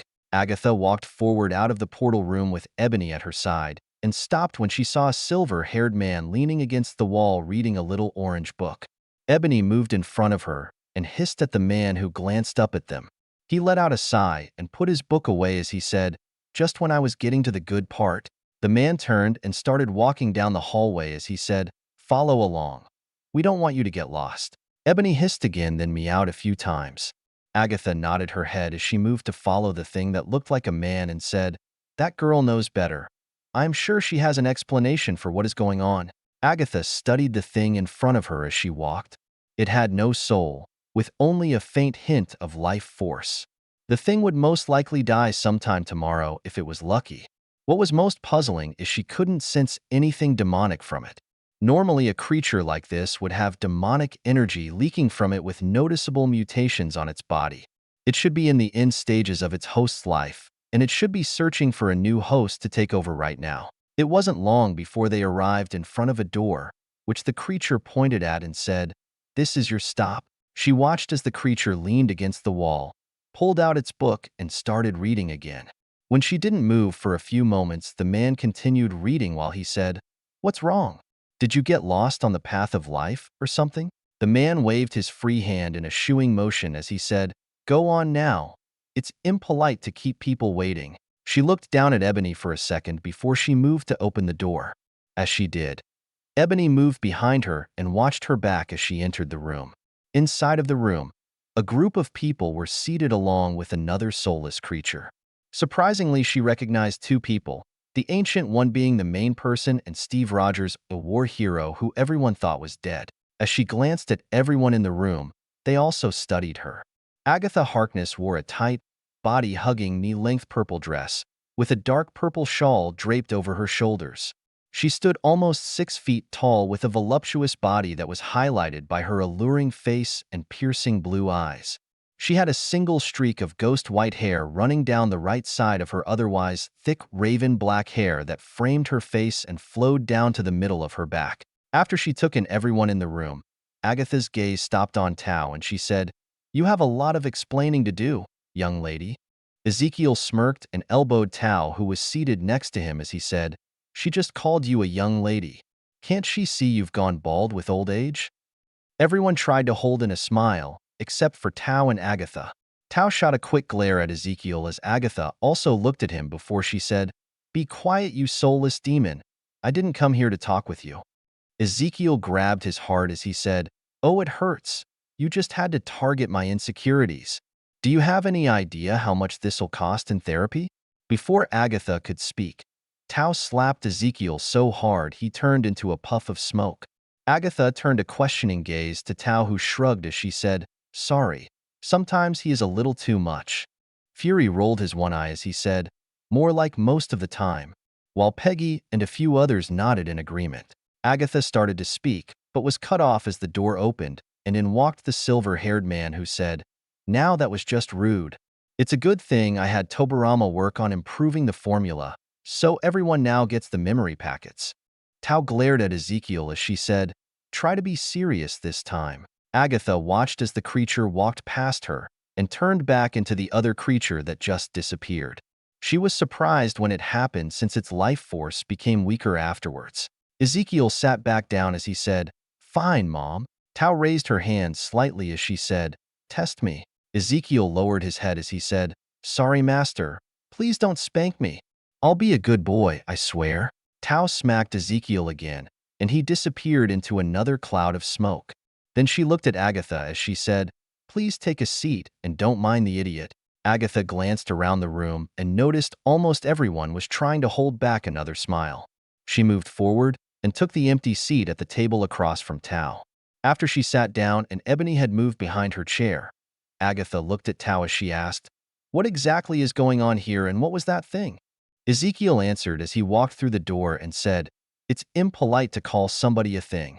Ezekiel walked around the table and moved his chair away from Tao this time. He shot a quick glare at her as he sat back down, which she returned with a smug smile. He grumbled, rude, under his breath before he looked at Agatha as he said, "As for what I am, you can think of me as a projection from my real body that has a physical form. That doesn't make sense. Your solid and life force energy is slowly leaking out of your body. With those factors and your lack of a soul, you show all the classic signs of a demonic possession." Tao nodded as she said, "I thought the same thing when I first met him, but it's one of his innate abilities. Try looking at him through an advanced viewing spell for seeing spirits." Agatha weaved her hands together as she chanted a spell. When she finished, she looked at Ezekiel for about a minute before she said, "Fascinating. Is it a new magical spell? Possibly a magical construct? I would love to meet your creator and talk with them." Ezekiel shook his head as he said, "Unfortunately, Tao is the only person who has met the real me, and I don't plan to change that anytime soon." "Who's Tao?" Ezekiel pointed at Tao as he said, "Calling her the Ancient One is a mouthful, and since she won't tell me her real name, I shortened it to Tao." Agatha smiled the tiniest bit as she said, "I happen to know her name." Tao frowned as she said, "You wouldn't. For the right price I would. It's just your name after all, dear. Nothing really important." Fury cleared his throat before he said, "As interesting as all of this is, some of us have more important things to do. So can we get to the main reason we are here, and then you can go back to discussing stuff that doesn't really matter." Agatha glanced at Fury as she said, "All right, child. Why did you invite me here?" Fury had a vein pop on his forehead as he asked, "What part of me looks like a child?" Ezekiel smirked as he said, "She called Tao young lady, and she is closing in on being 1,000 years old. I think almost everyone in the world is considered a child in her eyes." Agatha nodded as she said, "While it's impolite to ask a woman her age, just know I was alive well before Atlantis fell below the ocean. Now, why was I called here? I know it wasn't because of Ebony's little stunt early." Everyone glanced at Tao and waited for her to speak. Tao smiled a little as she said, "You're right. I asked you here so we could invite you to join us." Agatha took another quick glance at everyone in the room before she asked, "And what exactly would I be joining?" "A secret group that is plotting to change the current world order." Agatha turned to look at Ezekiel, while Fury let out a groan of annoyance. Peggy spoke up next as she said, "While Ezekiel is correct, he could word it better. Our main goal is working to make the world a better place for everyone. That means humans and metahumans." Agatha nodded before she said, "With someone like Captain America here, I assumed as much. But what about people who practice the mystic arts? Witches, warlocks, shamans, witch doctors, and others? Would you make the world better for them too?" Ezekiel shrugged as he said, "Sure, if they act like decent human beings and don't do stuff like kill virgins, bathe in the blood of babies, or summon demons. You know, classic dumb shit that only losers would do because their parents didn't love them enough." Ezekiel smirked a little as everyone went quiet except Agatha, who started to laugh. When she stopped, she looked at Tao as she said, "I like him. He reminds me of a young Yao. Is the real one like these constructs?" Tao nodded, which made Agatha smile as she said, "Great. I'll join your little group on the condition that I can meet him." Fury raised his eyebrow as he asked, "Really? You don't need to know anything else?" Agatha shook her head as she said, "Not really, since the young one here is working with you. Even though I am surprised she is. Last time we talked, her main concern was keeping the timeline in check." Everyone looked at Ezekiel, who smirked and waved as he said, "It was my fault. She can't really see the future with me in the world." Ezekiel then shook his head and said, "Anyways, it's not my call on meeting the real me. Give me a few minutes to let the boss know what you want." Ezekiel turned into a puff of smoke, and Fury stood up as he said, "I have other stuff to do. Let me know if she joins and I will factor her into future plans." Everyone else started to leave the room with different reasons until only Agatha and Tao were left. Agatha gave a little smile as she asked, "So how long has this been going on for?" "About 2 years now. I'm a little surprised you didn't reach out to me before this." Tao gave a little shrug as she said, "We've been busy and I didn't think you would be that interested." "You've changed." Tao frowned the tiniest bit, which made Agatha smile as she said, "That right there is what I am talking about. Don't worry, showing emotion is good for you. I always thought you were too stiff and needed to loosen up since you took over from Yao. What happened to the young, excitable girl I met who just enjoyed learning magic? Tao frowned a little more as she said, I grew up. Agatha laughed before she said, bullshit. You just used that stupid eye too much. You know you don't have to pick the optimal path, right? Yao didn't. Why do you think he gave up the spot to you? It was because he got tired of it, and you were the best replacement he could find. That's not true. Agatha shook her head as she said, when he comes back again, you should talk with him about it. You will find that Yao is a lot more flexible than you realize. Before Tao could speak again, the door opened and another Ezekiel walked in. He paused as he saw the tense atmosphere and asked, did I interrupt something? Both women shook their heads before Agatha asked, so do I get to meet the real you? Ezekiel nodded as he said, the boss agreed since it's you, but he has two requests. What are they? Ezekiel smirked as he looked at Tao and said, first you will need to tell him Tao's real name when you met. You'll also have to swear on your magic to not tell anyone who he really is, where he lives, or anything about his family. That's a little strict, isn't it? Ezekiel shrugged as he said, he's paranoid and wants to protect his family. Tao swore on her magic before she met him. Well, I can't be outdone by a youngster, now can I? 00082. Is something wrong with your head? Agatha looked around the massive room Tao had portaled them into. She had to admit it was impressive, but also a little bit confusing. She understood the area where she stood with Tao. Most mystic practitioners would be in heaven in this place. But the large, almost barren area in the middle was a little weird. Maybe it was used to practice spells? But that didn't explain the massive rock wall or pool of water below it. The area on the other side of the room was what really confused her, though. She saw a bunch of different weight equipment along with massive data storage towers. The kind you would normally see in a data center, but here they were just lined up against the far wall. Above the server towers along the wall were 3 giant TVs that she didn't even know existed. She could easily see what was displayed on their screens from here. One showed a staircase, one a hallway area, and the last one a bedroom, all of which were currently empty of people. Maybe they were made with magic? She couldn't feel any magic from them, but that was the only thing that made sense to her. As she looked around, Agatha asked, so what exactly is this place? Tao grimaced as she said, Ezekiel called it his training room. Agatha nodded as she said, I admit it's rare to find a mystic practitioner who cares so much about body training. It's a shame more practitioners of the arts don't put in the effort to hone their body. Tao nodded in agreement before she said, we're in agreement on that. It's why I force everyone in Kamartaj to practice martial arts. Tao smirked a little as she said, also you're wrong about Ezekiel. He is not yet a sorcerer or even a practitioner of the mystic arts. Then why is all of this here, and how did he make those constructs without the mystic arts? It's not some type of inborn power, right? They look to be made with a complex spell matrix. Tao motioned to everything around her as she said, I am going to start training him in the mystic arts, so I brought everything we will need. As for his constructs, he calls them shadow clones, and they are kind of like an inborn power for him. It's a little complicated to explain properly, honestly. Agatha glanced at Tao as she asked, you are taking him as a personal student? I thought you were saving that for your replacement? Tao nodded as she said, I was. But once you meet him, you will understand why. Actually, where is he at? I thought he was going to meet us here. Tao smiled a little as she said, at this time he is probably reading a bedtime story to his little sister. I would give it about half an hour before he makes it down here. Then while we wait, we can get back to our earlier conversation. Before they could really get into a deep conversation, Theo appeared from the portal into the room.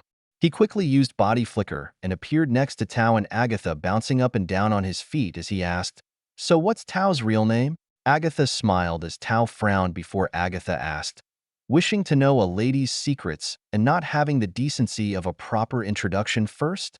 What are you, a savage? Theo paused for a second before he said, sorry, I was excited and forgot my manners. Theo gave a polite bow before he said, my name is Theodore Ezekiel Mercer, and it's a pleasure to meet you, Mississippi Harkness. Agatha nodded her head as she said, the pleasure is mine, but I must ask, why do you look like a child? Theo smirked as he asked, because I am? Agatha studied Theo for a while and even used a few spells before she looked at Tao and asked, "You aren't playing a joke on me, are you?" Theo laughed and Tao smiled before Theo said, "This isn't a joke. I'm reincarnated and currently living my second life." Agatha glanced between Tao and Theo for a few moments and then asked, "How is that even possible?" Theo shrugged as he said, "Having really good karma lets you meet God, and he uses your karma to help in your reincarnation. I would love to hear about everything you remember from your experience." Theo pointed at Tao as he said, "Just ask her about it. She's seen it, and we've discussed it at length a few times already." Agatha pouted a little as she asked, "Secondhand info just isn't the same." Theo shrugged again as he said, "Well, I really don't want to explain it again and answer a bunch of questions I already answered for Tao." Theo paused for a moment before he said, "I could just show you, but you would have to lower your defenses." Ebony meowed a few times, sitting next to Agatha's feet. Agatha smiled and looked down at Ebony as she said, "It'll be fine, Ebony. Saskia trusts him." Tao let out a sigh as Theo stopped and stared at her for a while. Before he confusedly asked, "That's Celtic?" "No, it's Old High German." Theo glanced at Agatha as he asked, "I thought she was Celtic?" "She is." Theo frowned as he asked, "But I thought Celtic people were from Ireland or something?"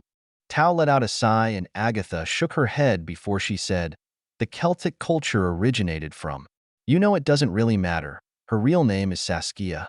Now give me a moment and I will take down my defenses." Agatha sat down in one of the chairs Tao had brought over from one of the sanctums. She started to weave her hands a few times as she chanted. After about a minute, she looked at Theo as she said, "All right, you can show me. Actually, one question before we start. It's been bugging me. How did Ebony find our base?" "It should have been protected." Agatha glanced down at Ebony as she said, "Ebony has the ability to slip into places she isn't allowed. She can also sense portal fluctuations and piggyback off them. With those skills, it's easy for her to go to most places people don't want her to visit." Theo glanced at Tao as he asked, "Is that something we can fix for the future?" Agatha responded instead as she said, "Yes, I can help though, since I already know how to hide and block the skills." Theo nodded before he went through a few hand signs and smirked as he said, "All right, now open your mind." Agatha's eyes glazed over as Theo turned to look at Tao, the smirk still on his face, and said, "So what do you want to start with, Saskia?" Tao shook her head as she said, "I would prefer it if you didn't use that name." "That's fine. I like the name I gave you better anyways. But it's also nice to finally know your real name." Tao shook her head and said, "While you learn from me, you will call me Master." Theo nodded his head as he said, "Yes, Master.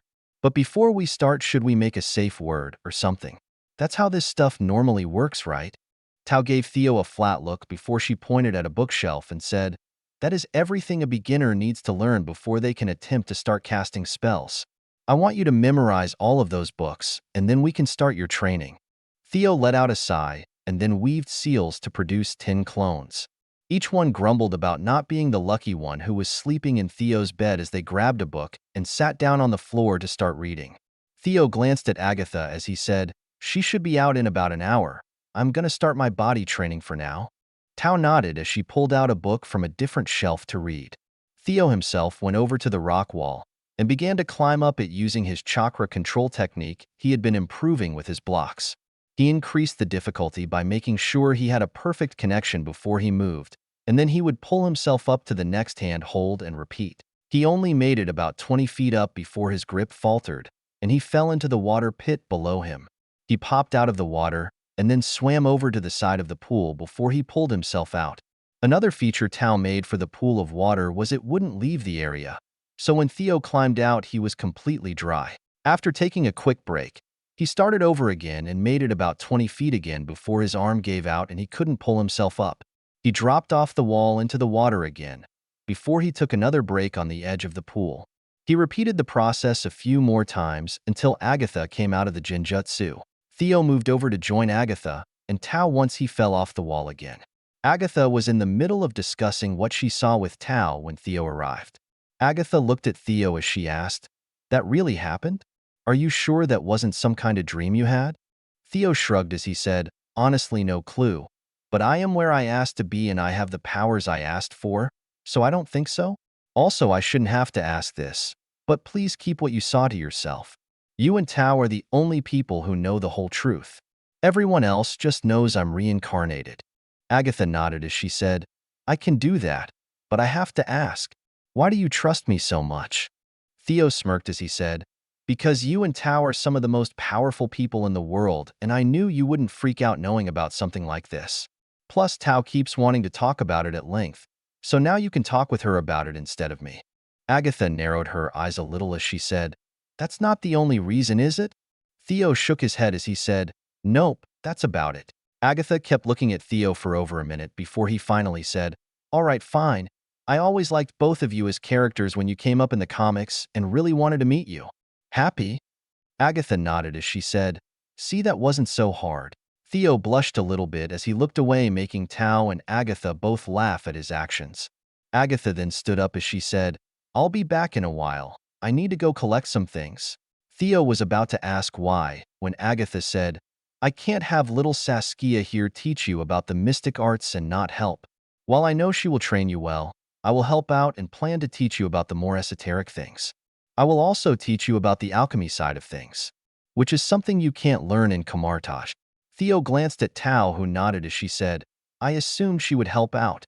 Theo smiled as he said, Well then let me give you a proper introduction to the place since I know Tao didn't. Tao preemptively winced as Theo raised his arms and gestured to the room as he said, This is the Springtime of Youth, super secret DBZ-inspired enhanced gravity training room of the mystic arts, body training, programming, and ninjutsu practice. Theo smirked as he asked, What do you think? Agatha was wide-eyed as she stared at Theo for over a minute before she asked, He's an idiot, right? Tao nodded her head and Ebony gave out a low meow as Theo let out a huff as he said, At least Minato and Guy like the name. 00083. Side Story 003. Kids being kids. Ava looked around at her friends sitting with her at lunch as she said, It'll work. Me and Sky went for an hour last night, and no one noticed us being gone.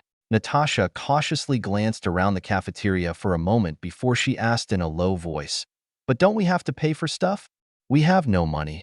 Yelena glanced at her sister as she said, We could just pickpocket a few people when we get there. Sky shook her head and held up a bracelet as she said, This is a VIP bracelet. If you have one, they don't charge you anything and you can skip the lines. Ava found where they were kept and took some for us to use along with entry tickets. I'm not sure it's a good idea. What if we get caught? Maybe we should just ask Ezekiel to let us go. I am pretty sure he would say yes. Laura nodded as she said, Cecily is right. We should ask Ezekiel first. Hope shook her head as she said, I don't think we should.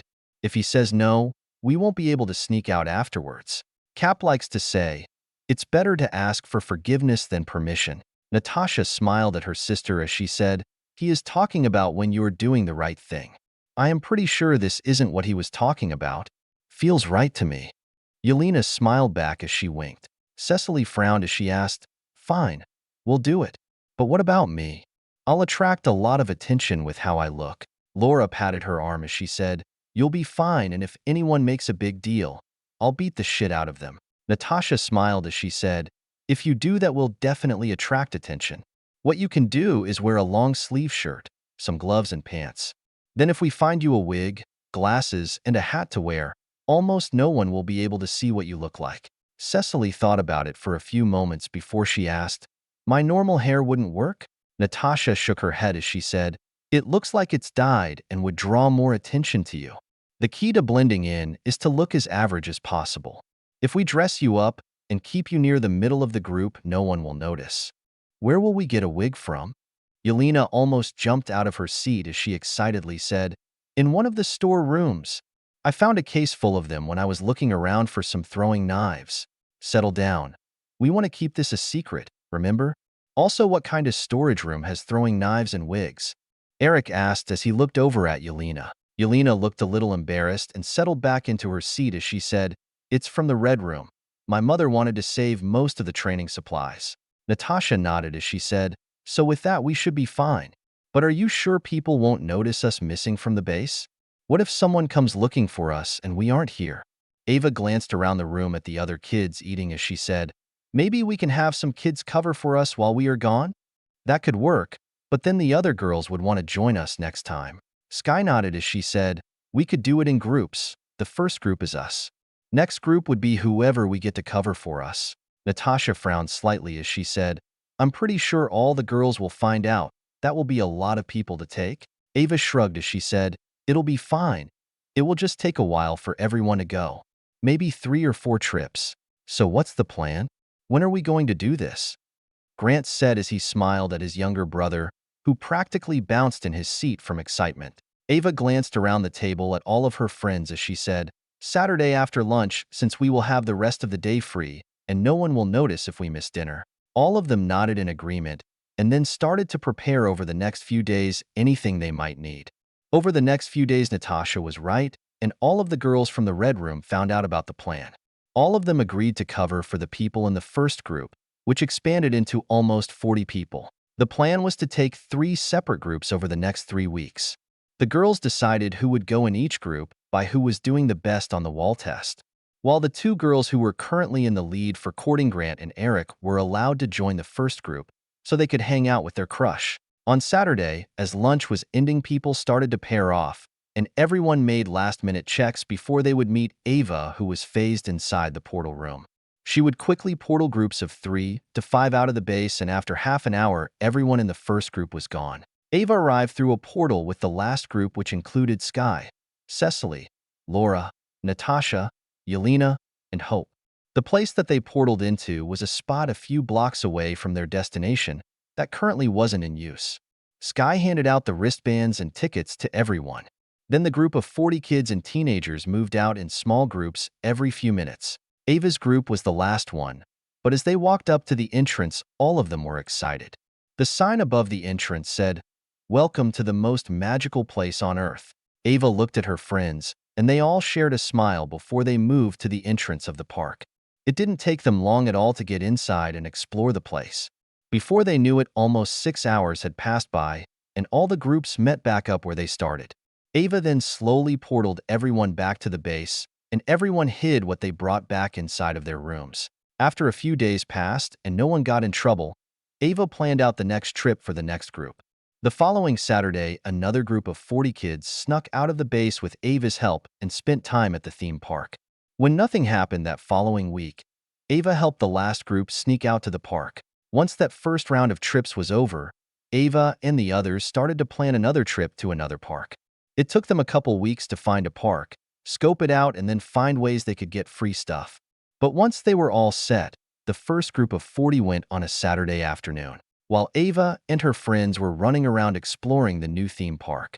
Someone who was a user of Theo's social media platform managed to capture a few images of Cecily and her friends and uploaded them to the platform.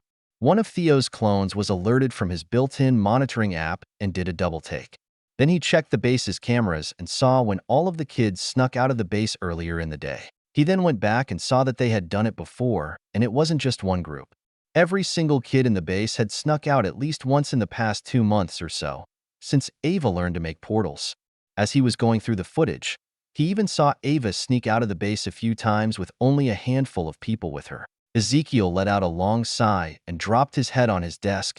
He knew Fury and probably a few other people were going to be pissed at this oversight. Shursui, who was seated close by reading a book, looked over at the computer screen for a few moments before he burst out laughing, which made Ezekiel let out a groan of frustration. Shursui shook his head as he said, I told you something like this might happen. Fury's been nagging me about base security, and why don't we have an operations room? Or a monitoring station with a 24-hour crew rotation. Now he'll force the issue, and I can't even say no because of this. Ezekiel banged his head against the desk in frustration as he finished. Shursui stood up as he placed his book down. Then he walked over and patted Ezekiel's shoulder as he said, You can sulk later. We have some work to do. Ezekiel glanced up as he said, You do it. I don't want to deal with this. Shursui smirked as he said, No can do. You're the one who acts for the boss man. It took over a minute for Ezekiel to sit up and start typing on his computer. After a few moments, boxes started to open up from different people. He glanced at them all for a moment before he said, We have an issue that needs attention. Please join me in the meeting room in half an hour. No one asked questions, and each window closed afterwards. Ezekiel let out a sigh as he stood up. He glanced at Shursui as he said, Are you sure? Shui was back in his chair and shook his head as he said, "And let you miss all the fun? Fine, but you're gonna have some work to do yourself. Since all of the kids seem to be in on it, I want you to verify how we didn't catch on for over a month." Shui let out a sigh as he said, "But I was just getting to the good part." Ezekiel shook his head and walked towards the door. He was the first to arrive in the meeting room and quietly waited for everyone to show up. Mostly it was everyone who looked after the kids, so Jarvis, Steve, Peggy, Hank, Bill, Tao, Mikhail, Sarah, Alexei, Melina, Bucky, and Fury. Once everyone arrived, Ezekiel didn't say anything and just typed on his computer, pulling up the security footage. As the footage started, Ezekiel said, "This happened earlier today." Everyone watched as the kids started to leave with the help of Ava. Bill was the first to speak as he asked, "Are they still gone?" Ezekiel nodded as Fury glanced at Tao and he asked, "I thought she didn't have a personal sling ring?" Tao shook her head and frowned as she said, "She doesn't, but we have a few that are locked up in the base. She must have used her ability to take one." Bill glanced over to Ezekiel as he asked, "Where did they go? The island? And why didn't you let us know sooner?" Fury nodded in agreement before he turned to glare at Ezekiel as he said, "Even though it's just some of the kids, this is a security issue that will need to be fixed. One that we shouldn't have had in the first place." Ezekiel glanced at Fury before he turned to look at Bill as he said, "I didn't know because I never thought to monitor the kids. As for where they went, it's a theme park." After he finished, Ezekiel pulled up the photos that alerted him to the missing kids. It was a couple of pictures of the main group of kids with the focus on Cecily. From just a glance, you would never be able to tell that she was different from any normal girl, unless you stared at her for a little bit. Everyone was silent before Alexei laughed and then said, "My daughters do good work. You can hardly notice Cecily is different."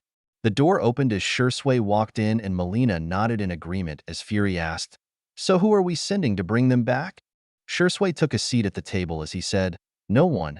They will be coming back in half an hour. At least that's in line with when they went last few times." Everyone turned to look at Shui, before a few like Fury turned to glare at Ezekiel, who dropped his head on the table. Shui smirked as he said, "Oh, looks like you didn't tell them about the other times it happened."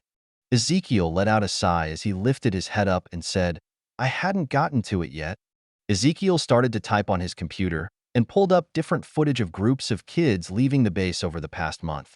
As he did, Fury looked around at everyone as he asked, "How the hell did this happen and no one noticed at all?" Shui smiled as he said, "Easy. All of the kids left in the base covered for the others. I just went around and checked. They would point me to one place.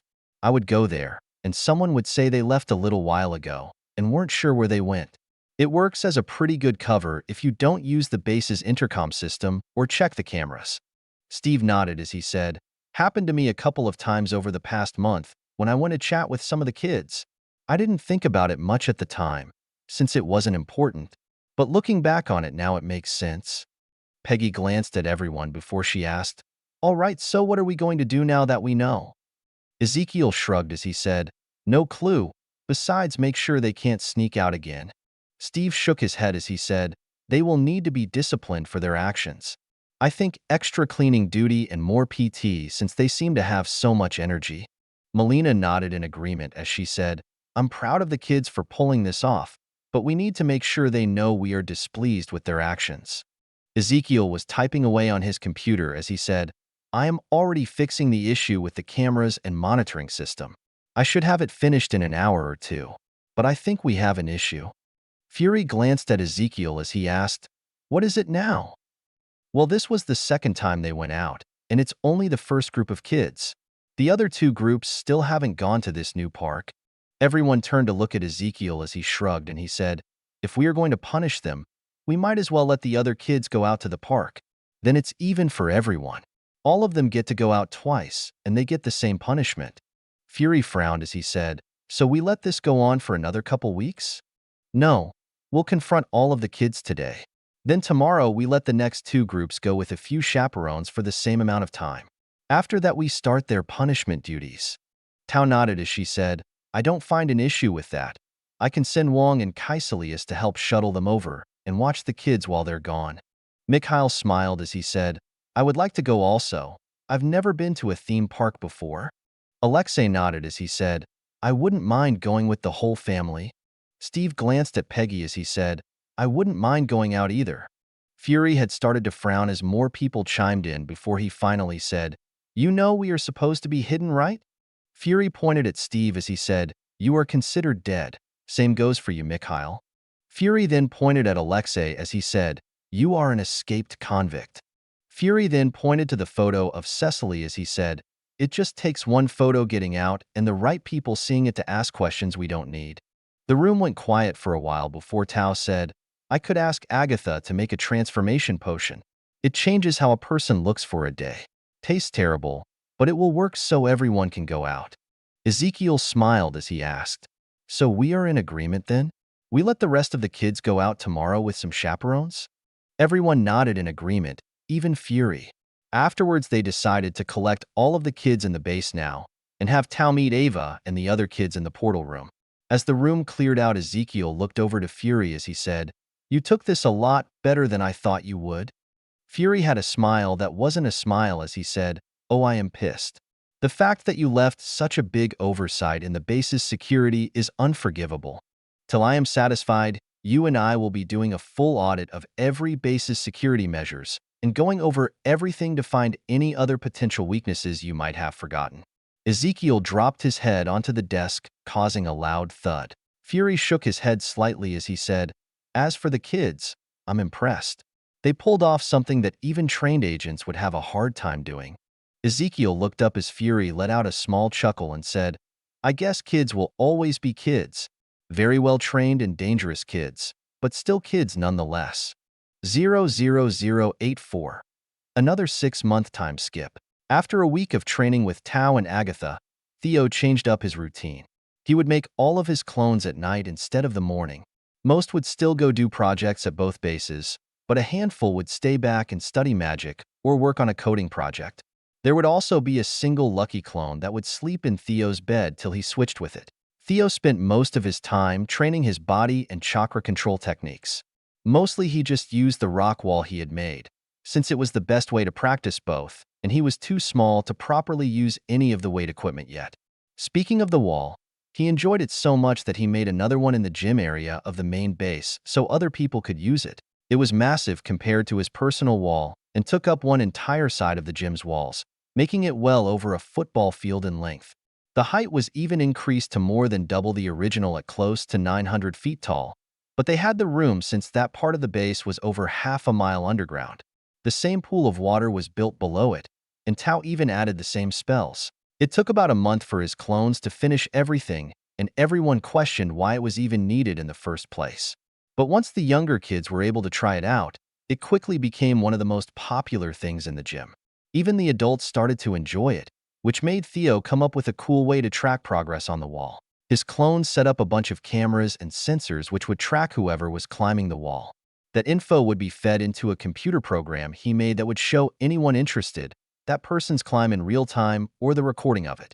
It would also give stats, how long, how high, number of moves made, difficulty of the section being climbed along with a bunch of other information. It pretty much made the climbing wall into an unofficial sport for the whole base. With only 2 people having climbed up to the top, Steve and Alexei. Bucky, Mikhail and Logan were the next highest and have only made it about 3/4 to the top. Everyone else was less than halfway up. Logan did make it to the top once using his claws, but then Theo's clone chewed him out for ruining the wall and having to fix it, which made a new rule that you could only use your hands and feet to climb the wall. Besides the climbing wall, Theo's clones finished all the work that was planned for the base after 6 months. Even the massive running track that turned out to be a little over 5 miles long was finished. It started in the gym room and was about 100 feet wide and 20 feet tall. It snaked around the entire underground base once and ended in the gym room where it began. In that same 6-month period, Xavier and Magneto were finally brought into the proper fold of the operation. Fury still wasn't that happy with it, but he was the only outlier when it was voted on, mostly because he still didn't trust Magneto much, or even Xavier. But then again, Fury didn't trust most people, so Theo and the others weren't really worried about it. Magneto was still the face of the organization that the world knew about, but he now knew who he was really working with. Speaking of which, It was nice to see the faces of Xavier and Magneto when they met the captain. Ezekiel took a picture of them both and has it hung up on the wall in his personal work area. Since they were both brought in, things have streamlined a bit more, and a few of their team has even been allowed to come to the main base. Mostly it was Storm, Raven, Beast, and Sabretooth. Sabretooth was only allowed into the base after he met with Inoichi though, which helped to calm him down a little bit, and also made him not want to fight Logan or Laura anytime they met each other. Another thing of note to happen at the base was one of the reformed widows trying to court Coulson. Theo wasn't sure how it started, but she liked Coulson and made it very clear to him that she liked him. For the past 3 months, whenever he was in the base, and she wasn't busy with her duties, she would find him and follow him around till he had to leave. She would even sit in at meetings next to him, or would watch him when he was practicing the mystic arts. At first, Coulson tried to be diplomatic about the whole thing, saying he appreciated the gesture but didn't have time for any type of relationship. When she made it clear she was already happy with the weird little thing already going on, Coulson just gave up and let it happen. He even embraced it a little by making sure they would always share a meal together whenever he was in the base, much to the exasperation of Fury. The last thing of importance to happen in the main base was Ava and her progress in the mystic arts. Tao and the other masters who were acting as teachers took Ava and Coulson to the hidden island to practice making portals, which both of them were now able to do, while Fury and the other students still needed some more practice to reach that stage. Coulson was now in the base a lot more often and also acted as a shuttle for Fury until he could portal himself around. Ava's theme park adventures happened within a few weeks of her perfecting the portal skill. Ava and the kids' little adventure outside of the base made Ezekiel and Fury go over all of the security systems in place, and they ended up changing a lot of minor issues. They also added a few new security features and had a small monitoring team always on duty. It was a fun 2 weeks for Theo's unlucky clone, but the base was a lot more secure and the kids had a little less freedom now. Speaking of the kids, all of them were given extra duty around the base for 2 months, and Ava wasn't allowed to learn any new magic for 3 months. She could still practice and focus on what was helping to keep her stable, but that was it. Ezekiel did press the importance of coming to him, or someone else if the kids had any issues. He also reinforced that no matter what the request or issue was, Ezekiel would consider it fully. Even if the request was something silly, like someone wanted a pony. The incident also made him look into how much it would cost to rent out a theme park for the day for the kids around the base and the kids from Xavier's school. It turned out you couldn't really do that, but Theo was going to figure out something, so the kids could go have some fun besides the hidden island they used. Maybe he could just build a theme park on the hidden island, but then he would need to find people to run it. Maybe his clones could? The more he thought about it, the more issues he found in his plans. Meanwhile, the social media platform Theo created was slowly getting more popular. He had already created the perfect operating system for smartphones. He just needed someone to create an affordable smartphone, and he was sure they would blow up in popularity. He had some plans to look into contacting someone soon to start the process. He was going to ask Hank about it, but the man was still tirelessly working to find his wife. Hank and his team were still in the process of building the quantum tunnel and wouldn't be finished for over a year or more, since almost every part needed to be custom-made from scratch. As for the platforms, the video service was the most popular platform currently and was increasing the fastest. It also had 2 new stars that were becoming popular. One of them was a random kid from the Xavier Institute who recorded and uploaded the aftermath of Kurt's first video. It was pretty much Kitty chasing after Kurt with a sword for about 10 minutes, but it blew up because of Kurt's popularity and how funny it was to watch. The kid was still uploading new videos, but most of them were just random funny things that happened at the school. Apparently people loved to watch metahumans who couldn't fully control their own powers, since half the time something funny happened while they used them. He would even do short interviews with anyone he filmed, so people could learn more about them. The other rising star was also from the school, but it was an all-girl band led by Dazzler. She was the singer and used her powers to do amazing light shows. The other girls in the band also had similar powers to enhance their performance. One of them was Jubilee, who would shoot out random fireworks as she ripped on lead guitar. The drummer, who went by Fog, had a power to pretty much produce and control fog. She would cover the area above and below the band in fog, which would help enhance Dazzler's lights and Jubilee's fireworks. The last member was the bassist named Aurora. who had a power to produce something similar to the aurora borealis. With all of them combined performing it made a spectacular show which was causing them to become popular. The only thing holding them back was they were currently a cover band and had no original songs yet. But that wasn't a bad thing, since people who enjoyed their videos could vote on the next song they would perform and record. As for Theo's home life, the only thing important that happened besides some birthdays in which Peter and he turned 5, while Millie turned 4, it was Jonathan Pangborn and Sarah were married at his family's shop one weekend. The whole affair was semi-private with only Theo's extended family and the immediate family of John and Sarah, along with a handful of friends. It was a pretty fun experience overall for Theo since he had never been to a wedding before. Jacob BBQ'd for the entire wedding party, which was a little over 50 people. It was part of his wedding gift for both of them, including a month of paid vacation for their honeymoon. Ben's gift was paying for the rest of the party, the cake, and a pair of plane tickets to Europe. They were planning to travel around the place for their month-long honeymoon. The wedding itself was pretty fast overall and wasn't too fancy compared to a normal one.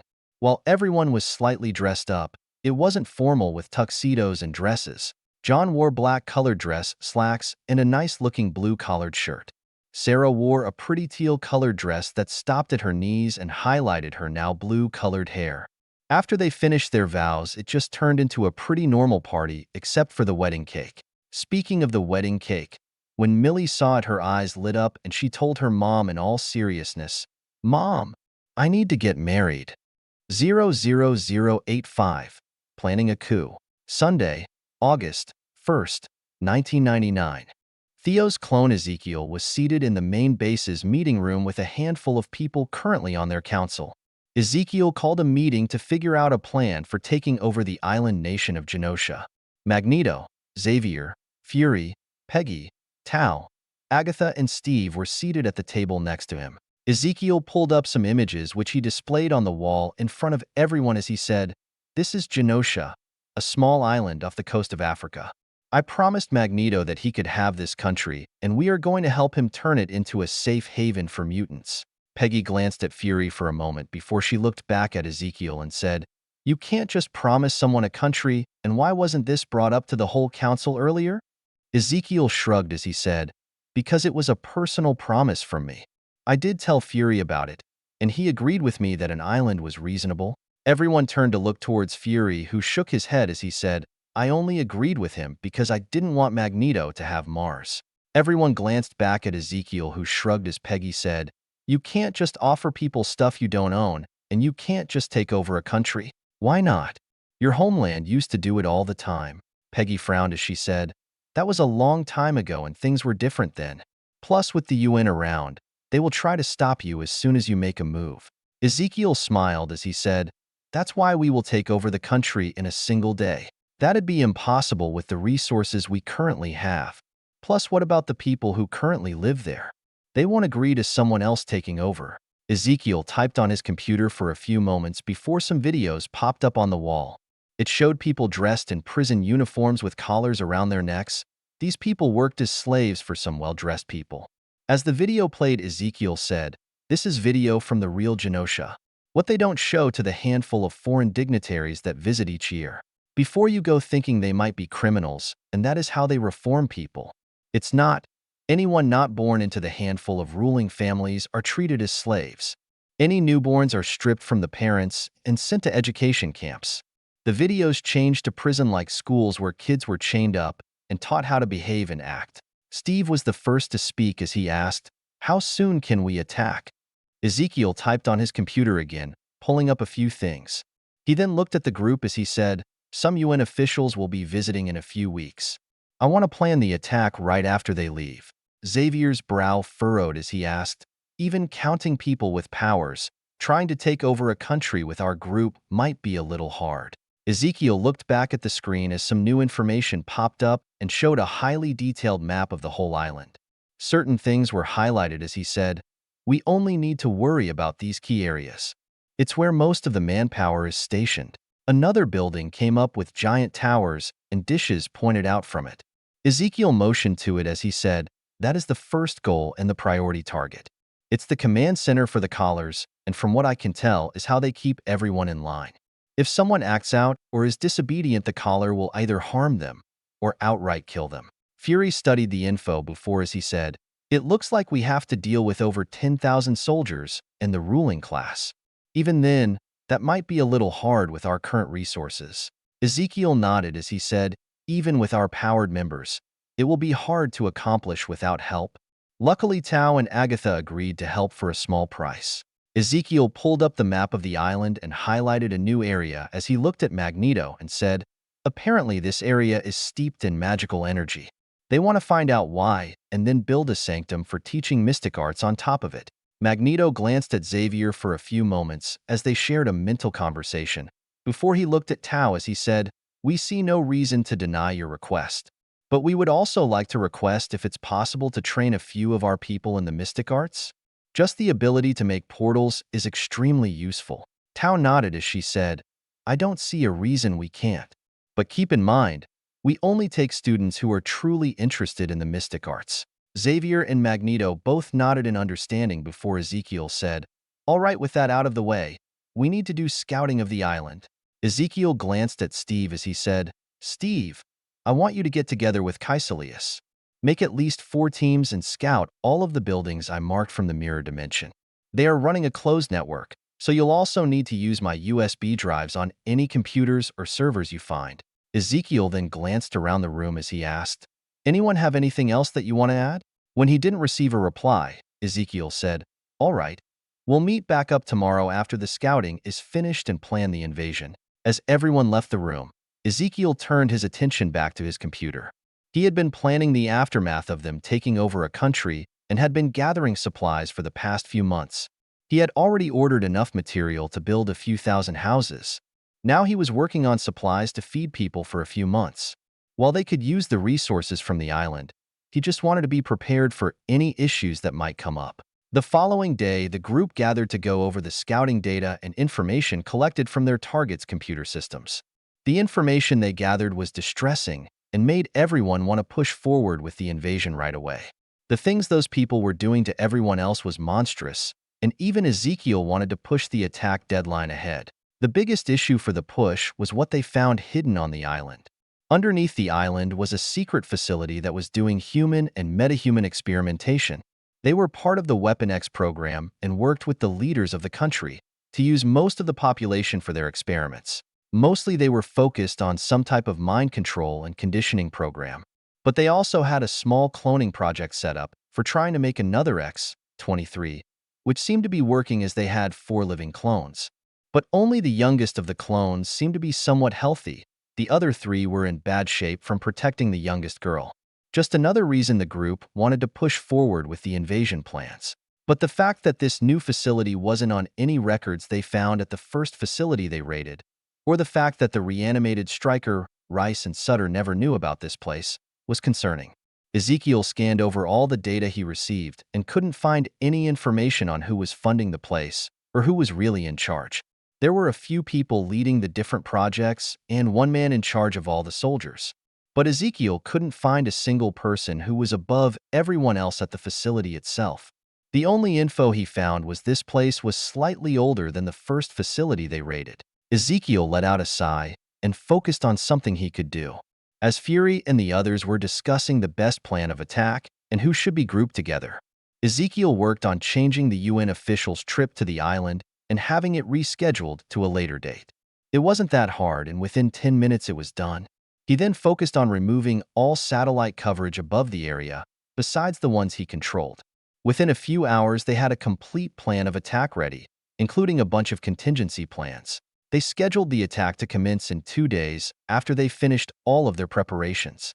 The meeting soon finished up, and before anyone stood up or the room cleared out, Fury pulled out a folder and set it on the table as he said, "I found Clint. I want to bring him into our group." Ezekiel reached over and picked up the folder to go over it. When he finished, he slid it back to Fury as he said, "Isn't it too soon?" Fury shook his head as he said, "I want to bring him in before S.H.I.E.L.D. finds out about him." The others in the group were curious, and Steve was the first to ask, "Who's Clint?" Ezekiel typed on his computer to pull up some videos of a young man with a bow. He was in a circus tent performing in front of a large crowd, and he fired 5 arrows quickly, all hitting almost dead center of the target. Another video played which showed him shooting arrows at a woman as she was strapped to a target. She was slowly spinning, and he was shooting 2 or 3 arrows at a time. Then some more info pulled up on the screen which showed he was currently 20 years old. Fury frowned a little as he asked, "You already found him?" Ezekiel nodded as he said, "About a year ago. I was planning to invite him sooner or later, but I figured I would let him enjoy his marriage a bit first." Peggy was still reading the info on the screen as she asked, "He's only good at archery. Why do you want to recruit him?" Ezekiel glanced over to Peggy as he said, "He tends to be an important hero most of the time, even if he is just a normal human." Fury nodded as he said, "Which is why I want to bring him in now. He could be a big help in taking down Hydra." Ezekiel glanced around the room as he asked, "I know it's not the full group, but does anyone have any objections?"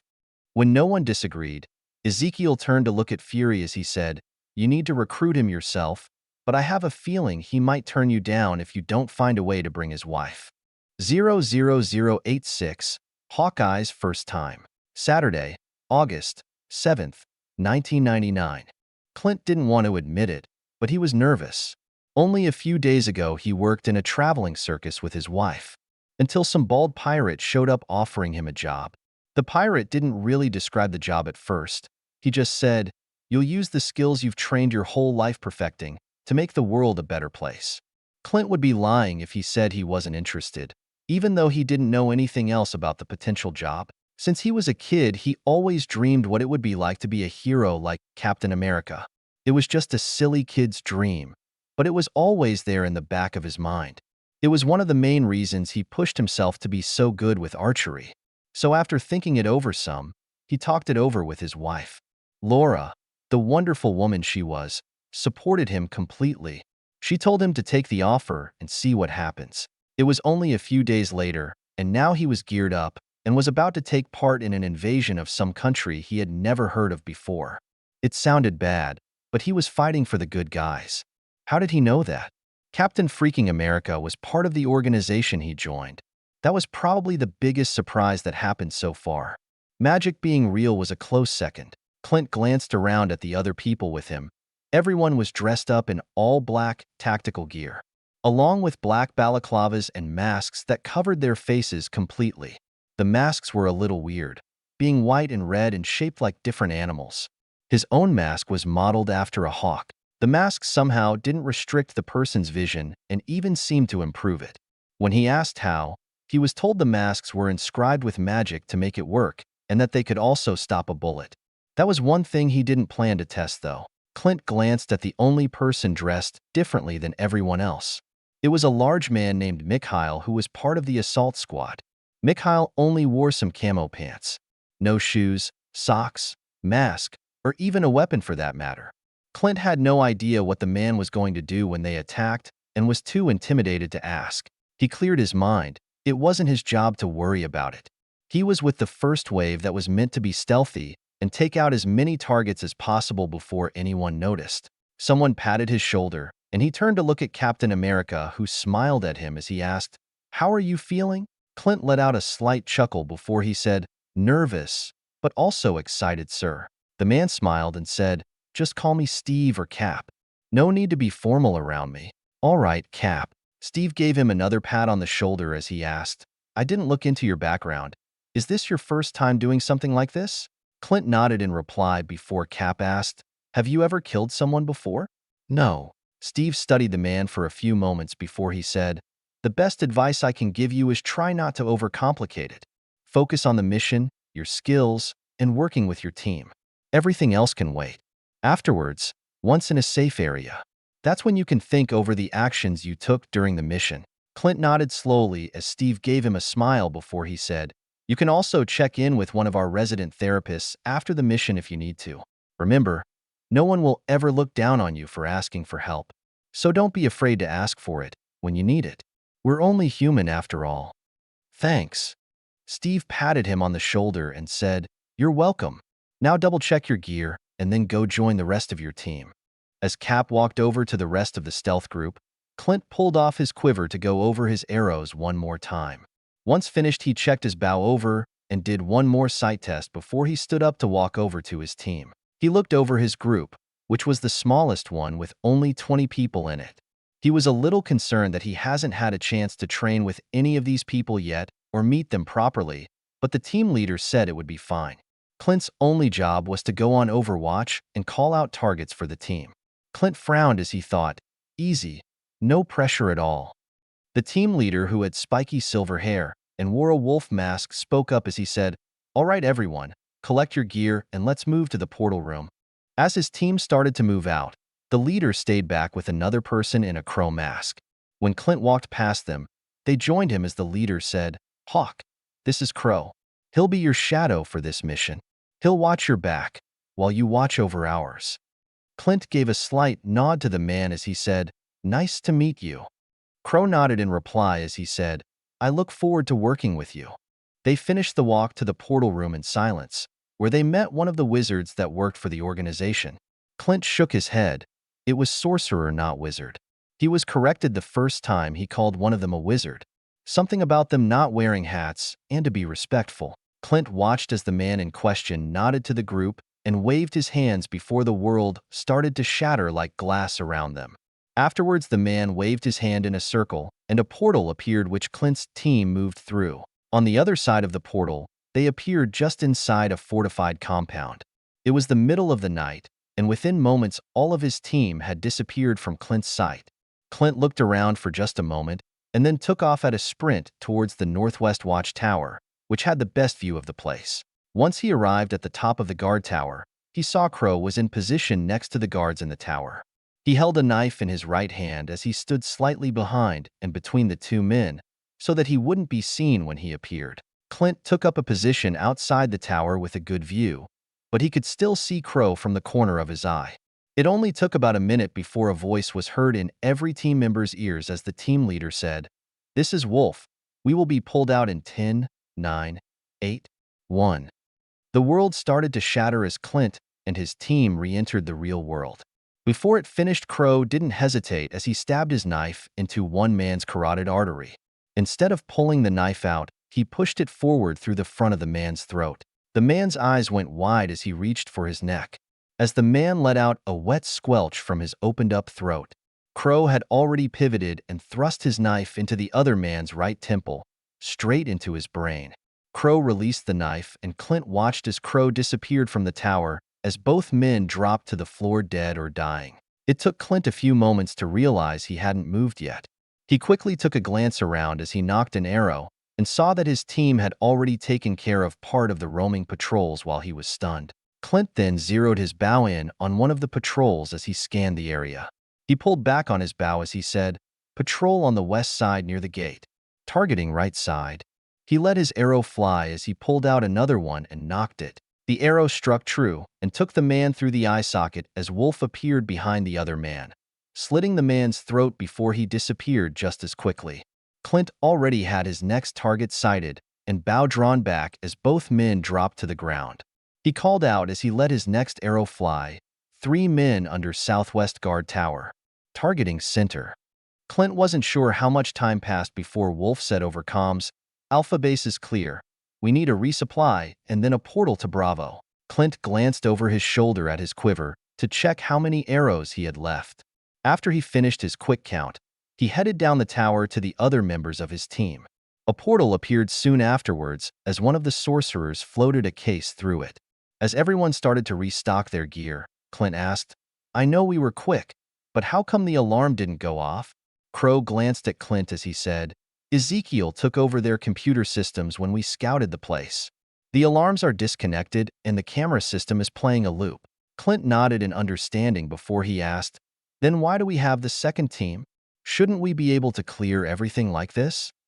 "The second team is to help us with Hotel Base, which is where the bulk of the soldiers are stationed," Wolf said as he handed Clint a new quiver of arrows. The next couple hours passed in a blur for Clint as they swept through the next few bases, clearing them out. Afterwards, they met up with the other team and prepared to attack the last base. As they finished with another resupply, Wolf walked over to Clint before he asked, "How are you feeling?"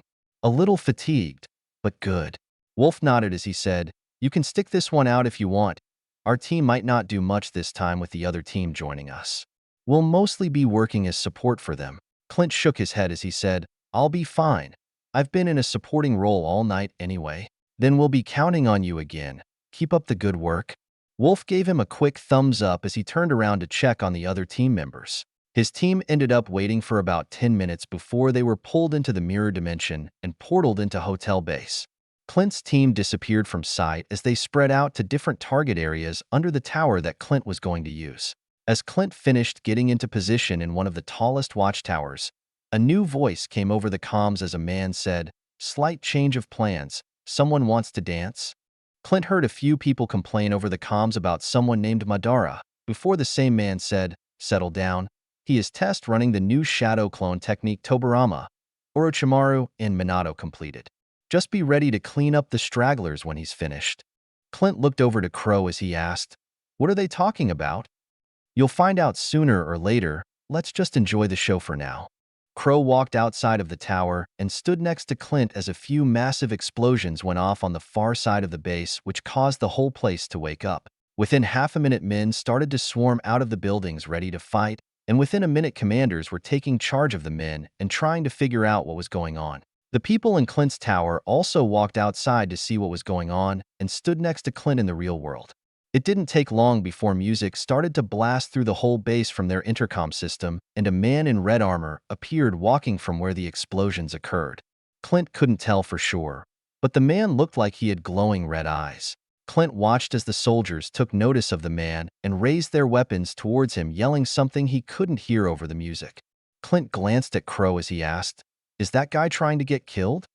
Crow chuckled as he said over the music, "Don't blink or you'll miss it. My sister looks cute in her braces and boots. A handful of grease in her hair." A glissando was heard from a piano, and the music kicked up a little more and the man disappeared from view. A second later, some of the troops who were lined up went flying into the air as the man appeared in the middle of their group, wielding a giant fan and sickle connected together by a chain. Some people tried to shoot him as he began to tear through them like they were made of paper. People, body parts, and a rain of blood was the only thing that could be made out from wherever the man went. "Oh, don't give us none of your aggravation. We had it with your discipline." As the man moved from the first group of soldiers to the next, the only thing left in his wake was a trail of dead bodies. Clint couldn't keep up with the man's movements at all and just followed the trail of carnage he left. Then Clint noticed one of the commanders pull out a grenade and throw it where the man was moving. The man slowed down just enough to bury his sickle into a man's head, catch the grenade, and throw it back at the commander. "Oh, Saturday night's all right for fighting. Get a little action in." As Clint watched, he let out a sigh before he asked, "Who the fuck is this guy, and why are we even here if he can do that?" Crow let out a laugh as he asked, "Would you believe that this is only about 10% of his true power?" Clint shook his head as he said, "I hope you're joking." The man jumped back from a rocket that was shot at him. He placed the fan on his back as he weaved a few one-handed signs which made a large wall of earth rise up from the ground in front of him. Some more rockets slammed into the wall as the man placed the sickle on his back, and he weaved even more hand signs. "Get about as oiled as a diesel train. Gonna set this dance alight." He brought his hands to his mouth as the wall of earth collapsed, and he breathed a jet of flame from his mouth that covered all of the remaining troops in fire. When he finished, he disappeared from view, and a few seconds later, one of the watchtowers exploded as maniacal laughter could be heard from that direction over the music. "You're joking, right?" 00087. Island Cleanup. As Madara was busy with his dance party, a small team entered the hidden facility under the base. Ezekiel used the security system and called most of the soldiers from the facility to help deal with the threat attacking the base, which left it currently manned with a skeleton crew. The team was Steve, Bucky, Logan, and Kaiselius. Ezekiel was back at their base, acting as overwatch for the whole mission and controlling the enemy's computer systems. As they walked through the hallways of the facility, Ezekiel would point them towards each target. Time passed quickly, and it didn't take long for them to clear out most of the remaining soldiers. The only issue they ran into was when they arrived in the X-23 cloning section. The base commander realized something was wrong with the security systems, he decided to use the clones as a delaying tactic. Him and a handful of people were hunkered down in that part of the base as they waited for reinforcements. They had injected the clones with something and then tossed them into the hallway outside before they barricaded the door shut. Whatever they gave the clones caused all of them to collapse on the ground except for the youngest. The youngest clone was hunched over the others as she shook each of them, calling each one by their name. But none of them seemed to be responding to the girl at all. As Steve moved closer with his group, the girl looked up with tears running down her face. It took her a moment before she jumped in front of the other girls and a single metal claw slid out of her hands as she choked out in a pain-filled voice, "If you try to hurt my sisters, I'll kill you." Logan's claws popped out on instinct, but he didn't move as Steve put his hands up and said, "We aren't going to hurt you or your sisters. We actually came here to help you." The girl lowered her arms the tiniest bit as she asked, "Why should I trust you? You might be like everyone else." Steve smiled gently as he said, "How about we start small? Let us help your sisters." The girl stiffened and cast a quick glance behind her before she said, "I'm not stupid. You just want to take them hostage." Logan stepped forward, his claws already retracted as he said, "Then you can have me as your hostage while my friends check over your sisters." The girl quickly glanced at her sisters once again before she nodded once and moved slightly forward. Logan slowly moved forward, and once he was halfway to the girl, she said, "Lock your fingers together and place your hands behind your head. Then get on your knees by the wall." After Logan finished, the girl moved quickly and stood behind him, one claw on his throat, the other over his temple. She looked at the other men and said, "You try anything funny and he dies. Then I'll kill you." Steve nodded as Bucky and Kaisalias slowly walked with him towards the three girls on the floor. Steve crouched down as he started to examine them. The girl watched him like a hawk the entire time. Steve shook his head as he said, "They're alive, but I have no idea what's wrong with them." Ezekiel's voice came through the intercom speakers above them as he said, "I've already informed Tsunade. She will join you shortly." The girl jerked slightly and cut into Logan's neck a tiny bit as Ezekiel spoke. Before she narrowed her eyes and her voice took on a hard edge as she asked, "You work for them?" As the girl looked at Steve, she slowly pressed her claw into Logan's neck. An instant later, another person appeared next to Steve, already bent over one of her sisters. The girl pressed her claw deeper into Logan's neck out of reflex. Logan held back from defending himself as he gritted his teeth and quietly waited. Ezekiel's voice spoke out over the speaker again as he said, "Words don't mean much, but we're not part of this facility. I've just taken over their systems. Now, if you would kindly remove your claw from Logan's neck, I am sure it would make us all feel better." The girl kept her eyes on the new person who arrived and slowly removed her claw from Logan's neck before Ezekiel said, "Thank you. Now my friend is going to check on your sisters, so don't be alarmed when you see some green mist come out of her hand." After he finished, the woman placed a hand above one of her sisters as a green mist came out of her plan. The woman slowly moved her hand above the girl for about half a minute before she checked the other two girls. She glanced up at the girl holding Logan hostage as she said, "Something is killing them. Did anything happen to them recently?" The girl tensed up, then glared at the door that was barred shut behind the group. Her eyes started to tear up again as she looked back at Tsunade and said, "They gave us something before they pushed us out the door. After a minute, my sisters collapsed. I'll need to move your sisters someplace if I have any hope of treating them." The girl frowned, tears still falling down her face as she said, "Fix them here." Tsunade shook her head as she said, "I can't. We don't have the proper equipment and I'll need help." Ezekiel's voice cut on over the speakers again as he said, "How about we let you keep Logan as a hostage while we try to help your sisters? You can even join them, but you'll have to stand back and let my friends work. Does that sound acceptable to you?" The girl nodded her head after a few moments, so Kaisalias spun his arm to make a portal. As the portal opened, the girl's eyes widened some before a few people stepped out of the portal. They quickly lifted up each of the girls and took them through the portal to set them on hospital gurneys.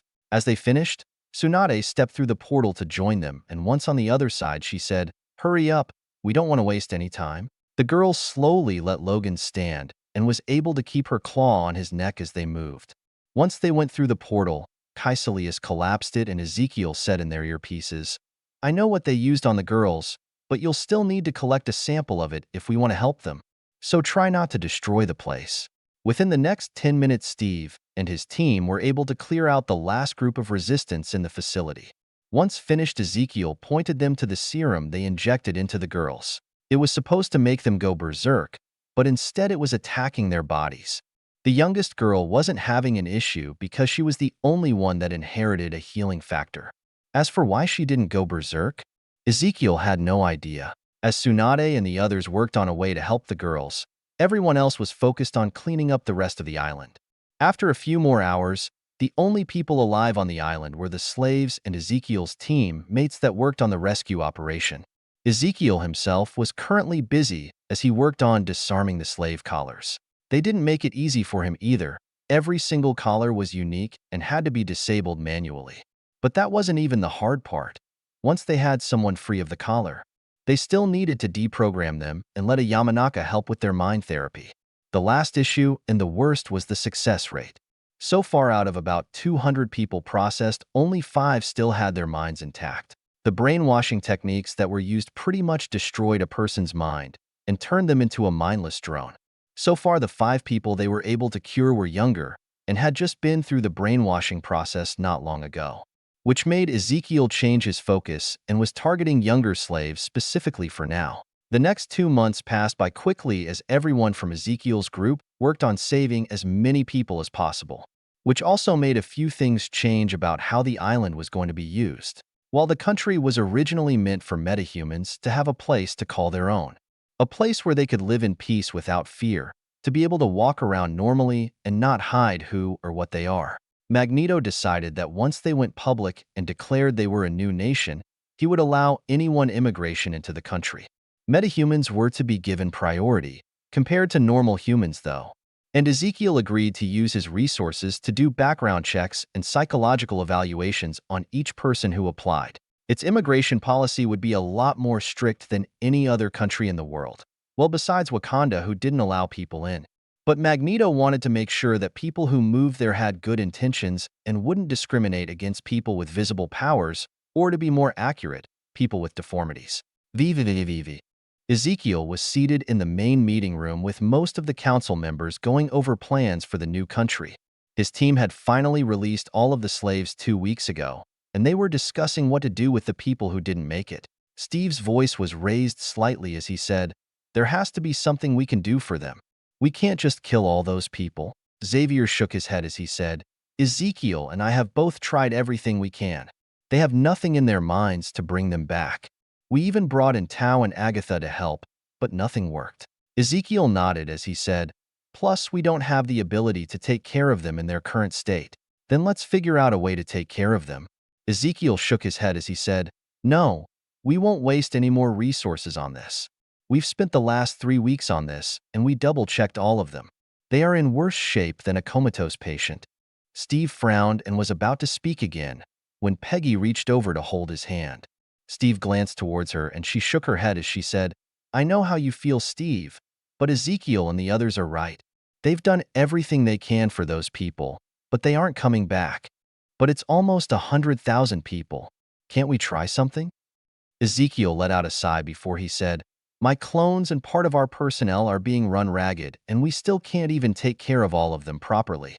I haven't even started working on the infrastructure or housing yet because we have so many bodies to watch over right now." I agree with Ezekiel. We need to euthanize them and move on. It's morbid and I don't like it, but it will let their souls move on and rest. Tao said as she glanced around at the other council members. "Let's just vote on it. All in favor?" Fury raised his hand as he finished speaking. The vote passed with only Steve and Jarvis voting against it. Once that was finished, they moved on to other issues that needed to be addressed on the island. Mainly food, housing, city planning, and a bunch of other boring issues. It took a few hours, but they had a solid plan in place once they were finished, and they finally came to the last issue. Ezekiel typed on his computer and pulled up the last issue on their list they needed to discuss for the day. The 4 clones they rescued from the facility. While they figured out what the girls were given and were able to neutralize it, the girls were still dying, and everything they've done is just prolonging their life, not fixing the underlying issue. As everyone looked over the information Ezekiel pulled up for them, Hank asked, "Couldn't we transfer them into a new clone body?" That is what you were trying to do with your clones, correct? Ezekiel nodded as he said, yeah, but it's still in the testing phase, and none of them have been stable yet. Plus, we would need to make a clone specifically for each girl, and they are already a clone of a clone. Ezekiel pulled up some more info before he said, the fact they made 4 semi-viable clones out of hundreds of attempts just proves how hard it will be to make them a new body, and we don't have the time to wait. They will be dead within a week. Agatha glanced at Tao before she said, this might be in bad taste, but what if we took 3 of the people who were going to euthanize and use their bodies for the girls? Everyone glanced at Steve for a moment, but when he didn't respond to what Agatha just said, Tao nodded her head as she said, it might work, but I will need to see them first and test a few things though. Let's end the meeting here then, if no one has anything else to add? Ezekiel said as he looked around the room. 00088. When does a person die? Gabby was seated in her sister's hospital room as she watched her sisters in their comatose sleep. Her only real companion was the sounds from the medical equipment, letting her know they were still alive. The last couple of months had been crazy for her and her sisters. Well, mostly for her. His sisters were still asleep and wouldn't wake up. They still weren't fully healed, and the people who rescued them said they were trying their best. But to her, their best just wasn't good enough. Her sisters were still dying. The corners of her eyes started to mist up as she thought about finally being free with her sisters, but not being able to enjoy it. The thing they all dreamed about was now here, and yet she wanted to blame the people who had come to rescue them, but she knew she couldn't. It wasn't their fault. Sure, their attack on the base forced them to become injected with that weird serum. But the serum wasn't the issue. It just showed the underlying issue faster. Her sisters' bodies were already breaking down from being cloned. The only reason she wasn't like them was because she was blessed with a working healing factor. She shook her head to clear it and think about the positives. They were free while also getting to meet the woman and man who were pretty much their parents from a genetics perspective. And they met the person they were cloned from, Laura. Laura was nice and even said she considered them all to be her little sisters. It was nice to have a new older sister. Hopefully her other sisters woke up to meet Laura and the others properly. It would be nice if they woke up soon. Gabby wouldn't admit it, but she was so lonely without her sisters. Laura came to visit a lot, but it wasn't the same. Her sisters were with her since she could remember. Gabby was sad when they weren't around. Gabby looked up to the door as she heard someone knock before it opened up and a few people walked inside the room. She knew one of them. It was the man who didn't smell. The other 2 were new. Both of them were women who smelled a little weird. The man smiled as he said, Gabby, I want you to meet some friends of mine. This is Tao and Agatha. Gabby nodded to the women in greeting before she looked back at Ezekiel and asked, did you figure out how to save them? Ezekiel shook his head as he said, no, but we have an idea. We just need to test something first. Ezekiel turned to Tao as he said, you can start whenever you like. Tao moved over to one of the girls and began to chant slowly as she moved her arms in a pattern above the girl's body. After about a minute, an orangish-golden spell formula appeared above the girl, and Gabby let out a small gasp as she watched. This was magic, like the portal thing she saw before. Were they going to use healing magic to help her sisters? She thought, getting a little excited. The formula slowly spread out and covered the girl from head to toe before it shot out golden wisps. The wisps connected to different points all over the girl's body before they started to expand in size. After she finished with the first girl, she moved to the next and then finished with the last girl. A spell formula floated above each girl and pulsed slightly for about 10 minutes. Then the spell formulas slowly faded from view as Tao let out a sigh. She frowned as she glanced over to Ezekiel and said, it won't work. Their souls are too weak. Gabby glanced between Tao and Ezekiel for a moment before she asked, is there a way to make them stronger? Yes, but it requires time. The best way would be for them to age normally. Tao shook her head. Agatha nodded as she said, we could try to speed up the process, but trying that on souls that are already weak, it could completely destroy them. Gabby's eyes started to mist up again as she looked at her sisters. Why did life hate them so much? Because they were clones? Because they weren't born normally? Were they not meant to be happy like everyone else? Tears started to run down her face as she thought about a life without her sisters. The sisters who did everything they could to protect her from the shitty life they were born into. Ezekiel placed a gentle hand on her shoulder as he said, "We still have a few more things we can try. Don't give up hope." She numbly nodded her head, tears still streaking down her face as she watched her sisters quietly.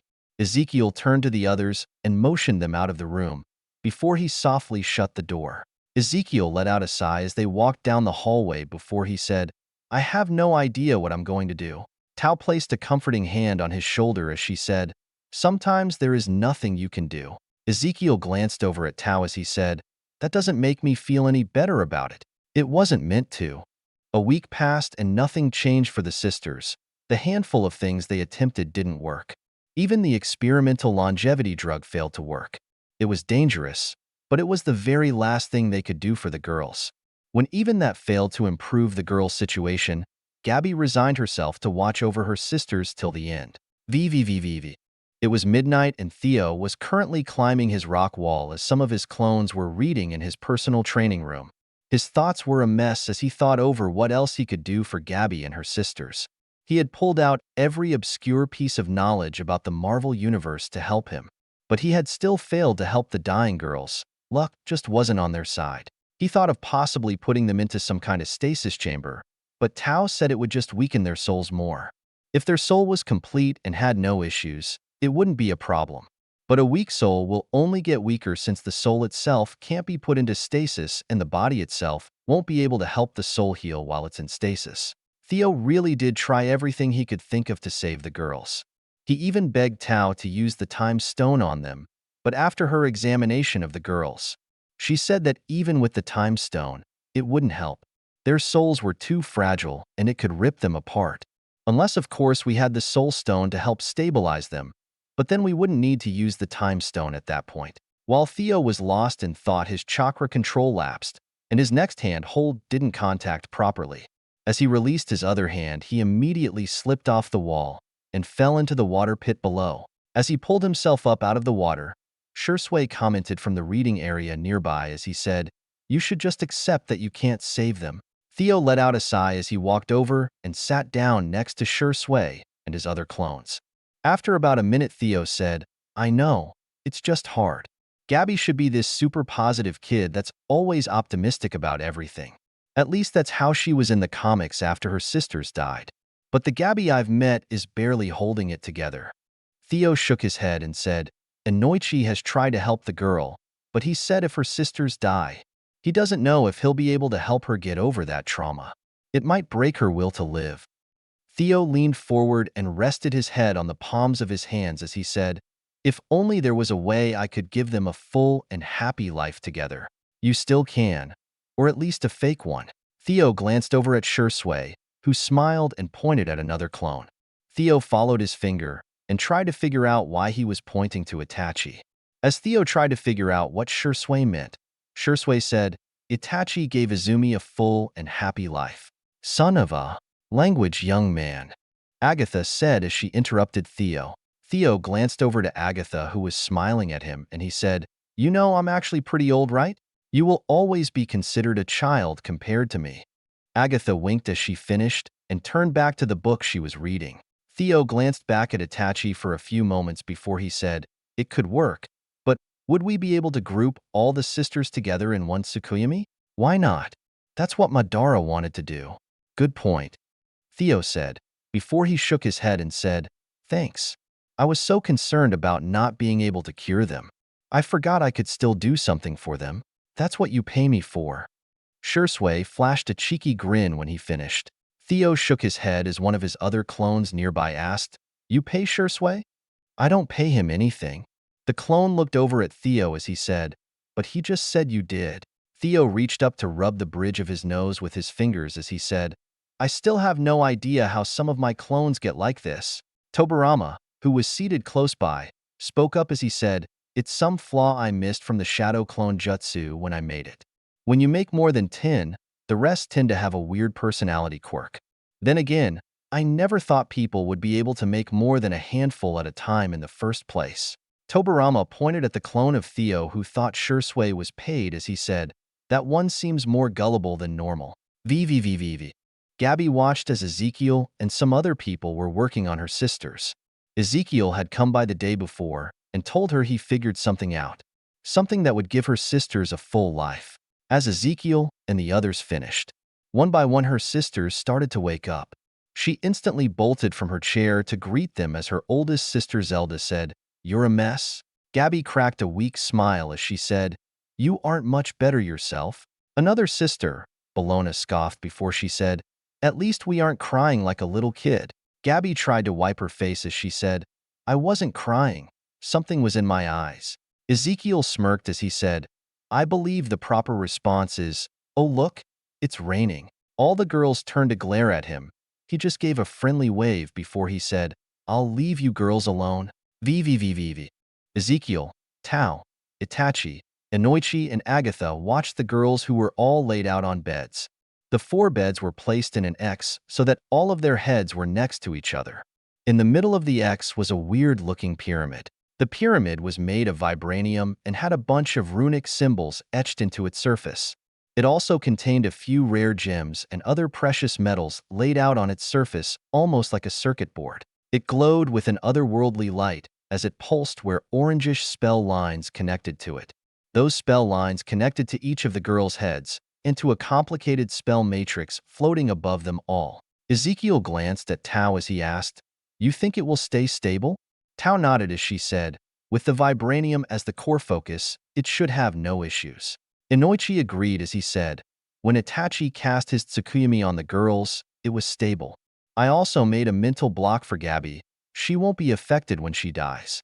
Ezekiel let out a sigh of relief before he asked, "How long do they have before it ends?" "It will end sometime tomorrow night."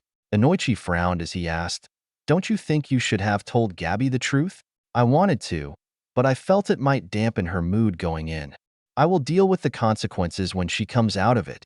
Tao smiled as she put a hand on Ezekiel's shoulder as she said, "I am sure she will appreciate the gesture when she comes out." Ezekiel just nodded his head as he watched the girls dream of what their life should have been like together. VVVVV. Gabby slowly opened her eyes, which were fuzzy from sleeping. As she blinked to clear her eyes, she tried to remember what just happened. Her memory was being a little hazy. Gabby shot up in bed. She had just died. She paused. This wasn't her home. She glanced around the room for a few moments, trying to figure out where she was. Then her eyes landed on her sisters that were still young. Her eyes widened as she remembered. They were trying something to cure them. But it worked. They were cured. They lived a whole life together. Was she reliving her life just before she died? She remembered hearing that could happen, but this didn't feel like a dream to her. She glanced down at her hands, her young-looking hands. She clenched her fists and her blades popped out, one out of each fist. As she looked at them, a creeping feeling overtook her, and she somehow knew this wasn't a dream. This was real. As she retracted her claws, she stood up out of bed and glanced around the room. She saw Ezekiel seated in the corner of the room. He had looked up at her when she made noise getting out of bed. As he stood up, he motioned her to come towards him. Her feet dragged on the ground as she shuffled closer to him as she tried to figure out what was going on. She clearly remembered living a full and happy life with her sisters. So many happy memories flashed through her mind, all of them with her sisters. But she also knew that she was now here and that this was real. Everything in the room felt and smelled real. This had to be real. But the life she just lived was also real. It had to be. She felt all of it. You couldn't fake that. Her eyes started to mist up as every fiber of her being screamed at her that it couldn't have been fake. That this was fake and her memories were what was real. Ezekiel waited as she made her way over to him, lost in her own thoughts. When she finally stopped in front of him, he gave her a sad smile as he said, "I'm sorry. I couldn't save your sisters." Gabby's mind raced as she thought over his words and the implication behind them. She took a deep, shaking breath, tears threatening to spill out as she asked in a trembling voice, Then that wasn't real? What do you think?" Gabby looked down at her shaking hands, which she was clenching unconsciously. She glanced back at her sisters for a moment, before she looked at Ezekiel again as she said, "Everything felt so real." Her voice cracked with hope as she asked, "It had to be real, right?" Ezekiel placed a comforting hand on Gabby's shoulder and gave it a gentle squeeze. That slight touch helped to calm the girl's shaking body as he said, "It was the only thing I could do to give you and your sisters a full life." Gabby's body started to shake again as Ezekiel said, "All of your minds were connected together. Everything you shared with them. Everything they shared with you. It all happened in your collective minds. If that isn't real, I don't know what is." Gabby teared up, her voice wavering in her throat as she looked down at her feet. It took a few moments before she asked, her voice barely above a whisper, "They're dead, aren't they?" Ezekiel lifted his hand from her shoulder as he softly asked, "When do you think a person truly dies? Is it when they're shot in the heart?" Gabby choked back a sob and nodded her head as hot tears streamed down her cheeks. "Maybe when they drink some kind of deadly poison, or have an incurable illness." Gabby couldn't help herself, as a sob ripped through her shaking body as she nodded again. Not really understanding what Ezekiel was trying to say, Ezekiel placed his hand under her chin and raised her head so he could look her in the eyes as he said, "You're wrong. A person only truly dies when they're forgotten." Gabby's breath hitched in her throat as she matched Ezekiel's unwavering gaze. His other hand tapped her on the head and then her heart as he said, "As long as you keep them in your thoughts and in your heart, they will never truly be gone." Gabby let out an anguished sob that wrecked her whole body as Ezekiel pulled her into a tight hug. Minutes passed as Gabby cried into Ezekiel's chest, her whole body shaking as she let out her feelings. She wasn't sure how long they stayed like that, but eventually her body gave out and she started to collapse from fatigue. The last thing she thought before she drifted into unconsciousness was, this was the first time she could actually smell Ezekiel. 00089. All that work for nothing. A few weeks after he settled everything with Gabby, Theo settled down to focus on training and learning from his new mystic art masters. During his studies, he came up with an idea on how to prepare himself for psychic threats. He double-checked his current defenses and then asked his teachers to check them over for him. Theo appeared in his training room and summoned a set of clones for the day. Afterwards, he moved towards Tao. She was seated next to Agatha drinking tea as they discussed creative approaches to use different spells. Tao smiled at Theo as he approached and asked, "Good evening. Are you ready to begin your lessons for the day? I was actually wondering if the both of you would help me with something instead." Both women turned their full attention towards Theo as he said, "My first concern when I was brought to this world was protecting my mind." Theo looked a little nervous as he said, "I think I did a decent job, but I need to find out for sure. Since I know how truly powerful some of the psychic powers are, and I want to see if I can defend myself from them." Tao nodded in understanding as she said, "So you want the only two people you fully trust to test your defenses?" "Yes, that's reasonable. I'll gladly help you out, my young apprentice," Agatha said, as she placed her teacup down. Tao smiled as she said, "As will I. When do you want to start?" "Whenever you like. My defenses are already in place and ready." Tao pointed at a chair next to her as she said, "We can start in a few minutes. I just want to prepare in case there is a backlash. After I finish, Agatha will test you next." Theo calmed his mind down while he waited for Tao to start. After a few minutes, a light flashed around Tao. She glanced at Theo as she said, "Prepare yourself. This might not be pleasant." The next second, Theo felt a sharp pain near the front of his head, but it disappeared after a few seconds. He then closed his eyes and focused to look inside his mindscape. Once he could see inside, he searched it over to find Tao. She was standing on the rooftop of a skyscraper overlooking one of the cities he had built. After a moment, he appeared next to her and asked, "So what do you think? Passable for someone who is untrained. Really? What's wrong with it?" Tao raised one finger as she said, "You have no real defense against someone trying to access your mind. It's honestly pretty pathetic how easy it was to access your mind palace. I saw you grimace in pain as I entered, and your nose is currently bleeding. Do you want to know why? Because you're stronger than me?"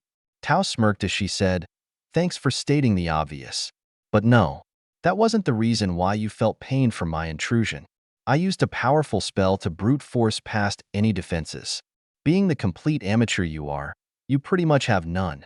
So the spell attacked your mind palace instead." Theo's face crumpled as he said, "No need to be so harsh." Tao shook her head before she said, "You don't fully understand. If I wanted, I could have broken into your mind, and you would have never known about it. She is correct. Your outer defenses are pretty much non-existent. Both of them turned to see Agatha, who smiled at them as she said, I thought it would be more fun to join you. Plus, if you destroyed his mind palace, I wouldn't get a chance to test it. I know my outer defenses are weak. I was planning to make something to counter mind readers. Maybe a helmet like Magneto wears. Plus, I focused all my efforts on internal defenses. Agatha scoffed as she said, Please, that stupid helmet. It only helps against someone like Xavier. A mystic arts user who has mastered mind arts could easily bypass his helmet. You need to learn proper mystical defensive arts. Tao nodded as she held up another finger and said, What you have built in here is impressive to look at, but I can already tell it is way too weak. I doubt it will hold together properly if I put pressure on it. As she talked, two little kids appeared on the rooftop, one next to each woman. Both Tao and Agatha glanced at the children before they looked at Theo, who gave them a smirk as the kids asked, Hi, who are you? After both women answered the question, the follow-up went, What ya doing? Tao glanced down at the kid as she said, Just looking around. Why? Because I felt like it. Why? Because I can. Why? Tao glanced at Agatha and the other child who was also asking her why. Then glanced at Theo, who had a Cheshire-like smile on his face. The kid spoke a little louder as he asked, Why again? When she didn't answer after a few seconds, Tao glanced at the child before she asked, Is that all you can say? The child tilted his head to the side as he asked, Why? Tao looked at Theo as she said, While something like this can be annoying, it's easy to overcome. Why? Tao waved a hand towards the kid, and he disappeared like he was never there. After a second, two kids appeared, one crying and the other asking why. Tao glanced at Theo before she waved her hand again. Once more the kids disappeared before three more appeared, two of them crying and another asking why. Agatha, for her part, just watched as the process repeated a few more times. Only the first kid standing close to her, as he asked, Why? Repeatedly. Once there were a handful of kids crying around Tao, she finally looked a little annoyed and said, I applaud your creativity. Why? She waved her hand again, and this time all of the kids disappeared, including the one next to Agatha. After a few seconds, nothing happened. Theo frowned and checked his internal defenses to find that his kid defense was completely removed like it never existed. Unfortunately, something like that is easily removable. Tao had a smirk as she looked down at Theo. Theo let out a sigh as he said, Okay, so all my prep work was for nothing. Not really. It was good practice for you. It will make rebuilding your mind palace a lot easier. Now let's see what else you've made here. Tao finished speaking as she turned and walked towards the rooftop's door. Agatha and Theo followed behind her quickly. As they entered the stairwell, the door closed behind them automatically. Tao raised a single eyebrow in question as she glanced at Theo. Theo just smiled and gestured for her to walk down the stairs. After they opened the first door, Tao smiled as she said, You made a moving maze. Agatha nodded as she said, And a very complex one, but still too weak to be useful. Tao closed her eyes as she finished. A few moments later, the area around them started to fade away. When Tao opened her eyes, only a single building remained. 1,000 copies of the same building. She glanced at them for a few moments before she looked at Theo and said, While I admit, you put in a lot of effort, but making copies of your inner palace won't help. Tao closed her eyes and the buildings started to disappear until there was only one left. But something unexpected greeted her when she opened her eyes. A few thousand different people were standing around now looking at their group. She cast a glance at Theo before she closed her eyes again.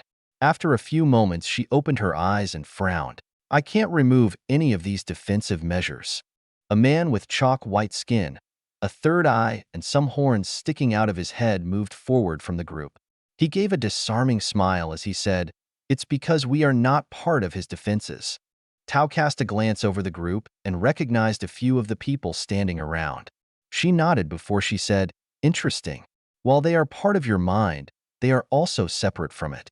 She glanced down at Theo as she said, You can use them to help defend your mind? What happens if they get hurt or killed? Wouldn't they disappear from my mind? Tao shook her head. It might make their physical form disappear, but they would still be here. It would just take a while before they reformed a body. Like I said, they are part of your mind. So unless your mind was completely wiped, they would be here. The man with horns nodded his head as he said, "It's more than that. As long as he has chakra, we will always appear here. Unless he removes our memories from his chakra. At that point, we would completely disappear." Fascinating. You should definitely integrate them into your defenses. Agatha nodded in agreement as she added, "They would act as a great defensive measure. I can barely sense them, and I see them in front of me. Before that, I didn't even know they were in your mind palace. But how would they help?" Tao jabbed Theo in the chest with the tip of a finger, and he frowned as he rubbed where she poked him. "Even though this is your mind, your body here can still be attacked.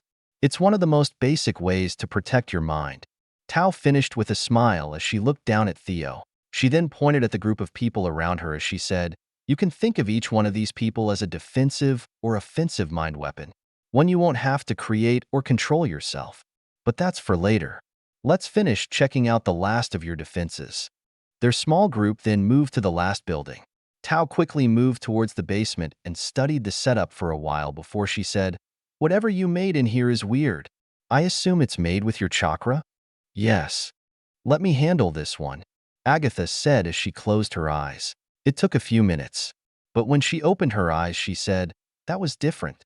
For someone less experienced, it might have been an issue, but it would only take them longer to remove it. It wouldn't stop them." Tao nodded as she moved to look at the server racks in the room. As she studied them, she said, "Ingenious. You turned your memories into extremely complex computer code." Tao closed her eyes for a little while. When she opened them, everything was gone and a single thick book was in her hand. She opened it and glanced inside for a few moments, before she closed it and handed it to Theo as she said, "Now we're even." "Even?" Tao smirked as she said, "I just wanted to see what your name was in your past life. Now let's leave your mind palace and start with your training. The memories from my previous life should be blocked by God." Tao patted Theo on the head as she said, "They are, but your thoughts betray you and the block placed on those memories. Whenever you think about your old life, it creates new memories that aren't blocked." Theo sighed before he said, That makes too much sense. I'll have to be careful of that in the future." "Exactly, but for now, it's time to start your training." After they exited Theo's mind palace, Tao placed a powerful and complex spell of protection on his mind. When she finished, she said, "For now, that will protect your mind from anyone trying to access it." Theo wore a grateful smile as he said, "Thank you. I appreciate it." Tao smiled as she said, "It's my responsibility as your master to keep you safe. Now go have your clones collect the books on mind magic. You will need to read everything on it before we start." 00090. Christmas. The night before Christmas, Ezekiel and his clones moved through the base. They worked in teams and carted around tons of wrapped presents for all the people currently living in the base. Over the past few months, Ezekiel had spent his time finding out what everyone liked. Whether it was clothes, movies, games, guns, or anything else. He compiled a massive list, and with the help of his clones, he went about ordering at least 5 gifts for each person in the base. Once he collected everything, he spent a couple days with his clones wrapping each present and tagging them for each person. Then he stored them in his training room till it was time to deliver them all. Ezekiel and his clones finished while the whole base was still pretty much asleep. Besides dropping off presents to everyone's rooms, they even decorated the cafeteria for the event and set up a large Christmas tree. Underneath the tree was a single present for each person in the base and anyone who visited it often.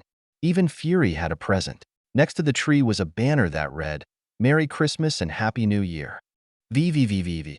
1999, Saturday, December 25th. Theo awoke earlier than normal and started getting ready for the day.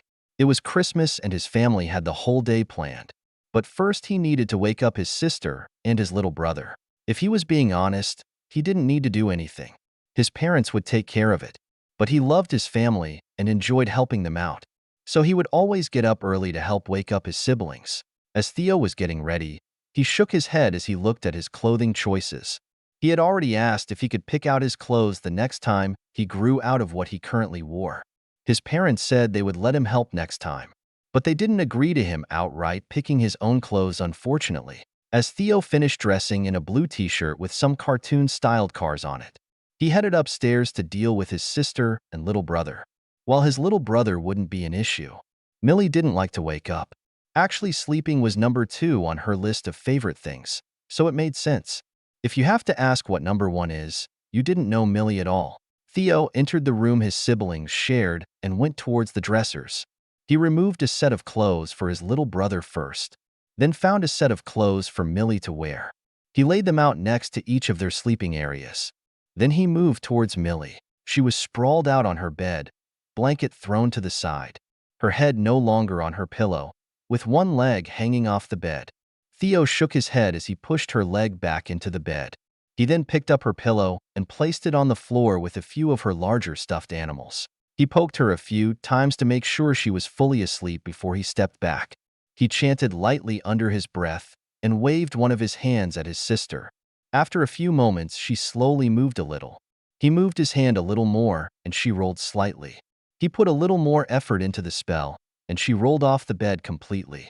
Theo canceled the spell as Millie fell. Millie dropped a couple feet onto her landing pad and let out a grunt. After about 10 seconds, Millie sat up. After she rubbed the sleep out of her eyes, she glanced around before she focused on Theo and asked, "What happened?" "You fell out of bed." Millie looked down, then up at her bed. She looked back at Theo as she asked, "Why'd I land on my pillow and toys?" "I tossed them down there just in case, while I picked out your clothes." Theo gave his sweetest smile as he finished. Millie glanced down one more time before she said, "You the best, Theo." Theo's sweat dropped before he said, "I know. Now start getting changed while I wake up the little guy." Theo quickly turned to look at his little brother as he finished. His little brother Isaac was still fast asleep. So Theo carefully checked to make sure his diaper was fine. If it wasn't, he would have to go get one of his parents. While he could probably change the diaper himself, he didn't plan to do that at all. That type of stuff was above his pay grade. As Theo checked Isaac, it looked like he was changed sometime in the night. His diaper was still fresh. Theo then carefully dressed his little brother. Like Millie, his little brother slept like a log. So even though he was cautious, he didn't need to be. Once both his siblings were dressed, Theo helped Millie clean up her toys on the ground and make her bed. After they finished, Theo headed downstairs followed by Millie. They would have brought their brother, but he was still sleeping. Plus, Theo could only really hold him properly. It was awkward trying to carry him, let alone carry him down the stairs. Actually, Theo could easily do it, but he had to keep up appearances around his family. Theo spent the next half an hour watching Millie as she played the video game he was working on. It was pretty much done at this point, but he still wanted to play test it more. Plus, he needed to figure out how he was going to release it. Maybe he would just make a website for it. His overall plan was to sell it to himself. Well, the company he was making for his social media platforms. It appeared on paper, but at some point he should make it real. Heck, he even owned property for it in Brooklyn. Maybe once the building was done, he would look into making it a real company. At some point, their parents woke up and came downstairs with their younger brother. Daniel stopped by Theo and gave him a kiss on the cheek before she said, "Thanks for getting Millie up and dressing Isaac. You're always such a big help. Your father and I appreciate it a lot, sweetie." Theo smiled up at his mom as he said, "I'm just glad I can help." Jacob spoke up from the kitchen as he said, "Theo, can you get Millie off the computer? We are heading to your aunt's in a few minutes for breakfast." Theo looked up at his mom and hesitantly asked, "Pancakes?" Daniel smiled in response with a slight nod of her head. Theo immediately moved next to Millie as he said, "You heard Dad. We are going to Aunt May's. But I want to finish my new house." Theo hit the exit button to pause the game and looked right at Millie as he said, "Pancakes are more important." "But listen to me, Millie, pancakes." Millie seemed to freeze for a moment as she realized what Theo said before she asked, "We're eating cake for breakfast?" Theo nodded as he said, "Pancakes." Millie instantly saved the game and turned it off. She then jumped out of her chair as she said, "Let's go."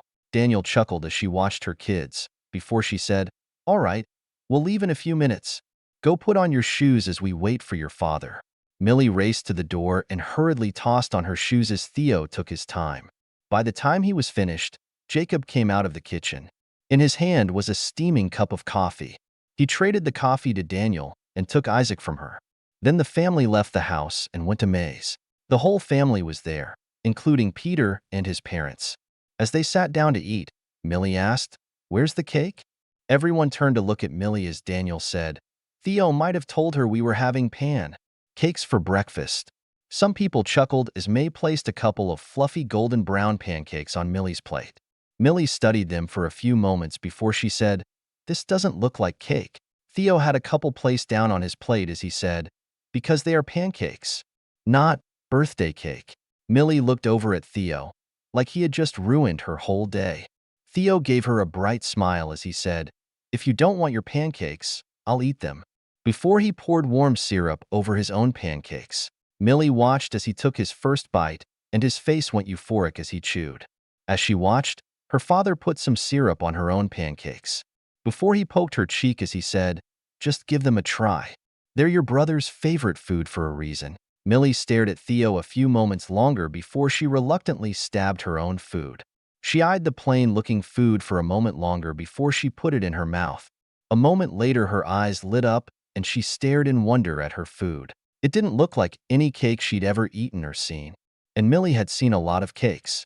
One of her favorite things to do at the grocery store was to look at the cakes on display in the bakery.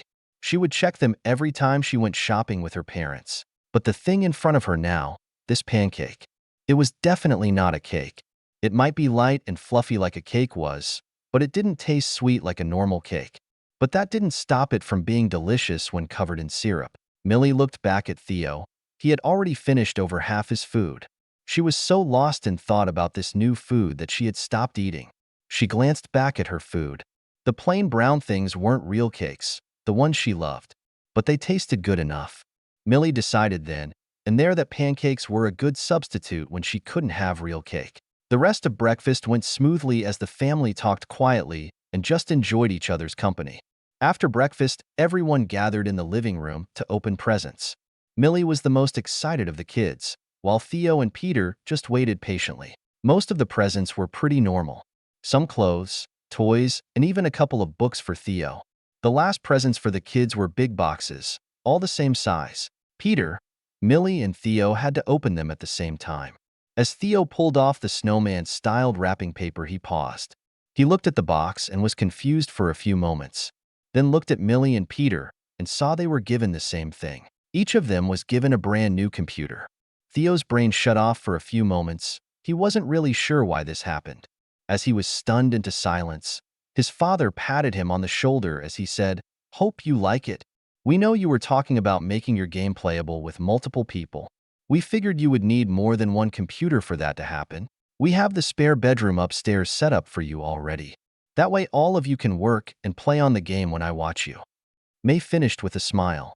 Theo looked at his excited sister and Peter. He then turned to his parents and extended family and said, "Thank you, everyone. This will help out a lot." The next couple hours was spent setting up the 3 computers in the spare bedroom. Peter's dad, Richard, had some experience with setting up networks, so he was able to hook all 3 computers up to a small switch. Once finished, Theo loaded the game code and software up to each computer. The rest of the day was spent hanging out with the whole family.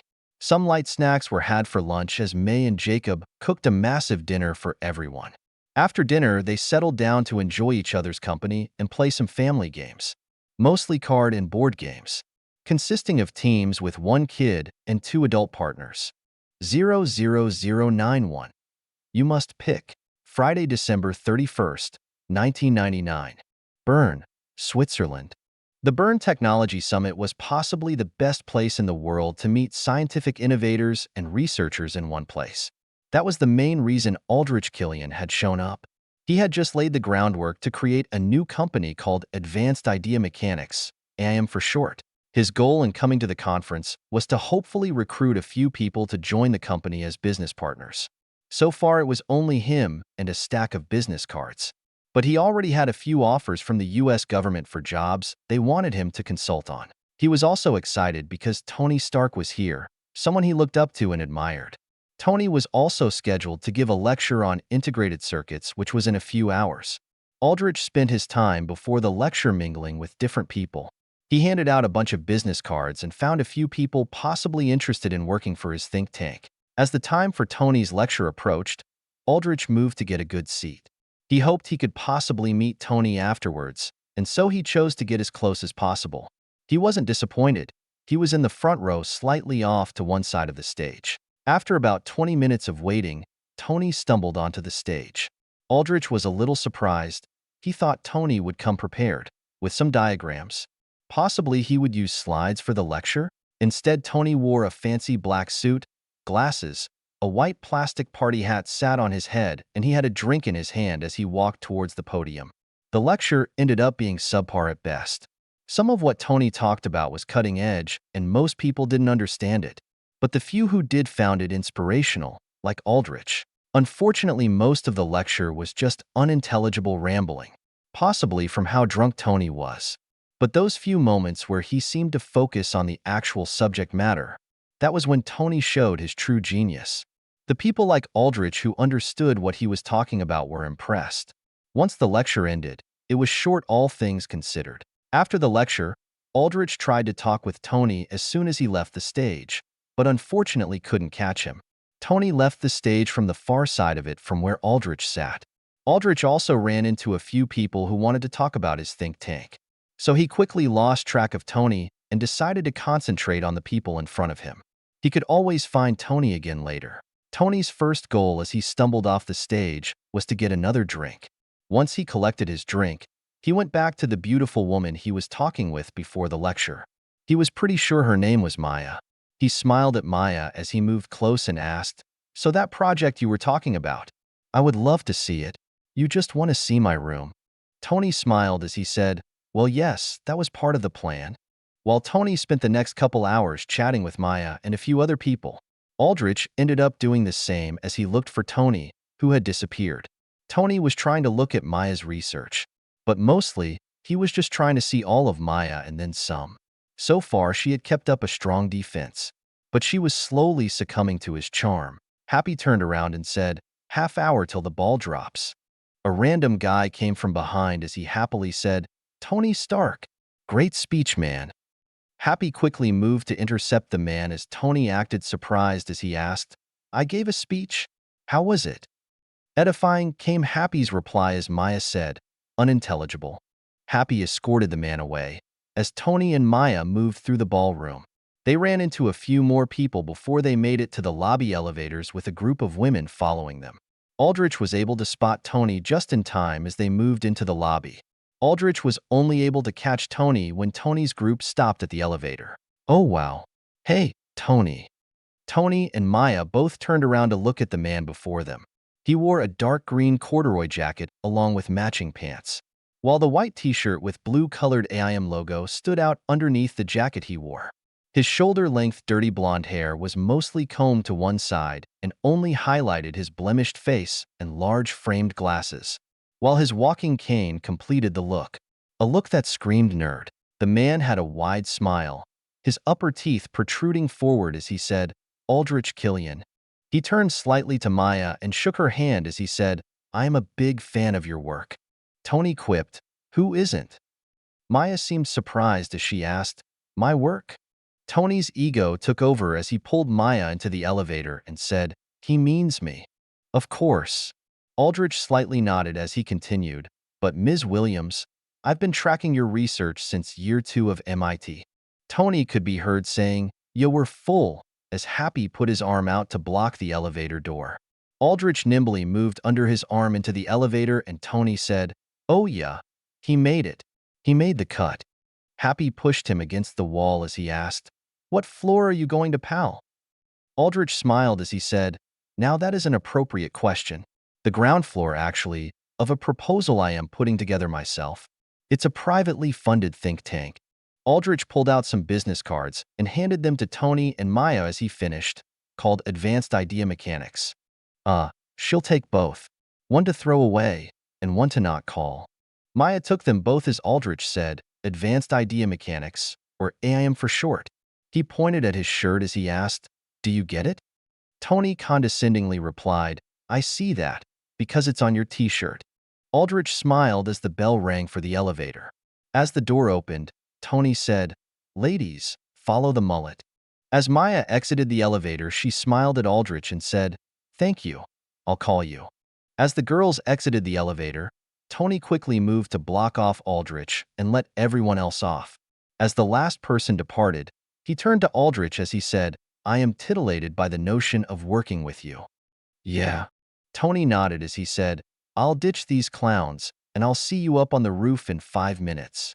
Tony punched the elevator for the top floor as he said, "Just gonna get my beak wet real quick. You know what I am talking about." Aldrich nodded in reply as he said, "I'll see you up there." The elevator door closed as Tony said, "Damn betcha." It took a little bit of work, but Aldrich made his way to the roof to wait for Tony. To say he was excited would be an understatement. Tony said he was interested in AIM, and Aldrich was looking forward to talking with him about it. After about 20 minutes, Aldrich became a little concerned. Tony said he would meet him in 5 minutes. Maybe something happened? It was possible. It was Tony after all. Everyone wanted to talk with him. When fireworks started going off, Aldrich became agitated. It didn't seem like Tony was going to show up. Then he thought, no, Tony would show up. He said he would. But it was only a few minutes later that Aldrich knew Tony wasn't going to show up. He glanced over to the edge of the building for about a minute, and his face changed. He no longer wore a happy smile. It took on an edge as he walked closer to the edge of the building. Aldrich moved to the very edge of the building. As he looked down and thought about jumping off, a voice was heard from behind him as it said, "Make sure you land on your head." Aldrich whipped around as he asked, "What are you talking about?" A black-haired man was seated crossed-legged on top of one of the large air conditioning units, the one he had spent the last half an hour standing next to. The man smirked as he said, "You were thinking about jumping. Only at this height you might just survive." The man's smirk changed a little as he said, "Well, unless you landed on your head like I suggested." Aldrich moved back from the edge as he said, "Don't be ridiculous. I was just enjoying the view." The man gave a hollow laugh for a few moments before he said, "I saw how you looked." It was the look of a man contemplating suicide. Aldrich lashed out as and said, "Bullshit. What would you know about me or my thoughts?" The man's smirk changed into a slightly hardened gaze as he said, "Knowing you doesn't matter. But that look you had, I know it well. I've had that same look myself. In a different life." Aldrich moved closer to the man to study him. He was maybe a little older than himself, but it was hard to tell in the darkness. After about a minute of silence, the man dropped off the AC unit. He landed next to Aldrich with the grace of a gymnast, and a flash of jealousy crossed Aldrich's face for a moment before he looked down at the cane he used to help himself walk. The man, for his part, waited a little longer before he said, "I know why you came up here tonight." "You do?" Aldrich questioned as he looked back up. The man flashed a smile before he said, "Yup. Although the fact you came up here makes me question how smart you really are. Or maybe you just don't have any common sense." Aldrich frowned before he said, "Don't question my intelligence just because I was lied to." The man shook his head as he said, "You have a slight point. But you're still gullible for thinking Tony Stark, of all people, would want to have a private meeting with you." The man chuckled before he said, "Or maybe it was just your ego that made you think the offer was genuine? What makes you think Tony Stark wouldn't want to talk with me? Just look at yourself. You should easily be able to tell me why." The man glanced at Aldrich once, before he shook his head. Aldrich tightened the grip on his cane, and his eyes narrowed as he asked, "It's because of my disability?" The man burst into laughter, clutching his stomach as he almost doubled over. Aldrich was ready to leave when the man finally stopped and said, "You really are an idiot. I don't need to take this verbal abuse. I'm leaving." Before Aldrich could turn around to walk away, the man said, "You're not a beautiful woman, Mr. Killian. If you had a nice rack and vagina, Tony might have wanted to talk with you. Maybe. But it wouldn't have been about that new company you're trying to start." Aldrich froze as his mind went blank. Was it really that simple? Aldrich thought back to everything he knew about Tony and it clicked. He never cared about rumors or gossip, but he had heard them. He didn't think much of them before, but now it just made sense. Tony just wanted to be alone with Maya, so he could. Aldrich let out a laugh. It was hollow and filled with self-pity. The other man chuckled to himself as he said, "Glad you understand how Tony works now." As the man waited for Aldrich to settle down, he walked to the edge of the building. He stood at the very edge of the building as he enjoyed the view below him. Aldrich finally glanced over at the other man and said, "Make sure you land on your head." The man turned around and smirked, then stepped backwards off the building as he waved. Aldrich's heart skipped a beat and his mouth opened wide in disbelief as the man disappeared from his view. Then Aldrich rushed towards the edge of the building and looked over it. The man stood on the side of the building, smirking up at Aldrich. The man held his hands up like he was framing a picture as he said, "The look on your face right now is priceless." Aldrich stared at the man in utter shock. He had heard of people with powers. He had even seen some videos of them online. But this was the first time he met someone with powers in person, and it had left him completely speechless. The man walked up the side of the building and patted Aldrich's shoulder as he said, "Sorry about that. I was just having a bit of fun." Aldrich took a few moments to compose himself as he followed the man back to the AC unit. When they were back in front of it, Aldrich asked, "Are you a mutant?" The man shook his head as he said, "The proper term is metahuman." "And yes, I am." The man extended his hand as he said, "Apologies for the late introduction. My name is Ezekiel, and it's a pleasure to meet you, Aldrich Killian." Aldrich hesitantly took Ezekiel's hand and shook it for a moment before he asked, "How do you know me, and how did you know I would be up here waiting for Tony?" Ezekiel smiled as he said, "Both of those answers are very complicated and not something I can tell you currently. But what I can tell you is I am here to offer you a job. A job that pays well and comes with a lot of perks. Perks you will never find anywhere else." Ezekiel turned and walked back closer to the edge again as he said, "Keep in mind, it's just an offer. If you say yes, you would need to be tested and fully screened before the offer is final. But if you do accept, it will completely change the rest of your life." Ezekiel turned around to study Aldrich as the man thought. Ezekiel smirked and walked back to Aldrich. He lifted up both of his hands before he flipped them over and opened them up. As he lifted his left arm higher, he said, "If you pick the blue pill, you will never see me again and live a mediocre life." Ezekiel held up his right hand higher and said, "If you pick the red pill, you will see things you never thought possible." "Are you really quoting the Matrix?" Ezekiel smirked as he said, "Pick." As Aldrich stretched out his hand to make his pick, Ezekiel said, "Remember, I will only offer you this chance once. Don't live to regret it." 00092, 1 year time skip. 1/2. The next 9 months, or so for Theo's group, was pretty quiet overall. Aldrich ended up accepting the offer. After a thorough background check, medical examination, and psychological evaluation, Aldrich became the newest member of the team. To say he was surprised with what was going on would be an understatement. But he quickly fell in love with his new job and the work environment. He was placed in the medical base and worked with Sarah, Beast, and a few of Theo's clones. But he wasn't the only new person brought in. After about a month, Maya Hansen-Williams was brought on board. Theo had planned to pick her up at some point also, but he was a little confused. Her last name was Williams instead of Hansen, and she didn't look anything like her comic book or movie counterpart. She was a stunning ebony-skinned woman who stood almost 6 foot tall. She had fierce brown eyes, and her puffy black hair was cut short into an afro. The thing that surprised Theo the most was the fact she was about a month pregnant. Well, she didn't actually know until the medical exam was finished. But it was a large shock to her and Theo. While she didn't tell anyone who the father was, Theo already knew. Or at least he had a really good idea who it was. The only issue that cropped up was Maya having complications with her pregnancy.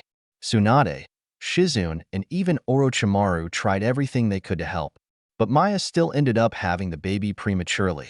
Her daughter was born on May 10, 2000, almost 4 months early. There were issues with her daughter, but with the medical technology they had in Tsunade's skill, Riri S. Williams was a healthy, yet tiny baby girl. Maya didn't tell anyone what the S stood for, but a quick DNA test confirmed Theo's theory. He would let Tony find out for himself one day, and it would be glorious. It was also a nice bonus that Riri was actually related to Tony in this universe. Besides the 2 new team additions, the group just focused on their own tasks.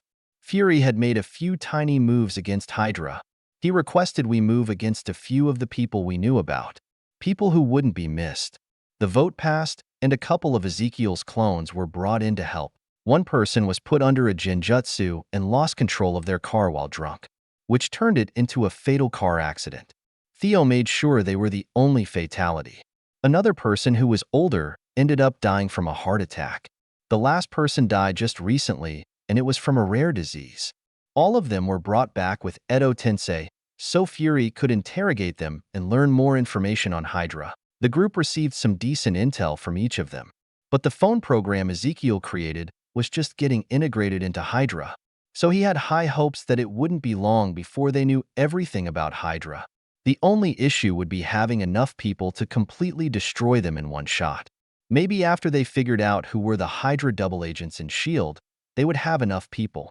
But that wouldn't happen for a while, and even though Fury wanted S.H.I.E.L.D. cleaned out, he was no longer fighting the group to rush ahead, now that we had a clearer picture of just how massive Hydra actually is. As for Hank, Bill, and Darren, they worked tirelessly on the Quantum Tunnel project during that time.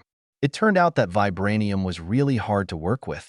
Theo even hacked into Wakanda's database and stole info about it. But it was still a hassle to shape and tool properly.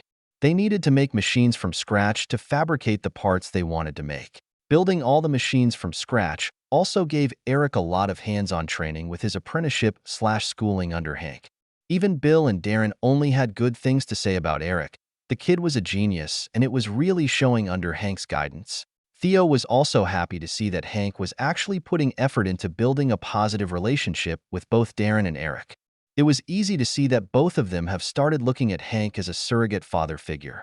It's also made Hank work harder at rebuilding his relationship with his daughter. Speaking of Eric and the other kids, they all finished their punishment from sneaking out of the base with Ava's help. Since then, Ezekiel worked on a solution to make sure the kids got out more. He picked Magneto's new island nation, since it was the safest choice. The island would be perfect for the kids to roam around on. Genosha was even in the process of building a massive theme park thanks to Ezekiel. Ezekiel paid for pretty much everything to be built on the island and used his clones for a lot of the labor, so it wasn't like Magneto could say no. The only issue was getting a vote passed, but that ended up not being hard to do. Since it was a locked-down island, the kids couldn't get into too much trouble. The kids also never caused issues when they snuck out the last time. So even though Fury was against it, the vote still passed. The island nation of Genosha became another place the kids could explore and hang out on in their free time. Besides the massive theme park that was still under construction, the island already had a state-of-the-art water park and a few other attractions, all of which were built by the previous rulers. And Theo just kept throwing money at the island to make it as nice as possible. He also tried to make everything as automated as possible. It was kind of his test bed to see what would work for building future cities. As for Genosha itself, it had been almost a year, and the world didn't know anything had changed with it. But it was completely different, and could be considered one of the best places in the world to live currently. While they ended up putting down 95% of the population, it was currently home to about 10,000 people. Almost all of them are former slaves or kids. It was a slight hassle to deal with at first, but it's been working out after everything settled down. While none of the freed slaves were forced to help out, all the remaining people came together to help. Projects Theo had planned to take over a year finished in half the time. Turned out that with the Yamanaka's help, most of the people were in a great place mentally. So with the extra manpower, Theo was able to build almost everything he wanted pretty easily. Magneto actually handled a lot of the harder work himself. But for him and his powers, it was easy. He was also the one Theo put in charge of building all the roller coasters for the theme park. Once a few other projects were completed on the island, Magneto was going to make an announcement to the world and open up Genosha for immigration. Well, after Tao and Agatha finished covering the entire island in a magical barrier, it was designed to not only protect the island, but hide it from anyone who wasn't welcomed. The only way someone would be able to reach the island after it was completed would be from portal travel like the bases. They even set up a massive portal room that acted like an airport for the country. As for planes, boats, and satellites, Genosha was no longer visible to them. Even if a boat used GPS to get close, they would move into a warded fog bank and pop out not long afterwards in a different spot. Unless you were a powerful magic practitioner or you were invited, no one could get to Genosha. As for anyone who wanted to visit or immigrate to the island, they would have to first sign up on a website. Then they would have to go through background checks, psychological evaluations, and some heavy screening. But if they passed, they would be invited to the island. The bonus for people who wanted to just visit the island was no need to pay for transport. They would need to be portaled to the island and back home when finished. Something else of note was Alexei and Melina officially getting married. They had a small ceremony on the secret magic island and then had a nice time on a cruise together for their honeymoon. Theo booked the cruise for them as a congratulation gift. Natasha and Yelena didn't join them for the cruise though, but they did get to go to Genosha with all the other kids. Since it was the first week, the kids were allowed to go and explore it, while not really in addition to the group's forces. Clint's wife ended up coming to live with him in the main base. It was Theo's idea since they could use another person to help out with all the kids. She mostly helped in the kitchen, but she also ran an art club for any of the kids who wanted to join. They would do different things each week, from painting to pottery and anything in between. Clint and his wife were also happy they could see each other more often. She even started dropping big hints they should start working on making a family together. It was probably from spending so much time with all the kids. During that same time, Logan and Sarah Kinney started dating. Theo didn't inquire about their relationship, but Laura and Gabby seemed to be happy about it. Gabby was also adopted by Sarah, so Laura was officially her big sister.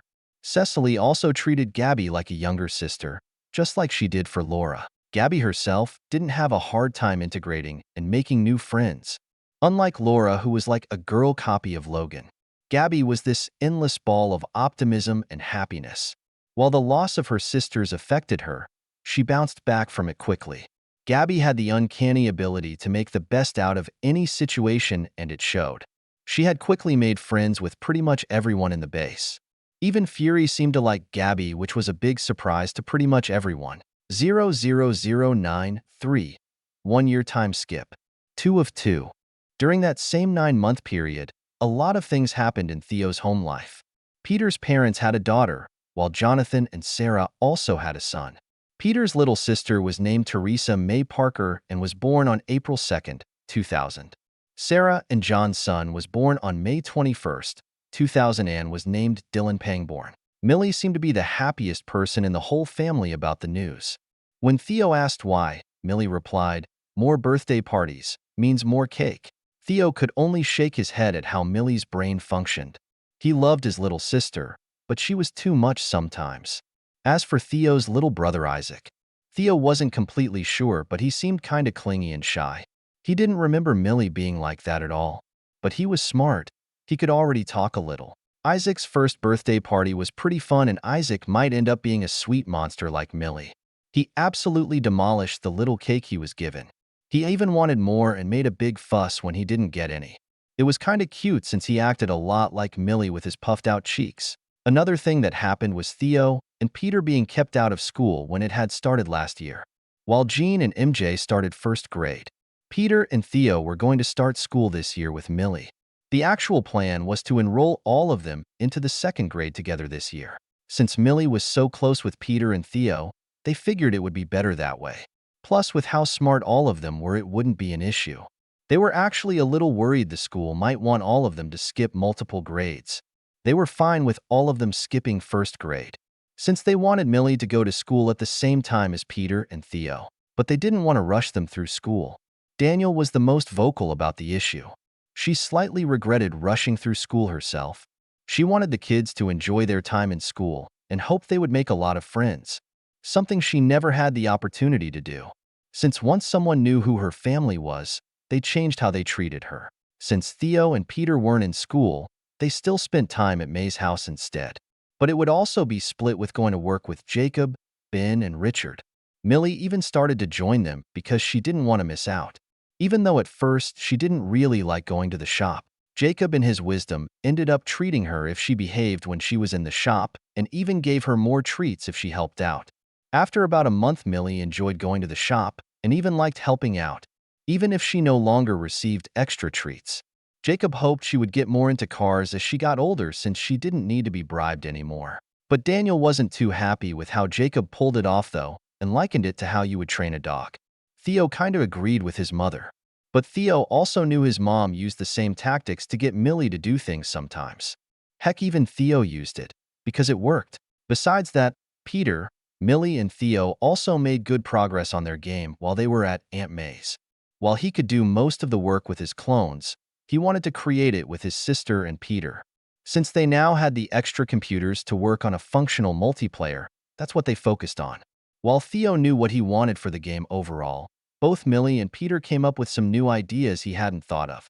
Theo's plan goal was to release the game in the next few years. But first he needed to pick up a few coding books from the library on how to build websites. Then he needed to build a website for the game and everything else that goes with it.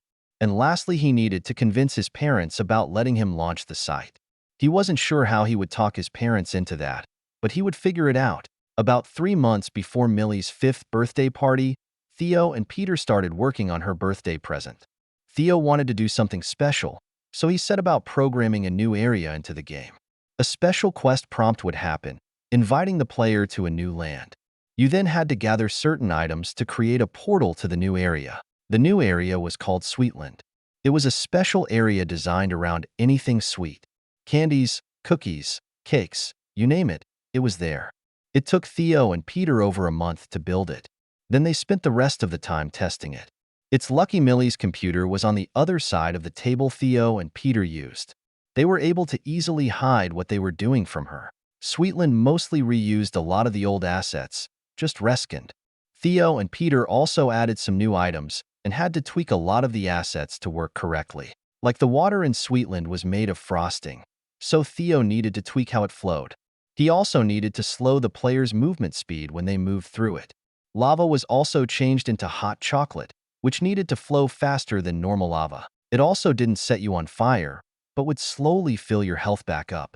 But if you were inside it for too long, it would give you a slow debuff from being too full.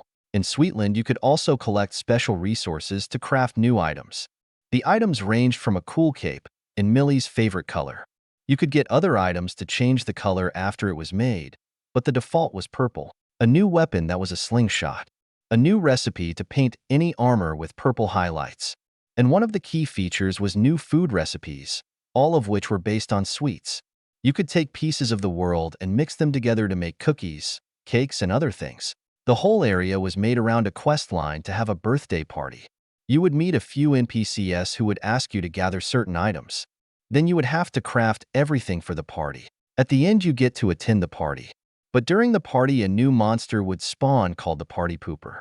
You would be forced to fight them off and protect all the party guests. Once you completed that, all the guests would thank you and give you small gifts of thanks. After the party is finished, you would then have free access to Sweetland whenever you wanted through the portal. Overall, both Peter and Theo were very happy with what they made and even showed it off to their parents. It was still kept a secret from Millie till after her birthday party, mostly because they didn't want her to play it during her birthday. That being said, Millie was over the moon with joy at what Theo and Peter had made for her. She even offered both of them some of her birthday cake. Not all of her slice of cake though, but a small slice from it. You know, less than a fork full. It was Millie after all. Besides that, Theo spent a lot of time training at night. Since he only needed a maximum of 4 hours of sleep a night, Theo spent at least 8 hours a day training. His workout routine hadn't changed yet. He spent around 4 hours a night climbing his rock wall. The other half was spent learning magic from either Tao or Agatha. If Theo had to pick who was a better teacher, he would be hard-pressed to choose. Both of them were masters, but both had very distinct styles of training and teaching. Agatha at first was only planning to teach Theo about certain aspects of the mystic arts that Tao and practitioners from Kamartaj didn't study. But after watching part of Tao's first lesson with Theo, she decided to co-teach Theo with Tao. Tao herself didn't find any issue with Agatha's request and easily agreed. Tao's teaching method was honestly brutal, to put it bluntly. Oh, she would give you some demonstrations and answer any questions you had about the spell formulas she was teaching you. But otherwise, you needed to figure out the rest on your own. It could be incredibly hard for more complicated spell formulas. The worst part about her lessons were when she wanted to test your creations. She wouldn't hold back against them and would completely crush them. Once you could hold a spell matrix for over 10 seconds. Under her onslaught of spells, did she consider it barely passable? Considering she tossed Strange on the top of Mount Everest and expected him to come back when he couldn't do portals. Theo probably should have expected something like this, but it still took him by surprise. Agatha, on the other hand, was subtle and gentle. She would study your completed spell matrix or formula and then point out weak spots. Before she used a spell, Theo could never really see to gently attack the weakest spot of his spells and destroy them. The nice thing was she would give pointers on how to improve the spell as she did this. The normal lesson would start with Tao explaining what they would practice for the day. If books were needed, Theo would have his clones read them while he practiced on the rock wall. Once finished reading the martial, Tao would show him some examples of the spell. Then she would answer any questions he might have about it. After that, he would be watched by both of them while he practiced the spell. Once he could complete the spell, that's when Agatha took over. She would pick apart his completed spells until she found no weak spots in it. Once that was done, Tao would take over and just crush his spells repeatedly until he could hold the spell for a decent amount of time. Once all of that was done, they would repeat the process with the spell, but they would work on improving his casting speed and timing with it. It was a pretty slow, but very good teaching method. He was pretty sure he would be one of the slowest learners of the mystic arts, but also one of the most powerful once he completed his training. 00094, First day of school. Monday, September 4th, 2000. Theo's first day of school was something he was looking forward to. He was so excited about it that he had a hard time sleeping the night before. It would be the first time he ever truly went to school after all in either life, which was part of the reason he was having trouble sleeping. He was thinking about his first life. Theo shook his head to clear it before he glanced over at his alarm clock. He still had a couple hours before he needed to wake up. He let out a sigh, flipped his pillow over to the colder side before he closed his eyes. Somehow Theo fell into a restless sleep after a while. Theo awoke to his alarm hours later and rolled out of his bed after a few minutes. He first moved to his closet and pulled out the clothes he would wear to school. It consisted of a plaid blue button-up shirt and black pants. He wanted to look nice on his first day of school. Impressions mattered after all. It was one of the few button-up shirts he owned. Everything else was t-shirts with cartoon-type logos. After he dressed, Theo went upstairs to wake up Millie, but was surprised when he found her already awake. She was seated on her bed looking at some of her clothes. As Theo entered the room, she glanced up with a frown. Then her eyes lit up and she smiled as she said, "Theo, I don't know what to wear. Help me." Theo walked over to her bed and asked, "How are you even awake? You normally sleep like a log." "Mom woke me up." Theo smiled slightly before he nodded in understanding as he glanced at the clothes on Millie's bed. He quickly picked out a pair of blue jeans, a purple shirt that had cupcakes printed on it, and some purple-colored socks. Once finished, he handed them to Millie as he said, "That should work. Now get dressed and clean up your clothes. Don't leave a mess for Mom to clean up." "Thanks, Theo," Millie said as she started to gather up her other clothes to put them away. Well, she was stuffing them all in a single drawer, but it was better than having them all over the place, Theo thought as he left the room. As Theo moved down the hallway, his parents' door opened and Jacob walked out. He saw Theo and smiled as he asked, "Ready for your first day of school?" Theo glanced at his dad as he said, "I hope so." Jacob placed a hand on Theo's head and rubbed his short hair into a mess as he said, "Don't worry, you'll be fine. School is easy," says the guy who dropped out. Jacob and Theo turned to see Daniel holding Isaac as she smirked at her husband. Jacob grinned back as he said, "I dropped out because there was nothing left for me to learn in school." Theo looked up innocently at his parents as he asked, "So I can drop out if school has nothing to teach me?" Both his parents froze as they shared a concerned look with each other. Before Daniel shot a glare at Jacob. Jacob rubbed the back of his head in embarrassment as he said, "We can talk about that when you're older." Jacob then gave his patented smirk at Theo as he asked, "How about when you turn 18? Theo smiled back at his dad as he said, "Okay." Jacob winked back at Daniel as he said, "Let's head downstairs and I'll start making breakfast." The next hour or so was spent with his family as they all enjoyed breakfast. As they finished up, Jacob pulled out 2 lunch pails from the fridge. He handed a purple one to Millie and a blue one to Theo. Millie looked at it in confusion as she asked, "What's this for?" "Inside is the lunch I made for both of you. You can eat it later when you're at school." Millie opened up the lunch pail to look inside. Her eyes instantly lit up as she asked, "This is lunch? Can I eat it now? You just ate breakfast. You shouldn't be hungry." Millie shook her head as she said, Millie always has room for sweets.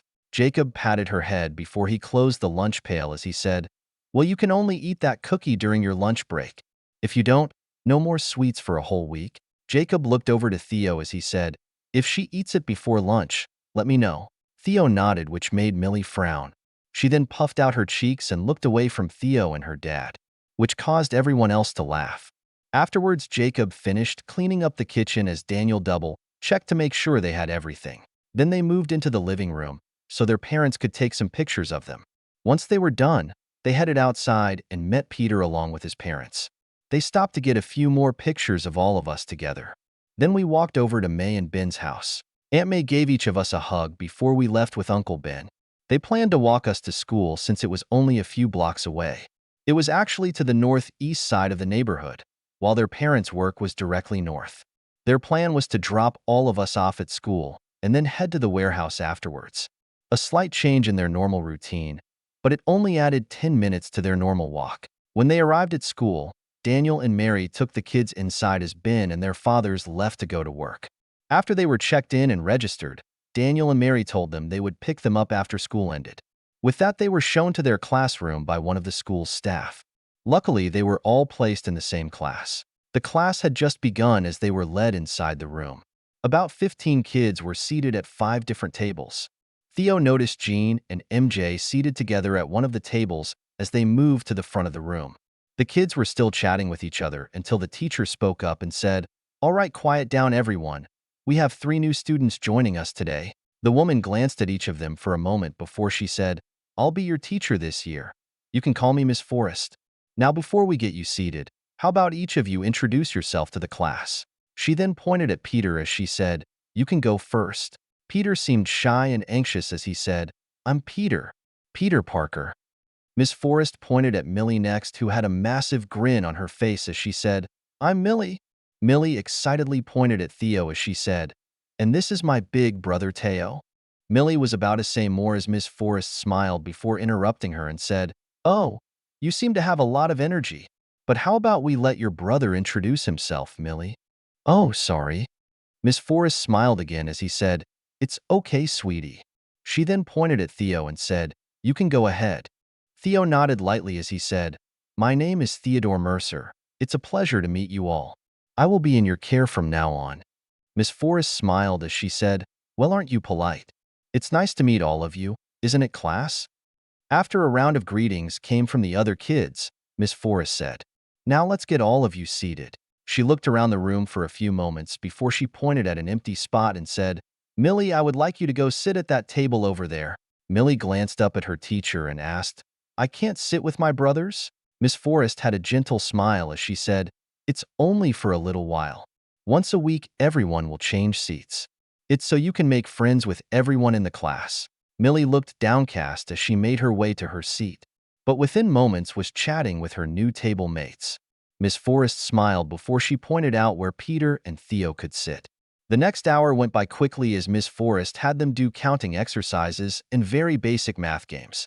1 + 1 is 2 types of stuff. When the first recess came, all the kids were let out for a half-an-hour break to play in the schoolyard.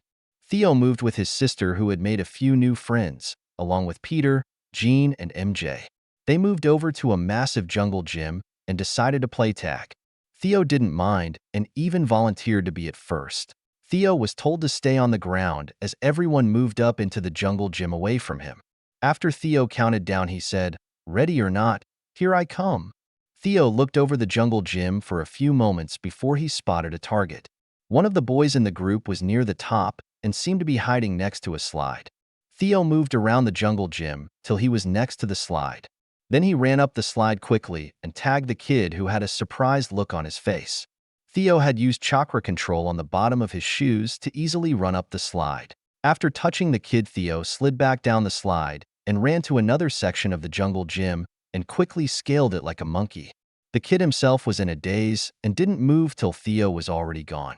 The rest of the game, Theo moved around too quickly to get touched.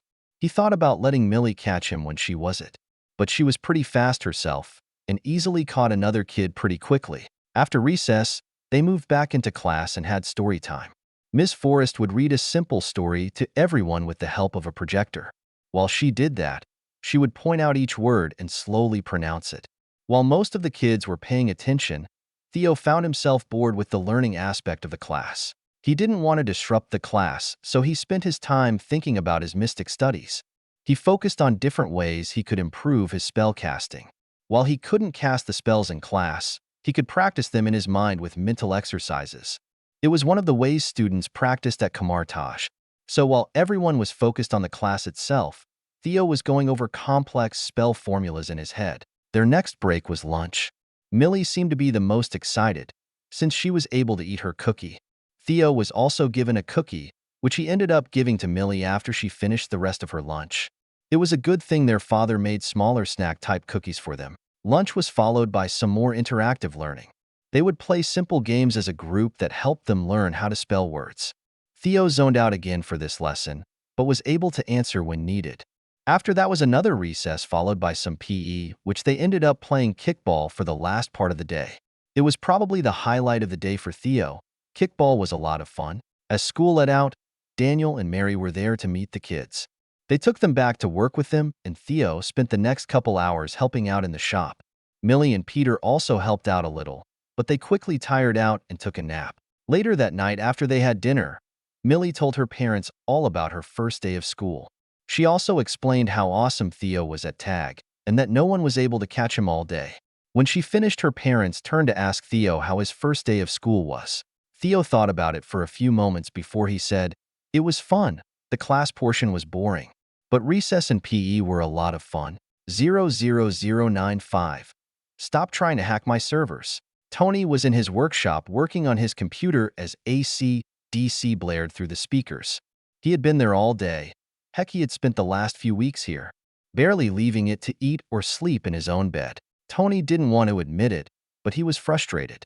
He had spent months trying to hack into the company behind the Vibe social media platforms that had become popular over the last few years. At first, it was because someone from the government asked him if he could. Tony, being who he was, cockily said it wouldn't take him more than an hour at most. That was over 4 months ago, and now it was a matter of pride that he needed to access the sites. The only thing he had accomplished so far was having to reformat his computer system a few dozen times. After the first few times it happened, he became cautious and made sure he only used a single computer not hooked up to his personal network. It made it easier and less of a hassle to deal with. While it was rare for Tony, he could admit, whoever programmed those websites and the infrastructure behind them was a genius. He even contacted a few people he thought might have helped in the construction process, but no one he knew was behind it, which just made Tony want to know who it was even more. Tony had just finished setting up his computer again and was getting ready to attempt another try, before he smelled something delicious, which made his stomach rumble. He glanced at the clock. It was almost past 10 p.m. He forgot to eat dinner again. When he was about to turn around, someone handed him a paper plate with a slice of pizza on it. He muted the music as he took a bite and just enjoyed the pizza for a few moments before he said, "Thanks, Happy." When he didn't get a reply, he knew he messed up. It must be his new personal assistant. What was her name again? He could only remember the nickname he gave her, Pepper. Tony smiled for a moment as he thought about why he gave her that nickname. She was in the accounting department before and found some major issues in one of the R&D department's books. When she brought it to her boss, it was ignored, so she decided to take it to Tony himself. Unfortunately, Tony's security was a little zealous in their jobs, and when she tried to barge into Tony's office, they pepper sprayed her. When Tony found out what happened, he nicknamed her Pepper and promoted her to his new personal assistant as an apology. But it turned out she was amazing at the job, and in the 6 months she's had the position, she kept impressing Tony. Like tonight when she brought him pizza. Tony smiled slightly as he spun around in his chair to greet Pepper and froze.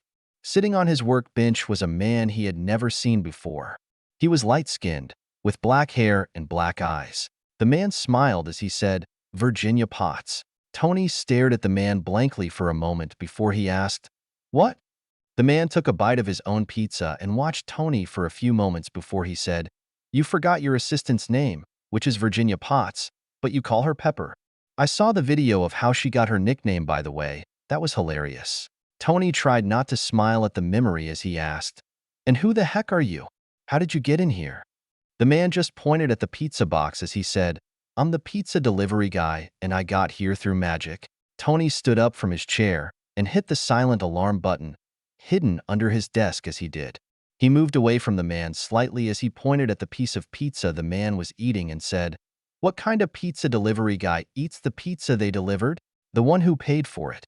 Unless you want to pay for it? You're welcome, by the way. This is straight from Joe's in NYC. Tony looked at the slice in his hand, then the box before he glanced to the stairwell leading downstairs. He looked back at the man as he said, Bullshit. There's no way pizza would be this fresh from NYC. The man shrugged as he took another bite of his slice of pizza. As he was eating, Happy rushed down the stairs and burst into the room with his gun drawn. He moved towards the man with his gun raised as he said, Hands in the air, now. The man looked unconcerned as he took another bite of his pizza. Happy moved into position between Tony and the man as he said, I said hands in the air, now. The man glanced at Happy as he said, You should put that away. We wouldn't want someone to get hurt now. Happy cocked the hammer as he asked, Oh yeah? And who do you think is gonna be hurt? Are you stupid? Me, of course, that's a gun. Both Tony and Happy paused at the response before Happy said, Well, if you don't want to be hurt, listen to me and put your hands in the air. The man shook his head as he said, No, I want to enjoy my pizza. Tony spoke up next as he asked, Who are you? Why are you even here? The man raised his hand holding his slice of pizza and pointed it at Tony as he said, I told you, I'm the pizza delivery guy. And I'm only here because some jackass keeps trying to hack my servers. Tony froze for a few moments before he said, Wait, are you saying you created Vibe? Is that how you were able to get past my security systems?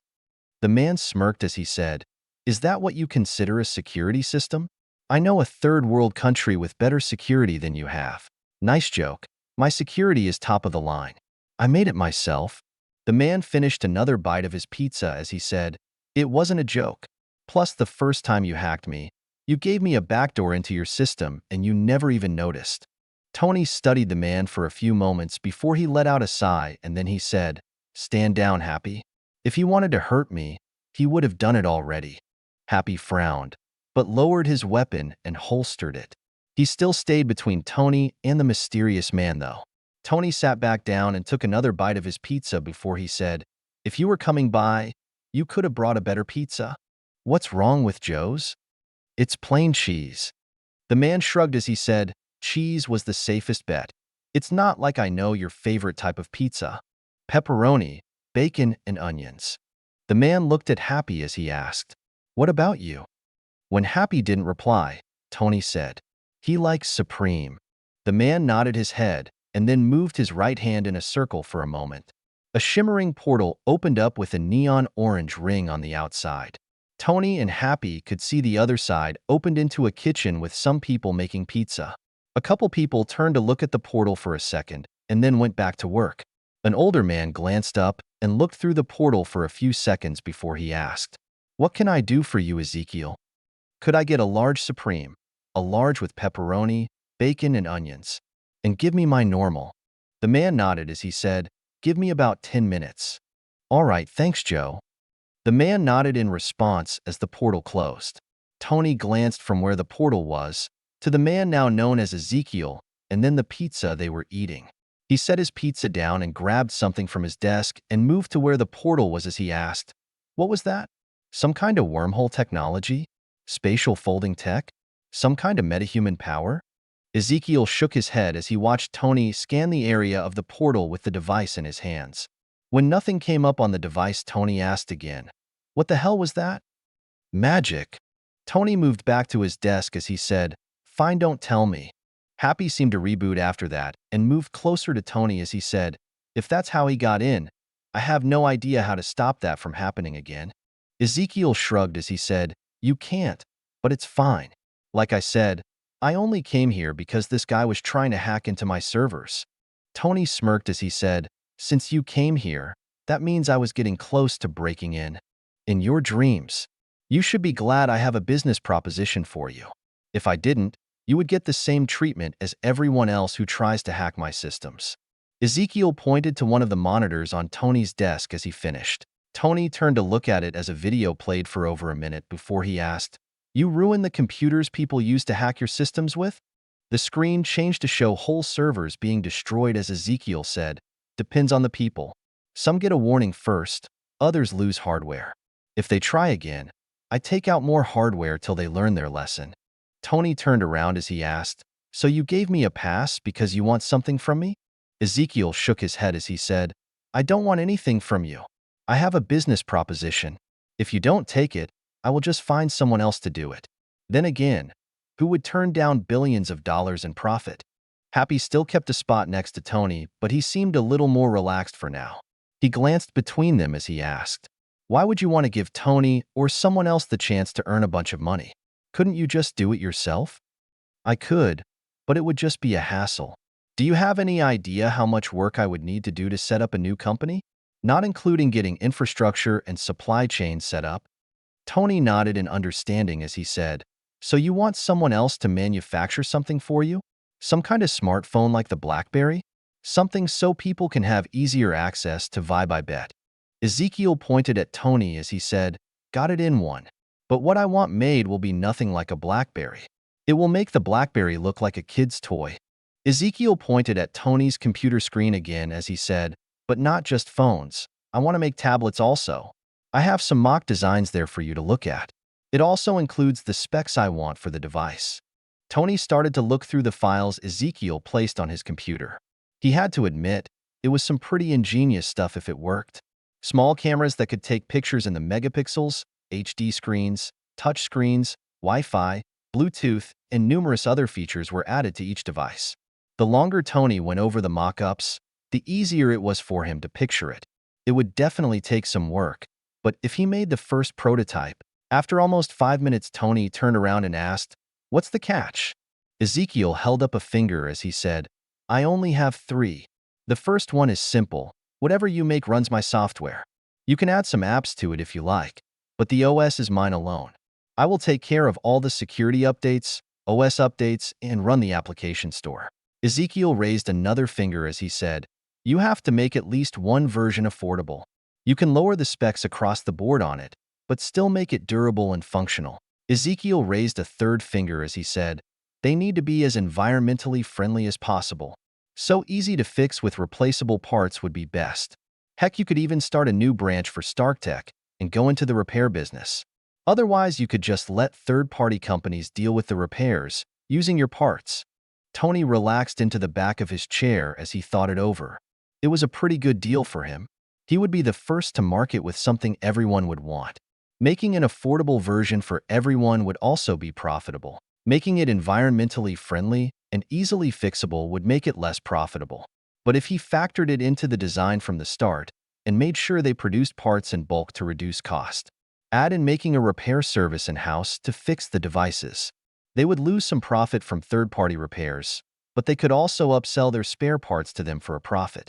Tony smiled to himself as he realized just how good the deal could be. Tony then looked up at Ezekiel as he said, "I want half the profit from the App Store." Ezekiel laughed before he said, "Fuck off. You get all the profit from the devices themselves, and we would be running your OS for free. Plus, the profit from the App Store could be worth more than the phone sales alone. Well, depending on what you'll charge developers to use it. That's part of the deal, letting you be the first to market with smartphones. Plus, I am doing all the work for the OS and everything software-wise. As for pricing, I was only going to charge 5% of gross profit." Ezekiel smiled as he finished. "Only 5%? You could easily charge 15 to 20% with no issue. Honestly, you could easily ask for 30% if you wanted to." Ezekiel shook his head as he said, "I have no reason to charge that much. It will take me almost no work to run the App Store. I don't need to rip off all the indie devs that will flock to make software for the device." Tony had a smug look as he said, "Then at least give me a 25% cut from the App Store then. Or I could just do everything myself and cut you out completely. No matter who you went to, your phone would still come out after us." Ezekiel's smile morphed into a smirk as he said, "You really think I would let you get that far?" Happy tensed up as Tony frowned and asked, "Is that a threat?" Ezekiel shook his head as he said, "It's a promise. You think I would come here, share all of this and not have a couple backup plans?" And what would that be? Ezekiel's grin widened before he said, depends on how spiteful I want it to be. I could just sabotage any manufacturing attempt you make into phones until you understand that Stark Industries is never allowed to make smartphones. Ezekiel's grin morphed into something almost feral as he said, or I could sabotage your company so badly, you would spend the next 10 years just trying to save it from going bankrupt. As Tony quietly contemplated Ezekiel's words, Ezekiel waved his hand in the air. A moment later, a portal appeared again. Ezekiel looked through it and saw 3 pizza boxes sitting on the counter. He waved his hand again, and the 3 boxes floated through the portal. As they landed on the table next to him, he waved at the older man on the other side of the portal as he said, "Thanks a lot, Joe. Anything for my best customer." The portal snapped closed a few seconds later. As Ezekiel opened the top box of pizza and pulled out a hot slice, he folded it slightly and then took a big bite of it. As he chewed on it, he watched Tony, who was lost in thought. When he finished his bite, Ezekiel said, "Don't think too hard on it. Those are only my worst-case scenarios if you try to fuck me over for some stupid reason." Tony looked up at Ezekiel, who smiled as he said, "I came to you because I know you aren't greedy or stupid enough to try. But you can think over the offer for a few days if you want." Tony shook his head as he said, "I would be a fool to turn this down. So how about 5% of the App Store profits?" Ezekiel gave Tony a flat look for a few moments before he said, 1% is your only offer. Deal. Now give me my pizza. I'll get someone to draft up a contract in the next few days. 00096. Professional Delivery Boy. It only took about a week for Tony to have contract agreements drafted. The whole thing was kept top secret and only Tony, Happy, Ezekiel, and the lawyer who drafted the contract knew about it. Ezekiel wanted to have everything ready and the devices in production before they even advertised anything about it. Then within a month of when the ad campaign started, the phones would come out. They would easily have over a year head start on anyone else in the market. Theo had to go over it all with the help of his clones. But Tony was straightforward in the contract. He would get 1% of the profits from the App Store. He would also receive 30% from the ad revenue, since Ezekiel didn't want to share the data analytics. But for any smartphone or tablet device made by Stark, it would have to run Ezekiel's OS. There were a few other clauses in the contract, but that was about it. Once the contract was finalized, Tony had started to work on making a cheap but fixable smartphone. It didn't even take him a week to make a decent prototype. The schematics Ezekiel provided were a big help, but it was Tony's genius that brought it to life. Over the next couple months, Ezekiel would randomly show up at Tony's house to double-check his prototypes. He would point out any issues he found, or just make suggestions on what could be improved. While he wasn't an engineer by trade, he had all his knowledge of smartphones and tablets from his old life to fall back on. It was really simple for him to suggest things he knew people would like. After the first few times they met, Tony had grown comfortable with Ezekiel just randomly popping in unannounced. One of the reasons is because Tony had a bad habit of forgetting to eat, and Ezekiel always brought food. Since Ezekiel could go anywhere, almost instantly it seemed, Tony gave Ezekiel a list of places and foods he liked to eat from different restaurants around the world. Ezekiel didn't mind. While he didn't like sweets much, he enjoyed food. So trying a bunch of food from around the world was something he looked forward to doing. It was about 3 months into their collaboration when Ezekiel portaled into Tony's workshop and found Virginia Pepper Potts there. She seemed to be berating Tony for something. "You didn't show up again.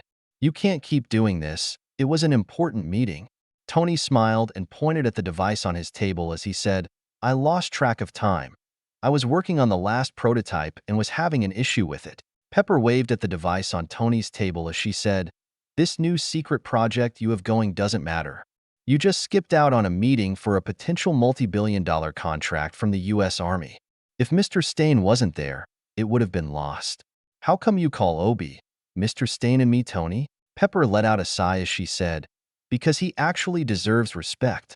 You, on the other hand, shirk your responsibility and expect others to clean up after you like a child." Ezekiel laughed as he said, "She has a good point, Tony. You're pretty much a man-child." Pepper whirled around to look at who spoke as Tony said, "I thought we were friends? Business partner would be a better term for what we are." Tony placed his hands over his heart as he said, "You wound me, sir." Pepper composed herself as she said, I'm sorry, I don't think we've met. I'm Pepper, Tony's personal assistant and nanny. Ezekiel placed the bags he was carrying down and extended his hand as he said, Ezekiel, professional delivery boy. After they shook hands, Pepper asked, You're a business partner of Tony? I'm surprised he lets you down here. He won't even let Mr. Stain down here.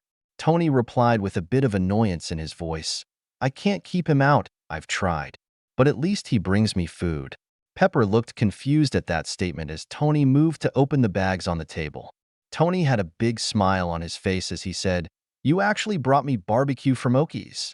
As Tony started to pull out the cartons of food, the door to the workshop burst open as Happy ran inside with his gun drawn.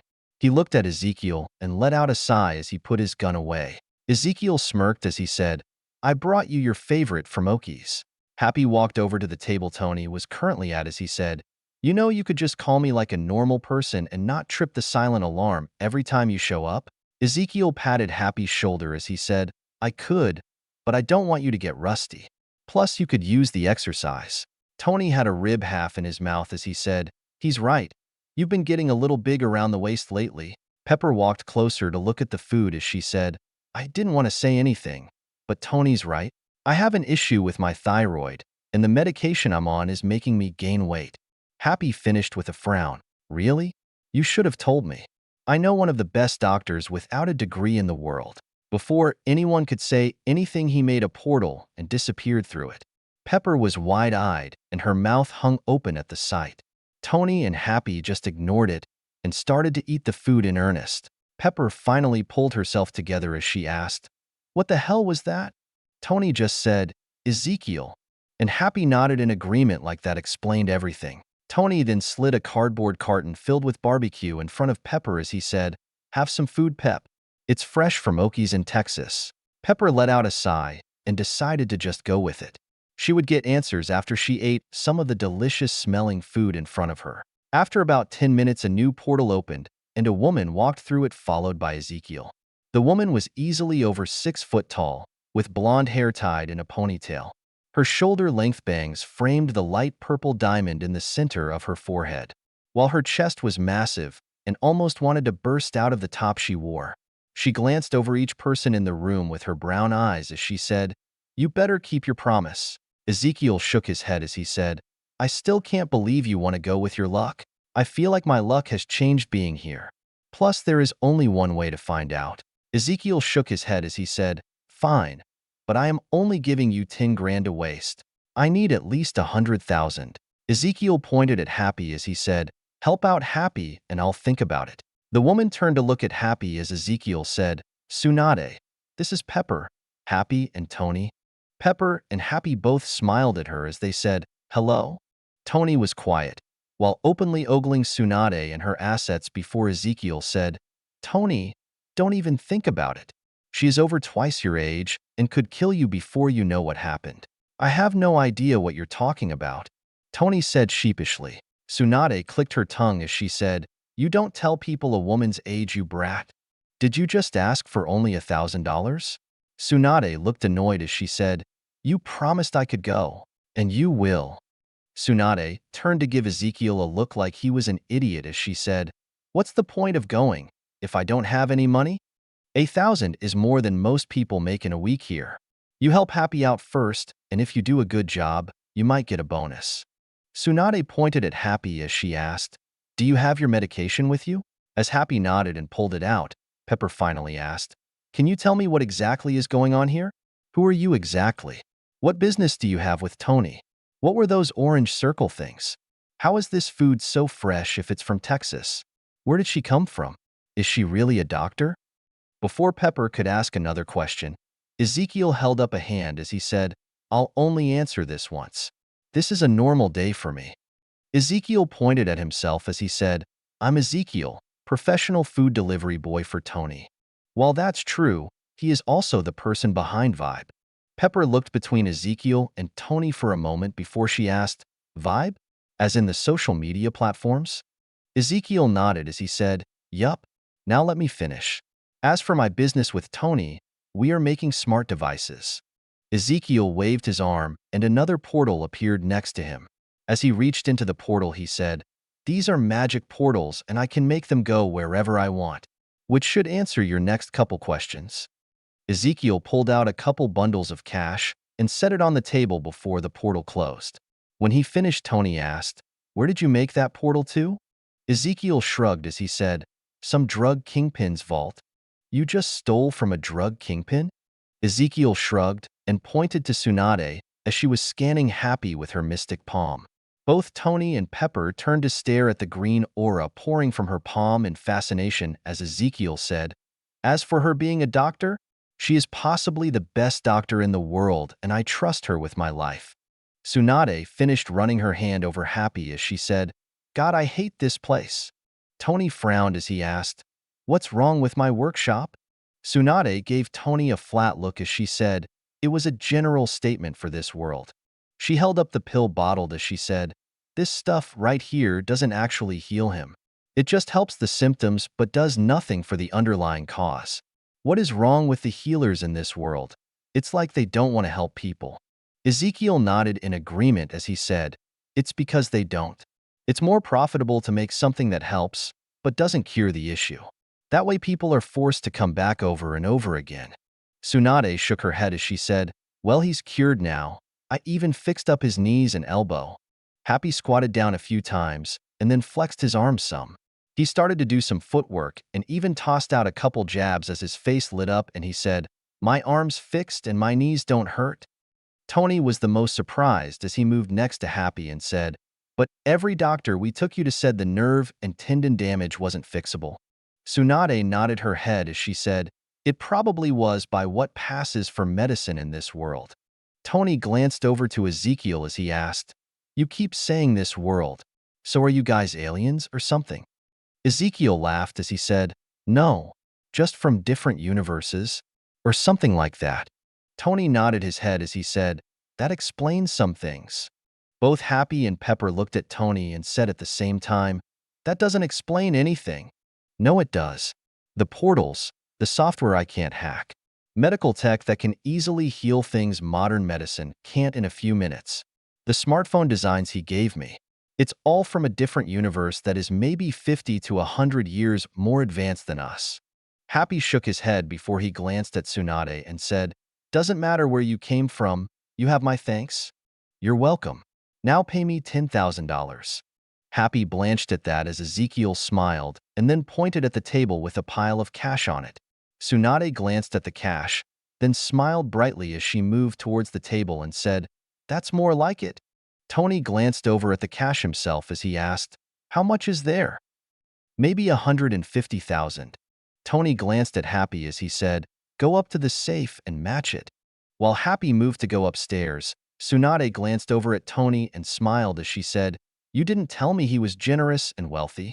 Ezekiel moved over to the table with barbecue on it as he said, "Tony likes to say he's a genius, billionaire, playboy, philanthropist, or something like that. I haven't said that before, but it has a nice ring to it." Ezekiel started to eat some of the barbecue as Tsunade started to count the money on the table. Tony moved back over to his carton of food as he asked, "So where exactly are you going to send her?" Tsunade's eyes lit up as she said, "Las Vegas." Tony paused for a moment before he said, "I haven't been there in a few months." Pepper shook her head as she said, "No, you can't go. The meeting you missed today was moved to tomorrow because Mr. Stain stepped in. You need to show up this time or we'll lose the contract." Tony waved off what Pepper said as he stuffed some brisket in his mouth. As he finished it, he said, "What I'm working on will be worth a lot more than $1 billion. I think we projected 20 billion in the first year alone." Tony nodded in agreement as he said, "Those are the low-end estimates. I think it will be closer to 30 billion, with that number increasing steadily for the foreseeable future. Within 10 years it could match or pass the weapon division in profits.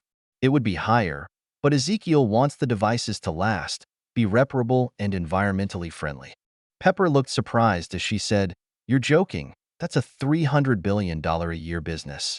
Ezekiel smiled as he said, "No, he's correct. It'll be better in the long run.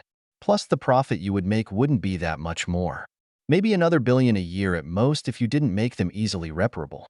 You should be able to make that and more by being a wholesale supplier of spare parts. Ezekiel frowned as he added, unless you went super scumlord and made a new phone every year with slightly better specs, while you update the old phones and make them run slower, so people are forced to upgrade devices. Then you could maybe double the estimates. Tony shook his head as he said, but you want to be the good guy and not do that. Ezekiel nodded as he said, it's good for your karma not to be a scumbag. Plus, you already make weapons. You need all the good karma you can get. Tony just waved it off as Happy came back into the room. He walked over to the table and placed a backpack down next to Tsunade. She glanced in the bag and smiled, before she stuffed the bag full with the money on the table. When she finished, she glanced at Ezekiel as she said, all right, let's go. Tony held up a hand as he said, give me 20 minutes. I want to go too. Pepper frowned as she asked, what about the meeting? Doesn't matter. In fact, call them and cancel it. Tell them I'm not interested. Tony turned to look at Happy as he said, hurry up and eat. Then we're going to Vegas. 00097. Vegas vacation? It could be considered a miracle for Fury to wake up to his alarm. The world didn't sleep, so it was rare when he didn't receive a call in the middle of the night about some type of issue. Until 6 months ago, he never slept deep enough to even need an alarm in the first place. It was hard to sleep comfortably when you changed your sleeping location every day. Well, if he even had time to sleep in the first place. But now he could portal wherever he wanted. So he made a secret little place to call his own and made sure to visit it at least once a day. He would still act like he was using a different place each night. He had to keep up appearances after all. But after he locked down the safe house he picked to use, he would portal to his little slice of heaven. It took about a month, and he needed Tao and Ezekiel's clones to help him build it. But they were able to build him a nice little home that only a handful of people could even reach. Even he would have issues reaching the place if Tao hadn't set up the portal room for him. Fury reached over to his alarm and turned it off before he pushed a button on his nightstand. The thing he loved most about his home was the view. It was something he could never get tired of, and he designed the house to have floor-to-ceiling windows on every part not hidden underground. Every room except the bathroom had the same breathtaking view. Fury stretched and looked out his bedroom window as the glass changed from opaque to clear. Before him was the gray rim of a crater, and beyond that, the earth in all its glory. Even now, after 6 months, it was breathtaking, and he would be hard-pressed trying to describe it if someone asked. Waking up to his alarm and seeing this view, it seemed like today was going to be a good day. Fury went about his early morning routine, and before long he was checking his email and enjoying a cup of coffee in his living room. While he listened to the morning news on TV, he didn't pay attention to the news until a special report came on. We have some interesting news for you this morning. There are reports that billionaire Tony Stark was detained around 3 a.m. this morning along with part of his security team in Las Vegas. It cut to show a generic picture of Tony as the reporter continued. Normally, that's about all the information we would have. But it looks like someone leaked a video of the incident online to the Vibe Media platform, and we were able to get a copy. The video changed to show the inside of a casino before the video zoomed in to show Tony, a blonde woman, Happy, and a few other people in nice suits around a craps table. The video began to play as the reporter said, "It seems the start of the incident occurred when a yet-to-be-named man tried to touch the woman in Stark's entourage. It showed the man say something to the woman before he went to grab her ass. Just before he reached her ass, she caught his hand. Then she twisted his arm, forcing him to kneel on the ground.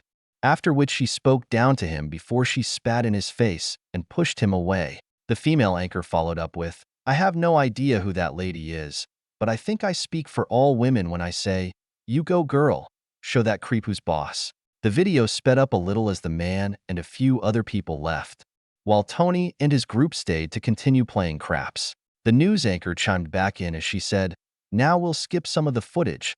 This is from about an hour later." The video showed the area where Tony and his group were playing craps, but the area around them seemed to have a lot less people now. One of the people with Tony could be seen saying something before they pointed off to the side. After about 10 seconds, people began to pour into the room from off-screen. Tony stepped away from the table with his group as a man came forward from the other group. It was easy to see it was the same man who was humiliated early. He started to yell something at Tony and his group before he pointed at them. The people with him started to move out and surround Tony's group. The video paused for a moment as the news anchor said, "We actually have the audio from the rest of the video. I would caution viewers, there is crass language and violence ahead. You've been warned." The video resumed as the man was heard saying, "I want that bitch to get on her knees in front of me and apologize." Tony smirked at the man as he asked, "And what are you gonna do if she doesn't?" "She better, or all of you will face the consequences for her disrespect. Not even you will be spared from my wrath, Stark." The blonde woman moved to the front next to Tony as she said, "You want an apology? Come over here, and I'll beat one into your ugly face." The man pointed at the woman as he said, "Bring her to me on her knees. If anyone gets in the way, break some of their bones." As the men closed in on Tony's group, someone from Tony's group stepped forward and said, "Hold on just a moment. I need to set the mood." Tony glanced over as he asked, "Set the mood?" Happy moved into a protective stance in front of Tony as he said, "How about you just get us out of here instead of setting the mood, Ezekiel?" The man now named Ezekiel smirked and pulled up a tablet that hung from his side. He typed on it for a moment as the men moved closer to his group. After a moment, he let the tablet fall back to his side as piano music filled the room. "Tonight, I'm gonna have myself a real good time." Tony and Happy turned to glance at Ezekiel as Tony asked, "Really? I feel alive." Ezekiel smirked and punched forward a couple of times, losing up his joints as he said, "These people wanted to dance. It's only right to provide music. And the world, I'll turn it inside out, yeah."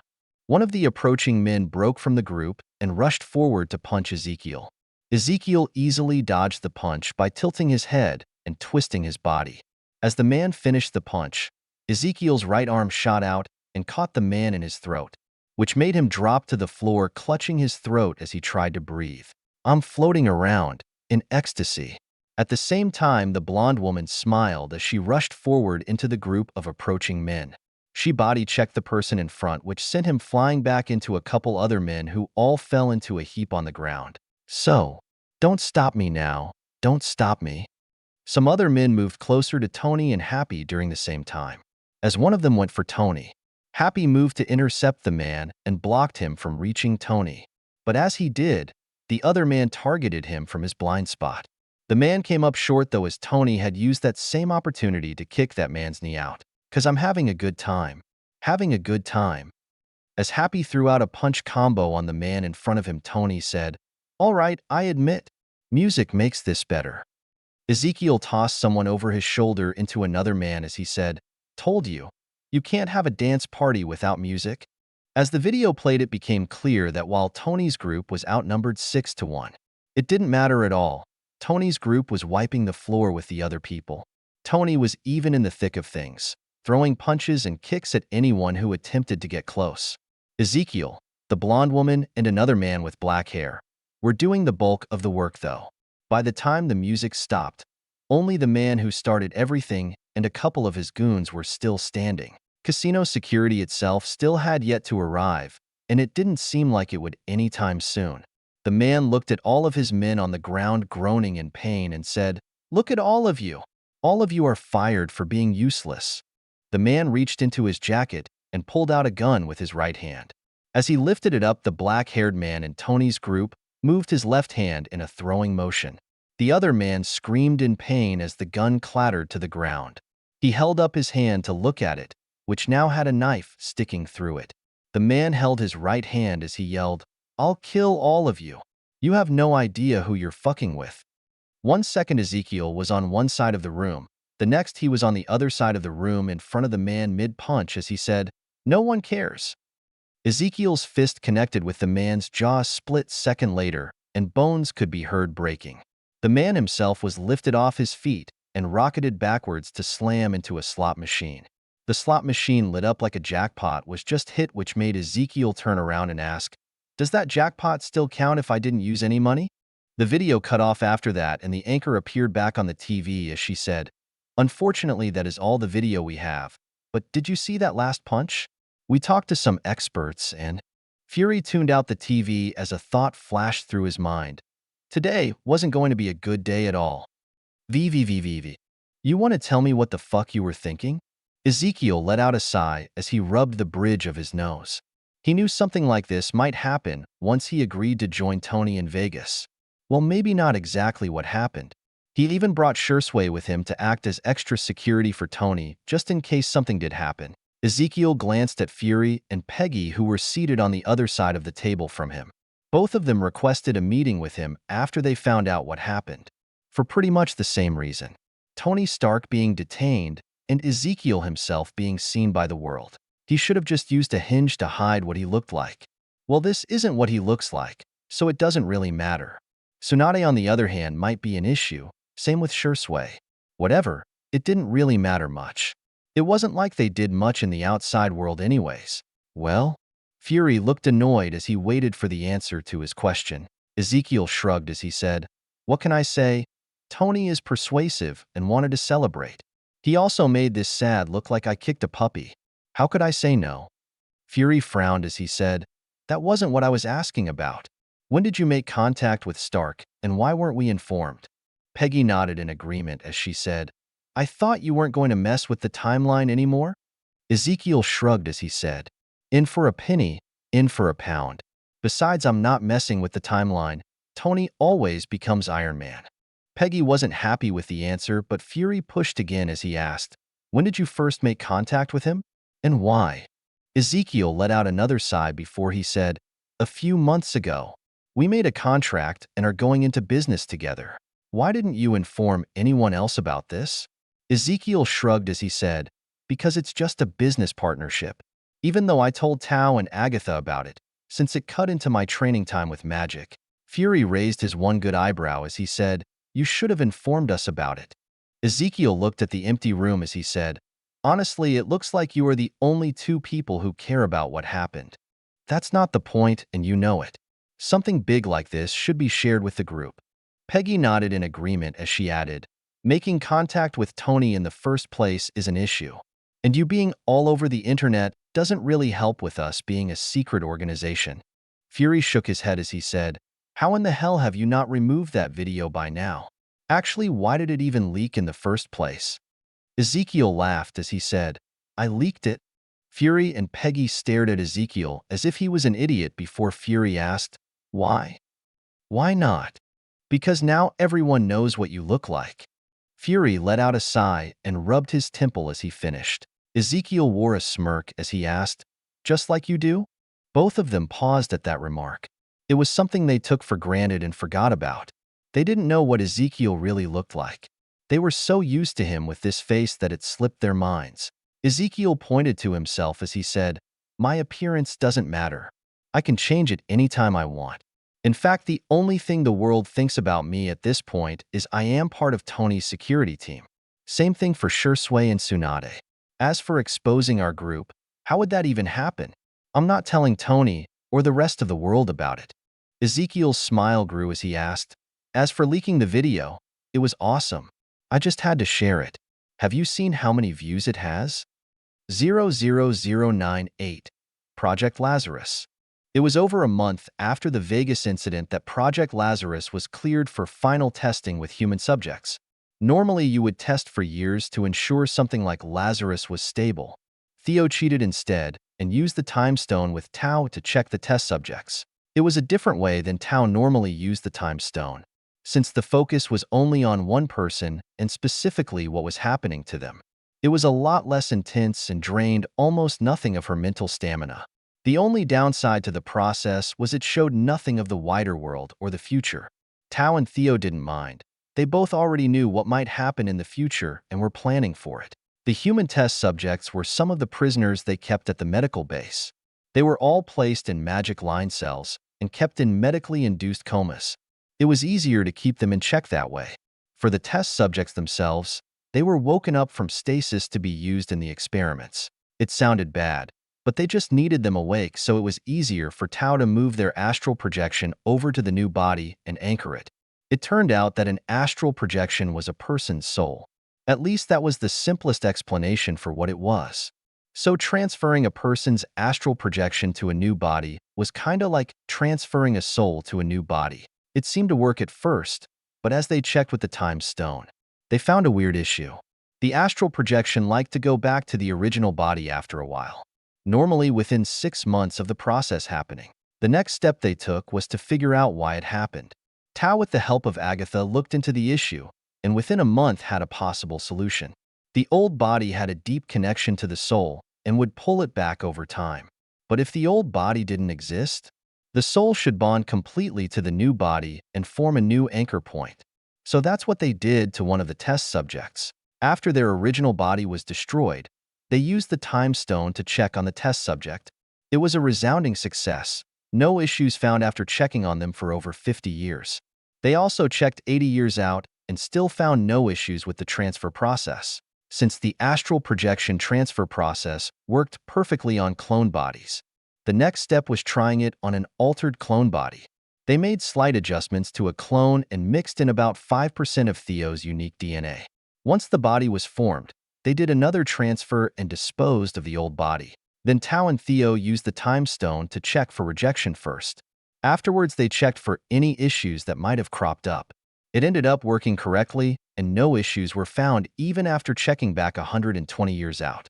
That tiny bit of Theo's DNA expanded a person's life expectancy by almost 30 years. Since that test was a success, they moved on to the next step. They wanted to mix in more of Theo's DNA, a little over 30%. Again, the tests were positive, and the test subject ended up living 303 years. With that test finished, they moved on to the final stage. A 50% mix of Theo's DNA with the subject's original DNA. This is where they started running into weird issues. In the cloning process, Theo's DNA would end up taking over the clone. Chalk white skin would be the most notable feature, but some had horns, others a third eye, or pointed ears for some reason. It was pretty much a mess with every clone body they attempted. They dialed back Theo's DNA to 40%, and it ended up being stable. They even attempted a few clones with higher percentages, but past 43% it became unstable. So 40% became the target number, and they carried out extensive testing on numerous clone bodies. With a 40% mix, the test subjects could live to be almost 400 years old without much issue. Another nice bonus was they didn't start looking older till they were over 350 years old. Since the testing was going well, Theo's group worked on the last piece they wanted to integrate into the clone bodies: Logan's X gene. Theo and the others wanted to harness his healing factor. With Sarah's help, Orochimaru was able to isolate just the healing factor from his X gene. With the help of Beast, Kabuto, and Tobirama, they were able to integrate it into the clone bodies without issue. Afterwards, they moved into the testing phase again. It only took about a month while abusing the time stone to double-check. But they were able to determine that the final clone body would work properly and even increase a person's lifespan to over 500 years. They wouldn't have the ability to heal like Logan, but they could heal from a stab wound in less than a day and could even regrow limbs after a while. It was also stable and consistent with all clones they tested with. They considered the overall project a massive success.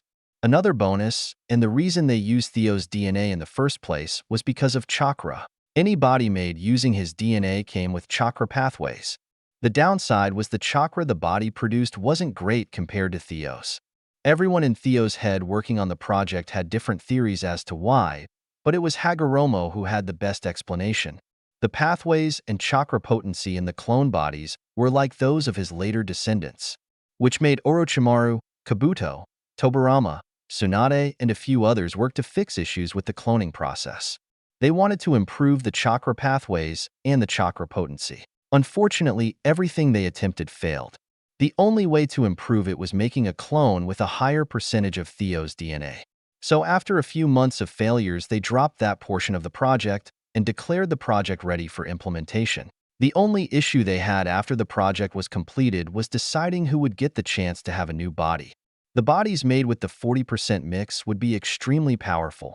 Not only would they have an extended lifespan, healing factor, and chakra, they would be able to improve their bodies like only a ninja with chakra can.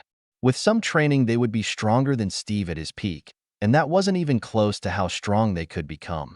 Guy and Lee were a great example of just how strong someone could get with just body training. The best idea was to just enhance most people with a weaker 5% mix into their clone body, but enhance people like Steve and Peggy with the 40% mix in their clone body. It seemed like the best solution to Theo after debating with Tao, Agatha, and some of the people living inside his head. The clone bodies were also aged up to be around 18 or so. They debated on starting them younger, around 7 or 8, since it would help to raise the overall chakra levels when they were older, but decided against it, since they would already have slightly higher than Genin chakra levels. With time and proper training, they should be able to reach Jonin, or possibly Kage levels of chakra if they were lucky. But that was only for the higher quality bodies.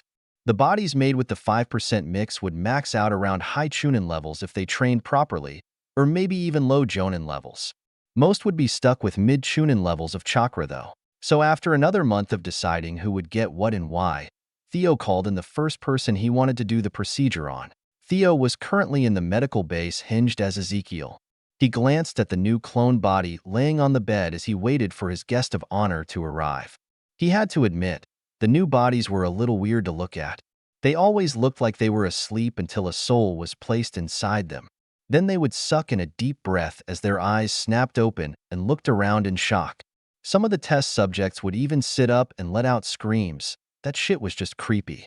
Tao said it had something to do with them not having any previous experience with astral projection. Ezekiel glanced at the body next to him and couldn't help but snicker as he thought of all the new jokes he could use now.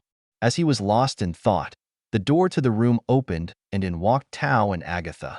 Ezekiel couldn't help the smile that formed on his face as he made sure to memorize the look on Tao's face. It was priceless. She stood at the foot of the bed staring down at a face she hadn't seen in 800 years. After a few moments she asked, "How did you even get a sample of my DNA? Your favorite teacup. You know it's kinda gross. You never washed the thing. Or the teapot now that I think about it." Tao gave Ezekiel a frown as she said, "It adds to the flavor of the tea." Agatha nodded as she said, "I also have a favorite teacup and teapot I never clean." "You're both disgusting." Ezekiel shook his head before he asked, "So, what do you think?" Tao let out a sigh as she said, "I appreciate what you are trying to do for me, but I would be weak for months while my soul adapts and anchors to the new body. The earth can't go that long without me to watch over it." Ezekiel smiled as he said, "It's a good thing I found you a replacement." Tao glanced from Ezekiel to Agatha, who nodded as she said, "While I would never take the job permanently, I can handle it for a few months while you recover. Plus, this new body will be a lot stronger and won't be tainted by the dark dimension." Tao smiled at both of them before she said, "Thank you, both of you. You have no idea how much I appreciate this." Agatha smiled in return as she said, "It's fine. Now go on. The faster you do this, the less time I need to cover for you." Tao nodded as she moved to the other bed in the room. She stopped and removed her outer robes and a few other items before she laid down on the bed. Afterwards, she forced her astral projection out of her body and moved over to her new body. After she entered it, the body inhaled deeply before it sat up. Tao took a few moments to study her new body before she smiled as she said, "Chakra feels weird. You'll get used to it. I'll start you on control lesson after you adjust to your new body. Till then, don't worry about your chakra. It'll be too hard to control." Tao nodded as she slowly tested the rest of her body. After about a minute, she gently stood up from the bed she was on. After testing each leg a few times, she walked over to her robes and other pieces she removed. As she began to redress herself, Ezekiel said, "I have to admit, you proved something very important today." Tao glanced back as she was adjusting her robes and asked, "What's that?" Ezekiel smirked before he said, "The age-old question of whether or not gingers have souls. 00099. Everyone gets a body." The day after Tao transferred to her new body, Peggy and Steve were asked to come over to the medical facility. Theo again wanted to be there personally, so he took over for his clone today. After Peggy and Steve arrived at the base, Ezekiel greeted them, before he led them to where their new bodies were. As they stepped into the room, both of them froze in place as they looked at younger versions of themselves sleeping peacefully. Peggy was the most shocked as it had been decades since she last saw herself without aged features. Steve glanced between the two people on beds before he asked, "What exactly is going on here?" Project Lazarus was a success. "These are your new bodies." Peggy turned around to look directly at Ezekiel as she asked, "I thought Lazarus was so your clones would have permanent bodies?" Ezekiel nodded as he said, "That's in phase 2. Ezekiel moved towards the bodies as he said, "These bodies are part of Phase 1. Ezekiel turned around to face Steve as he said, "When I asked for your DNA, you made me promise not to look into the super soldier formula." Ezekiel pointed at the clones of Steve and Peggy as he said, "I kept my promise, but at the same time stumbled upon something better." Steve looked a little upset as he asked, "If you kept your promises, how did you come up with something better than the super soldier formula?" Ezekiel pointed at himself as he said, "Using my DNA." Both of them looked at the bodies in concern as Steve asked, "So those are clones of you that look like us?" "No, those are about 40% me. One part Logan's X gene and the rest is from both of you. While it should make you look different, my DNA was altered to not show any outward signs. So physically you still look the same, but under the hood is where my genetics take over. We've done extensive testing, and this ended up being the best mix without any side effects." Ezekiel smiled as he said, "We never did look into the super soldier's formula itself like I promised. I had planned to just clone your powers into Peggy and a few other people instead. But Sarah was never able to get far in the project, though since we made the discovery about my DNA." Steve frowned as he said, "So what? These are like a stronger version of a super soldier?" Ezekiel shook his head as he said, "No, these are like a weaker version of me. They should be a little weaker than you are currently. But with proper training you could lift mountains. Plus you will be able to use my skills with practice and dedication." Ezekiel smiled again as he said, "But that's not all. Logan's X gene increases your body's healing factor. You won't be like Logan, but you shouldn't really get sick anymore. You will heal from most injuries faster than normal and even regrow limbs. Oh, and you should be able to live past 500 years old if you don't get killed or something." 500 years? Ezekiel nodded as his smile grew before he said, "From our testing, it was mostly from my DNA, but Logan's X gene did help out." While they took in the information, the door to the room opened and in walked Tao.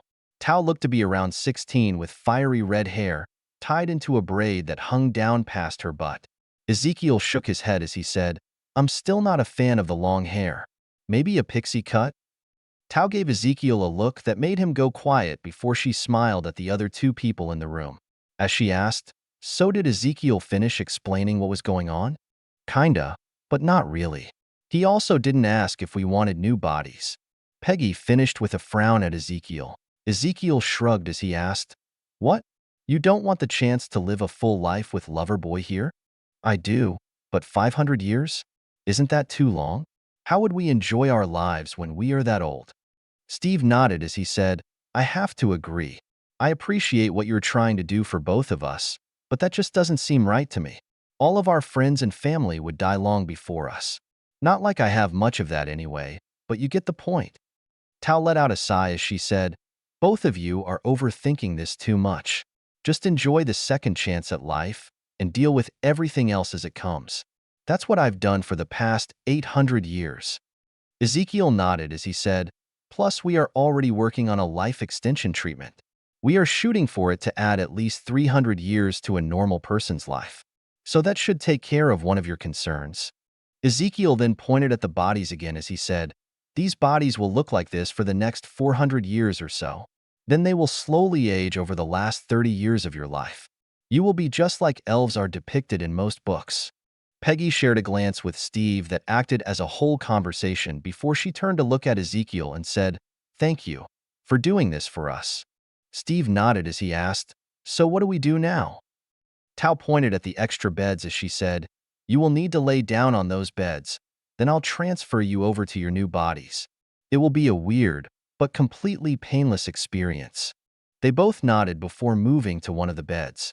After they laid down, Tao moved to Peggy first and gently tapped her head, forcefully removing her astral projection from her body. It only took a few moments as she guided it into the new body. Peggy and her new body shot up as she took in a deep breath of air. The first thing she did was glance over to her old body and then looked at her new hands in wonder. It felt a little weird to her at first. Her mind was telling her it wasn't real. But as she studied and flexed her fingers, that feeling went away and was replaced with joy. Tears of joy slid down her face at the thought of spending the next few centuries with Steve. Steve, for his part, just smiled as he watched Peggy adjusting to her new body. Tao moved next to him and said, "Lay back. This will only take a moment. Once Steve's head touched the pillow, Tao tapped his head. After his astral projection was ejected, she moved it towards the new body and anchored it into place. Steve slowly opened his eyes and then sat up. It took him only a few moments before he swung his legs over the bed and stood up. He moved to Peggy's bed and then asked, "How do you feel?" Peggy turned to Steve with a radiant smile on her face as she said, "Great. I don't think I've ever felt this good in my whole life." Steve held out his hand to her, which she took as he said, "I feel the same. Even after the original experiment, I didn't feel this good. I feel all warm inside." Ezekiel smirked as he said, "You're making me blush? That thing you're feeling? That's all me, baby. I'm inside of both of you." Peggy turned to glare at Ezekiel as she said, "Don't ever say something like that again." Steve looked a little grossed out as he nodded in agreement. Ezekiel held up his hands in front of himself as he said, "What? It's true. That nice warm feeling inside? That's chakra. That's all from your dear old dad." Ezekiel finished by twisting his hands and pointing his thumbs at himself as a large smile broke out on his face. Tao smacked the back of Ezekiel's head as she said, "I told you not to say stuff like that." Ezekiel rubbed the back of his head as he said, "Hey, that's no way to treat your father. Show me some respect. Maybe scientifically you have a point, but it doesn't make it true. Don't bring it up again, or I'll increase your training load." Ezekiel looked horrified as he clamped his mouth shut on the retort he was about to fire off. Tao smiled in victory as she said, "For now, just adapt to your new bodies. In about 6 months, Ezekiel will teach you about chakra." Peggy swung her feet out of the bed and stood up with Steve's help. She smiled at both Tao and Ezekiel as she said, "If you don't need us for anything else, we'll go test out our new bodies." Ezekiel smiled again as he glanced at Tao and said, "Make sure you do that thing we talked about." "I almost forgot. That could have been bad," Tao said as she started to weave her hands around in a pattern. Everyone watched as a small spell matrix formed in the air and then moved towards Peggy's belly button. After it entered her body and disappeared, Peggy asked, "What was that?" Ezekiel smirked as he said, "Magical contraceptive. Just a precaution since the normal stuff isn't completely effective." Tao nodded as she said, "Whenever you're ready to have kids, just let me know. Till then you kids are free to have as much fun as you like without worries." Ezekiel laughed before he said, "Yeah, and now you don't have to worry about Peggy walking with a limp afterwards." Steve and even Peggy looked a little embarrassed before Ezekiel added, "Oh, I almost forgot the most important part." Ezekiel stepped next to Steve and went to whisper in his ear. But instead he spoke in his normal voice as he said, "She's a virgin again, so go easy on her." Steve just shook his head as Tao smacked him again. Peggy also smacked him as she asked, "Are you done playing around? Is there anything important we need to know? Or are we done here?" Ezekiel rubbed the back of his head as he said, "No, that should be all." "Good. Come on, Steve, let's go to the gym. I have the sudden urge to punch something," Peggy said as she moved out of the room. Steve shook his head again and flashed a smile as he said, "I would say thanks for the new body, but I think I am going to be the one getting punched." Ezekiel smiled back as Steve walked towards the door. As Steve was walking out, Ezekiel added, "By the way, I added a couple inches where it counts." Steve stumbled and turned back to see Ezekiel hold up his hands like he was showing someone the largest fish he ever caught. Tao smacked the back of his head again as she said, "You need to grow up." Steve just shook his head before he disappeared completely from the door frame. Ezekiel huffed as he said, "What's wrong with helping a guy out? I mean, he didn't really need it. But I thought, what the heck, everyone could use an extra inch or two." Ezekiel rubbed the back of his head as he said, "At least I held back and didn't make you and Peggy look like Tsunade." Tao gave Ezekiel a flat look as she said, "I think we will double your training load. You're also banned from visiting Stark for 3 months. But we're still working on the mobile phone project.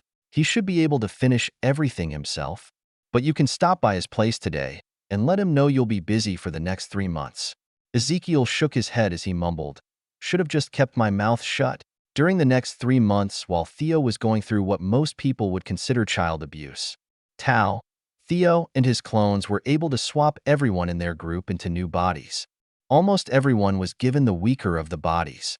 Robert Gonzalez and his wife Dawn were also brought in. It turned out during his retirement, His wife came down with a very aggressive form of cancer.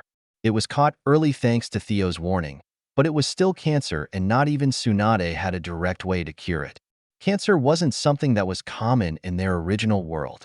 Not when most people didn't live past 40. Since they didn't have a cure for it currently, Theo offered Robert and his wife a deal. New bodies for both of them, but he and his wife would have to disappear. It wasn't a hard choice for either of them. They both didn't have much of an extended family and no kids. So they packed up some essentials and then moved into the base. Once they were given new bodies, Robert came back to work for the group and his wife became another person to help out with the kids. The kids were the only ones who didn't receive new bodies, mainly because Theo wanted to wait till they were older. They could easily do it now, but if they didn't want to join the group and work as agents, it would be a waste. So a rule was made: until someone turned 18, they weren't allowed to upgrade their bodies. Another rule was a loyalty clause. If someone had a weaker body but were extremely loyal to the cause, after 25 years they could upgrade to the better body type. The downside would be they would have to start training all over. The plus side would be their skills wouldn't be affected, just their chakra pool size. In theory, with body transferring, they figured out a limited type of immortality. 00100, the last batch. The last group of people who received new bodies were also ones that received the best bodies. Melina and Alexei were both part of the group. When Ezekiel told Melina she would be able to have kids of her own with the new body, she broke down into tears of joy along with Alexei. Coulson was the next person given a new body. He attempted to refuse it. Coulson didn't feel he deserved to have so much potential power. Ezekiel talked him into it, though. He gave a speech about people with great powers having a great responsibility to use them correctly, like his idol Captain America did. Clint was also given a new body with better powers, and so was his wife. But her new body only had minimum powers. It was mostly given to her so Clint didn't have to watch her age a lot faster than himself. Other people also received that treatment, like Aldrich, Maya, Sarah, Bill, and Hank. Even though they might never be combatants for the organization, Ezekiel wanted everyone to have a longer lifespan. Bill and Hank might receive better bodies later on if they decided to suit back up one day, though. But for now, they were working on finding Hank's wife. The older widows they rescued were also given better bodies. He did cheat and used the time stone with Tao to make sure they stayed loyal. But they ended up being some of the most loyal people of Theo's group when they checked. Jarvis was next on the list, and while he didn't need the better body, Theo wanted to make sure he could handle anything that might come his way. In one of the comics, Jarvis was targeted by villains because he worked for the Avengers. Jarvis could have been killed, but instead he was tortured by one of the villains. While Theo wouldn't let that happen, it was better to plan ahead. Plus, Jarvis used to help out Peggy and Howard Stark with SHIELD missions. So him getting a powerful new body meant he could help out again if he needed to in the future. Bucky was next after Jarvis. While Bucky was happy to have 2 arms again, he didn't think he deserved the same treatment as people like Steve and Peggy. He might be better mentally, but he was still working out a lot of things in therapy. Speaking of therapy, Inoichi Yamanaka and some of his clan ended up becoming the default therapists for the base. They were pretty much that already, but they now had an office set up and would meet with different people regularly. Fury was one of the last people to get the new body. He was a little disgruntled about that fact and didn't try to hide it at all. When Fury walked into the room where Ezekiel, Tao, and his new body was, he surveyed the body for a few seconds before he said, "Took you long enough?" Ezekiel smiled, and as he was about to talk, Tao smacked the back of his head. Ezekiel rubbed his head as he said, "Tao didn't like the first few bodies I made for you." Fury raised an eyebrow as he asked, "You made more than one?" Tao shook her head as she said, "The less you know, the better. Just know this is the only one he didn't mess with." "What? A laser? I would have been cool."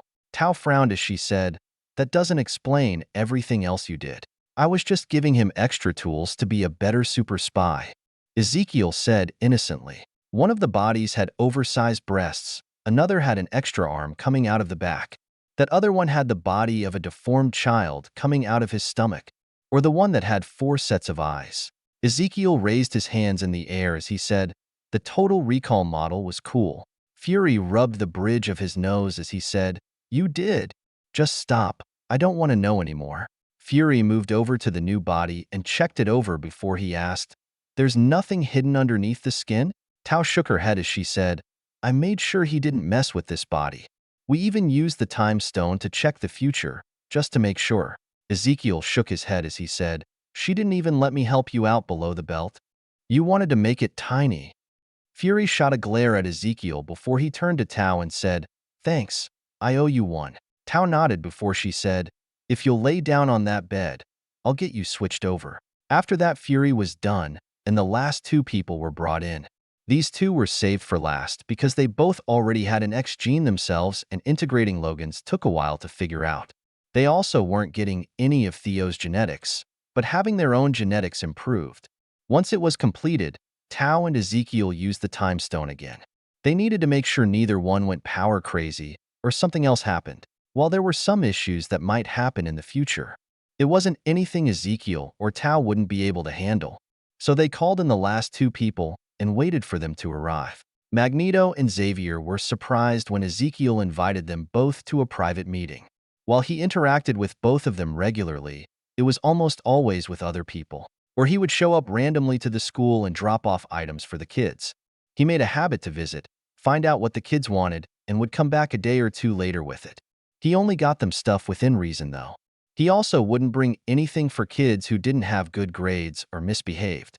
At this point, every kid in school had at least AC average and were well behaved.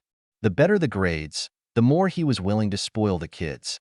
So all the kids considered him to be like Santa Claus now, but he comes by every month or two. Xavier was pushed into the room by Magneto, and they both came to a stop next to Ezekiel. Ezekiel smiled at them both as he said, glad to see you both. Thanks for coming on such short notice. Magneto nodded as he asked, I assume it has something to do with these bodies? You're correct. I've made new bodies for both of you. Xavier couldn't see the bodies from his chair but asked, I've seen a few people around the base looking a lot younger. I assume you are doing the same for us? Can I ask why? The short answer is I want both of you to be at peak health for what's to come. But this is also me putting my trust in both of you. Ezekiel crossed his arms over his chest as he finished. Both men shared a silent conversation for a few moments before Xavier said, Thank you. We'll do our best not to break it. Ezekiel's eyes narrowed as he said, I hope you do that. But keep in mind, I said I want you at peak health. I don't need you at it. Ezekiel smiled again as he said, anyways, let's get you in your new bodies. You can use the beds if you like. It took a few minutes for both men to get settled on the beds. Magneto needed to float Xavier onto his bed before he went to his own. Afterwards, Tao transferred them both over to their new bodies. Magneto was the first to get up and marveled at his younger body. Xavier, on the other hand, was in shock. He laid in bed as tears streamed down his face. His legs, it had been so long, but he could feel his legs again. He wiggled his toes, then his feet, and worked his way up. After a full minute, he finally sat up and swung his feet off of the bed. Magneto was out of his own bed and watched his friend as he rediscovered his legs. When Xavier was about to place his feet on the ground, Magneto moved to help his friend. But Xavier raised a hand before he said, No, Eric, I wish to do this myself. Magneto nodded and stepped back a bit, but he was ready to move in and help if needed. Xavier slid forward on the bed a little and set both his feet on the ground. He tested his weight a little on each foot before he lifted himself off the bed. After he tested his balance, he moved one step forward. He swayed a little, but readjusted his balance and took another step. His next step was more firm and confident, as was the next one. He began to pace around the room as silent tears ran down his face and a massive smile bloomed on his face. He couldn't remember the last time he felt so happy. He moved to Magneto and embraced him in a tight hug. After a few moments, he released his friend and moved towards Ezekiel to hug him. Ezekiel held up a hand as he said, I like you, but not that much. Tao could use a hug though. No, I'm good. Thanks. Tao said. After that, everyone was pretty much done, and Theo's clones doubled down on their research into making bodies for themselves. Theo had one secret about the whole project though. Only 2 people from the whole project even had a chance to activate any type of eye powers. Tao and Agatha were the only people Theo trusted enough to give them completely unfiltered DNA. Everyone else was given DNA with certain things removed. It removed any and all chances to awaken any type of eye power. His DNA was also hidden inside the donor's DNA. so no one should be able to find it. He had no idea how it actually worked, but Orochimaru and Tobirama designed it. They even had Beast, Sarah, Maya, and Aldrich try to find it. From Theo's understanding, they were never able to see anything but the donor's DNA, which was good enough for him. After that, Theo went to Tony and let him know he was going to be busy for the next few months and wouldn't be able to come by. After dealing with Tony, it was time to face the music and get his extra training underway.